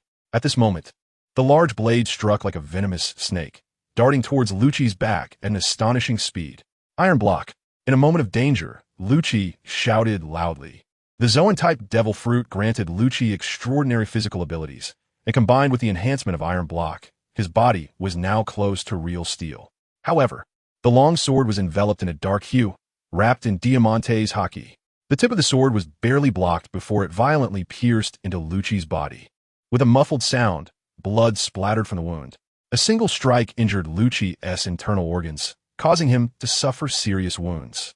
But Lucci understood that he absolutely could not stop now. So, facing the excruciating pain, he gritted his teeth and shouted, "Soru!" In the next second, he vanished from his spot, leaving behind a trail of bright red blood falling from the air. Diamante was about to give chase, but was stopped by Spandam behind him, who screamed, "Don't pursue. Your primary task is to protect me." Diamante paused, shrugged, and a trace of barely noticeable disdain flashed in his eyes. Evidently, even he was unwilling to praise Spandam's character. This man not only lacked strength, but was also cowardly, yet had enormous ambitions. Spandam might have sensed Diamante's attitude, but didn't care. Seeing Lucci reappear on the beach, he hid behind Diamante and yelled towards the beach, "Lucci, you better not inform the government about what happened here. Otherwise, I assure you, I will kill all your companions without leaving a single one." Upon hearing this, Lucci momentarily halted, his anger causing his body to tremble slightly. But in the end, he stepped in a moonwalk and quickly dashed into the depths of Alabasta. Only by escaping could he restrain Spandam, making him wary and temporarily refrain from attacking Bruno and the others. At this moment in the palace, Cobra appeared haggard, his eyes bloodshot and his hands tangled in his hair. On one side was the secret guarded by his family for centuries, and on the other was his beloved daughter. The responsibility and affection left him unsure of which to choose. "Your Majesty, hurry and give the order. We must rescue Princess Vivi immediately." Icolum beside him also looked anxious. Princess Vivi had grown up under his watch, just like his own daughter. Cobra suddenly raised his head, seemingly having made a decision, ready to issue an order. "Report." Suddenly, a guard rushed in at the door, looking terrified, kneeling on one knee before Cobra, "Your Majesty. Unidentified enemies have stormed the sacrificial hall, and the guards cannot stop them." "What?" Cobra abruptly stood up. He knew well what was in the sacrificial hall. The historical text his family had guarded was there, and this historical text recorded the location of Pluton. Are they that impatient? Cobra's face turned pale, his eyes red, gritting his teeth as he ordered Icolum, "Gather Bell. Take all the palace troops, and let us go eliminate these kidnappers." In fact, it was Ace and the others heading to the sacrificial hall, but they were inexplicably framed and mistaken for kidnappers of Princess Vivi by Cobra. Following Cobra's orders, over 10,000 elite palace guards quickly assembled and immediately set off towards the direction of the sacrificial hall under the leadership of the kingdom's guard captain Icolum. In the sky, Bell, the vice-captain of the guard team who had eaten the Zoan-type bird fruit, Falcon-type, had transformed into a falcon, soaring above the guard team. While the tens of thousands of troops headed towards the sacrificial hall, Ace and the others had already entered the interior of the hall. Before them stood a massive stone tablet inscribed with historical texts. For historians like us, this tablet is a true priceless treasure. The history that disappeared 800 years ago is recorded on this stone tablet. Robin gazed at the ancient texts on the tablet, her face showing a look of obsession. Luffy, on the other hand, was yawning beside her, completely uninterested. In fact, if he hadn't been forced by Garp as a child, he wouldn't even know how to read. Ace is quite interested in the contents recorded in the historical texts, but he completely cannot understand the ancient script on them. So for now, he can only wander around with Luffy and the others. This funeral hall is not only a hiding place for the historical texts, but also the burial site of the kings of Alabasta throughout the ages. Therefore, this royal tomb is naturally extremely luxurious. Along the central passage of the main hall, there are tightly locked tomb chambers on both sides, which are clearly the final resting places of those kings. Ace didn't need to think much to know that there must be abundant burial goods in these tombs. However, he wasn't a tomb raider, so he didn't want to disturb the peace of the deceased. Just then, Ace suddenly sensed something and turned to look at a corner of the main hall. He discovered a large knife and suggested that the host pick it up. Sure enough, in that position, there stood a samurai statue at the entrance of a tomb with a gleaming samurai sword tucked into its waist. Ace gasped in shock. Was it this extravagant? To treat a precious big knife as a burial item? It should be noted that the king of Alabasta was known worldwide for his love and care for his people. If they had such strong financial power, one could only imagine how much more the kings who relentlessly exploited their citizens would have. But before Ace could walk over to take a look, a sudden sound of countless footsteps echoed from the ground, and it sounded like an exaggerated number of people. Ace frowned and said, "Robin, you keep watching your part. The rest of you come with me to take a look." "Yes, Captain." Robin turned around and replied respectfully. Clearly, after seeing the historical text here, she truly believed Ace's words. Whether it was genuine or feigned, at least she had decided to temporarily join the Ember Emperor pirates. Ace nodded with a smile, then took Luffy's hand and, along with Vivian Brooke, slowly walked towards the ground along the passage in front of them. Moments later, as Ace emerged from the passage, he found that the entrance was completely surrounded by a fully armed army. The tips of guns were like forests, shining with piercing cold light, all aimed at Ace and the others. "Bastard, hand over Princess Vivi now." A hawk in the sky spoke in a cold voice, issuing orders. "Vivi?" Ace frowned, somewhat confused about what was happening. Initially, Ace thought it was because they had intruded into the burial hall, but now it seemed that something else was going on. Still pretending? The hawk, Bell, saw Ace's inexplicable expression and instantly became furious. They had kidnapped his beloved Princess Vivi, yet he dared to show such a face. He was the guardian of Alabasta, and he was also the protector of Princess Vivi. Bell was unwilling to let Vivi suffer any harm. But this kid in front of him had actually kidnapped the princess he cherished the most. Unforgivable, Bell roared, folding his wings against his back, diving down from nearly 100 meters in the sky, and charged straight towards Ace, his eagle claws shimmering with sharp cold light. He wanted this villain to know that the dignity of the Alabasta royal family was not to be infringed upon. Ace squinted his eyes. He certainly recognized Bell and knew that he was a loyal guardian who would give his life for Alabasta. Due to the anime, he actually admired the other party a bit, but he didn't understand why Bell had such great hostility towards him. "Oomph, how could I let you hurt the captain?" Seeing that Bell was about to attack Ace, Willie, who was originally positioned at Ace's side, stepped forward, drew his twin swords, and his eyes flickered with a dangerous cold light, clearly harboring murderous intent. "Willie, don't kill him," Ace said, not wanting to completely oppose Alabasta before understanding the situation, as he still had some fondness for this country. "Yes," Willie respectfully replied, sheathing his swords again and adopting a claw-like stance with his hands, seemingly intending to deal with Bell unarmed in order not to hurt him. The soldiers, on high alert, all stared wide-eyed in disbelief, questioning whether they had heard wrong. That guy actually wanted to face Lord Bell unarmed? Are you crazy? Lord Bell is the guardian of Alabasta, one of the kingdom's strongest warriors. You're doomed, bastard. A group of soldiers was eager to see Willie's misfortune. At this moment, Bell had already dove in front of Willie. His acceleration over 100 meters had pushed his speed to the limit. In that instant, he spread his wings, his body traced a beautiful arc, and his claws, carrying terrifying impact, like two sharp iron hooks, suddenly reached for Willie's head. He wanted this kid in front of him to pay for his arrogance. Willie faced the overwhelming pressure descending from the sky without a hint of tension. After taking a deep breath, he forcefully exhaled, then his gaze sharpened, and his right hand shot out like lightning, even surpassing Bell's current speed, because he had swallowed 2 Earth-Fire Lotus seeds. Willie was the only one among the Flame Guardians whose physical strength was equal to Ace's. So even without using, his speed and strength had both reached the level of a true Vice Admiral. Under this speed, his right hand instantly grasped Bell's neck. The immense force from his palm made Bell's body suddenly halt, and the impact from his dive from the sky was rendered completely ineffective. Those iron hook-like eagle claws could not reach Willie at all, merely flailing uselessly in the air. Bang! Willie delivered a punch to Bell's head, cleanly knocking him out. Then, without a word, he tossed Bell in front of Ace and returned to stand behind Ace. Ace stood still with his hands casually tucked in his pockets. However, the army of tens of thousands in front of him was eerily silent, each person wide-eyed, unable to believe what was happening before their eyes. The strongest warrior of Alabasta was completely no match for that boy subordinate. Lord Bell was actually subdued in a single blow. At that moment, the hands gripping their weapons began to tremble. Shock and fear welled up in their hearts. "What's wrong with you all?" Ace asked, frowning. "Bell." Ikelam rushed out frantically. Seeing Bell knocked down with a single punch, he could no longer care about anything else. Ignoring Ace's question, He shouted loudly, "Attack! All troops advance!" Instantly, tens of thousands of elite guards raised their spears and marched in unison towards Ace and the others. Ace's brows had already furrowed.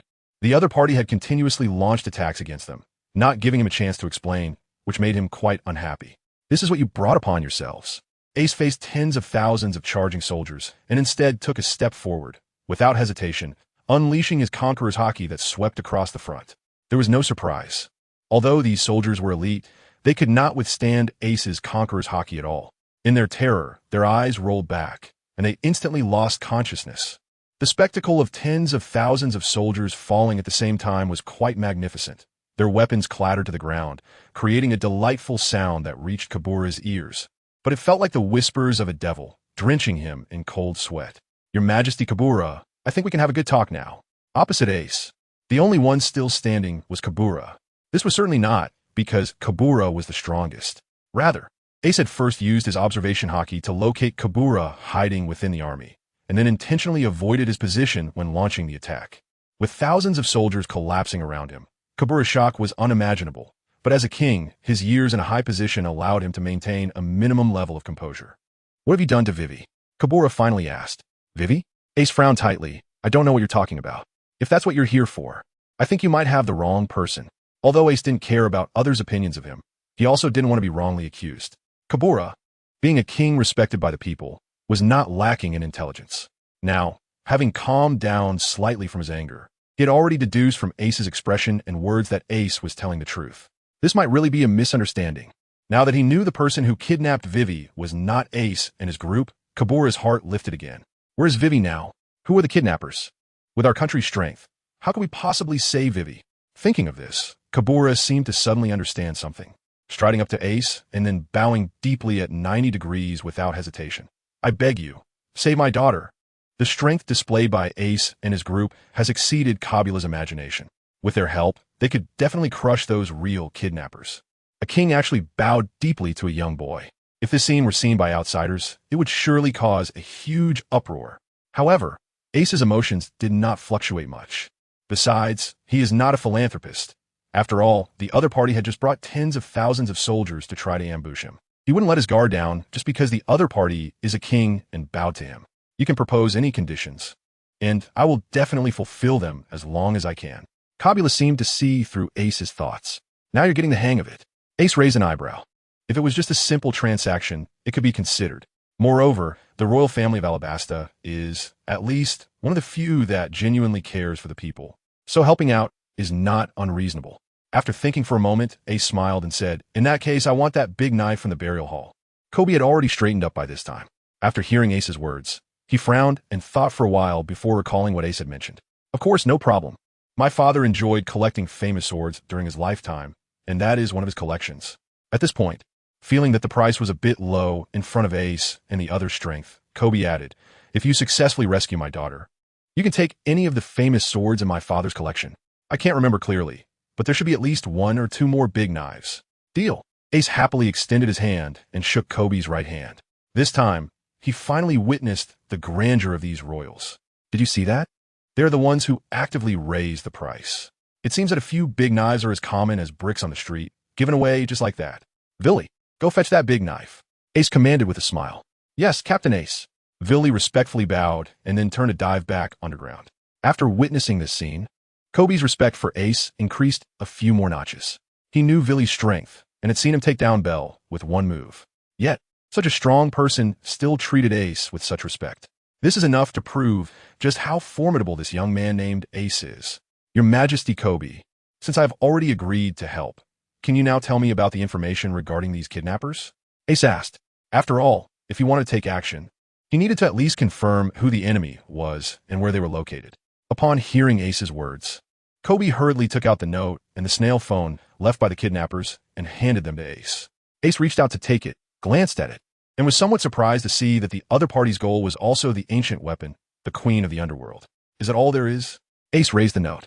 There isn't much useful information on this note, and that single-line communication phone bug is equally unhelpful. After all, if I call the kidnappers and don't tell them where the Queen of the Underworld is, they might very well kill her. That would be a situation no one wants to see. Kabula's throat felt a bit dry. and he nodded stiffly. Moreover, I have no idea about the information regarding the queen of the underworld that they want me to provide. After all, our family only guards the historical texts but cannot decipher the inscriptions on the stone tablet. Ace raised an eyebrow. You don't understand. But Robin from their pirate crew is reading it. However, he also had no intention of sharing the news of the Dark King with anyone. So Ace didn't mention this matter. This is quite troublesome. Who are these kidnappers? Ace stroked his chin and muttered to himself. Just then, a staggering figure emerged from behind a nearby locust tree. The kidnapper is me. Swish. Kafula's head suddenly turned, glaring fiercely at the person, wishing he could rush over and fight them immediately. Ace looked at the newcomer, appearing somewhat surprised. Rob? Lucci? This person was indeed Lucci, who had escaped from Spandam.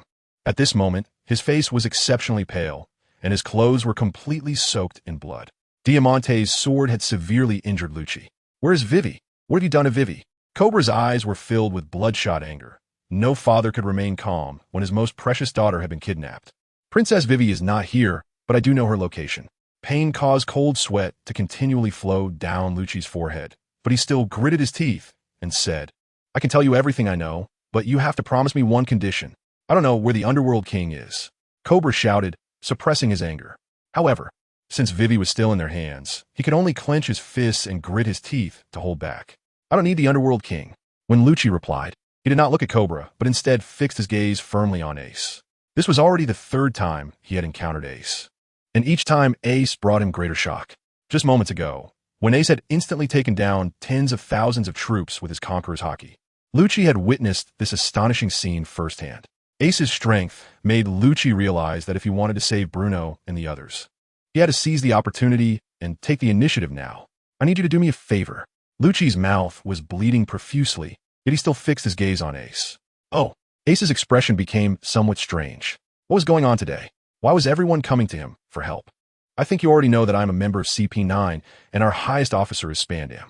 Ever since he took out his son last time, he has gone completely mad. At this point, Lucci showed a hint of anger. He no longer cared about the rules of CP9. Not only did he imprison all my companions, but he also set his sights on the world government member country Alabasta. He wants to kidnap Princess Vivi of Alabasta to force King Cobra to reveal the whereabouts of Pluton. He seeks revenge for his son using the power of the ancient weapon Pluton. Cobra's eyes widened in shock. He never expected that the person kidnapping his daughter would be an officer from the government intelligence agency. If he had sought help from the government earlier, with the capabilities of the intelligence agency, the kidnapper would definitely have discovered it, and Vivi would have been in real danger. Cobra secretly rejoiced that he chose to seek help from Ace. Meanwhile, Ace's eyes narrowed. He certainly knew about Spandam. Both father and son were utterly despicable, and it was clear that the target of their revenge was himself. He just didn't expect the other side to be so crazy as to not spare his own subordinates. Since the target was himself, Ace naturally couldn't let him off easily. Moreover, from what Lucci said, Vivi was now in Spandam's hands. Fine, I'll help you with this, but you must tell me all the information you know. If I find out later that you've hidden anything, a cold glint flashed in Ace's eyes, and believe me, this time I will definitely not let you go. Lucci felt the killing intent from Ace and was startled, immediately saying, Of course, I will definitely speak without reservation. Lucci respectfully began.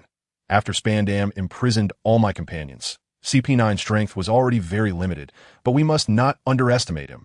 He has now collaborated with the Don Quixote family. Another Doflamingo. Ace frowned. Yes, this time the Don Quixote family sent one of their top executives, the highest commander of the Square Army, Diamante. Lucci touched the wound on his back with a grim expression and said, Diamante's strength is very strong. My injury was left by him. Didn't Doflamingo come in person? Ace murmured to himself, a hint of regret in his voice. If Doflamingo had come, perhaps they could have had a battle of equals. But if it was just one of his subordinates, Ace no longer considered them a threat. Lucci's expression stiffened. He could tell from Ace's tone that the Diamante, who could easily defeat him, seemed to be nothing in Ace's eyes. There's another piece of news. The government will have a plan to recruit pirates as warlords of the sea, and Doflamingo seems to have some hidden influence, allowing him to reserve a warlord slot in advance. Lucci revealed this explosive news, hoping to see a hint of surprise on Ace's face. However, Ace's expression showed no fluctuation, as if he had known this news long ago. Aren't you surprised? Lucci hesitated for a moment, but couldn't help but ask. Ace just smiled without saying a word. He not only knew, Apart from a few candidates for the warlords of the sea other than Doflamingo, he could immediately name them all. Even on this island, both Hawkeye, Mihawk, and Crocodile were currently working under him as quasi-warlords of the sea. Ace shamelessly included Hawkeye as part of the Flame Emperor pirates. At this moment, Willie, who was heading to the funeral hall to retrieve the sword, walked out together with Robin. Ace reached out to take the large knife, casually storing it in the... After rescuing Vivi and obtaining the promised famous swords from Cobra, Ace's strength would rise to another level. Robin, you've already gone through the historical texts, right? Ace asked. Yes. That's good. You all take Luffy back to the ship first. I have some matters to attend to, and I'll join you soon. Ace briefly instructed. All right. Where's Spandam and the others now? After seeing Villi and the others walk away, Ace turned to Lucci and asked. Cobra also looked at Lucci anxiously, constantly worrying about his daughter. However, Lucci was momentarily stunned as he watched Robin and the others leave. Robin? Isn't that the girl from O'Hara? The one at the top of the CP9 wanted list. Why is she with Ace?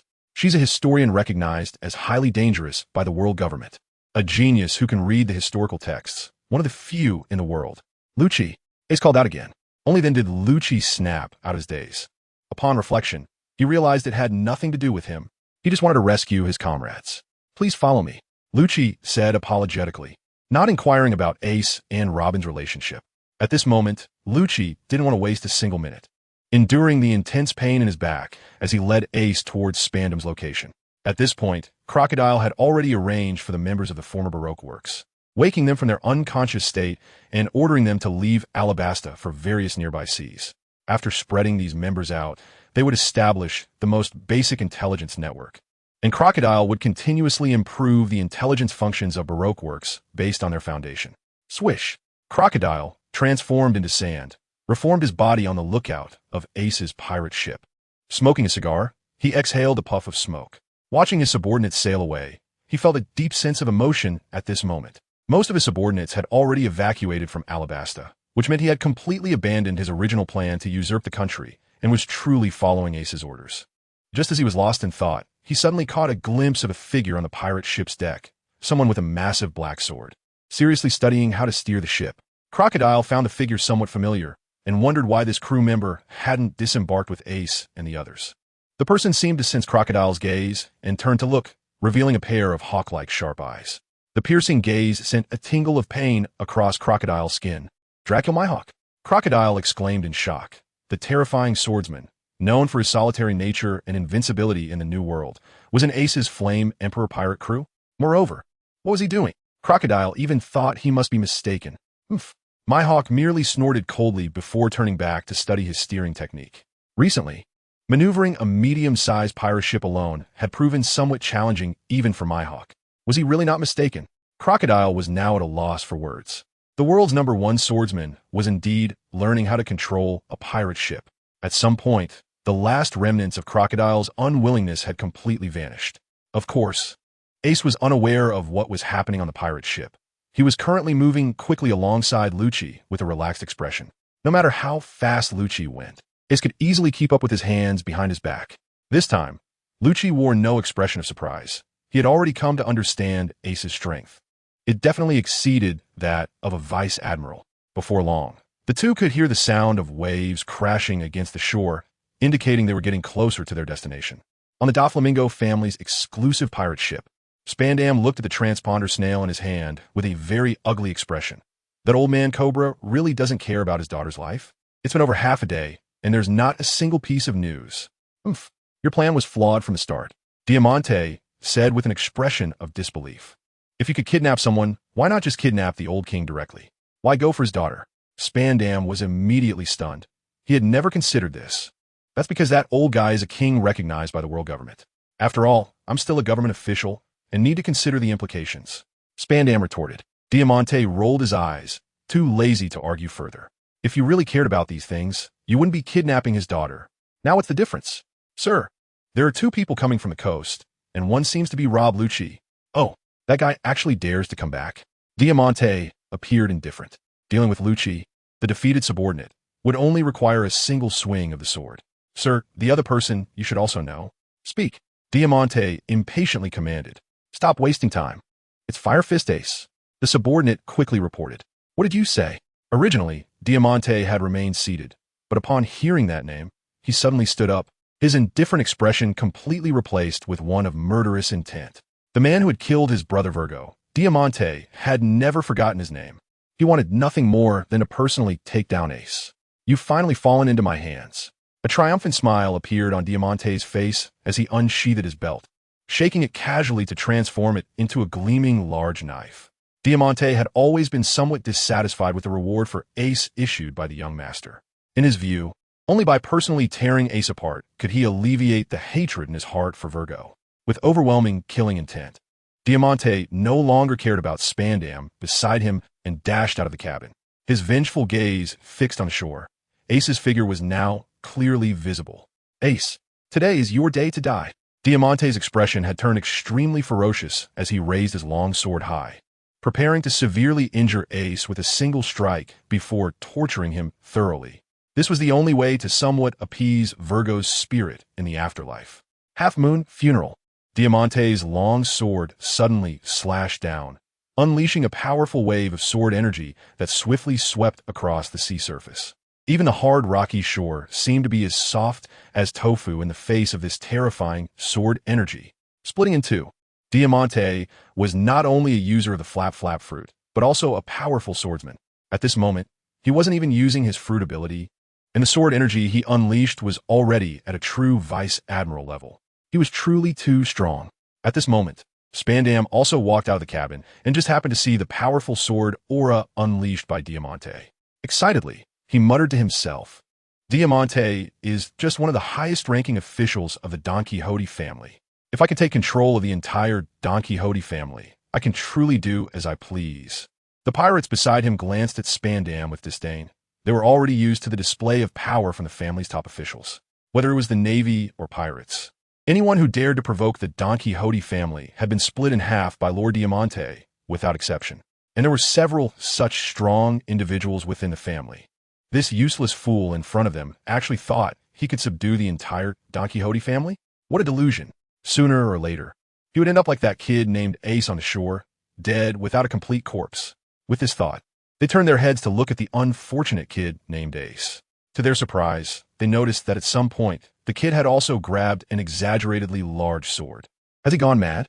Does he think he can compete with Lord Diamante in a sword fight? Who does he think he is?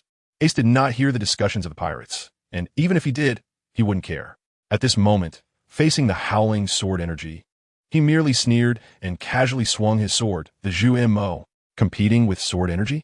He had never been afraid. Qinglian, overlapping flame, slash, 40 layers. Boom. The azure flames surged forth, and this time Ace unleashed his true. The sword energy composed of flames emitted a terrifying heat wave, cutting through the void with dazzling light, actually arriving first and actively colliding with the massive sword energy that Diamante had unleashed. The ear-piercing sound of sizzling friction echoed, causing the pirates to feel a wave of toothache. However, this did not diminish their shock. The two sword energies intertwined and entangled, continuously roaring as they consumed each other. In the end, it was Ace's sword energy that proved superior. After a loud explosion, amidst the surging air waves, a smaller flame, sword energy cut through the turbulence and slashed directly at Diamante. Impossible! Diamante couldn't help but exclaim. He had just given his all in that previous strike, and it represented the pinnacle of his swordsmanship. How could it be blocked by that brat Ace? No, not blocked. It was crushed. But he had no idea that if Ace hadn't feared injuring Princess Vivi and others on the pirate ship, the power of his strike would have been even greater. Seeing the flame sword energy approaching, Diamante dared not be arrogant any longer. In a panic, he slashed out several more times to completely disperse the flame sword energy. However, the residual heat that reached him still singed a few strands of hair on his forehead to a charred black. Fire. The pirates on the ship were horrified. Fire has always had a terrifying power in the history of human development. They originally expected to see Ace being sliced in half by Diamante, only to realize that the sword energy Ace unleashed was even more terrifying. Why does he look so young? He can't even be an adult yet. How can he have such terrifying swordsmanship? The pirates discussed in shock.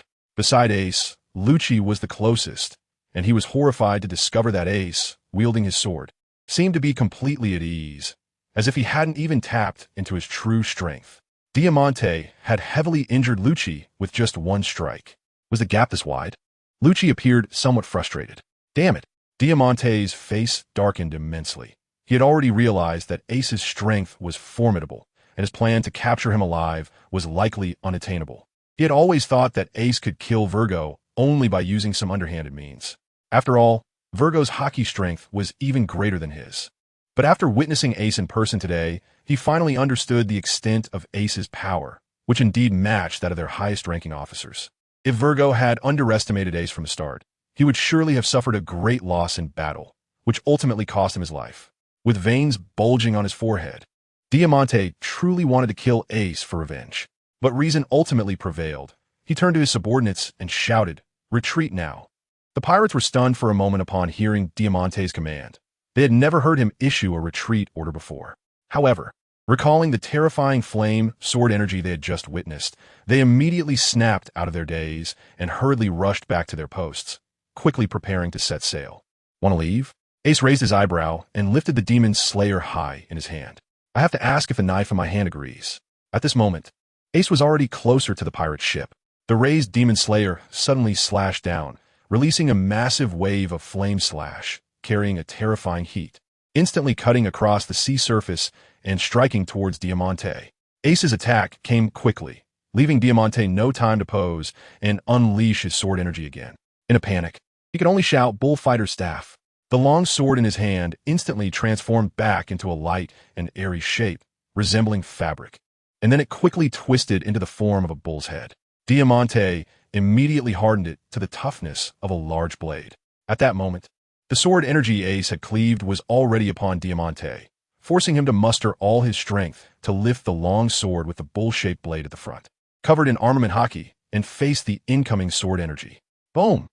The sword energy exploded into towering waves of fire, radiating outwards from Diamante's long sword. Although it didn't actually burn the pirate ship, the heat caused the wooden planks on board to crack and splinter under the intense temperature, creating a dry, cracking sound. Scattered flames splashed onto Diamante's body, instantly turning his face pale from the heat. Fortunately, his clothes were made entirely of a special sturdy steel. Although they looked like ordinary fabric, they were essentially steel. So, while his body was scorched red, at least he didn't end up completely naked. Another large blade? Ace saw that Diamante's long sword was able to block his sword energy without a hint of frustration. Instead, he grinned broadly. After all, in his eyes, this large blade was already his possession. This time's haul was truly not small. "Ace, don't force me," Diamante shouted in anger. "Our strengths are evenly matched. If I really go all out against you, you won't come out unscathed either." "Huh," Ace sneered. "Half a match with himself? What joke? What are you laughing at?" "I haven't even revealed my true strength yet," Diamante said with a grim expression. "My bounty is over 200 million berries, not much different from yours. Do you really think you can be that much stronger than me?" Big guy. At that moment, a bearded pirate behind Diamante suddenly grew nervous and pulled out a stack of bounty notices. He had always been interested in studying the bounties of various pirates at sea, and he had seen Ace's photo on the recent bounty notice. However, since Ace had been far away before, he hadn't recognized him until Ace was now very close to the pirate ship. His bounty. The bearded pirate trembled as he pulled out Ace's bounty notice, his face turning pale at the sight of the numbers. Diamante was initially displeased that his subordinate interrupted him, but now was not the time to teach him a lesson. So he simply snatched the bounty notice from the bearded pirate's hand. Upon closer inspection, a bounty of 450 million berries. The terrifying amount made his face turn utterly pale, and when he looked up at Ace, who was smirking at him, Diamante felt as if he had been slapped hard in the face. 450 million berries. What does that even mean? Even their supported young master, Doflamingo, had a bounty of only 340 million berries at this time. Diamante's eyes flickered wildly as he glanced at Ace a few times, then at the pirate ship beneath him. Finally, he gritted his teeth and pulled out a crumpled piece of paper from his pocket and threw it into the sea, folding equipment high-speed speedboat. Just before the paper touched the seawater, it instantly unfolded and expanded into the shape of a speedboat. It turned out that Diamante used the abilities of the flapping fruit to fold a speedboat into a soft material and kept it in his pocket as folding equipment. In the next second, Diamante abandoned all the personnel on the ship, leaping up and jumping onto the speedboat, quickly starting it and racing towards the depths of the sea at an astonishing speed. "Diamante, take me with you." Spandam screamed in terror. If he was left behind, once he fell into Lucci's hands, who knows what horrific fate awaited him. But Diamante didn't care at all. Instead, he increased the power and sped away even faster. The surrounding pirates, seeing their highest-ranking officer abandon ship, lost all fighting spirit. One by one, they wore fearful expressions, either kneeling in surrender or jumping into the sea to escape. Lucci, you handle the situation on the pirate ship. You must ensure Princess Vivi's safety. Ace said calmly. I'm going to chase Diamante. You better not have any crooked thoughts. Wait for me right here after rescuing Vivi and your companions. Ace did not explicitly state the consequences if Lucci did not comply. However, the authority he exuded made beads of cold sweat appear on Lucci's forehead, and he respectfully agreed. Humph, daring to escape with my great blade? Ace stared at the speeding speedboat, sneering coldly, and suddenly vanished from his spot. In the next moment, he appeared above the surface of the sea, combining shaving and moonwalk, moving at a teleportation-like speed towards Diamante. Meanwhile, Lucci, left behind, was both shocked by Ace's strength and puzzled by his words. His great blade? When did Diamante steal Lord Ace's things? Lucci did not dwell on this question, as the screaming Spandam at the bow of the pirate ship had already caught his attention. Spandam! Lucci gritted his teeth and roared, causing Spandam at the bow to instantly become a duck with its neck pinched, swallowing all his screams back down. No, don't come over here. Spandam, full of fear, fell onto the ship with a thud. As he watched Lucci getting closer, he kicked his legs wildly and kept retreating. I will release Bruno and the others, and I will also release Princess Vivi. Let me go. Spandam had retreated to the corner, with nowhere left to go. At this moment, Lucci jumped onto the pirate ship and stood in front of Spandam, his eyes bloodshot, filled with hatred as he looked at Spandam. Were they? All in the water prison at the bottom of the ship. Lucci's eyes turned even redder. The CP9's water prison could be set up at any time, and the prisoners handcuffed with sea prism stone would be tied to a wheel half submerged in seawater. The wheel would slowly rotate, constantly submerging the prisoners in seawater. Just when they were about to drown, they would float to the surface with the turning of the wheel, gaining a moment of breath. As long as the wheel kept turning, they would have to repeatedly experience the suffocating pain. It could be said that it was worse than death. Spandam continued to plead for mercy, but before him, Lucci slowly transformed into his leopard form, the shadow of the leopard gradually engulfing Spandam, completely crushing his hopes. The next second, a chilling scream echoed across the deck. Thank you for bribing with 100 starting points. Let go of my great blade. Ace's voice was righteous and stern, as if the other party were a despicable thief. Diamante, who was fleeing rapidly on a speedboat, almost spat out a mouthful of old blood upon hearing Ace's words. When did I take your big knife? This one in my hand is mine. Mine. Diamante wished he could turn around right now and loudly scold this shameless brat. However, the strands of murderous intent emanating from the other party made him wisely choose to accelerate and continue his escape. This speedboat was clearly designed specifically for fleeing. After the speed increased, Ace found himself momentarily unable to catch up. Ace felt a bit annoyed. He didn't want to waste too much time here. With the Demon Slayer on his back, Ace raised his hands with palms facing each other above his head, then swept them down beside him, flames surging from his palms. Instantly, dozens of fireballs of various colors surrounded him. Go! He pointed his right hand towards the rapidly advancing speedboat, and in an instant, the fireballs vanished from around Ace. The fireballs contained terrifying explosive power, and under Ace's control, they shot straight towards Diamante like bombs ready to detonate at any moment. Damn it! Diamante's face turned pale. He couldn't understand why Ace was relentlessly pursuing him. Faced with the barrage of fireballs falling from the sky, he had no choice but to reduce the speed of the speedboat in order to free up his hands to forcefully spread out his cloak, forming a parachute-like shield above his head. Bullfighting cloak. The cloak instantly hardened, transforming into a solid steel material. Diamante was very confident in the material of his cloak. Ordinary steel wouldn't melt under regular flames, let alone his specially made steel. Boom, boom, boom, boom. The fireballs exploded against the steel cloak, flames of various colors bursting out, as if painting the sky in rainbow colors. Blocked it. Diamante laughed. A bounty of 450 million was nothing much. Just as this thought crossed his mind, the cloak above his head suddenly began to soften and turn red, quickly melting into liquid. PSHH, PSHH. The liquid steel dripped down like raindrops, and Diamante's expression changed dramatically. Before the molten iron could splash onto him, he hurriedly abandoned the boat and jumped into the sea. After jumping into the water, Diamante realized that the flames of different colors, when they came into contact, erupted with several times the previous temperature. Hundreds of degrees Celsius, completely unmatched. His specially made steel was nothing but a joke in the face of such high temperatures. Boom! With a loud bang, his specially made speedboat exploded in the flames. The waves from the explosion caused Diamante to be pushed several dozen meters sideways in the water. But no matter how dazzling the sparks in front of him were, Diamante's heart was filled with despair. Because at this moment, Ace had already arrived above the surface of the sea, stepping lightly as he looked down at him from above. Hand it over. Ace's tone was very flat, as if he were talking about something completely normal. But the veins on Diamante's forehead were throbbing madly. Despite wanting to snatch away his large knife, he still dared to put on such a self-righteous expression. "You're going too far," Diamante shouted in anger, unable to hold back any longer. He pushed off with both feet and leaped out of the water. He casually pulled out 2 firecrackers from his pocket and aimed them at the sky above Ace, firing them off. Bang! Bang! With 2 muffled sounds, colorful confetti filled the sky. "Death Stardust," Diamante whispered, activating his ability, instantly transforming all those scraps of paper back into their original iron form. Whoosh! Under the force of gravity, the spiked iron balls came crashing down towards Ace like cannonballs. At the same time, Diamante leaped to the same height as Ace, his arm muscles bulging as he suddenly swung his sword in a half circle.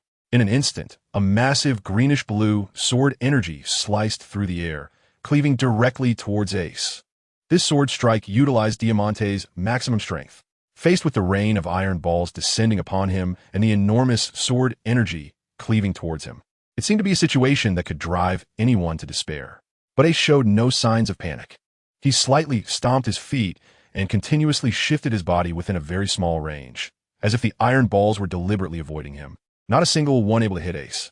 "All right, I don't have time to play with you." Ace's figure flickered, and he directly dodged Diamante's sword energy. He slightly raised his right hand, and a blue-red flame lotus was already spinning in his palm. After this period of training, Ace could now freely control this 2-colored Buddha Wrath Lotus. The flame lotus moved to the tip of Ace's index finger, and then Ace flicked his finger, causing the flame lotus to shoot out directly, instantly flying towards Diamante. Upon seeing Ace dodge his sword energy, Diamante had already lost his fighting spirit again. Just as he was about to turn and flee, he saw a 2-colored flame lotus shoot from Ace's fingertip right in front of him. Boom! Without giving Diamante any time to react, the flame lotus exploded under Ace's control, and the blue-red flames instantly engulfed the terrified Diamante. The sea surface beneath him was also impacted by the explosive shockwave, creating a deep hemispherical pit. The shockwave of the exploding flames rushed towards Ace, but, like a fledgling returning to its nest, converged into a pillar of fire that obediently re-entered Ace's body. Bathed in flames, Ace truly exuded a kingly aura of a flame emperor at this moment. After absorbing all the flames back into his body, there is no trace of Diamante left at his original position. Only a long sword burned red, falling towards the sea. The highest-ranking member of the Don Quixote family, Diamante, is dead. Swish! Ace smiled and swiftly darted past, storing the large knife back into the space of then directly retraced his steps. As long as he brought Princess Vivi to Koh Beulah, he could at least obtain 3 large knives this time.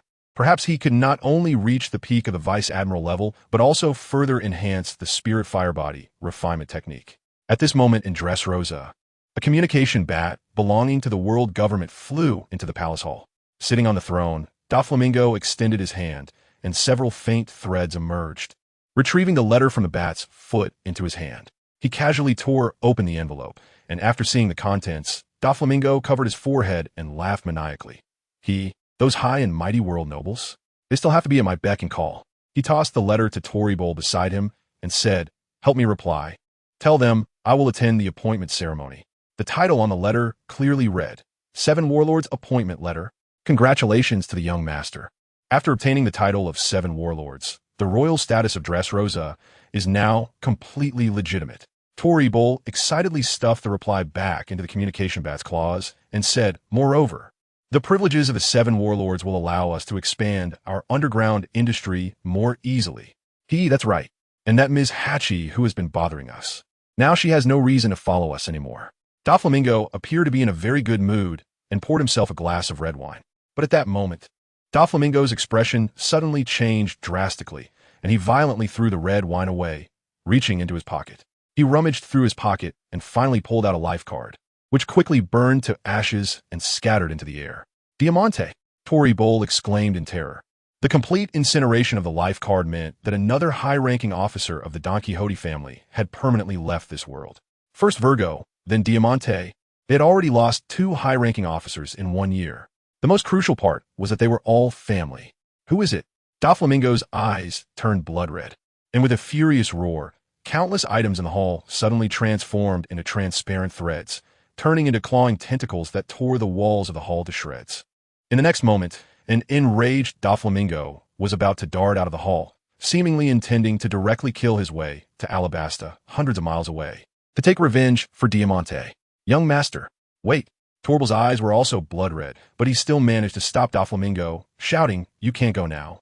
The 7 warlords appointment ceremony is the most important thing for you.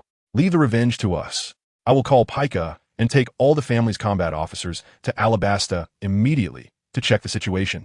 Doflamingo was gasping for breath, his expression fluctuating. They had indeed been planning for this 7 warlords title for a long time. It was also very important for the future development of their family. So, after taking a deep breath, he gritted his teeth and said, "You all be careful. Yes, if the opponent is too strong, we will send someone to keep an eye on him until you arrive." Tori Bowl saw that the young master had calmed down before slowly backing away. Doflamingo's face was extremely dark, and he violently smashed a few walls before coldly shouting, "That little bastard Ace. And this guy this time when I have the chance. I will make sure you all have a miserable end." Doflamingo did not know that the one who killed Diamante this time was actually Ace, who had also killed Virgo. 1,000 miles away, Ace, who had already reached the coast, suddenly sneezed twice. "Who is cursing me?" Ace rubbed his nose and frowned as he jumped onto Diamante's pirate ship. Suddenly, a strong smell of blood assaulted him. The entire deck was littered with gruesome corpses, and blood flowed in small streams, crisscrossing across the deck. In the center of these bodies, the CP9 members led by Lucci were all covered in blood, exuding a terrifying killing intent. Ace released a ring of flames from his body, evaporating all the blood around him. He was not afraid of killing, but that didn't mean he liked such a bloody scene. It seemed that Lucci and the others had noticed Ace, and they suddenly approached him, all staring at him. Ace raised an eyebrow and said nothing. The next moment, the CP9 members silently bent down, kneeling on one knee. "Lord Ace." Ace did not dodge and calmly accepted their gesture, then asked, "These bodies on the ship?" "We did it." Lucci stood up with the others again, his tone showing no emotional fluctuation, as if exterminating everyone was the most ordinary thing. "We can't leave CP9 for now, so what happens here can't get out." After a pause, Lucci added, "Only the mouths of the dead are the most sealed." Ace shrugged. For people like Lucci who lived in the dark, this was indeed the most suitable and familiar way to handle things. Moreover, the group behind Lucci, including Bruno, clearly looked pale and weak, indicating they had suffered a lot at the hands of those on the ship. If they didn't retaliate, they wouldn't be CP9. As for Lucci saying they couldn't leave CP9 for now, Ace could guess part of the reason. In the anime's cover story, there was a plot where Lucci and the others protected their hometown. Clearly, their hometown was still under the control of the world government, which was also a leverage the government used to control Lucci and the others. If they betrayed the government, those high-ranking officials might use Lucci's hometown against them. "Lord Ace, please rest assured, we will never be your enemies. If you ever need us, please just say the word." With that, Lucci took out a snail phone from his pocket and handed it to Ace. "This snail phone can only contact me directly. It's very safe. Please accept it." Ace reached out to take it and stored it in the other fire space, then said, "If there's a chance in the future, I will help you drive the government troops out of your homeland." Upon hearing this, Lucci and the others were greatly shocked. Ace actually knows about their hometown, but immediately afterwards, they fell into wild joy. For many years, the children of their hometown had been forced by the world government's intelligence agency to undergo brutal spy training, and many children died in training before they even grew up. If Ace is really willing to help, perhaps the painful experiences of their childhood will no longer happen to the next generation in their hometown. No need for formalities. Ace stopped the thanks from Lucci and the others, swiftly took the still unconscious Princess Vivi into his arms, and said before leaving, "Baroque Works is my intelligence organization. You CP9 are veterans of intelligence agencies, so in the future, you can help improve the intelligence system of Baroque Works." "Yes." Lucci and the others replied in unison with joy. Since Ace needs their help, it means that Ace's promise is definitely not an empty statement. He will eventually take action for them. Kaku, Bruno. Seeing that Ace had already taken Vivi far away, Lucci commanded, "You stay here and handle the bodies. Then go directly to help at Baroque Works." "Yes." "The others come back with me to Eni's lobby." Lucci's eyes flickered with excitement as he said, "Since Ace said he would help us take back our hometown in the future, we need to start preparing now." Just as Ace was taking Vivi towards the royal capital of Alabasta, besides the messenger bat from Dressrosa, the other 6 messenger bats had also arrived at their destinations one after another. Tonight, a system that is destined to influence the entire world pattern.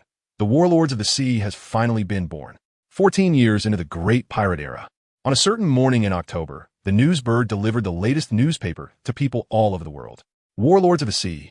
This special term entered people's sight, as 7 already infamous pirates transformed into legally recognized marauders by the world government. Some were happy about the government gaining such powerful combat strength, while others were worried because they did not trust these pirates. But in any case, the power structure of pirates and the navy on this sea was quietly changing. In the Devil's Triangle Sea, on a misty 3-masted ship, Moria, who had fully familiarized himself with the shadow body, held the world government's warlord appointment letter, with a smile on his lips and a hint of fanaticism in his eyes, murmuring to himself, "Captain Ace is indeed amazing." He even anticipated the world government's plan in advance. Saying this, he turned to look at Perona beside him, his gaze softening. "Little Perona, have a newly recruited subordinates prepare a ship. We're going to seize this warlord title." Thousands of meters beneath the sea, in a giant bubble, Fishman Island, 2 gigantic fishmen stood side by side. "Tom, thank you for last time." Jinbei's eyes were filled with gratitude. "If it weren't for your reminder, that bastard Hody would have succeeded. That was a close call. Princess Odoheim almost died at that guy's hands." Tom quickly waved his hand and said, "I can't take credit for that. It was Ace who asked me to remind you." "Ace, I understand. A great favor does not need to be mentioned," Tom said seriously. "I, Jinbei, owe him a great debt. Haha, I can't interfere with your decision. Besides, my life was saved by him." Tom laughed a couple of times. As if recalling something, he asked, "By the way, what do you think about that warlord appointment letter?" "It could be a trap. I will go." Jinbei's eyes were determined. This might be an opportunity to ease the relationship between the 2 races, and I can also make demands to the government to lift the bounties on all members of the Sun Pirates, including yours. Tom felt warmth in his heart. He understood that Jinbei was truly thinking about everyone. In the calm belt, Amazon Lily, the ship of the Kuja pirates was filled with plundered goods, and their first voyage made the entire world aware of the fearsome reputation of the pirate Empress Hancock. But at this moment, the Empress who terrified countless people was lying in bed, tightly clutching a life card, her face flushed, murmuring, "Lord Ace. Sister, are you all right?" Hancock's 2 younger sisters anxiously asked at the bedside, but received no response from Hancock at all. An elderly woman with white hair stood by the bed, suddenly sighed deeply and said, "Your sister has contracted a terminal illness called love." "Terminal illness?" The younger sisters exclaimed in fright. This old woman was the former Empress of Amazon Lily 3 generations ago. She ignored the 2 younger sisters and said to Hancock, "Hancock, the world government's warlord appointment letter has arrived. You must go." Hancock still lay there, showing no reaction. "Don't you want to help Ace?" "I'll go."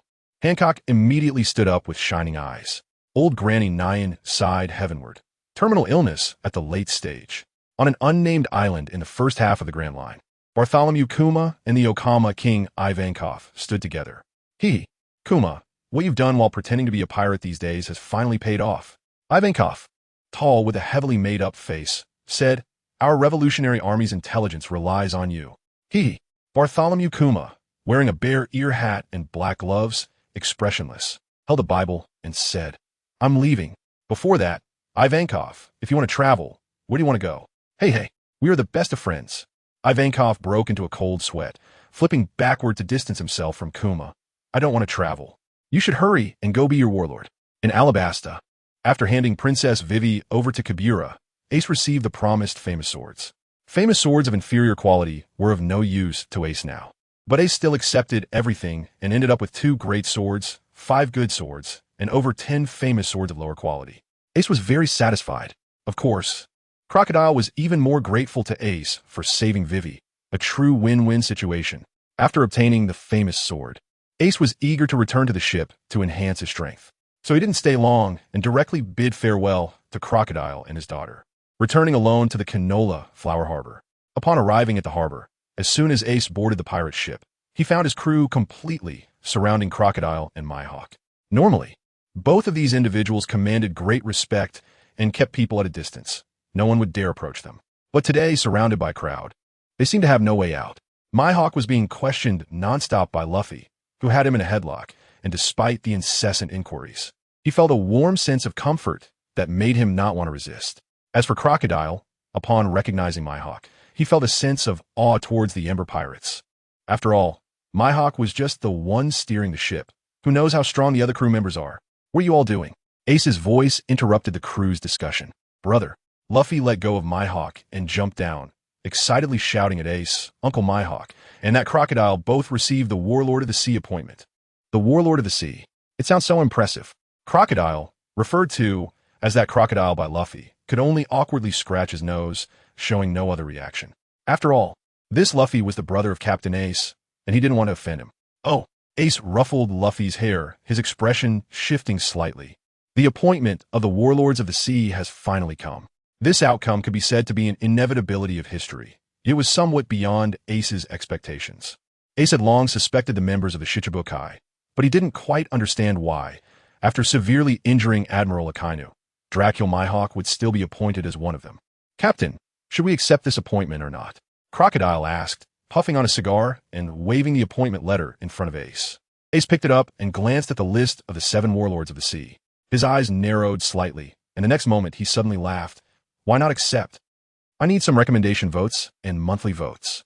In this way, among the 7 Warlords of the Sea, except for Bartholomew Kuma, Ace had already interacted with the other 6. Moria and Crocodile were secretly his crew members. Mihawk had also been staying on Ace's ship lately, while Jinbe and Hancock both had a good impression of Ace. The only one who had not interacted with Ace was Bartholomew Kuma, who also held a position in the Revolutionary Army, and the leader of the Revolutionary Army, Dragon, was Luffy's biological father. The bond between Ace and Luffy was definitely closer than that of biological brothers. Perhaps this description is a bit complicated. Simply put, among the 7 Warlords of the Sea, except for Doflamingo, who was Ace's enemy, the other 6 members could actually be said to be on Ace's side. I wonder how the officials of the world government will react when they learn this news. Will they break into a cold sweat and immediately revoke this newly implemented system? This is definitely not the 7 Warlords of the Sea. It should just be renamed Ace's support group. Ace was in a good mood, so he smiled and said to Crocodile, with the title of Warlord of the Sea, it will be much more convenient for you to develop Baroque works in the future. Crocodile frowned. From Ace's words, it seemed he had no intention of revealing their superior-subordinate relationship at all. Ace saw Crocodile's expression and understood that he had figured out his thoughts, so he smiled and said, Haha, let's keep your joining the Ember Pirates a secret for now. You can continue to be your sand alligator, and I will send 5 flame warriors to assist you in developing your power. Why? Crocodile asked, somewhat puzzled. Also, why hasn't the government invited you to become a Shichibukai? Huh, Ace scoffed dismissively, they don't have the guts. Besides, I killed a celestial dragon not long ago. So that's probably one reason. What? Crocodile was stunned. Ace actually did something like that? Taking a deep breath, Crocodile looked at Ace with even more awe. Killing a celestial dragon was like slapping the world government in the face. All right, you guys should set off soon to attend the Shichibukai appointment ceremony. Before we part ways, I will teach you the methods of cultivating haki. Of course, I will also share some of my thoughts on developing the Sansan fruit. Developing the Sansan fruit? Crocodile frowned. Although he was already very impressed with Ace's strength, he was after all the genuine Sansan fruit user. How could an outsider like Ace understand it better? Regarding Crocodile's doubts, Ace wasn't angry. He simply smiled and briefly explained a few techniques of Gaara from Naruto. After a few minutes of explanation, Crocodile's eyes widened more and more, completely amazed by Ace's ideas. What brilliant techniques these were. Sand armor, sand binding coffin, sand wall, sand waterfall funeral. Crocodile became increasingly excited. Even wanted to put these ideas into practice immediately. Don't rush. I'll tell you all the details of these techniques later. However, you must understand that the time spent developing these fruit abilities must come after you have mastered haki. Ace's expression was serious. He knew that Crocodile's greatest weakness was not in his fruit abilities, but in the flaws of his basic combat power. Yes, the arrogance on Crocodile's face had completely vanished. Ace's continuous display of wisdom and strength had thoroughly conquered him. Responding respectfully, Crocodile swiftly left to prepare the ship for departure. During this time, Mihawk had been holding his black sword, observing the entire exchange between the two. When Ace explained the development of the fruit to Crocodile, he did not hold back. Therefore, Crocodile was also slightly moved by Ace's genius ideas. Kid Ace, do you want me to take the title of Warlord as well? Of course. Ace smiled. Since you severely injured Akainu and the Navy still dares to give you a position, are we still afraid of them? Mihawk was taken aback, not expecting Ace to think about the problem from this angle, but then he burst out laughing. Well said. Since they dare to give it, then I dare to take it. However, after I leave this time, I don't know when I'll be able to help you with the remaining 2 opportunities to act. Mihawk stroked Luffy's head beside him, a hint of reluctance flashing in his eyes. Although he had been playing a helmsman role that was seriously inconsistent with his identity during this period, he truly enjoyed spending time with Ace, Luffy, and the others. Ace's repeated surprises made him feel that such a life was quite interesting. Haha, you're always welcome to come back to our Yin Emperor pirate group anytime, Ace said with a smile. As for those 2 opportunities for action, I think your help in sailing for us during this time has completely offset them. Mihawk's face darkened. His recent experience at the helm had really made him feel helpless. However, he wasn't truly angry at the moment, just rarely rolled his eyes, turned around, and took out his coffin boat from the cabin. Let's go. He directly set sail. Uncle Mihawk, remember to come back to see me. Luffy leaned over the ship's railing and waved vigorously at the departing Mihawk. The small boat sped away, gradually disappearing, but Mihawk's response could still be heard. Definitely. Hearing those 2 words, Ace smiled. The effort had finally paid off. What do 2 opportunities for action mean? Where can you find a friendship with the world's #1 swordsman more important than that? At the same time that Mihawk and Crocodile set off one after another for the Shichibukai appointment ceremony in the southwest of Alabasta. Over a dozen military ships were docked at the nearby port. Had the wreckage of the Don Quixote family pirate ship been found in the waters ahead?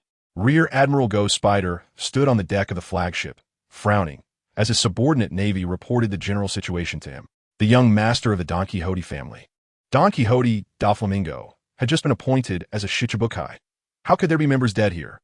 The method used to handle the evidence was very professional. If we wait any longer, I'm afraid there will be nothing left. A colonel hesitated for a moment and added, this method resembles the handiwork of government intelligence agencies. Ghost Spider's pupils contracted. Those intelligence agency guys are all government-trained mad dogs. If it weren't necessary, even he wouldn't want to provoke them. Let's put this news aside for now. If there are any other clues, let us hear them. Yes. The colonel respectfully nodded and continued. Some wreckage of pirate ships collected shows signs of being burned by extremely high flames. Extremely high flames?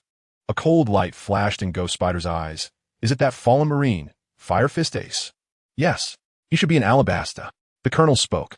Pass my orders. All warships mobilize and patrol around Alabasta. I want to erase this stain of the Navy here forever. Not far from the port, behind a large rock. Kaku and Bruno were observing the Navy's movements. What should we do? Kaku's pupils contracted, feeling a bit regretful. The Navy arrived too quickly, and they hadn't had time to properly handle the scene. Now that they had been discovered by the Navy, regretting it was useless. Bruno appeared more composed. We must inform Lord Ace immediately. This Ghost Spider Rear Admiral is a true quasi-admiral level powerhouse. The 2 exchanged glances, knowing the urgency of the situation. They dared not delay, and simultaneously retreated, disappearing into the shadow behind a rock, then rushed at full speed towards the canola flower port. At this moment, Ace was already sitting cross-legged in his room, with the 4 large sabers he had obtained placed in front of him. Kobe's father indeed has a good hobby. If it weren't for this old king's fondness for collecting famous swords, Ace wouldn't have been able to easily obtain 4 large sabers at once. After a sigh, Ace excitedly placed his right hand on the blade in front of him. A devouring force suddenly emanated from his palm, like a long whale sucking water. The black mysterious energy from the 4 large sabers was simultaneously absorbed into Ace's body, causing the number representing his body-tempering energy to rapidly increase. Strengthen, strengthen, strengthen. Under Ace's intention, the attribute panel rapidly changed. Not only did his physical strength quickly rise to the peak of Rear Admiral level, but the excess energy also pushed the Spirit Fire Body Tempering technique up another level. Taking a deep breath, Ace opened his attribute panel. Attributes: Constitution, Rear Admiral 10 Spirit Fire Body Tempering Technique.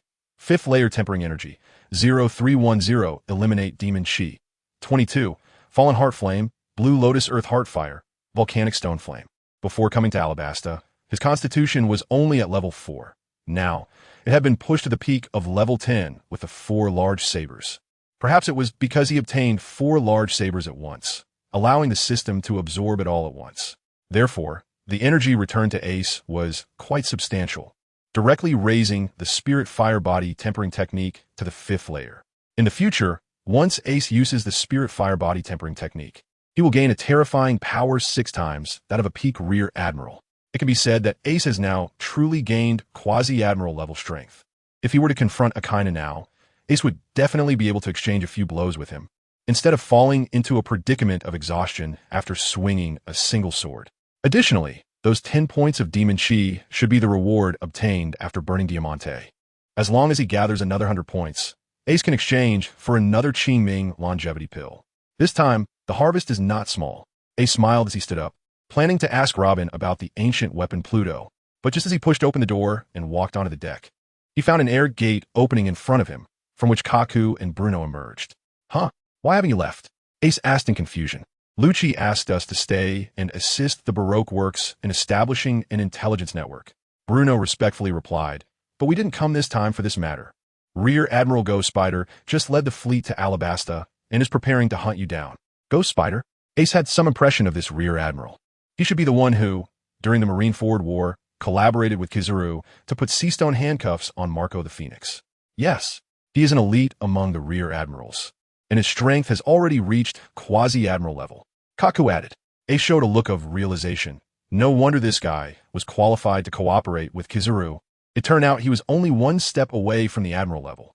Facing this powerful enemy, there was no trace of fear on Ace's face. Instead, he seemed a bit eager to try. He had just reached the peak of the vice admiral level and was looking for someone to practice with. Unexpectedly, here came a quasi-admiral. Just right. You all have worked hard this time, so go rest for now. Once you're rested, I'll arrange for you to meet with the Baroque Works personnel. Ace smiled, saying that they had brought him good news. Good news?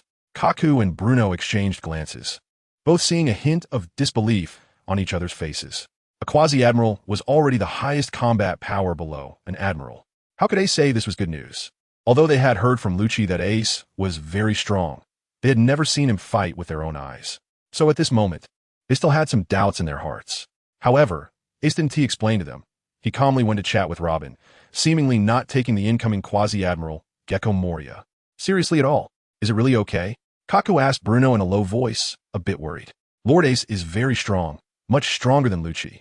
Bruno hesitated for a moment before saying this, seeming not to have much faith in Ace either. But then he said firmly, if Lord Ace really isn't a match for Gecko Moria, then even if it means death, we must stop him and give our benefactor a chance to escape. Yes, I will fight to the death to do it. Kaku adjusted the twin swords at his waist, filled with the resolve to face death. Ace, who possessed the observation haki, naturally heard their conversation. It seemed they had no confidence in him. However, seeing that they were both ready to risk their lives for him, Ace decided not to hold it against them and felt a bit happy inside. Captain. Robin saw Ace approaching and put down the historical text she had been working on. Before Ace could ask anything, Robin spoke up. This historical text indeed mentions the king of the underworld. Ace's eyes lit up, signaling Robin to continue. The East Seas Hades Island. The stone tablet mentioned this location. Robin said, Hades Island? Ace frowned. He was born in the East Sea, but he had never heard of this place. That's right. The stone tablet had already recorded the location of this small island. Robin said to Ace, the island itself is a dormant volcano. An entire island is made up of deep black volcanic rock. Wait, Ace's eyes suddenly widened. Why did this small island sound so familiar? In his previous life, 17-year-old Ace had gone to sea and ended up on an unnamed small island, where he obtained his Mera Mera no Mi. The landscape of that small island was exactly as Robin had just described. Could it be so coincidental? Was the Underworld King also on that island? Ace's expression turned somewhat strange. No wonder it was called the Underworld Island. With the Underworld King there, wasn't that just the gateway to the Underworld? In other words, in his previous life, he had actually missed a chance encounter with the Underworld King. It seemed he had to make a trip to the East Sea. At this moment, 3 warships slowly approached from the right side of the Canola Flower Port and had already discovered the pirate ship where Ace was located. The bow of the warships was filled with numerous naval officers, all holding weapons and looking serious. The enemy they faced this time was a terrifying pirate with a bounty of 450 million. Even though they were considered elite, they did not dare to be careless at all. "Sir, the enemy ship has entered the main cannon's firing range. Should we prepare to fire?" On one of the warships, a branch rear admiral was approached by a school-level officer responsible for artillery, who was seeking instructions. The admiral's eyes glinted coldly. Directly opening fire to blast the enemy before they could react was indeed a good method. Moreover, if he could take down Ace's head, it would be an incredible military achievement. Perhaps it could give him the opportunity to be transferred back to the Navy headquarters, from a branch rear admiral to a true headquarters rear admiral. But this time, the overall commander was not him, and he did not have the courage to overstep his authority to give orders. So, after taking a deep breath to suppress the desires in his heart, he commanded, "Immediately contact Vice Admiral Ghost Spider and inform him that we have discovered the location of Fire Fist Ace." Yes, immediately. A signalman took out a Din Mushy to relay the message to the main ship. After a short while, the signalman returned with Ghost Spider's orders. "Vice Admiral Ghost Spider has ordered all remaining warships to head here. He wants you to conduct a test firing to force Fire Fist Ace out of the ship." "Ha, good." The rear admiral's eyes lit up. Vice Admiral Ghost Spider was giving him an opportunity, as long as they conducted a round of concentrated fire. He was confident he could blast Ace and his ship into the sea. All the gunners immediately prepared, aiming at the enemy ship in the port, ready to fire. The rear admiral's voice was filled with excitement. In his eyes, Ace on that pirate ship was about to become his stepping stone for promotion. After receiving the rear admiral's orders, the sailors on the 3 warships immediately sprang into action, skillfully loading cannonballs into the cannon while aiming at the pirate ship in the port. "Fire!" With the rear admiral's command, numerous gunners immediately ignited the fuses of the cannons in front of them. Boom! Boom! Amidst the roaring sounds, countless cannonballs rained down like a storm, bombarding the pirate ship in the port and completely engulfing a large part of it. Did the Navy really have no originality? Ace sighed as he looked at the raining cannonballs, thinking they always used this kind of bombardment. After saying that, Ace didn't even make a move to intercept. Instead, he leaped and jumped off the ship while holding his hat, leaving the cannonballs to Willie and Brooke to handle. "Yes," the two responded, and this time Willie finally drew the 2 samurai swords from his waist, raising them along with Brooke to meet the rain of cannonballs falling from the sky. Although Willie had not been practicing 2-sword style for long, he surprisingly showed great talent, and with Brooke, their figures kept flickering. For a moment, explosions continuously erupted above the pirate ship, and not a single cannonball managed to break through their defense. Meanwhile, Ace, holding his hat, had already landed on the sea. He smiled and pushed off with his feet, starting to run rapidly across the surface of the water. Bang, bang, bang. Every time, Ace kicked back with his legs. The sea water beneath him would suddenly surge up, creating a wave nearly 10 meters high. The powerful reaction force made Ace's body seem like a cannonball, charging towards the 3 warships at a terrifying speed. Behind him, waves cascaded upward like a waterfall in reverse, crashing towards the sky. Ha ha ha. Ace let out a hearty laugh. This time, he deliberately chose not to use the moonwalk technique, wanting to test the feeling of power after his physical strength had reached the peak of the Vice Admiral level. It turned out that he could now run directly on the surface of the sea purely with his absolute strength. The commotion caused by Ace certainly did not go unnoticed by the officers on the warship, all of whom wore expressions of shock. What kind of monster is that? Fire Fist Ace. It's Fire Fist Ace. He can actually run on the sea. Is this really a power that a human can possess? The Navy soldiers watched as the towering waves surged behind Ace, their expressions gradually stiffening, fear slowly rising in their hearts, because they realized that Ace was charging straight towards them. After a round of cannonballs fired into the air, they also discovered that the 2 swordsmen on the pirate ship had managed to slice through and explode all the dozens of cannonballs aimed at the ship in midair. What are you still dawdling for? Hurry up and adjust the cannon. Blast that kid to bits. The face of the Major was now drenched in cold sweat. Only when facing Ace did he realize how terrifying a bounty hunter of this level truly was. The gunners hurriedly lowered the cannon, reloaded the cannonballs, and fired again at Ace, who was running on the sea. Boom, boom, boom. Cannonballs rained down on Ace. But they realized that Ace showed no intention of dodging at all, instead charging head-on into the barrage of cannonballs. Ha ha, explode for me. Ace laughed heartily, his fists already covered in deep black armed color hockey. With a loud roar, he smashed his fist towards the rapidly approaching cannonball. Bang! The surface of the cannonball was actually dented under Ace's fist, and then with a huge explosion, it blew apart, sending waves of water that completely submerged the area. Boom, boom, boom. Explosions continued, and the mist of water filled the air. The Major finally showed a smile again. Foolish enough to withstand the explosive force of dozens of cannonballs with his own body, truly asking for death. But in the next moment, a figure suddenly shot out from the mist of water, trailing a long stream of white smoke behind him. Ace was completely unscathed. This is impossible. The Major shouted in terror, watching Ace approach rapidly. He panicked and shouted, "Quick, contact Lord Ghost Spider." Immediately, a Marine handed over a transponder snail. But the Marine's face was filled with fear, his hands trembling as he dialed the number. The Major immediately shouted, "Lord Ghost Spider, we need support." "What's going on?" A slightly gloomy voice came from the other end. "It's Ace." Ace, boom. With a loud noise, the entire warship shook violently, as if a terrifying beast had kicked it with all its might. The Major momentarily lost grip of the transponder snail and accidentally dropped it onto the deck. Boom! Before the Major could bend down to pick up the transponder snail, another loud noise rang in his ears. With a hint of fear, the Major turned to look in the direction of the sound, his pupils suddenly shrinking to the size of pinholes. Under his gaze, Ace threw another punch at the warship on the right. Boom! The warship could no longer withstand Ace's attack. After a loud bang, it slowly began to sink into the sea. On its other side, another warship had already sunk into the ocean. No abilities used. The opponent was able to directly smash a warship with bare hands. Hey, what is going on over there? Has Ace already escaped? Ghost Spider's voice continued to come from the transponder snail, but the Major was frozen, feeling like he didn't even have the strength to bend down and pick up the transponder snail. Swish!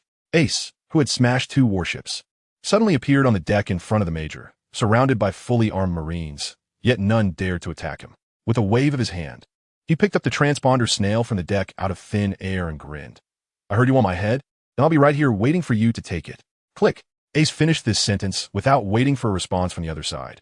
Directly hanging up the phone, with a smile, he looked at the surrounding Navy officers and raised a finger. "I give you 1 minute to disappear from this ship." Ace was in a good mood today, so he didn't want to go all out. All the Marines froze simultaneously. A sense of humiliation suddenly surged in their hearts. However, the power displayed by Ace left them unable to muster any thoughts of resistance. When the first Marine could no longer bear the fear in his heart and jumped into the sea, the act of fleeing quickly spread to all the Marines. One by one, the Marines jumped into the water like dumplings, competing to escape. Although Ace didn't explicitly say what he would do in a minute, no one wanted to experience the consequences firsthand. "Wait a minute," Ace suddenly called out to the rear admiral, who also wanted to jump into the sea. It was obvious that a line of cold sweat was seeping from the rear admiral's neck as he turned around stiffly, forcing a fake smile on his face, and asked, "What's wrong?" Ace couldn't help but laugh, not understanding how this kind of person became a major general. "Get me a chair." The Major General immediately felt as if he had been granted a reprieve, quickly finding a lounge chair for Ace from the cabin, and then, without looking back, gracefully leaped into the sea. Ace shook his head in disbelief, settled into the most comfortable position, and lay back on the lounge chair. All he had to do was lie there and wait for that Ghost Spider to come for him. So comfortable. At this moment, Ghost Spider was standing on the main ship's deck with a pale face, unable to control the anger in his heart, and even crushed the phone bug in his hand. Arrogant. Yes, this guy simply doesn't know the heights of heaven or depths of earth. Ghost Spider's aide said angrily, "He probably doesn't even know your strength, my lord. A bounty of 450 million? You've personally taken down a couple of such guys." Ghost Spider didn't speak, but his hair stood on end as if stirred by an invisible wind. Those familiar with him knew that this meant Ghost Spider was extremely furious. "Full speed ahead," Ghost Spider shouted, veins bulging on his forehead, commanding all surrounding warships. "Today, I will personally send this brat to hell." Under Ghost Spider's orders, all warships unfurled their sails to the maximum, catching the sea breeze and reaching top speed towards the direction of Canola Flower Port. Soon, the more than 10 warships were getting closer to their destination, and in the distance, a warship could be seen drifting in that sea area. "What's going on? Aren't there 3 warships?" A colonel voiced his confusion. No one answered him. They merely raised their trembling right hands and pointed towards either side of that warship. "I think they're over there." Following the direction of the person's finger, the colonel's eyelids suddenly twitched. The 2 piles of wreckage in the sea were indeed the other two warships. Moreover, the numerous moving figures in the water were none other than the Marines from those three warships. Look, isn't that the rear admiral? A gunner rubbed his eyes, seemingly in disbelief. But when the surrounding Marines looked towards that position, they found that the figure swimming desperately towards the shore was indeed a rear admiral from their base. Bastards. These guys don't look like Navy at all. Ghost Spider roared, causing all the Marines to tremble simultaneously, and at that moment, his fury reached its peak. This was the most embarrassing moment of his life. He didn't need to think much. The disgraceful actions of the Marines before him were certainly the doing of that Fire Fist ace. He had never been this eager to eliminate a pirate. Suddenly drawing a katana from his waist, he didn't order his subordinate Marines to open fire, but instead jumped off the main ship's deck, his feet making moon steps in the air, as if he was teleporting, charging alone towards the warship before him. He had already spotted Ace lying on a lounge chair. He was still lying there? So arrogant, unforgivable. Finally here, Ace stood up, watching the ghostly spider swoop in, a hint of excitement appearing on his face. Boom! An incredibly powerful aura erupted from Ace, soaring into the sky. The deck beneath his feet couldn't withstand the impact of this aura, cracking open with spiderweb-like fissures. Without hesitation, he fully activated the 5th level of the Spirit Fire Body refinement technique. With a body strength 6 times that of a peak Vice Admiral, Ace's power instantly broke through to the Quasi-Admiral level. At this moment, the ghostly spider had already charged above the warship, its right hand gripping a samurai sword. Enveloped in a nearly tangible layer of armed haki, tracing a half-moon trajectory in the air as it slashed directly at Ace. At such high speed, a pitch-black afterimage even appeared in the air. The Quasi-Admiral level of power caused the air to tremble, erupting in terrifying roars. Come at me, Ace shouted loudly, adopting a stance, and with a flip of his right hand, he drew out the Demon Slayer. His body trembled, and with a buzzing sound, an equally powerful haki wrapped around the Demon Slayer. Zong! Ace unleashed a full-force slash, instantly cutting through. The sound of the blade slicing through the air was deafening. Although the tower on the battleship was more than 10 meters away from Ace, it seemed to be instantly severed by an invisible sword aura, splitting apart with a creaking sound.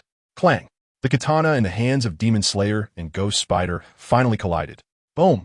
At the moment of the collision, the battleship under Ace seemed to become a glass object, unable to withstand the terrifying power of the two, and with a loud crash, it exploded, completely shattering into countless debris. The fragments scattered in all directions. The once calm sea surface now surged with huge waves, pushing the Marine soldiers away, each one desperately trying to control themselves from being swallowed by the waves in terror. Bang! The weapons in the hands of the two were pushed apart by the recoil, and their bodies separated, each retreating more than 10 meters, landing on the wreckage of the battleship. How is this possible? To the Marine soldiers brought by Ghost Spider, this scene felt like a complete overturning of their worldview. Ghost Spider was a Quasi-Admiral level powerhouse, only a step away from becoming an admiral, and this strike was merely a draw with that ace. He must have held back. The dialogue among the Marines fell into Ghost Spider's ears, making his expression even darker. He had not held back in that last slash at all, and to think that Ace had managed to block it so steadily, Ghost Spider felt a sense of unreality. Ha ha ha. At this moment, Ace was filled with fighting spirit, not using flames. He relied solely on his physical strength to match the Quasi-Admiral. Ace felt every cell in his body tremble with excitement. Come again. Thanks to the 100 book coins from Heartbroken and Emotional and everyone's monthly and recommendation votes, I appreciate you all for wanting to read my book. This time, Ace, wielding the Demon Slayer, chose to take the initiative against the powerful Ghost Spider. You know nothing.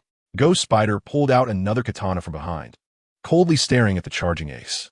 With a hint of anger being underestimated, Ghost Spider stepped forward, his body turning into an afterimage as he leaped up, wielding his dual swords with immense momentum, slashing out 2 cross-sword auras towards Ace. Clang! Ace faced the incoming sword energy without choosing to dodge. With the demon-slaying sword in hand, he struck down with absolute power, suddenly shattering the 2 sword energies.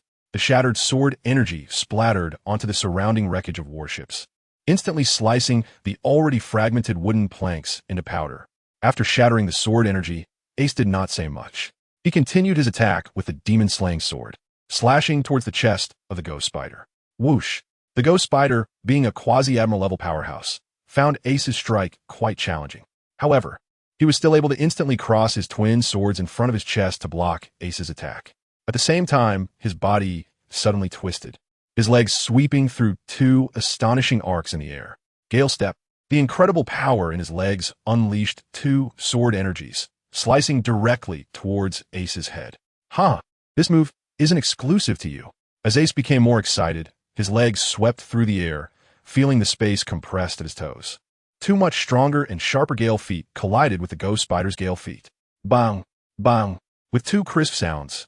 This time it was actually the Ghost Spider's Gale feet that shattered first, turning into shattered sword energy that splattered outward. Although Ace's two Gale feet were a size smaller, they still firmly slashed towards the Ghost Spider. Clang! In a hurry, the Ghost Spider barely turned to the side, and two sword energies instantly grazed past his face, slicing into the sea and splashing up a large amount of water. A scratch appeared on the Ghost Spider's cheek, with streams of blood slowly flowing down. The Ghost Spider's expression had become extremely serious. At first, Ace exhibited quasi-general level power, which had already surprised him. But after this move, he found that Ace's pure strength was actually superior to his. The Ghost Spider had reached quasi-general level for many years, yet he was outdone in pure strength by this Ace. It should be noted that according to intelligence, this Ace is only 12 years old. If this matter were to be spoken of today, no one would believe it. I admit, you have already qualified for me to use my full strength. The Ghost Spider's voice was low, as if he was finally taking it seriously. Ace, do you know why I'm called the Ghost Spider? Ace also sensed the change in the Ghost Spider's state, as if the opponent finally regarded him as an equal opponent. Let me show you my true strength. The Ghost Spider struck a pose, and a strange aura suddenly surged around him, causing his long hair to float in midair. Then, it seemed he could control every strand of hair on his head. Under his will, clumps of long hair quickly twisted and intertwined, eventually forming 6 arms resembling spider legs. These 6 arms stretched out to his back, drawing 6 samurai swords one after another, pointing their sharp blades at Ace. At this moment, Ace's eyes narrowed slightly. Previously, he had always thought the Ghost Spider was a user of the spider fruit. But after witnessing the Ghost Spider's abilities with his own eyes, he realized how completely wrong he had been. The Ghost Spider before him was clearly a quasi-admiral level powerhouse who had mastered the return to life technique, training his body to the extreme. The return to life technique allows one to freely control all the organs of their body, and both Lucci and Kaku from CP9 could use it. However, Ace would not be foolish enough to think that the Ghost Spider's return to life was on the same level as Lucci and Kaku's, because at this moment, the Ghost Spider's purple hair had turned completely black. Even his hair could be covered in Conqueror's haki. The Ghost Spider's domineering stance, gripping 8 long swords, caught the eyes of the Marines. I'm the first to see Lord Ghost Spider go all out. One Marine exclaimed excitedly. This is already considered the 8-sword style, right? Who else besides Lord Ghost Spider could do this? Yeah, the Lord's return to life has even reached the level of controlling his hair. Since he has already used this move, he should be able to end the battle quickly. The powerful stance of the Ghost Spider restored the confidence of the Marines. You better be ready. The Ghost Spider shouted, stepping forward and charging straight at Ace. The 8 long swords suddenly intertwined before him in a bizarre, slashing sequence, creating a net of sword energy. Like a hunting spider, it cast a deadly web at its prey. Swish, swish, swish. The density of the sword energy was impossible to completely evade. Ace raised a sword to block as fast as he could, but several strikes still landed on him. Even with his quasi-admiral level physical strength, Ace's Conqueror's haki could not completely negate the impact on his body. Blood began to surface on his skin. Of course, Ace was not without the ability to counterattack. Relying on his strength that surpassed the Ghost Spider's, he occasionally slashed out a few strikes, causing him quite a bit of trouble. Boom, boom, boom. The sword energy surged between the two, with shattered sword energy bursting out continuously.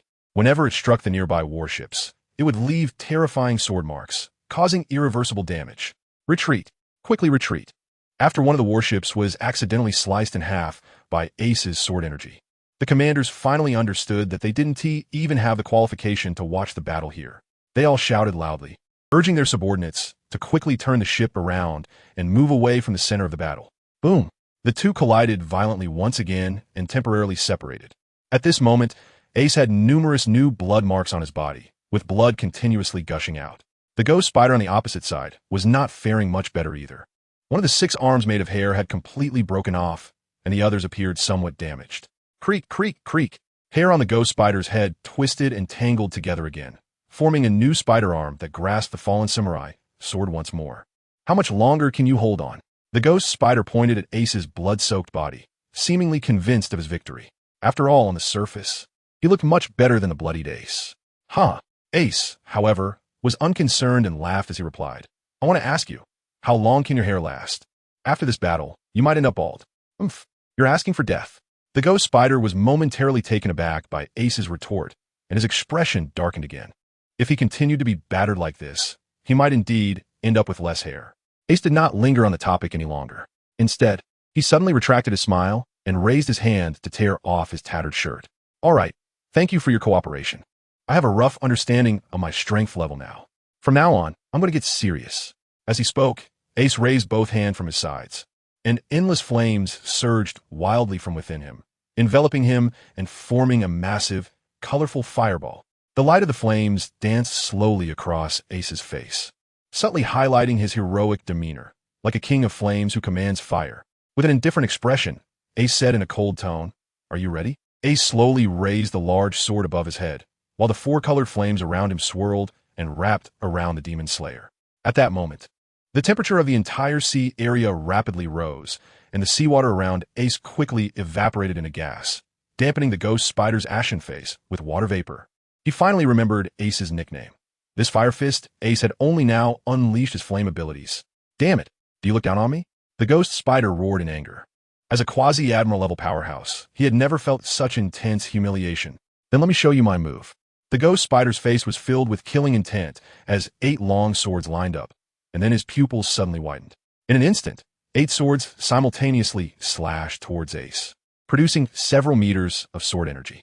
The sword energies lined up, and, during their forward thrust, the trailing energies collided with the ones in front, quickly merging together. Once all 8 sword energies fused, they had expanded into a massive sword energy nearly 30 meters long. The sword energy solidified like a substance. As it advanced, the sea surface was cut into a pitch-black abyss by its sharp aura leaking out. I will let you witness the power of a quasi-admiral level swordsman. The ghost spider's expression was ferocious, and as he spoke, he kicked out 2 more gusts of wind, blending them into the advancing sword energy, enhancing it further. Huh! Facing the enormous sword energy charging towards him, Ace merely scoffed. The 4-colored fireball, originally 10 meters in diameter, surrounding him, had now completely merged with the blade of the demon slayer. Therefore, he didn't need to waste words. The demon slayer suddenly slashed down, a flame blade aura flashing with 4 colors, accompanied by Ace's powerful swing, instantly shot out from in front of him. The size of this blade aura was not exaggerated. Only about 10 meters, but no one dared to underestimate its power. Wherever it passed, the seawater evaporated wildly, and even the sea surface sank several meters. In the next moment, Ace's flame blade aura collided with the ghost spider's sword energy. There was no huge roar between them, but they rapidly extinguished each other in silence. At this moment, the slightly smaller flame blade aura displayed greater resilience. The sword energy unleashed by the ghost spider seemed to melt away rapidly under Ace's flames, like snow under the scorching sun. After all, this move from Ace had once left Akainu in utter embarrassment, let alone facing a quasi-admiral's sword energy. It sounds long, but the contact between them was just a split second. It appeared that the more imposing sword energy disappeared first, while Ace's flame blade aura still retained 30% of its power, descending upon the ghost spider with terrifying heat. Instantly, flames erupted, engulfing the shocked ghost spider. The burning flames were dazzling, as if another sun had appeared, temporarily blinding countless marine soldiers. However, this time Ace did not immediately retract the flames. He continued to stare intently at the center of the flames, where the ghost spider's aura still had not vanished. Sure enough, in the next second, a disheveled figure rushed out of the flames in panic, with a dark knife mark on his chest and his body charred all over from the flames. As soon as he revealed himself, he dove head first into the sea, desperately trying to extinguish the remaining flames on his body. Splash! After a moment, when the ghost spider resurfaced from the water with a face full of grief and anger, Ace's expression turned strange.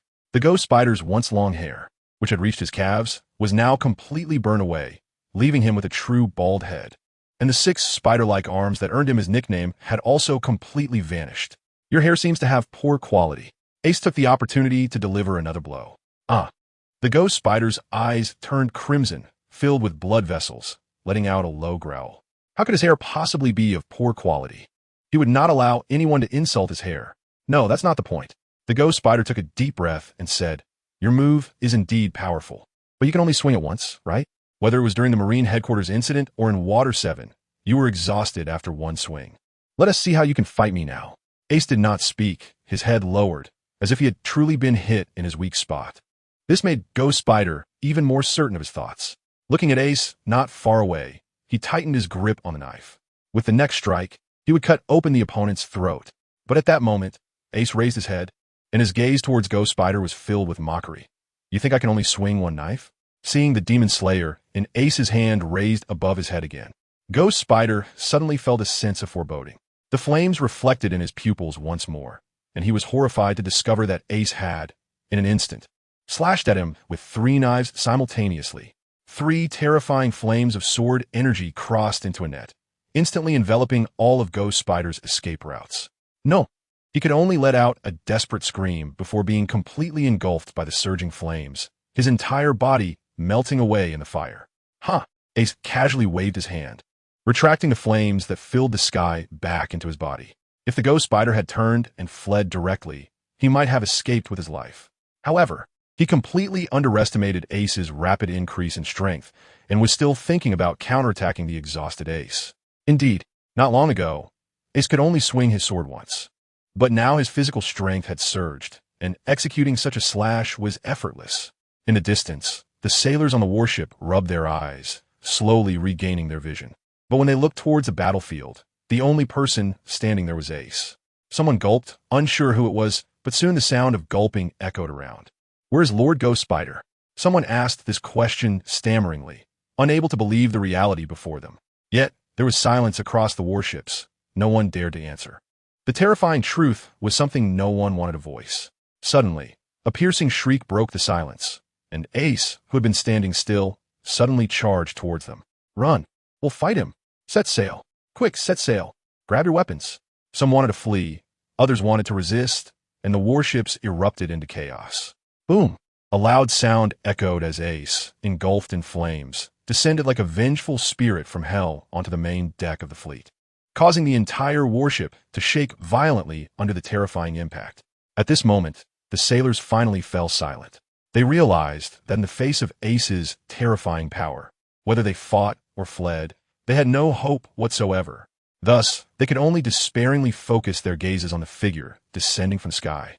Ace adjusted his hat, grinned to reveal his white teeth, and flashed them a harmless smile, saying, "Robbery. Thanks to the Lonely Lamb for the 588 book coins." On the sea, a somewhat damaged warship was slowly sailing with the sea breeze.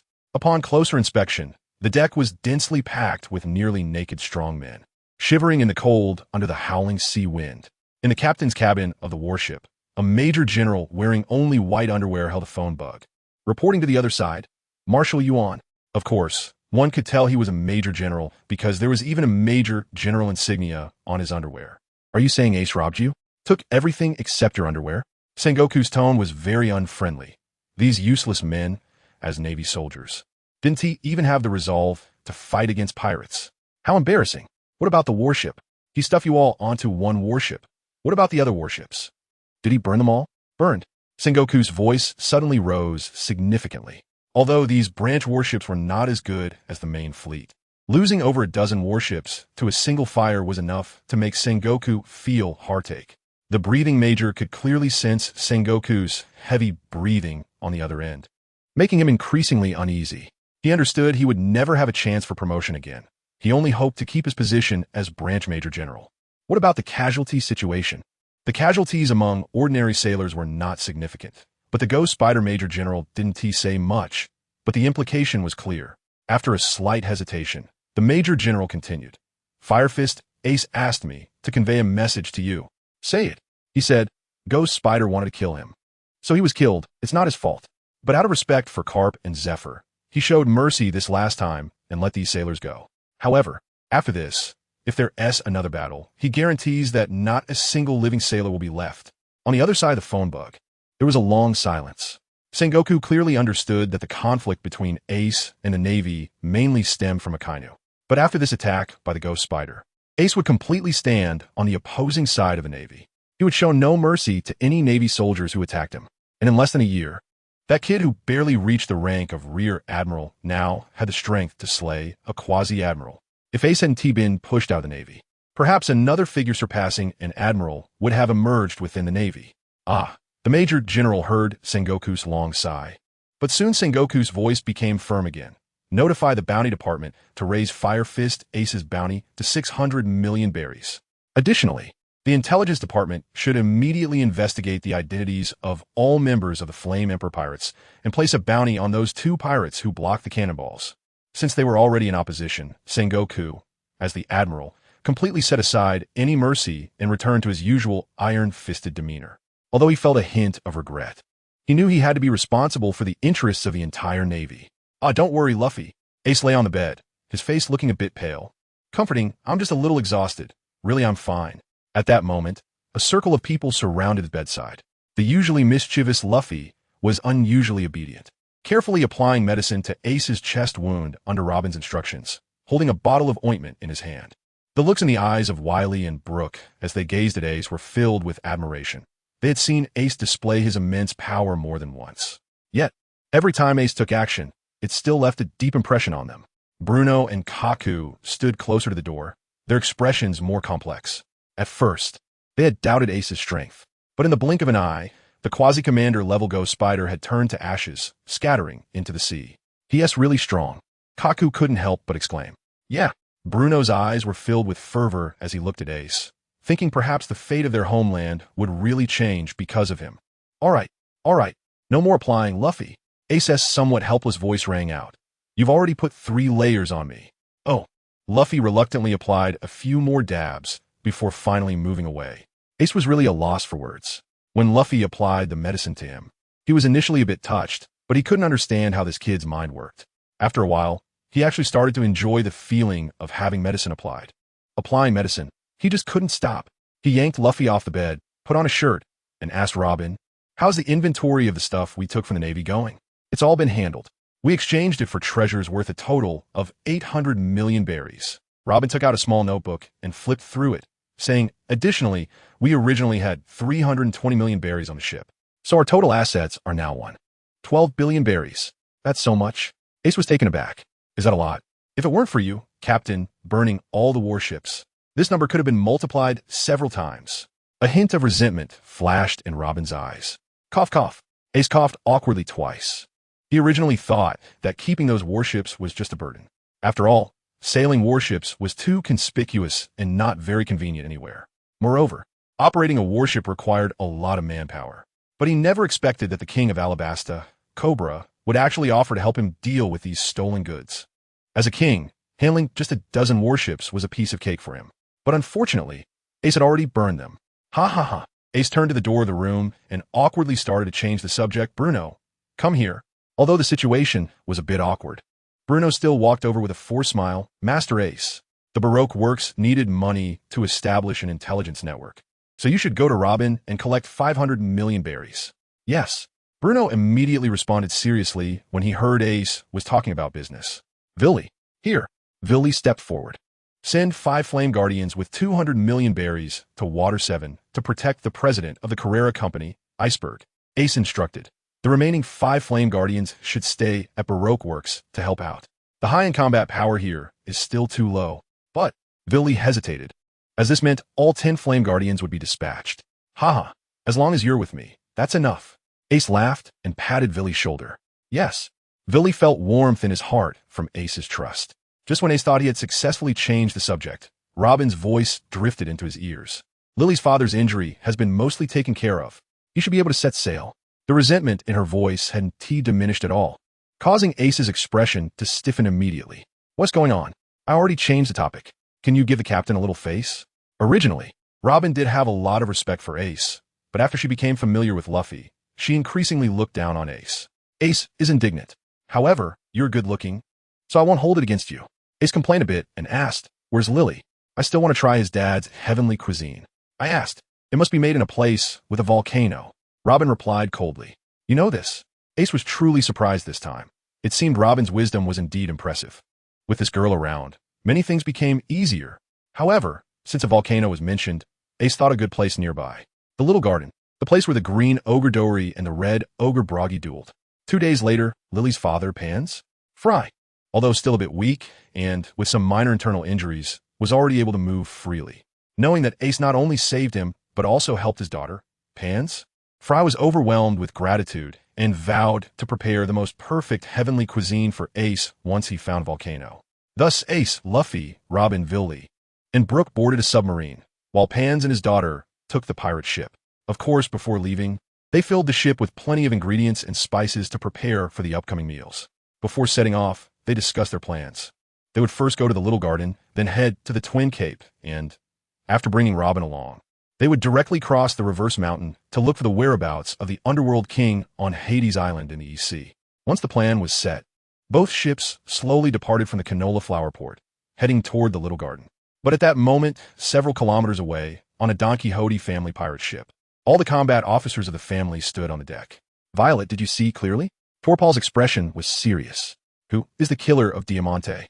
Violet was a beautiful woman around 20 years old, with long brown-black hair and a red flower in her hair.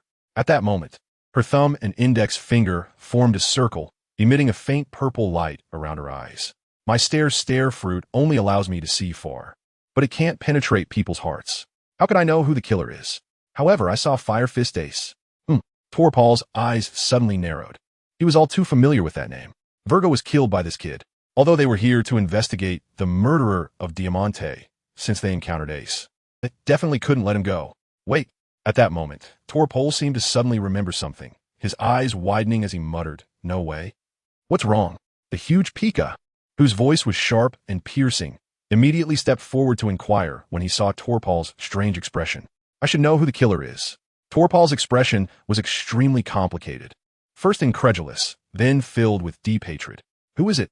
All the officers gathered around, their eyes fixed on Torpal. Torpal's face turned ashen as he squeezed out 2 words through clenched teeth. Ace. What? Pika shrieked.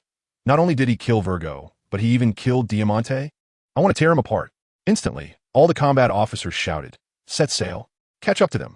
We can't let him get away. He actually killed 2 of our highest officers." Immediately, someone rushed toward the cabin, preparing to take control of the pirate ship to pursue Ace and the others. Even Torpal was consumed with rage, his thoughts controlled by intense killing intent, wishing he could rush over and tear Ace to pieces right now. But at that moment, a girl dressed in a maid outfit stepped forward, holding a newspaper. Wait a moment. Baby 5, what do you want to do? Don't you want to avenge Diamante and Virgo? Pika's gaze was unfriendly. Although Baby 5 was also a family officer, her status was far inferior to theirs. Baby 5 turned pale when she was a child. She was beaten half to death for mocking Pika's voice, so she still felt a bit fearful of him. That's not what I meant. Baby 5 hurriedly handed over the newspaper. I think you haven't seen today's newspaper. Newspaper? Pika knew Baby 5 didn't have the guts to trick him, so he reached out to take the newspaper, lowering his head to look at it. The front page had only 2 headlines. The first headline read, "Today, the Shichibukai appointment ceremony will officially commence at Sabaody Archipelago. 7 powerful pirates have arrived one after another." The second headline, however, contained only a single bounty notice. The name on it was exceptionally eye-catching. Port Gasti, Ace, notorious criminal. Bounty, 600 million berries. Seeing this number was like a bucket of cold water being poured over Pika's head, extinguishing all his killing intent, leaving him unable to utter a single word. How could this be possible? Pika kept repeating in a low voice. If this newspaper was true, how could they seek revenge? Pika! Torpal nudged Pika, and seeing him unmoving, he snatched the newspaper away. 600 million berries. Torpal exclaimed. Vice Admiral level. Once a bounty exceeds 500 million berries, it definitely indicates at least Vice Admiral level strength. What? This kid's bounty is that high? All the officers originally heading toward the cabin stopped in their tracks, their expressions flickering. They wanted revenge, but not to seek death. Should we inform the young master? Lao Ji suggested. No way. Torpal rejected outright. The young master is still attending the Shichibukai appointment ceremony. The title of Shichibukai is even more important to our family. During this time, Violet had been keeping her head down, seemingly deep in thought. At this moment, she seemed to have made a decision and suddenly raised her head to say, "Just now, I saw Ace and the others mention the ancient weapon Pluton." The words Pluton seemed to have a special magical power, causing all the officers' gazes to focus entirely on Violet. To cooperate with the ability of the stare fruit, I practiced lip reading so I could understand what they are saying. Violet's words immediately put Torpole in a dilemma. But after a moment, the temptation of Pluton prevailed. "Contact the young master immediately." Torpole gritted his teeth and said, "This is no longer a situation we can handle. The young master has been hiding his strength and has long reached the level of a vice admiral. So as long as we coordinate, we can definitely eliminate this kid without fail. Violet and Baby 5, you two continue to follow them and report Ace's location to us at any time." "Yes." Violet and Baby 5 responded, immediately boarding another slightly smaller ship to chase after Ace and the others. However, what Torpole did not see was the look in Violet's eyes as she left, which was one of vengeful satisfaction. Ace has the strength to kill the highest-ranking members of 2 families in a row, making Violet realize that this is a complete opportunity to eliminate the Don Quixote family. So when Torpole hesitated, she mentioned Pluto to provoke a direct confrontation between the Don Quixote family and the powerful Ace. Only then could she have a chance to bury the entire Don Quixote family. She has waited far too long for this opportunity. "Father, this time, I will definitely avenge you." Violet secretly wiped away a tear from the corner of her eye. She is Violet, a cadre of the Don Quixote family, and also the princess of the former royal family of Dressrosa. 2 years ago, the Don Quixote family destroyed her family and killed her loved ones. This grudge is irreconcilable. Sabaody Archipelago, Red Tree Island No. 1. This was originally the most chaotic, lawless area of the Sabaody Archipelago. But at this moment, there isn't a single pirate on the entire island, and countless Marines guard every important route. In the center of the island, in a newly built, luxurious hall, 7 notorious pirates have gradually entered. At the center of the hall, around a huge round table, all 7 have taken their seats. "Doflamingo, you're here too?" Crocodile said with a gloomy face, glancing sideways at Doflamingo, who was sitting not far from him. "Hee isn't that the stinky crocodile? If he can come, why can't I?" Doflamingo let out a strange laugh, seemingly unaware of whether Crocodile's left hand still hurt. Crocodile's right hand suddenly exerted force, crushing the armrest of the chair in his hand. Years ago, when he challenged Whitebeard in the New World and was severely injured, he encountered Doflamingo, who did not hesitate to attack him. As a result, he lost his left hand in that battle, looking for death. Enemies meeting each other were particularly hostile. Crocodile instantly vanished from his seat and appeared before Doflamingo in the next second, his golden hook, with several grains of sand, suddenly stabbing towards Doflamingo's head.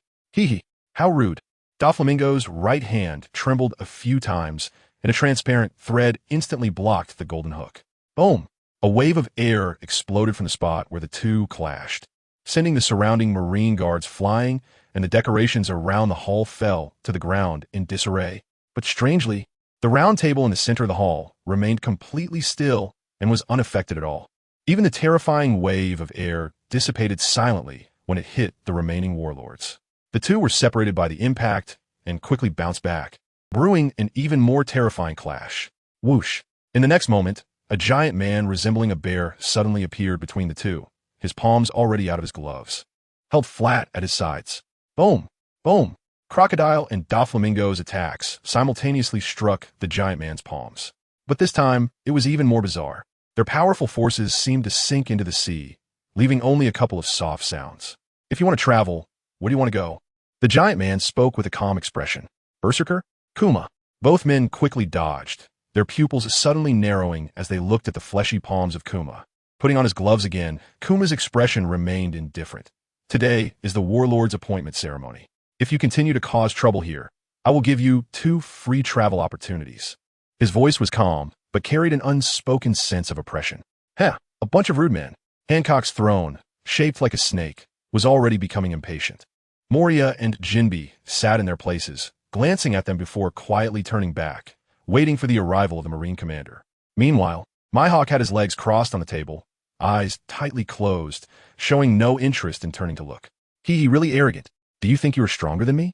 Doflamingo squinted, staring at Kuma, while the floor around them began to squirm, as if it would turn into threads and shoot out at any moment. Buzz! Just before the brawl could reignite, A beam of golden light suddenly shot in from outside the hall, reflecting several times before projecting onto the main seat of the hall. Oh, how terrifying! The light gathered together, forming a figure in a yellow suit, Admiral Kizaru, who casually sat in a chair with a lazy demeanor. You all really are strong. But if you keep fighting like this, I might feel embarrassed. Kizaru shrugged, looking quite reluctant. If so, I might have to intervene. By the way, have you tried the feeling of being kicked at the speed of light? Hey. I came here today to be a warlord, not to fight with a Marine Admiral. Doflamingo chuckled and returned to his seat with a strange gait. Crocodile also snorted coldly and turned into a whirlwind of sand, sweeping back. At this moment, engaging in battle with a Marine Admiral was not a wise decision. That's more like it. After all, we will be in the same camp from now on.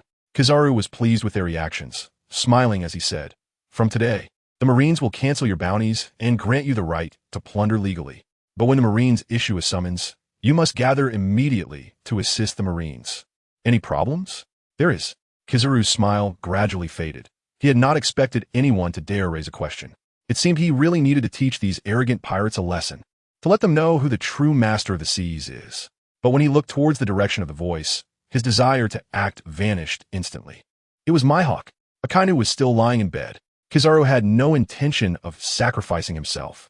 Mihawk, do you have a problem? Though he dare not act, as the representative of the Marines, he had to maintain necessary authority. So he chose to address Mihawk directly. Mihawk did not care about Kizaru's address and said, Canceling bounties can be done for others? Of course, the bounties of your subordinates can be canceled as well. Kizaru was somewhat puzzled why Mihawk would ask this question. But as far as he knew, Mihawk did not have his own pirate crew. Who do you want to help cancel? Ace. As soon as Mihawk spoke, he instantly attracted the attention of everyone present. This name seemed to have a magical power. Of the 7 warlords, except for Kuma, all 6 turned their heads to look at Mihawk. Poor Gasti Ace. It was as if fearing Kizaru hadn't heard clearly. Mihawk repeated Ace's full name. I agree. Hancock, who had always looked down on everyone present, suddenly transformed back into a little girl, raising her right hand excitedly in approval. Hee. Lord Mihawk, are you joking? Doflamingo's face darkened to the point where it seemed water would drip from it. Ace is his mortal enemy. What do you take the title of warlord for? Ask everyone. Besides this woman, who else would agree? Do you want to die? Hancock slowly stood up, ready to strike at any moment. Doflamingo completely ignored Hancock and instead looked around with a sense of self-satisfaction.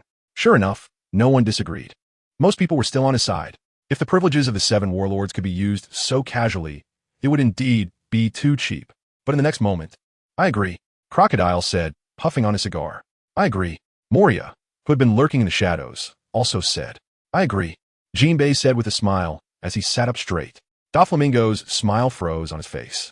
He felt as if more than half of the 7 warlords present had joined forces to slap him. The slap was so loud it could be said to be earth-shattering. Although no one actually slapped him, Doflamingo felt his cheeks burning with pain. Crocodile exhaled a puff of smoke, and the word had once again mocked Doflamingo. He would not let go of such an opportunity to tease his enemy. Seeing Doflamingo's expression darken even further, Crocodile felt a surge of joy. Of course, at this moment, Crocodile was also secretly alarmed, discreetly glancing at the people present. It was one thing for Mihawk to speak for Captain Ace, but what about Hancock, Moria, and Jinbei? At this moment, he recalled that Ace had asked him not to reveal their relationship and to secretly develop Baroque works. Suddenly, a bold thought appeared in his mind, and Crocodile murmured, no way. Could these people all be Captain Ace's subordinates, part of the power he was secretly developing? He couldn't believe this terrifying speculation. But just then, the usually indifferent Moria seemed to sense something and suddenly turned to Crocodile, revealing a meaningful smile. What was he laughing about? Crocodile was stunned, even forgetting to bring the cigar to his mouth. Then his eyes slowly widened, and he couldn't help but curse inwardly.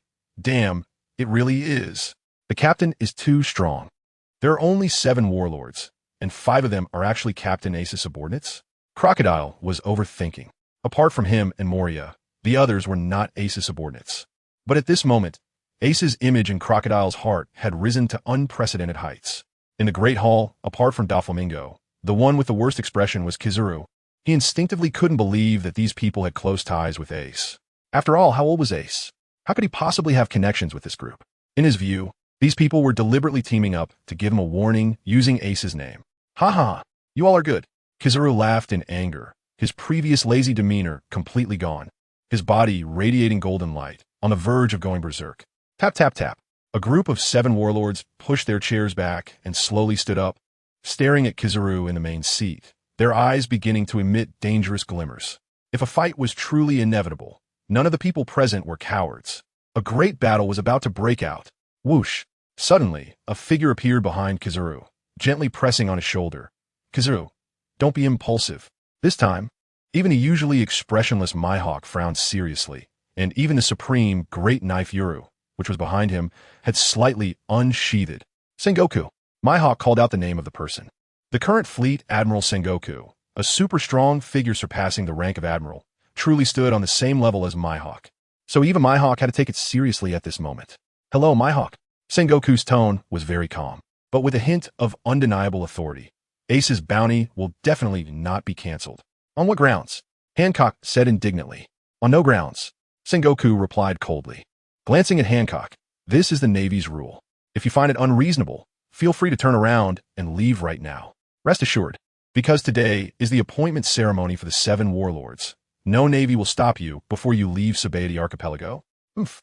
Hancock snorted coldly and actually turned to leave. Who can outdo the pirate empress in being willful?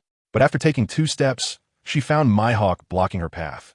He only promised not to act on Sabaody Archipelago. If you leave now, I can guarantee that once you step outside the archipelago, there will definitely be an admiral-level navy waiting for you. The expressions of everyone present stiffened as they turned their gaze to Sengoku in the center of the hall, discovering that he looked calm and did not refute Mihawk's words. Old Fox. A group of people secretly cursed. It seemed there really was an ambush outside Sabaody Archipelago. Huh. If someone else had come to block Hancock, she wouldn't have paid any attention. But since she had seen Mihawk and Ace together in Water 7, she blushed. Surely Mr. Ace wants me to stay. He want me to become one of the 7 warlords? Could this be a confession? Hancock's imagination was also extraordinary. She would probably imagine having children in a little while. Mihawk looked speechlessly as Hancock returned to her seat at the table. He indeed reminded Hancock because of Ace. But what kind of confession is that? Are young people so jumpy in their thinking now? All right, since no one wants to leave, then today's appointment ceremony will officially begin. Sengoku wasn't very concerned about Hancock and Ace's relationship. The main role of the 7 warlords was to deter pirates in the first half of the Grand Line. So as long as not everyone had a connection to Ace, it would be fine. He just didn't know that while not everyone was connected, it was close enough. At this moment, after being slapped in the face, Doflamingo, who had been silent, suddenly received a phone call. It was unclear what was said on the other end, but Doflamingo's expression changed unpredictably. Hatred, fear, surprise. So many emotions appeared simultaneously on one person's face, which was quite a spectacle. After a while, Doflamingo hung up the phone, took a deep breath, and said, Fleet Admiral Sengoku, I have an urgent matter to attend to, so I must leave now. However, you must keep my position as a 7 warlord for me. Otherwise, you won't be able to explain to the Celestial Dragons. Doflamingo didn't say it explicitly, but for the first time, Sengoku's expression showed a fluctuation. In fact, Doflamingo had killed his adopted son Corazon, and Sengoku would love to slap him to death. But this guy was once a Celestial Dragon, and it seemed that the nobles in Mariehua still had some leverage over him. So although Sengoku was very strong, he had no way to deal with Doflamingo under the orders of the nobles. All right. Sengoku's face was shrouded in a layer of gloom. Hee. Doflamingo proudly glanced over the crowd, as if trying to regain the face he had just lost. Then, he darted out of the great hall, his finger twitching as a transparent thread shot up towards the clouds, lifting him into the air and propelling him away at high speed. On the other end of the phone was Torpol. Doflamingo already knew everything. This time, he intended not only to personally kill Ace, but also to seize the ancient weapon, Pluton, and destroy this annoying world. Kizaru, follow him and see what this guy is up to. Sengoku ordered with a stern face. A flash of yellow shot through the sky, pursuing the direction Doflamingo had left. Thanks to Feng Yun for the 100 starting point coins. Roar, roar, roar. A series of deafening beast roars echoed from the jungle of the small island, and one could vaguely see huge shadows moving within the trees. Hey, Ace. This island looks like it's going to be fun. Luffy had already popped out of the submarine's cabin, excitedly sniffing the air, and asked, Is this the little garden you mentioned? I smell adventure. Ha ha. Well, let's go then. Ace said with a smile, You've been training hard lately, so go have some fun today. But remember to go to the volcano in the center of the island for lunch. There's real heavenly cuisine today. Upon hearing about food, Luffy's eyes lit up, and he immediately jumped into the jungle, shouting, "I want to find meat." Watching Luffy quickly disappear into the dense forest, Robin asked with concern, "Is it all right for Luffy to go in alone? It seems like there are ferocious beasts in there." "Haha, don't worry. Luffy is my brother," Ace confidently replied. "You should be more concerned about those so-called ferocious beasts." Over the past few days, under his guidance, Luffy had become proficient in the basic skills of the Gum Gum fruit, and he could even use Gear Second quite freely. Those animals were no match for him. Sure enough, the next moment, laughter erupted from the forest, accompanied by the sounds of various animals fleeing in panic. It turned out that Luffy was far more terrifying than the beasts. Boom!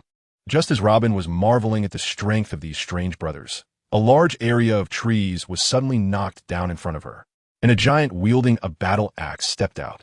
Oh, finally more guests have arrived. The giant, wearing a Viking-style helmet, revealed a hearty smile and asked, "Guests, do you have any alcohol?" "Of course," Ace answered with a smile. The giant in front of him must be the red demon Brokey. This giant, along with another giant on the island, the blue demon Dory, were the captains of the giant warrior pirates 100 years ago. They have been fighting in this little garden for nearly a century for the honor of the Elbaf warriors, with no clear winner. Ace came to the flower garden this time for two reasons. One was for Pan's Paradise cuisine, and the other was to recruit these two legendary giants. "Pans, bring us our best wine." "All right, haha." A deep voice came from the pirate ship behind the submarine, and then a giant, comparable in size to Brokey, walked out from the back of the ship's cabin. It was the volcanic cuisine chef Pans Fry, who had been obscured by the cabin until now. As he emerged carrying a dozen barrels of fine wine, he immediately locked eyes with Brokey. The next moment, "Fellow townsmen," the red demon Brokey exclaimed, his body trembling with excitement. "Fellow townsmen." Pans also jumped from the pirate ship, excitedly landing on the ground. Ace watched as the two giants hugged each other tightly, shouting loudly, and even he couldn't help but be dumbfounded. He never expected to see such a scene, but upon closer thought, the hometown of giants in this world is somewhere in the Grand Line, Elbaf. So these two giants before him are indeed 100 fellow townsmen. Ahem. Ace had to cough twice to interrupt their greeting. "Should we go in first?" "Huh. Of course. The red ogre Broggy finally reacted, feeling quite embarrassed about his rudeness. He then reached out and lifted Ace and the others onto his shoulder, walking deeper into the forest while tilting his head and saying, "Let me introduce myself first. I am Broggy, the strongest warrior of Elbaf. Haha, let's go. I'll hunt some dinosaurs and treat you to barbecue." These boisterous giant warriors always seemed so hospitable. "Broggy, hunting dinosaurs sounds good, but as for today's lunch..." Ace paused for a moment and smiled. "Why don't we treat you instead? You can invite the blue ogre Dory to come and taste the heavenly cuisine of Pans." Boom! Broggy's footsteps suddenly stopped, and he frowned, looking at Ace on his shoulder with a wary expression. "How do you know Dory? I didn't mention him just now. Who are you really?" "Huh. I not only know your names, but I also know that you two were once the captains of the giant warrior pirates, each with a bounty of 100 million berries on your heads." Ace smirked. "But is that more important than lunch?" Broggy was taken aback by Ace's words, and then suddenly burst into laughter, thumping his chest forcefully, saying, "I like you, kid. Of course, lunch is more important. Haha, what is your name?" "My name is Ace, captain of the Fire Emperor Pirates." "The Fire Emperor Pirates? Interesting, but let's go prepare lunch first." Haha. After Broggy finished speaking, he led Ace and the others, crushing a path through the forest, and soon they arrived beside a bone as big as a small hill. Ace looked up at the massive bone and couldn't help but exclaim in admiration. This bone must belong to the large sea king that Brokey had slaughtered a century ago. The strength of Dory and Brokey is among the top among the giants. Boom! Just then, the volcano at the center of the island suddenly erupted, drawing Brokey's attention. The volcanic eruption was the signal for his duel with Dory. "It seems lunch will have to wait. You all rest here for a bit. I need to go duel that guy Dory. This time I must take him down." Ha. Brokey laughed as he set Ace and the others down, picked up his battle axe and shield, and charged toward the volcano. It was a duel representing honor. Pan seemed to ponder, as a warrior of Elbaf. He understood the true reason behind Dory and Brokey's duel. A century of combat no longer required specific reasons. Unless there was an accident, this honorable battle would only truly end when one of them died in the duel. "Let us go, we should check it out too." Ace would not miss the chance to witness these two giant powerhouses. Pushing off with his legs, he rushed ahead towards Brokey. Behind him, the giant Lily and his father, along with the remaining members of the NTI pirate crew, quickly followed. Boom! Boom! By the time Ace arrived, Dory and Brokey had already engaged. The two exceptionally powerful giants swinging their weapons with all their might, each strike aimed at the other's vital points, clearly intent on killing each other. If Ace didn't already know, they had always been the best of friends. Witnessing this scene would make him think they were mortal enemies. In just a short time, the weapons in their hands were sent flying far away due to the fierce clashes. Boom! Boom! Without weapons, the two giants showed no sign of stopping their fight, simultaneously raising their fists to smash into each other's heads, their fists piercing through the air, even producing a tremendous roaring sound. Whoosh! Suddenly, between the two swinging fists, a small figure appeared. He raised his arms, palms facing outward, seemingly preparing to block the attacks of the two giants simultaneously. Stop it. Ace spoke calmly. Boom! With a loud noise, two enormous fists struck simultaneously against Ace's palms. Instantly, a wave of terrifying air surged out, sending countless leaves flying in the forest, while the tall trees rustled as they were shaken. It was as if countless invisible hands were pulling back, and the trunks seemed barely able to withstand it, bending backward into an exaggerated arc. Yet between the two giants, Ace stood firm, blocking both of their fists, his body as steady as a rock, motionless, with muscles in his arms like granite, exuding the beauty of strength. This is where it ends. Ace let out a low shout, and both palms pushed outward with force. In that moment, the roughly 7-meter tall Ace surprisingly made two nearly 100-meter giants stagger backward at the same time. Whoosh! Ace floated down from the sky, hands tucked back into his pockets, and stood atop the crown of a tree. As the residual waves of air passed, the tree crown swayed back and forth. Yet Ace's feet seemed rooted to the spot, his stance incredibly steady. Ace, what are you doing? Brokey, the red demon, stared with wide eyes like giant lanterns, erupting with angry flames towards Ace. Even if he initially had a good impression of Ace, that feeling had completely vanished. Their sacred duel as giants must not be interrupted by an outsider. It was an insult to them. Huh, you two claim to be the strongest warriors of Elbaf. But to me, you are just two brainless fools. Ace adjusted his hat. This was truly his inner thought. In Ace's view, a warrior's true sense of honor should not be built upon fighting amongst their own. Before Brokey could speak, the other giant, Dory, had already shouted, Human, you have only lived for a decade or two in this world, while we've been fighting on this island for nearly 100 years. What right do you have to judge our Elbaf warriors? As he spoke, Dory and Brokey raised their weapons, glaring at Ace atop the tree crown, seemingly ready to attack at any moment. Is that so? Ace looked up, his gaze piercing as he stared at the two giants. Your sense of honor is built upon killing each other? Even when your former subordinates and comrades were deceived and used by the world government in their search for you, you remained indifferent? What did you say? Dory and Brokey turned to Ace. Casey and Oimo, you probably don't even remember them, do you? Those two former members of the giant pirate crew. Ace scoffed. It's a pity those two were loyal, standing guard for the world government for nearly 50 years for you. Brokey and Dory's pupils constricted. 100 years was far too long, and they had forgotten too many things. Even the reason for their duel had long been cast aside. But how could they forget their brothers who had once fought alongside them? Casey, Oimo, Dory, and Brokey murmured with complex expressions. Then, Ace recounted how they were deceived by the government and volunteered to guard Judicial Island to rescue the imprisoned two. Those two kids were not very smart back then.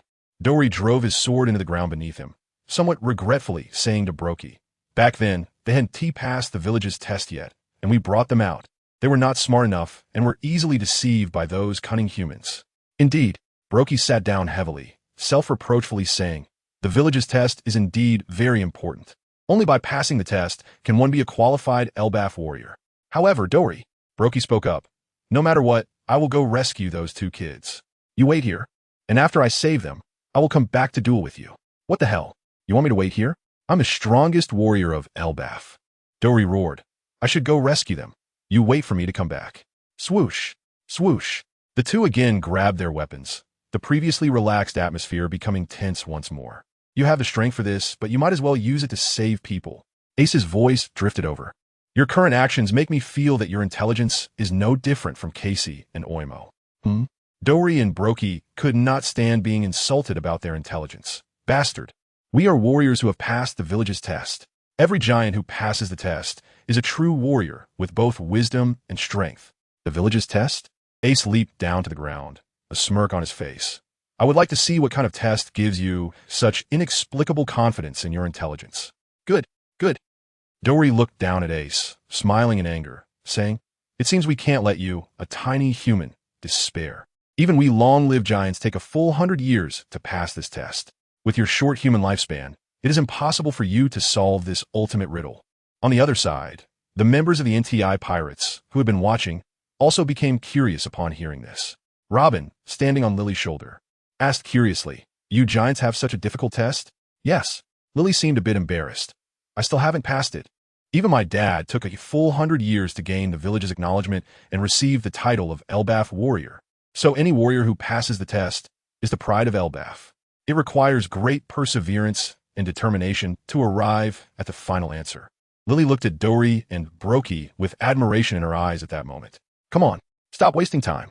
Let me see what you call the ultimate riddle." Ace stood between the two giants, a significant size difference between them.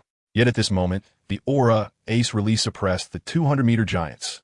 Dory and Brokey's expressions changed, and they coldly snorted. "Then listen well.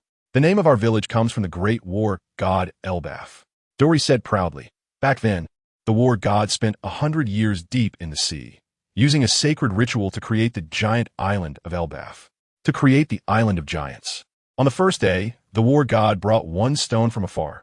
On the second day, 2 stones. On the third day, 3 stones.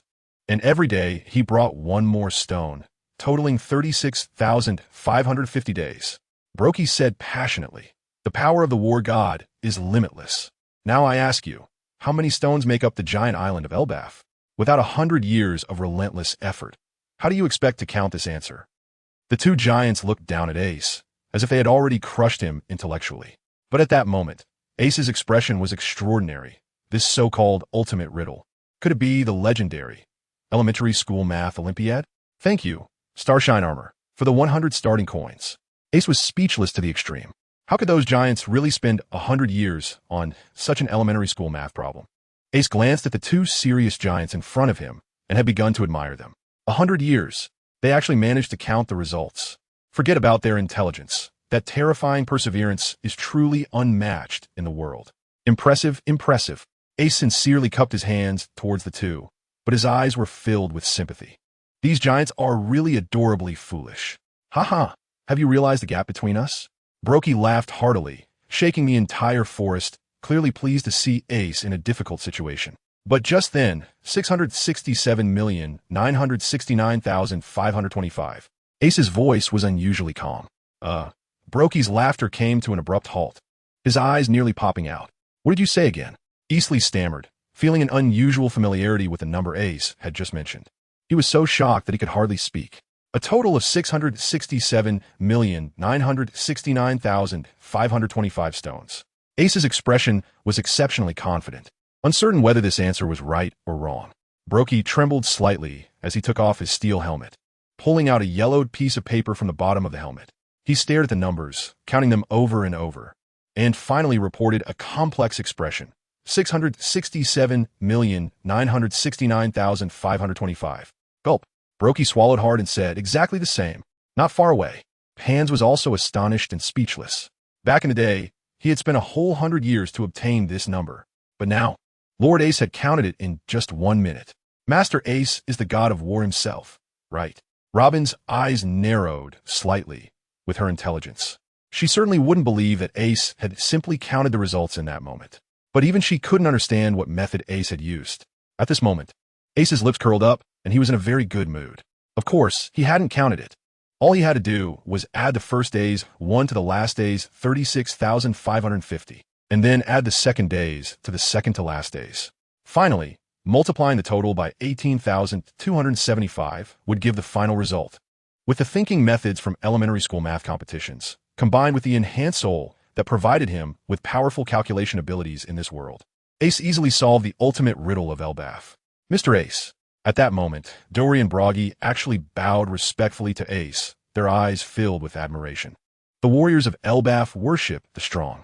As soon as Ace appeared, he blocked the punches of 2 people simultaneously, proving that he possessed formidable strength. If it were only this, as warriors of Elbaf, Broggy and the others would actually feel a desire to fight him. However, When Ace solved the puzzle at a terrifying speed and completely crushed them intellectually, they placed Ace in an unbeatable position. Actually, you don't have to do this. The answer is what you told me yourselves. Ace smiled as he shared the solution to the problem with the two. Although he wanted to win over these two giants, he looked down upon using such half-deceptive methods. After all, he didn't actually count the answers. But when he told the giants the method, he saw the eyes of the other giants present widening more and more, their expressions growing increasingly excited. Almost as soon as he finished speaking, Dory and Broggy, along with Lily and Pans, who had been watching from the side, all rushed in front of Ace. Boom! With a loud crash, the four massive giants knelt on one knee before Ace. We have seen the war god. Ace was dumbfounded, his face filled with question marks. What kind of plot development is this? Did they not understand what he said? Did you not understand my words? Ace frowned, thinking he had come up with this answer by taking a shortcut. No, no, no. We all understand. Broggy exclaimed with fervor. This is a method only a god could conceive. How could mere mortals like us have the same thoughts as the war god? Dory said piously. There was a revelation of the war god in our village's sacrificial hall. If anyone can do what you have done, then he must be the reincarnation of the war god. Is it really that superstitious? Ace thought. Also, if solving a primary school math problem makes one a god, that would be way too easy. Ace was a bit confused about how these real giants had managed to survive until now. However, he wasn't the type of person who couldn't adapt, since he had already explained, but the several giants in front of him were completely uninterested. He didn't want to waste more breath. The war god was a war god, after all. It really was true that mastering physics and chemistry could make one fearless in the world. Here he was, in the world of One Piece, solving a primary school math problem and even gaining a group of giant little brothers. All right, you all get up, Ace said to the four massive giants in front of him. Let's have lunch first. I've been wanting to taste your heavenly cuisine, Pans. Yes, Pans replied respectfully, originally just wanting to repay Ace's life-saving grace. But now he was completely devoted to Ace. He took out a huge iron pot from behind and immediately turned to prepare the cooking ingredients. Ace suddenly remembered something, his brow furrowing, as he realized that Luffy had not yet arrived. This was very unusual. Luffy had never been late for anything involving food. Buzz! Ace's powerful observation haki swept across the entire island, the small garden not being very large. Therefore, Ace could cover a quarter of the island in one sweep. But moments later, Ace's expression gradually darkened. There was no sign of Luffy anywhere on the island. Daring to touch Luffy, looking for death. Tat tat tat. Violet's hand slammed down, staggering back several steps, her face drenched in cold sweat. This was terrifying. The giants were actually kneeling before him. Violet had been using her Dengeki fruit ability to monitor Ace and the others from a distance, so she had seen the entire scene unfold. The sight of four giants kneeling simultaneously was so shocking that she momentarily struggled to catch her breath. However, in the next moment, she felt a surge of excitement. The stronger Ace became, the more favorable it was for her plans, increasing the likelihood of destroying the entire Don Quixote family. A glimmer of brilliance flashed in her eyes as Violet turned to the maid beside her and asked, Baby 5, you captured that kid named Luffy, right? Thanks to Tianyu for the 100 book coins. Baby 5 had a strange expression, pointing towards the cabin and saying, He's right there, but I didn't capture him. To be precise, he came on his own. Violet felt confused. What did that mean? But soon she understood. As a round rubber ball bounced its way toward the cabin door, getting stuck in the door frame due to its round shape. Who is he? Violet was bewildered. She didn't remember there being such a fat guy on the ship. Oh, that's Luffy. Baby 5 touched her forehead and helplessly said, I just invited him to lunch. And he came on his own, but I didn't expect him to eat so much. All the lunch prepared for today is gone. Seeing Baby 5 shrug, Violet's mouth twitched. She had seen Luffy in his normal state. He was just an ordinary 8-year-old child, but what was this round rubber ball in front of her? With great effort, Luffy finally squeezed out from the doorframe. Sister, thank you for your hospitality. I need to go back for lunch. Ace said today's lunch is heavenly cuisine. Luffy's eyes sparkled, and he seemed almost drooling. Violet and Baby 5's eyes widened in shock. Going for lunch? Then tell me, what did you just eat? Morning tea. Violet had never heard of anyone having morning tea, nor had she seen anyone eat until they turned into a ball. Didn't you just eat? Violet's tone was complex. Luffy tilted his head, confused, and retorted, Wasn't that morning tea? Besides, I only ate until I was half full. Is it really morning tea? What the hell is half full? You've already turned into a ball. Okay. Goodbye, sister, I'm leaving. Luffy said as he moved toward the ship's side. No, you can't go. Violet panicked. If Luffy left, how could she create a bigger conflict between Ace and the Don Quixote family? In her mind, as long as she could take revenge, even if it cost her life, it would be worth it. I'm going to eat. Luffy mumbled, ignoring Violet, stretching his arms to prepare to bounce back to the small garden. Violet gritted her teeth and shouted, Baby 5, stop him. As soon as the shout fell, she realized Baby 5 was completely still, staring wide-eyed behind her, a look of horror on her face. And Luffy also stopped, looking pleasantly surprised at what was behind Violet. Who are you trying to stop? A chilling voice carried a hint of murderous intent, instantly freezing Violet in place. But the fear in her heart paralyzed her. She had already guessed who the speaker was, but still couldn't believe it. After all, the distance from here to the interior of the small garden was so far. How could he arrive so quickly? Ace, what are you doing here? Luffy exclaimed in surprise. Thud! Violet's legs went weak, and she collapsed to the ground. The immense pressure from Ace's powerful presence overwhelmed her completely. Just standing behind her, the faint aura he radiated drained her of all strength. Bang! A dull sound echoed. Ace suddenly appeared behind Luffy and punched him on the head. Didn't I say to go straight to the volcano in the center of Little Garden instead of playing around?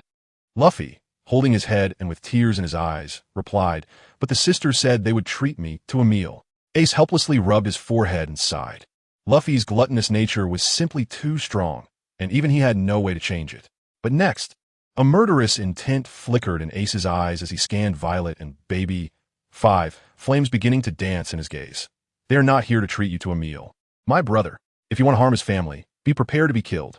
Under Ace's gaze, the bodies of the two women became even stiffer. They felt that their lives and deaths were completely in Ace's hands.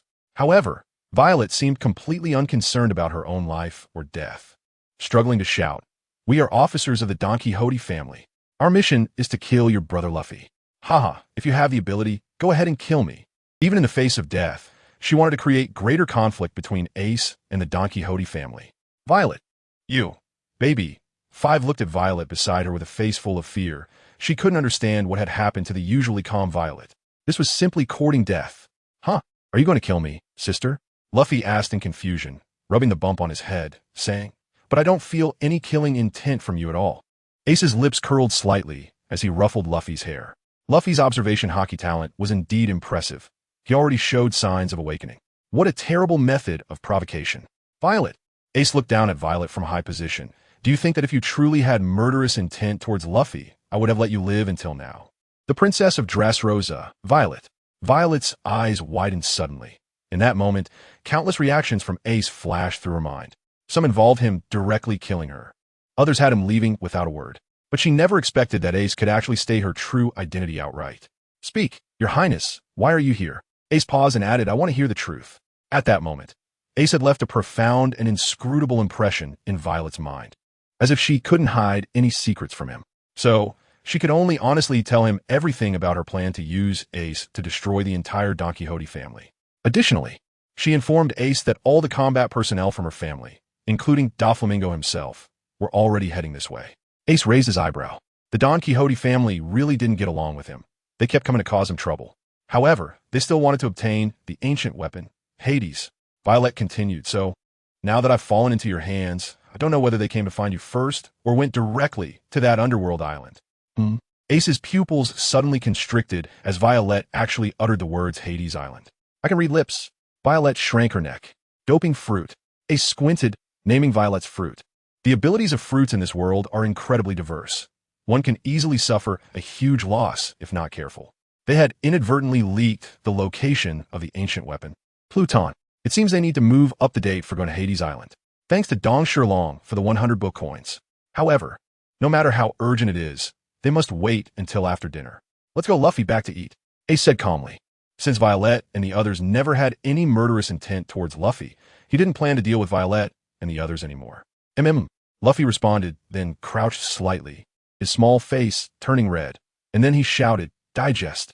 Puff. Luffy, who was originally the size of a rubber ball, instantly shrank a few sizes, returning to normal size. This is unscientific. Violet stared wide-eyed, wondering if this kind of digestive ability was something a normal human could have. I can eat a little bit. Luffy grinned foolishly, feeling a bit embarrassed as he scratched his head. Sister, Why don't you come eat with us? It's paradise cuisine. That's definitely not just a little bit you can eat. Violet first cursed silently in her heart, then wanted to directly refuse Luffy's invitation. However, just as the words "not going" were about to leave her mouth, she felt Ace's cold gaze directed at her. The meaning in his gaze was clear. I've let you go, but don't be ungrateful, or I wouldn't mind swinging my sword a couple more times.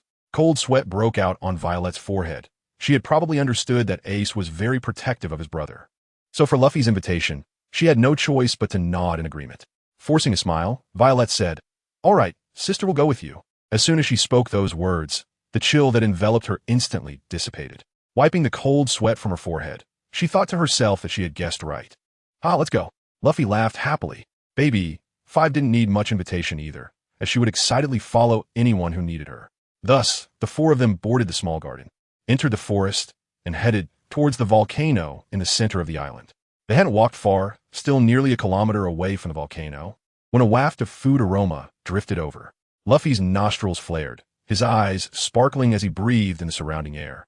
Violet and Baby 5 completely forgot the fact that they were being forced into this situation, and at this moment, they felt their bodies uncontrollably moving towards the volcano. Gulp gulp. The sound of swallowing echoed almost simultaneously. Even Ace's throat rolled. Talp talp talp. The footsteps of the few people involuntarily quickened, the kilometer distance almost instantly disappearing behind them. However, they were somewhat puzzled that all the animals in the forest had vanished along the way. With this confusion, the group stepped out of the forest, and the scenery before them opened up. The volcano was now right in front of them. But Ace and the others found that there was nowhere to step closer. Pans held his large pot high, directly placing it over the volcanic vent, with various ingredients flying from his hands, adding pile after pile into the big pot. The aroma of the food formed a circle of indistinct airwaves, scattering in all directions. Beside the volcano, the other 3 giants sat cross-legged, drooling slightly, each holding a large bowl, eagerly staring at the big pot in Pan's hands. Looking further out, Ace and the others finally understood why there were no animals in the forest. They were all gathered here, surrounding the place in layers upon layers. Heavenly cuisine truly lives up to its name. Yo-ho-ho, Captain, coming quickly. Brook shouted to Ace from East's shoulder. Pan's cooking is just too amazing. This flavor is making my tongue want to fall out, even though I don't have a tongue. Yo-ho-ho-ho. Coming right now. Ace could no longer hold back. So he mentioned Luffy and soared into the air, crossing over the animals and landing directly on Dongley's shoulder. He ignored Violet and Baby 5. Normally, this would have been a great opportunity to escape, but the 2 girls exchanged glances, sensing the fragrant aroma surrounding them. They sniffed and decisively gave up the chance to run away, stepping forward and pushing their way toward the volcano. A moment later, Pans shook his arm, causing the iron pot to wobble, and the food arced through the air, with the shiny rice grains reflecting light in the sunlight. It then landed precisely in the bowls of everyone present. Even the animals gathered around received their own small portions. Dinner time. With that, there was no need for Pans to say more. At that moment, both humans and animals buried their heads in the food before them. It was delicious. Brook even shed tears while eating, as for the past 100 years, he had survived solely on grilled meat, never having the chance to taste such delicious dishes. Brook, I'm so happy. Dongley placed a hand on Brook's shoulder, his face beaming with a smile. Is this heaven? Mixed in with the animals. Violet felt as if she had returned to her carefree childhood, living with her beloved father and beautiful sister, and tears couldn't help but flow from the corners of her eyes. Ha! Seeing that his food was so well received, Pan's mood improved even more. He immediately placed the iron pot back on the volcano. One more bowl. After finishing the food in their bowls, everyone urged in unison. On the sea, a submarine was slowly sailing toward the Gemini Strait.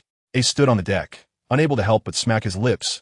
Pan's heavenly cuisine really left him wanting more. But unfortunately, this kind of dish could only be made in the presence of Volcano. Moreover, Pans and his daughter Lily also requested Ace to go to Judicial Island to help Broggy and Dory rescue the giants Casey and Oimo. Ace certainly wouldn't stop them, just advising them. After they rescue those 2 giants, they should go directly to Water 7 to find the iceberg from the Galley-Lock Company, to help speed up the shipbuilding company's development. Once Ace finishes his business here, he will go directly to find them. Just then, Ace suddenly frowned and looked towards the right front of the sea, where he saw the wreckage of a small sailboat floating. On one piece of the wreckage, there was a mark of a red tree and bubbles. A ship from the Sabaody archipelago? This red tree is unique in the world of One Piece. So Ace recognized it at a glance, sighed, and muttered to himself. With a ship destroyed like this, the people on board are likely in grave danger. This is the perilous Grand Line, and after a ship sinks in the sea, facing unpredictable weather, ordinary people have absolutely no chance of survival. The submarine passed through the wreckage, and Ace merely sighed before turning to enter the cabin. They were about to reach the Twin Cape, and he needed to talk to Brook about Laboon. However, shortly after his submarine left, suddenly a figure emerged from the depths of the sea.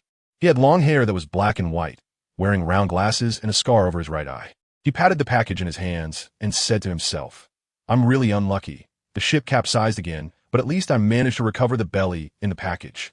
I wonder how that old guy Kurokas is doing. This time I secretly went to see him. I wonder if he will be surprised to see my old friend Rayleigh. Ha ha ha."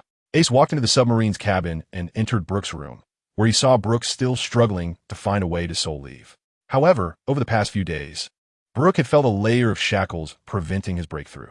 "Brook, the Twin Cape is almost here," Ace said without elaborating, knowing that Brook would understand his meaning. Sure enough, Brook stood up, his skeletal face filled with complex emotions. He knew that Ace was telling him that after more than 40 years, the moment of reunion with Laboon was finally approaching. Expectation, fear, and even a hint of dread filled Brook's mind, although he always joked about his skeletal appearance. How could he not feel a bit of discomfort and inferiority inside? Would Laboon still recognize him with this appearance? It should be quite difficult. Brook instinctively grabbed his wild hair. Could it really be based on this strange hairstyle? "Let's go, we're almost there." Ace was the first to leave the cabin. He didn't comfort Brook because this hurdle had to be crossed by Brook himself. Brook's expression was conflicted. After struggling for a while, his longing for Laboon ultimately prevailed. Gritting his teeth, he followed Ace out. On the deck, the Twin Cape was already in sight. However, the most spectacular sight was the towering landmass beyond the strait, stretching endlessly across the horizon, as if dividing the entire ocean in two. It was the Red Earth continent. On the front side of the Red Earth continent, a surging current flowed from top to bottom, ending in the clouds, leading to the Grand Line and the miraculous landform known as Reverse Mountain. But this magnificent scene couldn't capture Brook's attention at all. A deep whale call echoed for miles, surrounding Ace and the others. Looking in the direction of the sound, a massive island whale, several hundred meters long, came into view. Brook smiled through his tears. "Laboon, have you grown so big?"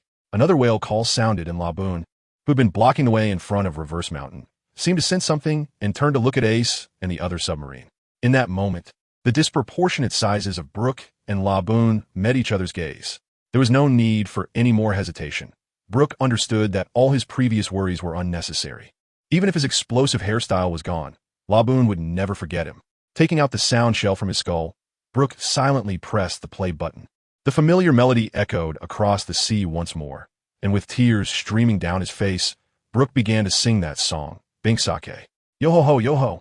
Bring Bink Sake to you. Like the sea breeze freely riding the waves, across the sea, the sunset also boisterous. Laboon's clear eyes sparkled with tears.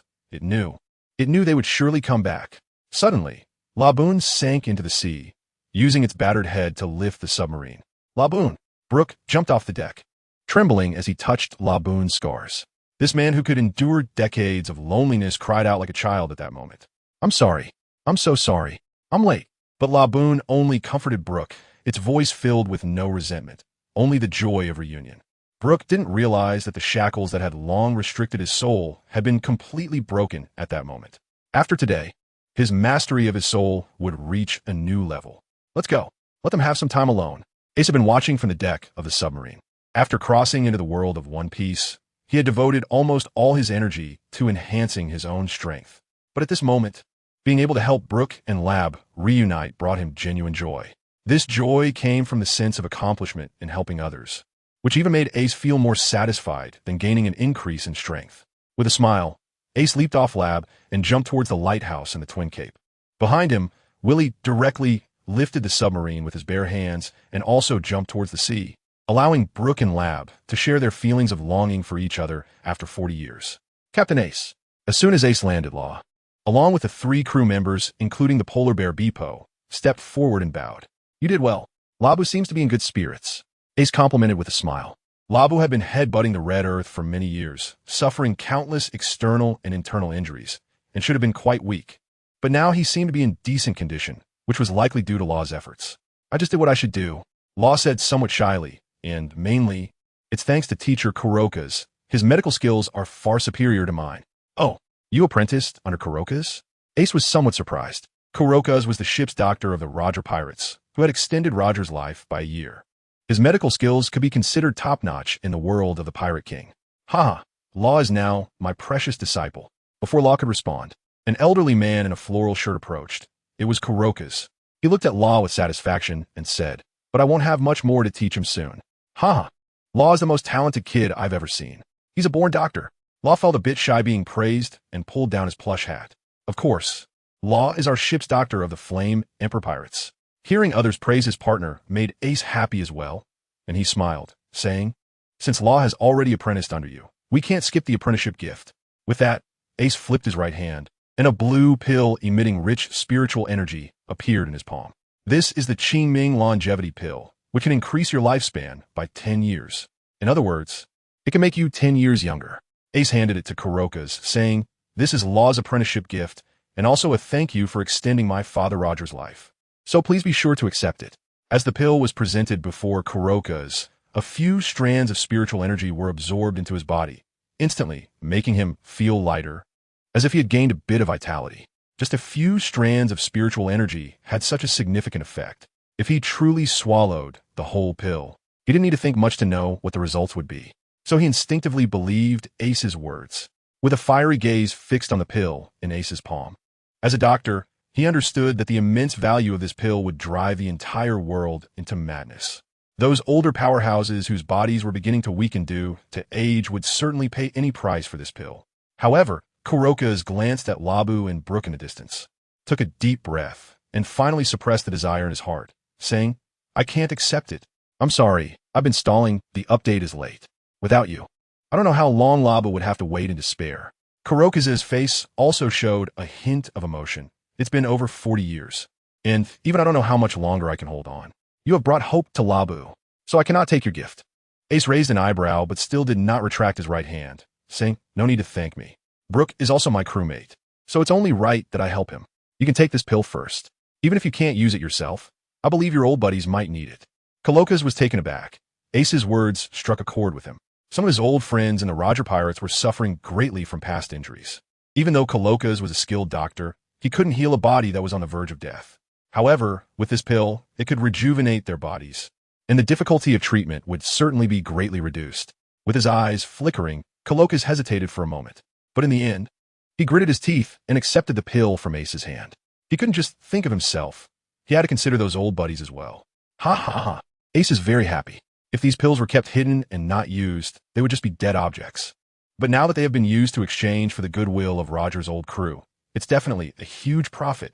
Not to mention, seeing Ace willingly give up such a precious thing for him, Luffy is deeply moved.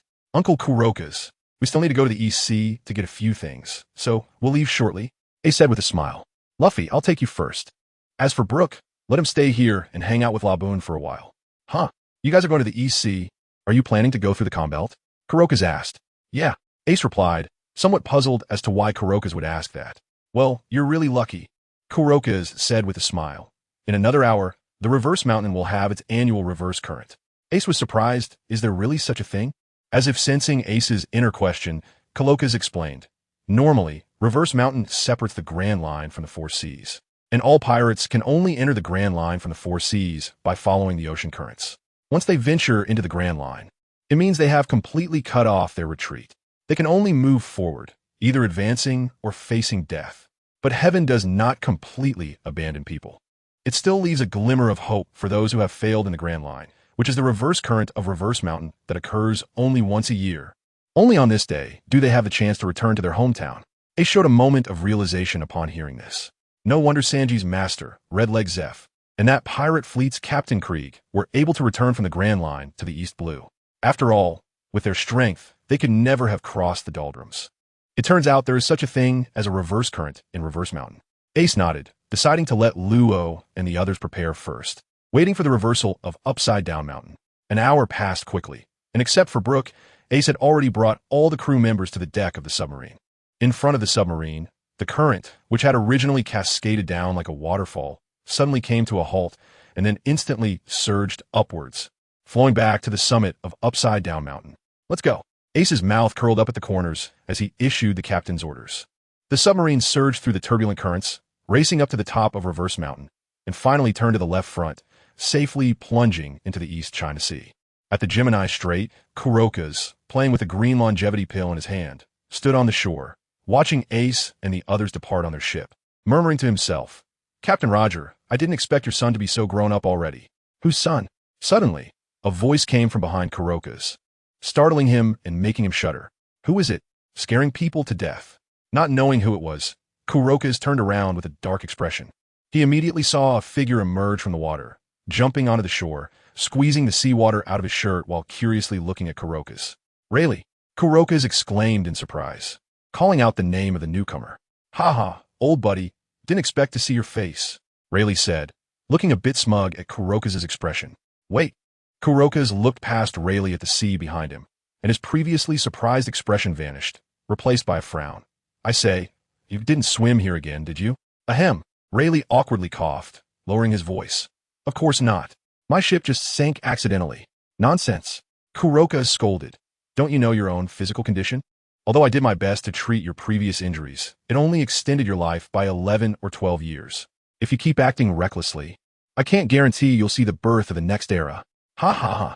Rayleigh laughed it off, seemingly unconcerned about his health, and instead shifted the topic.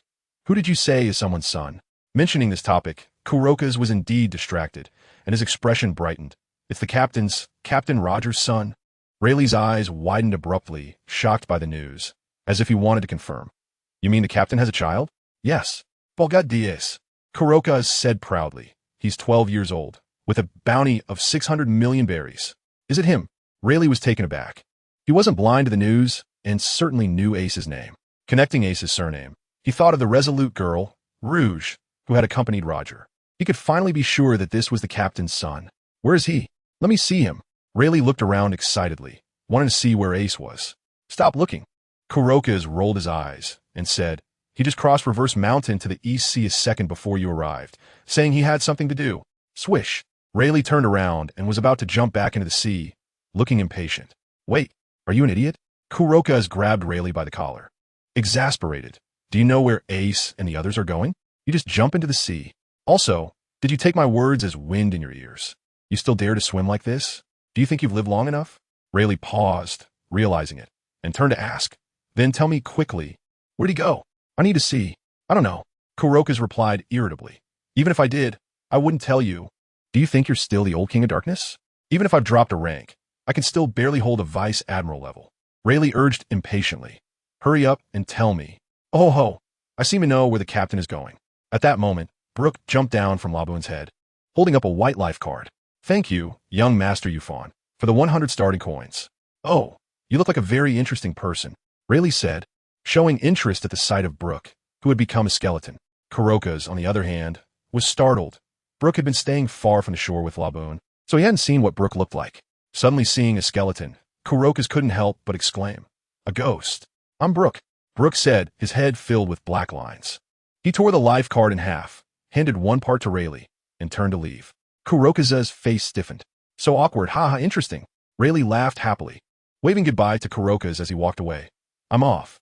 Seeing he couldn't stop Rayleigh from finding Ace, Kurokas said with a dark face, "Don't swim anymore. There's a small sailboat under the lighthouse. You can take that. Also take this." As he spoke, Kurokas handed the green longevity pill to Rayleigh. Rayleigh took a breath of spiritual energy, feeling a wave of comfort in his body, and asked curiously, "What is this?" "This is left to us by Ace."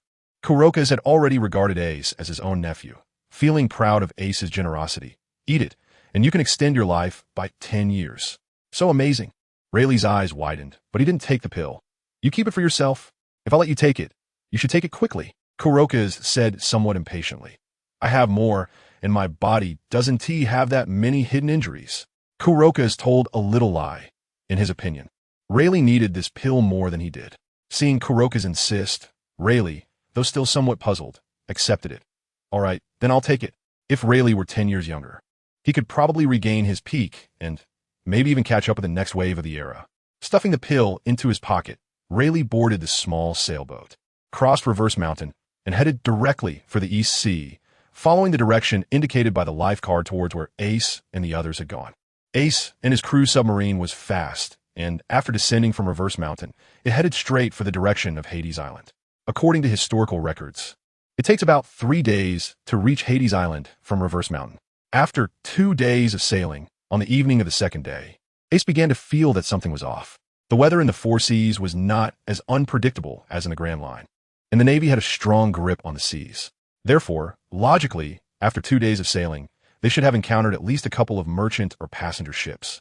However, Ace had not seen a single ship along the way. Standing at the bow, Ace fell into deep thought. Something unusual must be afoot, and since Hades Island's location had already been exposed, he had to be on guard. Just then, a medium-sized merchant ship slowly approached from the left front of the submarine. Ace raised his eyebrow. Could it be that he was overthinking? Villy, turn the ship around and go take a look next to that merchant ship. With Ace's command, the submarine adjusted its course and headed towards the medium-sized merchant ship. Captain, luckily we already lowered the pirate flag, otherwise we might scare them away, haha. Law joked as he stood beside Ace. However, Law was somewhat surprised to find that Ace, who usually got along well with them, did not respond this time. Instead, he was staring intently at the merchant ship across from them. His expression had become unusually serious. Turning to look ahead again, the submarine was now approaching the medium-sized merchant ship. At that moment, Law also sensed something was off. The merchant ship seemed to be drifting on the sea without anyone at the helm. Let's go check it out. Ace jumped onto the merchant ship with Law and Willy. As soon as his feet touched the deck of the ship, a strong stench hit him in the face. Captain, Law pointed to the center of the deck, his fingertips trembling slightly. Ace followed his finger, and his expression turned grim. In the corner of the merchant ship's deck, dozens of naked corpses were piled together, forming a mountain of bodies that faintly resembled the lotus throne of the Buddha. The outstretched pale arms looked like pure, white lotus petals, creating an eerie sight. Among those corpses were men and women, old and young, clearly ordinary passengers from the merchant ship. Dried blood had formed a black lotus pattern on the deck, sending chills down one's spine. Even though Ace and the others had seen many dead bodies, they couldn't help but feel a wave of nausea at this moment. Especially Law, whose face was pale, and whose hand gripping the ghostly cry was trembling, clearly recalling the scene from years ago when he hid among the corpses to escape the boarders. Law's fate was indeed tragic. He was born in a country known to the world as the White Town, Fairvans. This country produced a high-quality raw material called lead pearl. However, the world government concealed the truth about lead pearl. Once mined, it would poison people, causing lead pearl disease. The residents of Fairvans would see the lifespan of each generation decrease due to the accumulation of trace toxins. Those afflicted could only watch helplessly as their skin and hair turned whiter while dying in excruciating pain. When Law was 10 years old, disaster struck. Because each generation's lifespan was decreasing, the elderly, young people, and children of Fairvans fell ill at the same time. The fact that lead pearl disease was not contagious was hidden by the world government, leading neighboring countries to seal off all exit routes from Fairvans out of fear of infection. War broke out, and slaughter descended upon Law in one night. All his relatives and friends fell in pools of blood, and only he managed to escape by hiding among the corpses. Therefore, the scene on the merchant ship undoubtedly reopened the scars deep within Law's heart. Seeing Law's reaction, Ace couldn't help but sigh. The child's experience was truly heartbreaking. He patted Law's head and smiled gently, saying, "Don't worry, I will never let you experience that feeling again." Upon hearing Ace's words, Law looked up into Ace's eyes, where an unwavering determination was revealed, suddenly making him feel incredibly at ease. At that moment, he seemed to see Carlson standing in front of him again. Although Law's face was still pale, he nodded vigorously. But what should be done about these corpses? Willy, seeing that Law's thoughts were gradually calming down, asked. If left for a longer time, it might cause a plague. Ace sighed and walked toward the pile of corpses. The only thing he could do for these poor souls was to give them a farewell cremation. But just as Ace reached the pile of corpses, a gap suddenly opened, and a small figure darted out. 2 cold glints swept toward Ace's cheek. Thanks to Feng Yun for the 100 starting coins. Clang, clang. Although this attack was extremely abrupt, Ace's fingers instantly covered with dark-colored armed hockey, and he swiftly swung out twice, blocking both cold glints. Crack! 2 broken knives fell in front of him, and the shadow also stopped. Ace stretched out his right hand and directly grabbed the person's neck, his eyes glinting coldly. He didn't consider himself a good person, so he had never been soft-hearted towards enemies who wished him harm. However, this time, the chill on his face quickly dissipated. After letting out a sigh, he gently placed the shadow in his hand onto the deck. The shadow was just a child. The child looked to be around 10 years old, with golden hair, slightly smaller than Ace. But at that moment, his eyes were filled with despair. Not fear, but a sorrow of having nothing left to live for. Tears streamed down the child's face, yet his expression showed no change. Blood flowed from the bullet holes in his body, and he kept punching Roy relentlessly, unable to stop. PFF. Ace pointed a finger at the child's neck, causing him to temporarily faint. He said to Roe behind him, "This child has been traumatized. Take him back to the ship while I deal with the bodies here." Although Ace still didn't know what had happened on this merchant ship, it was clear that it wouldn't be anything pleasant. Roe stepped forward to pick up the child and turned to Ace, seeing a reflection of his younger self in the child. "Captain, don't say anything." "I know." Ace raised his hand to stop Roe, saying, "No matter what happened, the child is innocent. So when he wakes up, I will help him." Roe nodded gratefully and turned to jump back onto the submarine with the child in his arms. After checking the entire merchant ship and finding no clues, Willie also returned to the submarine. Ace looked at the decaying bodies in front of him and sighed. As he turned to leave, he set a large fire, giving these poor souls a last bit of dignity. Night fell. In the cabin, Roe was leaning against the bed, dozing off. After treating the child's injuries, he was feeling a bit tired himself. At that moment, the child lying on the bed suddenly woke up, retreating to the corner of the bed, his face full of terror. "Don't be afraid. I won't hurt you." Roe immediately regained his composure, using a gentle tone to comfort him, and tried to approach. "Don't come over." The blonde child shouted loudly, tears welling up in his eyes. This made Roe feel a pang of sorrow. He deeply understood this kind of pain. "Don't be afraid. I just want to help you heal." The child immediately touched his body and, upon discovering that the wounds had disappeared, began to trust Roe a little, though he still eyed him warily. "What is your name?" Roe asked softly. Roe was actually only 14 years old, but exhibited an unusual maturity.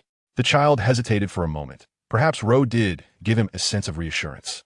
So he finally spoke his name, Ian. He was sparing with words and didn't want to say much. "What happened on the ship? Can you tell me? We might be able to help you." Roe coaxed, genuinely wanting to help Ian, just as Ace had helped him. Seeing that Ian still shrank in the corner and was reluctant to speak, Roe immediately shared his own story.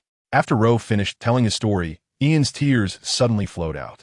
After all, he was just a child, and upon seeing someone with a similar experience, he immediately felt trust and rushed forward to hug Roe. Next, Ian choked up and recounted what had happened on the ship. It turned out that Ian's parents ran a swordsmanship dojo on a small island in the East Sea. A week ago, they were invited to serve as guards on this merchant ship. Originally, it was just a routine task since the journey wasn't far, and the local pirates in the East Sea weren't very strong. Therefore, Ian's parents even brought him along, planning to let the child enjoy the beauty of the sea. However, after a few days at sea, they were horrified to discover that for some unknown reason, the number of pirates in the East Sea began to surge. With many notorious pirates returning from the Grand Line, the captain of the merchant ship, relying on his experience, cautiously avoided many pirates. But 3 days ago, the merchant ship unfortunately encountered pirates. The pirate flag flying from the opposing ship bore the image of a white-boned lotus, and the vicious pirates brandished their knives, storming onto the merchant ship, starting a massacre without a word. Ian's parents were exceptional swordsmen, fiercely protecting him, but they couldn't fend off the pirates rushing in, especially since the other side had firearms. Before long, Ian's parents were shot and fell into a pool of blood. Yet even in death, they shielded Ian beneath them. In the chaos, Ian was also shot and fainted. When he woke up, he found himself beneath layers of corpses. Just then, he heard voices outside the pile of bodies, and his eyes turned red as he picked up 2 knives nearby and rushed out. "Is that person okay?" Ian's little face was tense. After all, he had learned swordsmanship from his parents and was quite skilled with a knife. At that time, his head was foggy, and he might have even harmed his savior. "The captain is fine," Rose said with a smile. "The captain is very strong. How could he be easily injured?" Ian's eyes brightened, and he urgently said, "Can he teach me? I want to take revenge." Rose sensed the urgency in Ian's voice and thought about how he had also been consumed by the desire for revenge before. However, sometimes hatred can indeed drive people to improve, so Rose couldn't refute Ian's determination. After all, he himself had come this far with the belief of taking down the Don Quixote family. Sighing, Rose was about to respond when the door behind him suddenly creaked open. Ace walked in with the members of the Flame Emperor Pirates. He squinted slightly, his gaze burning as he stared at Ian and asked, "Do you want to take revenge yourself?" "Yes." A longing sparkled in Ian's eyes. "Good. But first, you need to know who your enemy is." Ace's eyes were sharp as he spoke to the people behind him without turning around. "Violet, tell him everything you know. It's the Bone Lotus Pirates." Violet's expression was somewhat complicated. Their captain, Koda, had a bounty of only 40 million berries. He wasn't strong, but was extremely cruel and perverted. Often, after attacking merchant ships, he would slaughter everyone on board and stack the bodies in the shape of white lotuses. After a pause, Violet added, "They are one of the pirate crews secretly developed under the Don Quixote family. Doflamingo." At the mention of this name, intense hatred erupted in Law's eyes. Violet looked a bit guilty. "At that time, I only told them the general location of Hades Island. So it must be that Doflamingo mobilized all his forces to this sea area, trying to find the exact location of Hades Island. This is what led to the tragedy of this child's parents." At this moment, a strong killing intent was already radiating from Ace. This Doflamingo really has no bottom line. He even has such scum under him. I think it's time to settle things with him once and for all, thanks to the 100 starting point coins from Grey Memory. Ace continued, "I see Ian is also using the two-sword style. He can follow you from now on." After saying this, Ace turned around and walked out. "Everyone, rest well tonight. Tomorrow we will settle accounts with Doflamingo." "Yes." The crowd responded in unison and dispersed. After Ace returned to his room, he directly sat cross-legged on the bed and called up his attribute panel again. Attributes: Constitution, Major General 10, Spirit Fire Refinement Technique. 5th level, Refinement Energy, 174310. Elimination of Demon Chi, 22, Fallen Heart Flame, Blue Lotus Earth Heart Fire, Volcanic Stone Flame. After taking a glance, Ace put the attribute panel away again. During this period, through battles with the Ghost Spider and daily training, he had once again gained 174 points of refinement energy. It could be said that it wouldn't take long for Ace's physical strength to truly advance to the quasi-major general level. By that time, Ace would also obtain his first intermediate. Of course, Ace had already decided on his range of choices. The best option was undoubtedly the 7th-ranked 9 Nether Golden Ancestor Fire. Because Ace already possessed the Volcanic Stone Flame, merging the two could create a new type of. Even when competing against the 4th-ranked Advanced Golden Emperor Burning Heaven Flame, he would not be at a disadvantage. This way, Ace could have an advance ahead of time. However, Ace also had some concerns. After all, according to the system, physical strength determined the level of one could withstand. So he was unsure if the quasi-major general level of physical strength could handle advanced.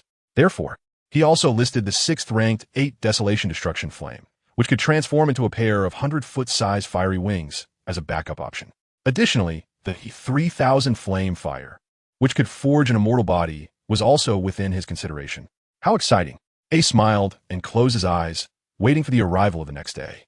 The next morning, when Ace arrived on deck, he was somewhat surprised to find that all the crew members were already training their bodies, especially Law and Ian, who were putting in extra effort because of their impending revenge. What surprised Ace even more was that Ian's talent in swordsmanship could only be described as genius. With the foundation he had from his parents' dojo, he quickly absorbed the sword techniques that Vili taught him like a sponge. Ace was sure that it wouldn't be long before even Vili couldn't teach him anymore. Comforted, he threw himself into his training, and soon a day passed, bringing them to their destination, Huangquan Island. It was indeed a volcanic island, entirely made up of pitch-black volcanic rock. However, at this moment, there was already a pirate ship flying the Bone Lotus pirate flag docked on the shore of Huangquan Island. Had they really found it already? Ace raised an eyebrow, looking at the approaching island, and patted Ian's golden hair beside him, asking, "Are you ready?" "Yes," Ian replied loudly, his eyes filled with rage. With their enemy so close, Ian felt a burning sensation in his chest. "Let's go." A calm voice rang out, followed by several figures springing up and jumping directly onto the pirate ship in front of them. "Hey, who are you?" As Ace and his crew just landed on the pirate ship, they were surrounded by a group of pirates. Ace did not respond to them, but calmly said, "Law, you protect Ian and go find that bastard Koda. The rest of the scum will be handled by me and Willie." The remaining pirates did not board the ship. For Ace, if it weren't for letting Ian take revenge himself and destroy this Bone Lotus pirate ship, one slash would have been enough. "Yes, Captain."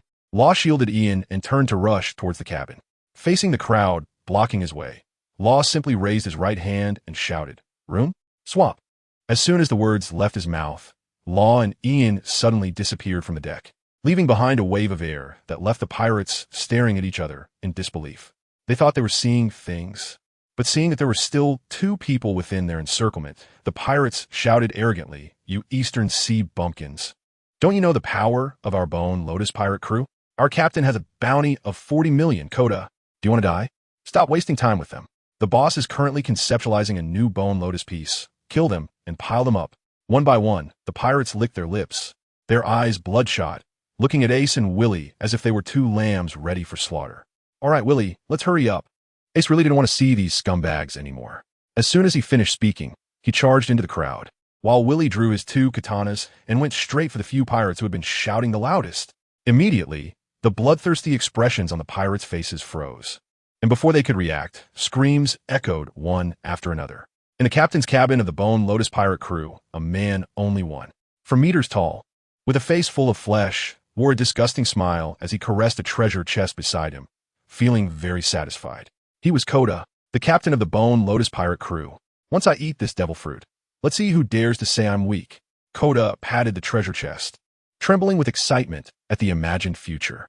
Who said he was just a pirate who bullied ordinary people? He would soon have enough power to use the corpses of those who looked down on him to bloom a lotus of corpses. And all of this relied on this fruit. Kota brought the treasure chest in front of him and opened it. Inside was a dazzling orange fruit, with beautiful cloud patterns resembling dancing flames, showcasing its mysterious power to others.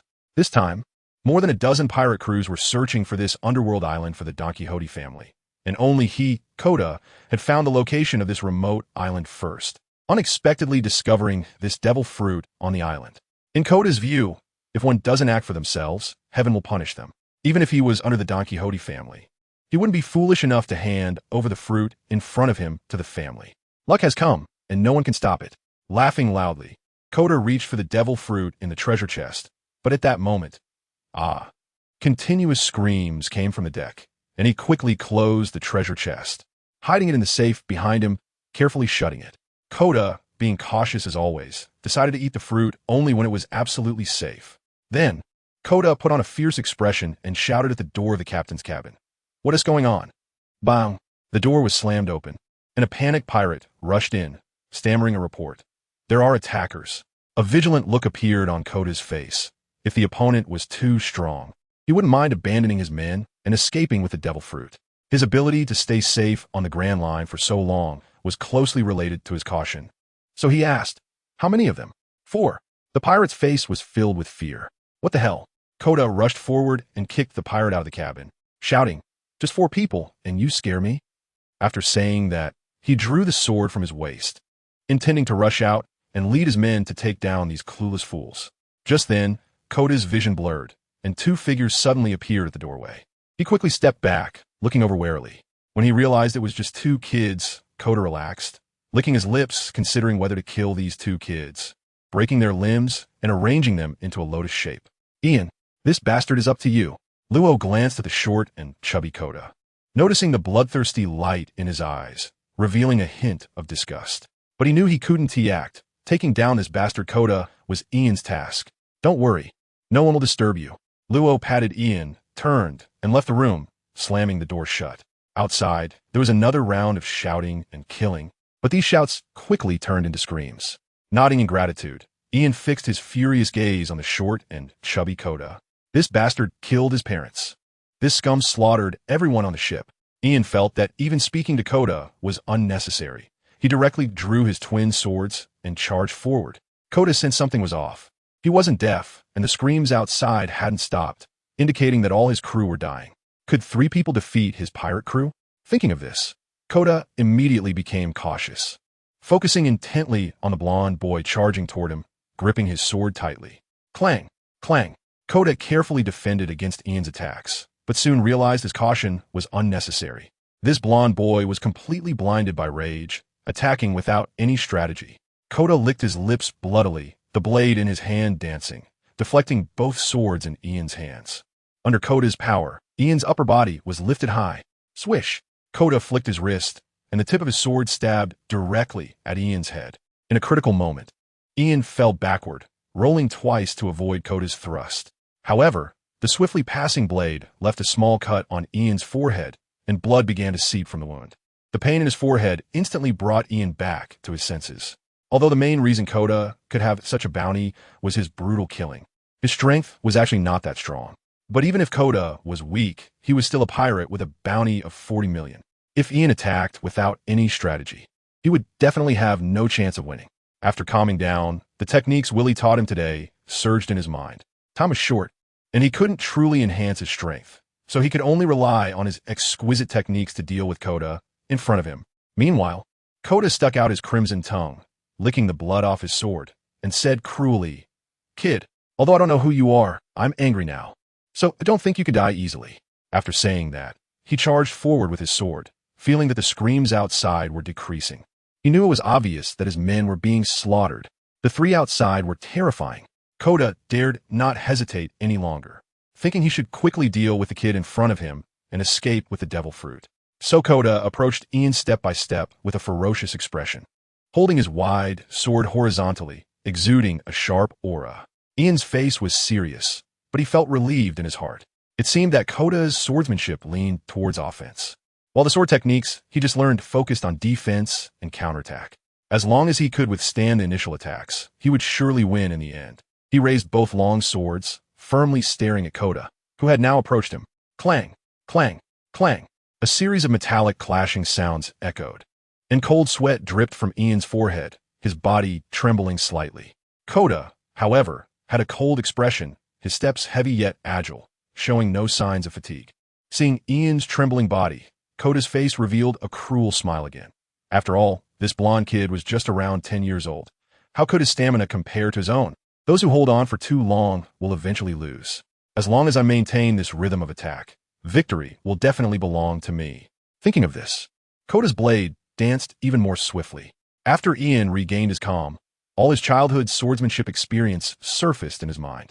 Although every time he took Kota's attack, his palms felt a bit sore, he still gritted his teeth, searching for a chance to counterattack. 2 minutes later, Ian was already retreating in defeat, pushed back to the cabin door. Just as Kota thrust his sword towards Ian's chest again, Ian's eyes suddenly brightened, and he shouted, "Opportunity!" Thud! Kota's wide blade completely pierced Ian's left chest.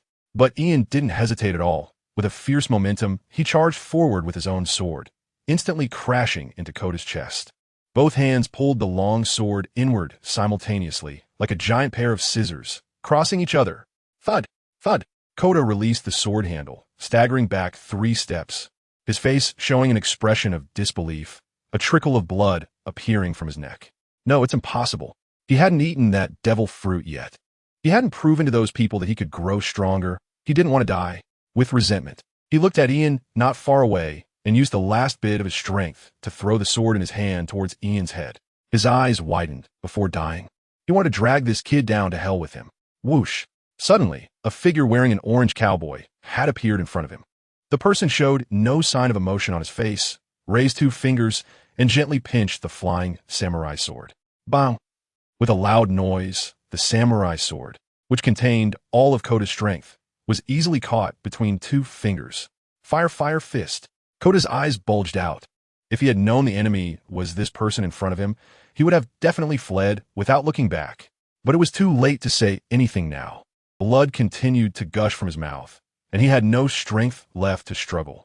Glancing back at the safe, Kota, with a face full of unwillingness, tilted his head to the side and fell to the ground with a thud, rolling to his own feet.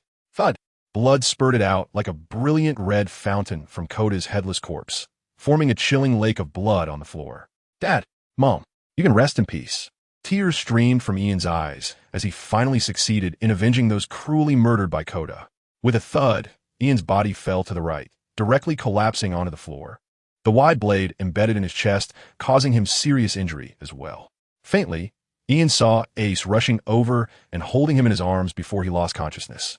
Thanks to the Starlight armor for the 100 starting coins, the previous cries of agony had unknowingly disappeared on the pirate ship besides Ace and the others. There were no living beings left. There was no need to feel any sympathy for these scum who harmed ordinary people. Law, quickly help Ian. Without Ace's command, Law had already used the power of the surgery fruit, enveloping Ian's body in a circle of blue light. Then, with a flash of the sword light, The foreign object in Ian's chest wound was directly removed. After treating Ian's wound with his portable medicine and bandages, Ian's breathing stabilized 10 minutes later. Everyone finally breathed a sigh of relief. Actually, we can help him directly, Willie said, feeling a bit distressed. This time, before Ace could speak, Law answered first. His tone serious. For Ian, only by personally resolving his enemy can he truly let go of the past. From Law's tone, Ace sensed a determination, clearly. He wasn't just talking about Ian's situation. Law himself had grievances he needed to resolve personally. Law's words shook Willie's heart. He remembered how Ace had also given him the chance to take revenge himself. Gratefully looking at Ace, suddenly, in the corner of the cabin, a silver safe caught his attention. He walked over and saw that the safe had a 5-digit combination lock. Although Willie could directly chop the safe open with his knife, he couldn't avoid damaging the contents inside. So for a moment, Willie was at a loss for what to do. Ace walked over and looked around. After noticing Willie's helpless expression, he smiled and waved to Luo, saying, "Luo, open this box." Oh, glancing at the safe, he activated the power of the surgery fruit, and with one swipe, he cut the door of the box open. The surgery fruit can cut through materials without regard for their composition. Only hockey can barely block it, and cutting through this ordinary steel door was effortless. Clang! Willie smiled. Having such a convenient ability in his partner was indeed great. Willie turned around and yanked the door of the safe open, revealing a golden treasure chest inside. "Captain, take it."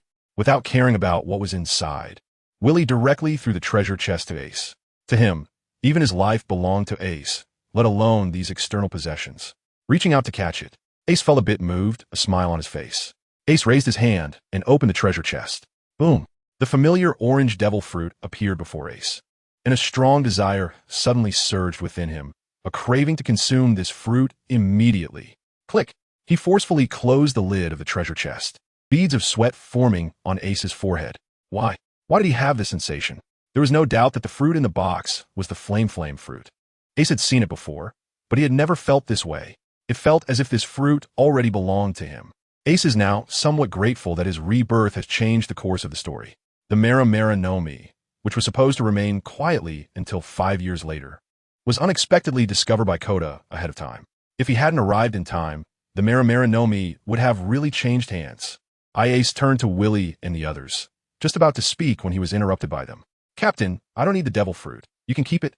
Willie's expression was very firm. Law also chimed in, "I'm already a devil fruit user, so it would be useless to me." "Captain, you handle it yourself." After Ace listened to their words, he no longer held back and tucked the fruit into his embrace. At that moment, he felt a warm sensation in his heart. "I think I need a quiet little island to consume this devil fruit." Ace's face flushed. He had a strong desire to swallow the fruit immediately.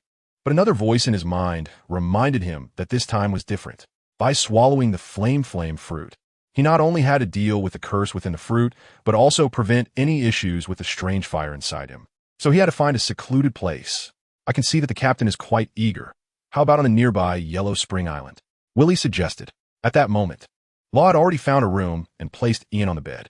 He then walked over and said yes. "Captain, rest assured, we will keep a close watch nearby." Ace laughed and nodded, saying, "All right, let's make the decision here." The Don Quixote family hadn't found this place yet, so as long as Ace moved a little faster, he should be able to solve the problem of the Mera Mera no Mi before they arrived, and also find the ancient weapon, Pluton, on Hades Island. After saying that, Ace didn't waste any more time. He dashed out of the pirate ship and rushed onto Hades Island. He searched the island for a while, but found it difficult to locate Pluton easily. So he stopped worrying about it, found a cave, and dove inside, sitting cross-legged and taking out the Mera Mera no Mi from his pocket. At that moment, Law and Verily had already arrived outside the cave, cautiously guarding both sides. Ace no longer hesitated and bit down on the bright orange devil fruit in his hand. Ugh! A wave of nausea that penetrated to his very soul washed over him, causing Ace's face to turn pale and his body to sway involuntarily. Then, before he could recover from this feeling of nausea, the remaining devil fruit melted away on its own, as if it had a life of its own, rushing into Ace's mouth. Ace's face turned crimson in an instant. As if he had swallowed a large bomb, his stomach felt like it was burning in flames, almost as if it would be scorched through.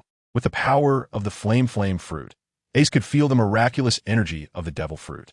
But at the same time, he also distinctly sensed the evil curse entwined within the devil fruit.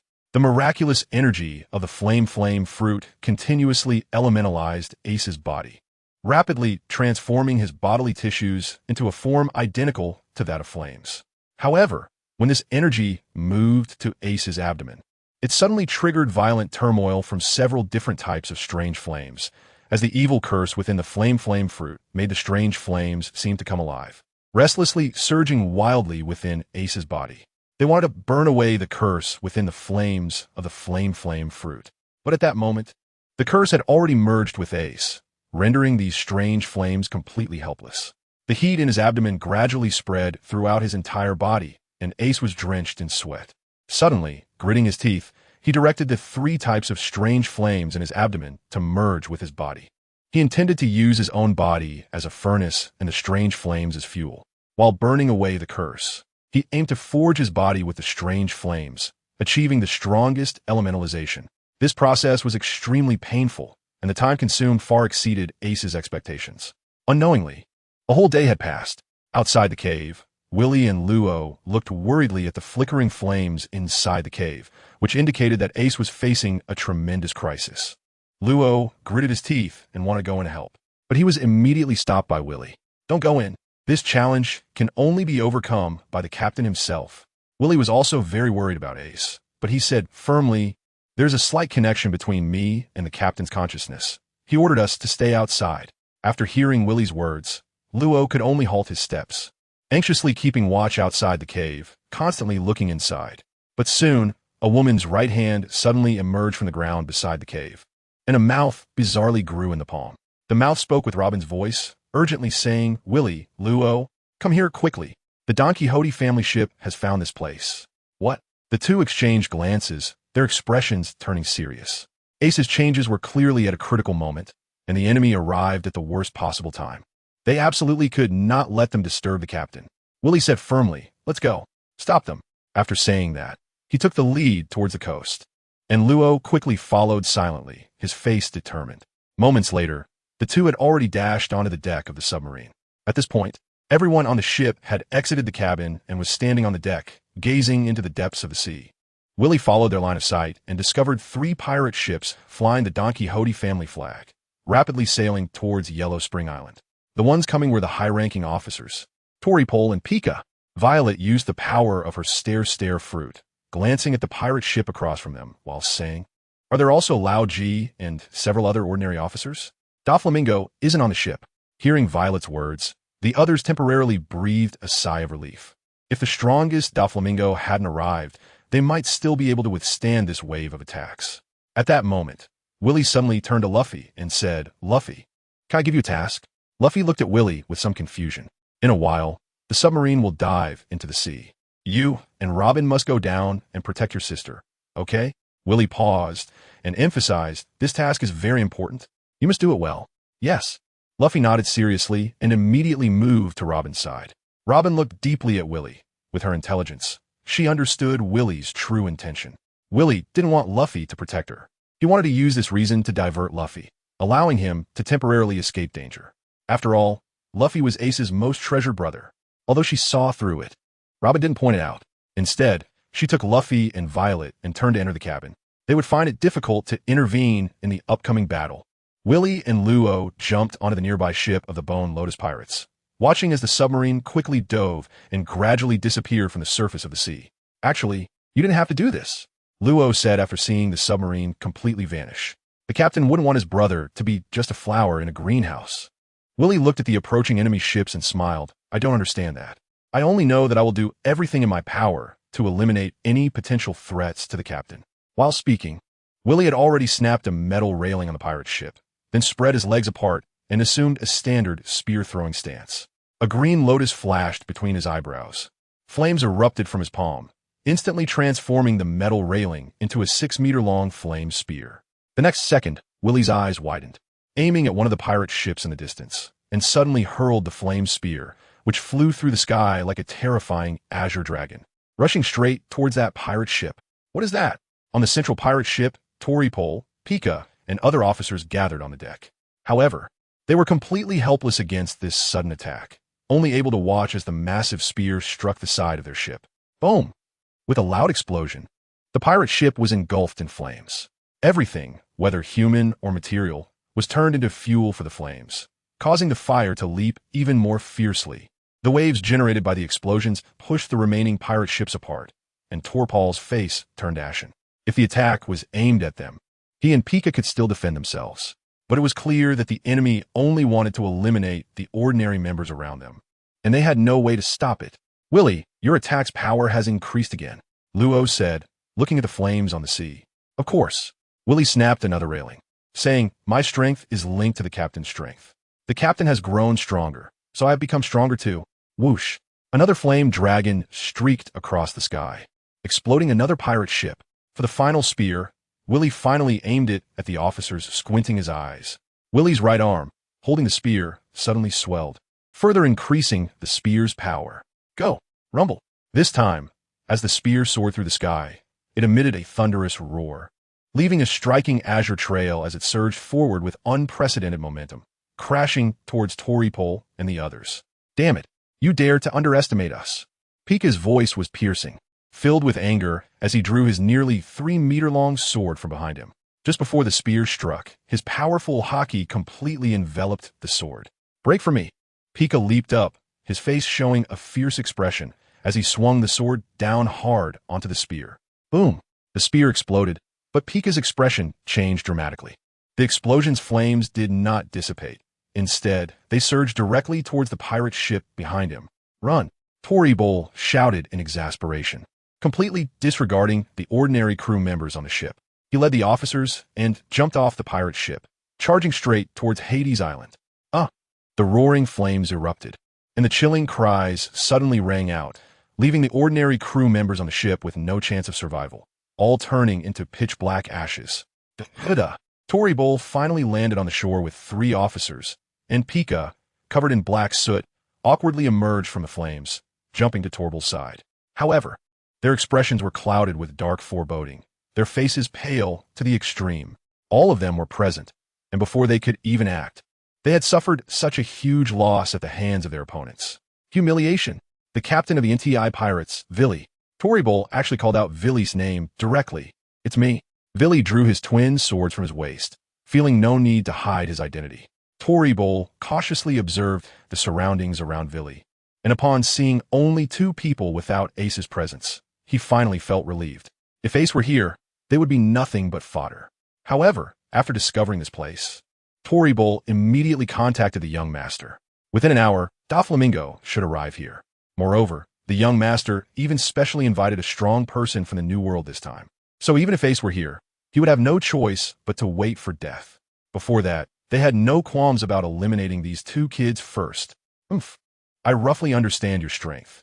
Even with that strange flame, you're only at the peak of the Rear Admiral level. How much stronger can you be than me?" Toribol revealed a cruel smile, pointing to Pika beside him. "But we have 2 top officers on our side." "Toribol, it seems you've forgotten about me." Law stepped forward, drawing out his sword. Onigiri, staring intensely at the officers of the Don Quixote family, his killing intent nearly overflowing. "We are not just a single Vili here." Law had been standing further back, hidden in Vili's shadow. Now, stepping forward, the officers of the Don Quixote family widened their eyes in shock. "Law," Toribol said in disbelief. "You actually joined the NTI pirates?" "Traitor!" Pika screamed. "The young master left you the position of the highest officer in the Heart Pirates. How could you be so ungrateful?" "Ha!" Law scoffed disdainfully. "The highest officer in the Heart Pirates? Don't you understand Doflamingo's intentions? He just wants to use my life to secure his own immortality. So what? Dedicating myself to the young master is your honor." Pika's face was full of killing intent. He, still wearing a disdainful expression, Law didn't respond to Pika's words but grinned, revealing a mouthful of white teeth. "Oh, by the way, I forgot to tell you, Virgos. I actually killed him." This time, the officers were completely shocked. Toribol raised his hand to point at Law, his forehead veins bulging, momentarily speechless. Seeing their expressions, Law finally felt a sense of relief in his heart. Kralin had died at the hands of these people before him. Simply killing Virgo was far from satisfying for Law. He wanted to send all these people to hell. "You want to die?" Pika screamed. "I will make you taste the torment of piercing punishment." As he spoke, Pika's body rapidly sank, seemingly merging directly with the rocks, integrating into the volcanic rock beneath him. Octopus Stone.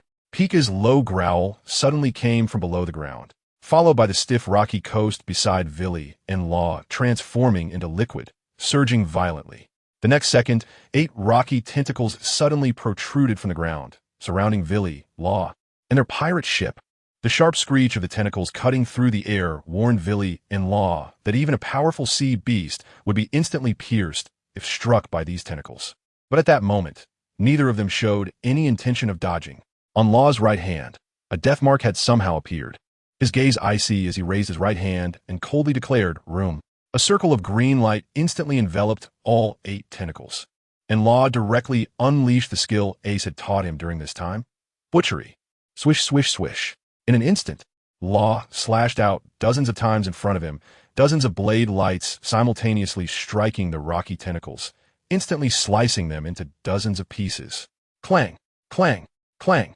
Several crisp, muffled sounds rang out, and Pika, hidden within the tentacles, was directly cut out, shocked and retreating awkwardly out of the light circle. If Yen-Ti quickly covered himself with armament hockey, that move would have sliced him into pieces. How is this possible? Pika staggered to steady himself, incredulously screaming. It's only been a few years? How could you have developed the surgical fruit to this extent? You will never know how strong Captain Ace is. Law smiled, not answering Pika's question. Instead, he expressively conveyed his admiration for Ace. This was simply because, during this time, Ace had brought Law immense gains. Not only did he teach him methods to rapidly enhance his physical strength, but also seemed as if he could foresee the future. Having a perfect understanding of the development of the surgical fruit, casually helping Law plan its development direction. These suggestions save Law at least 7 or 8 years of time. Vili, now your strength surpasses mine. Leave Pika to me, and the rest of the officers are all yours. Law calmly analyzed the situation on the battlefield. The two exchanged a glance. Don't worry. Vili nodded grimly, and the next second, he charged towards Toribol with his sword drawn. Damn, you dare to underestimate us. Torbol's face darkened as he raised his staff and waved it forward. Immediately, the fighting officers behind him surged forward, all attacking Vili simultaneously. The first one was Lao Ji, who faced Vili and unleashed the ultimate secret technique of the Earth Father Fist, Battle Protection Fist. Originally just a frail old man, Lao Ji's body rapidly expanded, regaining his robust appearance from his youth. Stamp. Forming his hands into the shape of the letter G, Lao Ji charged towards Vili, moving with terrifying speed to deliver a powerful key palm strike to Vili's abdomen. Hell's 10,000 tons? Baze. Stone Bomb. The other two officers simultaneously launched their attacks. Baze, with the ton fruit, floated into the air, then instantly reinforced his body to 10,000 tons, dropping from the sky at a terrifying speed towards Vili. Meanwhile, Gladius, with the Bomu fruit, raised his right hand and shot out over 10 explosive shells at Vili in an instant. The joint attack of the three was extraordinarily terrifying, truly approaching the level of a rear admiral. Two-sword style, flame slash. Vili's dual swords extended to both sides of his body, flames enveloping them to form massive flaming wings. The moves continuously accumulating power, growing stronger and stronger. Yet his gaze remained resolute, fixated solely on Toripol at the back, as if the exchanged glance with Luo gave him immense confidence, showing no intention of countering the attacks from the three officers. Just as the attacks were about to descend upon Vili, room change. Luo's low shout echoed in the ears of everyone present, and a green light circle instantly enveloped several people. Vili's figure suddenly vanished from the sight of the three officers, breaking through their encirclement and reappearing behind them. Raoji and Gladiolus were horrified to find that their bodies had been instantaneously moved by a strange force, arriving at the spot where Vili had originally stood. Bang! Raoji's energy palm suddenly struck Gladiolus. Boom! The descending bays directly crushed the two into the hard rock. Boom! Boom! The more than 10 explosive shells shot out by Gladiolus instantly engulfed the three. The sea breeze scattered the smoke, revealing a huge, deep pit, where the three officers lay unconscious, bloodied and rolling their eyes, unaware of their fate. Bastard! Pika screamed in anger, feeling completely underestimated as Luo dared to assist others while facing him. In his fury, Pika immediately launched a full-force attack against Luo, momentarily suppressing him completely. How they? On the other side, Toripol exclaimed in shock, never expecting the combined attack of the three officers to result in such a dramatic outcome. You should worry about yourself. Seizing this moment, Vili charged in front of Toripol, the flaming wings at his sides suddenly closing like two massive blades, slashing toward Torpol's body. Toripol barely had time to retract his gaze when his gooey body was instantly sliced in half. Slime splattered everywhere, igniting from the flames on Vili's sword. Boom! The slime exploded, and Vili stepped back a few paces to avoid the shockwave, his eyes fixed on the center of the explosion. Logically, Toripol had been cut in half and was at the center of the explosion, leaving him with no chance of survival. But for some reason, Vili felt a sense of unease. Sticky chains. From the smoke, a chain made entirely of spherical slime suddenly shot out, its tip gleaming with a sharp glint, piercing toward Vili with terrifying speed. Anticipating the attack, Vili instinctively sidestepped, the chain whizzing past him and crashing into the pirate ship on the shore with a thunderous sound. Drip, drip. A small cut appeared on Vili's cheek from the chain, blood seeping out. Yet he was even more astonished. Could this guy be a Logia-type fruit user? Sticky meteor. The enemy didn't give Vili much time to think. Toripol, using the chain that pierced the pirate ship, lifted the entire ship into the air, intending to smash it down on Vili. Not good. Vili's expression changed as he suddenly remembered that Ian was still on that pirate ship. Without hesitation, Vili shouted, "Luo, save Ian." Vili then instantly slashed the chain with 2 strikes, severing it. But the pirate ship continued to plummet uncontrollably toward the ground. Upon hearing Vili's words, Luo's pupils dilated, but he had no time to regret his mistake. He raised his right hand and prepared to activate his power. Haha, thinking of saving someone? Dream on. At that moment, Pika's sharp voice was exceptionally grating, and he charged at Luo, the dense sword light making it impossible for Luo to withdraw and activate his ability. As the pirate ship was about to crash to the ground, Ian, already severely injured, wouldn't be able to withstand such a massive impact, leaving him no chance to survive. Get back. I'll handle this. In that brief moment, Vili unleashed 200 of his power, striking out several times to send Toripol flying, crashing into Pika. He then brandished his dual swords, simultaneously attacking both Toripol and Pika. Boom! Toripol was knocked back 2 steps by the collision with Pika, and the incoming Vili, with his dual swords engulfed in green flames, appeared like a legendary firebird, fighting 2 against 1 and forcing both back repeatedly. Room change. Luo finally found the opportunity to act, activating his ability the moment the pirate ship touched down. Rumble. The pirate ship crashed to the ground, instantly exploding into countless fragments that shot toward the 3 combatants, temporarily forcing them apart. Vili nervously glanced over and, upon seeing a flash of green light, breathed a sigh of relief when Luo appeared, cradling Ian. But at that moment, a trickle of blood had already formed at the corner of Luo's mouth, indicating he had been injured. So Vili moved his fingertip to the blue lotus on his forehead and said without hesitation, "Luo, protect Ian well. I'll deal with these 2. Luo opened his mouth to refuse, but, seeing Vili's actions, ultimately did not argue. Instead, he said, "Be careful yourself, and that Toripol isn't a Logia type." Just covered his body with slime. After finishing his words, Luo raised his hand to create a room shield, directly transporting himself and Ian to a spot 100 meters away. Huh? Are you kidding? Pika and the others thought they had misheard, but then they laughed mockingly. Since you're looking for death, don't blame us. As he spoke, Pika instantly merged into the rocky ground, assimilating the surrounding area into a massive rock giant. Meanwhile, Toripol remained silent, secreting a large amount of slime that quickly covered most of the coastline, forming a disgusting slime lake. Clearly, these 2 top officers had unleashed their strongest skills. Feel honored. At this moment, Vili's eyes sparkled with a green light, devoid of any emotion. They were fortunate to have the opportunity to endure the captain's wrath. Vili's fingers touched his forehead, pulling outward with all his strength, as if trying to move a colossal stone weighing thousands of pounds, making even someone with his peak vice admiral physique struggle immensely. As Vili's fingers moved outward, he unexpectedly pulled out a 4-colored flame spear from the blue lotus on his forehead. Zing! When the 2-meter-long spear was completely drawn from the blue lotus, it emitted a sound like a sword leaving its sheath, and at that moment, Vili was already drenched in sweat. Vili looked at the spear in his hand, his eyes gleaming with fervent admiration. This was the trump card bestowed upon him by Ace, and in Vili's eyes, it was the highest honor. Once he used this move, he wouldn't be able to use other flames for a month. But so what? The first appearance of glory must be spectacular. Flame Emperor Spear. Taking a stance, Villy's muscles bulged as he threw the spear at his enemies without hesitation. Whoosh! There was no violent roar. The spear instantly vanished from Villy's hand, and the next moment pierced into the head of the giant, where Pika stood. Gurgle, gurgle!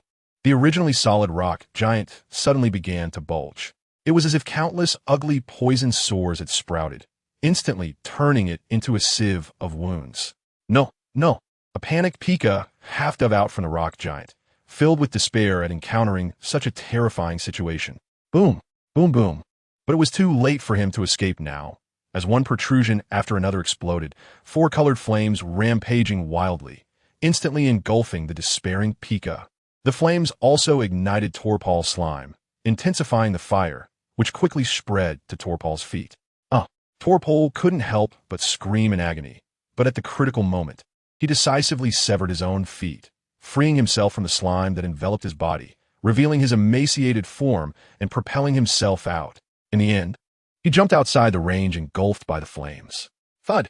Torpal fell to the ground, continuously screaming, while Law, after using this move, was also nearing exhaustion, kneeling on one knee.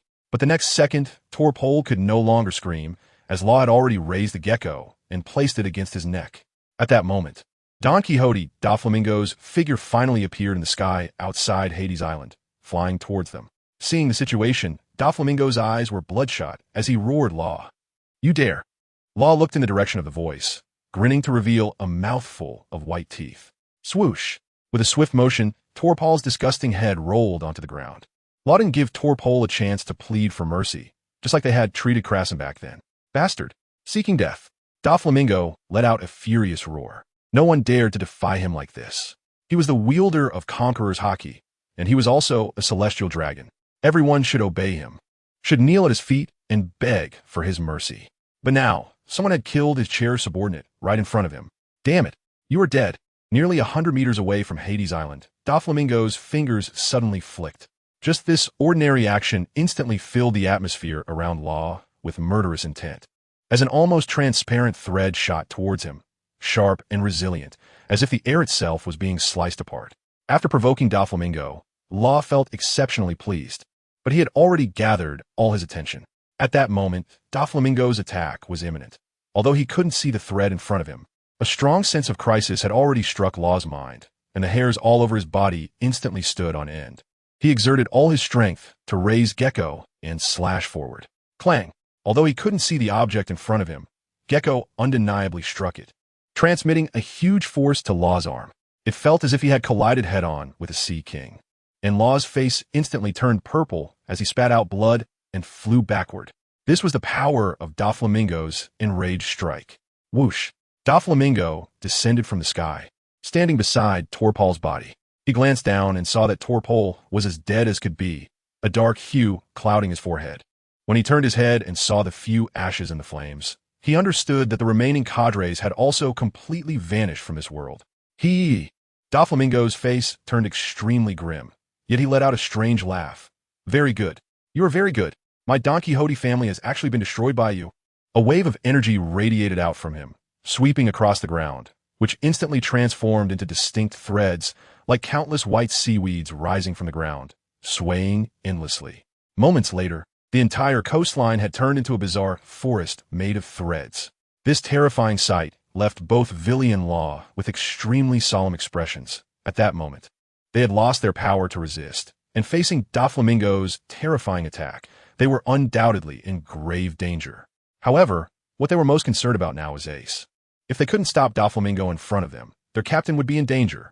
Wiping the blood from the corner of his mouth, Law and Villy leaned on their swords, exerting all their strength to stand up again. Even if they had to die, they would stand in front of their captain. Useless. Here, I am God. Doflamingo spread his arms wide, countless threads swaying with his movements, and a substantial dark blue aura suddenly erupted from his body, sweeping towards Villy and Law. It was Conqueror's Haki. He wanted to show these two kids who the real ruler was. The Haki instantly swept over Villy and Law. After the previous battle, the two were already extremely weak. Under this wave of Conqueror's Haki, they felt like two small boats in a storm, on the verge of capsizing at any moment. But just as they were about to collapse, a more powerful wave of Conqueror's Haki suddenly erupted from the center of Hades Island, surging outwards in all directions, directly clashing with Doflamingo's haki. Boom! At the center of the collision of the two haki, the white clouds that had been scattered in the sky surged wildly, and the fierce wind swept through, forming a clear, dividing line in the sky. It was as if the sky itself had split in half under this collision. Doflamingo's pupils suddenly constricted as he looked towards the source of the other conqueror's haki, his expression growing increasingly grim. He had already guessed who the person there was. Ace. Recently, this name has almost become his nightmare. He constantly thinks about personally twisting off the other person's head, and he has always been confident in crushing his opponent. But at this moment, during this clash of conqueror's haki, Doflamingo was shocked to discover that he was clearly at a disadvantage in this confrontation. He saw the gap in the sky moving towards him faster and faster. The opponent's conqueror's haki swept over, ultimately dispersing Doflamingo's haki. And the roaring wave of air caused the pink feather cloak behind him to flutter wildly, even stirring up a huge wave on the sea. Captain, this wave of conqueror's haki swept past Wheelie and Law, but did not harm them at all, which instantly brought smiles to their faces as they turned to look back. In the center of the conqueror's haki, Ace's figure had already emerged from the cave. His speed seemed slow, but with each step he took, he moved over 10 meters towards the shore. In just a few seconds, Ace had arrived at their side. You all did well. Now leave the rest to me.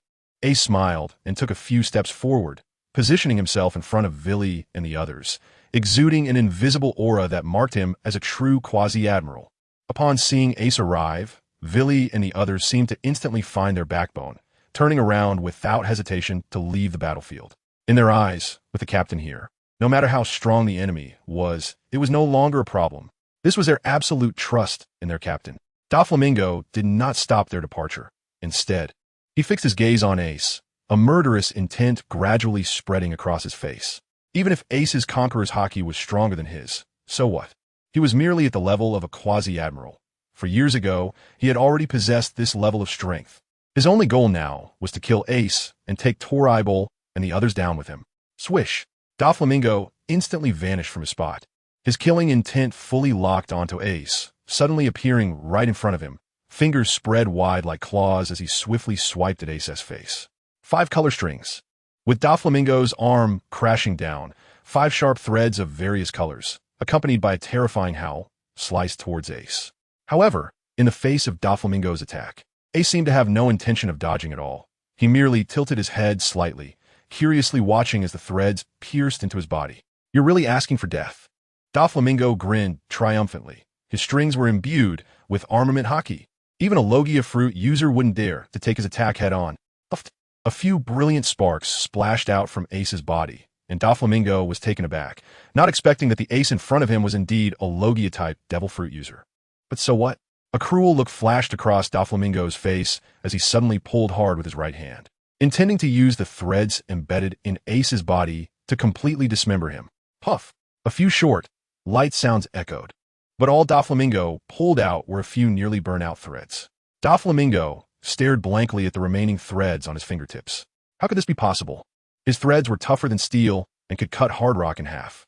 Moreover, his threads were covered with his armament haki. Even a Logia-type devil fruit user with elemental abilities could only temporarily avoid the sharpness of his threads under his attack. But what was going on with Ace's body right now? What kind of devil fruit ability could actually burn away haki? Haki had no effect on him. No, there couldn't be such a devil fruit. Doflamingo suddenly raised his head, staring intently at Ace, trying to find a flaw in Ace's expression. But Ace simply smiled without speaking, extending his palm to watch his fingers transform into flames and then revert back to flesh, experiencing the strange sensation of elementalization in his body. At this moment, Ace was fire itself, or more accurately, when the 3 types of strange fire combined with the Mera Mera no Mi, flame fruit. Ace's elementalization had completely surpassed the limits of the original Mera Mera no Mi. He was and was him. He could freely use the previous 3 types of, because they had truly become a part of Ace's body. This was the strongest elementalization of the Mera Mera no Mi. Of course, Doflamingo was not wrong. Haki could still harm Ace, but that was based on the premise that his attack strength could surpass the. Unfortunately, the previous move was not enough. Ace's indifference finally infuriated Doflamingo completely. Since he couldn't read anything from Ace's face, he decided to find the answer through the strongest attack himself. With a roar, tens of thousands of semi-transparent white threads surged out from the ground, gathering into a wave that crashed like a tsunami, rushing towards Ace at an incredibly terrifying speed in an instant. During this time, Doflamingo unleashed his peak level of Busashoka Haki, instantly wrapping it around all the white waves, turning the white sea foam pitch black as ink. Giant wave, white threads. Doflamingo, filled with murderous intent, pointed at Ace. Suddenly, the giant wave composed of fine threads covered Ace's entire field of vision, like the gaping maw of a terrifying beast, with its sharp black teeth suddenly closing in on Ace. This is the ability awakened from the Paramecia type Ito no Mi. This is the giant wave white threads covered with Busashoku Haki. Let's see if your intangibility can withstand this move. Doflamingo's body was pulled into the air by the threads, looking down at Ace from above. This is getting interesting. Ace finally lifted his head, a hint of a disdainful smile on his lips, and said, "In my past life, my strongest move will be the first for you to experience." With his legs slightly bent and arms crossed in front of him, he shouted, "Great Flame Ring." As soon as the words fell, 2 fire lines with a diameter of half a meter suddenly shot out from under Ace's feet, spiraling outward at an astonishing speed. In an instant, the spiral fire lines had covered the coast for dozens of meters around. Then, Ace stood up straight and pointed one hand toward the sky. Flame Emperor. The fire lines instantly ascended, expanding into dazzling giant flames, and finally abruptly contracted into a massive fireball nearly 100 meters in size. At this moment, Doflamingo's giant wave of white lines had completely surrounded Ace, shooting downwards. Ace raised the corner of his mouth, his right index finger pointing to the sky. With a fireball the size of 100 meters balanced on the tip, his shirt billowed in the terrifying heat wave, and he gently waved his right arm forward. Go! The fireball plummeted rapidly, as if another sun had appeared in the sky, directly crushing toward the endless white line of giant waves in front of Ace. Ace's momentum from this move also intimidated Doflamingo. Anyone who saw this scene would change their expression drastically, but he quickly reacted, spreading his arms wide and once again summoning a giant wave of white lines, shouting somewhat fiercely, "My white lines can't be burned by flames." As he spoke, 2 giant waves soared into the sky, transforming into 2 dark, towering hands that directly reached for the massive fireball. Crack, crack! The 2 hands closed into fists, completely surrounding the entire fireball. Ha ha ha ha ha! Your flames are nothing but this. Doflamingo laughed excitedly, his voice even changing, and with a wave of his right hand, the remaining white lines shot densely toward Ace, a piercing shriek echoing across the entire coastline. "I think you really misunderstood." Ace raised his eyebrows and lifted his arms high. This was the Flame Emperor. Boom! In an instant, the white-lined giant waves that had surrounded the fireball suddenly expanded, a terrifying ripple emanating from its center, instantly shooting out in all directions. With a terrifying ripple past, even the hard volcanic rock was shattered, rumbling towards Doflamingo. Doflamingo's eyes widened in shock, and he could no longer muster the strength to control the other white lines, only able to push both hands toward the fireball with all his might. But the line ball continued to grow larger, and his face turned redder. Moments later, Doflamingo suddenly spat out a mouthful of blood, his face changing drastically as he rapidly retreated. Go! Ace's eyes suddenly narrowed. Rumble! The covered line ball instantly cracked open with countless gaps, followed by dazzling flames seeping out from the cracks. In the next second, the line ball suddenly exploded, and the fireball charged toward Doflamingo with a terrifying crushing force. As it advanced, the original volcanic rock was transformed back into magma by the horrific temperature, flowing into the seawater and rising a large amount of white steam. The massive fireball in front of Doflamingo resembled a wall of fire. He had no time to dodge and could only raise his hands slightly in a panic, shouting, "Shield white lines!" Countless white lines twisted together and rose up, forming an incredibly hard shield wall in front of Doflamingo. This move was Doflamingo's strongest defensive technique. Even the Navy's siege cannons could only leave a white mark on the shield wall. But, crack! Ace's expression was grim, and he only spat out a single word. After 2 lifetimes of accumulation, his move, the Flame Emperor, was no longer the pure fireball it once was. Crack! With a crisp sound, the terrifying fireball exploded once again, and 3 colors suddenly surged out. The so-called strongest shield wall seemed like a fragile piece of white paper, instantly turned to ashes. Whoosh! Doflamingo, with a horrified expression, seemed as if he would be directly engulfed by the scorching fireball at any moment. In shock, he could only let out an angry roar. Jack, what are you waiting for? Oomph, what a waste.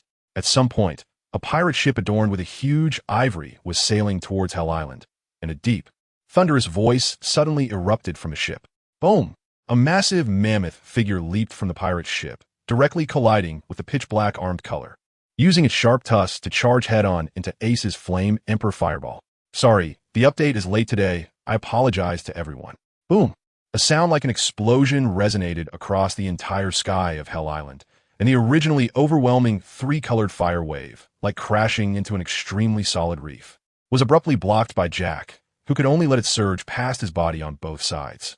The flames continuously burned on Jack's body, and his hockey-covered skin could not withstand such high temperatures, causing his body to be charred black, with terrifying burn wounds instantly covering Jack's body. Jack's forehead veins bulged, and a roar escaped from behind the iron mask. Who do you think I am? Get lost! Boom!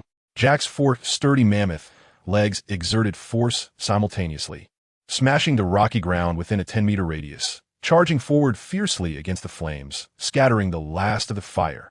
Hiss, hiss, hiss! Jack's body was now covered in burns, with sparks still flickering in the wounds, looking exceptionally tragic. But he slammed his right leg down hard against the ground, shaking off the last of the flames. Gurgle, gurgle! The sound of muscles twitching echoed, and after breaking free from the flames, Jack's wounds began to visibly heal and scab over an astonishing speed. Ace looked from a distance, his eyes slightly squinted as he stared at the suddenly appearing mammoth. Jack the Drought? Has the animal fruit awakened? The awakening of the animal fruit will grant the user an extremely powerful body. Both physical strength and recovery speed will be enhanced to a terrifying level. Ace didn't expect that Don Quixote Doflamingo was already entangled with the four emperors of the New World, Kaido, and had brought one of Kaido's 3 disasters with him. Joker, if you can't bring out the king of the underworld this time, I think you'll have a chance to understand what the wrath of the 4 emperors is. Jack's wounds had already healed by about 30 to 40% in that moment.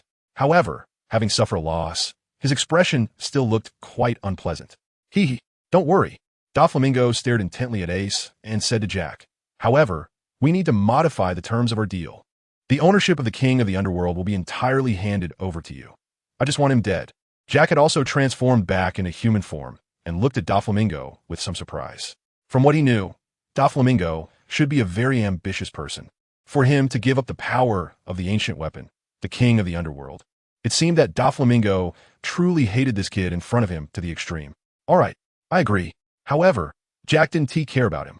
As long as it was beneficial to their beast pirates, that was enough. The drought disaster, Jack, of the beast pirates, along with the 7 warlords of the sea, Don Quixote Doflamingo.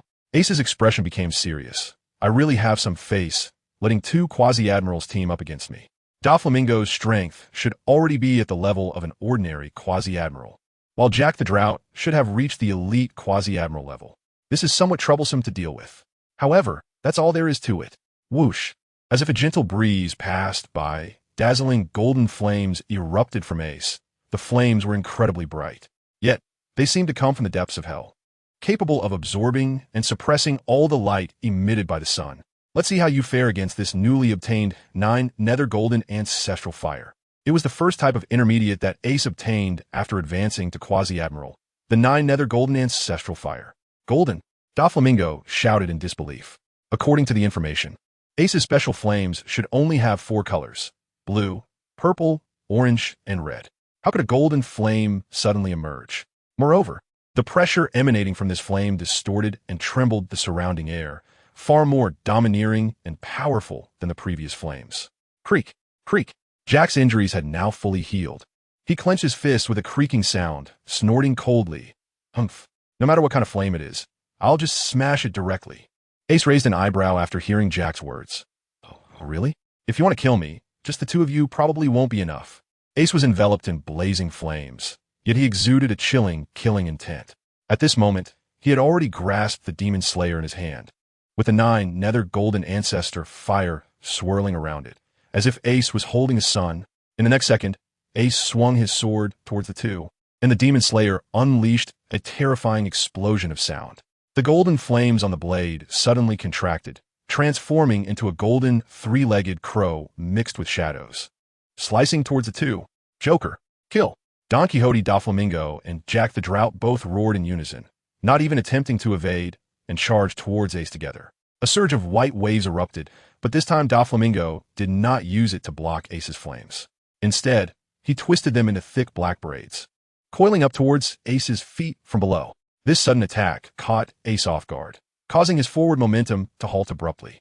The three-legged crow he swung with the Demon Slayer veered off course, letting out a piercing cry as it flew past the two, directly plunging into the sea.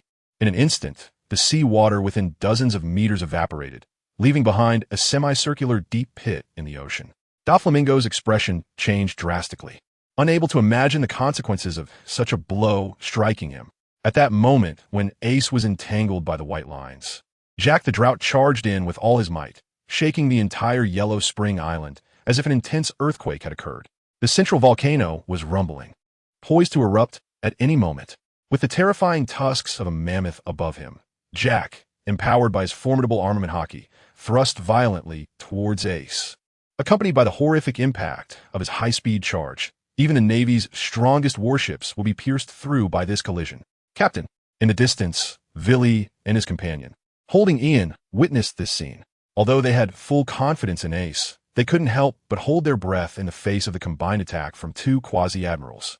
However, faced with Jack's terrifying assault, Ace did not evade. Instead, he exuded a disdainful aura. Come on. In an instant, the Spirit Fire Body refinement technique erupted with full force. This time, the technique had reached its 6th level, causing Ace's elemental body to swell, engulfed in flames. And he grew to a height of 5 meters. Facing Jack, who had slammed into him, Ace unleashed a terrifying force 7 times that of an ordinary quasi-admiral, suddenly extending a hand towards Jack's head and smashing down with all his might. Boom! In that moment, a wave of terrifying energy exploded outward from the two like a shockwave. Countless boulders were sent flying in all directions, disintegrating into smaller particles that enveloped half of Yellow Spring Island. Impossible. He actually pinned down Jack with bare hands? He's the Drought. Doflamingo was somewhat stunned. He just thought that Jack's charge would definitely injure Ace. After all, the 3 calamities of the Beast Pirates were renowned for their physical strength. In the distance, Villy and Law were initially shocked by the explosive scene, but their faces soon revealed fervent admiration. This is their captain. This is the formidable strength of their captain. Feeling the terrifying power pressing down from above, Jack's eyes widened in disbelief. He was a genuine elite quasi-admiral. Moreover, the awakened Zoan-type Devil Fruit had significantly enhanced his physical abilities. One could say his pure strength could even rival that of an admiral. How could he lose in strength to this kid? Fireflies. But Ace did not give him a moment to breathe.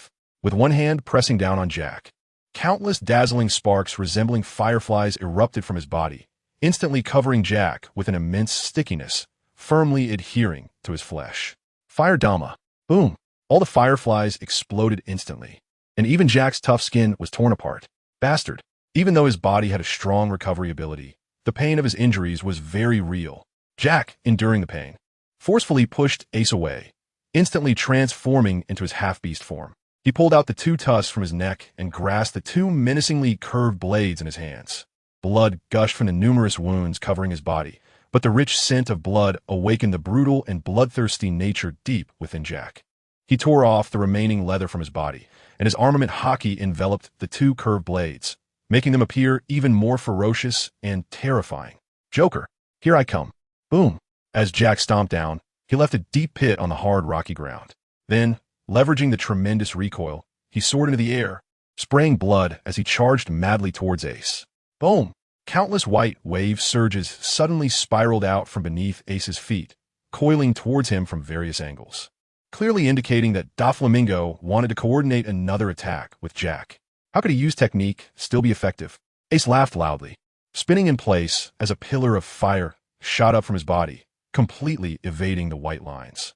He then swung his sword fiercely at Jack, but at that moment, countless white lines surged into the air, forming 16 dense waves of armed color, tightly organized and piercing straight towards Ace at terrifying speed. 16 holy death bullets? Divine extermination. Doflamingo hovered in the sky, pointing at Ace with his right hand, a mad smile on his face as he unleashed his ultimate move. Boom! At the same time, The Disaster Jack, with blood flying in the air, had already reached close to Ace, wielding two fierce, curved blades that sliced through the air with a piercing shriek. Crossing in front of him as he ruthlessly slashed at Ace. 16 holy death bullets in front, Jack's dual blades behind. Instantly, this formed a joint attack on Ace from both Doflamingo and Jack. But at that moment, Ace suddenly revealed a smile that sent chills down Doflamingo's spine. In an instant, Ace spun his body and slashed backward. This slash wasn't meant to harm Jack. It was merely to create a powerful recoil that propelled Ace's body straight towards Doflamingo's 16 holy death bullets. Is he crazy? This thought crossed Jack's mind, as he couldn't believe Ace intended to take such an attack head-on with his body. That was an attack infused with Haki.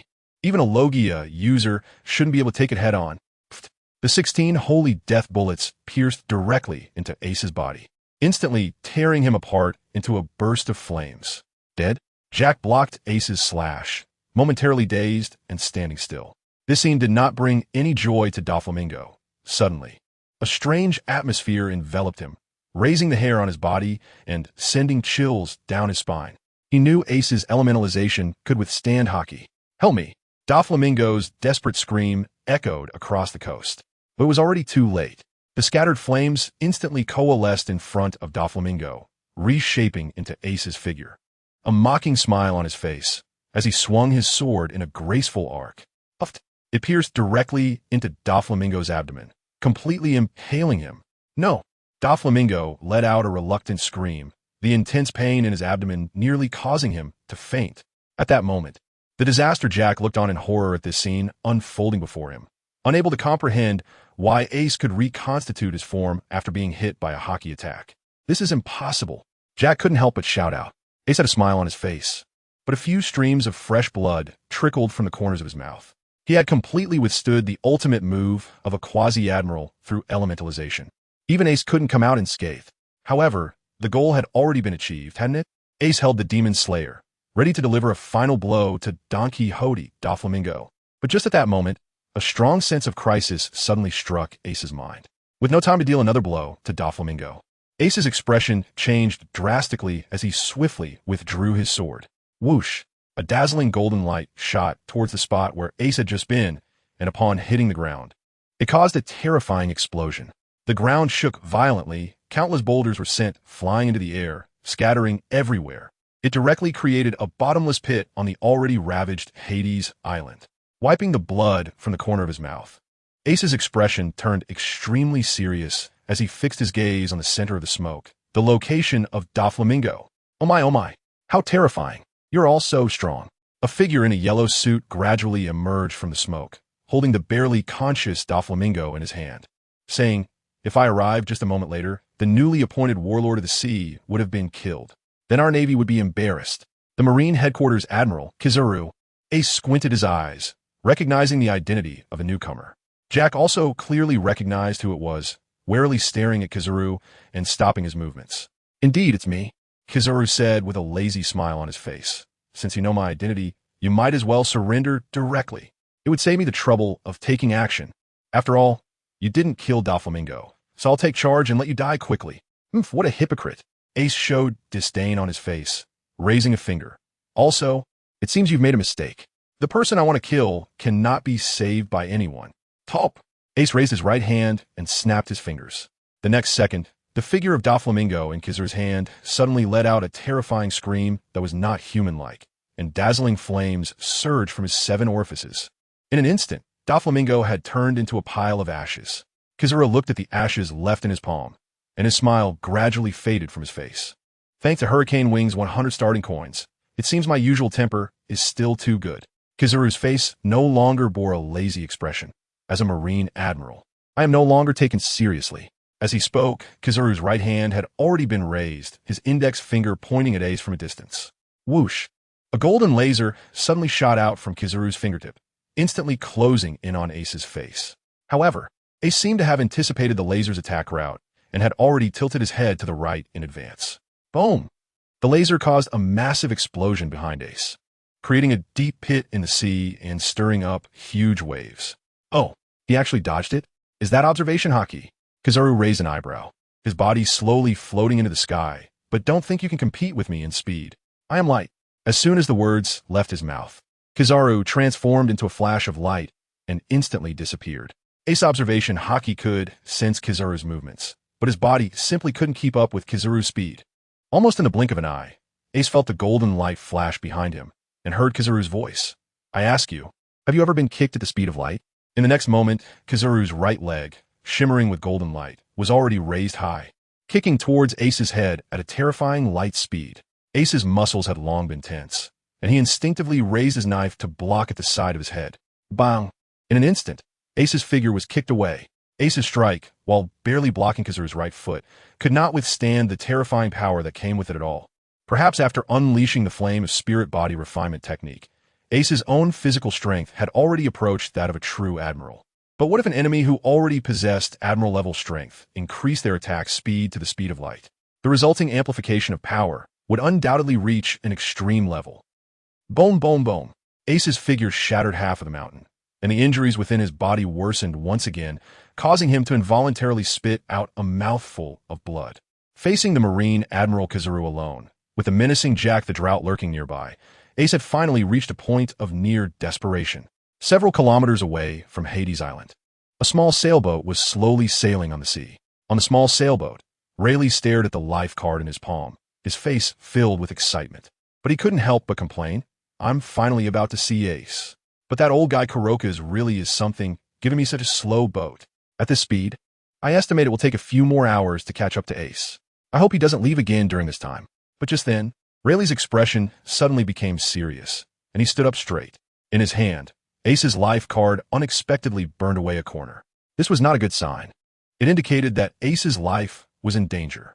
Without any hesitation, disregarding Kuroka's instructions, Rayleigh directly abandoned the small sailboat. He leaped from a boat and splashed into the sea. Rayleigh was like a torpedo, creating a clear water line in the ocean as he swiftly darted toward the direction indicated by the life card. Ace, you have a hold on. Hades Island.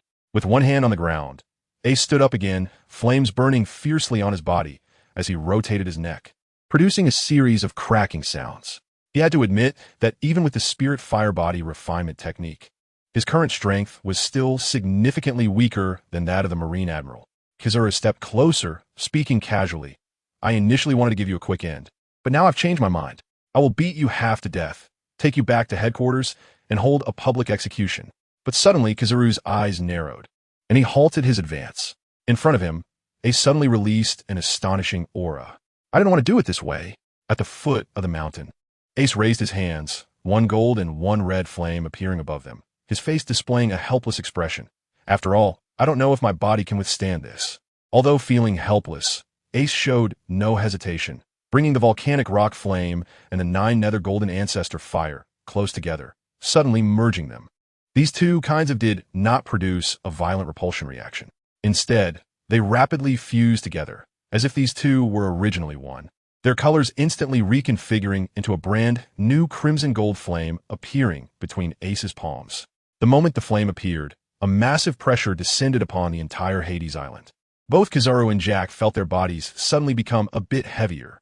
This powerful aura did not come from Ace. It was purely from the flame in Ace's hands. Kizaru was somewhat shocked to discover that the momentum emanating from this crimson gold flame had faintly broken through the limits of admiral-level power. The flame contracted into a mass, continuously rolling and writhing, gradually revealing its true form. It was actually a dazzling golden crown. Holding the flaming crown with both hands, veins bulged on Ace's forehead, clearly indicating that this fused also brought him immense pressure. Ace had a feeling that if he forcibly used the flame in his hand, it would inevitably consume his own life force. And, with his current physical strength, he could only endure it for at most a few minutes. That meant he had to end the battle within 10 minutes. After Ace finished speaking, he resolutely raised his hands and slowly placed the golden crown on his head. Boom! An incredibly vast aura erupted from Ace, unleashing a terrifying wave of energy that swept across the entire Hades Island in an instant. Wherever the wave passed, the cape on Kizaru fluttered loudly, and his expression had become extremely serious. The blood at the corner of his mouth was instantly evaporated by the flames, and Ace's body slowly rose into the sky, with the blue lotus heart fire transforming into a throne appearing beneath his feet. While the fallen heart flame also took the form of a serpent, coiling around Ace's feet, its eyes filled with submission towards Ace. Ace was high in the sky, his eyes tightly shut, feeling the power surging within him, seemingly unconcerned about the two powerful enemies in front of him who might launch a sneak attack. In the next moment, a smile appeared on Ace's face as the corners of his mouth rose high. He felt an unprecedented strength at this moment, and his control over the had already surpassed its original limits. Even the Admiral Kizaru in front of him would definitely not be his opponent now. Kizaru, make your move. Ace was surrounded by flames, looking down at Kizaru with eyes that showed no emotion, as if he were an ancient emperor gazing at the ants beneath his feet. Otherwise, you and T have a chance. Kizaru raised an eyebrow, his face turning ashen. The kid he had just kicked away had only pulled out a strange flame. Yet he dared to be so arrogant in front of him, looking for death. In an instant, Kizaru transformed into a beam of light, appearing right in front of Ace. A powerful lightspeed kick was aimed directly at Ace's face, but Ace remained expressionless and did not make a move. However, the blue lotus beneath his feet suddenly erupted with a circle of blue flame barriers. Meanwhile, the crown above his head flashed, instantly reinforcing the blue flame barrier. Boom! Kizaru's right foot struck the flame barrier hard, but it only created ripples on the surface. Kizaru's expression changed, but his attack did not stop. His legs moved back and forth like lightning, launching rapid lightspeed kicks that continuously struck the blue barrier surrounding Ace. Bang, bang, bang, bang. Despite the thunderous booms resonating around, the air was violently shaking, yet the blue barrier only quivered with a series of slight ripples. Ace's eyes were cold as he played with the handle of the demon-slaying blade in his hand. He also roughly understood the special effect of the crown above his head. With the enhancement of the crown, Ace's control over Various had reached an extraordinary level, and the intensity of these had also increased by a whole rank. In other words, under the crown's enhancement had now truly become intermediate.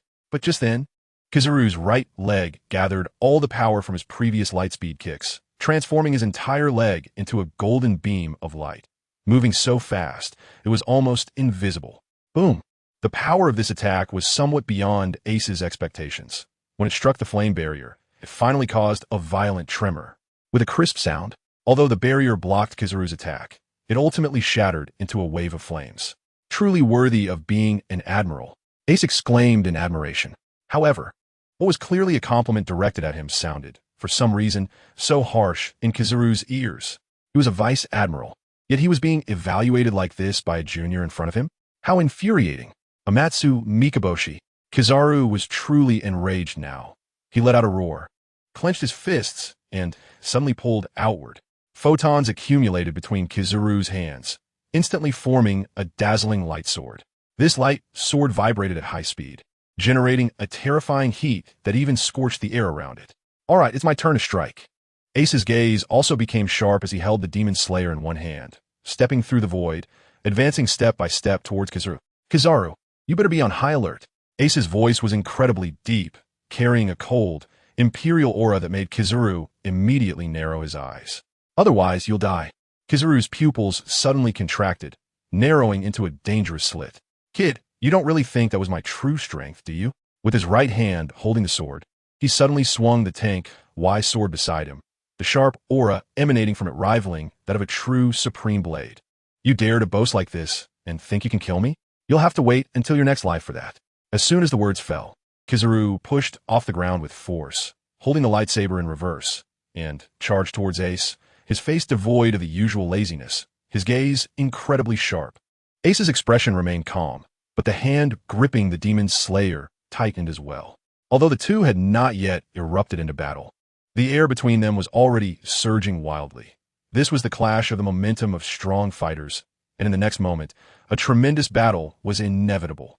Sure enough, in the next second, both of them almost simultaneously launched their attacks, their figures disappearing from their original positions.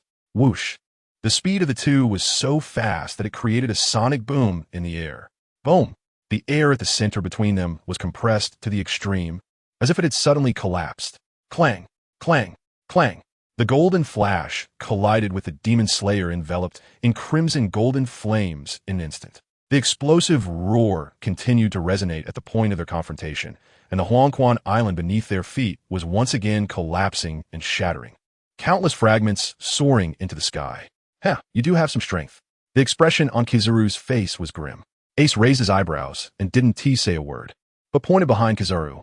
The ground behind Kizaru was in complete disarray, with deep craters everywhere from the slashes. However, the ground behind Ace remained intact, just as it was before the battle. No need to say more, the outcome was clear. Of course, he also delivered a harsh slap to Kizaru's face. So what? Although Kizaru's expression was grim, he still retorted, "Based on my judgment, you shouldn't be able to maintain this state for long. But my Ama no Murakumo no Tsurugi can be used for as long as I want. How much longer can you hold on?" As soon as he finished speaking, Kizaru's figure transformed into golden light again, instantly appearing above Ace, with the Ama no Murakumo no Tsurugi descending towards Ace with terrifying speed. This was a strike at the speed of light, and it was the infinite power granted to Kizaru by the Logia type Pika Pika no Mi. However, as the sword swept past, Kizaru suddenly gasped in shock, because the Ace in front of him had also transformed into sparks and scattered, disappearing from his original spot. Don't forget, I'm also a Logia type user. Elemental movement is not just your exclusive privilege.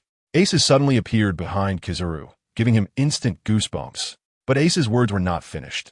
"You are right, I can't maintain this state for long, but it's already enough to kill you. 100-fold, overlapping flame, slash." Ace's eyes suddenly became sharp, and the sword of extermination was raised in front of him. With the intermediate of the blue lotus earth fire and the fallen heart flame instantly rising from the sword of extermination. In just an instant, the flames seemed to ignite the air, completely filling the area within 100 meters in front of him. The yellow ape had already reacted, frantically retreating. Although he could elementalize, he did not dare to use his physical body to withstand this flame at all. But at this moment, Ace had already raised the sword of extermination and suddenly slashed toward the yellow ape. Boom, boom, boom. The exploding flames spread rapidly, instantly approaching the yellow ape's body. This time, the yellow ape's expression finally changed drastically. He desperately shot out beams of laser at the flames in front of him. But it was merely a drop in the bucket. The flames surged forward relentlessly, striking solidly at the yellow ape's chest. Golden flashes surged continuously, and the yellow ape tried his best to elementalize. However, the explosion of flames distorted the environment around him, and pain finally appeared on the yellow ape's face. "I am a general," with disbelief written all over his face. The yellow ape found that he couldn't escape Ace's slash even with nearly all his strength, and he could only be unwillingly engulfed by the raging flames. Ace stood with his sword raised, coldly gazing at the center of the sea of flames. He certainly did not believe that a dignified Marine admiral could be killed by just one strike. Sure enough, after a few moments, specks of golden light drifted out from the fire, and the figure of Kizaru reformed. However, he looked quite disheveled now. Not only was his suit charred and tattered from the flames, but there was also a blackened cut on his chest, oozing blood. With a cold glare fixed on Kizaru, Ace sprinted through the sea of flames again, and the towering, scorching fire seemed to have a mind of its own. As Ace ran past, the flames automatically parted to clear a path for him. His target was none other than the recently reformed Kizaru. His time was indeed limited, and he had to deal with the enemy quickly. In a full sprint, Ace reached Kizaru in the blink of an eye, with a flick of his long knife. The surrounding sea of flames trembled violently, and then surged toward the blade of his sword, engulfing it in an instant, causing all the fire to vanish from the island. At that moment, the sword had truly become a blade of flames, radiating heat that evaporated all the moisture in the air across the entire island. Kizaru in the air clutched his chest and felt a jolt of shock as he saw Ace launching another attack against him, instinctively taking a few steps back. How long had it been since he felt the pain of being injured? But in the next second, Ace bent his legs like a cannonball and instantly swung his sword toward Kizaru. Clang! Enduring the intense pain in his chest, Kizaru swung his Yada no Kagami to block Ace's attack. The speed at which both wielded their swords was so fast that the naked eye could hardly capture it, and sparks and golden light continuously erupted. The more they clashed, the more sweat beaded on Kizaru's forehead. Ace's speed with the sword continuously increased, and after a few seconds, he actually suppressed him in speed. Kizaru couldn't believe it. He couldn't believe that the 12-year-old Ace had already become so powerful. With a thud, Kizaru's Ama no Murakumo no Tsurugi actually broke in half. A gust of wind swept from under Ace's blade. Kizaru's expression changed dramatically, and he hurriedly sidestepped to barely avoid it. This gust of wind rushed down, and wherever it passed, endless flames erupted instantly. In just a moment, the area Ace directed his blade was completely engulfed in flames, covering half of Hades Island. The might of a single strike was terrifying. Beside Hades Island, on the ship of the beast pirates brought by Jack, the crew members were shocked, their eyes wide open as they swallowed hard. What was that? There was nothing but barren land on this island. How could such a terrifying fire ignite out of nowhere? Where is Lord Jack? Lord Jack is still on the island. The crew members looked at each other, a hint of fear rising on their faces in the face of this supernatural phenomenon. Look over there. Suddenly, a crew member seemed to have noticed something, raising his hand and pointing to the sky above the center of Hades Island. Isn't that Admiral Kizaru? Hearing his words, all the crew members turned their gazes in that direction. There, golden light and flames scattered in all directions, two figures continuously colliding and separating. But the figure of golden light was clearly at a disadvantage. How is this possible? Kizaru was actually being pressured. That's Fire Fist Ace, whom Lord Jack came to deal with this time. Someone exclaimed, unable to believe that Ace could possess such power. At this moment, Jack the Drought stood in a corner of Hades Island, his expression exceptionally fierce. He had already realized that neither Kizaru nor Ace was his opponent. But the Beast Pirates had a culture of not fearing death, and now that Doflamingo was dead beyond dead, his purpose for coming this time was out of the question. He only wanted to find an opportunity to eliminate these two in front of him, whether it was the Marine Admiral or that kid named Ace. Killing either would vent the anger he held in his chest. Deta no Kagami. At the center of the battlefield, Kizaru unleashed another powerful move. Countless golden orbs shot out from him, heading straight for Ace. Boom, boom, boom, boom. Ace waved his hand casually, and a wall of fire surged forward, exploding the sphere of light in midair. But suddenly, his figure trembled, and his face turned a shade paler. He understood that he didn't have much time left to maintain this power. If he couldn't eliminate all the enemies during this time, not only would he die, but his companions would definitely not escape either. He had no choice but to fight with everything he had. I really don't have much time left, so I'm sorry. Ace actually put away his Demon Slayer and looked seriously at Kizaru, raising his right hand. Ace's expression became extremely grave as he slowly pointed his index finger at the crown above his head. Kizaru's pupils constricted, and he became fully alert. Crimson gold burning heaven flame. Ace's tone was flat, but the crown on his head trembled. Desolation. Suddenly, Kizaru's pupils constricted sharply, and his body rapidly began to elementalize, trying to transform into photons to escape the battlefield. But in the next moment, the crown atop Ace's head had quietly exploded. There was no earth-shattering roar, nor dazzling flames. Only a faint wave of reddish-golden energy surged outward from Ace's position, rapidly sweeping across all surrounding objects. Where the energy wave passed, the hard rocks crumbled as if made of paper, turning into powder. The towering volcano at the center of the island was silently erased, and the entire Hades Island, along with the surrounding sea surface for hundreds of meters, was instantly reduced by several meters in thickness. Within this range, everything and everyone, except for those like Willy whom Ace deliberately avoided, had already turned to ashes, including the beast pirate ships on the sea. Kizaru, who wanted to escape by elementalizing, froze in place as the energy waves swept over him. Jack, who had been restless in the corner, felt his flesh being stripped away layer by layer, starting from his skin. No matter how powerful his regeneration was, it could not help him recover from this horrific injury, and he ultimately turned into a skeleton before collapsing with a crash. Until his death, Jack could not understand why Ace was so powerful. Ace fell to the ground, violently spitting out a mouthful of blood, his face turning extremely pale. The two types of special flames that had merged into the advanced were now separated again, and together with they were returned to Ace. The technique he had just used, Desolation, was a move that came with costing the temporary collapse of the to incinerate everything within hundreds of meters. However, this move hurt the enemy more, but also harmed himself after using it. Not only would Ace be unable to re-merge within a year, but he would also suffer severe injuries, completely losing his ability to move. However, fortunately, all the enemies had been dealt with. Ace murmured to himself, exhaling a long breath. Is that so? Kizaru's voice appeared behind Ace. Ace endured the wave of weakness surging through his body, struggling to turn his head and look at the yellow monkey behind him.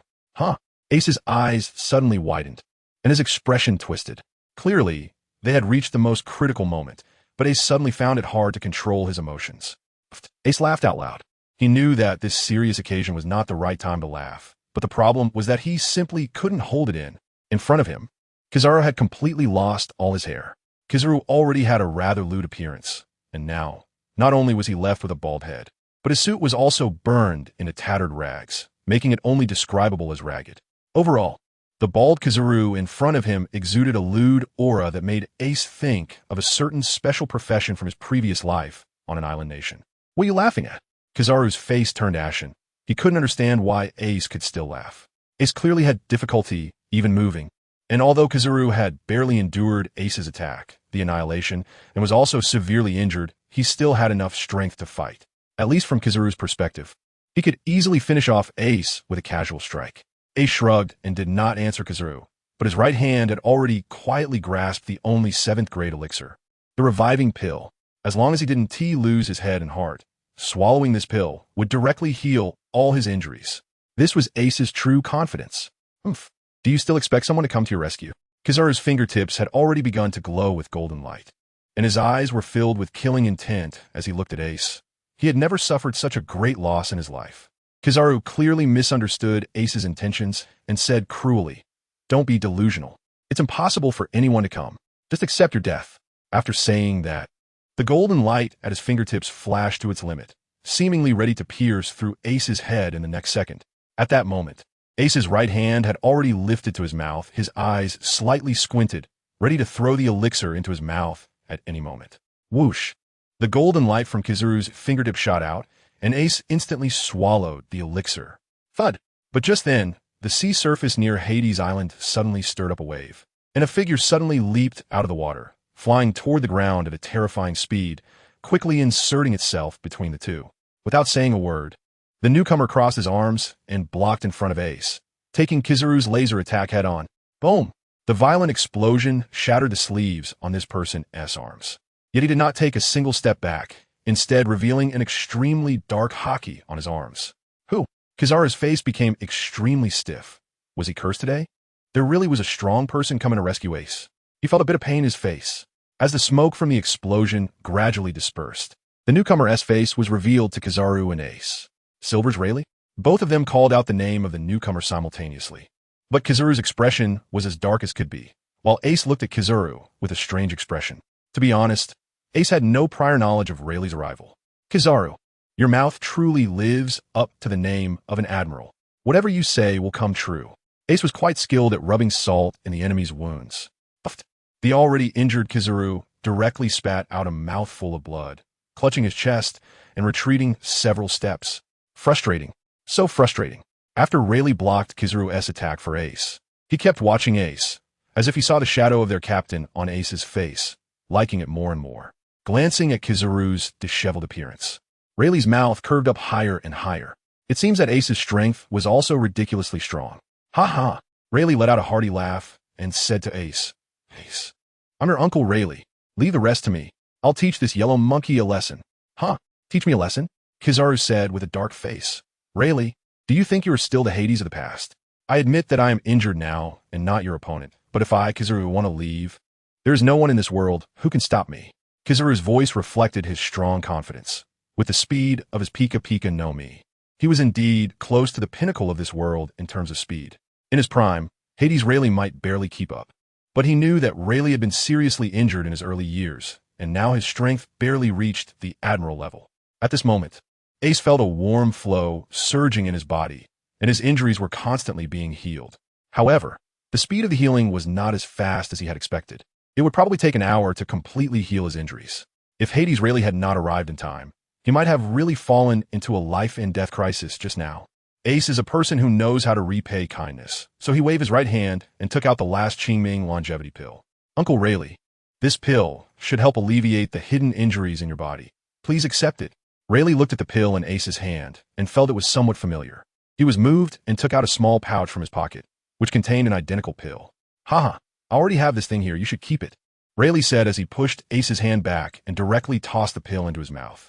Before Rayleigh could say the next word, his body suddenly trembled, and a look of extreme surprise appeared on his face. He never expected the effects of this pill to be so powerful. He watched as the wrinkles on his face quickly disappeared, and the strands of white hair in his hair swiftly turned black again. A few seconds later, Rayleigh had gained 10 years of life, effectively returning to his peak state from a decade ago. All of this was seen by Kizaru, who had been standing in place. actually looking for an opportunity to use his speed to completely kill Ace. But when he saw Rayleigh swallow a pill, not only did his appearance rapidly become younger, but his aura was also about to return to its peak. Kizaru no longer dared to stay there and immediately transformed into a beam of golden light soaring into the sky. At that moment, Kizaru even had the thought of never wanting to engage Ace again. This Ace was simply too strange. The bizarre things on him kept appearing, and he could actually make someone youthful again. A monster. He was simply a monster. Kizaru roared in his heart, and his fleeing figure became even faster. Ha ha, Yellow Monkey, let's see where you can escape this time. Rayleigh's body suddenly erupted with a terrifying aura that surpassed that of an admiral. With a stomp of his right leg, he shot straight into the sky in the next moment. Rayleigh's speed while stepping through the air was even slightly faster than Kizaru's. The two flew away one after the other and quickly disappeared into the horizon. Moments later, there were thunderous collision sounds coming from a great distance, indicating that the two had already engaged in battle. On Huang Quan Island, Villi and the others saw that the battle had ended and hurriedly ran to Ace's side, their faces filled with concern. "Captain, are you all right?" "I'm fine, just some minor injuries." Ace smiled and waved his hand, saying, "But in a bit, I think I need to find a place to rest." After taking the life-restoring pill, Ace's internal injuries were indeed not much anymore. However, if he wanted to fully recover without leaving any aftereffects, he needed to find a quiet place to close his eyes and guide the medicinal power to sort out his body. "That's good to hear." Villi and the others finally felt relieved, but it seemed they remembered something and said to Ace, "By the way, Captain, we found something over there. You better take a look." Ace felt a stir in his heart, sensing a certain premonition. Their main purpose for coming here was for the ancient weapon, Pluton. However, the battle between Ace and Kizaru had nearly leveled the entire Hades Island, and Ace had not discovered anything particularly special. Moreover, it had been 800 years since the ancient weapon was said to have appeared, and Ace thought that the so-called Pluton had completely vanished from history. Right here, Villi brought Ace to the center of the small island, where, in addition to the original volcanic crater, there was a massive pit created by the clash between Ace and Kizaru. Ace looked into the deep pit, but it was pitch black inside, and he couldn't see anything. Is Hades inside? Ace furrowed his brows and used his observation Haki to probe downwards. However, to Ace's surprise, the Haki seemed to hit some kind of barrier, completely unable to discern the scene inside the deep pit. In the face of this situation, Ace was not disappointed. Instead, his expression showed a hint of excitement. The fact that observation Haki could be blocked meant there was hope. The ancient weapon, the king of the underworld, was very likely down there. "Villi, you two stay up here with Ian. I'll go down and take a look." Villi and Ro exchanged glances, concerned, and said, "Captain, your injury isn't healed yet. How about we go down instead?" "Huh, it's great to have your concern." Ace laughed, "But if there's danger down there, you will definitely be able to rescue me in time, right? After all, you are reliable crew members of my Flame Emperor pirate crew." Villi and Ro felt warmth in their hearts, but still didn't want Ace to take risks. All right. Ace patted their shoulders and said, "Don't worry. I will definitely pay attention to safety. Also, my intuition is quite strong. There won't be any danger down there." With that, Ace jumped down without waiting for Villi and Ro to respond. Now Villi and Ro were left with no choice but to helplessly open their mouths. Ultimately, they still fulfilled their duty and stood guard next to the deep pit. Ace only hovered for a few seconds before directly landing on the ground. Looking up, he saw that it was only about 10 meters from the top of the pit. But from the outside, it looked deep and mysterious, giving a sense of unfathomability. This indicated that there must be something inside, causing such an unusual effect. Ace squinted his eyes, shifting his attention from above as he looked around. The surroundings were dim, but a bronze door at the end of the cave immediately caught Ace's eye. In the depths of this remote, deserted island, the appearance of such a towering bronze door, over 3 meters high, was hard to believe to be merely a decoration. He stepped forward directly, and a flame ignited beside him, illuminating the bronze door before him. On the door, mysterious patterns formed an abstract yet grand battlefield. However, Ace was able to grasp the general meaning of this image. At the center of the top of the door, the sky and the painting had split open with a terrifying gash, and countless demon-like monsters were crowding out, filling almost the entire sky. Beneath the sky was an endless sea. 20 kings led countless subjects, aboard countless warships, launching a desperate counterattack against the terrifying demons. The fishmen, serpent folk, fur tribes, and even the giants, all the races of the world seemed to have gathered here. Yet even so, in the face of the descending demons, The coalition of the entire world was still at a disadvantage. However, among the army, three indistinct shadows played a crucial role in turning the tide, with each attack capable of instantly annihilating swathes of demons. One of the shadows was clearly a warship, with powerful firepower, each cannon seemingly able to obliterate an island. Another shadow was half submerged in the sea, but countless giant sea creatures surrounded her. With just a gesture forward, these sea creatures stirred up huge waves, fiercely attacking the demons in the sky. The last shadow floated in the sky, seemingly shrouded in a mist, making its exact appearance unclear. Yet the aura it casually emitted was enough to clear a large space in the sky filled with demons. This warship must be the king of the underworld. Ace observed the battlefield depicted before him thoughtfully, while the other two shadows must be the Sea King and Sky King. It seemed that 800 years ago, during that lost century, there truly was a shocking war between all the races of the world and the outer demons. But then Ace showed a hint of confusion. Why would such a glorious history for the entire world be deliberately concealed? This was something that couldn't be guessed directly, and there was no more information on the bronze door before him. So let me see what is inside. As he spoke, Ace placed his hands on the bronze door, exerting force with both hands, but he couldn't push it open directly. Ace raised his eyebrows and added a bit more strength, and only then did the door slowly creak open. However, behind the door, there was not the vast space Ace had imagined. Instead, it was only the size of an ordinary room, with a small stone table placed in the center. This couldn't possibly accommodate that ancient weapon, the Underworld King.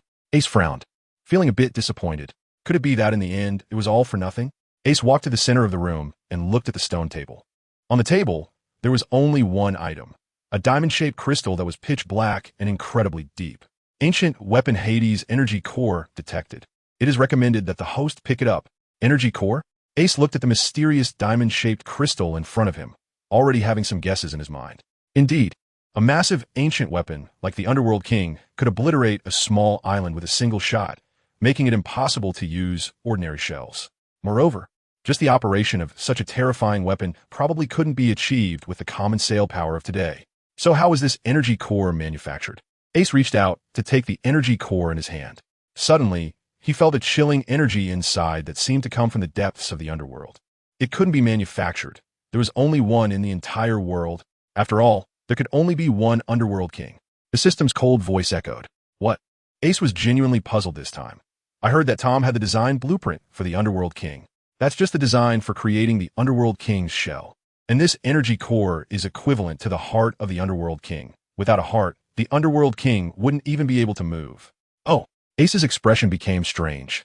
So the old guys in the world government could only end up with nothing. Haha, then I want to hold back. Ace unceremoniously put the crystal away.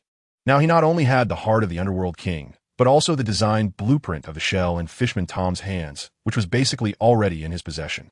So, perhaps the Underworld King would indeed reappear in Ace's hands in the future. This trip to Hades Island was indeed a big win. Looking around, Ace directly sat cross-legged. The environment here was relatively quiet, and it was time to sort out the medicinal properties in his body. Of course, after sitting down, Ace still habitually took a glance at his attribute panel. Attributes: Physique, Quasi-Admiral Zero Spirit Fire Refinement Technique. 6th Layer Refinement Energy, 224320 Extermination Demon Chi. 1132. Low Level, Fallen Heart Flame, Blue Lotus Earth Heart Fire, Volcanic Rock Flame. Intermediate, 9 Nether Golden Ancestor Fire. Ace's physical condition is undoubtedly already at the level of a true Quasi-Admiral. After consuming the Mera Mera no Mi, the body refinement technique has reached the 6th level, and he has gained an additional type of intermediate. What surprised Ace a bit was that after this battle, the refining energy actually increased by more than 200 points, which saved him a lot of time. The 1132 points of magical energy he eliminated should be from Jack, who was worth 100 points, the 10 point from the Mera Mera no Mi, and the 1,000 points provided by Don Quixote Doflamingo, who was originally a celestial dragon. Although this can be considered a big gain, Ace wasn't very happy. After all, according to his judgment, the curse brought by the devil fruit usually provides magical energy that is one level lower than that of the user. Therefore, although Jack is at the Quasi-Admiral level, the magical energy he provided to Ace is only equivalent to that of a Vice Admiral, which is just 100 points. However, according to Ace's original judgment, although Doflamingo is also a celestial dragon, he left Mariewa at a young age, so he shouldn't be affected by the demons. But the fact that he provided Ace with 1,000 points of magical energy indicates that the entire celestial dragon lineage has completely rotted to the core, thoroughly influenced and controlled by demons. Even children cannot escape this fate. No wonder Doflamingo's personality is so perverse and arrogant. Karasu and their parents should be the rare lucky ones who are not affected. Sighing, Ace no longer thought too much and began to focus on sorting out the hidden injuries in his body. As for how to completely eliminate those disgusting celestial dragons, Ace could only take it one step at a time. Boom! Outside the pit, Villi and Luo looked down with worried expressions. Suddenly, the ground beneath their feet began to tremble wildly. What's going on?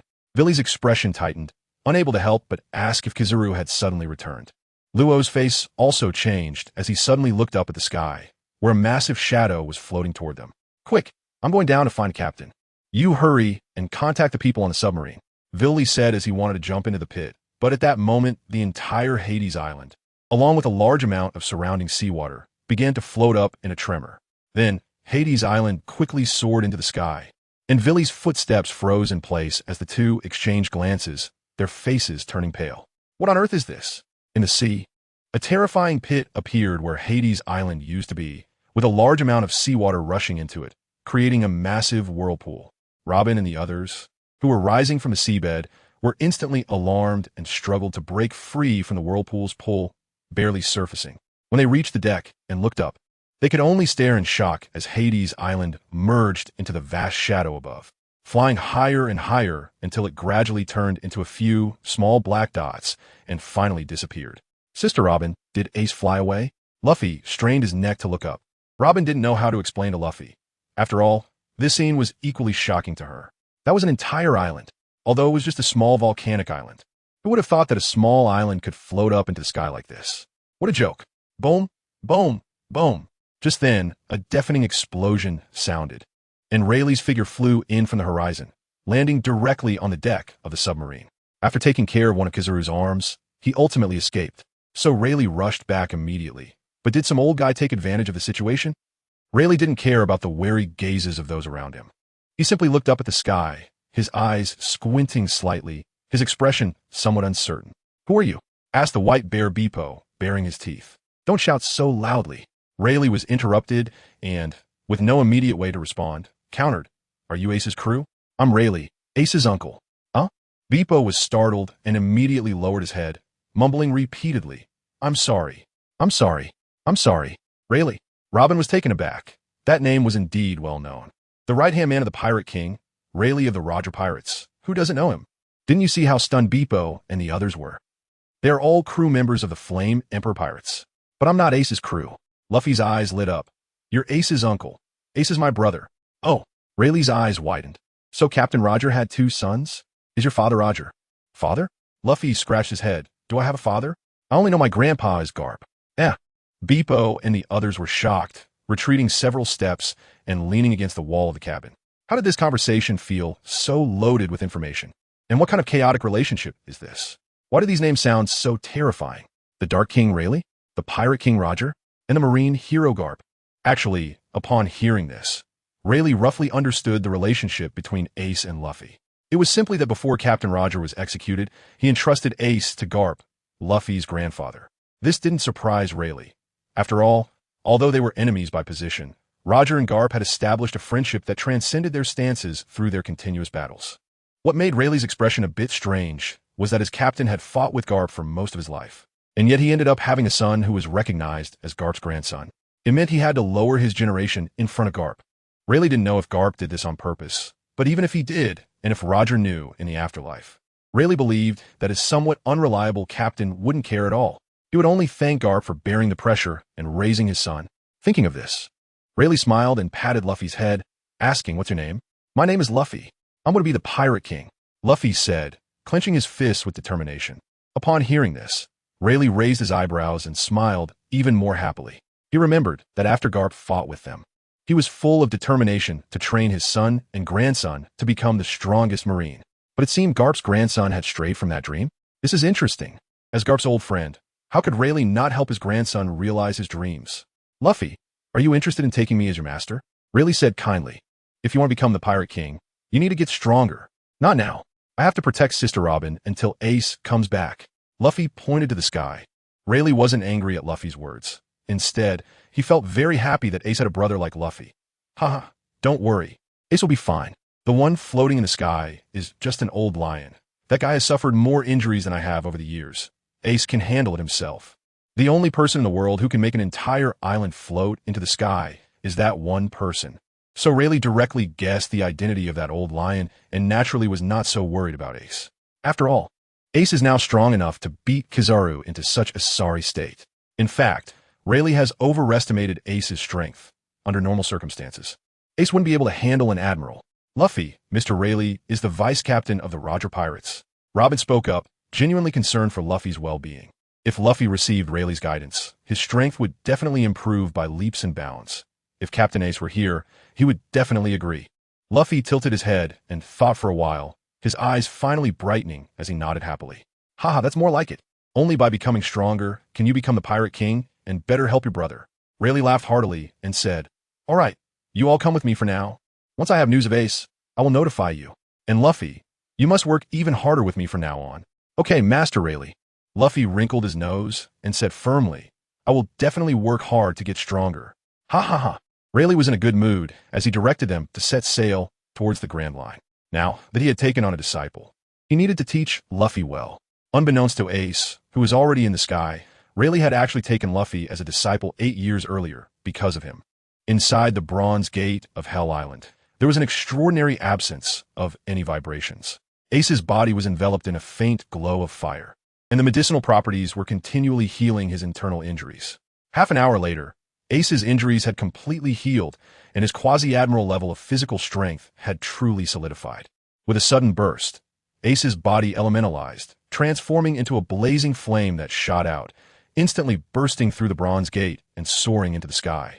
Landing in front of Villy and Ro with a smile, saying, This time the harvest is not small.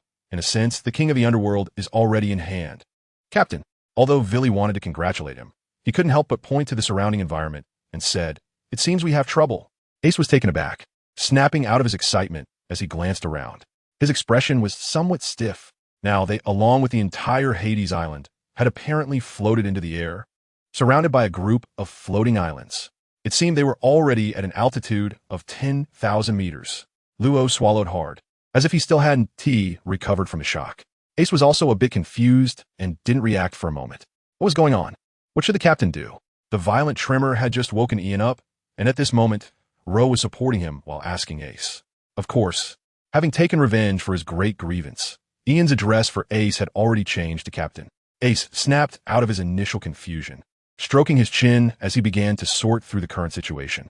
Ace first thought of Sky Island, but when he reached the edge of the Yellow Springs Island and looked out, he immediately overturned his previous guess.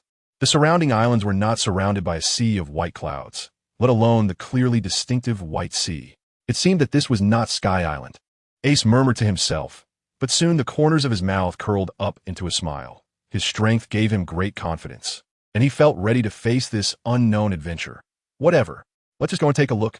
Villylaw, you both have learned Moonwalk, right? Ace had already taught them the 6 forms. Of course. Their responses were full of confidence. Ha, that's great. With a loud laugh, Ace paused for a moment, creating a wave of air beneath his feet, and then his figure instantly disappeared, shooting towards the cluster of islands. Behind him, Villy and Law also used Moonwalk, bringing Ian along as they rushed towards the nearest island. Whoosh! Ace appeared above the archipelago, constantly bending his knees to create air shields, maintaining his position in the air. The scenery before him made Ace stop in awe, continually expressing his admiration. Several islands of varying sizes floated in front of him, each displaying seasonal beauty. Thousands of birds soared in the sky, and lakes and streams circulated among the islands, resembling a fairyland. Meanwhile, Law and Willy, who had arrived beside him, were holding Ian up, helping him float in the air, and they too were stunned by the scenery. Just as they were lost in the beauty around them, suddenly the sky above them darkened, as if the entire sky was covered by a shadow. A sharp bird call snapped Ace back to reality. He turned to see a giant bird, at least 10 meters long, flying across the sky, its sharp claws aimed directly at Ace and the others. Ace instinctively threw a punch, and with a loud bang, his expression changed as he shot toward the ground like a rocket. He hadn't expected the giant bird to possess such surprising strength, and coupled with his momentary carelessness, he immediately suffered a setback. However, Ace was already a true candidate for a vice admiral at this point.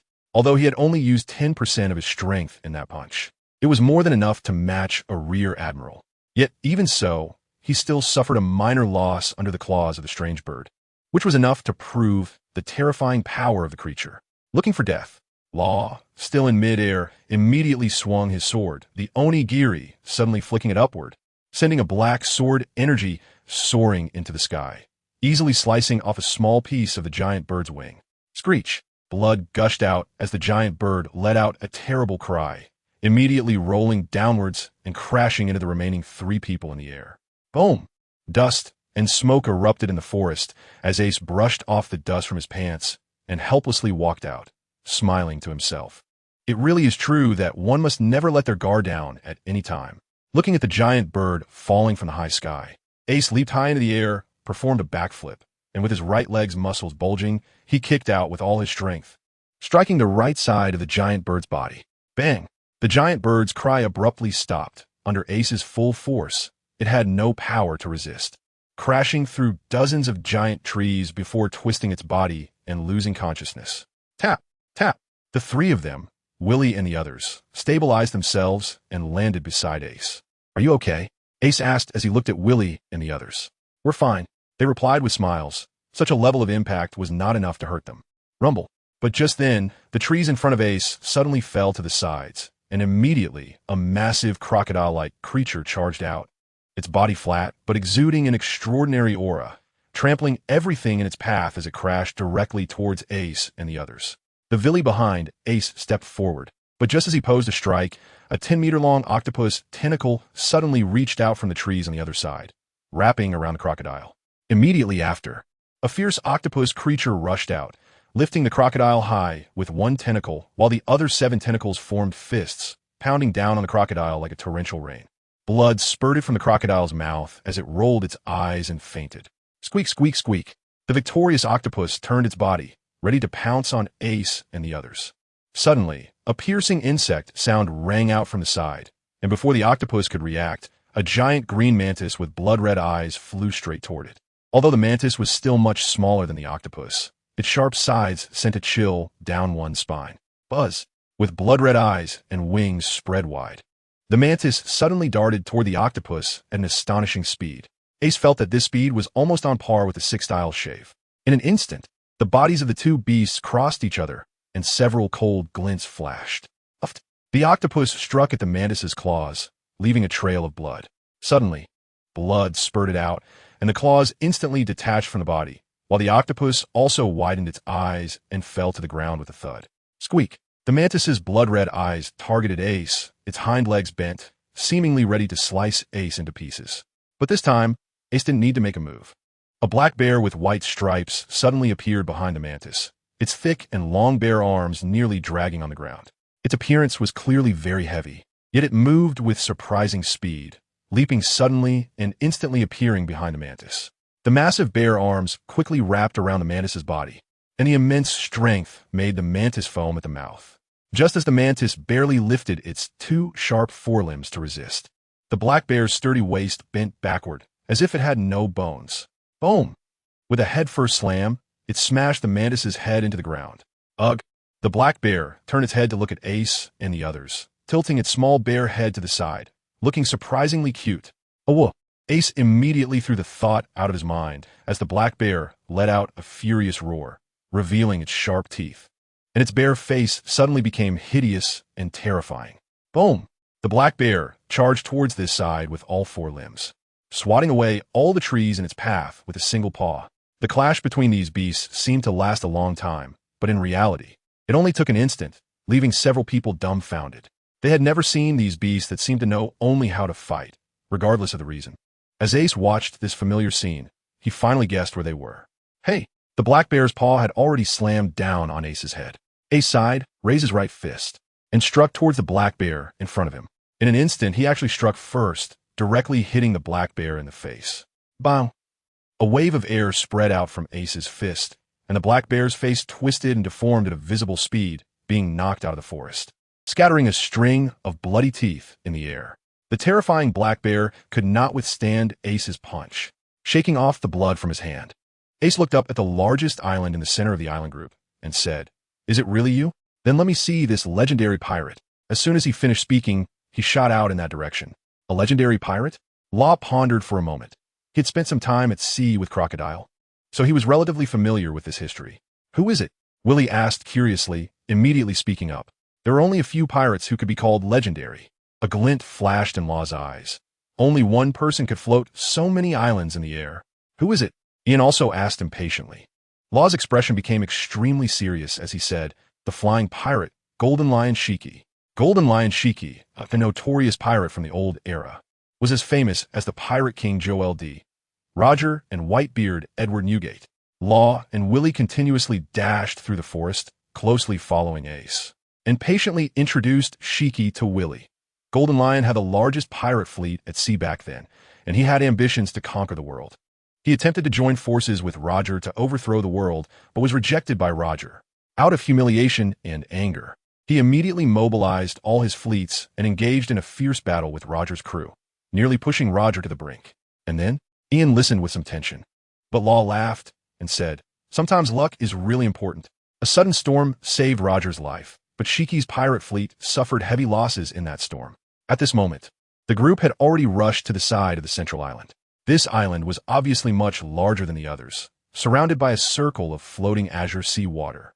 Truly extraordinary. Golden Lion, Ace sighed and looked up. "Since I'm here, your plan to destroy the East Blue is probably going to fail." Ace and the others didn't waste any time and jumped directly to the center island. However, just as they landed, Ace frowned, raised his right hand to signal Willie and Law to stop, and first hid in the trees at the edge of the small island. "It stinks."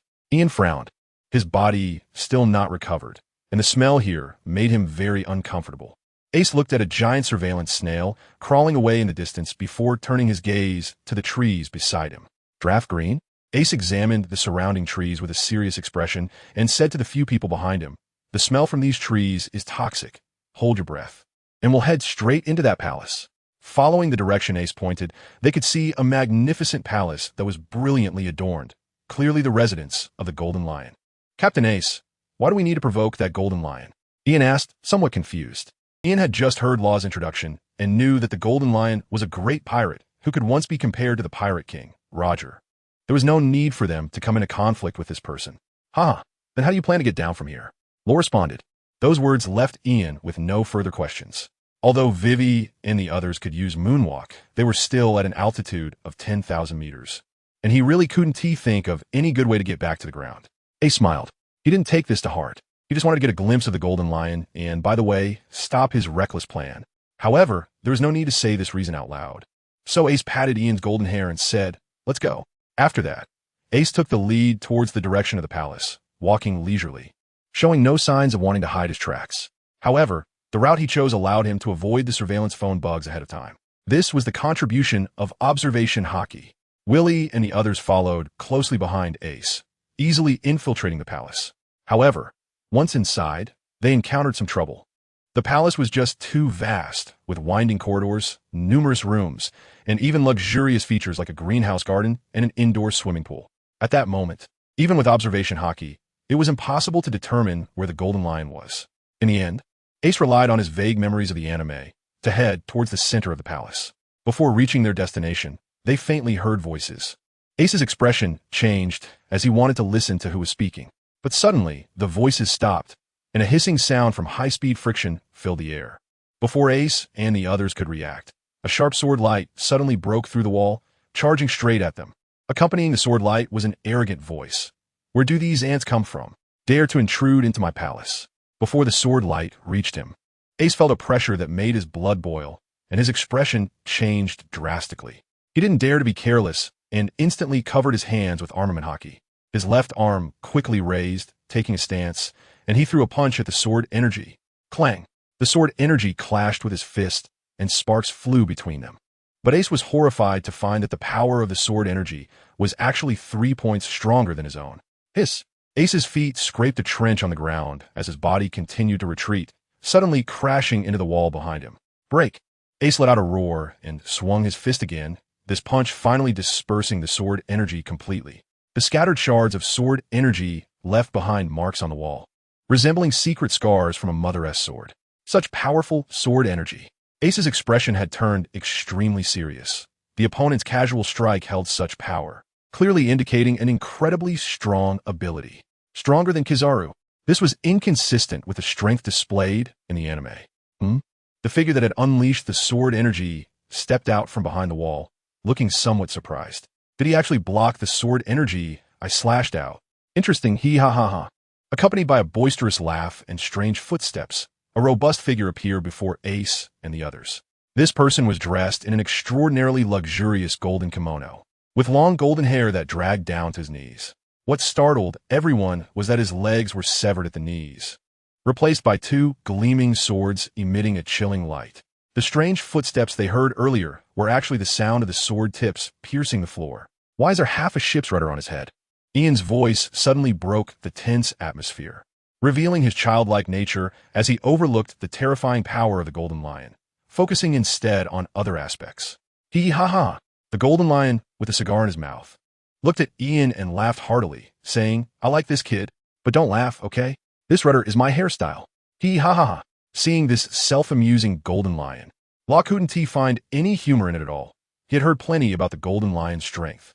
This legendary pirate, upon hearing the news of Roger being captured by the Navy, couldn't believe that the seemingly weak Navy could apprehend Roger. Thus, he boldly infiltrated Marine Headquarters Marineford, battling against the then Admiral Sengoku and Garp for several days on the coast. The three's fight nearly destroyed half of Marineford. In the end, he was captured due to being outnumbered. It's worth noting that Sengoku and Garp at that time possessed strength beyond that of an admiral, showcasing the Golden Lion's formidable prowess. Later, the Golden Lion was imprisoned in the underwater prison Impel Down, level 6. Yet, 2 years later, he actually severed his 2 legs that were shackled with Sea Prism Stone, successfully escaping. He broke the myth that no one could escape from Impel Down. A ruthless man, an unparalleled fiend who is merciless even to himself. Before Law could gather his thoughts from memory, the Golden Lion had already floated before them with his hands behind his back, the 2 swords at his feet glinting menacingly, seemingly ready to unleash fatal sword energy toward Ace and the others at any moment. The Golden Lion exhaled a puff of smoke and said with great interest, "Kid, you look a lot like an old rival of mine. That makes me quite displeased to see you." "Huh," Ace sneered. He certainly knew who the Golden Lion was referring to, probably his father, Roger, whom he had never met. This was the first time someone had said he resembled Roger, and the Golden Lion truly lived up to being Roger's lifelong rival. "If we're going to fight, let us fight. Why all the unnecessary talk?" Flames ignited around Ace as he faced the Golden Lion, rising with a powerful fighting spirit. Although the Golden Lion's strength was somewhat unexpected for Ace, it didn't mean that Ace lacked the ability to fight back.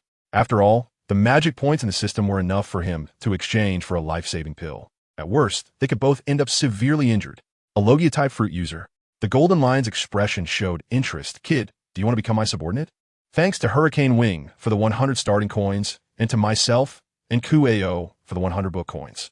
Ace didn't say anything, just coldly stared at the Golden Lion, the flames on his body burning even more fiercely. So Ace's answer was already obvious. Ha ha ha. The Golden Lion suddenly burst into laughter, not continuing to attack. Instead, he turned around and returned the way he came, his booming voice carrying over. "Come here together, that fiery kid. Since you don't want to be my subordinate, then we can talk about cooperation." The oppressive aura brought by the Golden Lion disappeared, and the flames on Ace's body retracted back into him.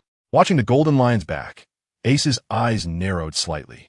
The Golden Lion's ambition matched his appearance, but his actions were rather brainless. He wanted to replace the world government, yet everything he did only disrupted the lives of ordinary people, which determined from the very beginning that he could never succeed. In Ace's opinion, only by rooting in the people like the Revolutionary Army could one truly have the possibility of overthrowing the world government. However, the characters in the Pirate King world are very rich. Although the Golden Lion is destined to be a failure, he could still storm the Marine headquarters for his former enemy Roger, cut off his own legs for freedom, and work for nearly 20 years on a plan for revenge against the world.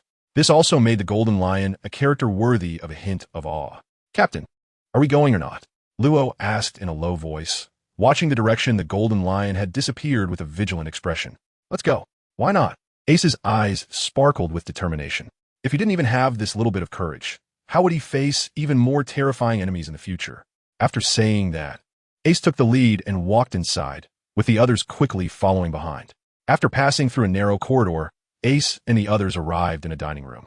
At this time, the Golden Lion was already seated at the head of the table, with two of his subordinates dining with him. The table laden with the bounty of food and drink favored by pirates. "Let's eat together." The Golden Lion seemed to have forgotten what he was about to say, waving his hand and inviting everyone to join the meal. Ace raised an eyebrow, laughed loudly, and cupped his hands, saying, "Good. Then I will respectfully follow your orders."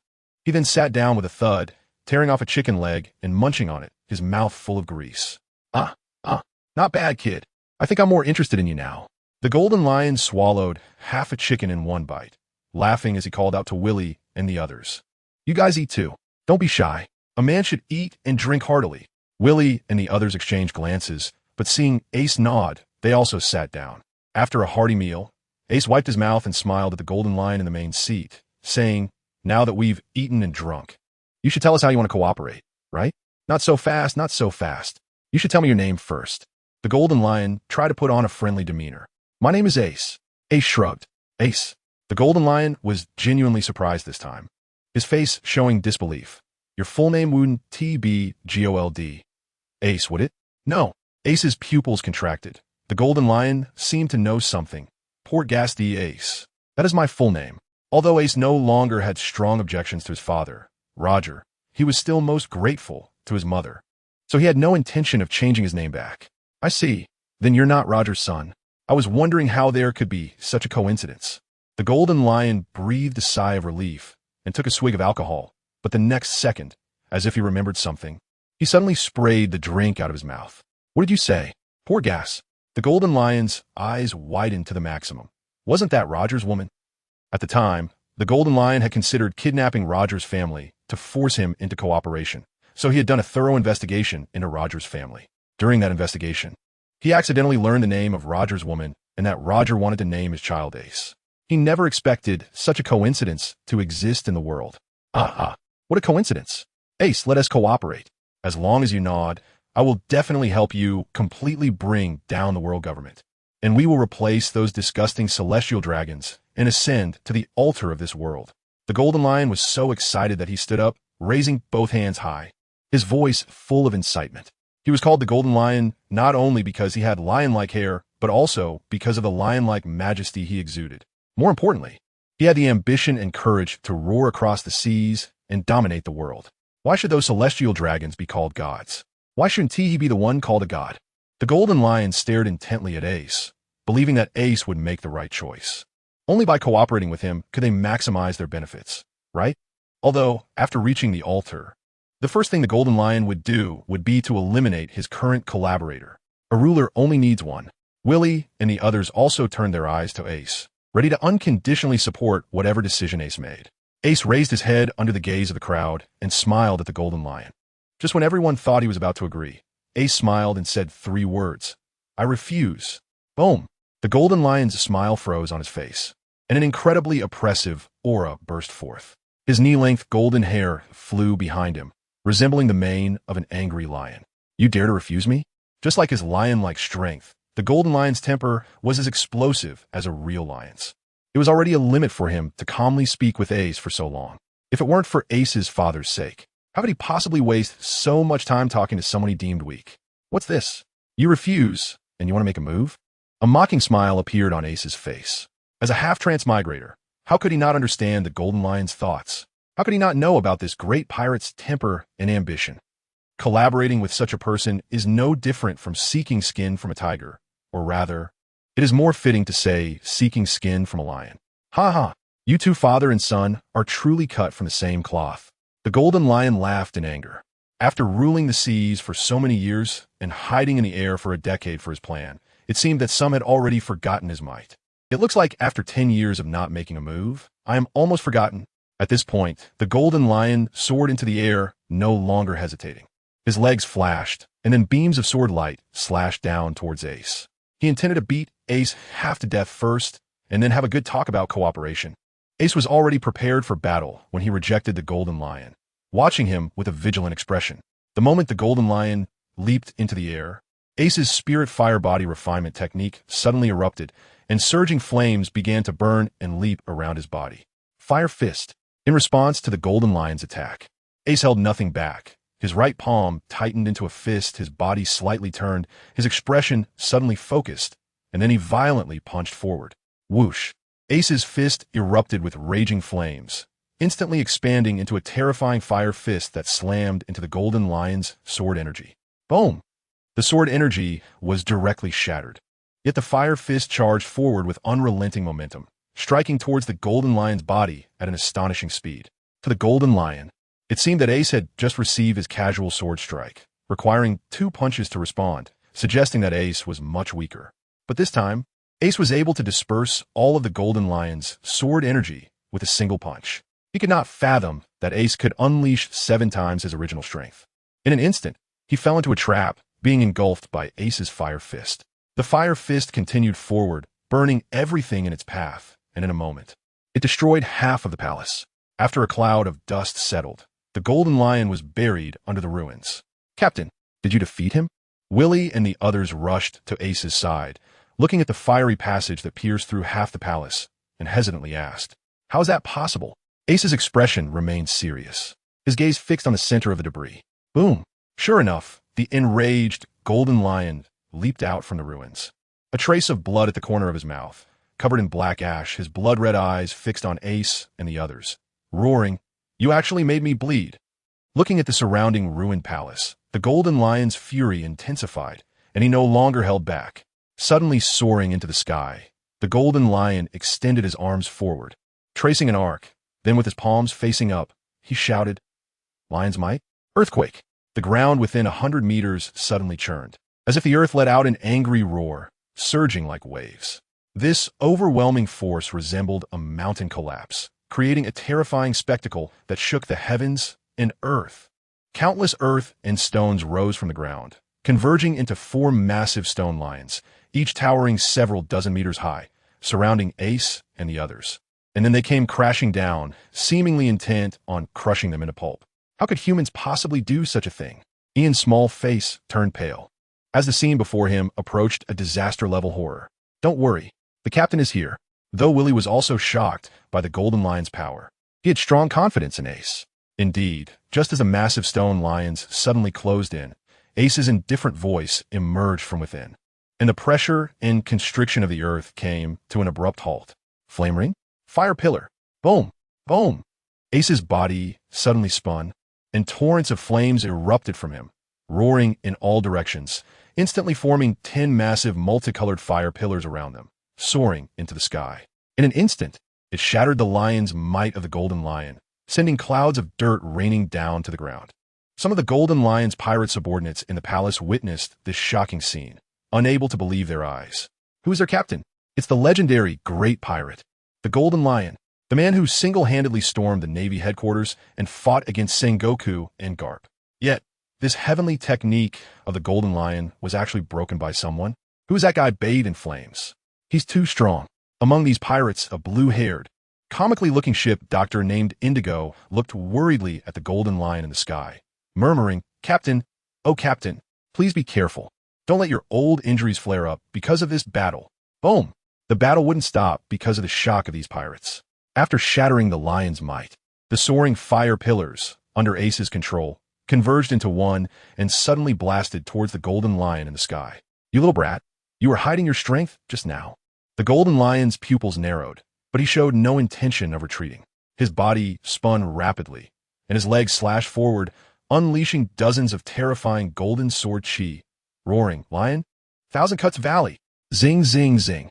These golden sword chi emitted a powerful sharpness, directly slicing Ace's fire pillars into countless pieces, zipping past on both sides of the Golden Lion, not harming him in the slightest. Ace's eyes suddenly narrowed as he looked at the Golden Lion from a distance, his expression becoming more serious. At that moment, he sensed a hint of the same momentum from the Golden Lion as he did from Dracul Mihawk, a great swordsman. The Golden Lion before him was definitely a true great swordsman. No wonder he could take on 2 opponents back in the day, fighting against both Garp and Sengoku at the same time, when the Golden Lion's legs were intact, and he could wield his sword with both hands. His swordsmanship must have been extraordinary. However, Ace was puzzled. If the Golden Lion was so strong, how could he later be defeated by Luffy? What happened to his swordsmanship? Why was there such a huge difference in power between the same lion, the Thousand Cuts Valley, and the move before him? Boom! Just then, the ground around them began to churn again, and Ace dared not think too much. He raised his hands above his head and launched another attack at the Golden Lion. Great Flame Ring? Flame Emperor. Flames spiraled and quickly formed a massive fireball nearly 100 meters in diameter above Ace's head. Without hesitation, Ace suddenly smashed it down towards the Golden Lion. Ha ha ha, kid. You're strong. I haven't been this happy in a long time. After exchanging a few moves with Ace, the Golden Lion was now acting as if he had gone mad. Using his powers recklessly with both hands, 2 small islands floated around him, and under the Golden Lion's control, they suddenly came roaring towards them. Seeing the scene, most pirates were so frightened that they turned to flee. What a terrifying sight it was. On one side, a fireball the size of 100 meters soared like the sun, while on the other side, 2 massive islands were actually descending from the sky, directly crashing down. It was a doomsday-like scene. Not good. Dr. Indigo saw that the Golden Lion was using his full power, and his face changed dramatically as he anxiously shouted, "Captain, you can't go on like this. Your body won't be able to take it." But the Golden Lion, immersed in the battle, could not hear his advice. Still fervently urging his powers to the limit, accelerating the 2 small islands to their peak speed, colliding violently with Ace's fireball. Boom! The fireball collided with the islands, resulting in a violent explosion, instantly blowing one of the islands apart. The flames surged towards the other island, but at this moment, the speed of that island had been maximized by the Golden Lion, roaring past Ace's fire wave and heading straight for Ace and the others. Even Ace knew that if he were hit head-on by an entire island, the result could only be either death or serious injury.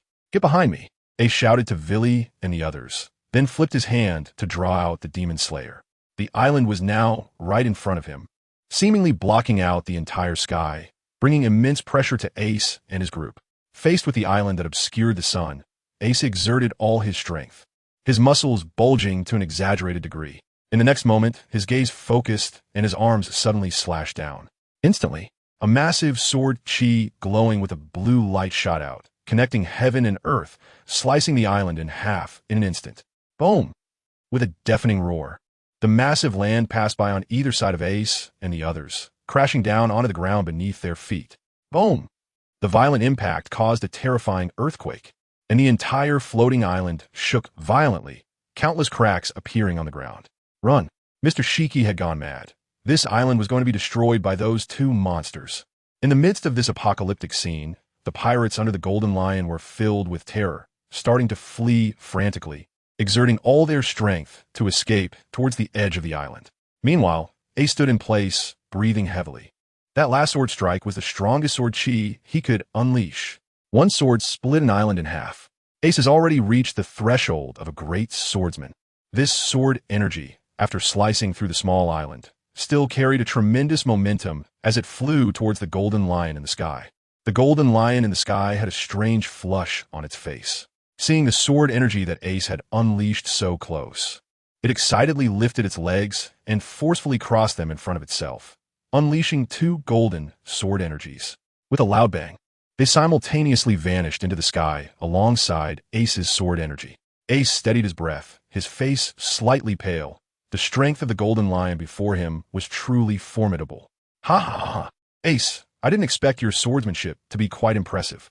At this point, the Golden Lion seemed to have forgotten his initial displeasure.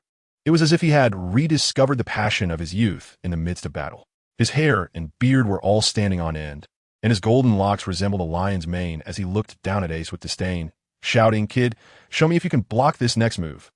As he spoke, the Golden Lion floated even higher, his arms spread wide and across, his cheeks flushed red, and then he suddenly pulled his hands inward. 100 lion's might? Funeral! Buzz! Buzz! Surrounding the main island, dozens of islands began to tremble wildly, the ground rolling continuously as the heads of stone lions forcefully emerged from the surface of each island. These islands then started to move toward them, and the Golden Lion had actually gone mad enough to want to smash dozens of islands down on Ace and the others. He's gone crazy. The captain is insane. We're 10,000 meters in the air. If dozens of islands collide, none of us will survive. The pirates under the Golden Lion trembled, each one collapsing to the ground in despair. Did they not see that just one island's collision had already cracked the land beneath their feet, leaving it fragile and vulnerable? Now, they were directly crashing in with dozens. They were doomed. Ace stared intently at the golden lion in the sky. The volcanic flames and the 9 nether golden ancestor fire were slowly igniting between his hands. The power of this attack from the golden lion was truly overwhelming. If he wanted to withstand it, he had to forcibly merge the 2 types of. However, after the last explosion of the crimson gold burning heaven flame, the 2 had already been damaged. If he forcibly merged them this time, he might completely lose both types in the future. But behind him stood Villy and the others, and Ace had no choice but to make this decision. Just as Ace gritted his teeth, wanting to bring his hands together, an unexpected event suddenly occurred with the golden lion in the sky. He saw the golden lion's face turn an extreme shade of red, and suddenly, it spat out a mouthful of blood. The half-ship's rudder on its head trembled for a moment, and then the golden lion let out a piercing scream. Clutching its head, it fell from the sky, spraying blood. The moving islands finally came to a halt. But the giant stone lions that had already emerged from the ground still reminded Ace and the others of the terrifying power of that previous attack. Captain, the ship's doctor, Indigo, rushed anxiously toward the direction where the golden lion had fallen. As the flames in his hands reabsorbed into his body, Ace let out a sigh of relief. However, he was also very puzzled, not understanding what had happened to the golden lion. He didn't believe that their recent confrontation had harmed the golden lion. Something must have gone wrong with the golden lion itself. Let's go. We should take a look too. Ace's eyes narrowed as he pushed off the ground with force, speeding towards the spot where the golden lion had fallen. Willy and the others exchanged glances, taking a deep breath before snapping back to reality from the shock of the recent battle. They were so close. They were just moments away from experiencing the feeling of dozens of small islands crashing down on them. But Captain Ace is really strong. He can actually hold his own against such a legendary pirate. Follow the captain, Willy shouted, leading the way to catch up with Ace, while Luo and Ian closely follow behind. When Ace saw the golden lion from a distance, he noticed that the latter's face had turned extremely pale, falling into a semi-conscious state. The ship's doctor, Indigo, was lifting the golden lion's head and feeding him a red pill. What are you trying to do?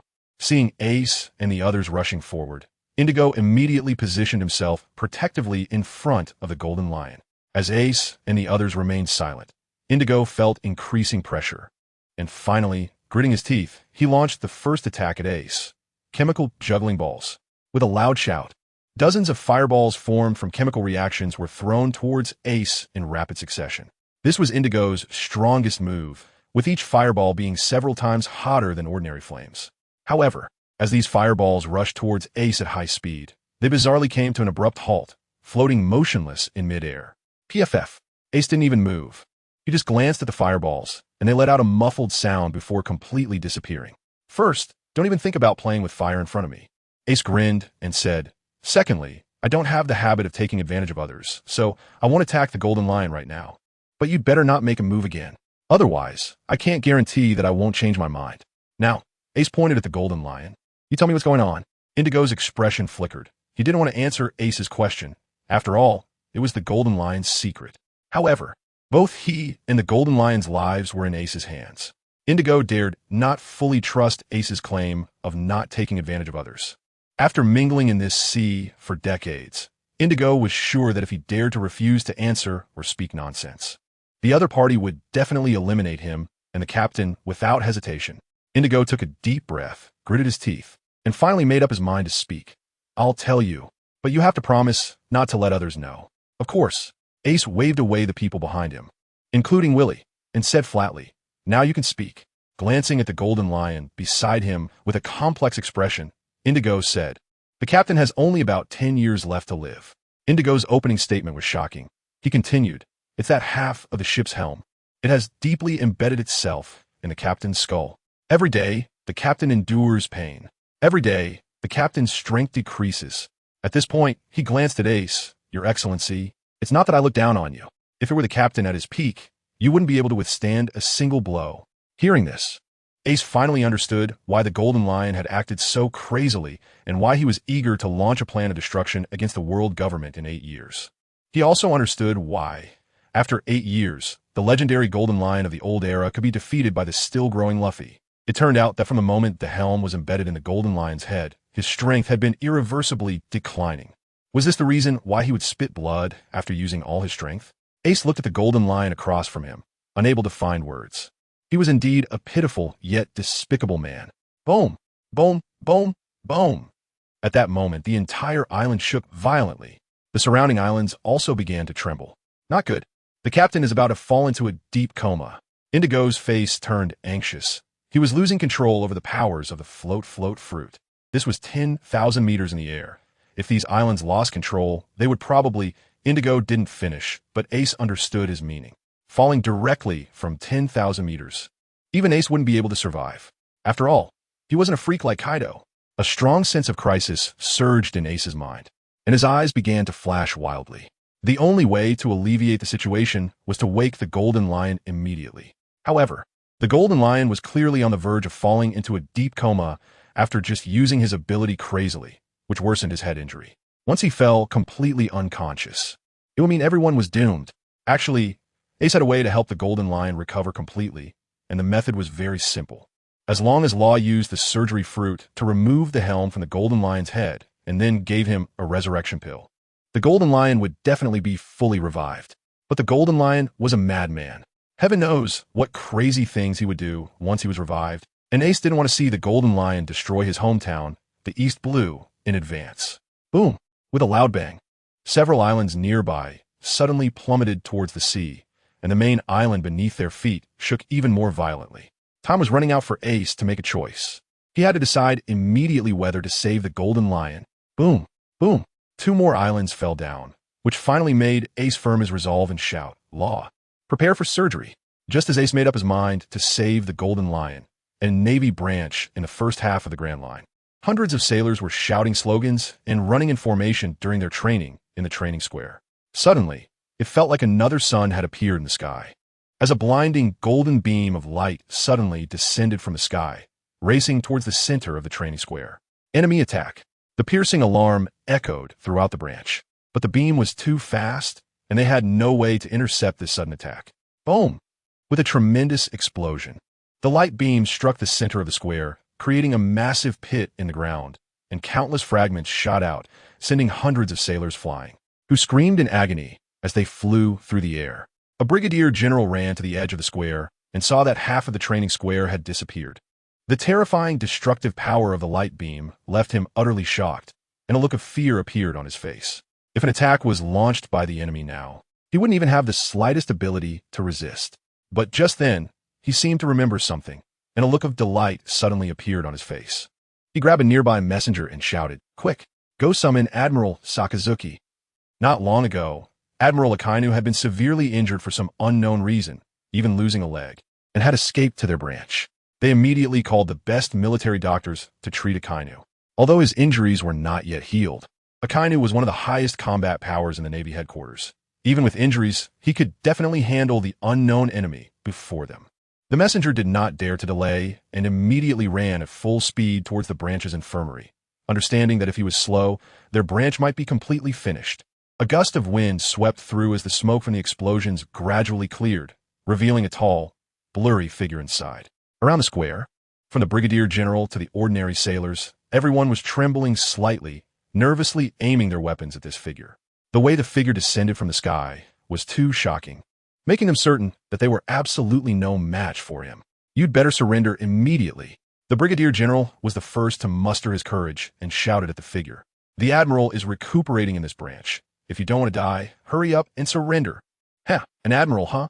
The figure finally spoke a word, and for some reason, the brigadier general sensed a hint of self-mockery in the tone. Self-mockery? What does that mean? As the smoke finally cleared, the figure was fully revealed to everyone. They saw that the person's clothes were tattered, his body charred, and his hair completely gone. The most tragic part was that his entire right arm was severed at the shoulder. The brigadier general stared in shock, feeling as if he was witnessing a scene he had seen before. Isn't this just like when Admiral Sakazuki first arrived? The brigadier general murmured, staring at the person's eyes, which were growing wider and wider, feeling that the figure looked increasingly familiar. Just then, a deep voice echoed behind the brigadier general. What's going on? Who dares to intrude on the Navy base? Akainu stood behind the rear admiral, his body casting a shadow that completely enveloped the rear admiral. The rear admiral immediately shivered, his spirit jolted, and he quickly stepped aside, saluting, and said, "Sir." He pointed to the center of the square and said, "This person fell from the sky and without saying a word destroyed the entire training square. I hope you can take action to capture him." However, Akainu did not answer him at all. Instead, he raised his hand and pushed the rear admiral aside, his gaze heavy as he looked toward the center of the square. "Kizaru, who did this to you?" "Huh, Kizaru." The pushed-aside rear admiral stared wide-eyed at the somewhat tragic figure in the center of the square, seemingly in disbelief, and rubbed his eyes. Finally, from the dark face of this person, he was able to recognize some features and determined that this person was indeed another admiral of the Navy. "Kizaru, this can't be real.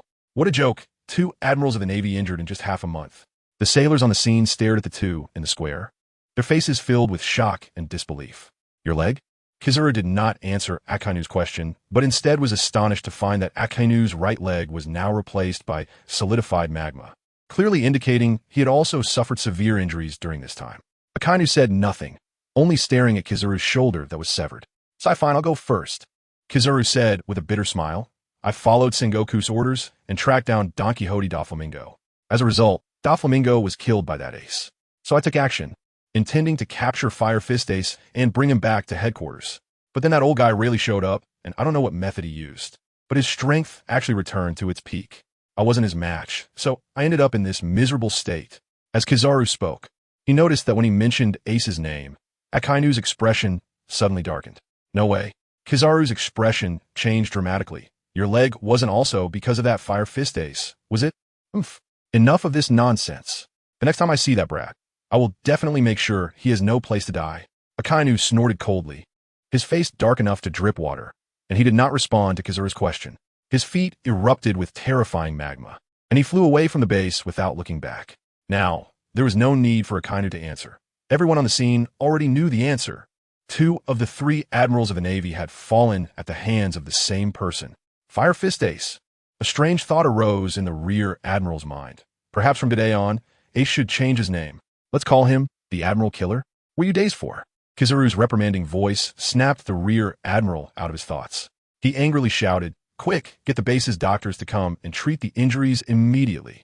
"Yes."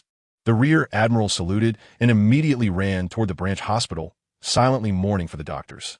"Great. Just sent off 1 admiral, and now another one comes. The doctors are going to be busy. There are no secrets that cannot be revealed." 2 days later, news spread around the world that the Navy's top admiral Akainu and Kizu, leading a large number of Navy forces, were defeated while pursuing the pirate Fire Fist Ace, resulting in the annihilation of their forces and both admirals suffering serious injuries. On this day, whether in the Grand Line or the Four Seas, whether in the first half of the Grand Line or the New World in the second half, everything was thrown into turmoil.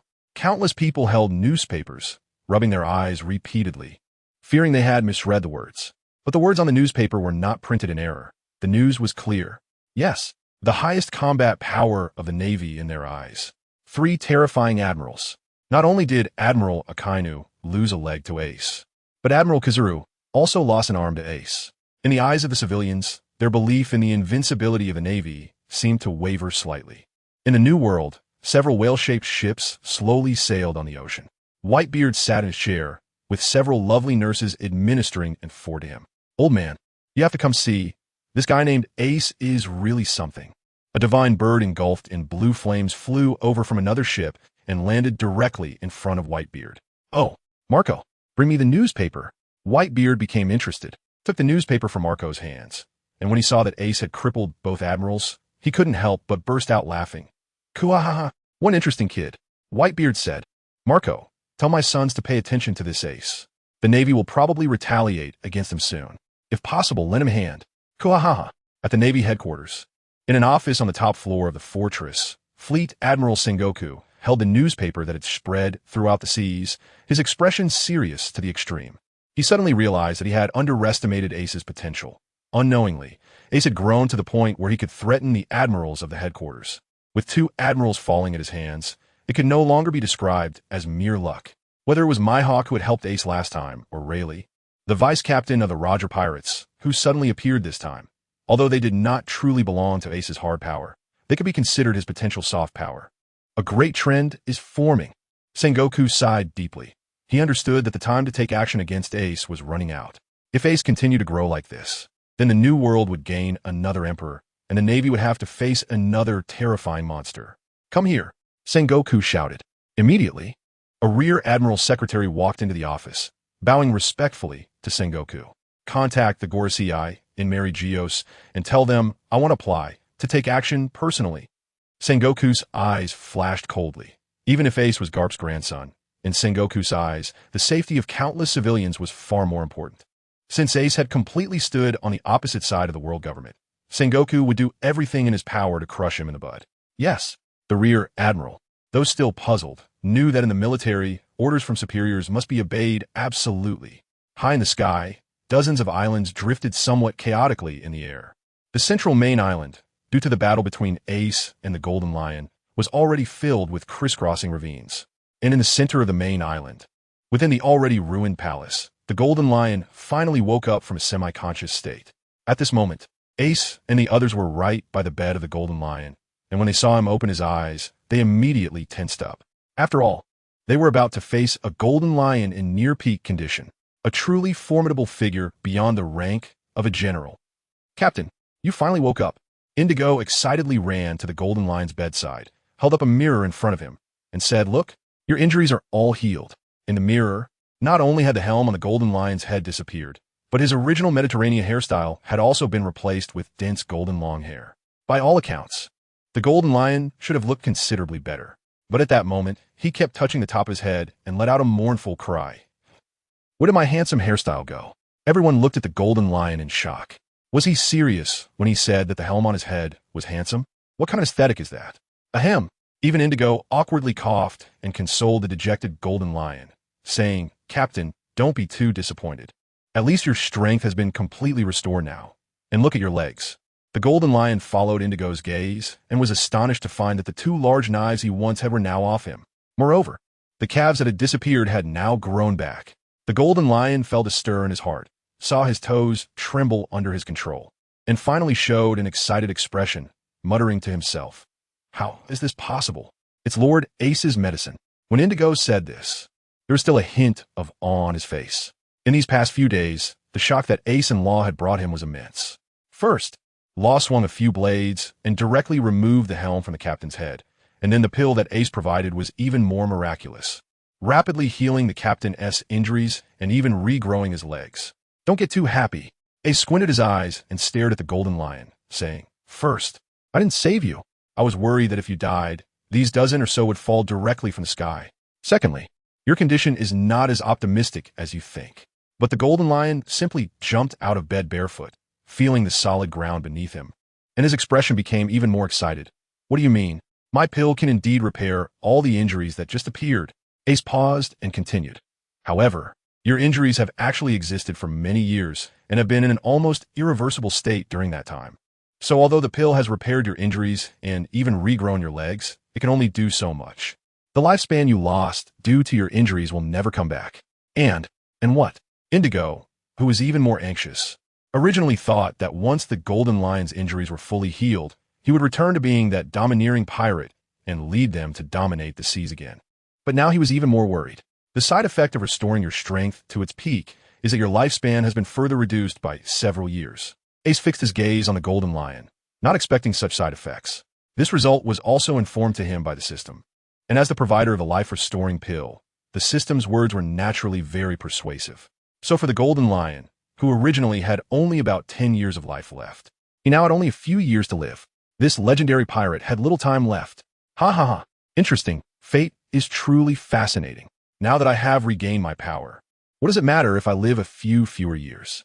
Upon hearing Ace's words, the Golden Lion showed no signs of disappointment. Instead, he laughed heartily, reached out, and directly grasped the two large knives beside the bed. "Sakura 10, Withered Wood, you've worked hard these years." The Golden Lion caressed the two famous swords. His gaze is softening, and he gradually exuded a sharp aura belonging to a great swordsman. Ace looked at the Golden Lion and suddenly had a feeling that the Golden Lion, wielding dual swords, had become even more terrifying than before. With a whoosh, the Golden Lion directly sheathed both famous blades at his waist, raised his head to look at Ace, and said, "No matter what, since you've restored my strength, I will repay you. Money and such things don't seem to interest you. So, The Golden Lion pointed at Ian behind Ace and said, I see the kid also uses dual swords. He seemed quite appealing to me when we first met. So, while I'm still alive, let's teach him my dual sword technique. Ha ha ha.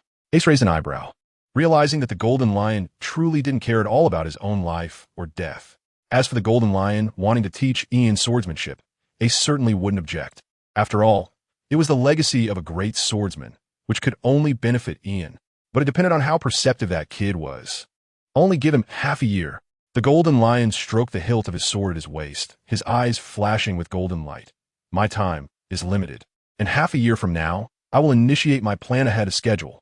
At that time, let the whole world tremble under my name. Ha ha ha ha. Plan. Ace's pupils contracted, sparks flashing in his eyes. If the Golden Lion still wanted to destroy the EC, Ace would have to find a way to stop him. You want to destroy the EC? Ace's tone carried a hint of dangerous killing intent. Ace has a way to heal the wounds of the Golden Lion, but he also has a way to make those wounds flare up again. Ace is not a fool.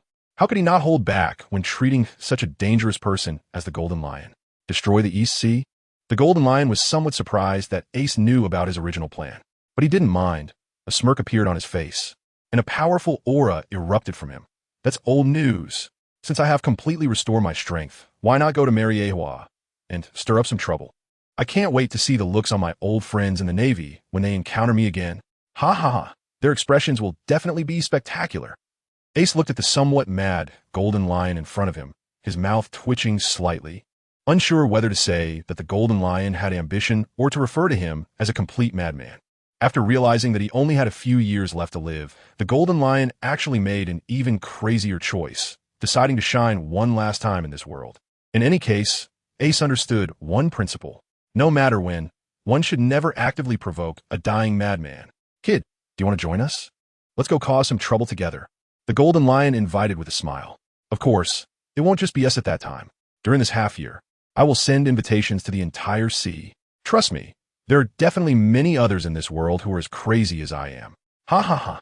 The Golden Lion's invitation stirred something in Ace's heart. He certainly didn't think that just one Golden Lion could shake the foundations of the world government. But this was indeed an opportunity to test the Celestial Dragons. Ace was also very curious about how deeply the Celestial Dragons have been corrupted by the outer demons. All right, I accept your offer. Ace did not refuse this time, but he emphasized, however, don't expect me to go to my death. I will prioritize the safety of myself and my crew. Once things become untenable, I will leave immediately. Ha ha ha. Of course, all you have to do is show up then. The Golden Lion said with a smile. Trust me, it will definitely be a spectacular scene. After saying this, the Golden Lion turned to Ian, who was behind Ace, and said, All right, kid, tell me your name. Ian. Ian's response was brief, but he did not refuse the Golden Lion's intention to take him as a disciple. In fact, over the past few days, in front of Ace, Willie, and Law, Ian had always felt a sense of helplessness. Not to mention Ace's strength. Even Willie and Law's abilities made Ian feel like they were out of reach. He was simply too weak. Now, with the Golden Lion willing to teach him swordsmanship, it was the best opportunity for him. Only by seizing this chance could Ian better repay Captain Ace's kindness in the future. Then, Ian, you will follow me for the next 6 months. The Golden Lion clasped his hands behind his back, a smile on his face. Ian first glanced at Ace, and when he saw Ace nodding at him, he stepped forward towards the Golden Lion.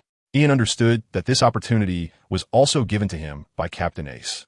The captain's miraculous pill that could bring the dead back to life was incredibly powerful and absolutely invaluable, but the benefits had been used on him.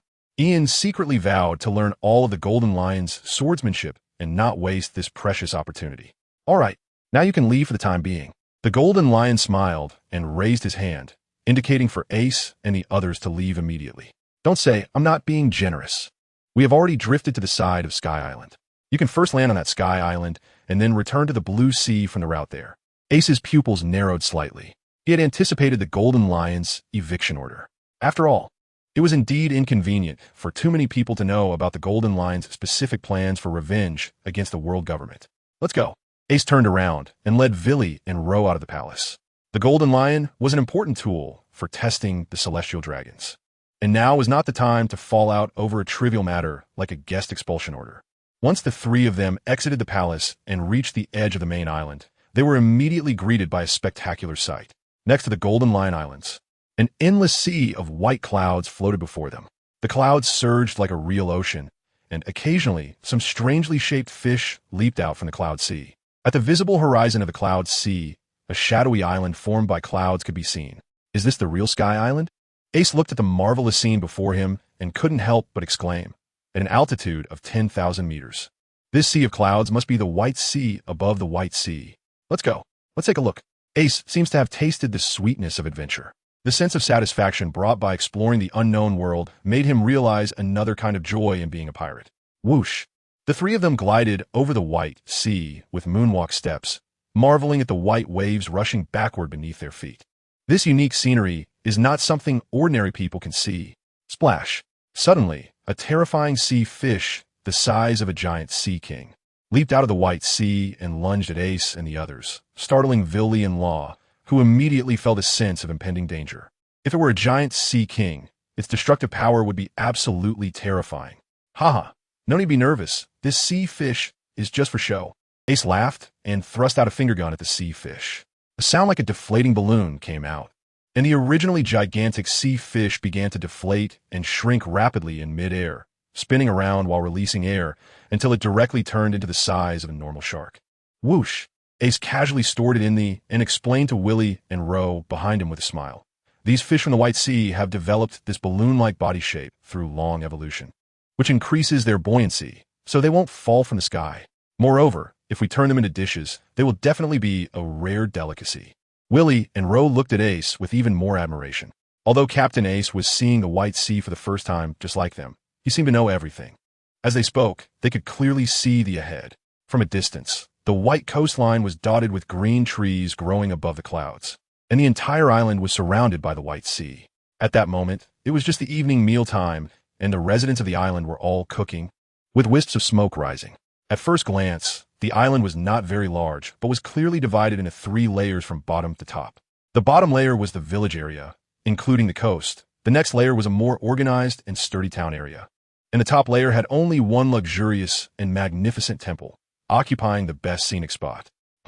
After landing on the island, Ace was surprised to find a stone tablet over 3 meters high on the coast, which had only 2 large characters.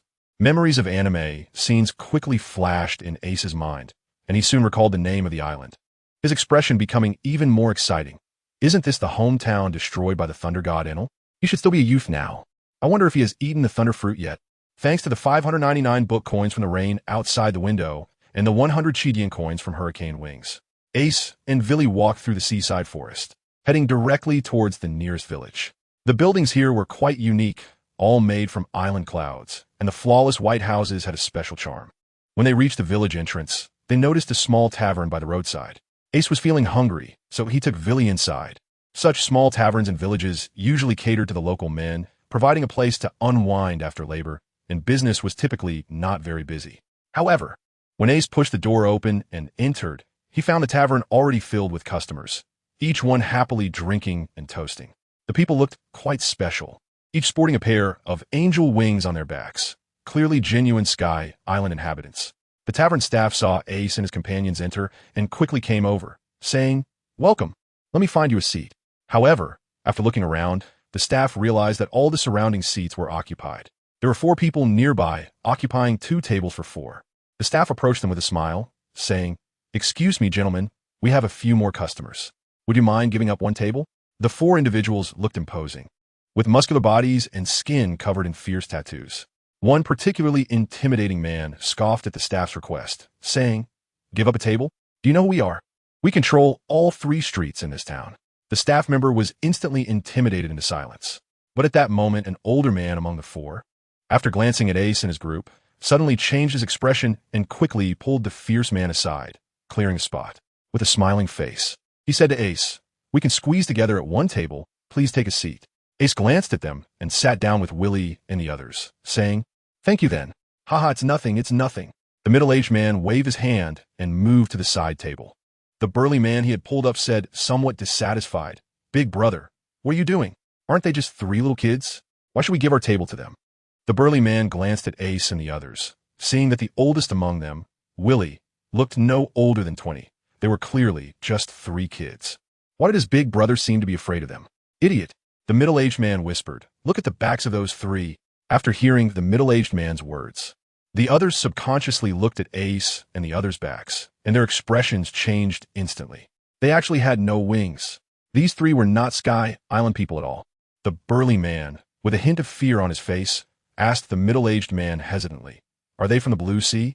The middle-aged man didn't speak, but simply nodded slightly. Seeing the middle-aged man's gesture, the burly man felt a tightness in his chest, but also breathed a sigh of relief, secretly grateful that he hadn't acted impulsively just now. Compared to most ordinary people on the ground who were unaware of the existence of Sky Islands, most Sky Island people actually knew about the Blue Sea people. After all, although few could reach the Sky Islands, those who managed to do so were often true strong individuals. Throughout history, many Blue Sea people had caused quite a stir on the Sky Islands, leaving their marks in the history of the Sky Islands. It made the Sky Island people understand that it was best not to provoke an unknown Blue Sea person, especially these three in front of him, who looked like kids. It was simply too abnormal. What ordinary teenager could reach an altitude of 10,000 meters? Perhaps these three were some kind of monsters. The more the burly man thought, the more outrageous it seemed, and his eyes were filled with fear as he looked at Ace and the others. He wiped the cold sweat from his forehead and quickly turned to drink the alcohol in his hand, not daring to look in that direction again. Meanwhile, the waiter, seeing that the burly man was no longer making things difficult, breathed a sigh of relief and asked Ace, "May I ask what you would like to drink?" Ace pointed to the table next to them and said, "Like them, let's have some beer too." After saying that, Ace had a thought and asked, "Do you have a chef in your restaurant?" "Yes." The staff was a bit puzzled as to why Ace asked this question. "That's great." Ace laughed out loud. He had been wanting to taste the special fish from the White Sea for a long time. With a flip of his right hand, the empty fish he had just stored in the space plopped onto the tavern floor with a splash, still wrapped in the moisture from the White Sea. Ace looked very satisfied. The fish was very fresh. "Can you cook this fish? I'll cover the processing fee." Ace signaled with a smile. But at this moment, the tavern was silent, and everyone stared wide-eyed in disbelief at the suddenly appearing empty fish on the floor. Not to mention how this empty fish appeared out of nowhere. Everyone present was very familiar with it. "Is this the coastal killer?" A burly man swallowed hard, unable to believe his eyes. You see, in his memory, this terrifying creature had been lurking around Baika Island, always leaping out of the White Sea to swallow the fisherman whole. This had made the fishermen on the island too afraid to go out to fish, greatly disrupting the fishing industry of Baika Island. They had organized warriors to hunt this coastal killer, but could shrink down to the size of an ordinary shark to evade the warriors' pursuit.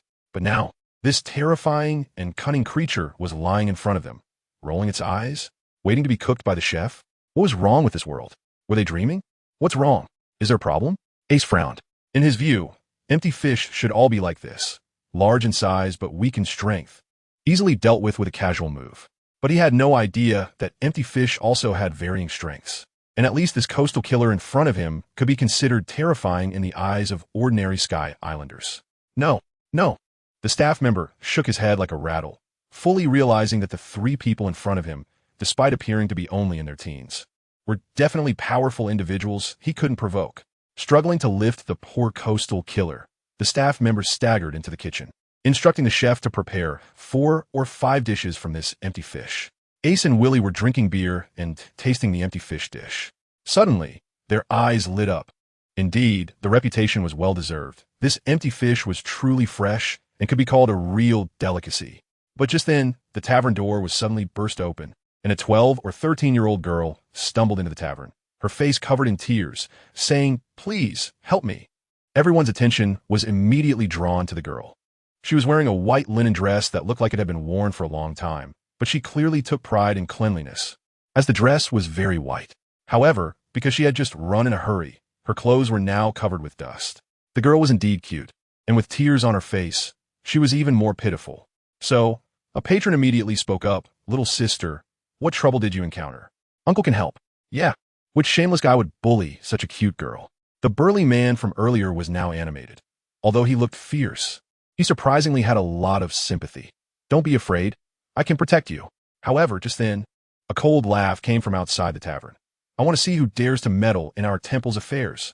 The tavern door was directly smashed open, and 5 priests in white robes holding long swords walked into the tavern, looking at the crowd with cold smiles. "She is the one we want from our temple. Does anyone have any objections?" This time, all the patrons fell silent, shrinking their necks back into their seats. Even the few burly men from the underworld were sweating and dared not speak. Huh. One patron chuckled dryly and said, "So it turns out she's a sacrifice. Then there's nothing we can do. Esteemed priests, please feel free." Humph. At least you were sensible. The leading priest seemed to enjoy the fear of the crowd, raising his head and saying, "In fact, our temple offers sacrifices to the gods every year for everyone's good. This ensures that our Baika Island has good weather all year round." Exactly. The patrons echoed in unison, and the looks in their eyes toward the little girl no longer held any sympathy. Instead, they appeared as if it were only natural. Sacrifice? Despair filled the girl's eyes as she sat down on the ground, continually retreating until she was beside Ace and the others. At this moment, her eyes were red, tears streaming down her face in large drops as she began to sob silently. "Need help?" Ace put down the utensils in his hand and lowered his head to ask the little girl. However, to everyone's surprise, the little girl shook her head vigorously. "They are from the temple. If you help me, they won't let you go either." Clearly, the little girl had always lived at the bottom of Baika Island. Although she had always known the name of the temple, she had never had the chance to meet these high-ranking temple priests. So, just now, she was unaware of the identity of this group of priests. Now that she understood, she was unwilling to put others in danger because of herself. However, Ace was still willing to speak up and help in this situation, which made the little girl realize that Ace was a good person. So she took out a small package from her bosom and handed it to Ace, saying, "Please give this to my brother. He works at the circus in town. His name is..." Before the little girl could finish saying her brother's name, the leading priest directly interrupted her. "No need to go through all that trouble. Your brother will come to accompany you. This time, the priest instructed us to prepare a pair of siblings. So don't worry, you two will definitely be reunited." What? The little girl's emotions finally approached collapse. She and her brother had always depended on each other. In her mind, she could die for the temple. But her brother had to live well. Now, everything was about to be taken from her. The little girl stood up in rage and desperately charged towards the priest. Bang! The little girl collided with the priest, but she was too weak. The priest didn't even budge from her impact. "Becoming a sacrifice is an honor for you two siblings. How dare you resist?" The priest grinned maliciously and reached out to grab the little girl. As long as they captured her, their mission would be complete and the priest would reward them handsomely. The little girl's face was filled with despair and hatred for the temple. She understood that on this island, the Baika Temple was the absolute authority.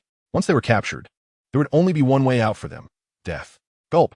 At that moment, Ace downed his beer in one gulp, instantly disappearing from the table and standing in front of the little girl, his hand clawed-like. It gripped the priest's arm like a pair of iron pincers. Huh. The priest's arm throbbed with pain, cold sweat beading on his forehead, yet he gritted his teeth and threatened. "A Qinghai person? Do you want to meddle in our business? Offending our temple on Baika Island. It's not that easy to die." Ace coldly glanced around, feeling a wave of nausea from the several grotesque priests and the numb drinkers.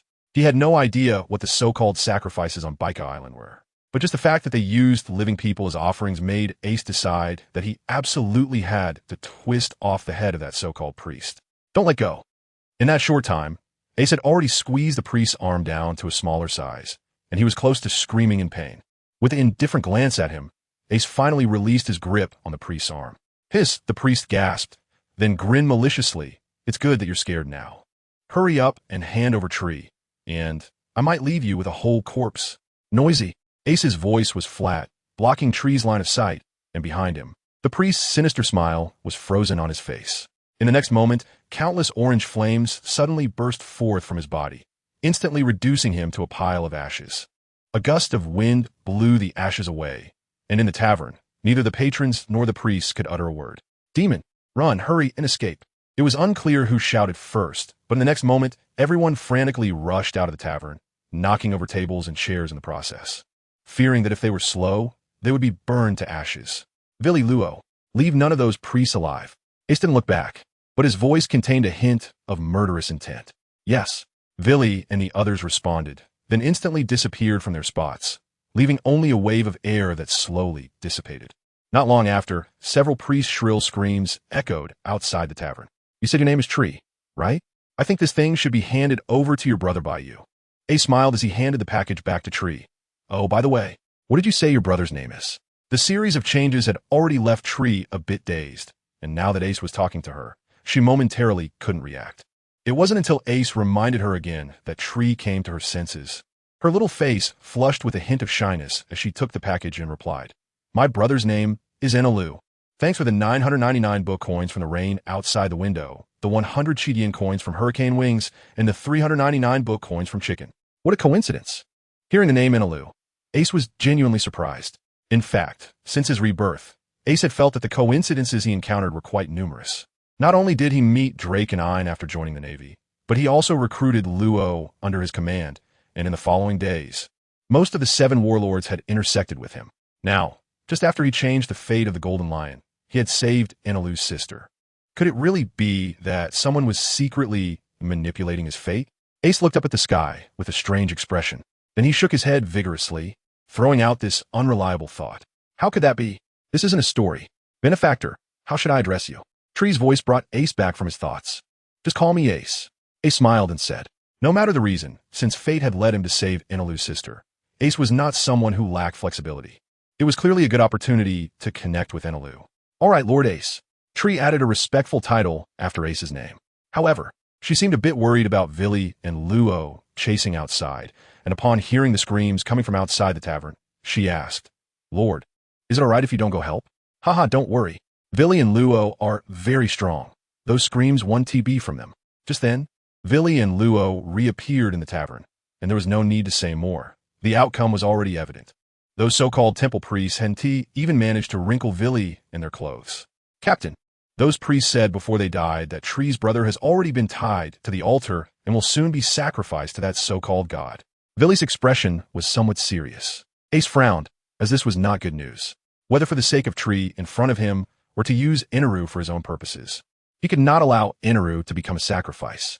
However, at the same time, Ace had his suspicions. Eneru should not have died in this ritual.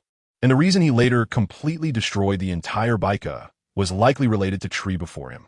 If Ace and the others hadn't appeared suddenly, perhaps Tree would have already been captured by those priests and sent to the altar as a sacrifice. Let's go, save your brother. And don't forget to twist off that priest's head. A cold glint flashed in Ace's eyes, and then he directly picked up Tree in a bridal carry, walked out of the tavern, and soared towards the 3rd level of Baika Island where the temple was located. Whoosh! Ace's speed was incredibly fast as he leaped into the air, the strong wind brushing against his face, and the faint aura around him made Tree feel a little flushed. However, as soon as she thought of her brother who was in danger, that fleeting feeling quickly disappeared. Brother, you must be okay. Lord Ace is here to save you. At this moment, in the center of the Baika temple, a priest with a gloomy expression held a white staff aloft, staring at Enel in the center of the altar, which was carved with mysterious patterns. Enel's face was pale, his upper body bare, and the small drums behind him were clearly just inserted into his body. Blood was flowing from his back, pooling into thin streams that flowed into the nearby water basin from both sides of the altar. Rather than a basin, it was more like a lake, and the entire temple was built next to this lake, with the altar constructed directly in the water. Enel's blood flowed into the lake, quickly becoming indistinguishable. However, the surrounding priests seemed confident, believing that this blood would surely attract their god. What was Deli doing? The priest's expression darkened as he tapped the floor with his staff, appearing somewhat anxious. It was just to catch a little girl, and yet she hasn't arrived yet. The god is about to come, and if we don't see the offering by then, the god's wrath will surely destroy our entire Baika Island. Bastards! If you dare to harm my sister, I will make sure you suffer a terrible fate. Enel, tied to the altar, felt his eyes bloodshot after hearing the priest's words, struggling fiercely. But this only caused his blood to flow faster, making his face even paler. Bang! Shut up! The priest kicked Enel in the face, saying with a twisted sense of justification, being a sacrifice is the honor of you siblings. You are making a sacrifice for the people of the entire island. Damn this entire island. If anything happens to my sister, I will make sure the whole Baika Island goes down with her. Enel's eyes were filled with blood, exuding madness. Huh? With your current state? The priest scoffed, even kicking the small drum embedded in Enel's body. To be honest, in the eyes of the great god, you are just a dish, and if you keep talking, I won't mind sticking a few more drums in you for decoration. A tearing pain shot through Enel's back, but he still stared fiercely at the priest in front of him, wishing he could tear him into pieces immediately. Gurgle, gurgle, gurgle at that moment. Countless bubbles suddenly appeared in the lake, and a huge shadow emerged from the depths, quickly moving toward the altar.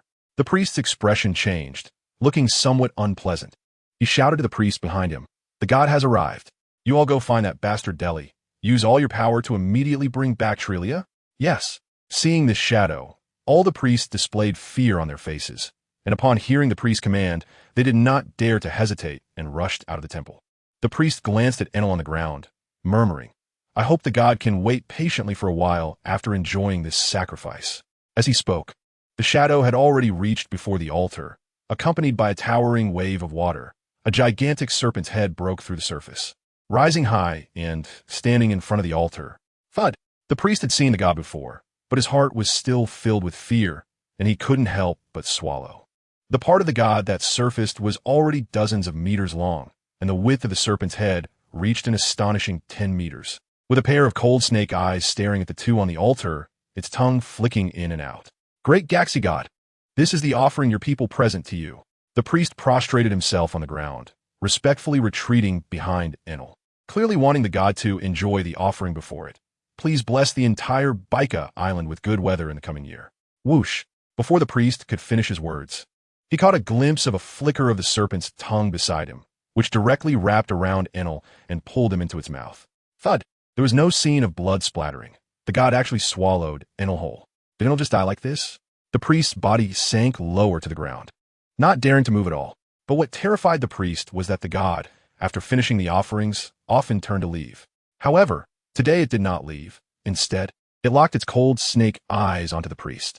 It seemed that this offering did not satisfy it, and it had even turned its attention to the priest. This made the priest break out in a cold sweat. Whoosh! The sound of the snake's tongue shooting out suddenly rang in the priest's ears, instantly raising goosebumps all over his body. Almost instinctively, the priest suddenly raised the scepter beside him and with a whoosh, drew out a knife from it. Clang! The sound of metal clashing rang out. This knife was surprisingly a sturdy, famous blade, at least of the great blade level, and the god snake tongue was extraordinarily fierce, only breaking a bit of the surface of the blade, without sustaining any real damage. Of course, this was also because the priest did not know how to use a knife. No matter how good the knife was, it would not be effective in his hands. The priest, after all, only borrowed the weapon's advantage to block this blow. In fact, his strength was very weak. So, under this impact, he could only cough up blood and crash against the altar's edge. Great God, please calm your anger." The priest had no time to care about his injuries, and instead lay flat on the ground in fear. "Spare my life, and I will offer you more sacrifices." The god seemed to understand the priest's words. Its snake eyes flickered, and it dived back into the water. However, it still did not leave, instead swimming around the altar, clearly waiting for the more offerings that the priest mentioned. The priest stood up again, wiped the cold sweat from his forehead, and made up his mind. In addition to capturing Trelia to offer to the god, he also needed to catch a few more young boys and girls as sacrifices, so as to appease the god's anger. Those lowly people, there would be as many as needed. As long as he could save his own life and secure his position as a priest, that would be enough. Boom! Boom boom! But just then, several loud noises suddenly came from outside the altar area, startling the priest. Then several priests rushed in with panic on their faces. "What's going on? Are you looking for death? Making such a loud noise. What if you anger the god?" The priest shouted at them. "What about Trelia that you were supposed to capture? Hurry up and bring her here." "Great lord," the priest said in horror, "Trelia has come. But she brought several powerful people, and they kill anyone they see." "What?" The priest's expression changed, asking, "How many of them are there?" Three. Are the hundreds of guards in the temple just sitting around doing nothing?" Hearing this number, the priest was furious. He thought there were more people. "Quickly send the guards to eliminate these 3 guys." The guards had already moved out at the first opportunity. The priest seemed to still not believe what had just happened before their eyes. "Then that's good. You don't need to worry about this matter. Hurry up and go find me a few more sacrifices. The god is getting a bit impatient." The priest's mind was a bit chaotic at this moment. The priest said in fear, but in an instant, that person just used a moment and all the guards. At this time, looking at the expressions of the priest finally had a sense of foreboding. Boom! But before the priest could finish his words, a huge sound suddenly erupted behind him, and then the wall suddenly exploded, scattering stones that struck the backs of several priests, forever sealing their words in their mouths. Whoosh! Ace brought Tree with him, followed by Vili and Luo, and suddenly appeared on the altar. "Guards! Guards!"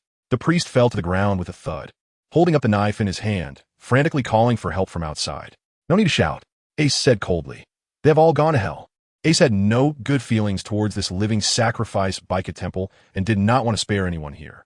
At that moment, the priest recalled the words of the priests and finally understood what they meant just now. In an instant, the boy in front of him, who looked to be only in his teens, had taken out several hundred elite guards of their temple in just a moment. Now it's your turn.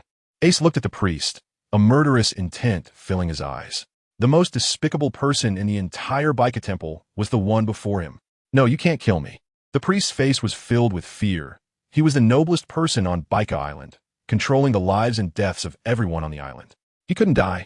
Suddenly, the god emerged from the lake, its massive serpentine body casting a huge shadow that covered the entire altar. Gaxi God, save me. The priest was overjoyed and maliciously pointed at Ace and the others. They're the sacrifices I prepared for you. Where's my brother? What happened to my brother? Tree looked around anxiously. With Gaxi God backing him, the priest became arrogant again, saying that kid was already offered to Gaxi God. He must have been digested by now. No. Tears streamed down Tree's face. Ace's pupils also contracted. This outcome greatly exceeded his expectations. Did the butterfly effect caused by his appearance instead push Enel towards death? You should worry about yourselves. The priest sneered at Ace. In the next moment, Gaxi God's head descended from the sky with astonishing speed, bringing a terrifying impact as it suddenly lunged at Ace and the others on the altar. Before the attack even arrived, the foul smell from Gaxi God's mouth assaulted them, and the cold glint of its fangs was chilling. I thought it was some god. Turns out it's just a snake. Faced with this terrifying attack, Ace, however, showed a hint of disdain as he clenched his right fist. The next instant, as Gaxi God's serpent head rushed toward Ace, his figure suddenly vanished, reappearing beside Gaxi God's head. He then unleashed a powerful punch, striking the right side of the snake's face. Boom! With a loud crash, the massive snake head suddenly changed direction under Ace's punch, and a series of cracking sounds echoed from its skull. Its fangs sprayed out from its mouth. The disparity in size between Ace and the snake was astonishing, but the result left the priest on the altar with a suddenly rigid expression. Splash! The body of the god of Gaxi was first blasted out of the water by Ace, and then with a splash, it fell back in, floating on its belly on the surface of the lake. With just one punch, Ace had dealt with this so-called god. Top top. Ace returned to the altar, looking coldly at the priest in front of him. How do you want to die now? The priest's hand holding the knife had already begun to tremble. He now understood that he was undoubtedly doomed. If even a god couldn't withstand a punch, how could he resist? But just as Ace was about to twist the priest's neck, a voice suddenly echoed in his mind. Supreme Great Knife detected. The system's words drew Ace's attention to the knife in the priest's hand, and he raised an eyebrow in surprise. This knife, hidden in the scepter, turned out to be a Supreme Great Knife? What an unexpected gain. After Ace reached the Quasi-Vice Admiral level, he realized that devouring famous swords of the Great Knife level had little impact on his strength improvement. Therefore, the appearance of this Supreme Great Knife can be said to be a timely help, significantly accelerating Ace's ability to enhance his power. Just then, the corpse of the god Gaxi, floating on the water's surface, suddenly twitched bizarrely, its massive body continuously twisting and rolling on the surface of the water. This brought a glimmer of hope to the priest's face as he shouted with a hint of madness. I knew it. The god is immortal. Bam! Ace's expression was indifferent. With a casual palm strike, he directly interrupted the priest's nonsense, sending him spitting blood and spinning to the side. Ha! Even if this snake doesn't die, do you think you can survive? Ace's words instantly made the priest realize his situation. With Ace's strength in front of him, he could be killed in an instant, leaving him no chance to escape. With a simple flick, Ace's arm turned into flames, extending out to snatch the Supreme Great Knife directly from the priest's hand. This scene made the priest tremble even more, shrinking into the corner and daring not to move. Ace disdainfully glanced at the priest, thinking that such a cowardly scum who only bullies the weak was truly unnecessary in this world. However, Ace was no longer in a hurry to kill him. Shifting his gaze to the writhing giant snake, a slight smile appeared at the corners of Ace's mouth. So that's where the thunder fruit is. A series of crackling sounds erupted again, and at that moment, blue electric sparks began to flicker on the snake's body. This stimulation finally roused the priest from his unconsciousness. However, after waking up, he seemed to be in immense pain, thrashing even more violently on the surface of the lake, with the electric sparks wrapping around him growing thicker, and his body twisting into a spiral shape. Tree, don't be sad, Ace said with a smile as he wiped away the tears on Tree's face. Your brother is not dead yet. Tree, sobbing, stood by Ace's side, her face rekindled with hope. The strength displayed by Ace made Tree believe in his words without a doubt. Is her brother really still alive? The dazzling blue lightning before him finally allowed Ace to breathe a sigh of relief. He did not regret saving Tree. However, if his alteration of the plot caused Enel to die instead, then Ace would have to curse. Fortunately, the Rumble fruit was actually in that snake's belly. Boom! The twisted, giant snake finally came to a halt, and a bloody hole suddenly burst open on its belly, with blood spraying everywhere, indicating that this so-called god had completely lost his life. A dazzling ball of lightning burst forth from the wound, shooting straight into the sky. Rumbling. Originally, they were already at an altitude of 10,000 meters, with clouds beneath their feet. But at that moment, dark clouds suddenly rolled in, quickly covering the entire sky and enveloping the entire Baika Island. Even more terrifying was that the blue lightning within the dark clouds seemed to be boiling, ready to unleash a thunderstorm that would turn the entire Baika Island into ashes. Dare to touch my sister, and I will take all of you to the grave with me. Ace looked up at the sky in exasperation. Clearly, that ball of thunder was Enel, who had eaten the Rumble fruit. I know you're angry, but at least get a grasp of the situation. Your sister is standing right here. Boom! A blue bolt of lightning, as thick as a barrel, struck down from the sky, instantly obliterating a building in the temple. After the thunderous roar, the structure had completely vanished, leaving only a dark, deep pit that pierced through the entire island. The Rumble fruit is really powerful. Ace sighed, looking at the lightning that could strike again at any moment. But you can't keep causing chaos like this. Ace turned his neck, making a cracking sound, and his eyes were filled with excitement as he looked at the sky. He had long wanted to face the legendary thunder god Enel. Boom! Boom! 2 more bolts of lightning struck down from the sky, directly hitting the altar, the deafening roar of thunder causing the stones on the altar to fall and roll into the lake. This is great. Ace's eyes lit up, and his body suddenly transformed into a pillar of fire shooting into the sky, directly colliding with the 2 bolts of lightning. A terrifying explosion erupted at the center where the flames met the lightning, and the dazzling light produced by the explosion instantly illuminated the entire Baika Island, making it incredibly transparent.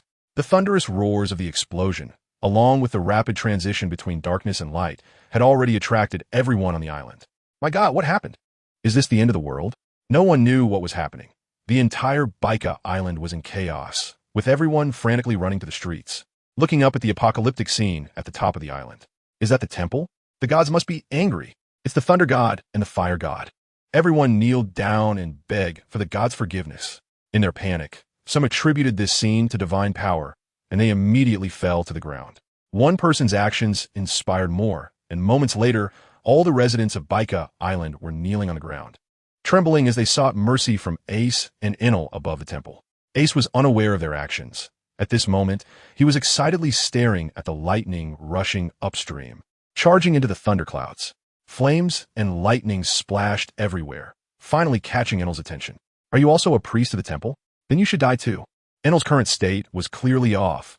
He had no intention of communicating with Ace. He waved his hands towards Ace, and the dark clouds of thunder began to churn wildly. Immediately, dozens of bolts of lightning, as thick as water barrels, struck down in front of Ace. Haha, flame ring, mirror fire flame. Ace spun in the air, and flames formed a spherical mirror that completely enveloped his body. Thunder struck almost simultaneously on the fiery mirror. Instantly, a terrifying explosion erupted, and the shockwave enveloped the entire sky in a smokescreen. We're all going to die. Enel saw Ace being engulfed by thunder, and a layer of black energy shrouded his eyes. Instead, his killing intent grew even stronger, merging his body with the thundercloud, ready to unleash an attack that would instantly obliterate the entire Baika Island. Whoosh! But at that moment, a shadow suddenly darted out from the smoke, rushing to Enel's head in an instant, spinning in a huge arc, and fiercely kicked Enel's body. Wake up! Bang! Enel was simply unable to withstand this attack. His entire body caved in, and he was directly kicked down from the air. Boom! He crashed onto the altar, sending debris flying and creating a pit. Originally, after consuming the Rumble fruit, Enel's body could become elementalized into lightning, making him immune to all physical attacks, at least for a long time in the future. He would enjoy this feeling of invincibility. But unfortunately, just after he had eaten the Rumble fruit, he encountered Ace, who mastered Haki. As Enel fell from the sky, the dark clouds began to slowly dissipate, revealing the sun once again. Swipe. Ace descended from the sky and stood beside the stone pit where Enel was located. Despite enduring such a terrifying attack, he seemed to have suffered no harm at all. Sparks of electricity flickered on Ace's body, which he simply extinguished with a wave of his hand. Then Ace shook his head in disappointment. Enel, who had just eaten the Rumble Rumble fruit, was still too weak. Skills like Thunder Dragon and Thunder God were definitely beyond Enel's capabilities at this moment. So, after realizing this, Ace decided to end the battle decisively. It seemed that if he wanted to spar with a fully powered Enel sooner, he would have to help him develop his abilities and strengthen his power faster. Ace sighed and took a couple of steps forward, looking at Enel in the stone pit. Huh. Ace let out a light sound of surprise. Enel was struck by Ace's Haki and should have fallen into a coma. However, at that moment, Enel's forehead darkened, and his emotions seemed to be influenced by some force, causing his body to twitch continuously. Is it the curse from the devil fruit? It can actually affect a person's emotions? Ace squinted his eyes. It seemed that Enel's previously arrogant personality was clearly affected by this incident. What should he do? Suddenly, Ace felt the fallen heart flame within him tremble. Wanted to poke its head out. You want to come out? Ace felt a stir in his heart and did not stop it. Instead, he raised his right hand, allowing the orange fallen heart flame to coil around his palm. The hissing fallen heart flame flicked its tongue twice, looking at Enel on the ground, with a hint of greed in its eyes, almost human-like. Hey, this is my designated partner. You must keep him alive, Ace said somewhat speechlessly. Previously, the fallen heart flame had eliminated a curse, but had directly burned the ability user to death. Seemingly understanding Ace's meaning, the little head of the fallen heart flame actually nodded. Then it suddenly darted to Enel's body, directly drilling into his heart.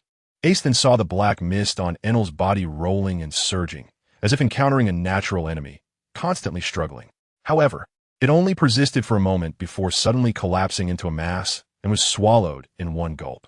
Following that, the fallen heart flame puffed out its cheeks and drilled out from Enel's body, intending to return to Ace. Spit it back out, Ace said with a dark face. Did you eat something you shouldn't have? The fallen heart flame opened its eyes, puffed out its cheeks, looking innocent. And cute? What the hell? Being cute is useless. Hurry up and spit the Thunderfruit ability back to Enel. At this moment, Ace was also somewhat shocked. If it weren't for his improved control over the strange fire, he wouldn't have noticed this ability of the fallen heart flame. Now, not only could the fallen heart flame eliminate curses, but it could also conveniently take others' devil fruit abilities. However, after taking the fruit ability, the original ability user would also face death, and Ace himself could not obtain this ability, but could only give it to others. But that was already quite abnormal. From now on, all devil fruit users would just be a dish in front of Ace. After defeating those enemies, Ace could plunder their abilities and give them to the members under his command. Moreover, the ability users under Ace no longer had to worry about not being able to swim. After the curse was eliminated, they could all become little swimming champions.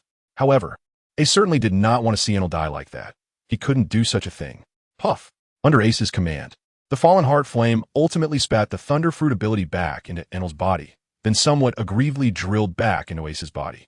Enel's breathing finally stabilized, and then his eyes suddenly opened wide, still bearing a painful expression, murmuring the name Talia. I'm sorry, brother didn't protect you well. As he spoke, lightning began to flicker on his body again. Clearly, even without the guidance of the curse, the pain in Enel's heart could still cause his ability to go berserk. Hurry up and say hello to your brother. I'm afraid if we wait any longer, he might seek death again, Ace helplessly said to Talia. Brother. At this moment, Talia saw that Enel was really still alive and could no longer hold back, rushing over, tears streaming down her face as she hugged her brother tightly, saying, I'm fine. I'm fine. Talia. Enel looked at his sister in his arms, his eyes gradually widening. First, there was disbelief on his face, then a rush of overwhelming joy. And finally, tears couldn't help but flow from his eyes. He tightly embraced Tree, repeatedly saying, It's all right, it's all right. Did it turn into a scene of the two siblings crying in each other's arms? Ace scratched his nose and then smiled, but this feeling isn't bad. I can change others' destinies and make everyone live better. Yes, the captain always brings happiness, Willie added. Ace shivered upon hearing this, feeling that the compliment was too cheesy. But seeing Villy's serious expression, Ace understood that he was absolutely sincere, so he could only shake his head. Forget it, if it's cheesy. Then so be it. After waiting for a while and seeing that Anilu and his sister had expressed their feelings enough, Ace finally coughed twice and said, I say, Anilu, you two siblings will have plenty of time to express your feelings in the future, but right now, there's still something here that needs your attention. Enel's attention was finally drawn to Ace, and he asked with some confusion, Who are you? So, after such a long time, Enel was still in a daze and didn't even know who Ace was. Lord Ace is our savior. Tree replied with a flushed face. If it weren't for him, I would have been captured as a sacrifice. Enel glanced at his sister's flushed face and seemed to understand something. Could it be that his sister had fallen for this lifesaver? A life-saving grace is hard to repay. Enel bent down and deeply bowed, then said, How about you marry my little sister, benefactor? What's going on? This question left Ace speechless. He completely did not expect such a development. The feelings that the two siblings had just displayed were so touching. Yet, you treat your sister's marriage so casually? So, this is the kind of Enel you are? Ace suppressed the urge to make a sarcastic remark, coughed awkwardly a couple of times, and said, Haha, it's best to consult the person involved first. At this point, Ace gave Tree a meaningful glance, implying that she should reject the idea and properly manage her brother. However, Tree's face turned even redder as she lowered her head to her chest and softly said, If it's Lord Ace, then I would be willing. Cough, cough, cough. Ace was caught off guard by this unexpected combination attack from his siblings. Haha, Captain, I think you should just give in. Willie and Luo behind them were somewhat gleeful, having never seen Ace in such an awkward situation, and found it surprisingly entertaining. At this moment, Ace couldn't help but let out a long sigh. He never expected to feel so isolated. Even his own crew wasn't helping him. Just then, Ace caught a glimpse of the priest in the corner, and his eyes lit up as he found a breakthrough to divert his attention. The priest seemed to sense Ace's gaze and suddenly felt a chill run down his spine. Whoosh! Without giving the priest any time to react, Ace instantly appeared beside him, grabbed him by the collar, and flung him in front of Enel. This guy is all yours. Swish! Immediately, Enel's attention was drawn to the priest. Enel had no intention of sparing this priest who had nearly caused the death of him and his sister. Don't kill me. I can make everyone on the island worship you as a god. From now on, you will be the god of Baika Island. The priest tried to make one last struggle, but Enel's words plunged him into complete despair. If we had begged for mercy back then, would you have spared my sister and me? Enel's eyes were filled with murderous intent. So, just go ahead and die quietly. No. In desperation, the priest turned and ran toward the edge of the altar, leaping out in an effort to escape into the lake. Zed, zed, zed, zed, zed, boom. What speed could surpass lightning? The priest had no chance to dodge such an attack. A dazzling bolt of lightning descended from the sky, instantly striking the priest, scorching him into a charred black mass that exploded violently. No complete corpse left. Ace clicked his tongue as he watched, marveling at his own ability to distract himself. This priest deserved to die. I can't be blamed for it. Ace sighed inwardly, then fearing the topic would return, immediately asked Enel, So what now? Your enemies are dead. What are your plans for the future? Enel was taken aback by Ace's question. He glanced at the sparkling electric sparks in his palm and realized that his life had completely changed since he gained this ability. I don't know. Enel's expression was quite complex. Before today, his dream was simply to work hard and earn a substantial dowry for his sister, so she could marry into a good family. But after they became sacrifices, all those familiar friends and bosses looked on with indifference, watching as they were captured by the priest. Was this place still worth staying in? Would you be willing to join our Yin Emperor pirate crew? Come with us to explore the Qinghai. Ace said with a smile. This world is truly wonderful. Compared to that, this Baika Island is just a small well. Enel was slightly moved by Ace's words. The formidable strength displayed by Ace made Enel believe that what he said must be true. Ace must be considered the strongest in the Qinghai region. At this moment, Enel's waist still hurt a bit, and he vaguely remembered that Ace had defeated him with a single move. After swallowing the rumble fruit, Enel felt his body filled with power, creating an illusion of being invincible until he was awakened by Ace's strike. Haha, I can't be considered the strongest. There are countless people stronger than me out there on the sea. Ace humbly replied. Is that so? There was no fear on Enel's face. Instead, a hint of excitement arose. As a man, there was an adventurous spirit deep within him, and Enel felt a twinge of longing for the Qinghai that Ace described. Brother, I want to see it too. Treya's eyes sparkled with light as she glanced at Ace. She knew Ace was from Qinghai, and she wanted to see what his hometown looked like. All right, Treya's words finally made Enel firm in his decision. He extended his right hand towards Ace and said, "Captain, I look forward to your guidance in the future." Ha ha ha ha. Ace laughed heartily as he shook Enel's hand. "I look forward to your guidance too." At the end of the 14th year of the Great Pirate Era, the future Thunder God Enel was finally recruited by Ace into his Ember Emperor pirate crew. "Captain, are we going to Qinghai now?" Enel was clearly a bit impatient. "Not so fast." Ace replied with a smile. "Your current strength isn't strong enough. Let me help you train for a while. After 6 months, once you've mastered the abilities of the Rumble Rumble fruit to a certain extent, I'll take you to see something big." Aston looked into the distance. Even in Qinghai, that would definitely be a rare sight. A week later, Fleet Admiral Sengoku had been gone for a week, personally searching for Fire Fist Ace in the Grand Line. Temporarily in charge at the Navy headquarters was Admiral Akiji. How come there are so many documents? Akiji, wearing an eye patch and with heavy dark circles under his eyes, looked at the mountain of documents piled on his desk with a face full of despair. The position of Fleet Admiral really isn't something a human can handle. "Sir, you should hurry. These are just the documents from the day before yesterday." The secretary's voice made Akiji's expression even worse. "Why is it me?" Akiji sighed dramatically. "Where are Akainu and Kizaru?" "Sir, don't you care about our Navy's intelligence?" The secretary looked incredulous. "The two admirals are both seriously injured, and Fleet Admiral Sengoku went out this time just to deal with this matter." "Huh." Akiji's face showed surprise. "Who could have injured both of them? Could it be the four emperors? It's Fire Fist Ace." The secretary was exasperated, feeling speechless towards the somewhat lazy admiral in front of him. "Ace, has another figure emerged on this sea to rival the emperors?" Bang! Before Akiji could ask who Ace was, the office door was suddenly slammed open, and a brigadier general with a shocked expression shouted, "Admiral, you need to come out and see. Dozens of warships in the harbor have all floated into the sky." "How is that possible?" The secretary exclaimed in a bit of a panic. "Those are Navy warships, each weighing a terrifying amount, and dozens have floated into the sky." "It's true," the brigadier general said anxiously. Just then, a piercing alarm sounded, signaling an A-level alert for enemy invasion. Someone really can do it. Akiji, rarely serious, pushed aside his desk and stood up with a solemn expression. Only he can do it. The remnants of the old era. Whoosh. Akiji's body suddenly shattered into ice flowers, instantly disappearing from the office. Old era? The secretary was momentarily stunned, but then his eyes widened as he recalled the information about that legendary pirate. Golden Lion Shiki? Ha ha ha. The pirate ship. The flying pirate ship made from an entire island, floated in the air, with the Golden Lion standing at the bow, laughing maniacally.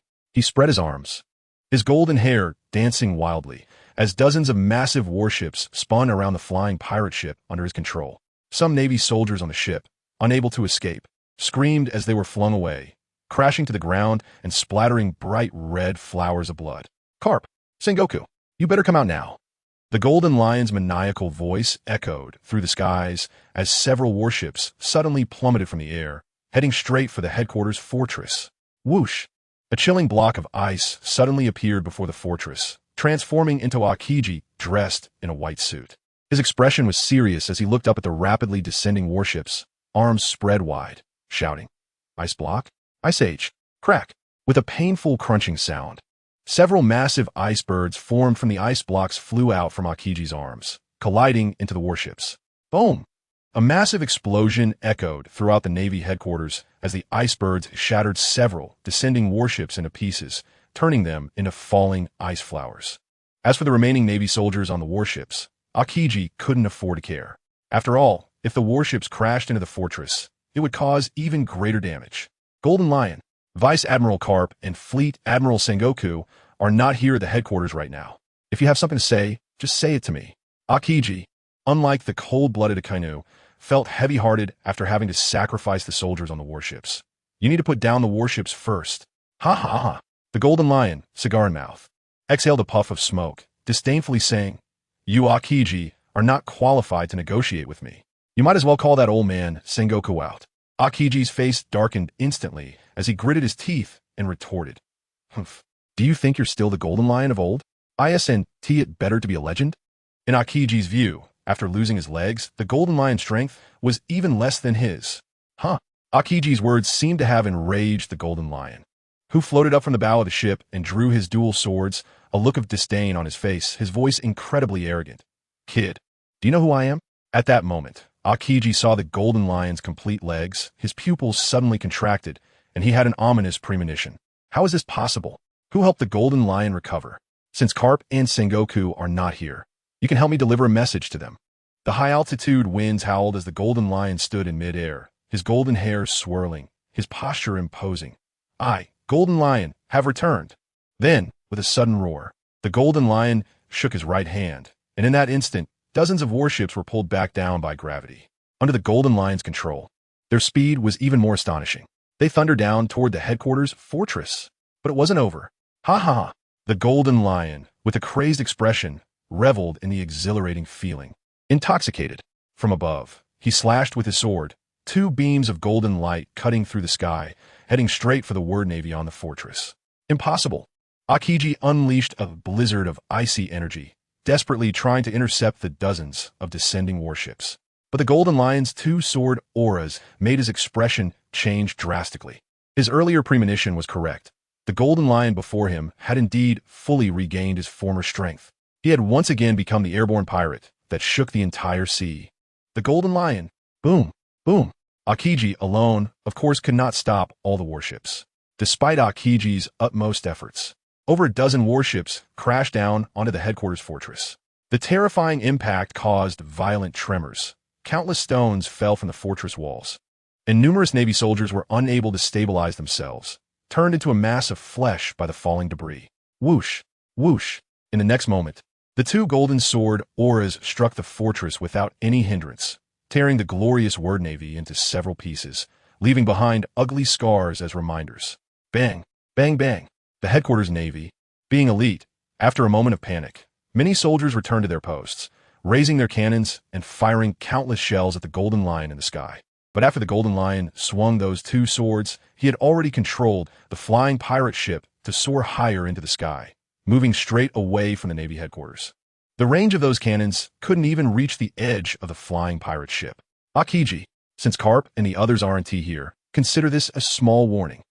Also, tell those disgusting celestial dragons that in 6 months, I will personally visit Mariehua to see them. Ha ha ha. The golden lion's maniacal laughter faded away, planting a seed of fear in the hearts of all the Navy soldiers present. Is this kind of powerhouse really something they can deal with? Akiji descended from the sky onto the plaza, looking at the severely wounded and blood-soaked Navy soldiers, then glancing at the fortress where the Word Navy had been sliced into pieces. His heart sank to the bottom. The golden lion's provocation would undoubtedly have a terrifying impact on Navy morale, especially the Word Navy, which represented honor, had been scarred by a pirate. If this situation leaked out, it would definitely cause ordinary people to doubt the Navy's strength. Moreover, what did that madman's last words mean? Does he really intend to attack Mariehua? Does he want to seek death? He even dared to give advance notice. When the time comes, the strongest forces of the Navy and even the government will be waiting to greet the Golden Lion in Mariehua. Even if the Golden Lion has regained his peak, it will absolutely be a dead end. Unable to understand the Golden Lion's true intentions, Akiji could only shake his head and not consider it further, but instead began preparing to seal off the news of today. If this matter gets out, the impact on the Navy's reputation would be too great. Akiji gritted his teeth. Just at that moment, a flurry of flapping wings suddenly erupted from various corners of the headquarters, and dozens of newsbirds scattered, desperately flying towards the sky. Some got stuck, and first, let us sort out the plot. Akiji's expression changed drastically. He was preparing to seal off the news with all his might, but unexpectedly made a mistake. Morgans, you're really bold. Akiji gritted his teeth. These newsbirds were clearly under the control of Morgans, the president of the World Economic News Agency, who dominated half of the news industry. Even the world government relied on his abilities and could only adopt a cooperative stance with him. Akiji didn't expect him to show up at this moment. If these newsbirds flew away, sealing off the information would be utterly impossible. Akiji could guarantee that within 2 days, the entire world would know the news of Golden Lion wreaking havoc at the Navy headquarters. Ice blocks, two-pronged spears. Instantly, a dozen sharp ice spears formed around Akiji, and under his precise control, they shot towards the struggling newsbirds in an instant. The sound of blades piercing flesh echoed, and dozens of newsbirds fell to the ground without even a scream. After all, Akiji was a vice admiral of the Navy headquarters and a user of a natural-type devil fruit, so it was quite easy for him to stop a few birds from flying away. Huh, Akiji saw that all the newsbirds had been pierced by the ice spears and breathed a temporary sigh of relief, as long as he prevented the scene from spreading. But why did he still feel a bit uneasy? Akiji glanced at the dead birds on the ground, his expression still somewhat grim. At that moment, the screams of Marines left Akiji no time to think, and he had to quickly turn around to handle the aftermath. Meanwhile, near an island close to the Navy headquarters, hundreds of newsbirds flew in the air, each tied to a rope, with a small pavilion hanging from the other end of the rope. Oh ho! Morgans, who had a bird-like appearance, patted his chest and lowered the den mushy he was holding, truly worthy of being a vice admiral. With one move, he wiped out all my precious children. However, Morgans grinned, his expression exceptionally excited, and raised the images he copied from the den mushy, saying, "You were just a step too late. The images I needed, I have already got my hands on. Golden Lion, you really are my old friend. You've given me such a big news piece." Ha ha ha. Morgans relied on his special devil fruit ability and commanded countless newsbirds. For decades, he had published newspapers over the seas and manipulated public opinion. His whereabouts were unpredictable, so even the world government could only adopt a cooperative approach with him, indirectly controlling public opinion. Moreover, as a journalist, Morgans was skilled in maneuvering and had maintained close connections with many powerful figures over the years. Some colleagues said he put in so much effort for nothing, just looking for trouble. Morgans often smiled without replying, but in his heart, he looked down on their thoughts. The best news is always in the hands of those who are prepared. Because of the connection he had with the Golden Lion over a decade ago, when this big news broke, Morgans was the first one he thought of. The price he had to pay was merely adding an insignificant subtitle to the news. Taking out a den mushy with a bird-headed mask, Morgans directly contacted the staff of his news agency, his face filled with excitement as he said, "This is Morgans. Change the front page of tomorrow's newspaper. Immediately replace it with the article I sent you." Ha ha! Tomorrow's newspaper will definitely drive the whole world crazy. "Okay, President," the staff replied. "Should the original article be published in the supplementary edition?" That was provided by the vice president. "Oh, tell me more." Morgans became curious. His vice president usually wouldn't write articles himself. Last night, four powerful giants broke into Judicial Island, attacking all the way to the gates of justice, destroying half of the island's buildings, and even killed the Chief Justice of Judicial Island. Finally, before the Navy reinforcements arrived, they took the two giant guards of Judicial Island and left. Hearing this, Morgan's expression became strange. It truly was a tumultuous autumn. Two of the Navy's most important locations were attacked and left in ruins on the same day. Morgan's keen sense from years of journalism told him that chaos was approaching. After a moment of reflection, Morgan said, "So, there's another formidable team of 6 giants emerging in these seas. Just like the giant warrior pirates a century ago?" "Yes, to be precise, 4 of the 6 giants were members of the giant warrior pirates back then, and they even left their flag on Judicial Island." The staff replied, "It was the flag of the giant warrior pirates, but for some reason, there were strange flames swirling around the skull on the flag." Flames? Morgans had no idea. He certainly wouldn't think that the giant warrior pirates were now under the banner of the Flame Emperor Pirates. And those flames were the symbol of the Flame Emperor Pirates. However, that did not prevent Morgans from bursting into laughter. "This is truly interesting. Then let us put this news in the supplementary edition. I believe tomorrow's newspaper will definitely give the world government more headaches." Huh? Yes. After receiving the articles and images sent by Morgans, the news agency staff immediately threw themselves into intense work. Typesetting and printing continued late into the night. Soon, countless newsbirds carrying newspapers spread the news to every corner of the sea. The front page of the newspaper featured only 2 massive images. The first image showed the Golden Lion floating in the air, arms raised high, hair and beard flowing, exuding an overwhelming aura, surrounded by dozens of massive Navy warships, creating a sense of despair and oppression. The second image depicted the Marines wailing on the ground, amidst the ruins, with a background showing the dilapidated fortress of the Navy headquarters and the words Navy cut into pieces. The legendary pirate Golden Lion has defeated the Navy headquarters. A challenge. Golden Lion will directly attack Mary Geos in 6 months.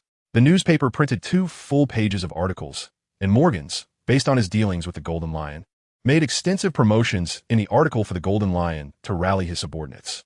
The next morning, under the sunlight, the newsbirds delivered the newspapers to their destinations. And before the Navy and the world government could react, countless people had already seen the headline article. The Navy headquarters was defeated. The entire world was thrown into an uproar.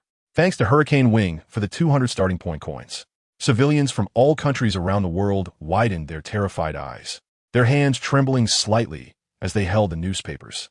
What kind of monster is this Golden Lion, capable of breaking through the Navy headquarters, which is filled with countless strong individuals? The previous news about Fire Fist Ace severely injuring 2 Marine admirals has already made civilians doubt the strength of the Navy. Before long, the Marine headquarters was attacked and breached by a notorious pirate. The invincible image that the Navy has built over the years is now on the verge of collapse in the minds of the civilians. Countless pirates who roamed the seas let out excited roars, venting their surging emotions. Even some villains or dreamers who had initially suppressed their restlessness due to the Navy's dominance are now considering setting sail after seeing this news. As a Golden Lion said, "This world has never lacked madmen. Countless ruthless pirates are already planning to join the Golden Lion and participate in a world-class battle at Mariejois 6 months later. The days ahead will surely be even more chaotic." New World, Whitebeard Pirates, Moby Dick. Shiki, what exactly do you want to do? Whitebeard sat cross-legged, his large sword standing beside him. He looked at the newspaper in his hand, a hint of sadness on his face. Is there really no ship in this world that can carry you anymore? Whitebeard has fought against the Navy for most of his life. He knows their true strength and will not be swayed by the articles in the newspaper. The government and the Navy have stood at the pinnacle of this world for over 800 years, and no one knows how many trump cards they have. Therefore, the Golden Lion has no chance of victory when he heads to Mariejois in 6 months. Whitebeard sensed the determination behind the Golden Lion's actions. Goo goo goo. But the next moment, Whitebeard suddenly grabbed the wine jug beside him and took a hearty drink. Kurura, Golden Lion, I seem to understand your thoughts. Whitebeard laughed skyward. Do you wish for a glorious finale? Do you want to measure your worth against that guy Roger one last time with your final breath? Dad. Marco looked worried, and other captains like Jozu and Sachi gathered around. I'm fine, don't worry about me, Whitebeard said as he stood up, grabbing his large sword and walking to the bow of the Moby Dick. Thud! The sword struck the bow, and the terrifying force made the entire ship shudder. His eyes gazed into the distance, seemingly watching someone on the other side of the sea. Sons, pass the word down, prepare yourselves. An old friend wants to end in glory. How could I not witness it with my own eyes? Kurarara, in 6 months. Our target is Mariejois. Yes, Dad. The captain's eyes sparkled with excitement. In a corner of the Moby Dick, Blackbeard Teach's face also showed an ecstatic expression, his heart roaring. Haha, it seems the era is about to go wild. I wonder if there are any dark fruits at Mariejois. New World, Wano Country. The furious Kaido smashed a mountain next to the Beast Pirates base, and his subordinates were trembling in fear, not daring to speak. Since learning about the death of his subordinate Jack the Drought, the enraged Kaido had leveled mountains within a 100-mile radius. What happened? A member who had just returned stammered. Hey, said someone in the know, it's that Fire Fist Ace. Not only did he kill Lord Jack the Drought, but he also wiped out the entire Don Quixote family. The captain was counting on Doflamingo to research artificial devil fruits. Yeah, and just like that, before it even started, the captain's dream of having an entire crew of devil fruit users was shattered. So now the captain wishes he could tear Ace apart. Boom! After venting his anger, Kaido leaped hundreds of meters and crashed down at the center of the camp, causing chaos among countless pirate crew members. Today's newspaper. Kaido roared with a dark face. Immediately, someone trembled and handed the newspaper to Kaido. It must be said that although the world of One Piece is a place where the strong dominate, they all have the good habit of reading the newspaper daily. Kaido looked at the contents of a newspaper, first stunned, then suddenly, excitedly pounding his chest, as if forgetting about Jack and Doflamingo's deaths. How can a war of this level not involve me, Kaido? Haha, you all stay and guard the home. I'm going to join the fray. Saying that, Kaido took big strides, making rumbling sounds as he charged out of Wano Country. All the members of the Beast Pirates were left looking at each other in confusion. They understood that their war-loving captain was once again planning to join the battle alone. But Captain, there's still half a year. Someone raised their hand, seemingly wanting to remind Kaido. But at this moment, Kaido had already disappeared from their sight. Crack! Sengoku looked at the newspaper in his hand and smashed the table in front of him, his forehead veins bulging, gritting his teeth in anger. Golden Lion, and that Morgan's. Truly infuriating. He never expected that he would only take a week to go to sea to pursue Ace, and the Marine headquarters would be taken down. Even Justice Island was partially destroyed by several giants. What on earth is Aokiji doing? How could such news not be contained? Sengoku understood that if these two incidents had not been exposed, the impact would not have been too great. But now, almost the entire world knows about the Navy and government's blunders this time. It's going to be chaotic. Sengoku's eyes were filled with anxiety. But it was clearly not the time to hesitate. He had to minimize the impact of this incident as soon as possible. He took a deep breath, reining in his spirits, and called the messenger into his office, speaking at the fastest speed. First, immediately order the various branches and divisions of the Navy to take action against the pirate crews in their jurisdictions, showing the civilians the strength of the Navy, and cooperating with local officials to calm the people's hearts. Second, immediately contact the government propaganda department, instructing the newspapers under their control to print as many copies as possible, making every effort to promote the invincibility of the Navy and the foolishness of the Golden Lion. Print all incidents of the Golden Lion being captured by the Navy. Third, it's time for those warlords of the sea to be used. Order them to come to Mariejois to assist in the battle in 6 months. Those who do not come will have their warlord titles stripped and will be hunted down by the Navy and government with full force. A cold glint flashed in Sengoku's eyes as he issued the final command. Now, command the crew to change course. I'm going to East Blue's Fusha village personally. I don't believe that old guy Garp won't come out under these circumstances. Sabati Archipelago, the bar of the Straw Hat. Rayleigh, wearing a pair of gold-rimmed glasses, glanced at Luffy, who was training and sweating profusely, revealing a satisfied expression. Initially, he took Luffy as his disciple partly to annoy Garp. But after teaching Luffy for a week, he saw great potential in him. It can be said that if Ace hadn't existed, he would definitely have placed his hopes for the new era on Luffy before him. After giving some guidance, Rayleigh picked up the newspaper handed to him by Shaki. Rayleigh's pupils contracted. Golden Lion? Has this guy gone mad? His strength has declined even more than mine. Wait a minute. Rayleigh adjusted his glasses, surprised to find that the Golden Lion's legs had actually grown back. How is that possible? No way. Rayleigh recalled Ace, who had been captured by the Golden Lion, and how he had regained his strength thanks to Ace's elixir. A glimmer of insight flashed in his eyes, and he immediately had a guess. It must be Ace again.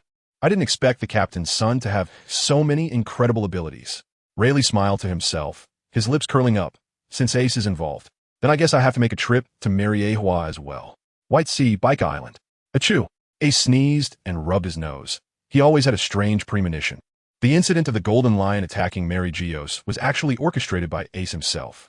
His original plan was for the Golden Lion to launch a surprise attack on Mariejois. But now he felt like he had missed something, and this situation seemed to be slipping out of his control. Never mind, before that, he should focus on enhancing Enel's strength. Ace didn't dwell on this issue. Instead, he smiled as he watched a thunderbird flying in the sky above the temple. He couldn't help but admire Enel's talent. In just 1 week, Enel had mastered a technique of 30 million volts. If he continued to improve at this pace, Ace was confident that Enel could reach the strongest state in the anime in 6 months. By that time, Enel's strength would be infinitely close to that of an admiral.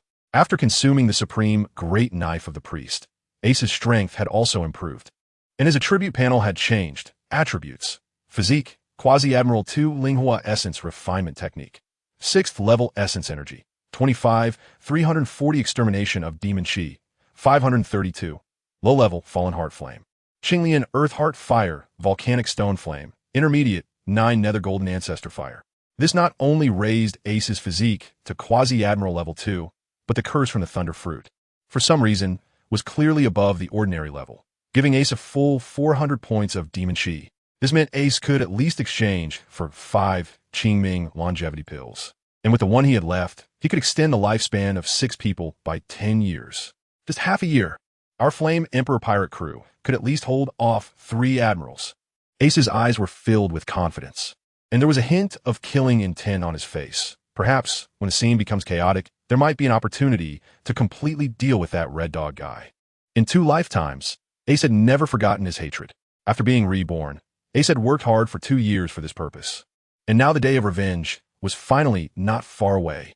15 years into the Great Pirate Era, just after Ace had grown another year older, the Navy's various branches in the Grand Line, as well as the forces within the 4 seas, all launched a massive offensive to eradicate the pirates in their jurisdictions with overwhelming force. However, what the Navy never expected was that after the sea had calmed down for a few weeks, countless villains and dreamers, filled with ambition, set sail. hoisting the pirate flag and risking their lives to pursue power, wealth, and fame. Compared to before the Navy's crackdown on pirates, even more pirates emerged, dreaming of one day laughing wildly like the Golden Lion and spreading their fame throughout the world. In an instant, relying solely on the strength of various branches and divisions. They were unable to stop all the pirates, and the terrifying pirate chaos ravaged the entire sea. Most of the pirates were not pure adventurers like Ace and Luffy. They were more driven by their inner desires, committing all kinds of atrocities, plunging the whole world into panic. At this time, the newspaper issued by Sengoku and the world government had almost no calming effect. People simply could not believe in a navy that could not protect them. The level of trust in the promises made by the world government had also plummeted to an all-time low. This situation greatly exceeded Sengoku's expectations, and his expression darkened to the extreme. In order to restore the confidence of the member state citizens, he had no choice but to disperse the strongest forces of the Navy headquarters and send them to various locations to suppress the unrest. Admiral Akiji, as well as the now-recovering Admirals Akainu and Kizu, led a dozen vice admirals from Navy headquarters to personally set out, crushing their way back through the Grand Line, completely snuffing out the dreams and ambitions of countless pirates along with their lives in this boundless sea. It took a full 4 months for the Navy to forcibly suppress the momentum of the unrest, allowing people to regain a little confidence in the Navy. However, among this wave of pirates, those who had withstood the pressure from the Navy would undoubtedly bring even greater trouble to the Navy in the future. But at this moment, there were less than 2 months left until the time of attack announced by the Golden Lion.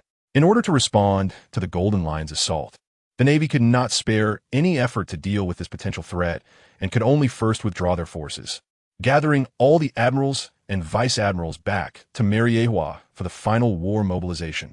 2 months passed in the blink of an eye, and at this moment on Mariewa, apart from the luxurious city of the Celestial Dragons, it had already become a huge military camp. Thousands of tents stood densely on the red Earth continent, with nearly 30,000 Navy officers gathering here, polishing the weapons in their hands. In the center, in a tall tent, Sengoku and 3 admirals were all sitting on the ground, but the one sitting in the main position was not Sengoku. Sengoku, are the Den Den Mushi ready? A person with snow-white hair, exuding an unspoken domineering aura of authority, asked. Yes, Commander-in-Chief. Sengoku looked at this person with great respect. The Den Den Mushi are all ready.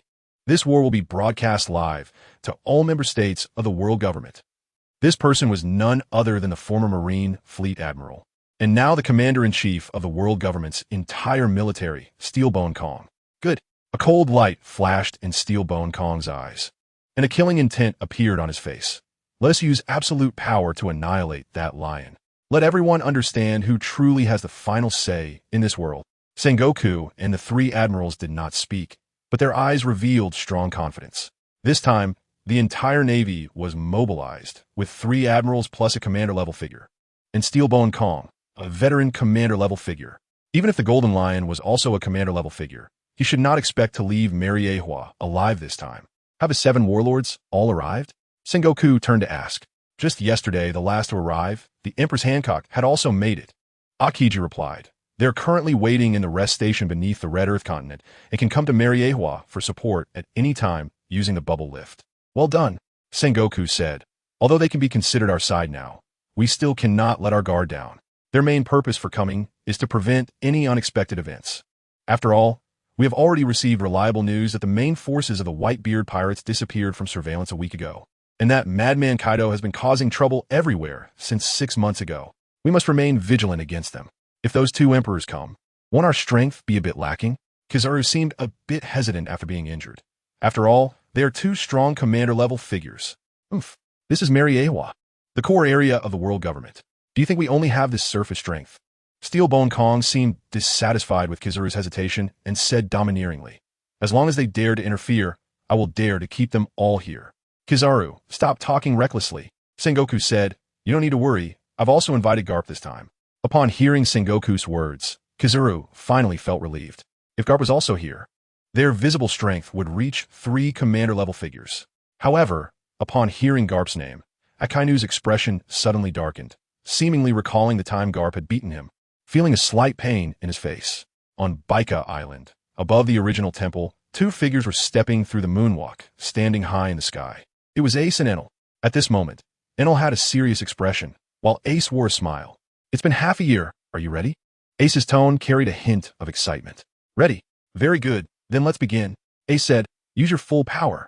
Taking a deep breath, Enel suddenly focused his gaze and shouted, 200 million volts? Thunder God.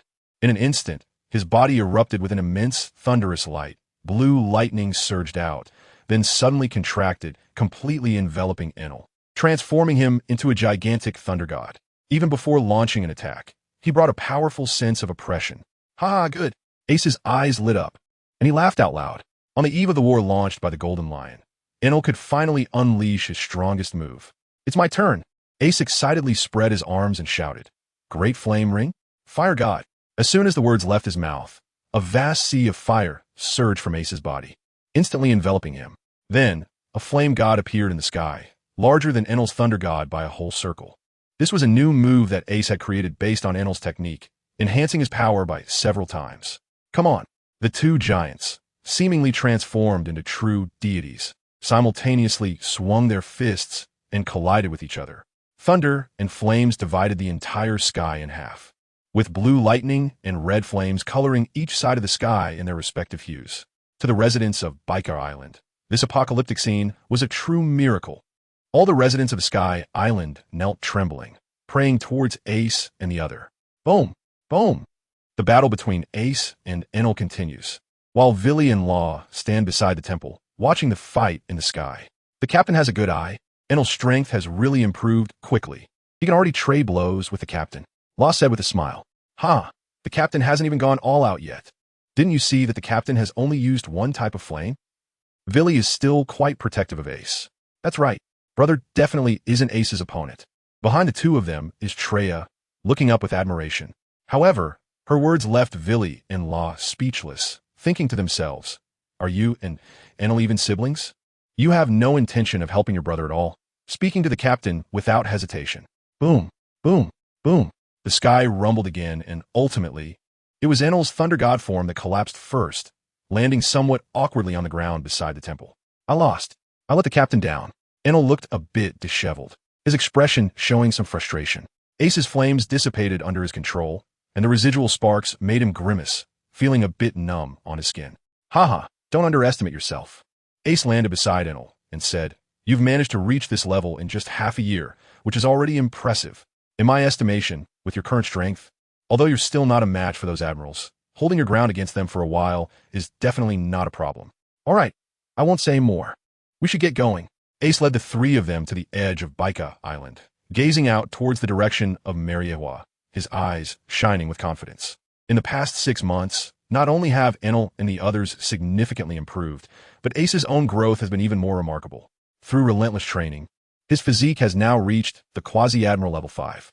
Once he unleashes the spiritual fire body refinement technique, he will truly gain Admiral-level power. Moreover, he can now once again fuse to create the high-level Qi-Jin Fenchen Flame. By then, slaughtering an admiral will no longer be a problem. Attack the world government. Witnessing such a grand scene is what pirates should do. As soon as the words left his mouth, Ace let out a hearty laugh, his body enveloped in flames, burning through the white sea, and he leaped down from 10,000 meters in the air. After exchanging glances, Enel and the others showed no hesitation, taking Treya with them and jumping down the path Ace had opened. Half a year later, the distance from 10,000 meters in the air could no longer stop the rapidly growing strength of the Flame Emperor pirate crew. In the Calm Belt, a secluded archipelago, over the past 6 months, countless ships have been arriving, bringing wave after wave of crazed pirates to this archipelago. Not only are there nearly 10,000 aggressive mutated beasts, but also tens of thousands of pirates drawn in by the reputation of the Golden Lion. Boys, the Golden Lion floats high in the center of the archipelago, arms wide open, his golden hair wildly dancing in the wind, his maniacal voice echoing in every pirate's ears. From now on, the world government will tremble in fear under the terror we bring. Tens of thousands of crazed pirates simultaneously turned red-eyed, letting out a furious roar that lasted all day, making the Golden Lion's laughter even more exhilarating. Kill! With a loud shout, the entire archipelago trembled violently, and the originally calm sea was suddenly stirred up with enormous waves. Boom! Boom, boom. The dense sounds echoed in everyone's ears as the archipelago broke through the waves and soared into the sky, heading straight for Mariehua. After a flurry of static, the image transponder snails from all over the world began to operate, projecting the scene of Mariehua onto the big screen in real time. The transponder snail in Mariehua seemed to be placed at some high point, capturing the entire military camp in the frame. In front of the military camp, 30,000 Navy officers had already lined up in a strict formation, all wearing blue and white Navy uniforms. The sea breeze blew in from the red Earth continent, making the Justice cloaks behind them flutter. At the forefront of the military formation, over a dozen Navy vice admirals stood in a line, each exuding a powerful aura, providing a great sense of security to the people in front of the screen. Bang, bang, bang.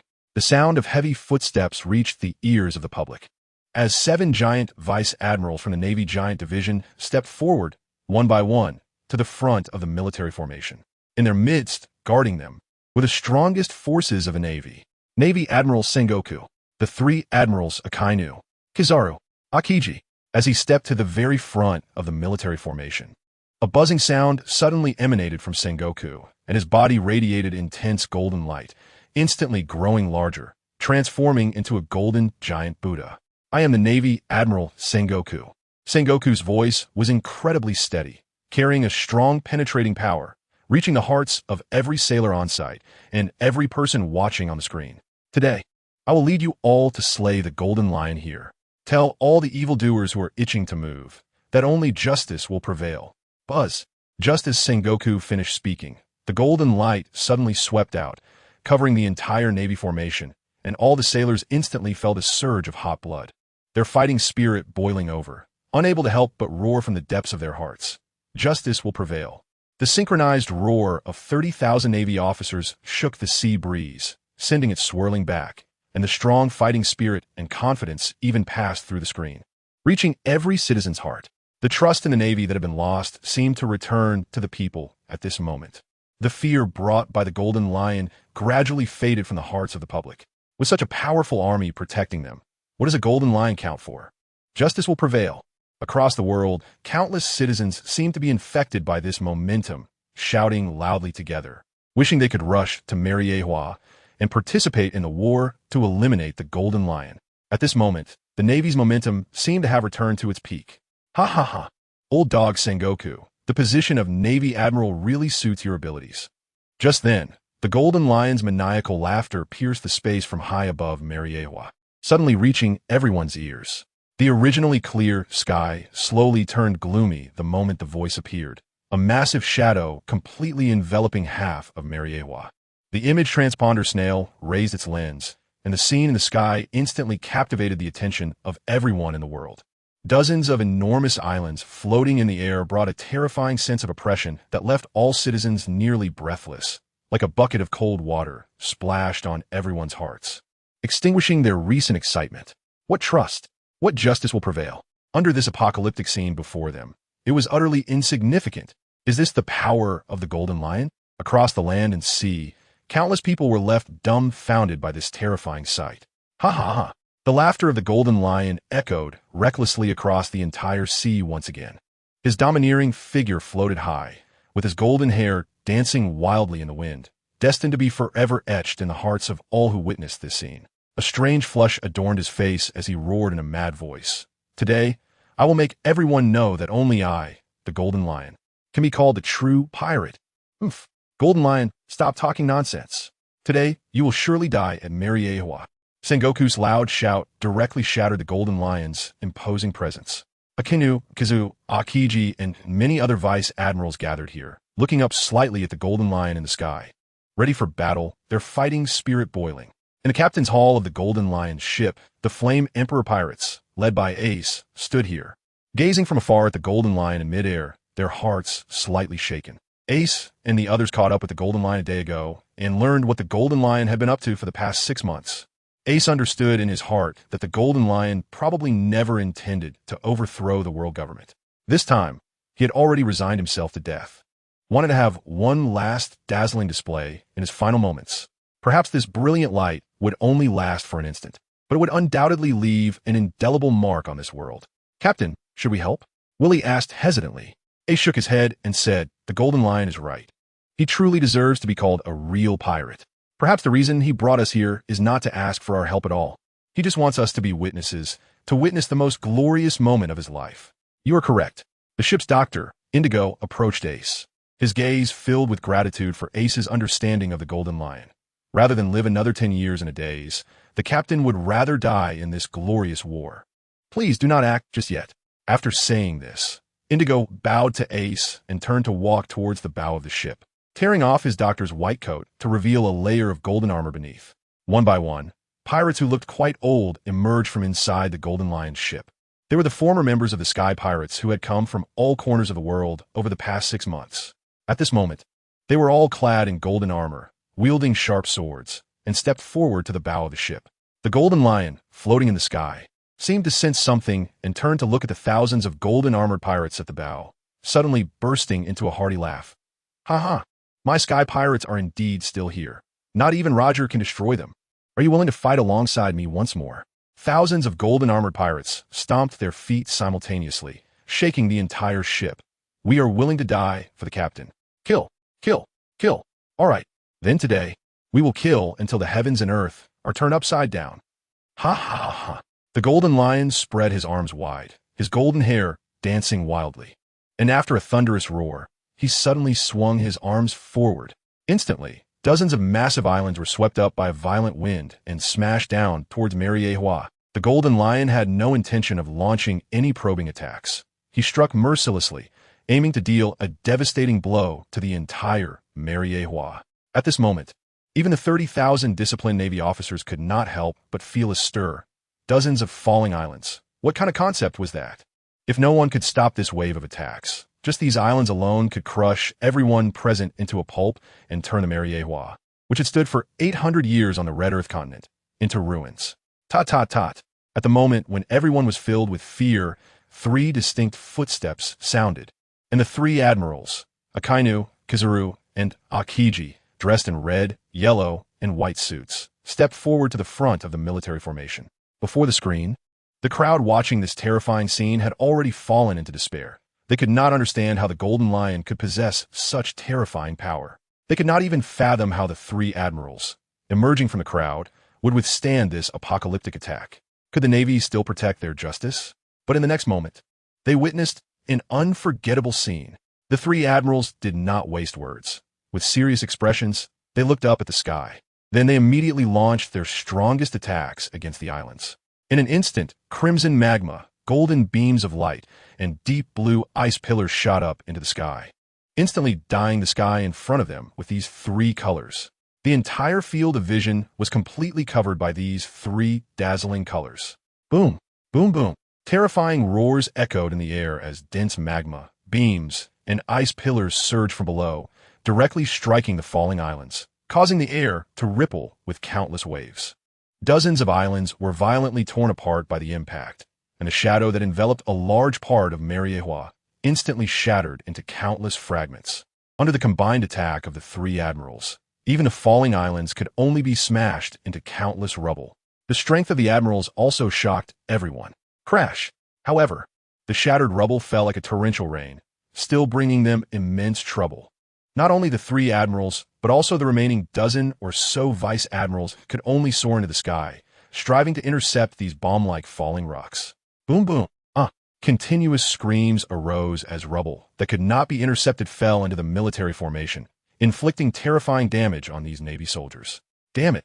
A furious roar came from the center of the military formation as Fleet Admiral Sengoku soared into the sky, using all his strength to intercept the rain of rubble. He had originally stayed in the formation, preparing to launch a surprise attack on the Golden Lion at a critical moment. But the Golden Lion had come out swinging with all his might, leaving him unable to react in time.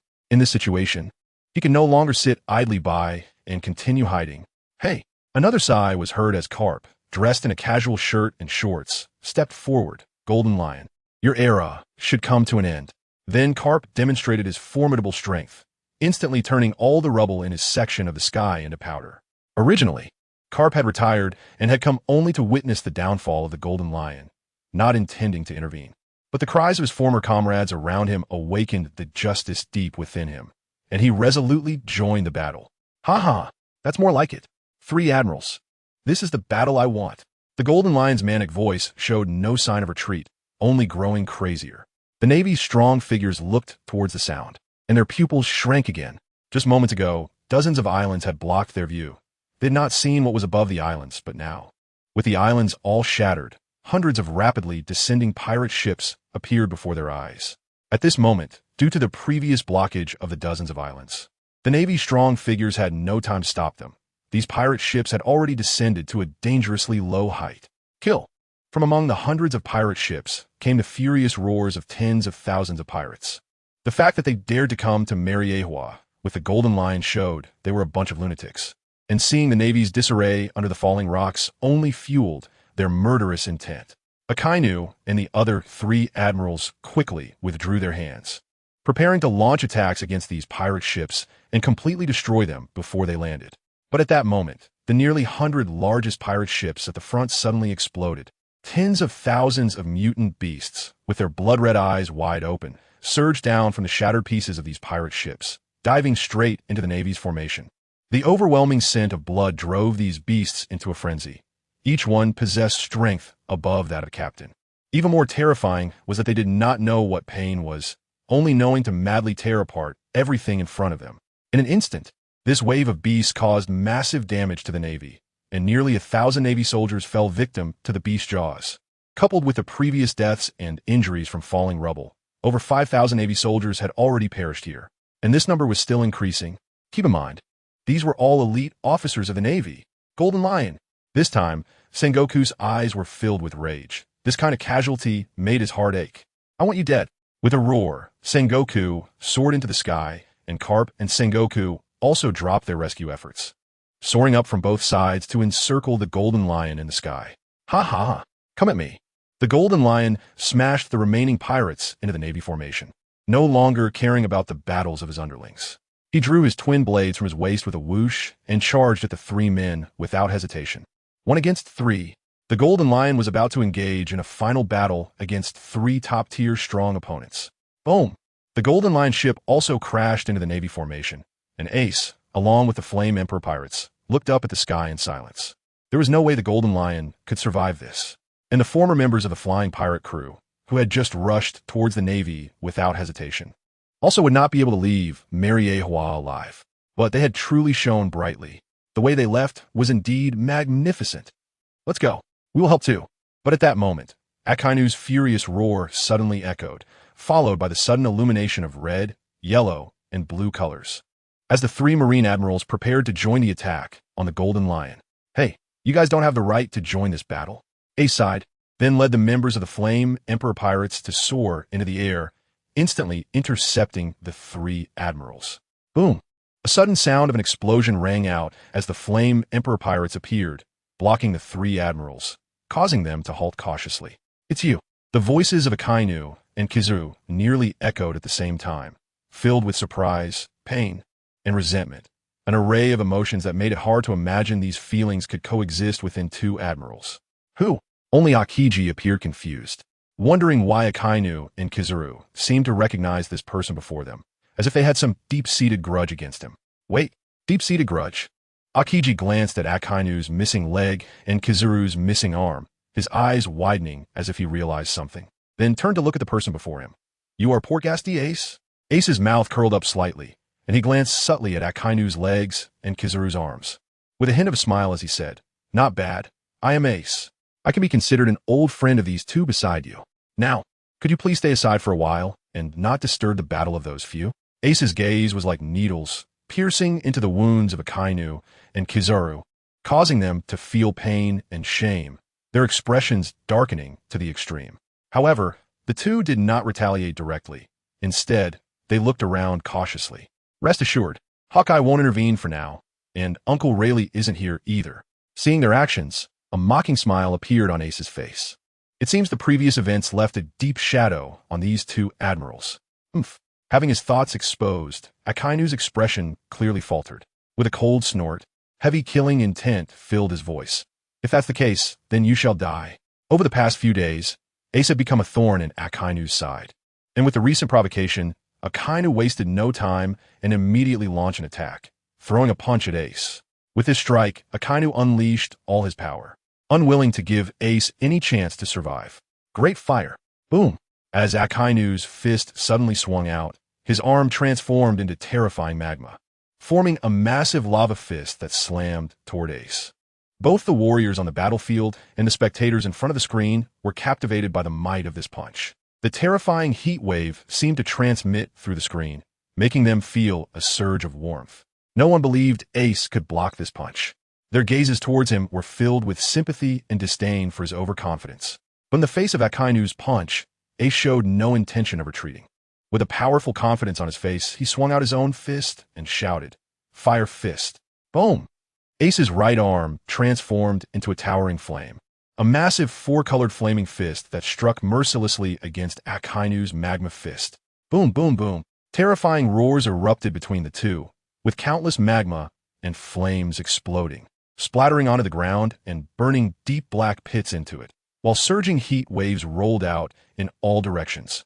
Just the heat waves alone left the distant pirates and navy parched and their skin painfully scorched.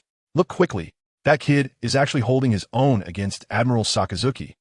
As the flames and magma dissipated, the scene revealed left everyone in shock.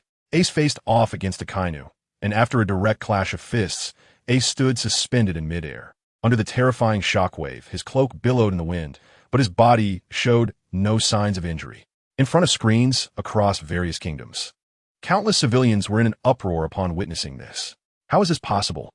That S.A. Marine Admiral. Who is this sudden newcomer? Is that fiery punch he threw really made of flames? I've seen him on the bounty poster. He S the Fire Fist Ace with a bounty of 600 million berries. Another wave of astonishment swept through the crowd. 600 million berries was an astronomical figure in the eyes of most civilians. Meanwhile, on the battlefield, Akainu felt a slight numbness in his fist, his pupils constricting as a heavy weight settled in his heart. During their first encounter, Akainu could easily crush Ace. In their second bout, Ace's techniques were already capable of injuring him. Now, in their third encounter, Ace was actually able to stand toe-to-toe with him. This rate of growth was simply terrifying. At this moment, Akainu's killing intent toward Ace surged to a new level. Gulyalu. The magma on Akainu's body began to churn violently. Sakazuki, there is no time to waste on him. Kizaru and Akiji approached, speaking in low tones. Let us strike together and finish him off quickly. The longer we wait, the more likely unexpected events will occur. The actions of the three admirals caught the attention of everyone present. Both the Marines and civilians exhaled in relief. That's right. Our Navy has 3 admirals. Even if this Ace has the strength of an admiral, facing 3 of us is just a dead end. On the battlefield, facing the 3 admirals who were prepared to strike simultaneously, Ace showed no signs of panic. Instead, he raised an eyebrow. Are you guys planning to surround me? Oomph. There is no need to talk about knightly spirit with pirates like you. Kizaru snorted coldly and was the first to strike, his body transforming into a beam of golden light as he rushed towards Ace. The speed of the golden light was astonishing, carrying immense energy, causing everyone present to feel a momentary blindness. But this time, Ace coldly glanced at Kizaru and then continued to focus on Akainu, showing no intention of defending himself. Is this kid crazy? He dares to look down on an attack from Admiral Kizaru. Someone exclaimed in surprise, unable to comprehend why Ace was so arrogant. But the next moment, his voice abruptly stopped, his eyes widening in shock. A piercing crackle of electricity suddenly erupted, followed by a dazzling blue lightning bolt flashing to Ace's front side, blocking Kizaru's attack. Boom! The blue light collided with the golden light, creating a sudden burst of a 2-colored energy sphere, followed by another terrifying explosion that sent scorching shockwaves through the air, crushing the already damaged buildings on the ground into true ruins. Crack! 2 figures were thrown out from the center of the explosion. One was Kizaru, while the other quickly maneuvered to protect Ace. Who are you? Kizaru's expression darkened, realizing that this person was yet another powerful user of a Logia-type devil fruit. Furthermore, there had been no intelligence on this individual prior to today. Enel of the Don Quixote Pirates. Enel's face was filled with fierce fighting spirit. Your opponent is me. The expressions of the 3 admirals, Akiji, Kizaru, and Akainu, suddenly changed, their eyes revealing shock. A powerhouse capable of battling an admiral was actually willing to be beneath Ace? No, they must not be allowed to leave Mary Ahua alive. The three admirals exchanged glances, each recognizing the determination in the other's eyes. 3 against 2. They still held the upper hand. Whoosh, whoosh. Without needing to speak, the three admirals seemed to have made an agreement, suddenly launching their attacks on Ace simultaneously, with magma, beams of light, and ice spears instantly heading towards Ace and the others. Let us go all out. Today, the Navy must see a few less admirals. Facing the incoming attacks, Ace shouted, his arms engulfed in flames, charging straight towards Akainu in the middle. At the same time, Enel had summoned over a dozen thunder spears around him, which were projected towards Kizaru's light beams. Ace had already instructed him that his opponent today was only Kizaru. Boom! Boom! The speed of the thunder and light was the fastest, triggering a series of explosions, and Enel and Kizaru immediately engaged in battle. Oomph! You are at best an ordinary admiral. Let us see how you block the attacks of 2 admirals today. Akainu's eyes glinted coldly, and along with Akiji, he advanced towards Ace, leaving Kizaru entangled. However, Ace completely ignored Akiji's attack, his arms swirling with 4-colored flames as he charged directly at Akainu. Akiji was somewhat surprised. He couldn't understand what confidence Ace had to dare ignore his attack as an admiral. But being an admiral himself, he knew his position well. A pirate with such terrifying potential as Ace must be dealt with here, holding an ice dagger in each hand. Akiji's eyes flashed with cold light as he slashed towards Ace's head. But at that moment, a low shout came. Room? Insert. A blue light circle suddenly swept by, and a figure in black appeared abruptly in front of Akiji, grasping a blue flame long sword in each hand, instantly striking against Akiji's ice daggers. Sizzle, sizzle. The sound of ice melting in high temperature suddenly rang out as the opponent's flame long swords directly severed the ice daggers, swinging towards Akiji's face. Akiji's pupils suddenly constricted. This blue flame was clearly not ordinary fire. He dared not gamble whether his haki could withstand this flame, so he could only avoid its edge and step back a few paces. But this allowed Ace to rush past him, directly colliding his fist with Akainu. Boom! Boom! The battle between Ace and Akainu quickly escalated into a fierce confrontation, but Akiji found himself unable to join in. Top top! 2 footsteps approached from behind Akiji. In addition to the black-clad boy in front of him, another boy wearing a spotted furry hat stood behind him, forming a pincer attack to surround Akiji. Who are you? Akiji squinted his eyes, a chill enveloping him as he prepared to strike again. Fire Emperor Pirates, Law. Fire Emperor Pirates, Willie. The two introduced themselves, with Willie shrugging off his suit jacket and smiling as he said, Our captain doesn't want you interfering in his battle, so your opponents are us. This time, Akiji's expression was finally replaced by astonishment. The earlier skirmish had made him realize that perhaps the individual strength of these 2 kids did not reach the level of an admiral. However, through their exquisite cooperation, they definitely had the qualification to face an admiral. And they were both very young. They looked like they were only in their teens. 2 such talented youths were actually members of the Fire Emperor Pirates. Just how strong was the charisma of this Fire Fist Ace to gather such powerful young talents under his command? Although it was somewhat regrettable, now that you've taken the wrong path, I can't be blamed for that. Crack, crack. Akiji's face was filled with sorrow, but the chill around him surged as countless ice spears and ice blades instantly formed and shot towards Willie and Law. Willie and the other boys' expressions turned serious as they began to fight Akiji with all their might. For a moment, although they were clearly at a disadvantage, they managed to hold Akiji back, preventing him from joining Akainu in attacking Ace. This scene on the battlefield not only caught the eyes of everyone present, but was also recorded by the Den Den Mushi. In an instant, people all over the world witnessed this shocking moment. The highest combat power of the Navy headquarters, the 3 powerful admirals, was completely intercepted by this previously unremarkable Fire Emperor Pirates. How formidable! How unbelievable! This can't be true. In the battlefield, a naval lieutenant forgot to wield his katana. Staring blankly at the battlefield of the Fire Emperor Pirates and the 3 admirals, Flames, Lightning, 2 Logia-type users, the strongest type among Logia. And those 2 kids who were blocking Akiji, one of them couldn't possibly be the legendary user of the ultimate fruit, the Op Op no Mi, right? Just as he was lost in thought, suddenly a pirate with a sinister grin rushed at him from behind, about to stab his sword into the lieutenant's back. By the time he reacted, it was already too late to dodge, and his expression immediately turned desperate. Thud! The sound of a blade piercing flesh rang out, and the next moment, the lieutenant found that he was actually unharmed. were you dazed for? The voice belonged to Admiral Akainu, whose previous smile had vanished as he withdrew the long sword from the pirate's body, sternly scolding, "This is a battlefield. Daydreaming can cost you your life." "Yes, Admiral." The lieutenant wiped the cold sweat from his forehead. If it hadn't been for Admiral Akainu, he would have truly been dead just now. "All right, I have a mission for you now." Akainu glanced with concern at the center of the battlefield. In the sky, the Golden Lion was inexplicably exhilarated, temporarily holding his own against 3 opponents of equal rank.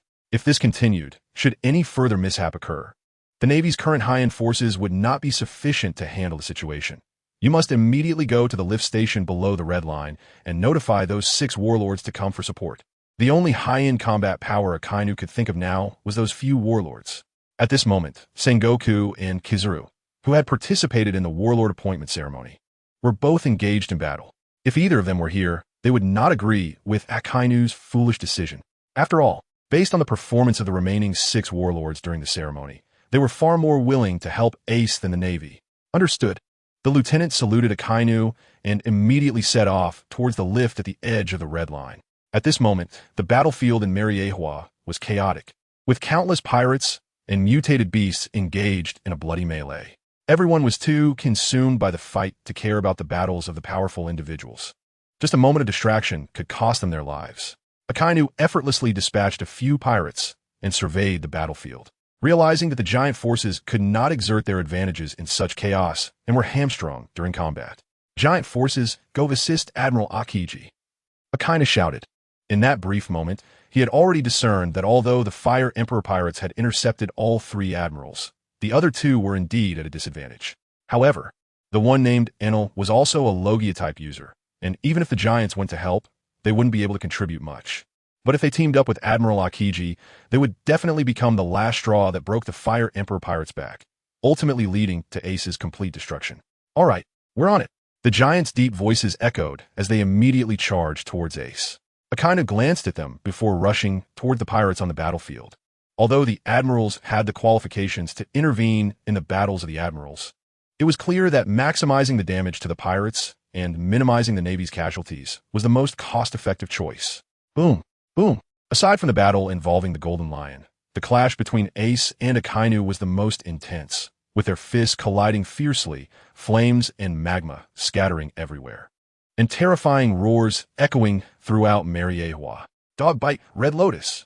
Akainu suddenly threw a punch, and the magma spewed forth, transforming into a massive, ferocious dog that opened its bloody maw and lunged fiercely at Ace.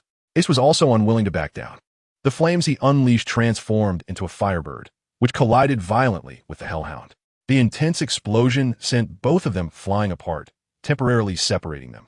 At that moment, Akainu also spotted the giant army coming to their aid, and a cold smile appeared on his face as he mocked. "Ace, I admit you truly have talent. Even I can't take you down for now. But once the reinforcements arrive, how long do you think your crew can hold out? I advise you not to struggle and surrender early. That way, I might leave you with a whole corpse." "Huh." Ace had a hint of disdainful sneer on his face. I said, "Do you villains all like to talk this nonsense? Also, I would have liked to leave you with a whole corpse, but it seems there's no chance for that now." Ace's words suddenly darkened Akainu's face, and he suddenly felt the pain from his severed leg wound again. Ace's disdainful tone pierced into Akainu's heart like sharp steel needles. As an admiral of the Navy, when had he ever faced such humiliation? The most frustrating part was that he realized he could never win an argument against Ace. Every time they exchanged insults, he always ended up being the one at a disadvantage. Damn it, just wait a little longer. Once the giant army arrives and takes out Ace's crew, let's see if he can still smile then. Are you waiting for those giants to come over and join forces to take out my crew? Ace moved his arms a bit, still smiling. Guessing right again. So what? Akainu's face darkened, but he still confidently said, "Even if you know, you can only wait to die." "Huh, damn it." Again with the "huh." Akainu's face turned ashen. Hearing that word made his thighs ache. "Reinforcements aren't just your privilege." Ace didn't turn back, but shouted with a smile, "Law, they are here. Bring them over." Upon hearing Ace's words, Law, who was in the midst of battle, quickly dodged out of the fight, then raised his right hand, and a blue light spread instantly to the edge of the Red Land. Room? Injection. The next moment, 6 massive figures appeared out of thin air above the battlefield. Boom! With a loud crash, the six giants landed heavily, shaking the entire battlefield. Ha ha Dori. This feeling is truly interesting. The two at the forefront were the blue demon Dori and the red demon Bragi, and on their shoulders stood Eustace Kid and Brook. Ha ha yes, Bragi, and it looks like there's a fight to be had here too. Dori waved his giant sword, excitedly looking at the Navy's giant forces ahead. The giants of Elbaf are all battle maniacs. Seeing the battlefield before them, they felt the blood in their hearts burning fiercely. Ha ha yes. What are we waiting for? The giant warrior pirate crew under the NEI pirates is setting out. Dongli and Bragi shouted in unison, then charged towards the Navy's giant troops with their 4 crew members behind them. Bang! Bang bang! The two sides instantly collided, and a large battlefield was quickly opened up by the battle of dozens of giants. Anyone and any beast that got too close was blown away by the shockwaves of the fight. Although the giant warrior pirate crew had slightly fewer members, both Dongli and Bragi were capable of fighting 2 against 1, even suppressing the Navy's giant troops. Swish! Swish! Meanwhile, Ian and Brook darted out to join Vili and Law in their fight against Akiji. Their strength had significantly improved over the past 6 months. Every sword strike from Brook carried a chilling essence that pierced the soul, while Ian wielded dual swords, having mastered the true swordsmanship of the Golden Lion. In an instant, the 4 of them joined forces and surprisingly did not fall behind against Akiji. Ha ha ha! Ace laughed heartily. After coming down from the Sky Island, he had just contacted Shiki when he directly sent Ian to gather Brook and the others. They finally arrived at this crucial moment in the battle. The sudden appearance of the giant soldier pirates once again shocked the entire world. When Dongli and the others shouted that they were under the banner of the Flame Emperor Pirates, no one could complete a single sentence. Giants. This Flame Emperor Pirates actually had giants. All right, Akainu. It seems no one will disturb our battle anymore. Ace's smile slowly faded, and flames surged from his palm, instantly forming the shape of a great flaming sword. It was the Demon Slayer that had already advanced to the supreme great sword. The 4-colored flames continued to spread, suddenly rising from beneath Ace, completely enveloping his body. Moments later, a nearly 100-meter-high god of 4-colored flames appeared on the battlefield. Ace held the gigantic Demon Slayer in his hand, his eyes blazing with flames as he looked at Akainu. It's about time to send you to hell. Whoosh! Ace's fire god body casually waved his hand, and the hard red earth continent was directly sliced open, creating a deep ravine over 100 meters long, within which flames burned fiercely. You want to kill me?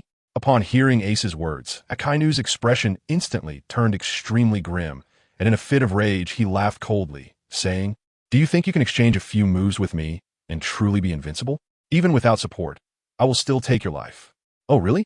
Ace looked down at Akainu, single-handedly holding the Demon Slayer, and gently waved it towards the forward Akainu. Boom! The red volcanic flames and the Golden 9 Nether Gold Ancestor Fire were simultaneously unleashed by Ace, merging in the air instantly to form a crimson golden flame that surged towards Akainu, creating a terrifying heat wave that swept across the entire battlefield. Both sides in the battle suddenly felt the moisture in the air around them vanish, leaving them dry and parched, and a stinging sensation spread across their bodies, as if their skin would crack open at any moment. It's so hot. What kind of flame is that? Even though it's so far away, I suddenly feel so thirsty. Not only the ordinary Navy and pirates, but even those strong individuals above the rank of Rear Admiral in the headquarters showed horrified expressions, unable to help but exclaim, If that flame lands on me, I won't be able to withstand it at all. Admiral Sakazuki should be able to, right? At this moment, those speaking had little confidence, only nervously watching. The crimson golden flame rushed towards Akainu almost instantly, and the veins on Akainu's forehead bulged, ignited by Ace's disdain. Suddenly unleashing a loud roar, half of his body transforming into flowing magma, and he fiercely swung a punch at Ace. With this punch, the ground around him also turned into magma, erupting like a volcano, creating a tsunami of lava that seemed to cover the entire sky. Suddenly pressing down towards the crimson golden flame. If the lava covers the flame, it can extinguish it. This is the natural order of superiority over inferiority. Akainu's expression was somewhat frenzied. He knew Ace's flames were special, but he didn't believe that this flame could defy the laws of nature. But the next moment, everyone watching this battlefield was shocked to see that the flame, which should have been extinguished, seemed to face no obstruction at all. Upon touching the lava tsunami, the terrifying high temperature actually ignited the lava. Boom! The crimson golden flame, with terrifying momentum, broke through the lava's obstruction and crashed towards Akainu. However, he never expected the flame could directly burn the lava. He was completely caught off guard and was hit by the flame, which struck half of his body, sending him flying due to the tremendous impact. Akainu desperately activated his elemental transformation, frantically covering himself with armament haki. But that crimson golden flame still ignited his body. This flame is terrifying. Boom! Akainu crashed heavily onto the ground, creating a huge, deep pit, and with a splatter, he turned into a pool of lava. The lava in the pit squirmed for a long time before reconstituting Akainu's body. However, his upper bodysuit had been completely burned away, and his body was marked with horrifying wounds. Seeing this scene, even Aokiji and Kizaru stopped their battle, looking over with vigilance. If Akainu's elemental transformation couldn't withstand this flame, it meant they couldn't either. This is impossible. Akainu looked at Ace in shock, his face filled with disbelief. He couldn't understand why Ace's flames could violate the laws of nature. Since when could flames ignite lava? Just now, if it weren't for Akainu's quick reaction, immediately using his strongest defense, he might have turned to ash. Is it strange? Ace, in his fire god form, rested the demon slayer on his shoulder, wearing a mocking smile, and returned Akainu's words to him. Sorry, my crimson golden flame of destruction is just the superior over your broken lava. Ace's words suddenly made Akainu's expression turn extremely ugly. The sarcasm in those words tore apart Akainu's dignity. With blood-red eyes, Akainu could no longer maintain his composure. With a furious roar, the hard red earth quickly transformed into rolling magma around his feet. Waves of magma surged wildly in all directions, and columns of magma erupted explosively. Whether they were Navy soldiers, pirates, or mutated beasts, anyone unable to evade was directly consumed by the magma. This time, even Aokiji and Kizaru shouted in shock. Sakazuki, are you crazy? This is Mariewa. In the original story, the full-blown battle between Akainu and Aokiji permanently altered the climate of the entire Punk Hazard Island. It was clear that if Akainu fully unleashed the power of his magma fruit, at least half of Mariewa would be forever transformed into a sea of magma and fire. Akainu's eyes were twisted with madness as he laughed maniacally and shouted, as long as I can eliminate this detestable pirate before me. These are just minor sacrifices. For absolute justice, what does this little sacrifice even count for? The screams of Navy soldiers reached Akainu's ears, but they couldn't shake his determination in the slightest. The terrifying tide of magma continued to sweep towards Ace. Fool! Sakazuki, you bastard! These two shouts came from the high-altitude figures of Steelbone and Sengoku. This war was live-streamed to the entire world, and Akainu's obsessive and somewhat perverse view of justice wouldn't allow the ordinary public to have any good feelings towards the Navy. Whoosh! Sengoku and the others were about to rush down to stop Akainu, but immediately beside them came the maniacal roar of the Golden Lion. Ha! Don't even think about leaving. Lion? Thousand Cuts Valley. Dozens of terrifying golden sword chi slashed towards Sengoku and the others, forcing them to awkwardly turn around to defend. Boom! Boom! Boom! After finally shattering these sword chi, the bloodied Golden Lion pounced at them again, leaving them no chance to go down and stop Akainu.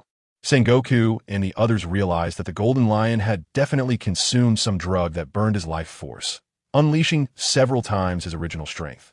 This madman only wanted to burn himself out gloriously in this final battle. On the battlefield below, Ace also did not expect Akainu to be this insane. However, he was unafraid. His massive fire god form suddenly shrank, the flames becoming more concentrated. With a swing of his sword, he carved a path straight through the sea of magma towards Akainu. Immediately after, Ace lightly stepped with his right foot, leaving behind a spark of fire, and suddenly vanished from his original spot, reappearing right behind the crazed Akainu the next second. The sword slashed down fiercely, aimed directly at Akainu's head. But Akainu's reaction was also quick. A wall made of magma suddenly rose, instantly solidifying into hard lava to block Ace's attack. However, at that moment, a small orange snake suddenly appeared on Ace's shoulder. The snake narrowed its eyes and flicked its tongue at Akainu.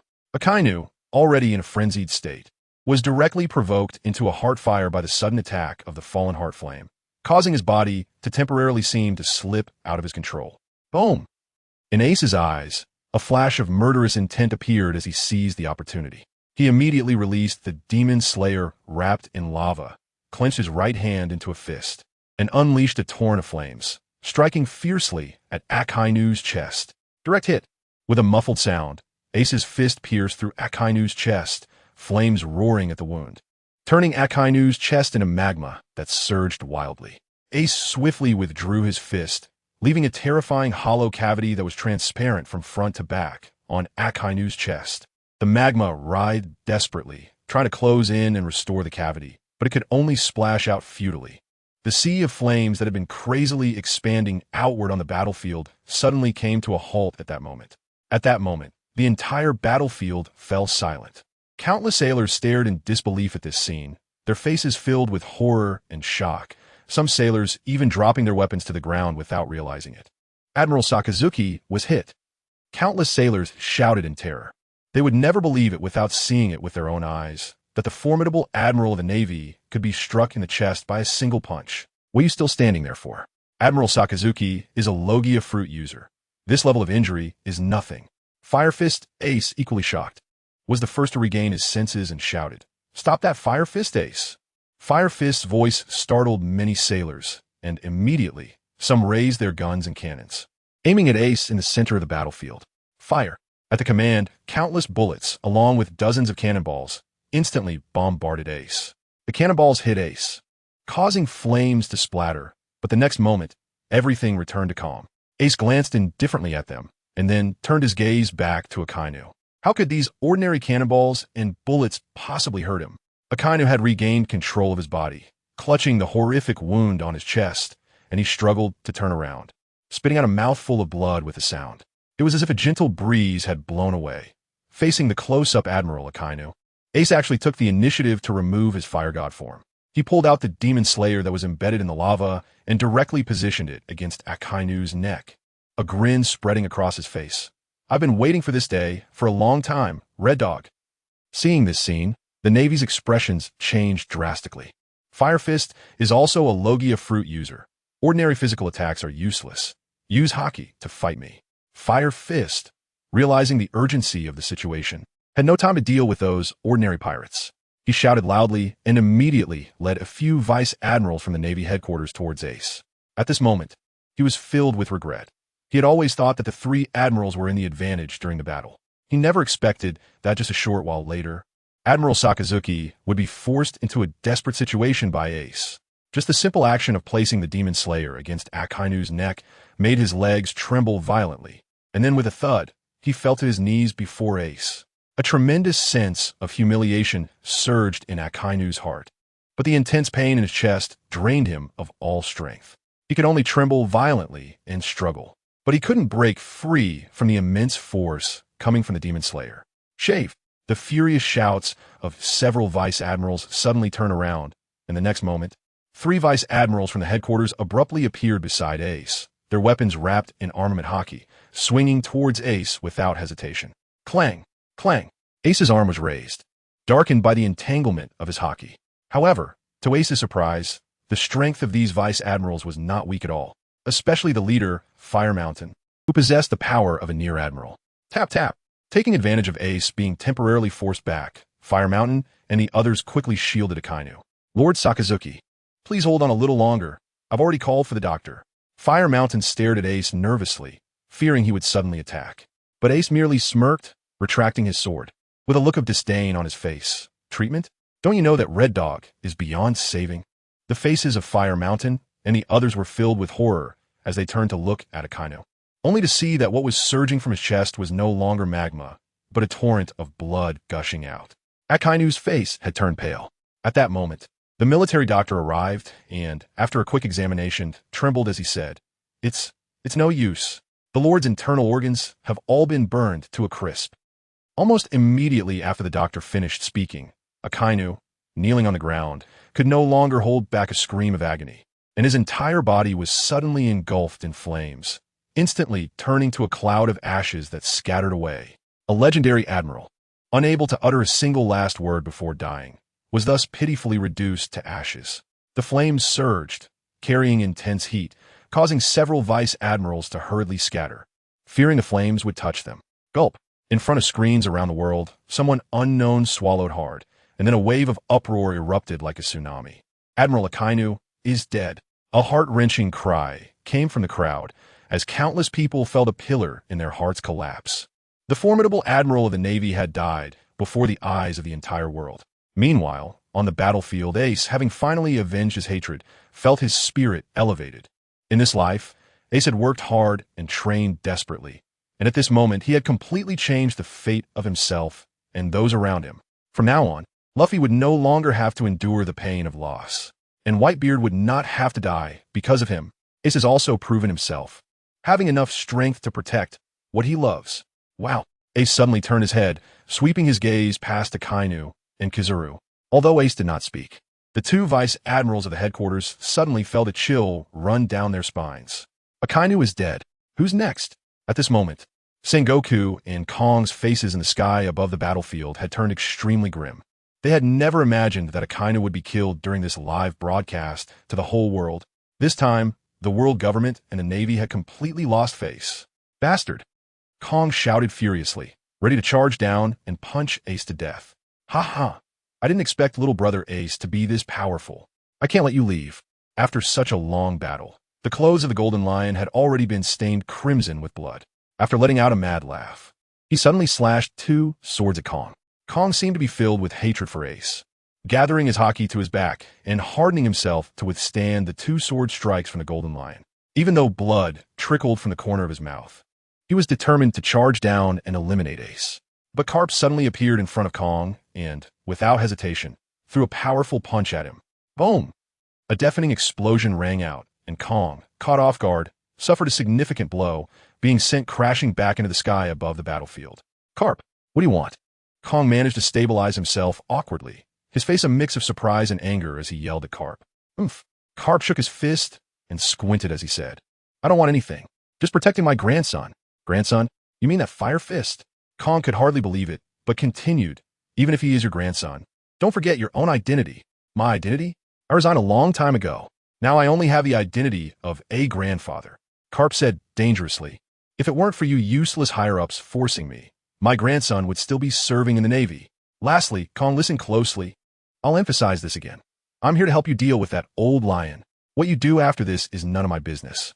But if you still think you can bully my grandson in front of me today, then don't blame me for being ungrateful. Carp's words made Kong's face turn even darker. Carp had been silent all along, and he never expected that Carp and that Fire Fist Ace had this kind of relationship. Moreover, Carp's sudden resignation had already puzzled him. Now it seems there was even more hidden truth behind it. Damn it, those higher-ups even concealed this from me. The commander of the entire army. Kong's anger had reached its peak, but in this situation, he could only suppress his murderous intent towards Ace and refocus his target on the Golden Lion. Seeing Kong's actions, Carp then charged towards the Golden Lion once more. In the next second, the battle reignited. This battle was clearly more intense. The four top-tier commanders, perhaps stimulated by Akainu's death, finally fought with all their might, becoming even more frenzied. The clashes among them created endless storms, and the ground was occasionally gouged out by their strikes, leaving behind dark ravines. The Titan City, where the celestial dragons were located, had already turned into a complete mess. The Golden Lion, with his golden hair wildly dancing behind him, let out a frenzied roar towards the sky. He seemed to transform into a truly ferocious lion, enveloped in a mist of blood, looking like he was at the end of his strength. Yet he unleashed even more terrifying power. Lion's might, royal rampage. With his arms wide open, a storm surged up, lifting countless stones from the ground, instantly forming dozens of massive lions composed of wind and stone, charging towards Kong, Sengoku, and Carp with the power to destroy everything. Anyone could see that the Golden Lion had been fighting with the belief that he was doomed, which was why he had been able to hold out against 3 opponents until now. But it was clear that this state could not be maintained for much longer. On the ground, the members of the Flame Emperor Pirates had temporarily disengaged from the battle. Besides Ace killing Akainu, Dongli and Broggy had also each killed a giant rear admiral from the Navy's giant division. Ace stood at the forefront of the Emperors of Flame pirate crew, looking up at the battlefield in the sky, seemingly completely unguarded. But at this moment, including Aokiji and Kizaru, not a single person dared to provoke the Emperors of Flame pirate crew. The eyes of people all over the world were filled with awe and fear as they looked at Ace and the others. The first appearance of the Emperors of Flame pirate crew completely shocked the entire world.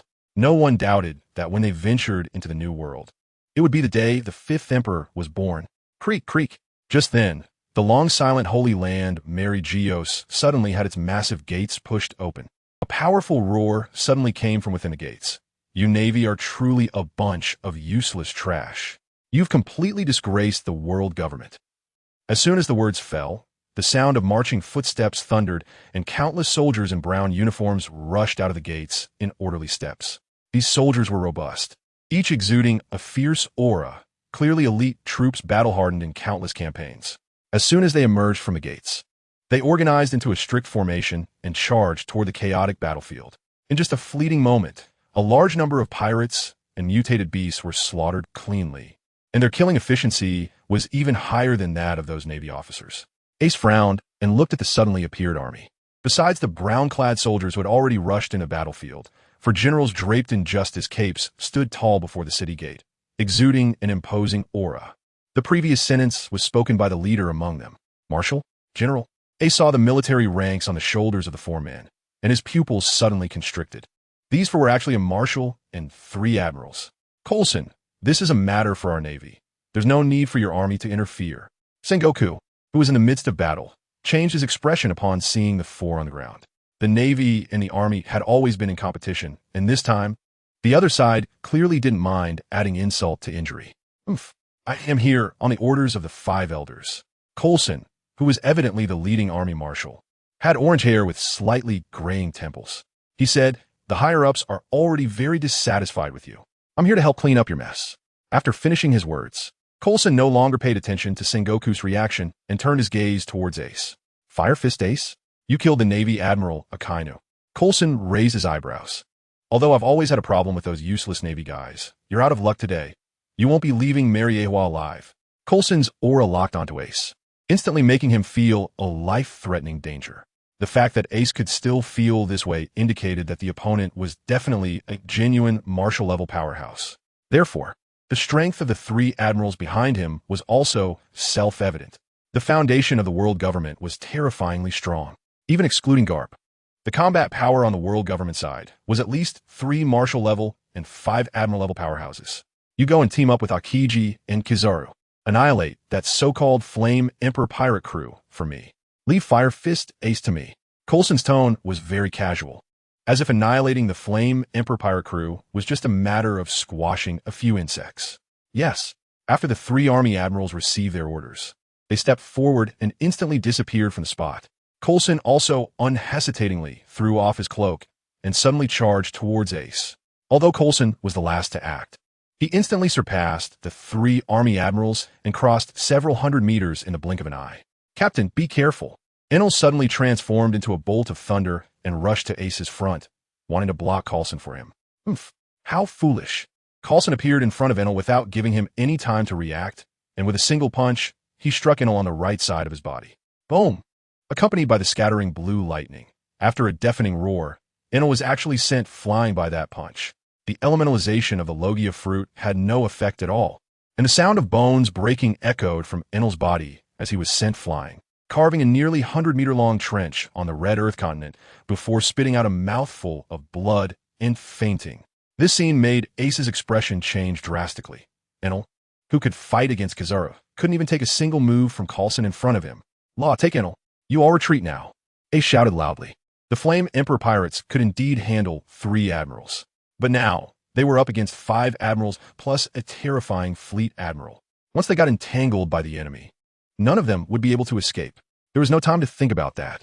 Looking at Coulson, who was close at hand and swinging a punch at him, a look of determination flashed across Ace's face.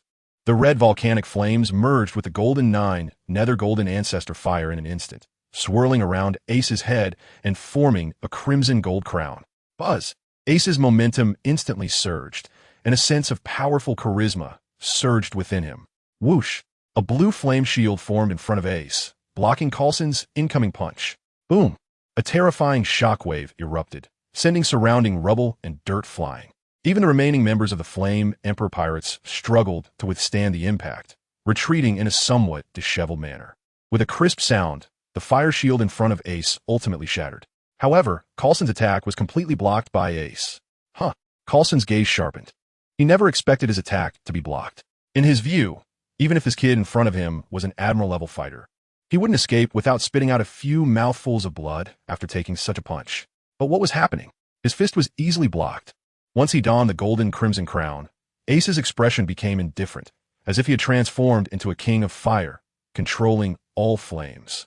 This time, the gold and crimson flames flowed down, forming a dazzling flame emperor's robe on Ace's body, the cannon body adorned in gold and crimson, with patterns on his chest depicting the blue lotus heart fire and the fallen heart flame.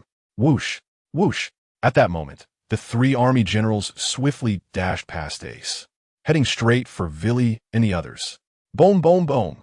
Ace's expression was indifferent as he waved his hands lightly, and a wall of blazing flames suddenly formed on both sides of his body, instantly engulfing the three Marine admirals. Whoosh, whoosh. In an instant, the three admirals retreated at an even faster speed, desperately using their haki to fend off the flames that wrapped around them. Ace stood with his hands behind his back, slowly rising into the air, flames even igniting in his hair, as if it had instantly grown and cascaded down to his waist. Vili, you all go first. This is the captain's order. Ace's voice carried a tone that brooked no dissent, and coupled with the imperial aura surrounding him, it was even more domineering. At this moment, Law had brought back the unconscious Enel. Upon hearing Ace's command, he wanted to say something else, but was stopped by Vili. We're leaving. The captain's orders must be followed. Vili's forehead was bulging with veins, clearly unwilling. Among us, the strongest Enel has been defeated.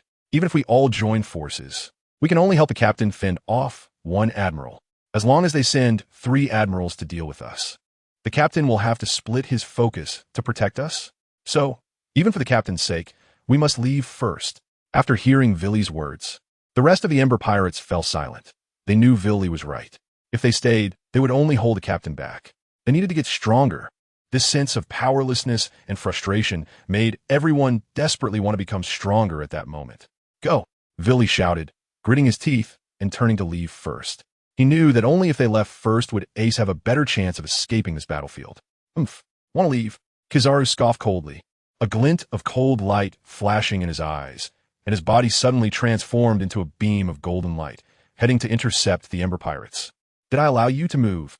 Ace's voice carried a cold, killing intent as he stood motionless, merely glancing at Kizaru from a distance. Suddenly, a blue-orange fire lotus appeared out of thin air in front of Kizaru. The next moment, it exploded with a loud bang, instantly engulfing Kizaru in a sea of 2-colored flames, followed by screams emanating from the inferno. The 2-colored, amplified by the Qi Jin Wentian flame, had all been upgraded to intermediate, greatly increasing the power of this Buddha Wrath Fire Lotus by several times.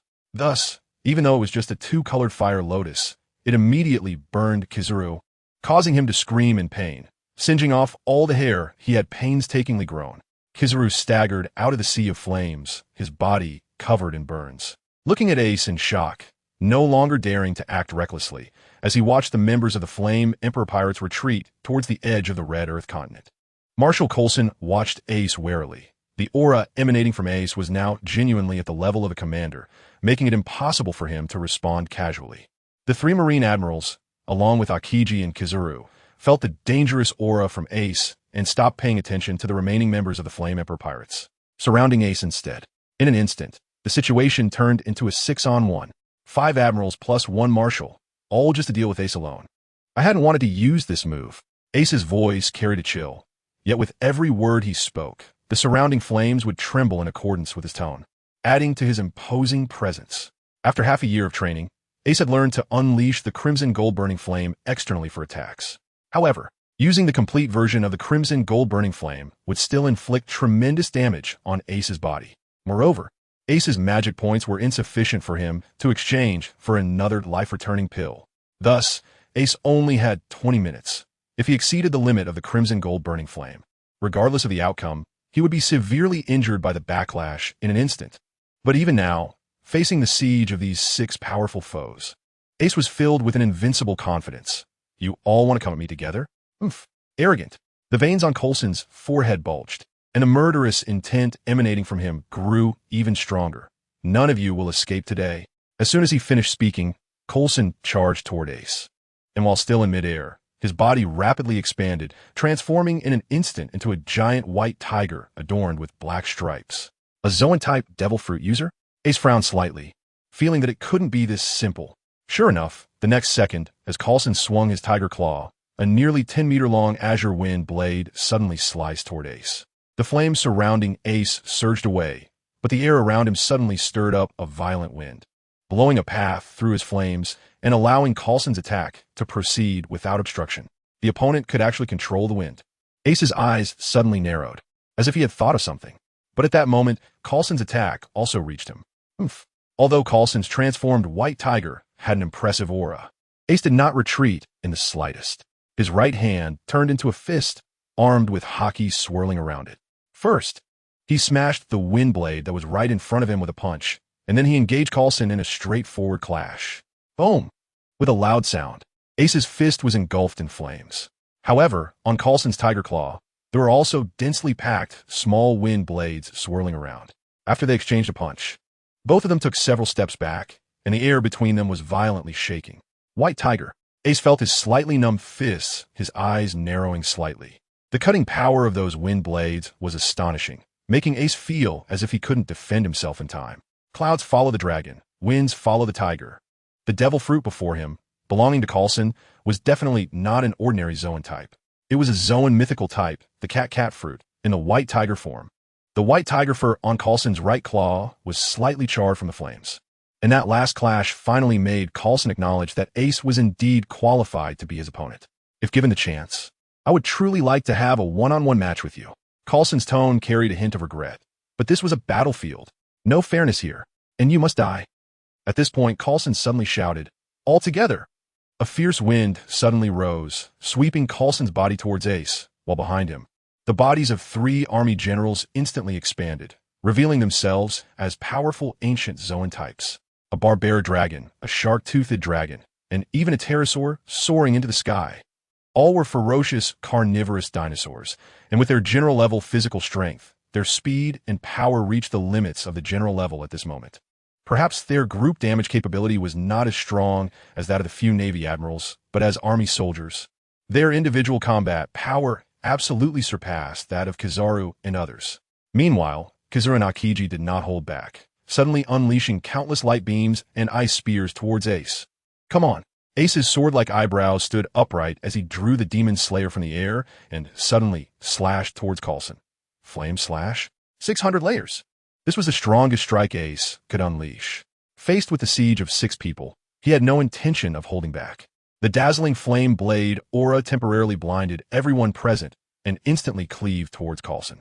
Coulson never expected Ace's slash to possess such power in a hurry.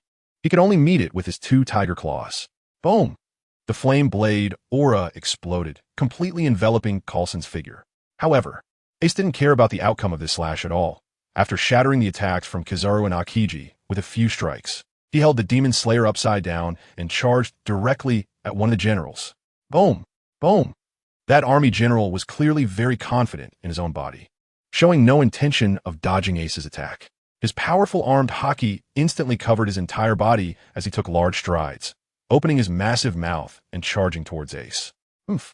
Ace's eyes flickered with a cold light, and the flames under his control were instantly compressed hundreds of times, all concentrated on the blade of the Demon Slayer. The intense heat caused the air in front of the blade to warp. Whoosh! At the location of Coulson, a massive tornado rose into the sky, dispersing Ace's flames and revealing the charred white tiger. When he saw the scene on the battlefield, he glanced at the Demon Slayer in Ace's hand and, relying on his strong combat intuition, immediately sensed the terror of that blade. Even he felt a chill run down his spine. Get out of the way. But it was too late to go support that subordinate. Coulson could only shout with all his strength. It's too late.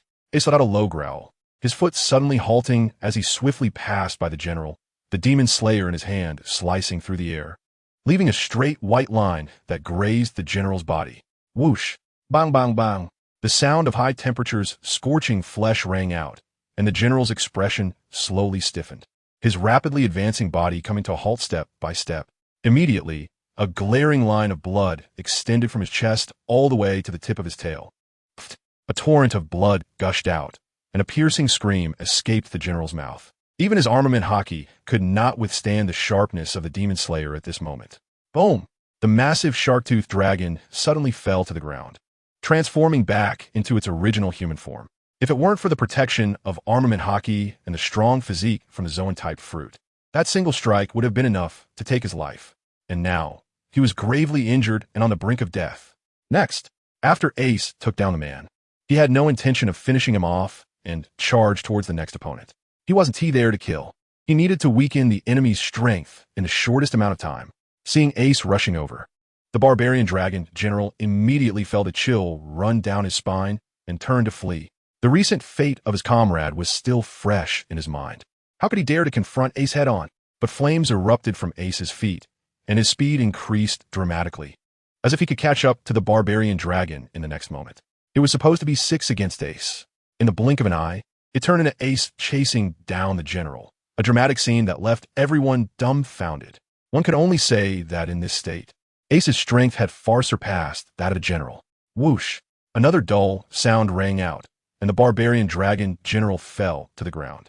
Although he wasn't dead, he had temporarily lost his combat ability. At that moment, just as Ace was about to look for the next target, Coulson finally rushed over. Damn it, he had only underestimated Ace's attack once, and it had allowed Ace to find the opportunity to take down 2 of his generals in an instant. White Tiger Dimension slash. Coulson suddenly lunged forward, compressing a 10-meter-long wind blade between his claws to the size of a palm, instantly slashing it towards Ace. Along the way, it left a pitch-black crack, as if it had sliced through space itself. In that instant, Ace's hair stood on end, and he finally felt a threat to his life. Ace's body flew backward rapidly, and, at the same time, however, Coulson's attack could actually cut through space. The flame shields could only hold for a moment before completely shattering. In an instant, this dimensional slash broke through to Ace's front. Ace suddenly raised his sword, Jerome, managing to block it just in time. However, the powerful cutting force created countless sparks as it clashed with Jerome, violently knocking it away. The flames of the Emperor's robe on Ace blazed brilliantly, showcasing its powerful defense, actively colliding with the dimensional slash. Boom! The terrifying force slammed into Ace, sending him flying backward. A sound like tearing cloth echoed, and before the dimensional slash completely disappeared, it ultimately tore a gash in the Emperor's robe, leaving a 1-foot-long wound on Ace's chest, with blood trickling out. Flames covered him again, restoring the Emperor's robe. However, Ace's expression grew increasingly serious. He was still injured. It seemed that leaving this place was not going to be so easy. Boom! In the next moment, Ace charged fiercely towards Coulson. Now, he had to suppress the strongest opponent first to have a chance to escape the battlefield. Since the Golden Lion started the massive battle, the sun had slowly descended below the horizon. After half a day of brutal fighting, countless bodies of mutated beasts, pirates, and Navy soldiers had piled up on the battlefield. Countless severed limbs and broken arms were scattered among the crowd, and the enormous beast corpses still bled profusely. The tens of thousands of pirates brought by the Golden Lion were nearly wiped out under the joint siege of Navy officers and Army elites, leaving only a few hundred of the old crew of the Flying Pirate crew huddled together, still desperately resisting. Their originally golden armor was now completely stained with blood, and they were covered in ghastly wounds, each one bloodthirsty. On the side of the world government, 30,000 Navy officers had also suffered heavy casualties, with the army encircling these few hundred pirates. Fire Fist Ace stood at the forefront of the army, squinting his eyes at the encircled old crew of the Flying Pirate crew, shouting, "Put down your weapons and surrender immediately, and I will give you a chance to face judgment, so you will suffer less." Ha ha ha, face judgment. Real pirates will never entrust their fate to others. Indigo had already lost an arm, but there was no trace of pain on his face. Instead, he laughed loudly and asked, "Old mates, will you put down your weapons?" Ha ha ha, kill. Hundreds of pirates shouted in unison, the word kill already revealing their inner decision. Since coming here, no one had thought about leaving alive. Good. Indigo laughed heartily, looking up at the Golden Lion in the sky, and roared, "Captain, we will go ahead. The Flying Pirate crew, kill." The resolute roar mixed with the pirates' laughter echoed throughout Mariewa, as the last few hundred flying pirates raised their weapons and charged fearlessly towards the overwhelming enemy. Fiery blood splattered out, merging into the red earth beneath their feet. For freedom. With a smile, Indigo also fell under the Navy's blades. Ha ha, for freedom. The golden lion laughed skyward, seemingly unaware of the tears streaming down his face. As a pirate, even in death, it must be by one's own choice. Coughing up blood continuously, the golden lion wielded two swords, crazily slicing out countless sword energies. Carp shattered the incoming sword energies with punches, his expression growing increasingly complex. He could see that the golden lion was already at the end of his rope. Another pirate of the same era was about to step into his grave. Shiki, your legend ends here. Sengoku radiated golden light, his eyes glinting as if they were solid. Suddenly leaping forward, a dazzling golden shockwave surged towards the golden lion. Bang! The golden lion's reaction seemed a beat too slow. The shockwave struck true, and his body was blasted like a cannonball into the ground, creating a huge crater. The splintering debris completely buried the golden lion's body. In the sky, Steelbone Kong glanced at the severely injured Navy soldiers. His eyelids twitched in surprise at the extent of the casualties. Even Akainu had died in this war. Thinking of this, a hint of severity flashed in Steelbone Kong's eyes. Even with Carp's obstruction, he absolutely could not let that ace leave alive today. Now, Coulson and the others had entangled Ace.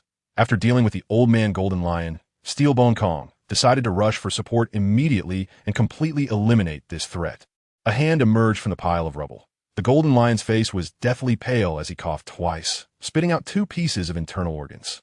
Supporting himself with his 2 swords, the Golden Lion slowly climbed out of the rubble pit, his vitality waning, and a thick aura of death began to emanate from him. Facing 3 equally powerful enemies, the Golden Lion had fought to this point, which was already a miracle. At this moment, this legendary figure of the previous era was finally about to meet his end. Steelbone Kong stood high in the air, looking down at the Golden Lion on the ground, his gaze towards him as if looking at a corpse. Golden Lion, you are guilty of heinous crimes. I, as the Commander-in-Chief of the world government, sentence you to death. The deafening voice spread across the battlefield and reached the ears of people worldwide through the Den Mushi. Countless people breathed a sigh of relief. In this war, the world government had ultimately emerged victorious. Cough, cough, ha. Kong, you still don't understand. The Golden Lion continuously coughed up blood, yet his smile remained disdainful. As he spoke, a loud explosion erupted from his heart, and a terrifying surge of blood energy erupted, completely enveloping the Golden Lion. His already blood-soaked robe fluttering violently without wind. How could a pirate's fate be left to others to decide? Boom! Boom! Boom! The ground beneath the Golden Lion exploded in circles, and the red soil transformed into a gigantic blood lion, suddenly enveloping the Golden Lion completely. I am the Golden Lion. The blood lion let out an earth-shattering roar, causing Steelbone Kong and the others in the sky to change their expressions dramatically and quickly retreat. This madman Golden Lion had actually shattered his own heart arteries, giving up any hope of survival to unleash this strongest final blow. No one wanted this to fall upon them. But in the next second, the blood lion did not pounce towards the 3 in the sky. Instead, it charged with lightning speed towards the Army Marshal Coulson. Ha ha! Ace Kid, take good care of my apprentice Ian. Ha! How powerful was the legendary pirate Golden Lion's final blow? No one wanted to experience it firsthand. When Coulson heard the thunderous roar behind him, the blood lion transformed from the Golden Lion had already crossed nearly 100 meters at breakneck speed, rushing right behind him. You madman! Coulson could only let out a terrified roar, barely casting a wind shield around himself, but was instantly engulfed by the blood lion. Boom! The earth-shattering explosion created a massive shockwave, sending Ace and the remaining admirals flying hundreds of meters away. The red dust raised by the explosion cloaked half the battlefield in a bloody hue. Swish! Swish! The Golden Lion's 2 large swords shot out from the dust, embedding themselves in the ground beneath Ace's feet. He's gone. That arrogant and domineering Golden Lion has decisively left this world in his own chosen way. Ace stood silently, gazing at the dissipating dust, slowly bending down to pull out the 2 famous swords of the Golden Lion, strapping them to his back. You may not be a good person, but you are a true pirate. A sudden gust of wind blew away the dust, revealing a deep pit with a diameter of 100 meters. Inside the pit, only Coulson was left kneeling on one knee, while the Golden Lion had completely vanished. After blooming, it turned to dust. This is the freedom of pirates. This is the ending chosen by the Golden Lion himself. Whether on the battlefield or among the ordinary people in front of the screen, everyone would forever engrave this shocking scene in their hearts. The Golden Lion succeeded. He would become an eternal legend on this, see? Just like Roger. Cough, cough. In the pit, Coulson couldn't help but cough twice, spitting out a mouthful of blood. His army uniform was already tattered, and several blood holes the size of bowls on his abdomen and shoulder were continuously bleeding. The Golden Lion's final strike was truly sudden. Although he barely managed to block it, it was clear that Coulson was already severely injured at this moment. Ace looked from a distance, his eyes releasing a dangerous cold light. If he wanted to kill this army marshal, now would definitely be the best opportunity. Just then, Ace's expression suddenly changed, and he quickly turned his head to the right. The members of the Flame Emperor pirate crew, who had just left, were actually rushing back, all injured. Behind them were a dozen government agents wearing masks and dressed in black suits. CP0. This unusual attire immediately made Ace identify these people's identities. Captain, the person at the forefront, was also a commander. In the distance, Willie shouted anxiously, carrying the injured Ian on his back. Ian had obviously sustained serious injuries in the confrontation with those black-clad figures and had fallen into a coma. What? Ace's heart sank suddenly. The government actually had hidden top-level experts. Cough, cough. Coulson stumbled out of the deep pit, looking at Ace with a somewhat grim expression. I told you. None of you can escape. This is Mary Geos. Experience the unfathomable depths of the world government. Coulson's words made Ace's expression turn extremely serious. Excluding Grandpa Garp, Steelbone Kong, Sengoku, Coulson, and that unknown CP0 leader, their Flame Emperor pirate crew was about to be surrounded by 4 top-level powerhouses. It could be said that they were truly in a desperate situation. However, what surprised Ace was that those agents didn't rush to attack, but instead forced everyone from the Flame Emperor pirate crew closer to Ace. What happened to Ian and the others? Ace's pupils flickered as he quickly contemplated his strategy. Fortunately, those men in black seemed to have some reservations in their attacks and did not use their full strength. Ian only feinted. Willie replied, reservations in their attacks? Ace narrowed his eyes, clearly aware that there were some issues with these men in black. But there was no time for Ace to think about this now. The Navy's strong fighters had already surrounded him completely. Fire Fist, surrender. Coulson wiped the blood from the corner of his mouth, seemingly confident that capturing Ace was a foregone conclusion. Steelbone Kong and Sengoku also landed from another direction, forming a triangular formation with Coulson and the CP0 men in black, surrounding Ace right in the center. Top top. To everyone's surprise, Carp actually landed beside Ace without hesitation. The expressions of the powerful members of the world government immediately changed, especially Sengoku, who couldn't help but shout, Carp, Ace is already a pirate. Don't do something you'll regret. Sengoku didn't want to see this old friend stand on the opposing side. Crack, crack. Carp unexpectedly took out a donut from somewhere, taking bites and getting crumbs all over his beard. You're right. One shouldn't do things they'll regret. I don't know why, but I always feel like I've lost Ace once before. At this point, Carp suddenly looked at Sengoku with determination. That feeling, I don't want to experience it again. After today, I will voluntarily surrender. But right now, I just want to protect my grandson.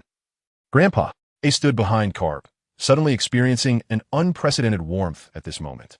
In this life, for him, Carp finally made a different choice. Carp, it seems you really are getting old and confused. Coulson glared at Carp with malice. I will report to the 5 Elder Stars and help you secure a position in the underwater prison. After that, Coulson turned to Sengoku and said, Sengoku, what are you waiting for? Even if Carp has betrayed us, we still have 4 commanders on our side.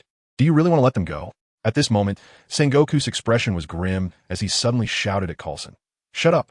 Coulson was taken aback, but feeling the madness in Sengoku's eyes, he dared not provoke him in this state and turned his head away in frustration. The one who felt the most pain from Carp's choice was Sengoku. He had fought alongside Carp for decades and never thought that one day they would face each other as enemies. But now he had no other choice. Taking a deep breath, Sengoku's gaze became resolute again. Since the positions were already opposed for the justice of the Navy, there could only be one battle. Boom! Sengoku took the lead, transforming into a golden Buddha form that charged towards Carp, the terrifying shockwave colliding with Carp's fist. Steelbone Kong also attacked Ace at the same time, exuding an overwhelming killing intent. He hated the Flame Emperor pirate crew to the extreme. Meanwhile, the injured Coulson, along with the remaining admirals, continuously launched long-range attacks at Ace from the edge of the battlefield, making Ace appear even more beleaguered. The battles of these strong fighters were beyond the reach of ordinary officers, who could only watch from afar. After all, The aftermath of the battle could injure them severely. At this moment, Fire Mountain was rescuing the injured Navy soldiers on the battlefield when he suddenly saw the Major, who had gone to seek help from the warlords, running over alone. What happened? Were those warlords? They've already arrived. Fire Mountain was taken aback. The Major's subordinates absolutely did not have the guts to lie about military affairs. So, those warlords must have already arrived.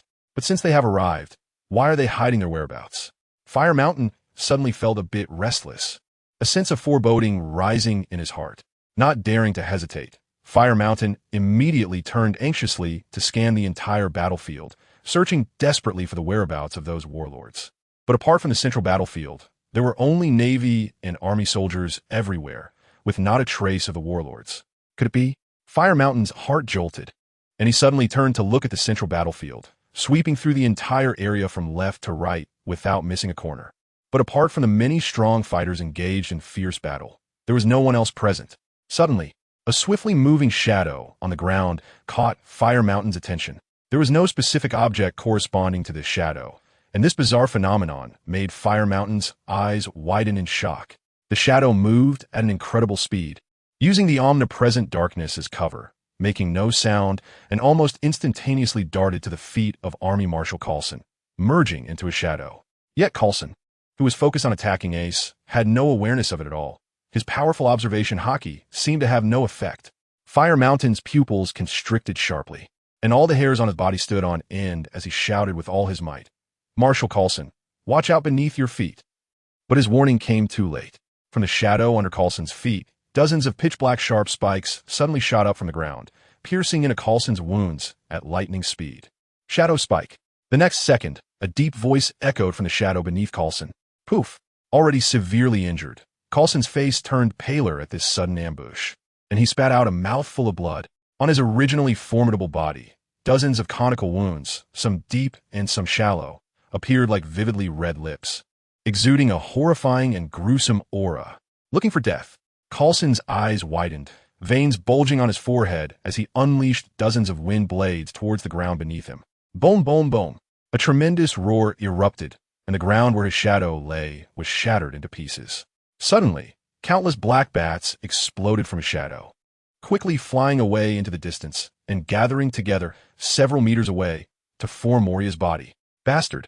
Coulson couldn't understand why his observation haki hadn't detected the opponent, which made him increasingly irritable.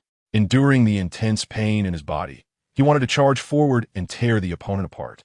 But the next moment, the ground within a radius of several dozen meters beneath him suddenly collapsed in a fine sand.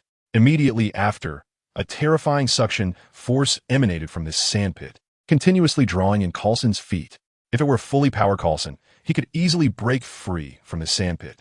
But having been severely injured by the dying strike of the Golden Lion and then ambushed by the pitch-black figure in front of him, Coulson's strength had already diminished significantly. To be precise, his strength had almost dropped below the commander level. Therefore, at this moment, even if Coulson tried his best to break free, he could only slightly delay the speed at which the sandpit was consuming his body.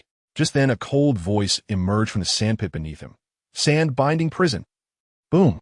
The entire sandy area suddenly lifted from the ground, and then, like a gigantic hand made of sand, it suddenly engulfed Coulson entirely. The sand quickly compressed and collapsed inward, the terrifying pressure making it seem as if Coulson had become a slab of meat, firmly locked inside a sandy coffin, unable to move at all. Gurgle, gurgle. The sea of sand churned, and the ground first bulged before a platform made of sand rose up from beneath, with the remaining 5 warlords standing on this platform. The one who turned the red earth into desert and controlled the sea of sand was none other than Crocodile, who had developed the Sand fruit even further. As long as Mihawk was present, the tyrant Kuma could only obediently stay on the platform. Crocodile, with his hands plunged into the sea of sand, wore a somewhat grim expression, as if forcibly binding Coulson had already pushed him to his limits. Villi, act quickly. At this moment, because the numerous strong fighters from the Navy and Army were focusing all their attacks on Ace, they temporarily overlooked the remaining members of the Flame Emperor pirate crew. Seizing this moment of neglect, Villi's eyes sparkled with light as he suddenly drew the Flame Emperor spear given to him by Ace from the azure lotus mark on his forehead. At the instant Crocodile shouted, Villi's muscles bulged as he hurled the spear towards the sandy coffin encasing Coulson. Whoosh! Without a violent roar, the spear vanished from Villy's hand in an instant, and the next moment it plunged into the sandy coffin. No, Coulson struggled with all his might, even resorting to secret techniques that harmed himself, forcefully shaking off the sand-binding prison on his body. Poof! Crocodile spat out a mouthful of blood. His hands jolted out of the sand, but he still fixed his gaze on Coulson's position. It must hit. Coulson looked at the divine spear shooting towards his chest. His expression twisted in rage, and he used all his strength to leap up. However, the speed of the divine spear was simply too fast, and it suddenly pierced into his lower body. Boom! A deafening explosion rang out as the raging four-colored flames instantly engulfed Courson's lower half. At such a close distance, and with his body already covered in wounds, even his formidable armament Haki had minimal effect. Courson's shrill scream echoed across the battlefield, causing all the world government powerhouses attacking Ace to stop their assaults and turn their heads in disbelief. Beneath their gaze, the flames quickly turned Courson's lower body to ashes and continued to spread upwards. Crack! Coulson, fierce as he was, managed to unleash a wind blade, completely severing his own lower half, and with his strong physical control, he instantly stopped the spraying blood. However, in doing so, he had already lost most of his life. If it were just this, as long as the military doctor arrived in time, Coulson could at least have preserved his life. But at that moment, Ace's voice drifted over. I hope your mother tiger at home won't mind you losing 3 legs. 2. Courson's face suddenly turned red, and after trying hard to swallow blood, he violently spat it out. A fatal blow. Blood and Courson's last remnants of life were sprayed out together. Perhaps Coulson was the first and would be the last high-level powerhouse to be killed by verbal taunts. Thud! Courson's corpse, in midair, reverted from the white tiger form back to human shape, but his lower half was already missing, and he fell to the ground in such a tragic state. Meanwhile, at the center of the battlefield, the commander-in-chief Steelbone Kong was so furious he couldn't speak, pointing at several warlords on the sandy platform, his chest filled with rage. Feeling like he wanted to spit blood.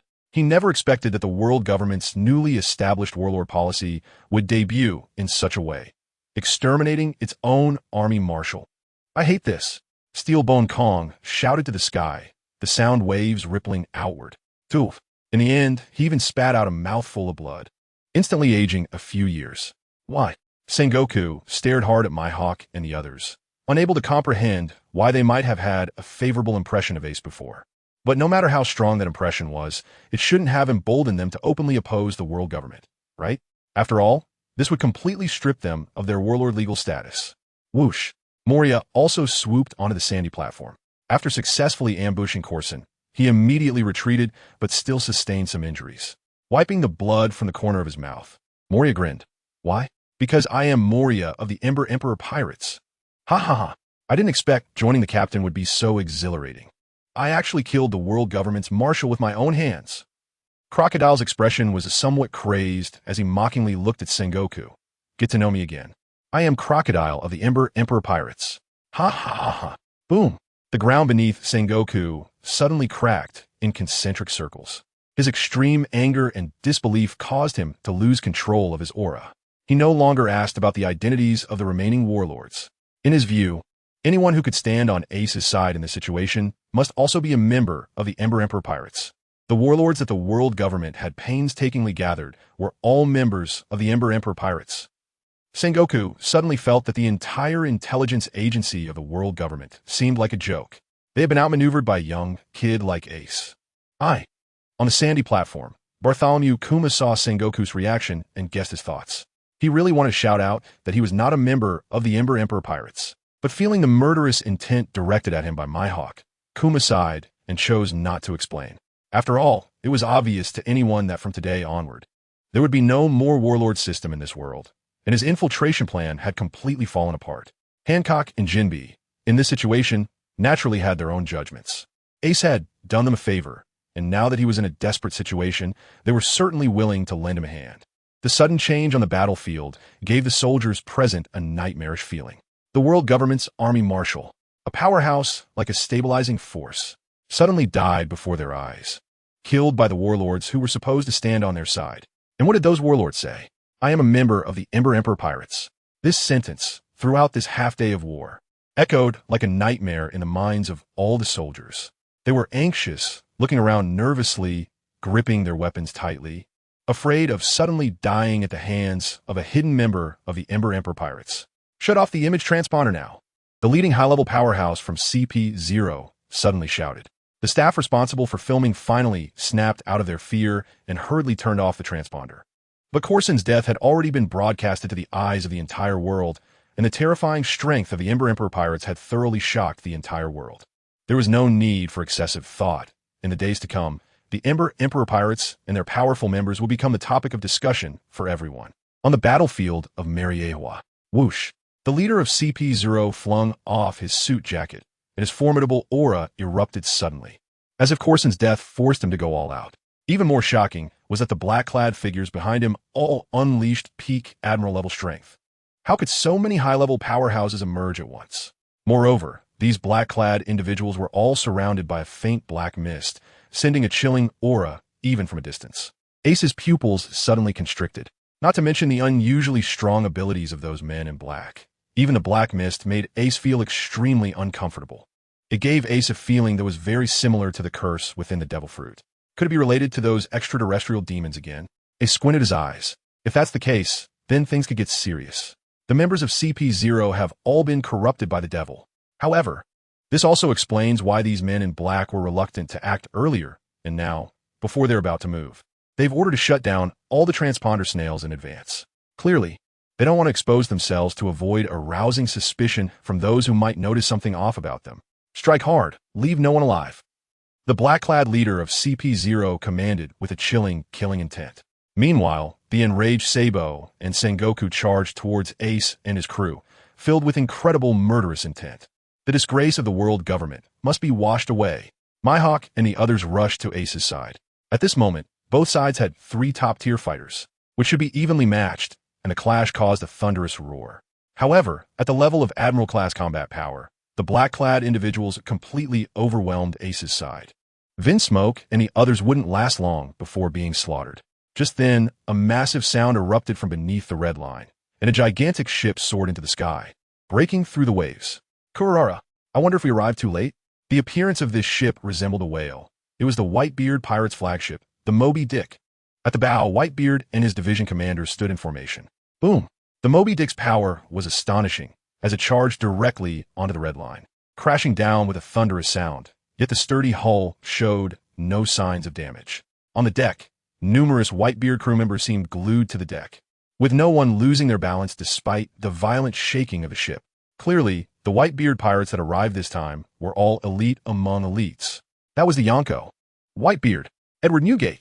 Behind Whitebeard stood their 1st Division commander, Marco, along with Jozu, Thatch, and Vista. All 14 commanders had arrived. A naval officer's voice trembled slightly.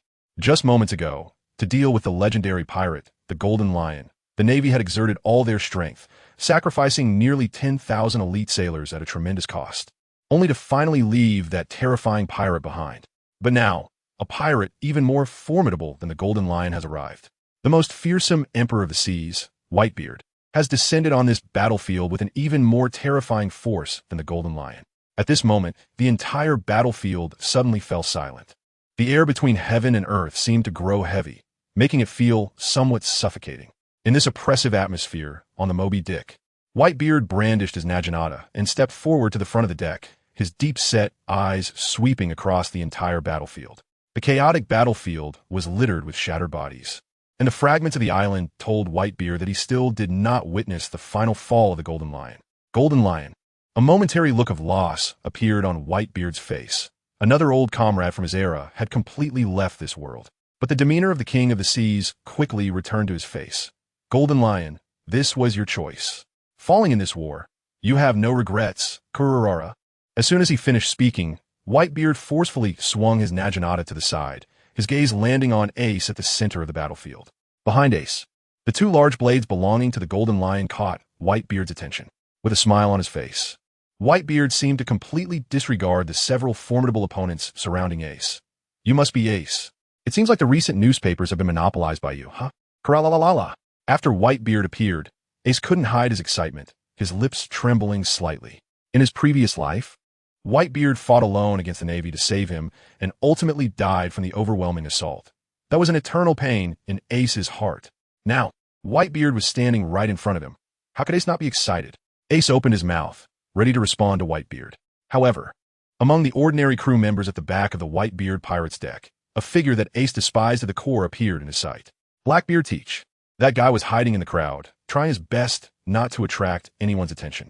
But Ace still spotted that disgusting guy at first glance. It could be said that compared to Akainu, the treacherous Blackbeard was the one he hated even more.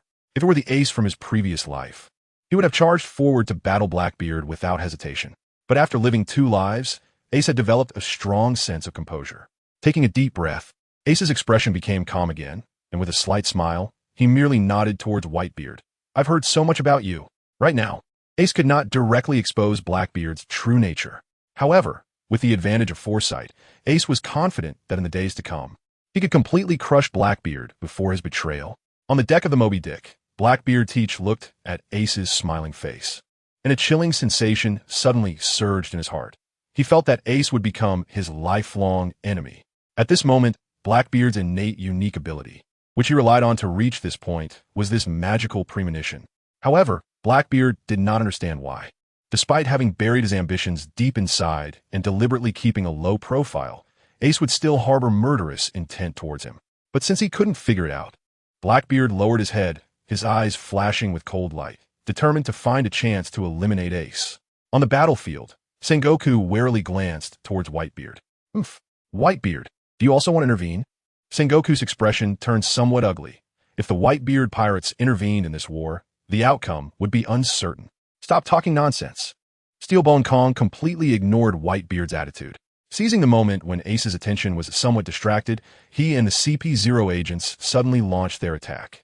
The two struck out their strongest blows towards Ace simultaneously.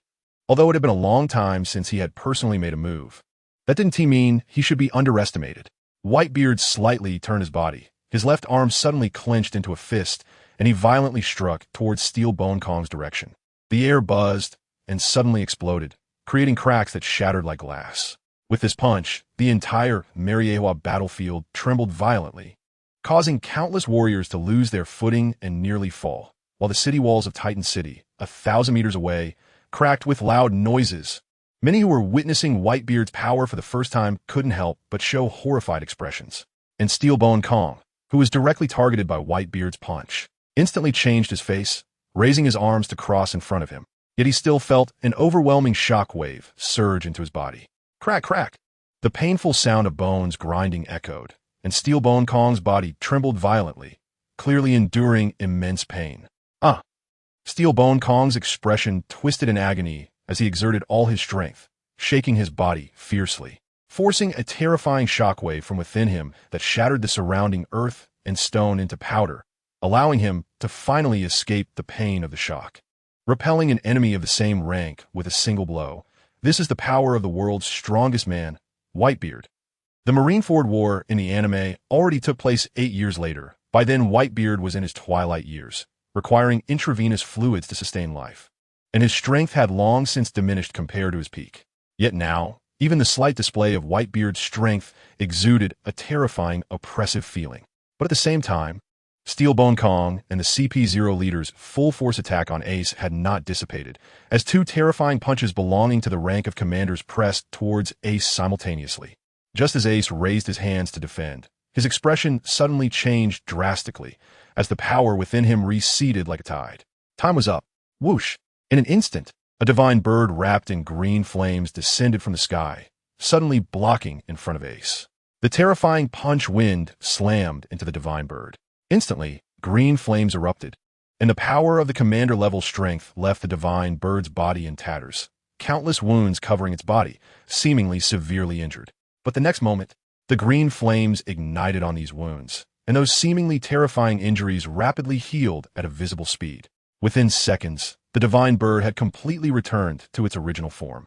Spreading its wings, the body spun and transformed back into human form. Thank you, Marco. Ace clutched his chest. The backlash from the red-gold burning sky flame left his face pale, and a trace of blood oozed from the corner of his mouth. Wow. As expected of a top-tier powerhouse, this really hurts. Marco wiped the cold sweat from his forehead, but immediately smiled and waved at Ace, saying, haha, no need to thank me. I don't know why, but I have a good feeling about you, kid. Dad feels the same way. That's right. He is Marco the Phoenix, the captain of the 1st Division of the Whitebeard Pirates. That S a power from a mythical Zoan-type devil fruit, that S rarer than a Logia. The officers from the government were shocked as they watched the scene unfold. But the next moment, an even more shocking scene appeared. Kuahaha, you're right. Whitebeard raised the Naginata beside him, suddenly halting, and his cape billowed without wind. An overwhelming, domineering aura rising. I really like this kid Ace. Today, I'll protect him. A familiar feeling surged in Ace's heart.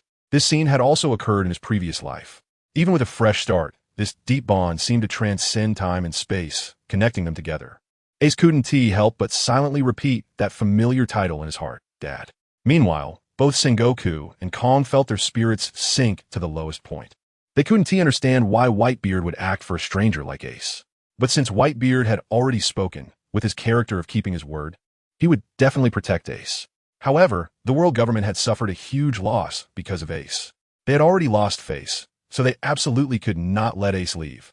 Let us work together to entangle them. I've called for help from the Gorosei. The hidden experts in Titan City will arrive soon. This time, it was the CP0 agents in black who issued the order first. As soon as he finished speaking, they charged towards Ace. Sengoku and Steelbone Kong were stunned for a moment. Even they didn't know what hidden experts the government had. However, after exchanging glances, they gritted their teeth and attacked Carp and Mihawk.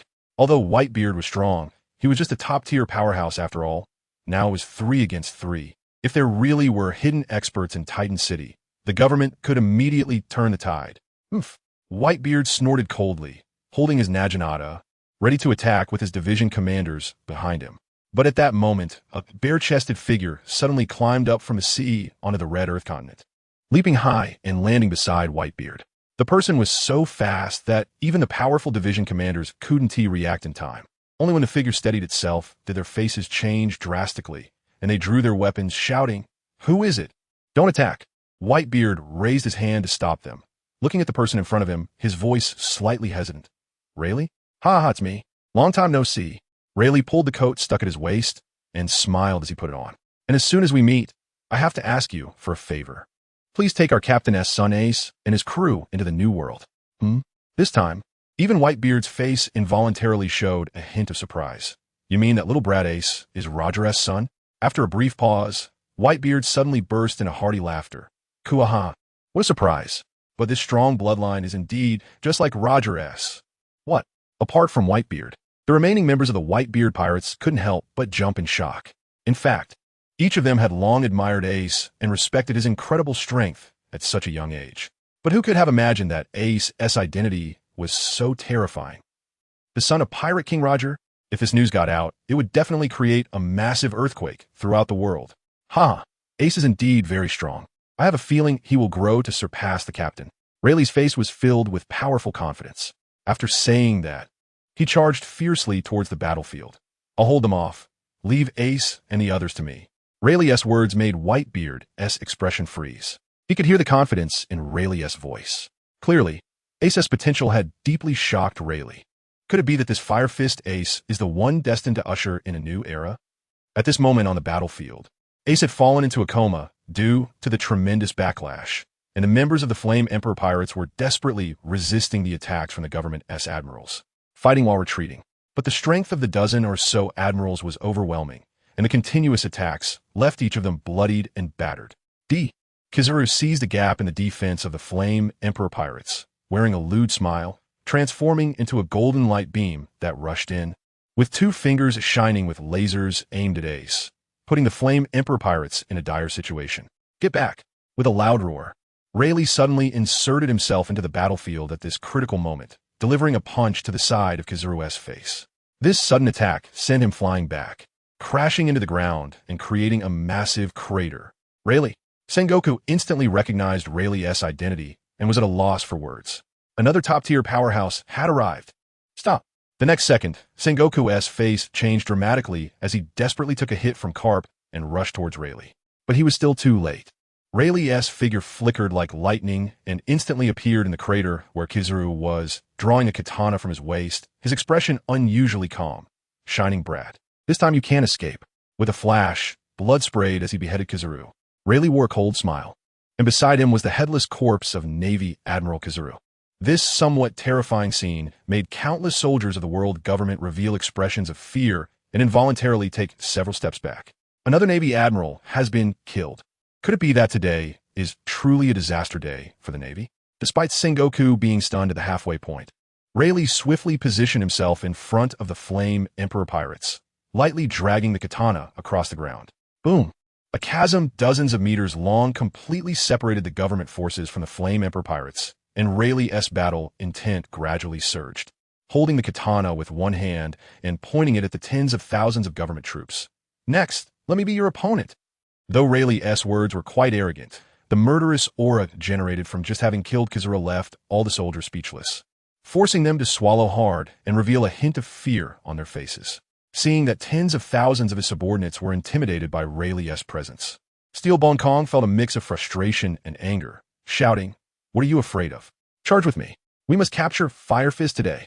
After saying that, Steel Bone Kong took the lead and charged out, followed closely by Sengoku and the CP0 leader, while the other Admiral-level powers scattered, trying to bypass Rayleigh from the side to pursue the unconscious Ace. But Sengoku and the CP0 leader were immediately intercepted by Carp and Mihawk. Facing the dozen or so rapidly approaching admirals, Whitebeard, standing at the bow of the Moby Dick, slammed his fists down domineeringly. "All of you, get back!" Bang! The air suddenly shattered into countless cracks like broken glass. In the next moment, the entire space trembled wildly, and a terrifying shockwave instantly struck those Admiral-level powerhouses. Boom! A loud noise caused these admirals to tremble violently, their faces abruptly changing as they were knocked back at an even faster speed by this immense force. "Kurorara, my dear sons, go bring Ace and the others back." Whitebeard grinned and waved his hand, and 13 division commanders leaped forward, followed by hundreds of elite members of the Whitebeard pirates who charged out shouting battle cries. They rushed to surround the Emperor of Flames pirates, protecting them as they quickly retreated towards the Moby Dick. "We can't let them leave." Steel Bone Kong's eyes were bloodshot, exerting 120% of his strength. However, Rayleigh, Carp, and Mihawk formed an iron gate that completely blocked their offensive. Swish! Marco, transformed back into his phoenix form, descended from the sky and landed at the bow of the Moby Dick. Glancing at Rayleigh and the others, he asked, "Old man, should we help them?" "Ha, they're all monsters. They don't need our help." Whitebeard replied as he took a big swig from his jug and then poured the remaining liquor onto the bow of the ship. "Let me raise a glass to that old lion." After speaking, he looked at Ace and his group, who had retreated to the Moby Dick, and while turning to head towards the cabin, he instructed, "Marco, you take care of the members of the Emperor of Flames pirates. Make sure the ship's doctor treats them well. I have high hopes for Roger's son, Kurorara." Marco was taken aback. It was the first time he heard the captain speak so highly of Junior. Turning to look at the unconscious Ace, Marco had a premonition that bringing him back to the New World would definitely stir up a great storm. The power dynamics of the New World would surely undergo earth-shattering changes. Taking a deep breath, Marco shouted toward the front of the ship, "Jaws, we're setting off." Jaws, the 2nd Division commander of the Whitebeard pirates, was a taciturn giant. After hearing Marco's words, he didn't say much and instantly transformed his arms into shining diamond forms. Boom! Boom! With 2 loud crashes, Jaws' hands plunged into the ground of the Red Line, and then his arms suddenly expanded, transmitting terrifying strength into the ground below. In the next moment, the entire ground where the Moby Dick stood trembled, and then Jaws forcefully pushed, sending the massive land block along with the Moby Dick sliding towards the sea on the New World side. Whoosh! At the last second, Jaws leaped up and landed on the Moby Dick. The Whitebeard pirates, with Ace, successfully retreated from the siege of the government forces. "Ha ha ha, Steelbone. After becoming the overall commander, you've become weaker." Rayleigh laughed as he exchanged blows with Steelbone Kong, saying, "Now that Ace is gone, let's have a good fight." Boom, boom, boom. The clash of the 6 top-level powerhouses instantly raised clouds of dust on the battlefield, with the ground forming countless deep pits under their attacks. This battle lasted for nearly an hour, but just then, several astonishing auras belonging to top-level masters suddenly soared into the sky from various corners of Titan City, forming black pillars of energy that dispersed the clouds and began to move rapidly towards the battlefield. Rayleigh and the others changed their expressions, not expecting that there were indeed so many experts hidden within the government. Boom! With a sudden strike that broke through Steelbone Kong, Rayleigh laughed and said, "That's it for today. Let us find another chance to meet next time. After speaking, Rayleigh turned and sped towards the edge of the red line, while Mihawk squinted his eyes and quickly left as well. But Carr plopped down, sitting cross-legged on the spot, took out a donut, and began eating. Sengoku, I've saved your grandson. I keep my word. My life is yours now. Bind him up and immediately escort him to the underwater prison. Steelbone Kong's face turned extremely ugly, while Sengoku merely opened his mouth, but ultimately did not speak up for his old friend. 3 days later, an eye-catching headline appeared on Morgan's newspaper, capturing everyone's attention. Against the heavens, the birth of the new emperor. With no further elaboration, a jaw-dropping bounty list was attached to the newspaper. Emperor of Flames Pirates, Captain, Emperor Ace, bounty, 1. 2 billion berries crew, Thunderstorm Enel, bounty, 800 million berries Crocodile, bounty, 650 million berries Shadow Kill Moria, bounty, 630 million berries Blue Flame Villy, bounty, 550 million berries Death Surgeon Law, bounty, 500 million berries under his command.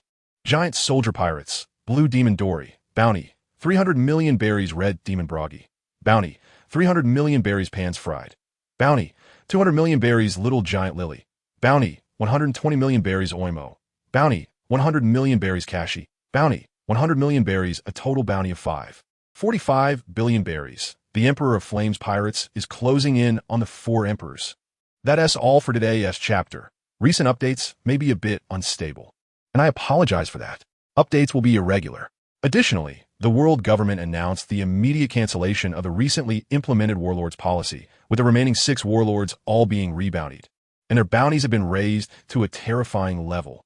To save face for the government, they have also added the demands of only death.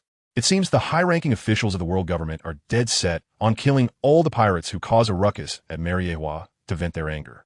New World. Headquarters of the Whitebeard Pirates. Ace has awakened from his coma. Though his complexion is still somewhat pale, he now has a smile on his face. Ian, come here. Ace sits on the edge of the bed and waves to Ian. Captain, Ian's mood is a bit low, and he has 2 large knives belonging to the Golden Lion strapped to his waist. Although the Golden Lion cannot be considered a good person, after spending half a year together, he has taught Ian everything he knows, serving as his mentor. The Golden Lion died at Mariewa, and Ian inevitably feels a bit sad about it. Ian, the death of the Golden Lion was a choice he made himself, and for him, shining before the eyes of the whole world is the best ending. Ace reassured, I understand. Having experienced the battle at Mariewa, Ian is no longer the boy he was a year ago. Now, tell me, do you want the name of the Golden Lion to continue to be passed down on these seas? Ace looks at Ian and asks. Although Ian is somewhat puzzled, he still nods. Good. Extend your hand. Ace smiled, and then the fallen heart flame little snake drilled out of Ace's palm.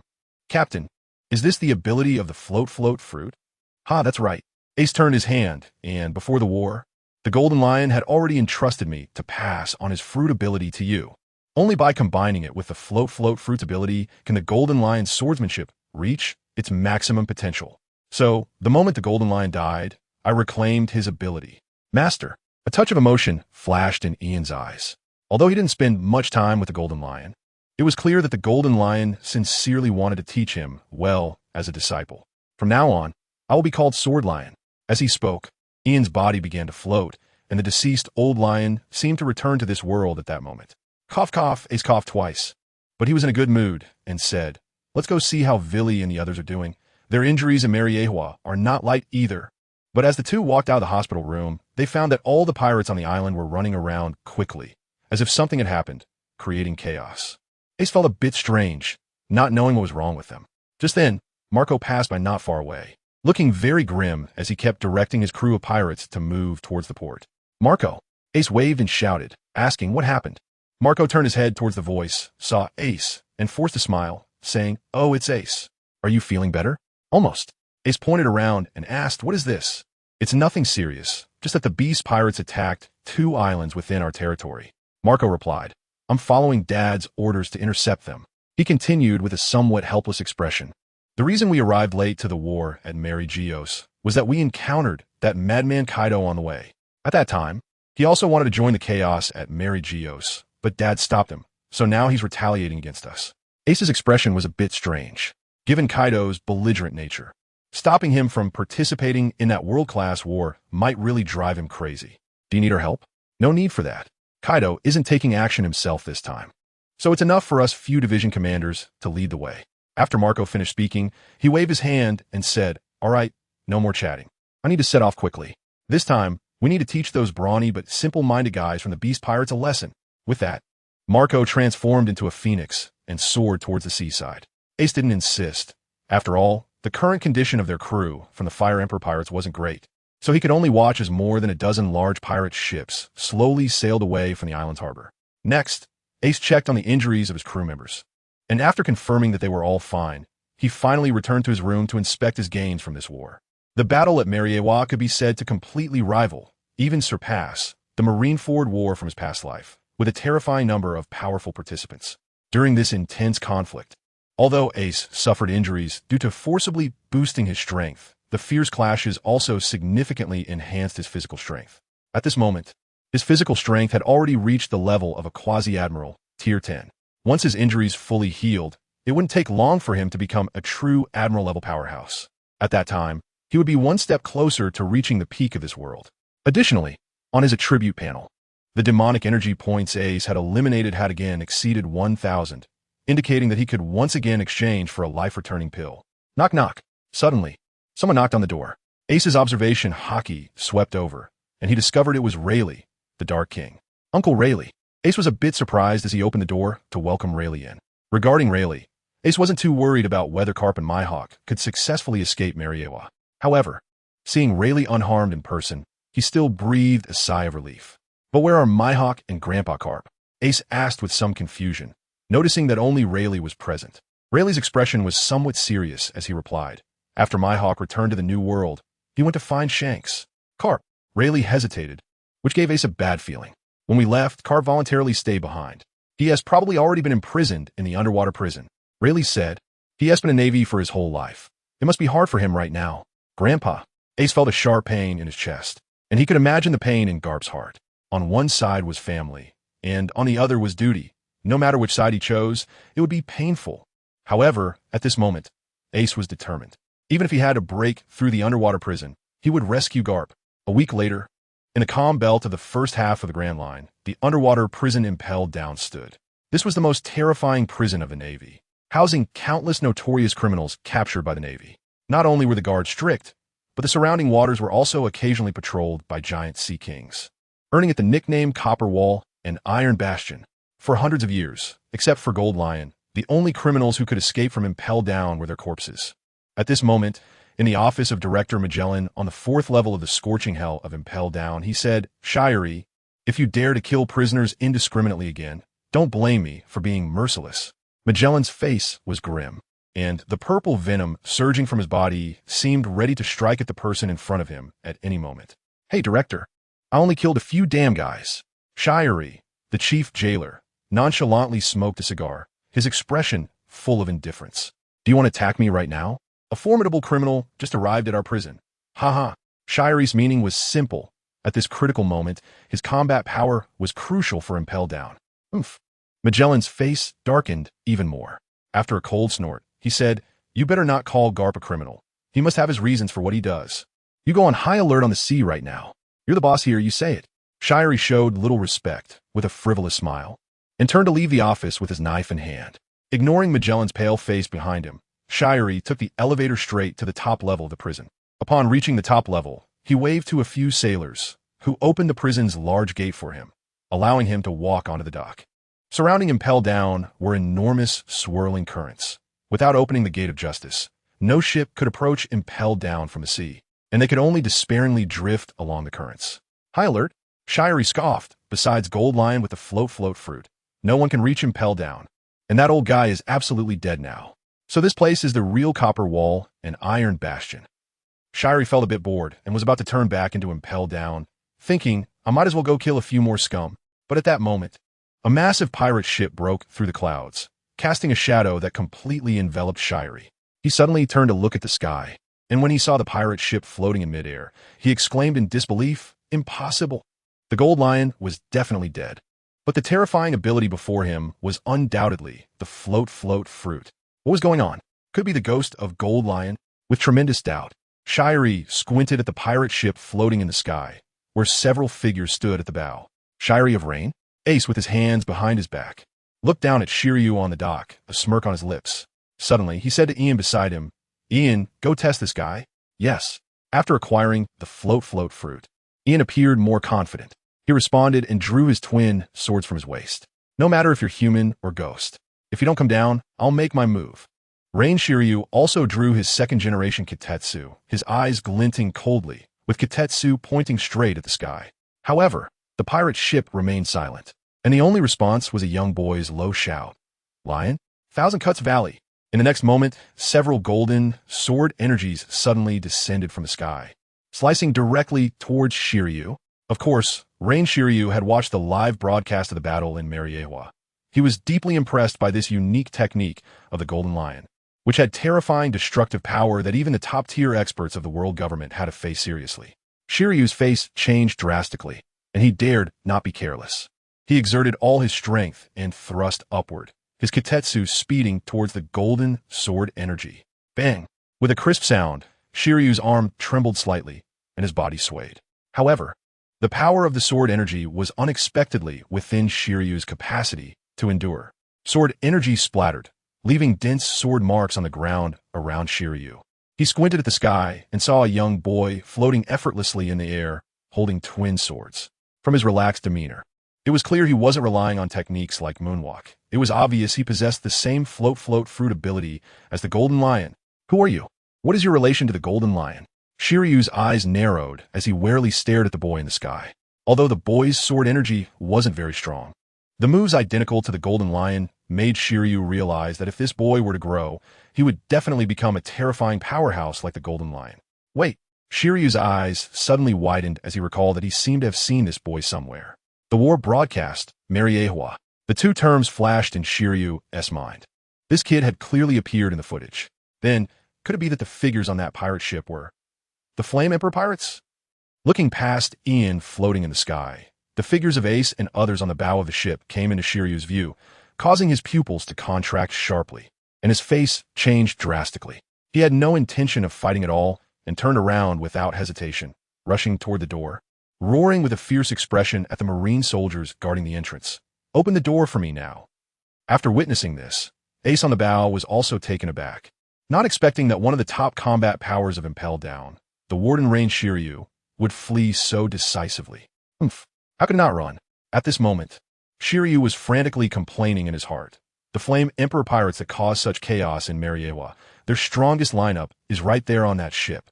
However, after a brief moment of shock, a smile reappeared on Ace's face.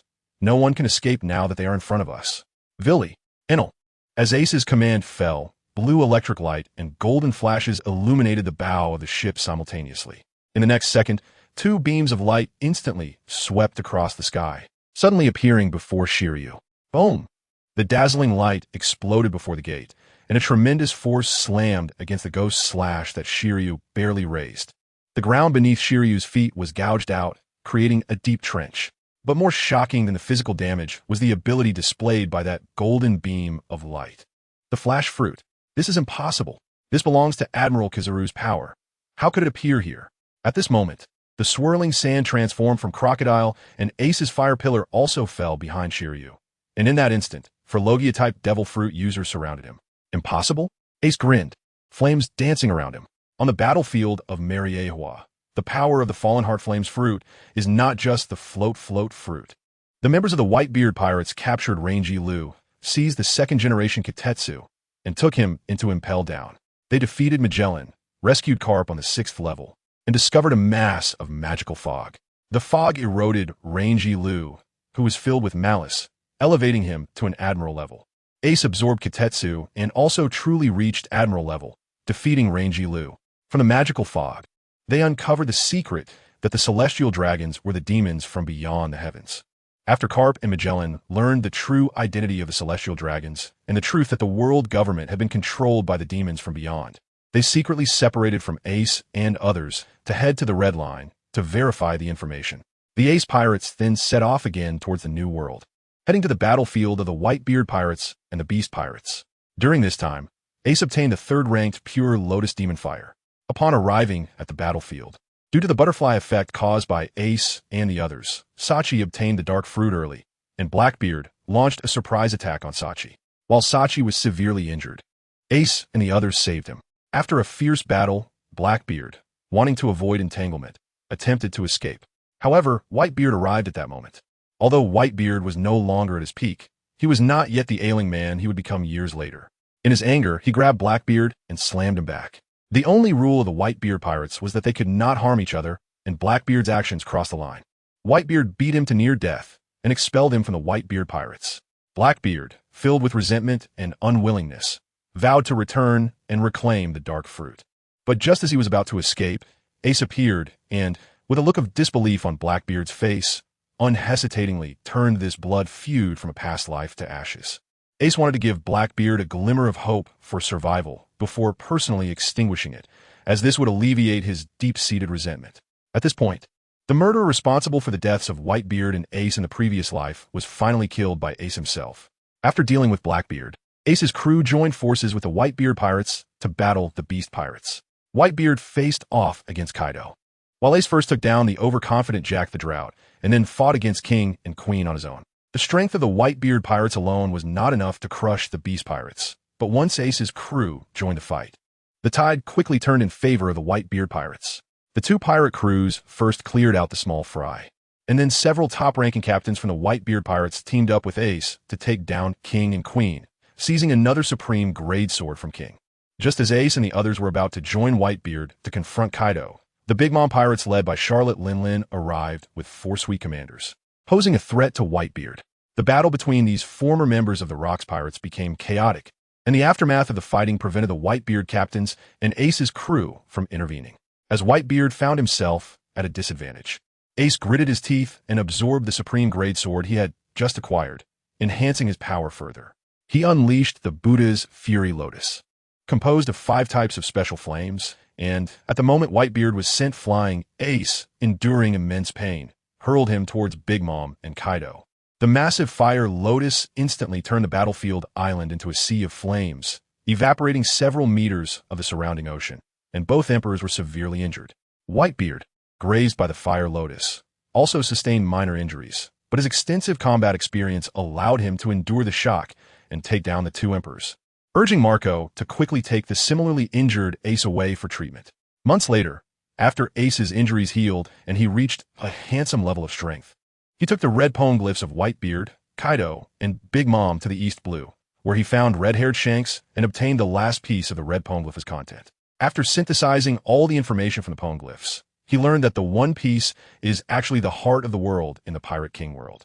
Obtaining it means becoming the master of this world, truly making it the undisputed greatest treasure in the world.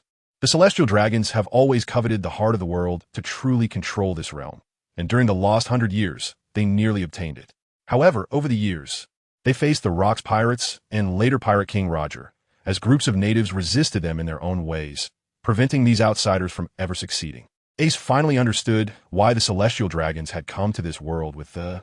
It was because these Celestial Dragons were also the otherworldly demons of the vast world. At this moment, the severely injured Magellan arrived and informed Ace that the Celestial Dragons had learned the location of the end of the Grand Line, and Carp was tracking them. Ace felt a pang in his heart, knowing that time waits for no one. After making arrangements for Magellan, he immediately set off on his journey to Lavdru.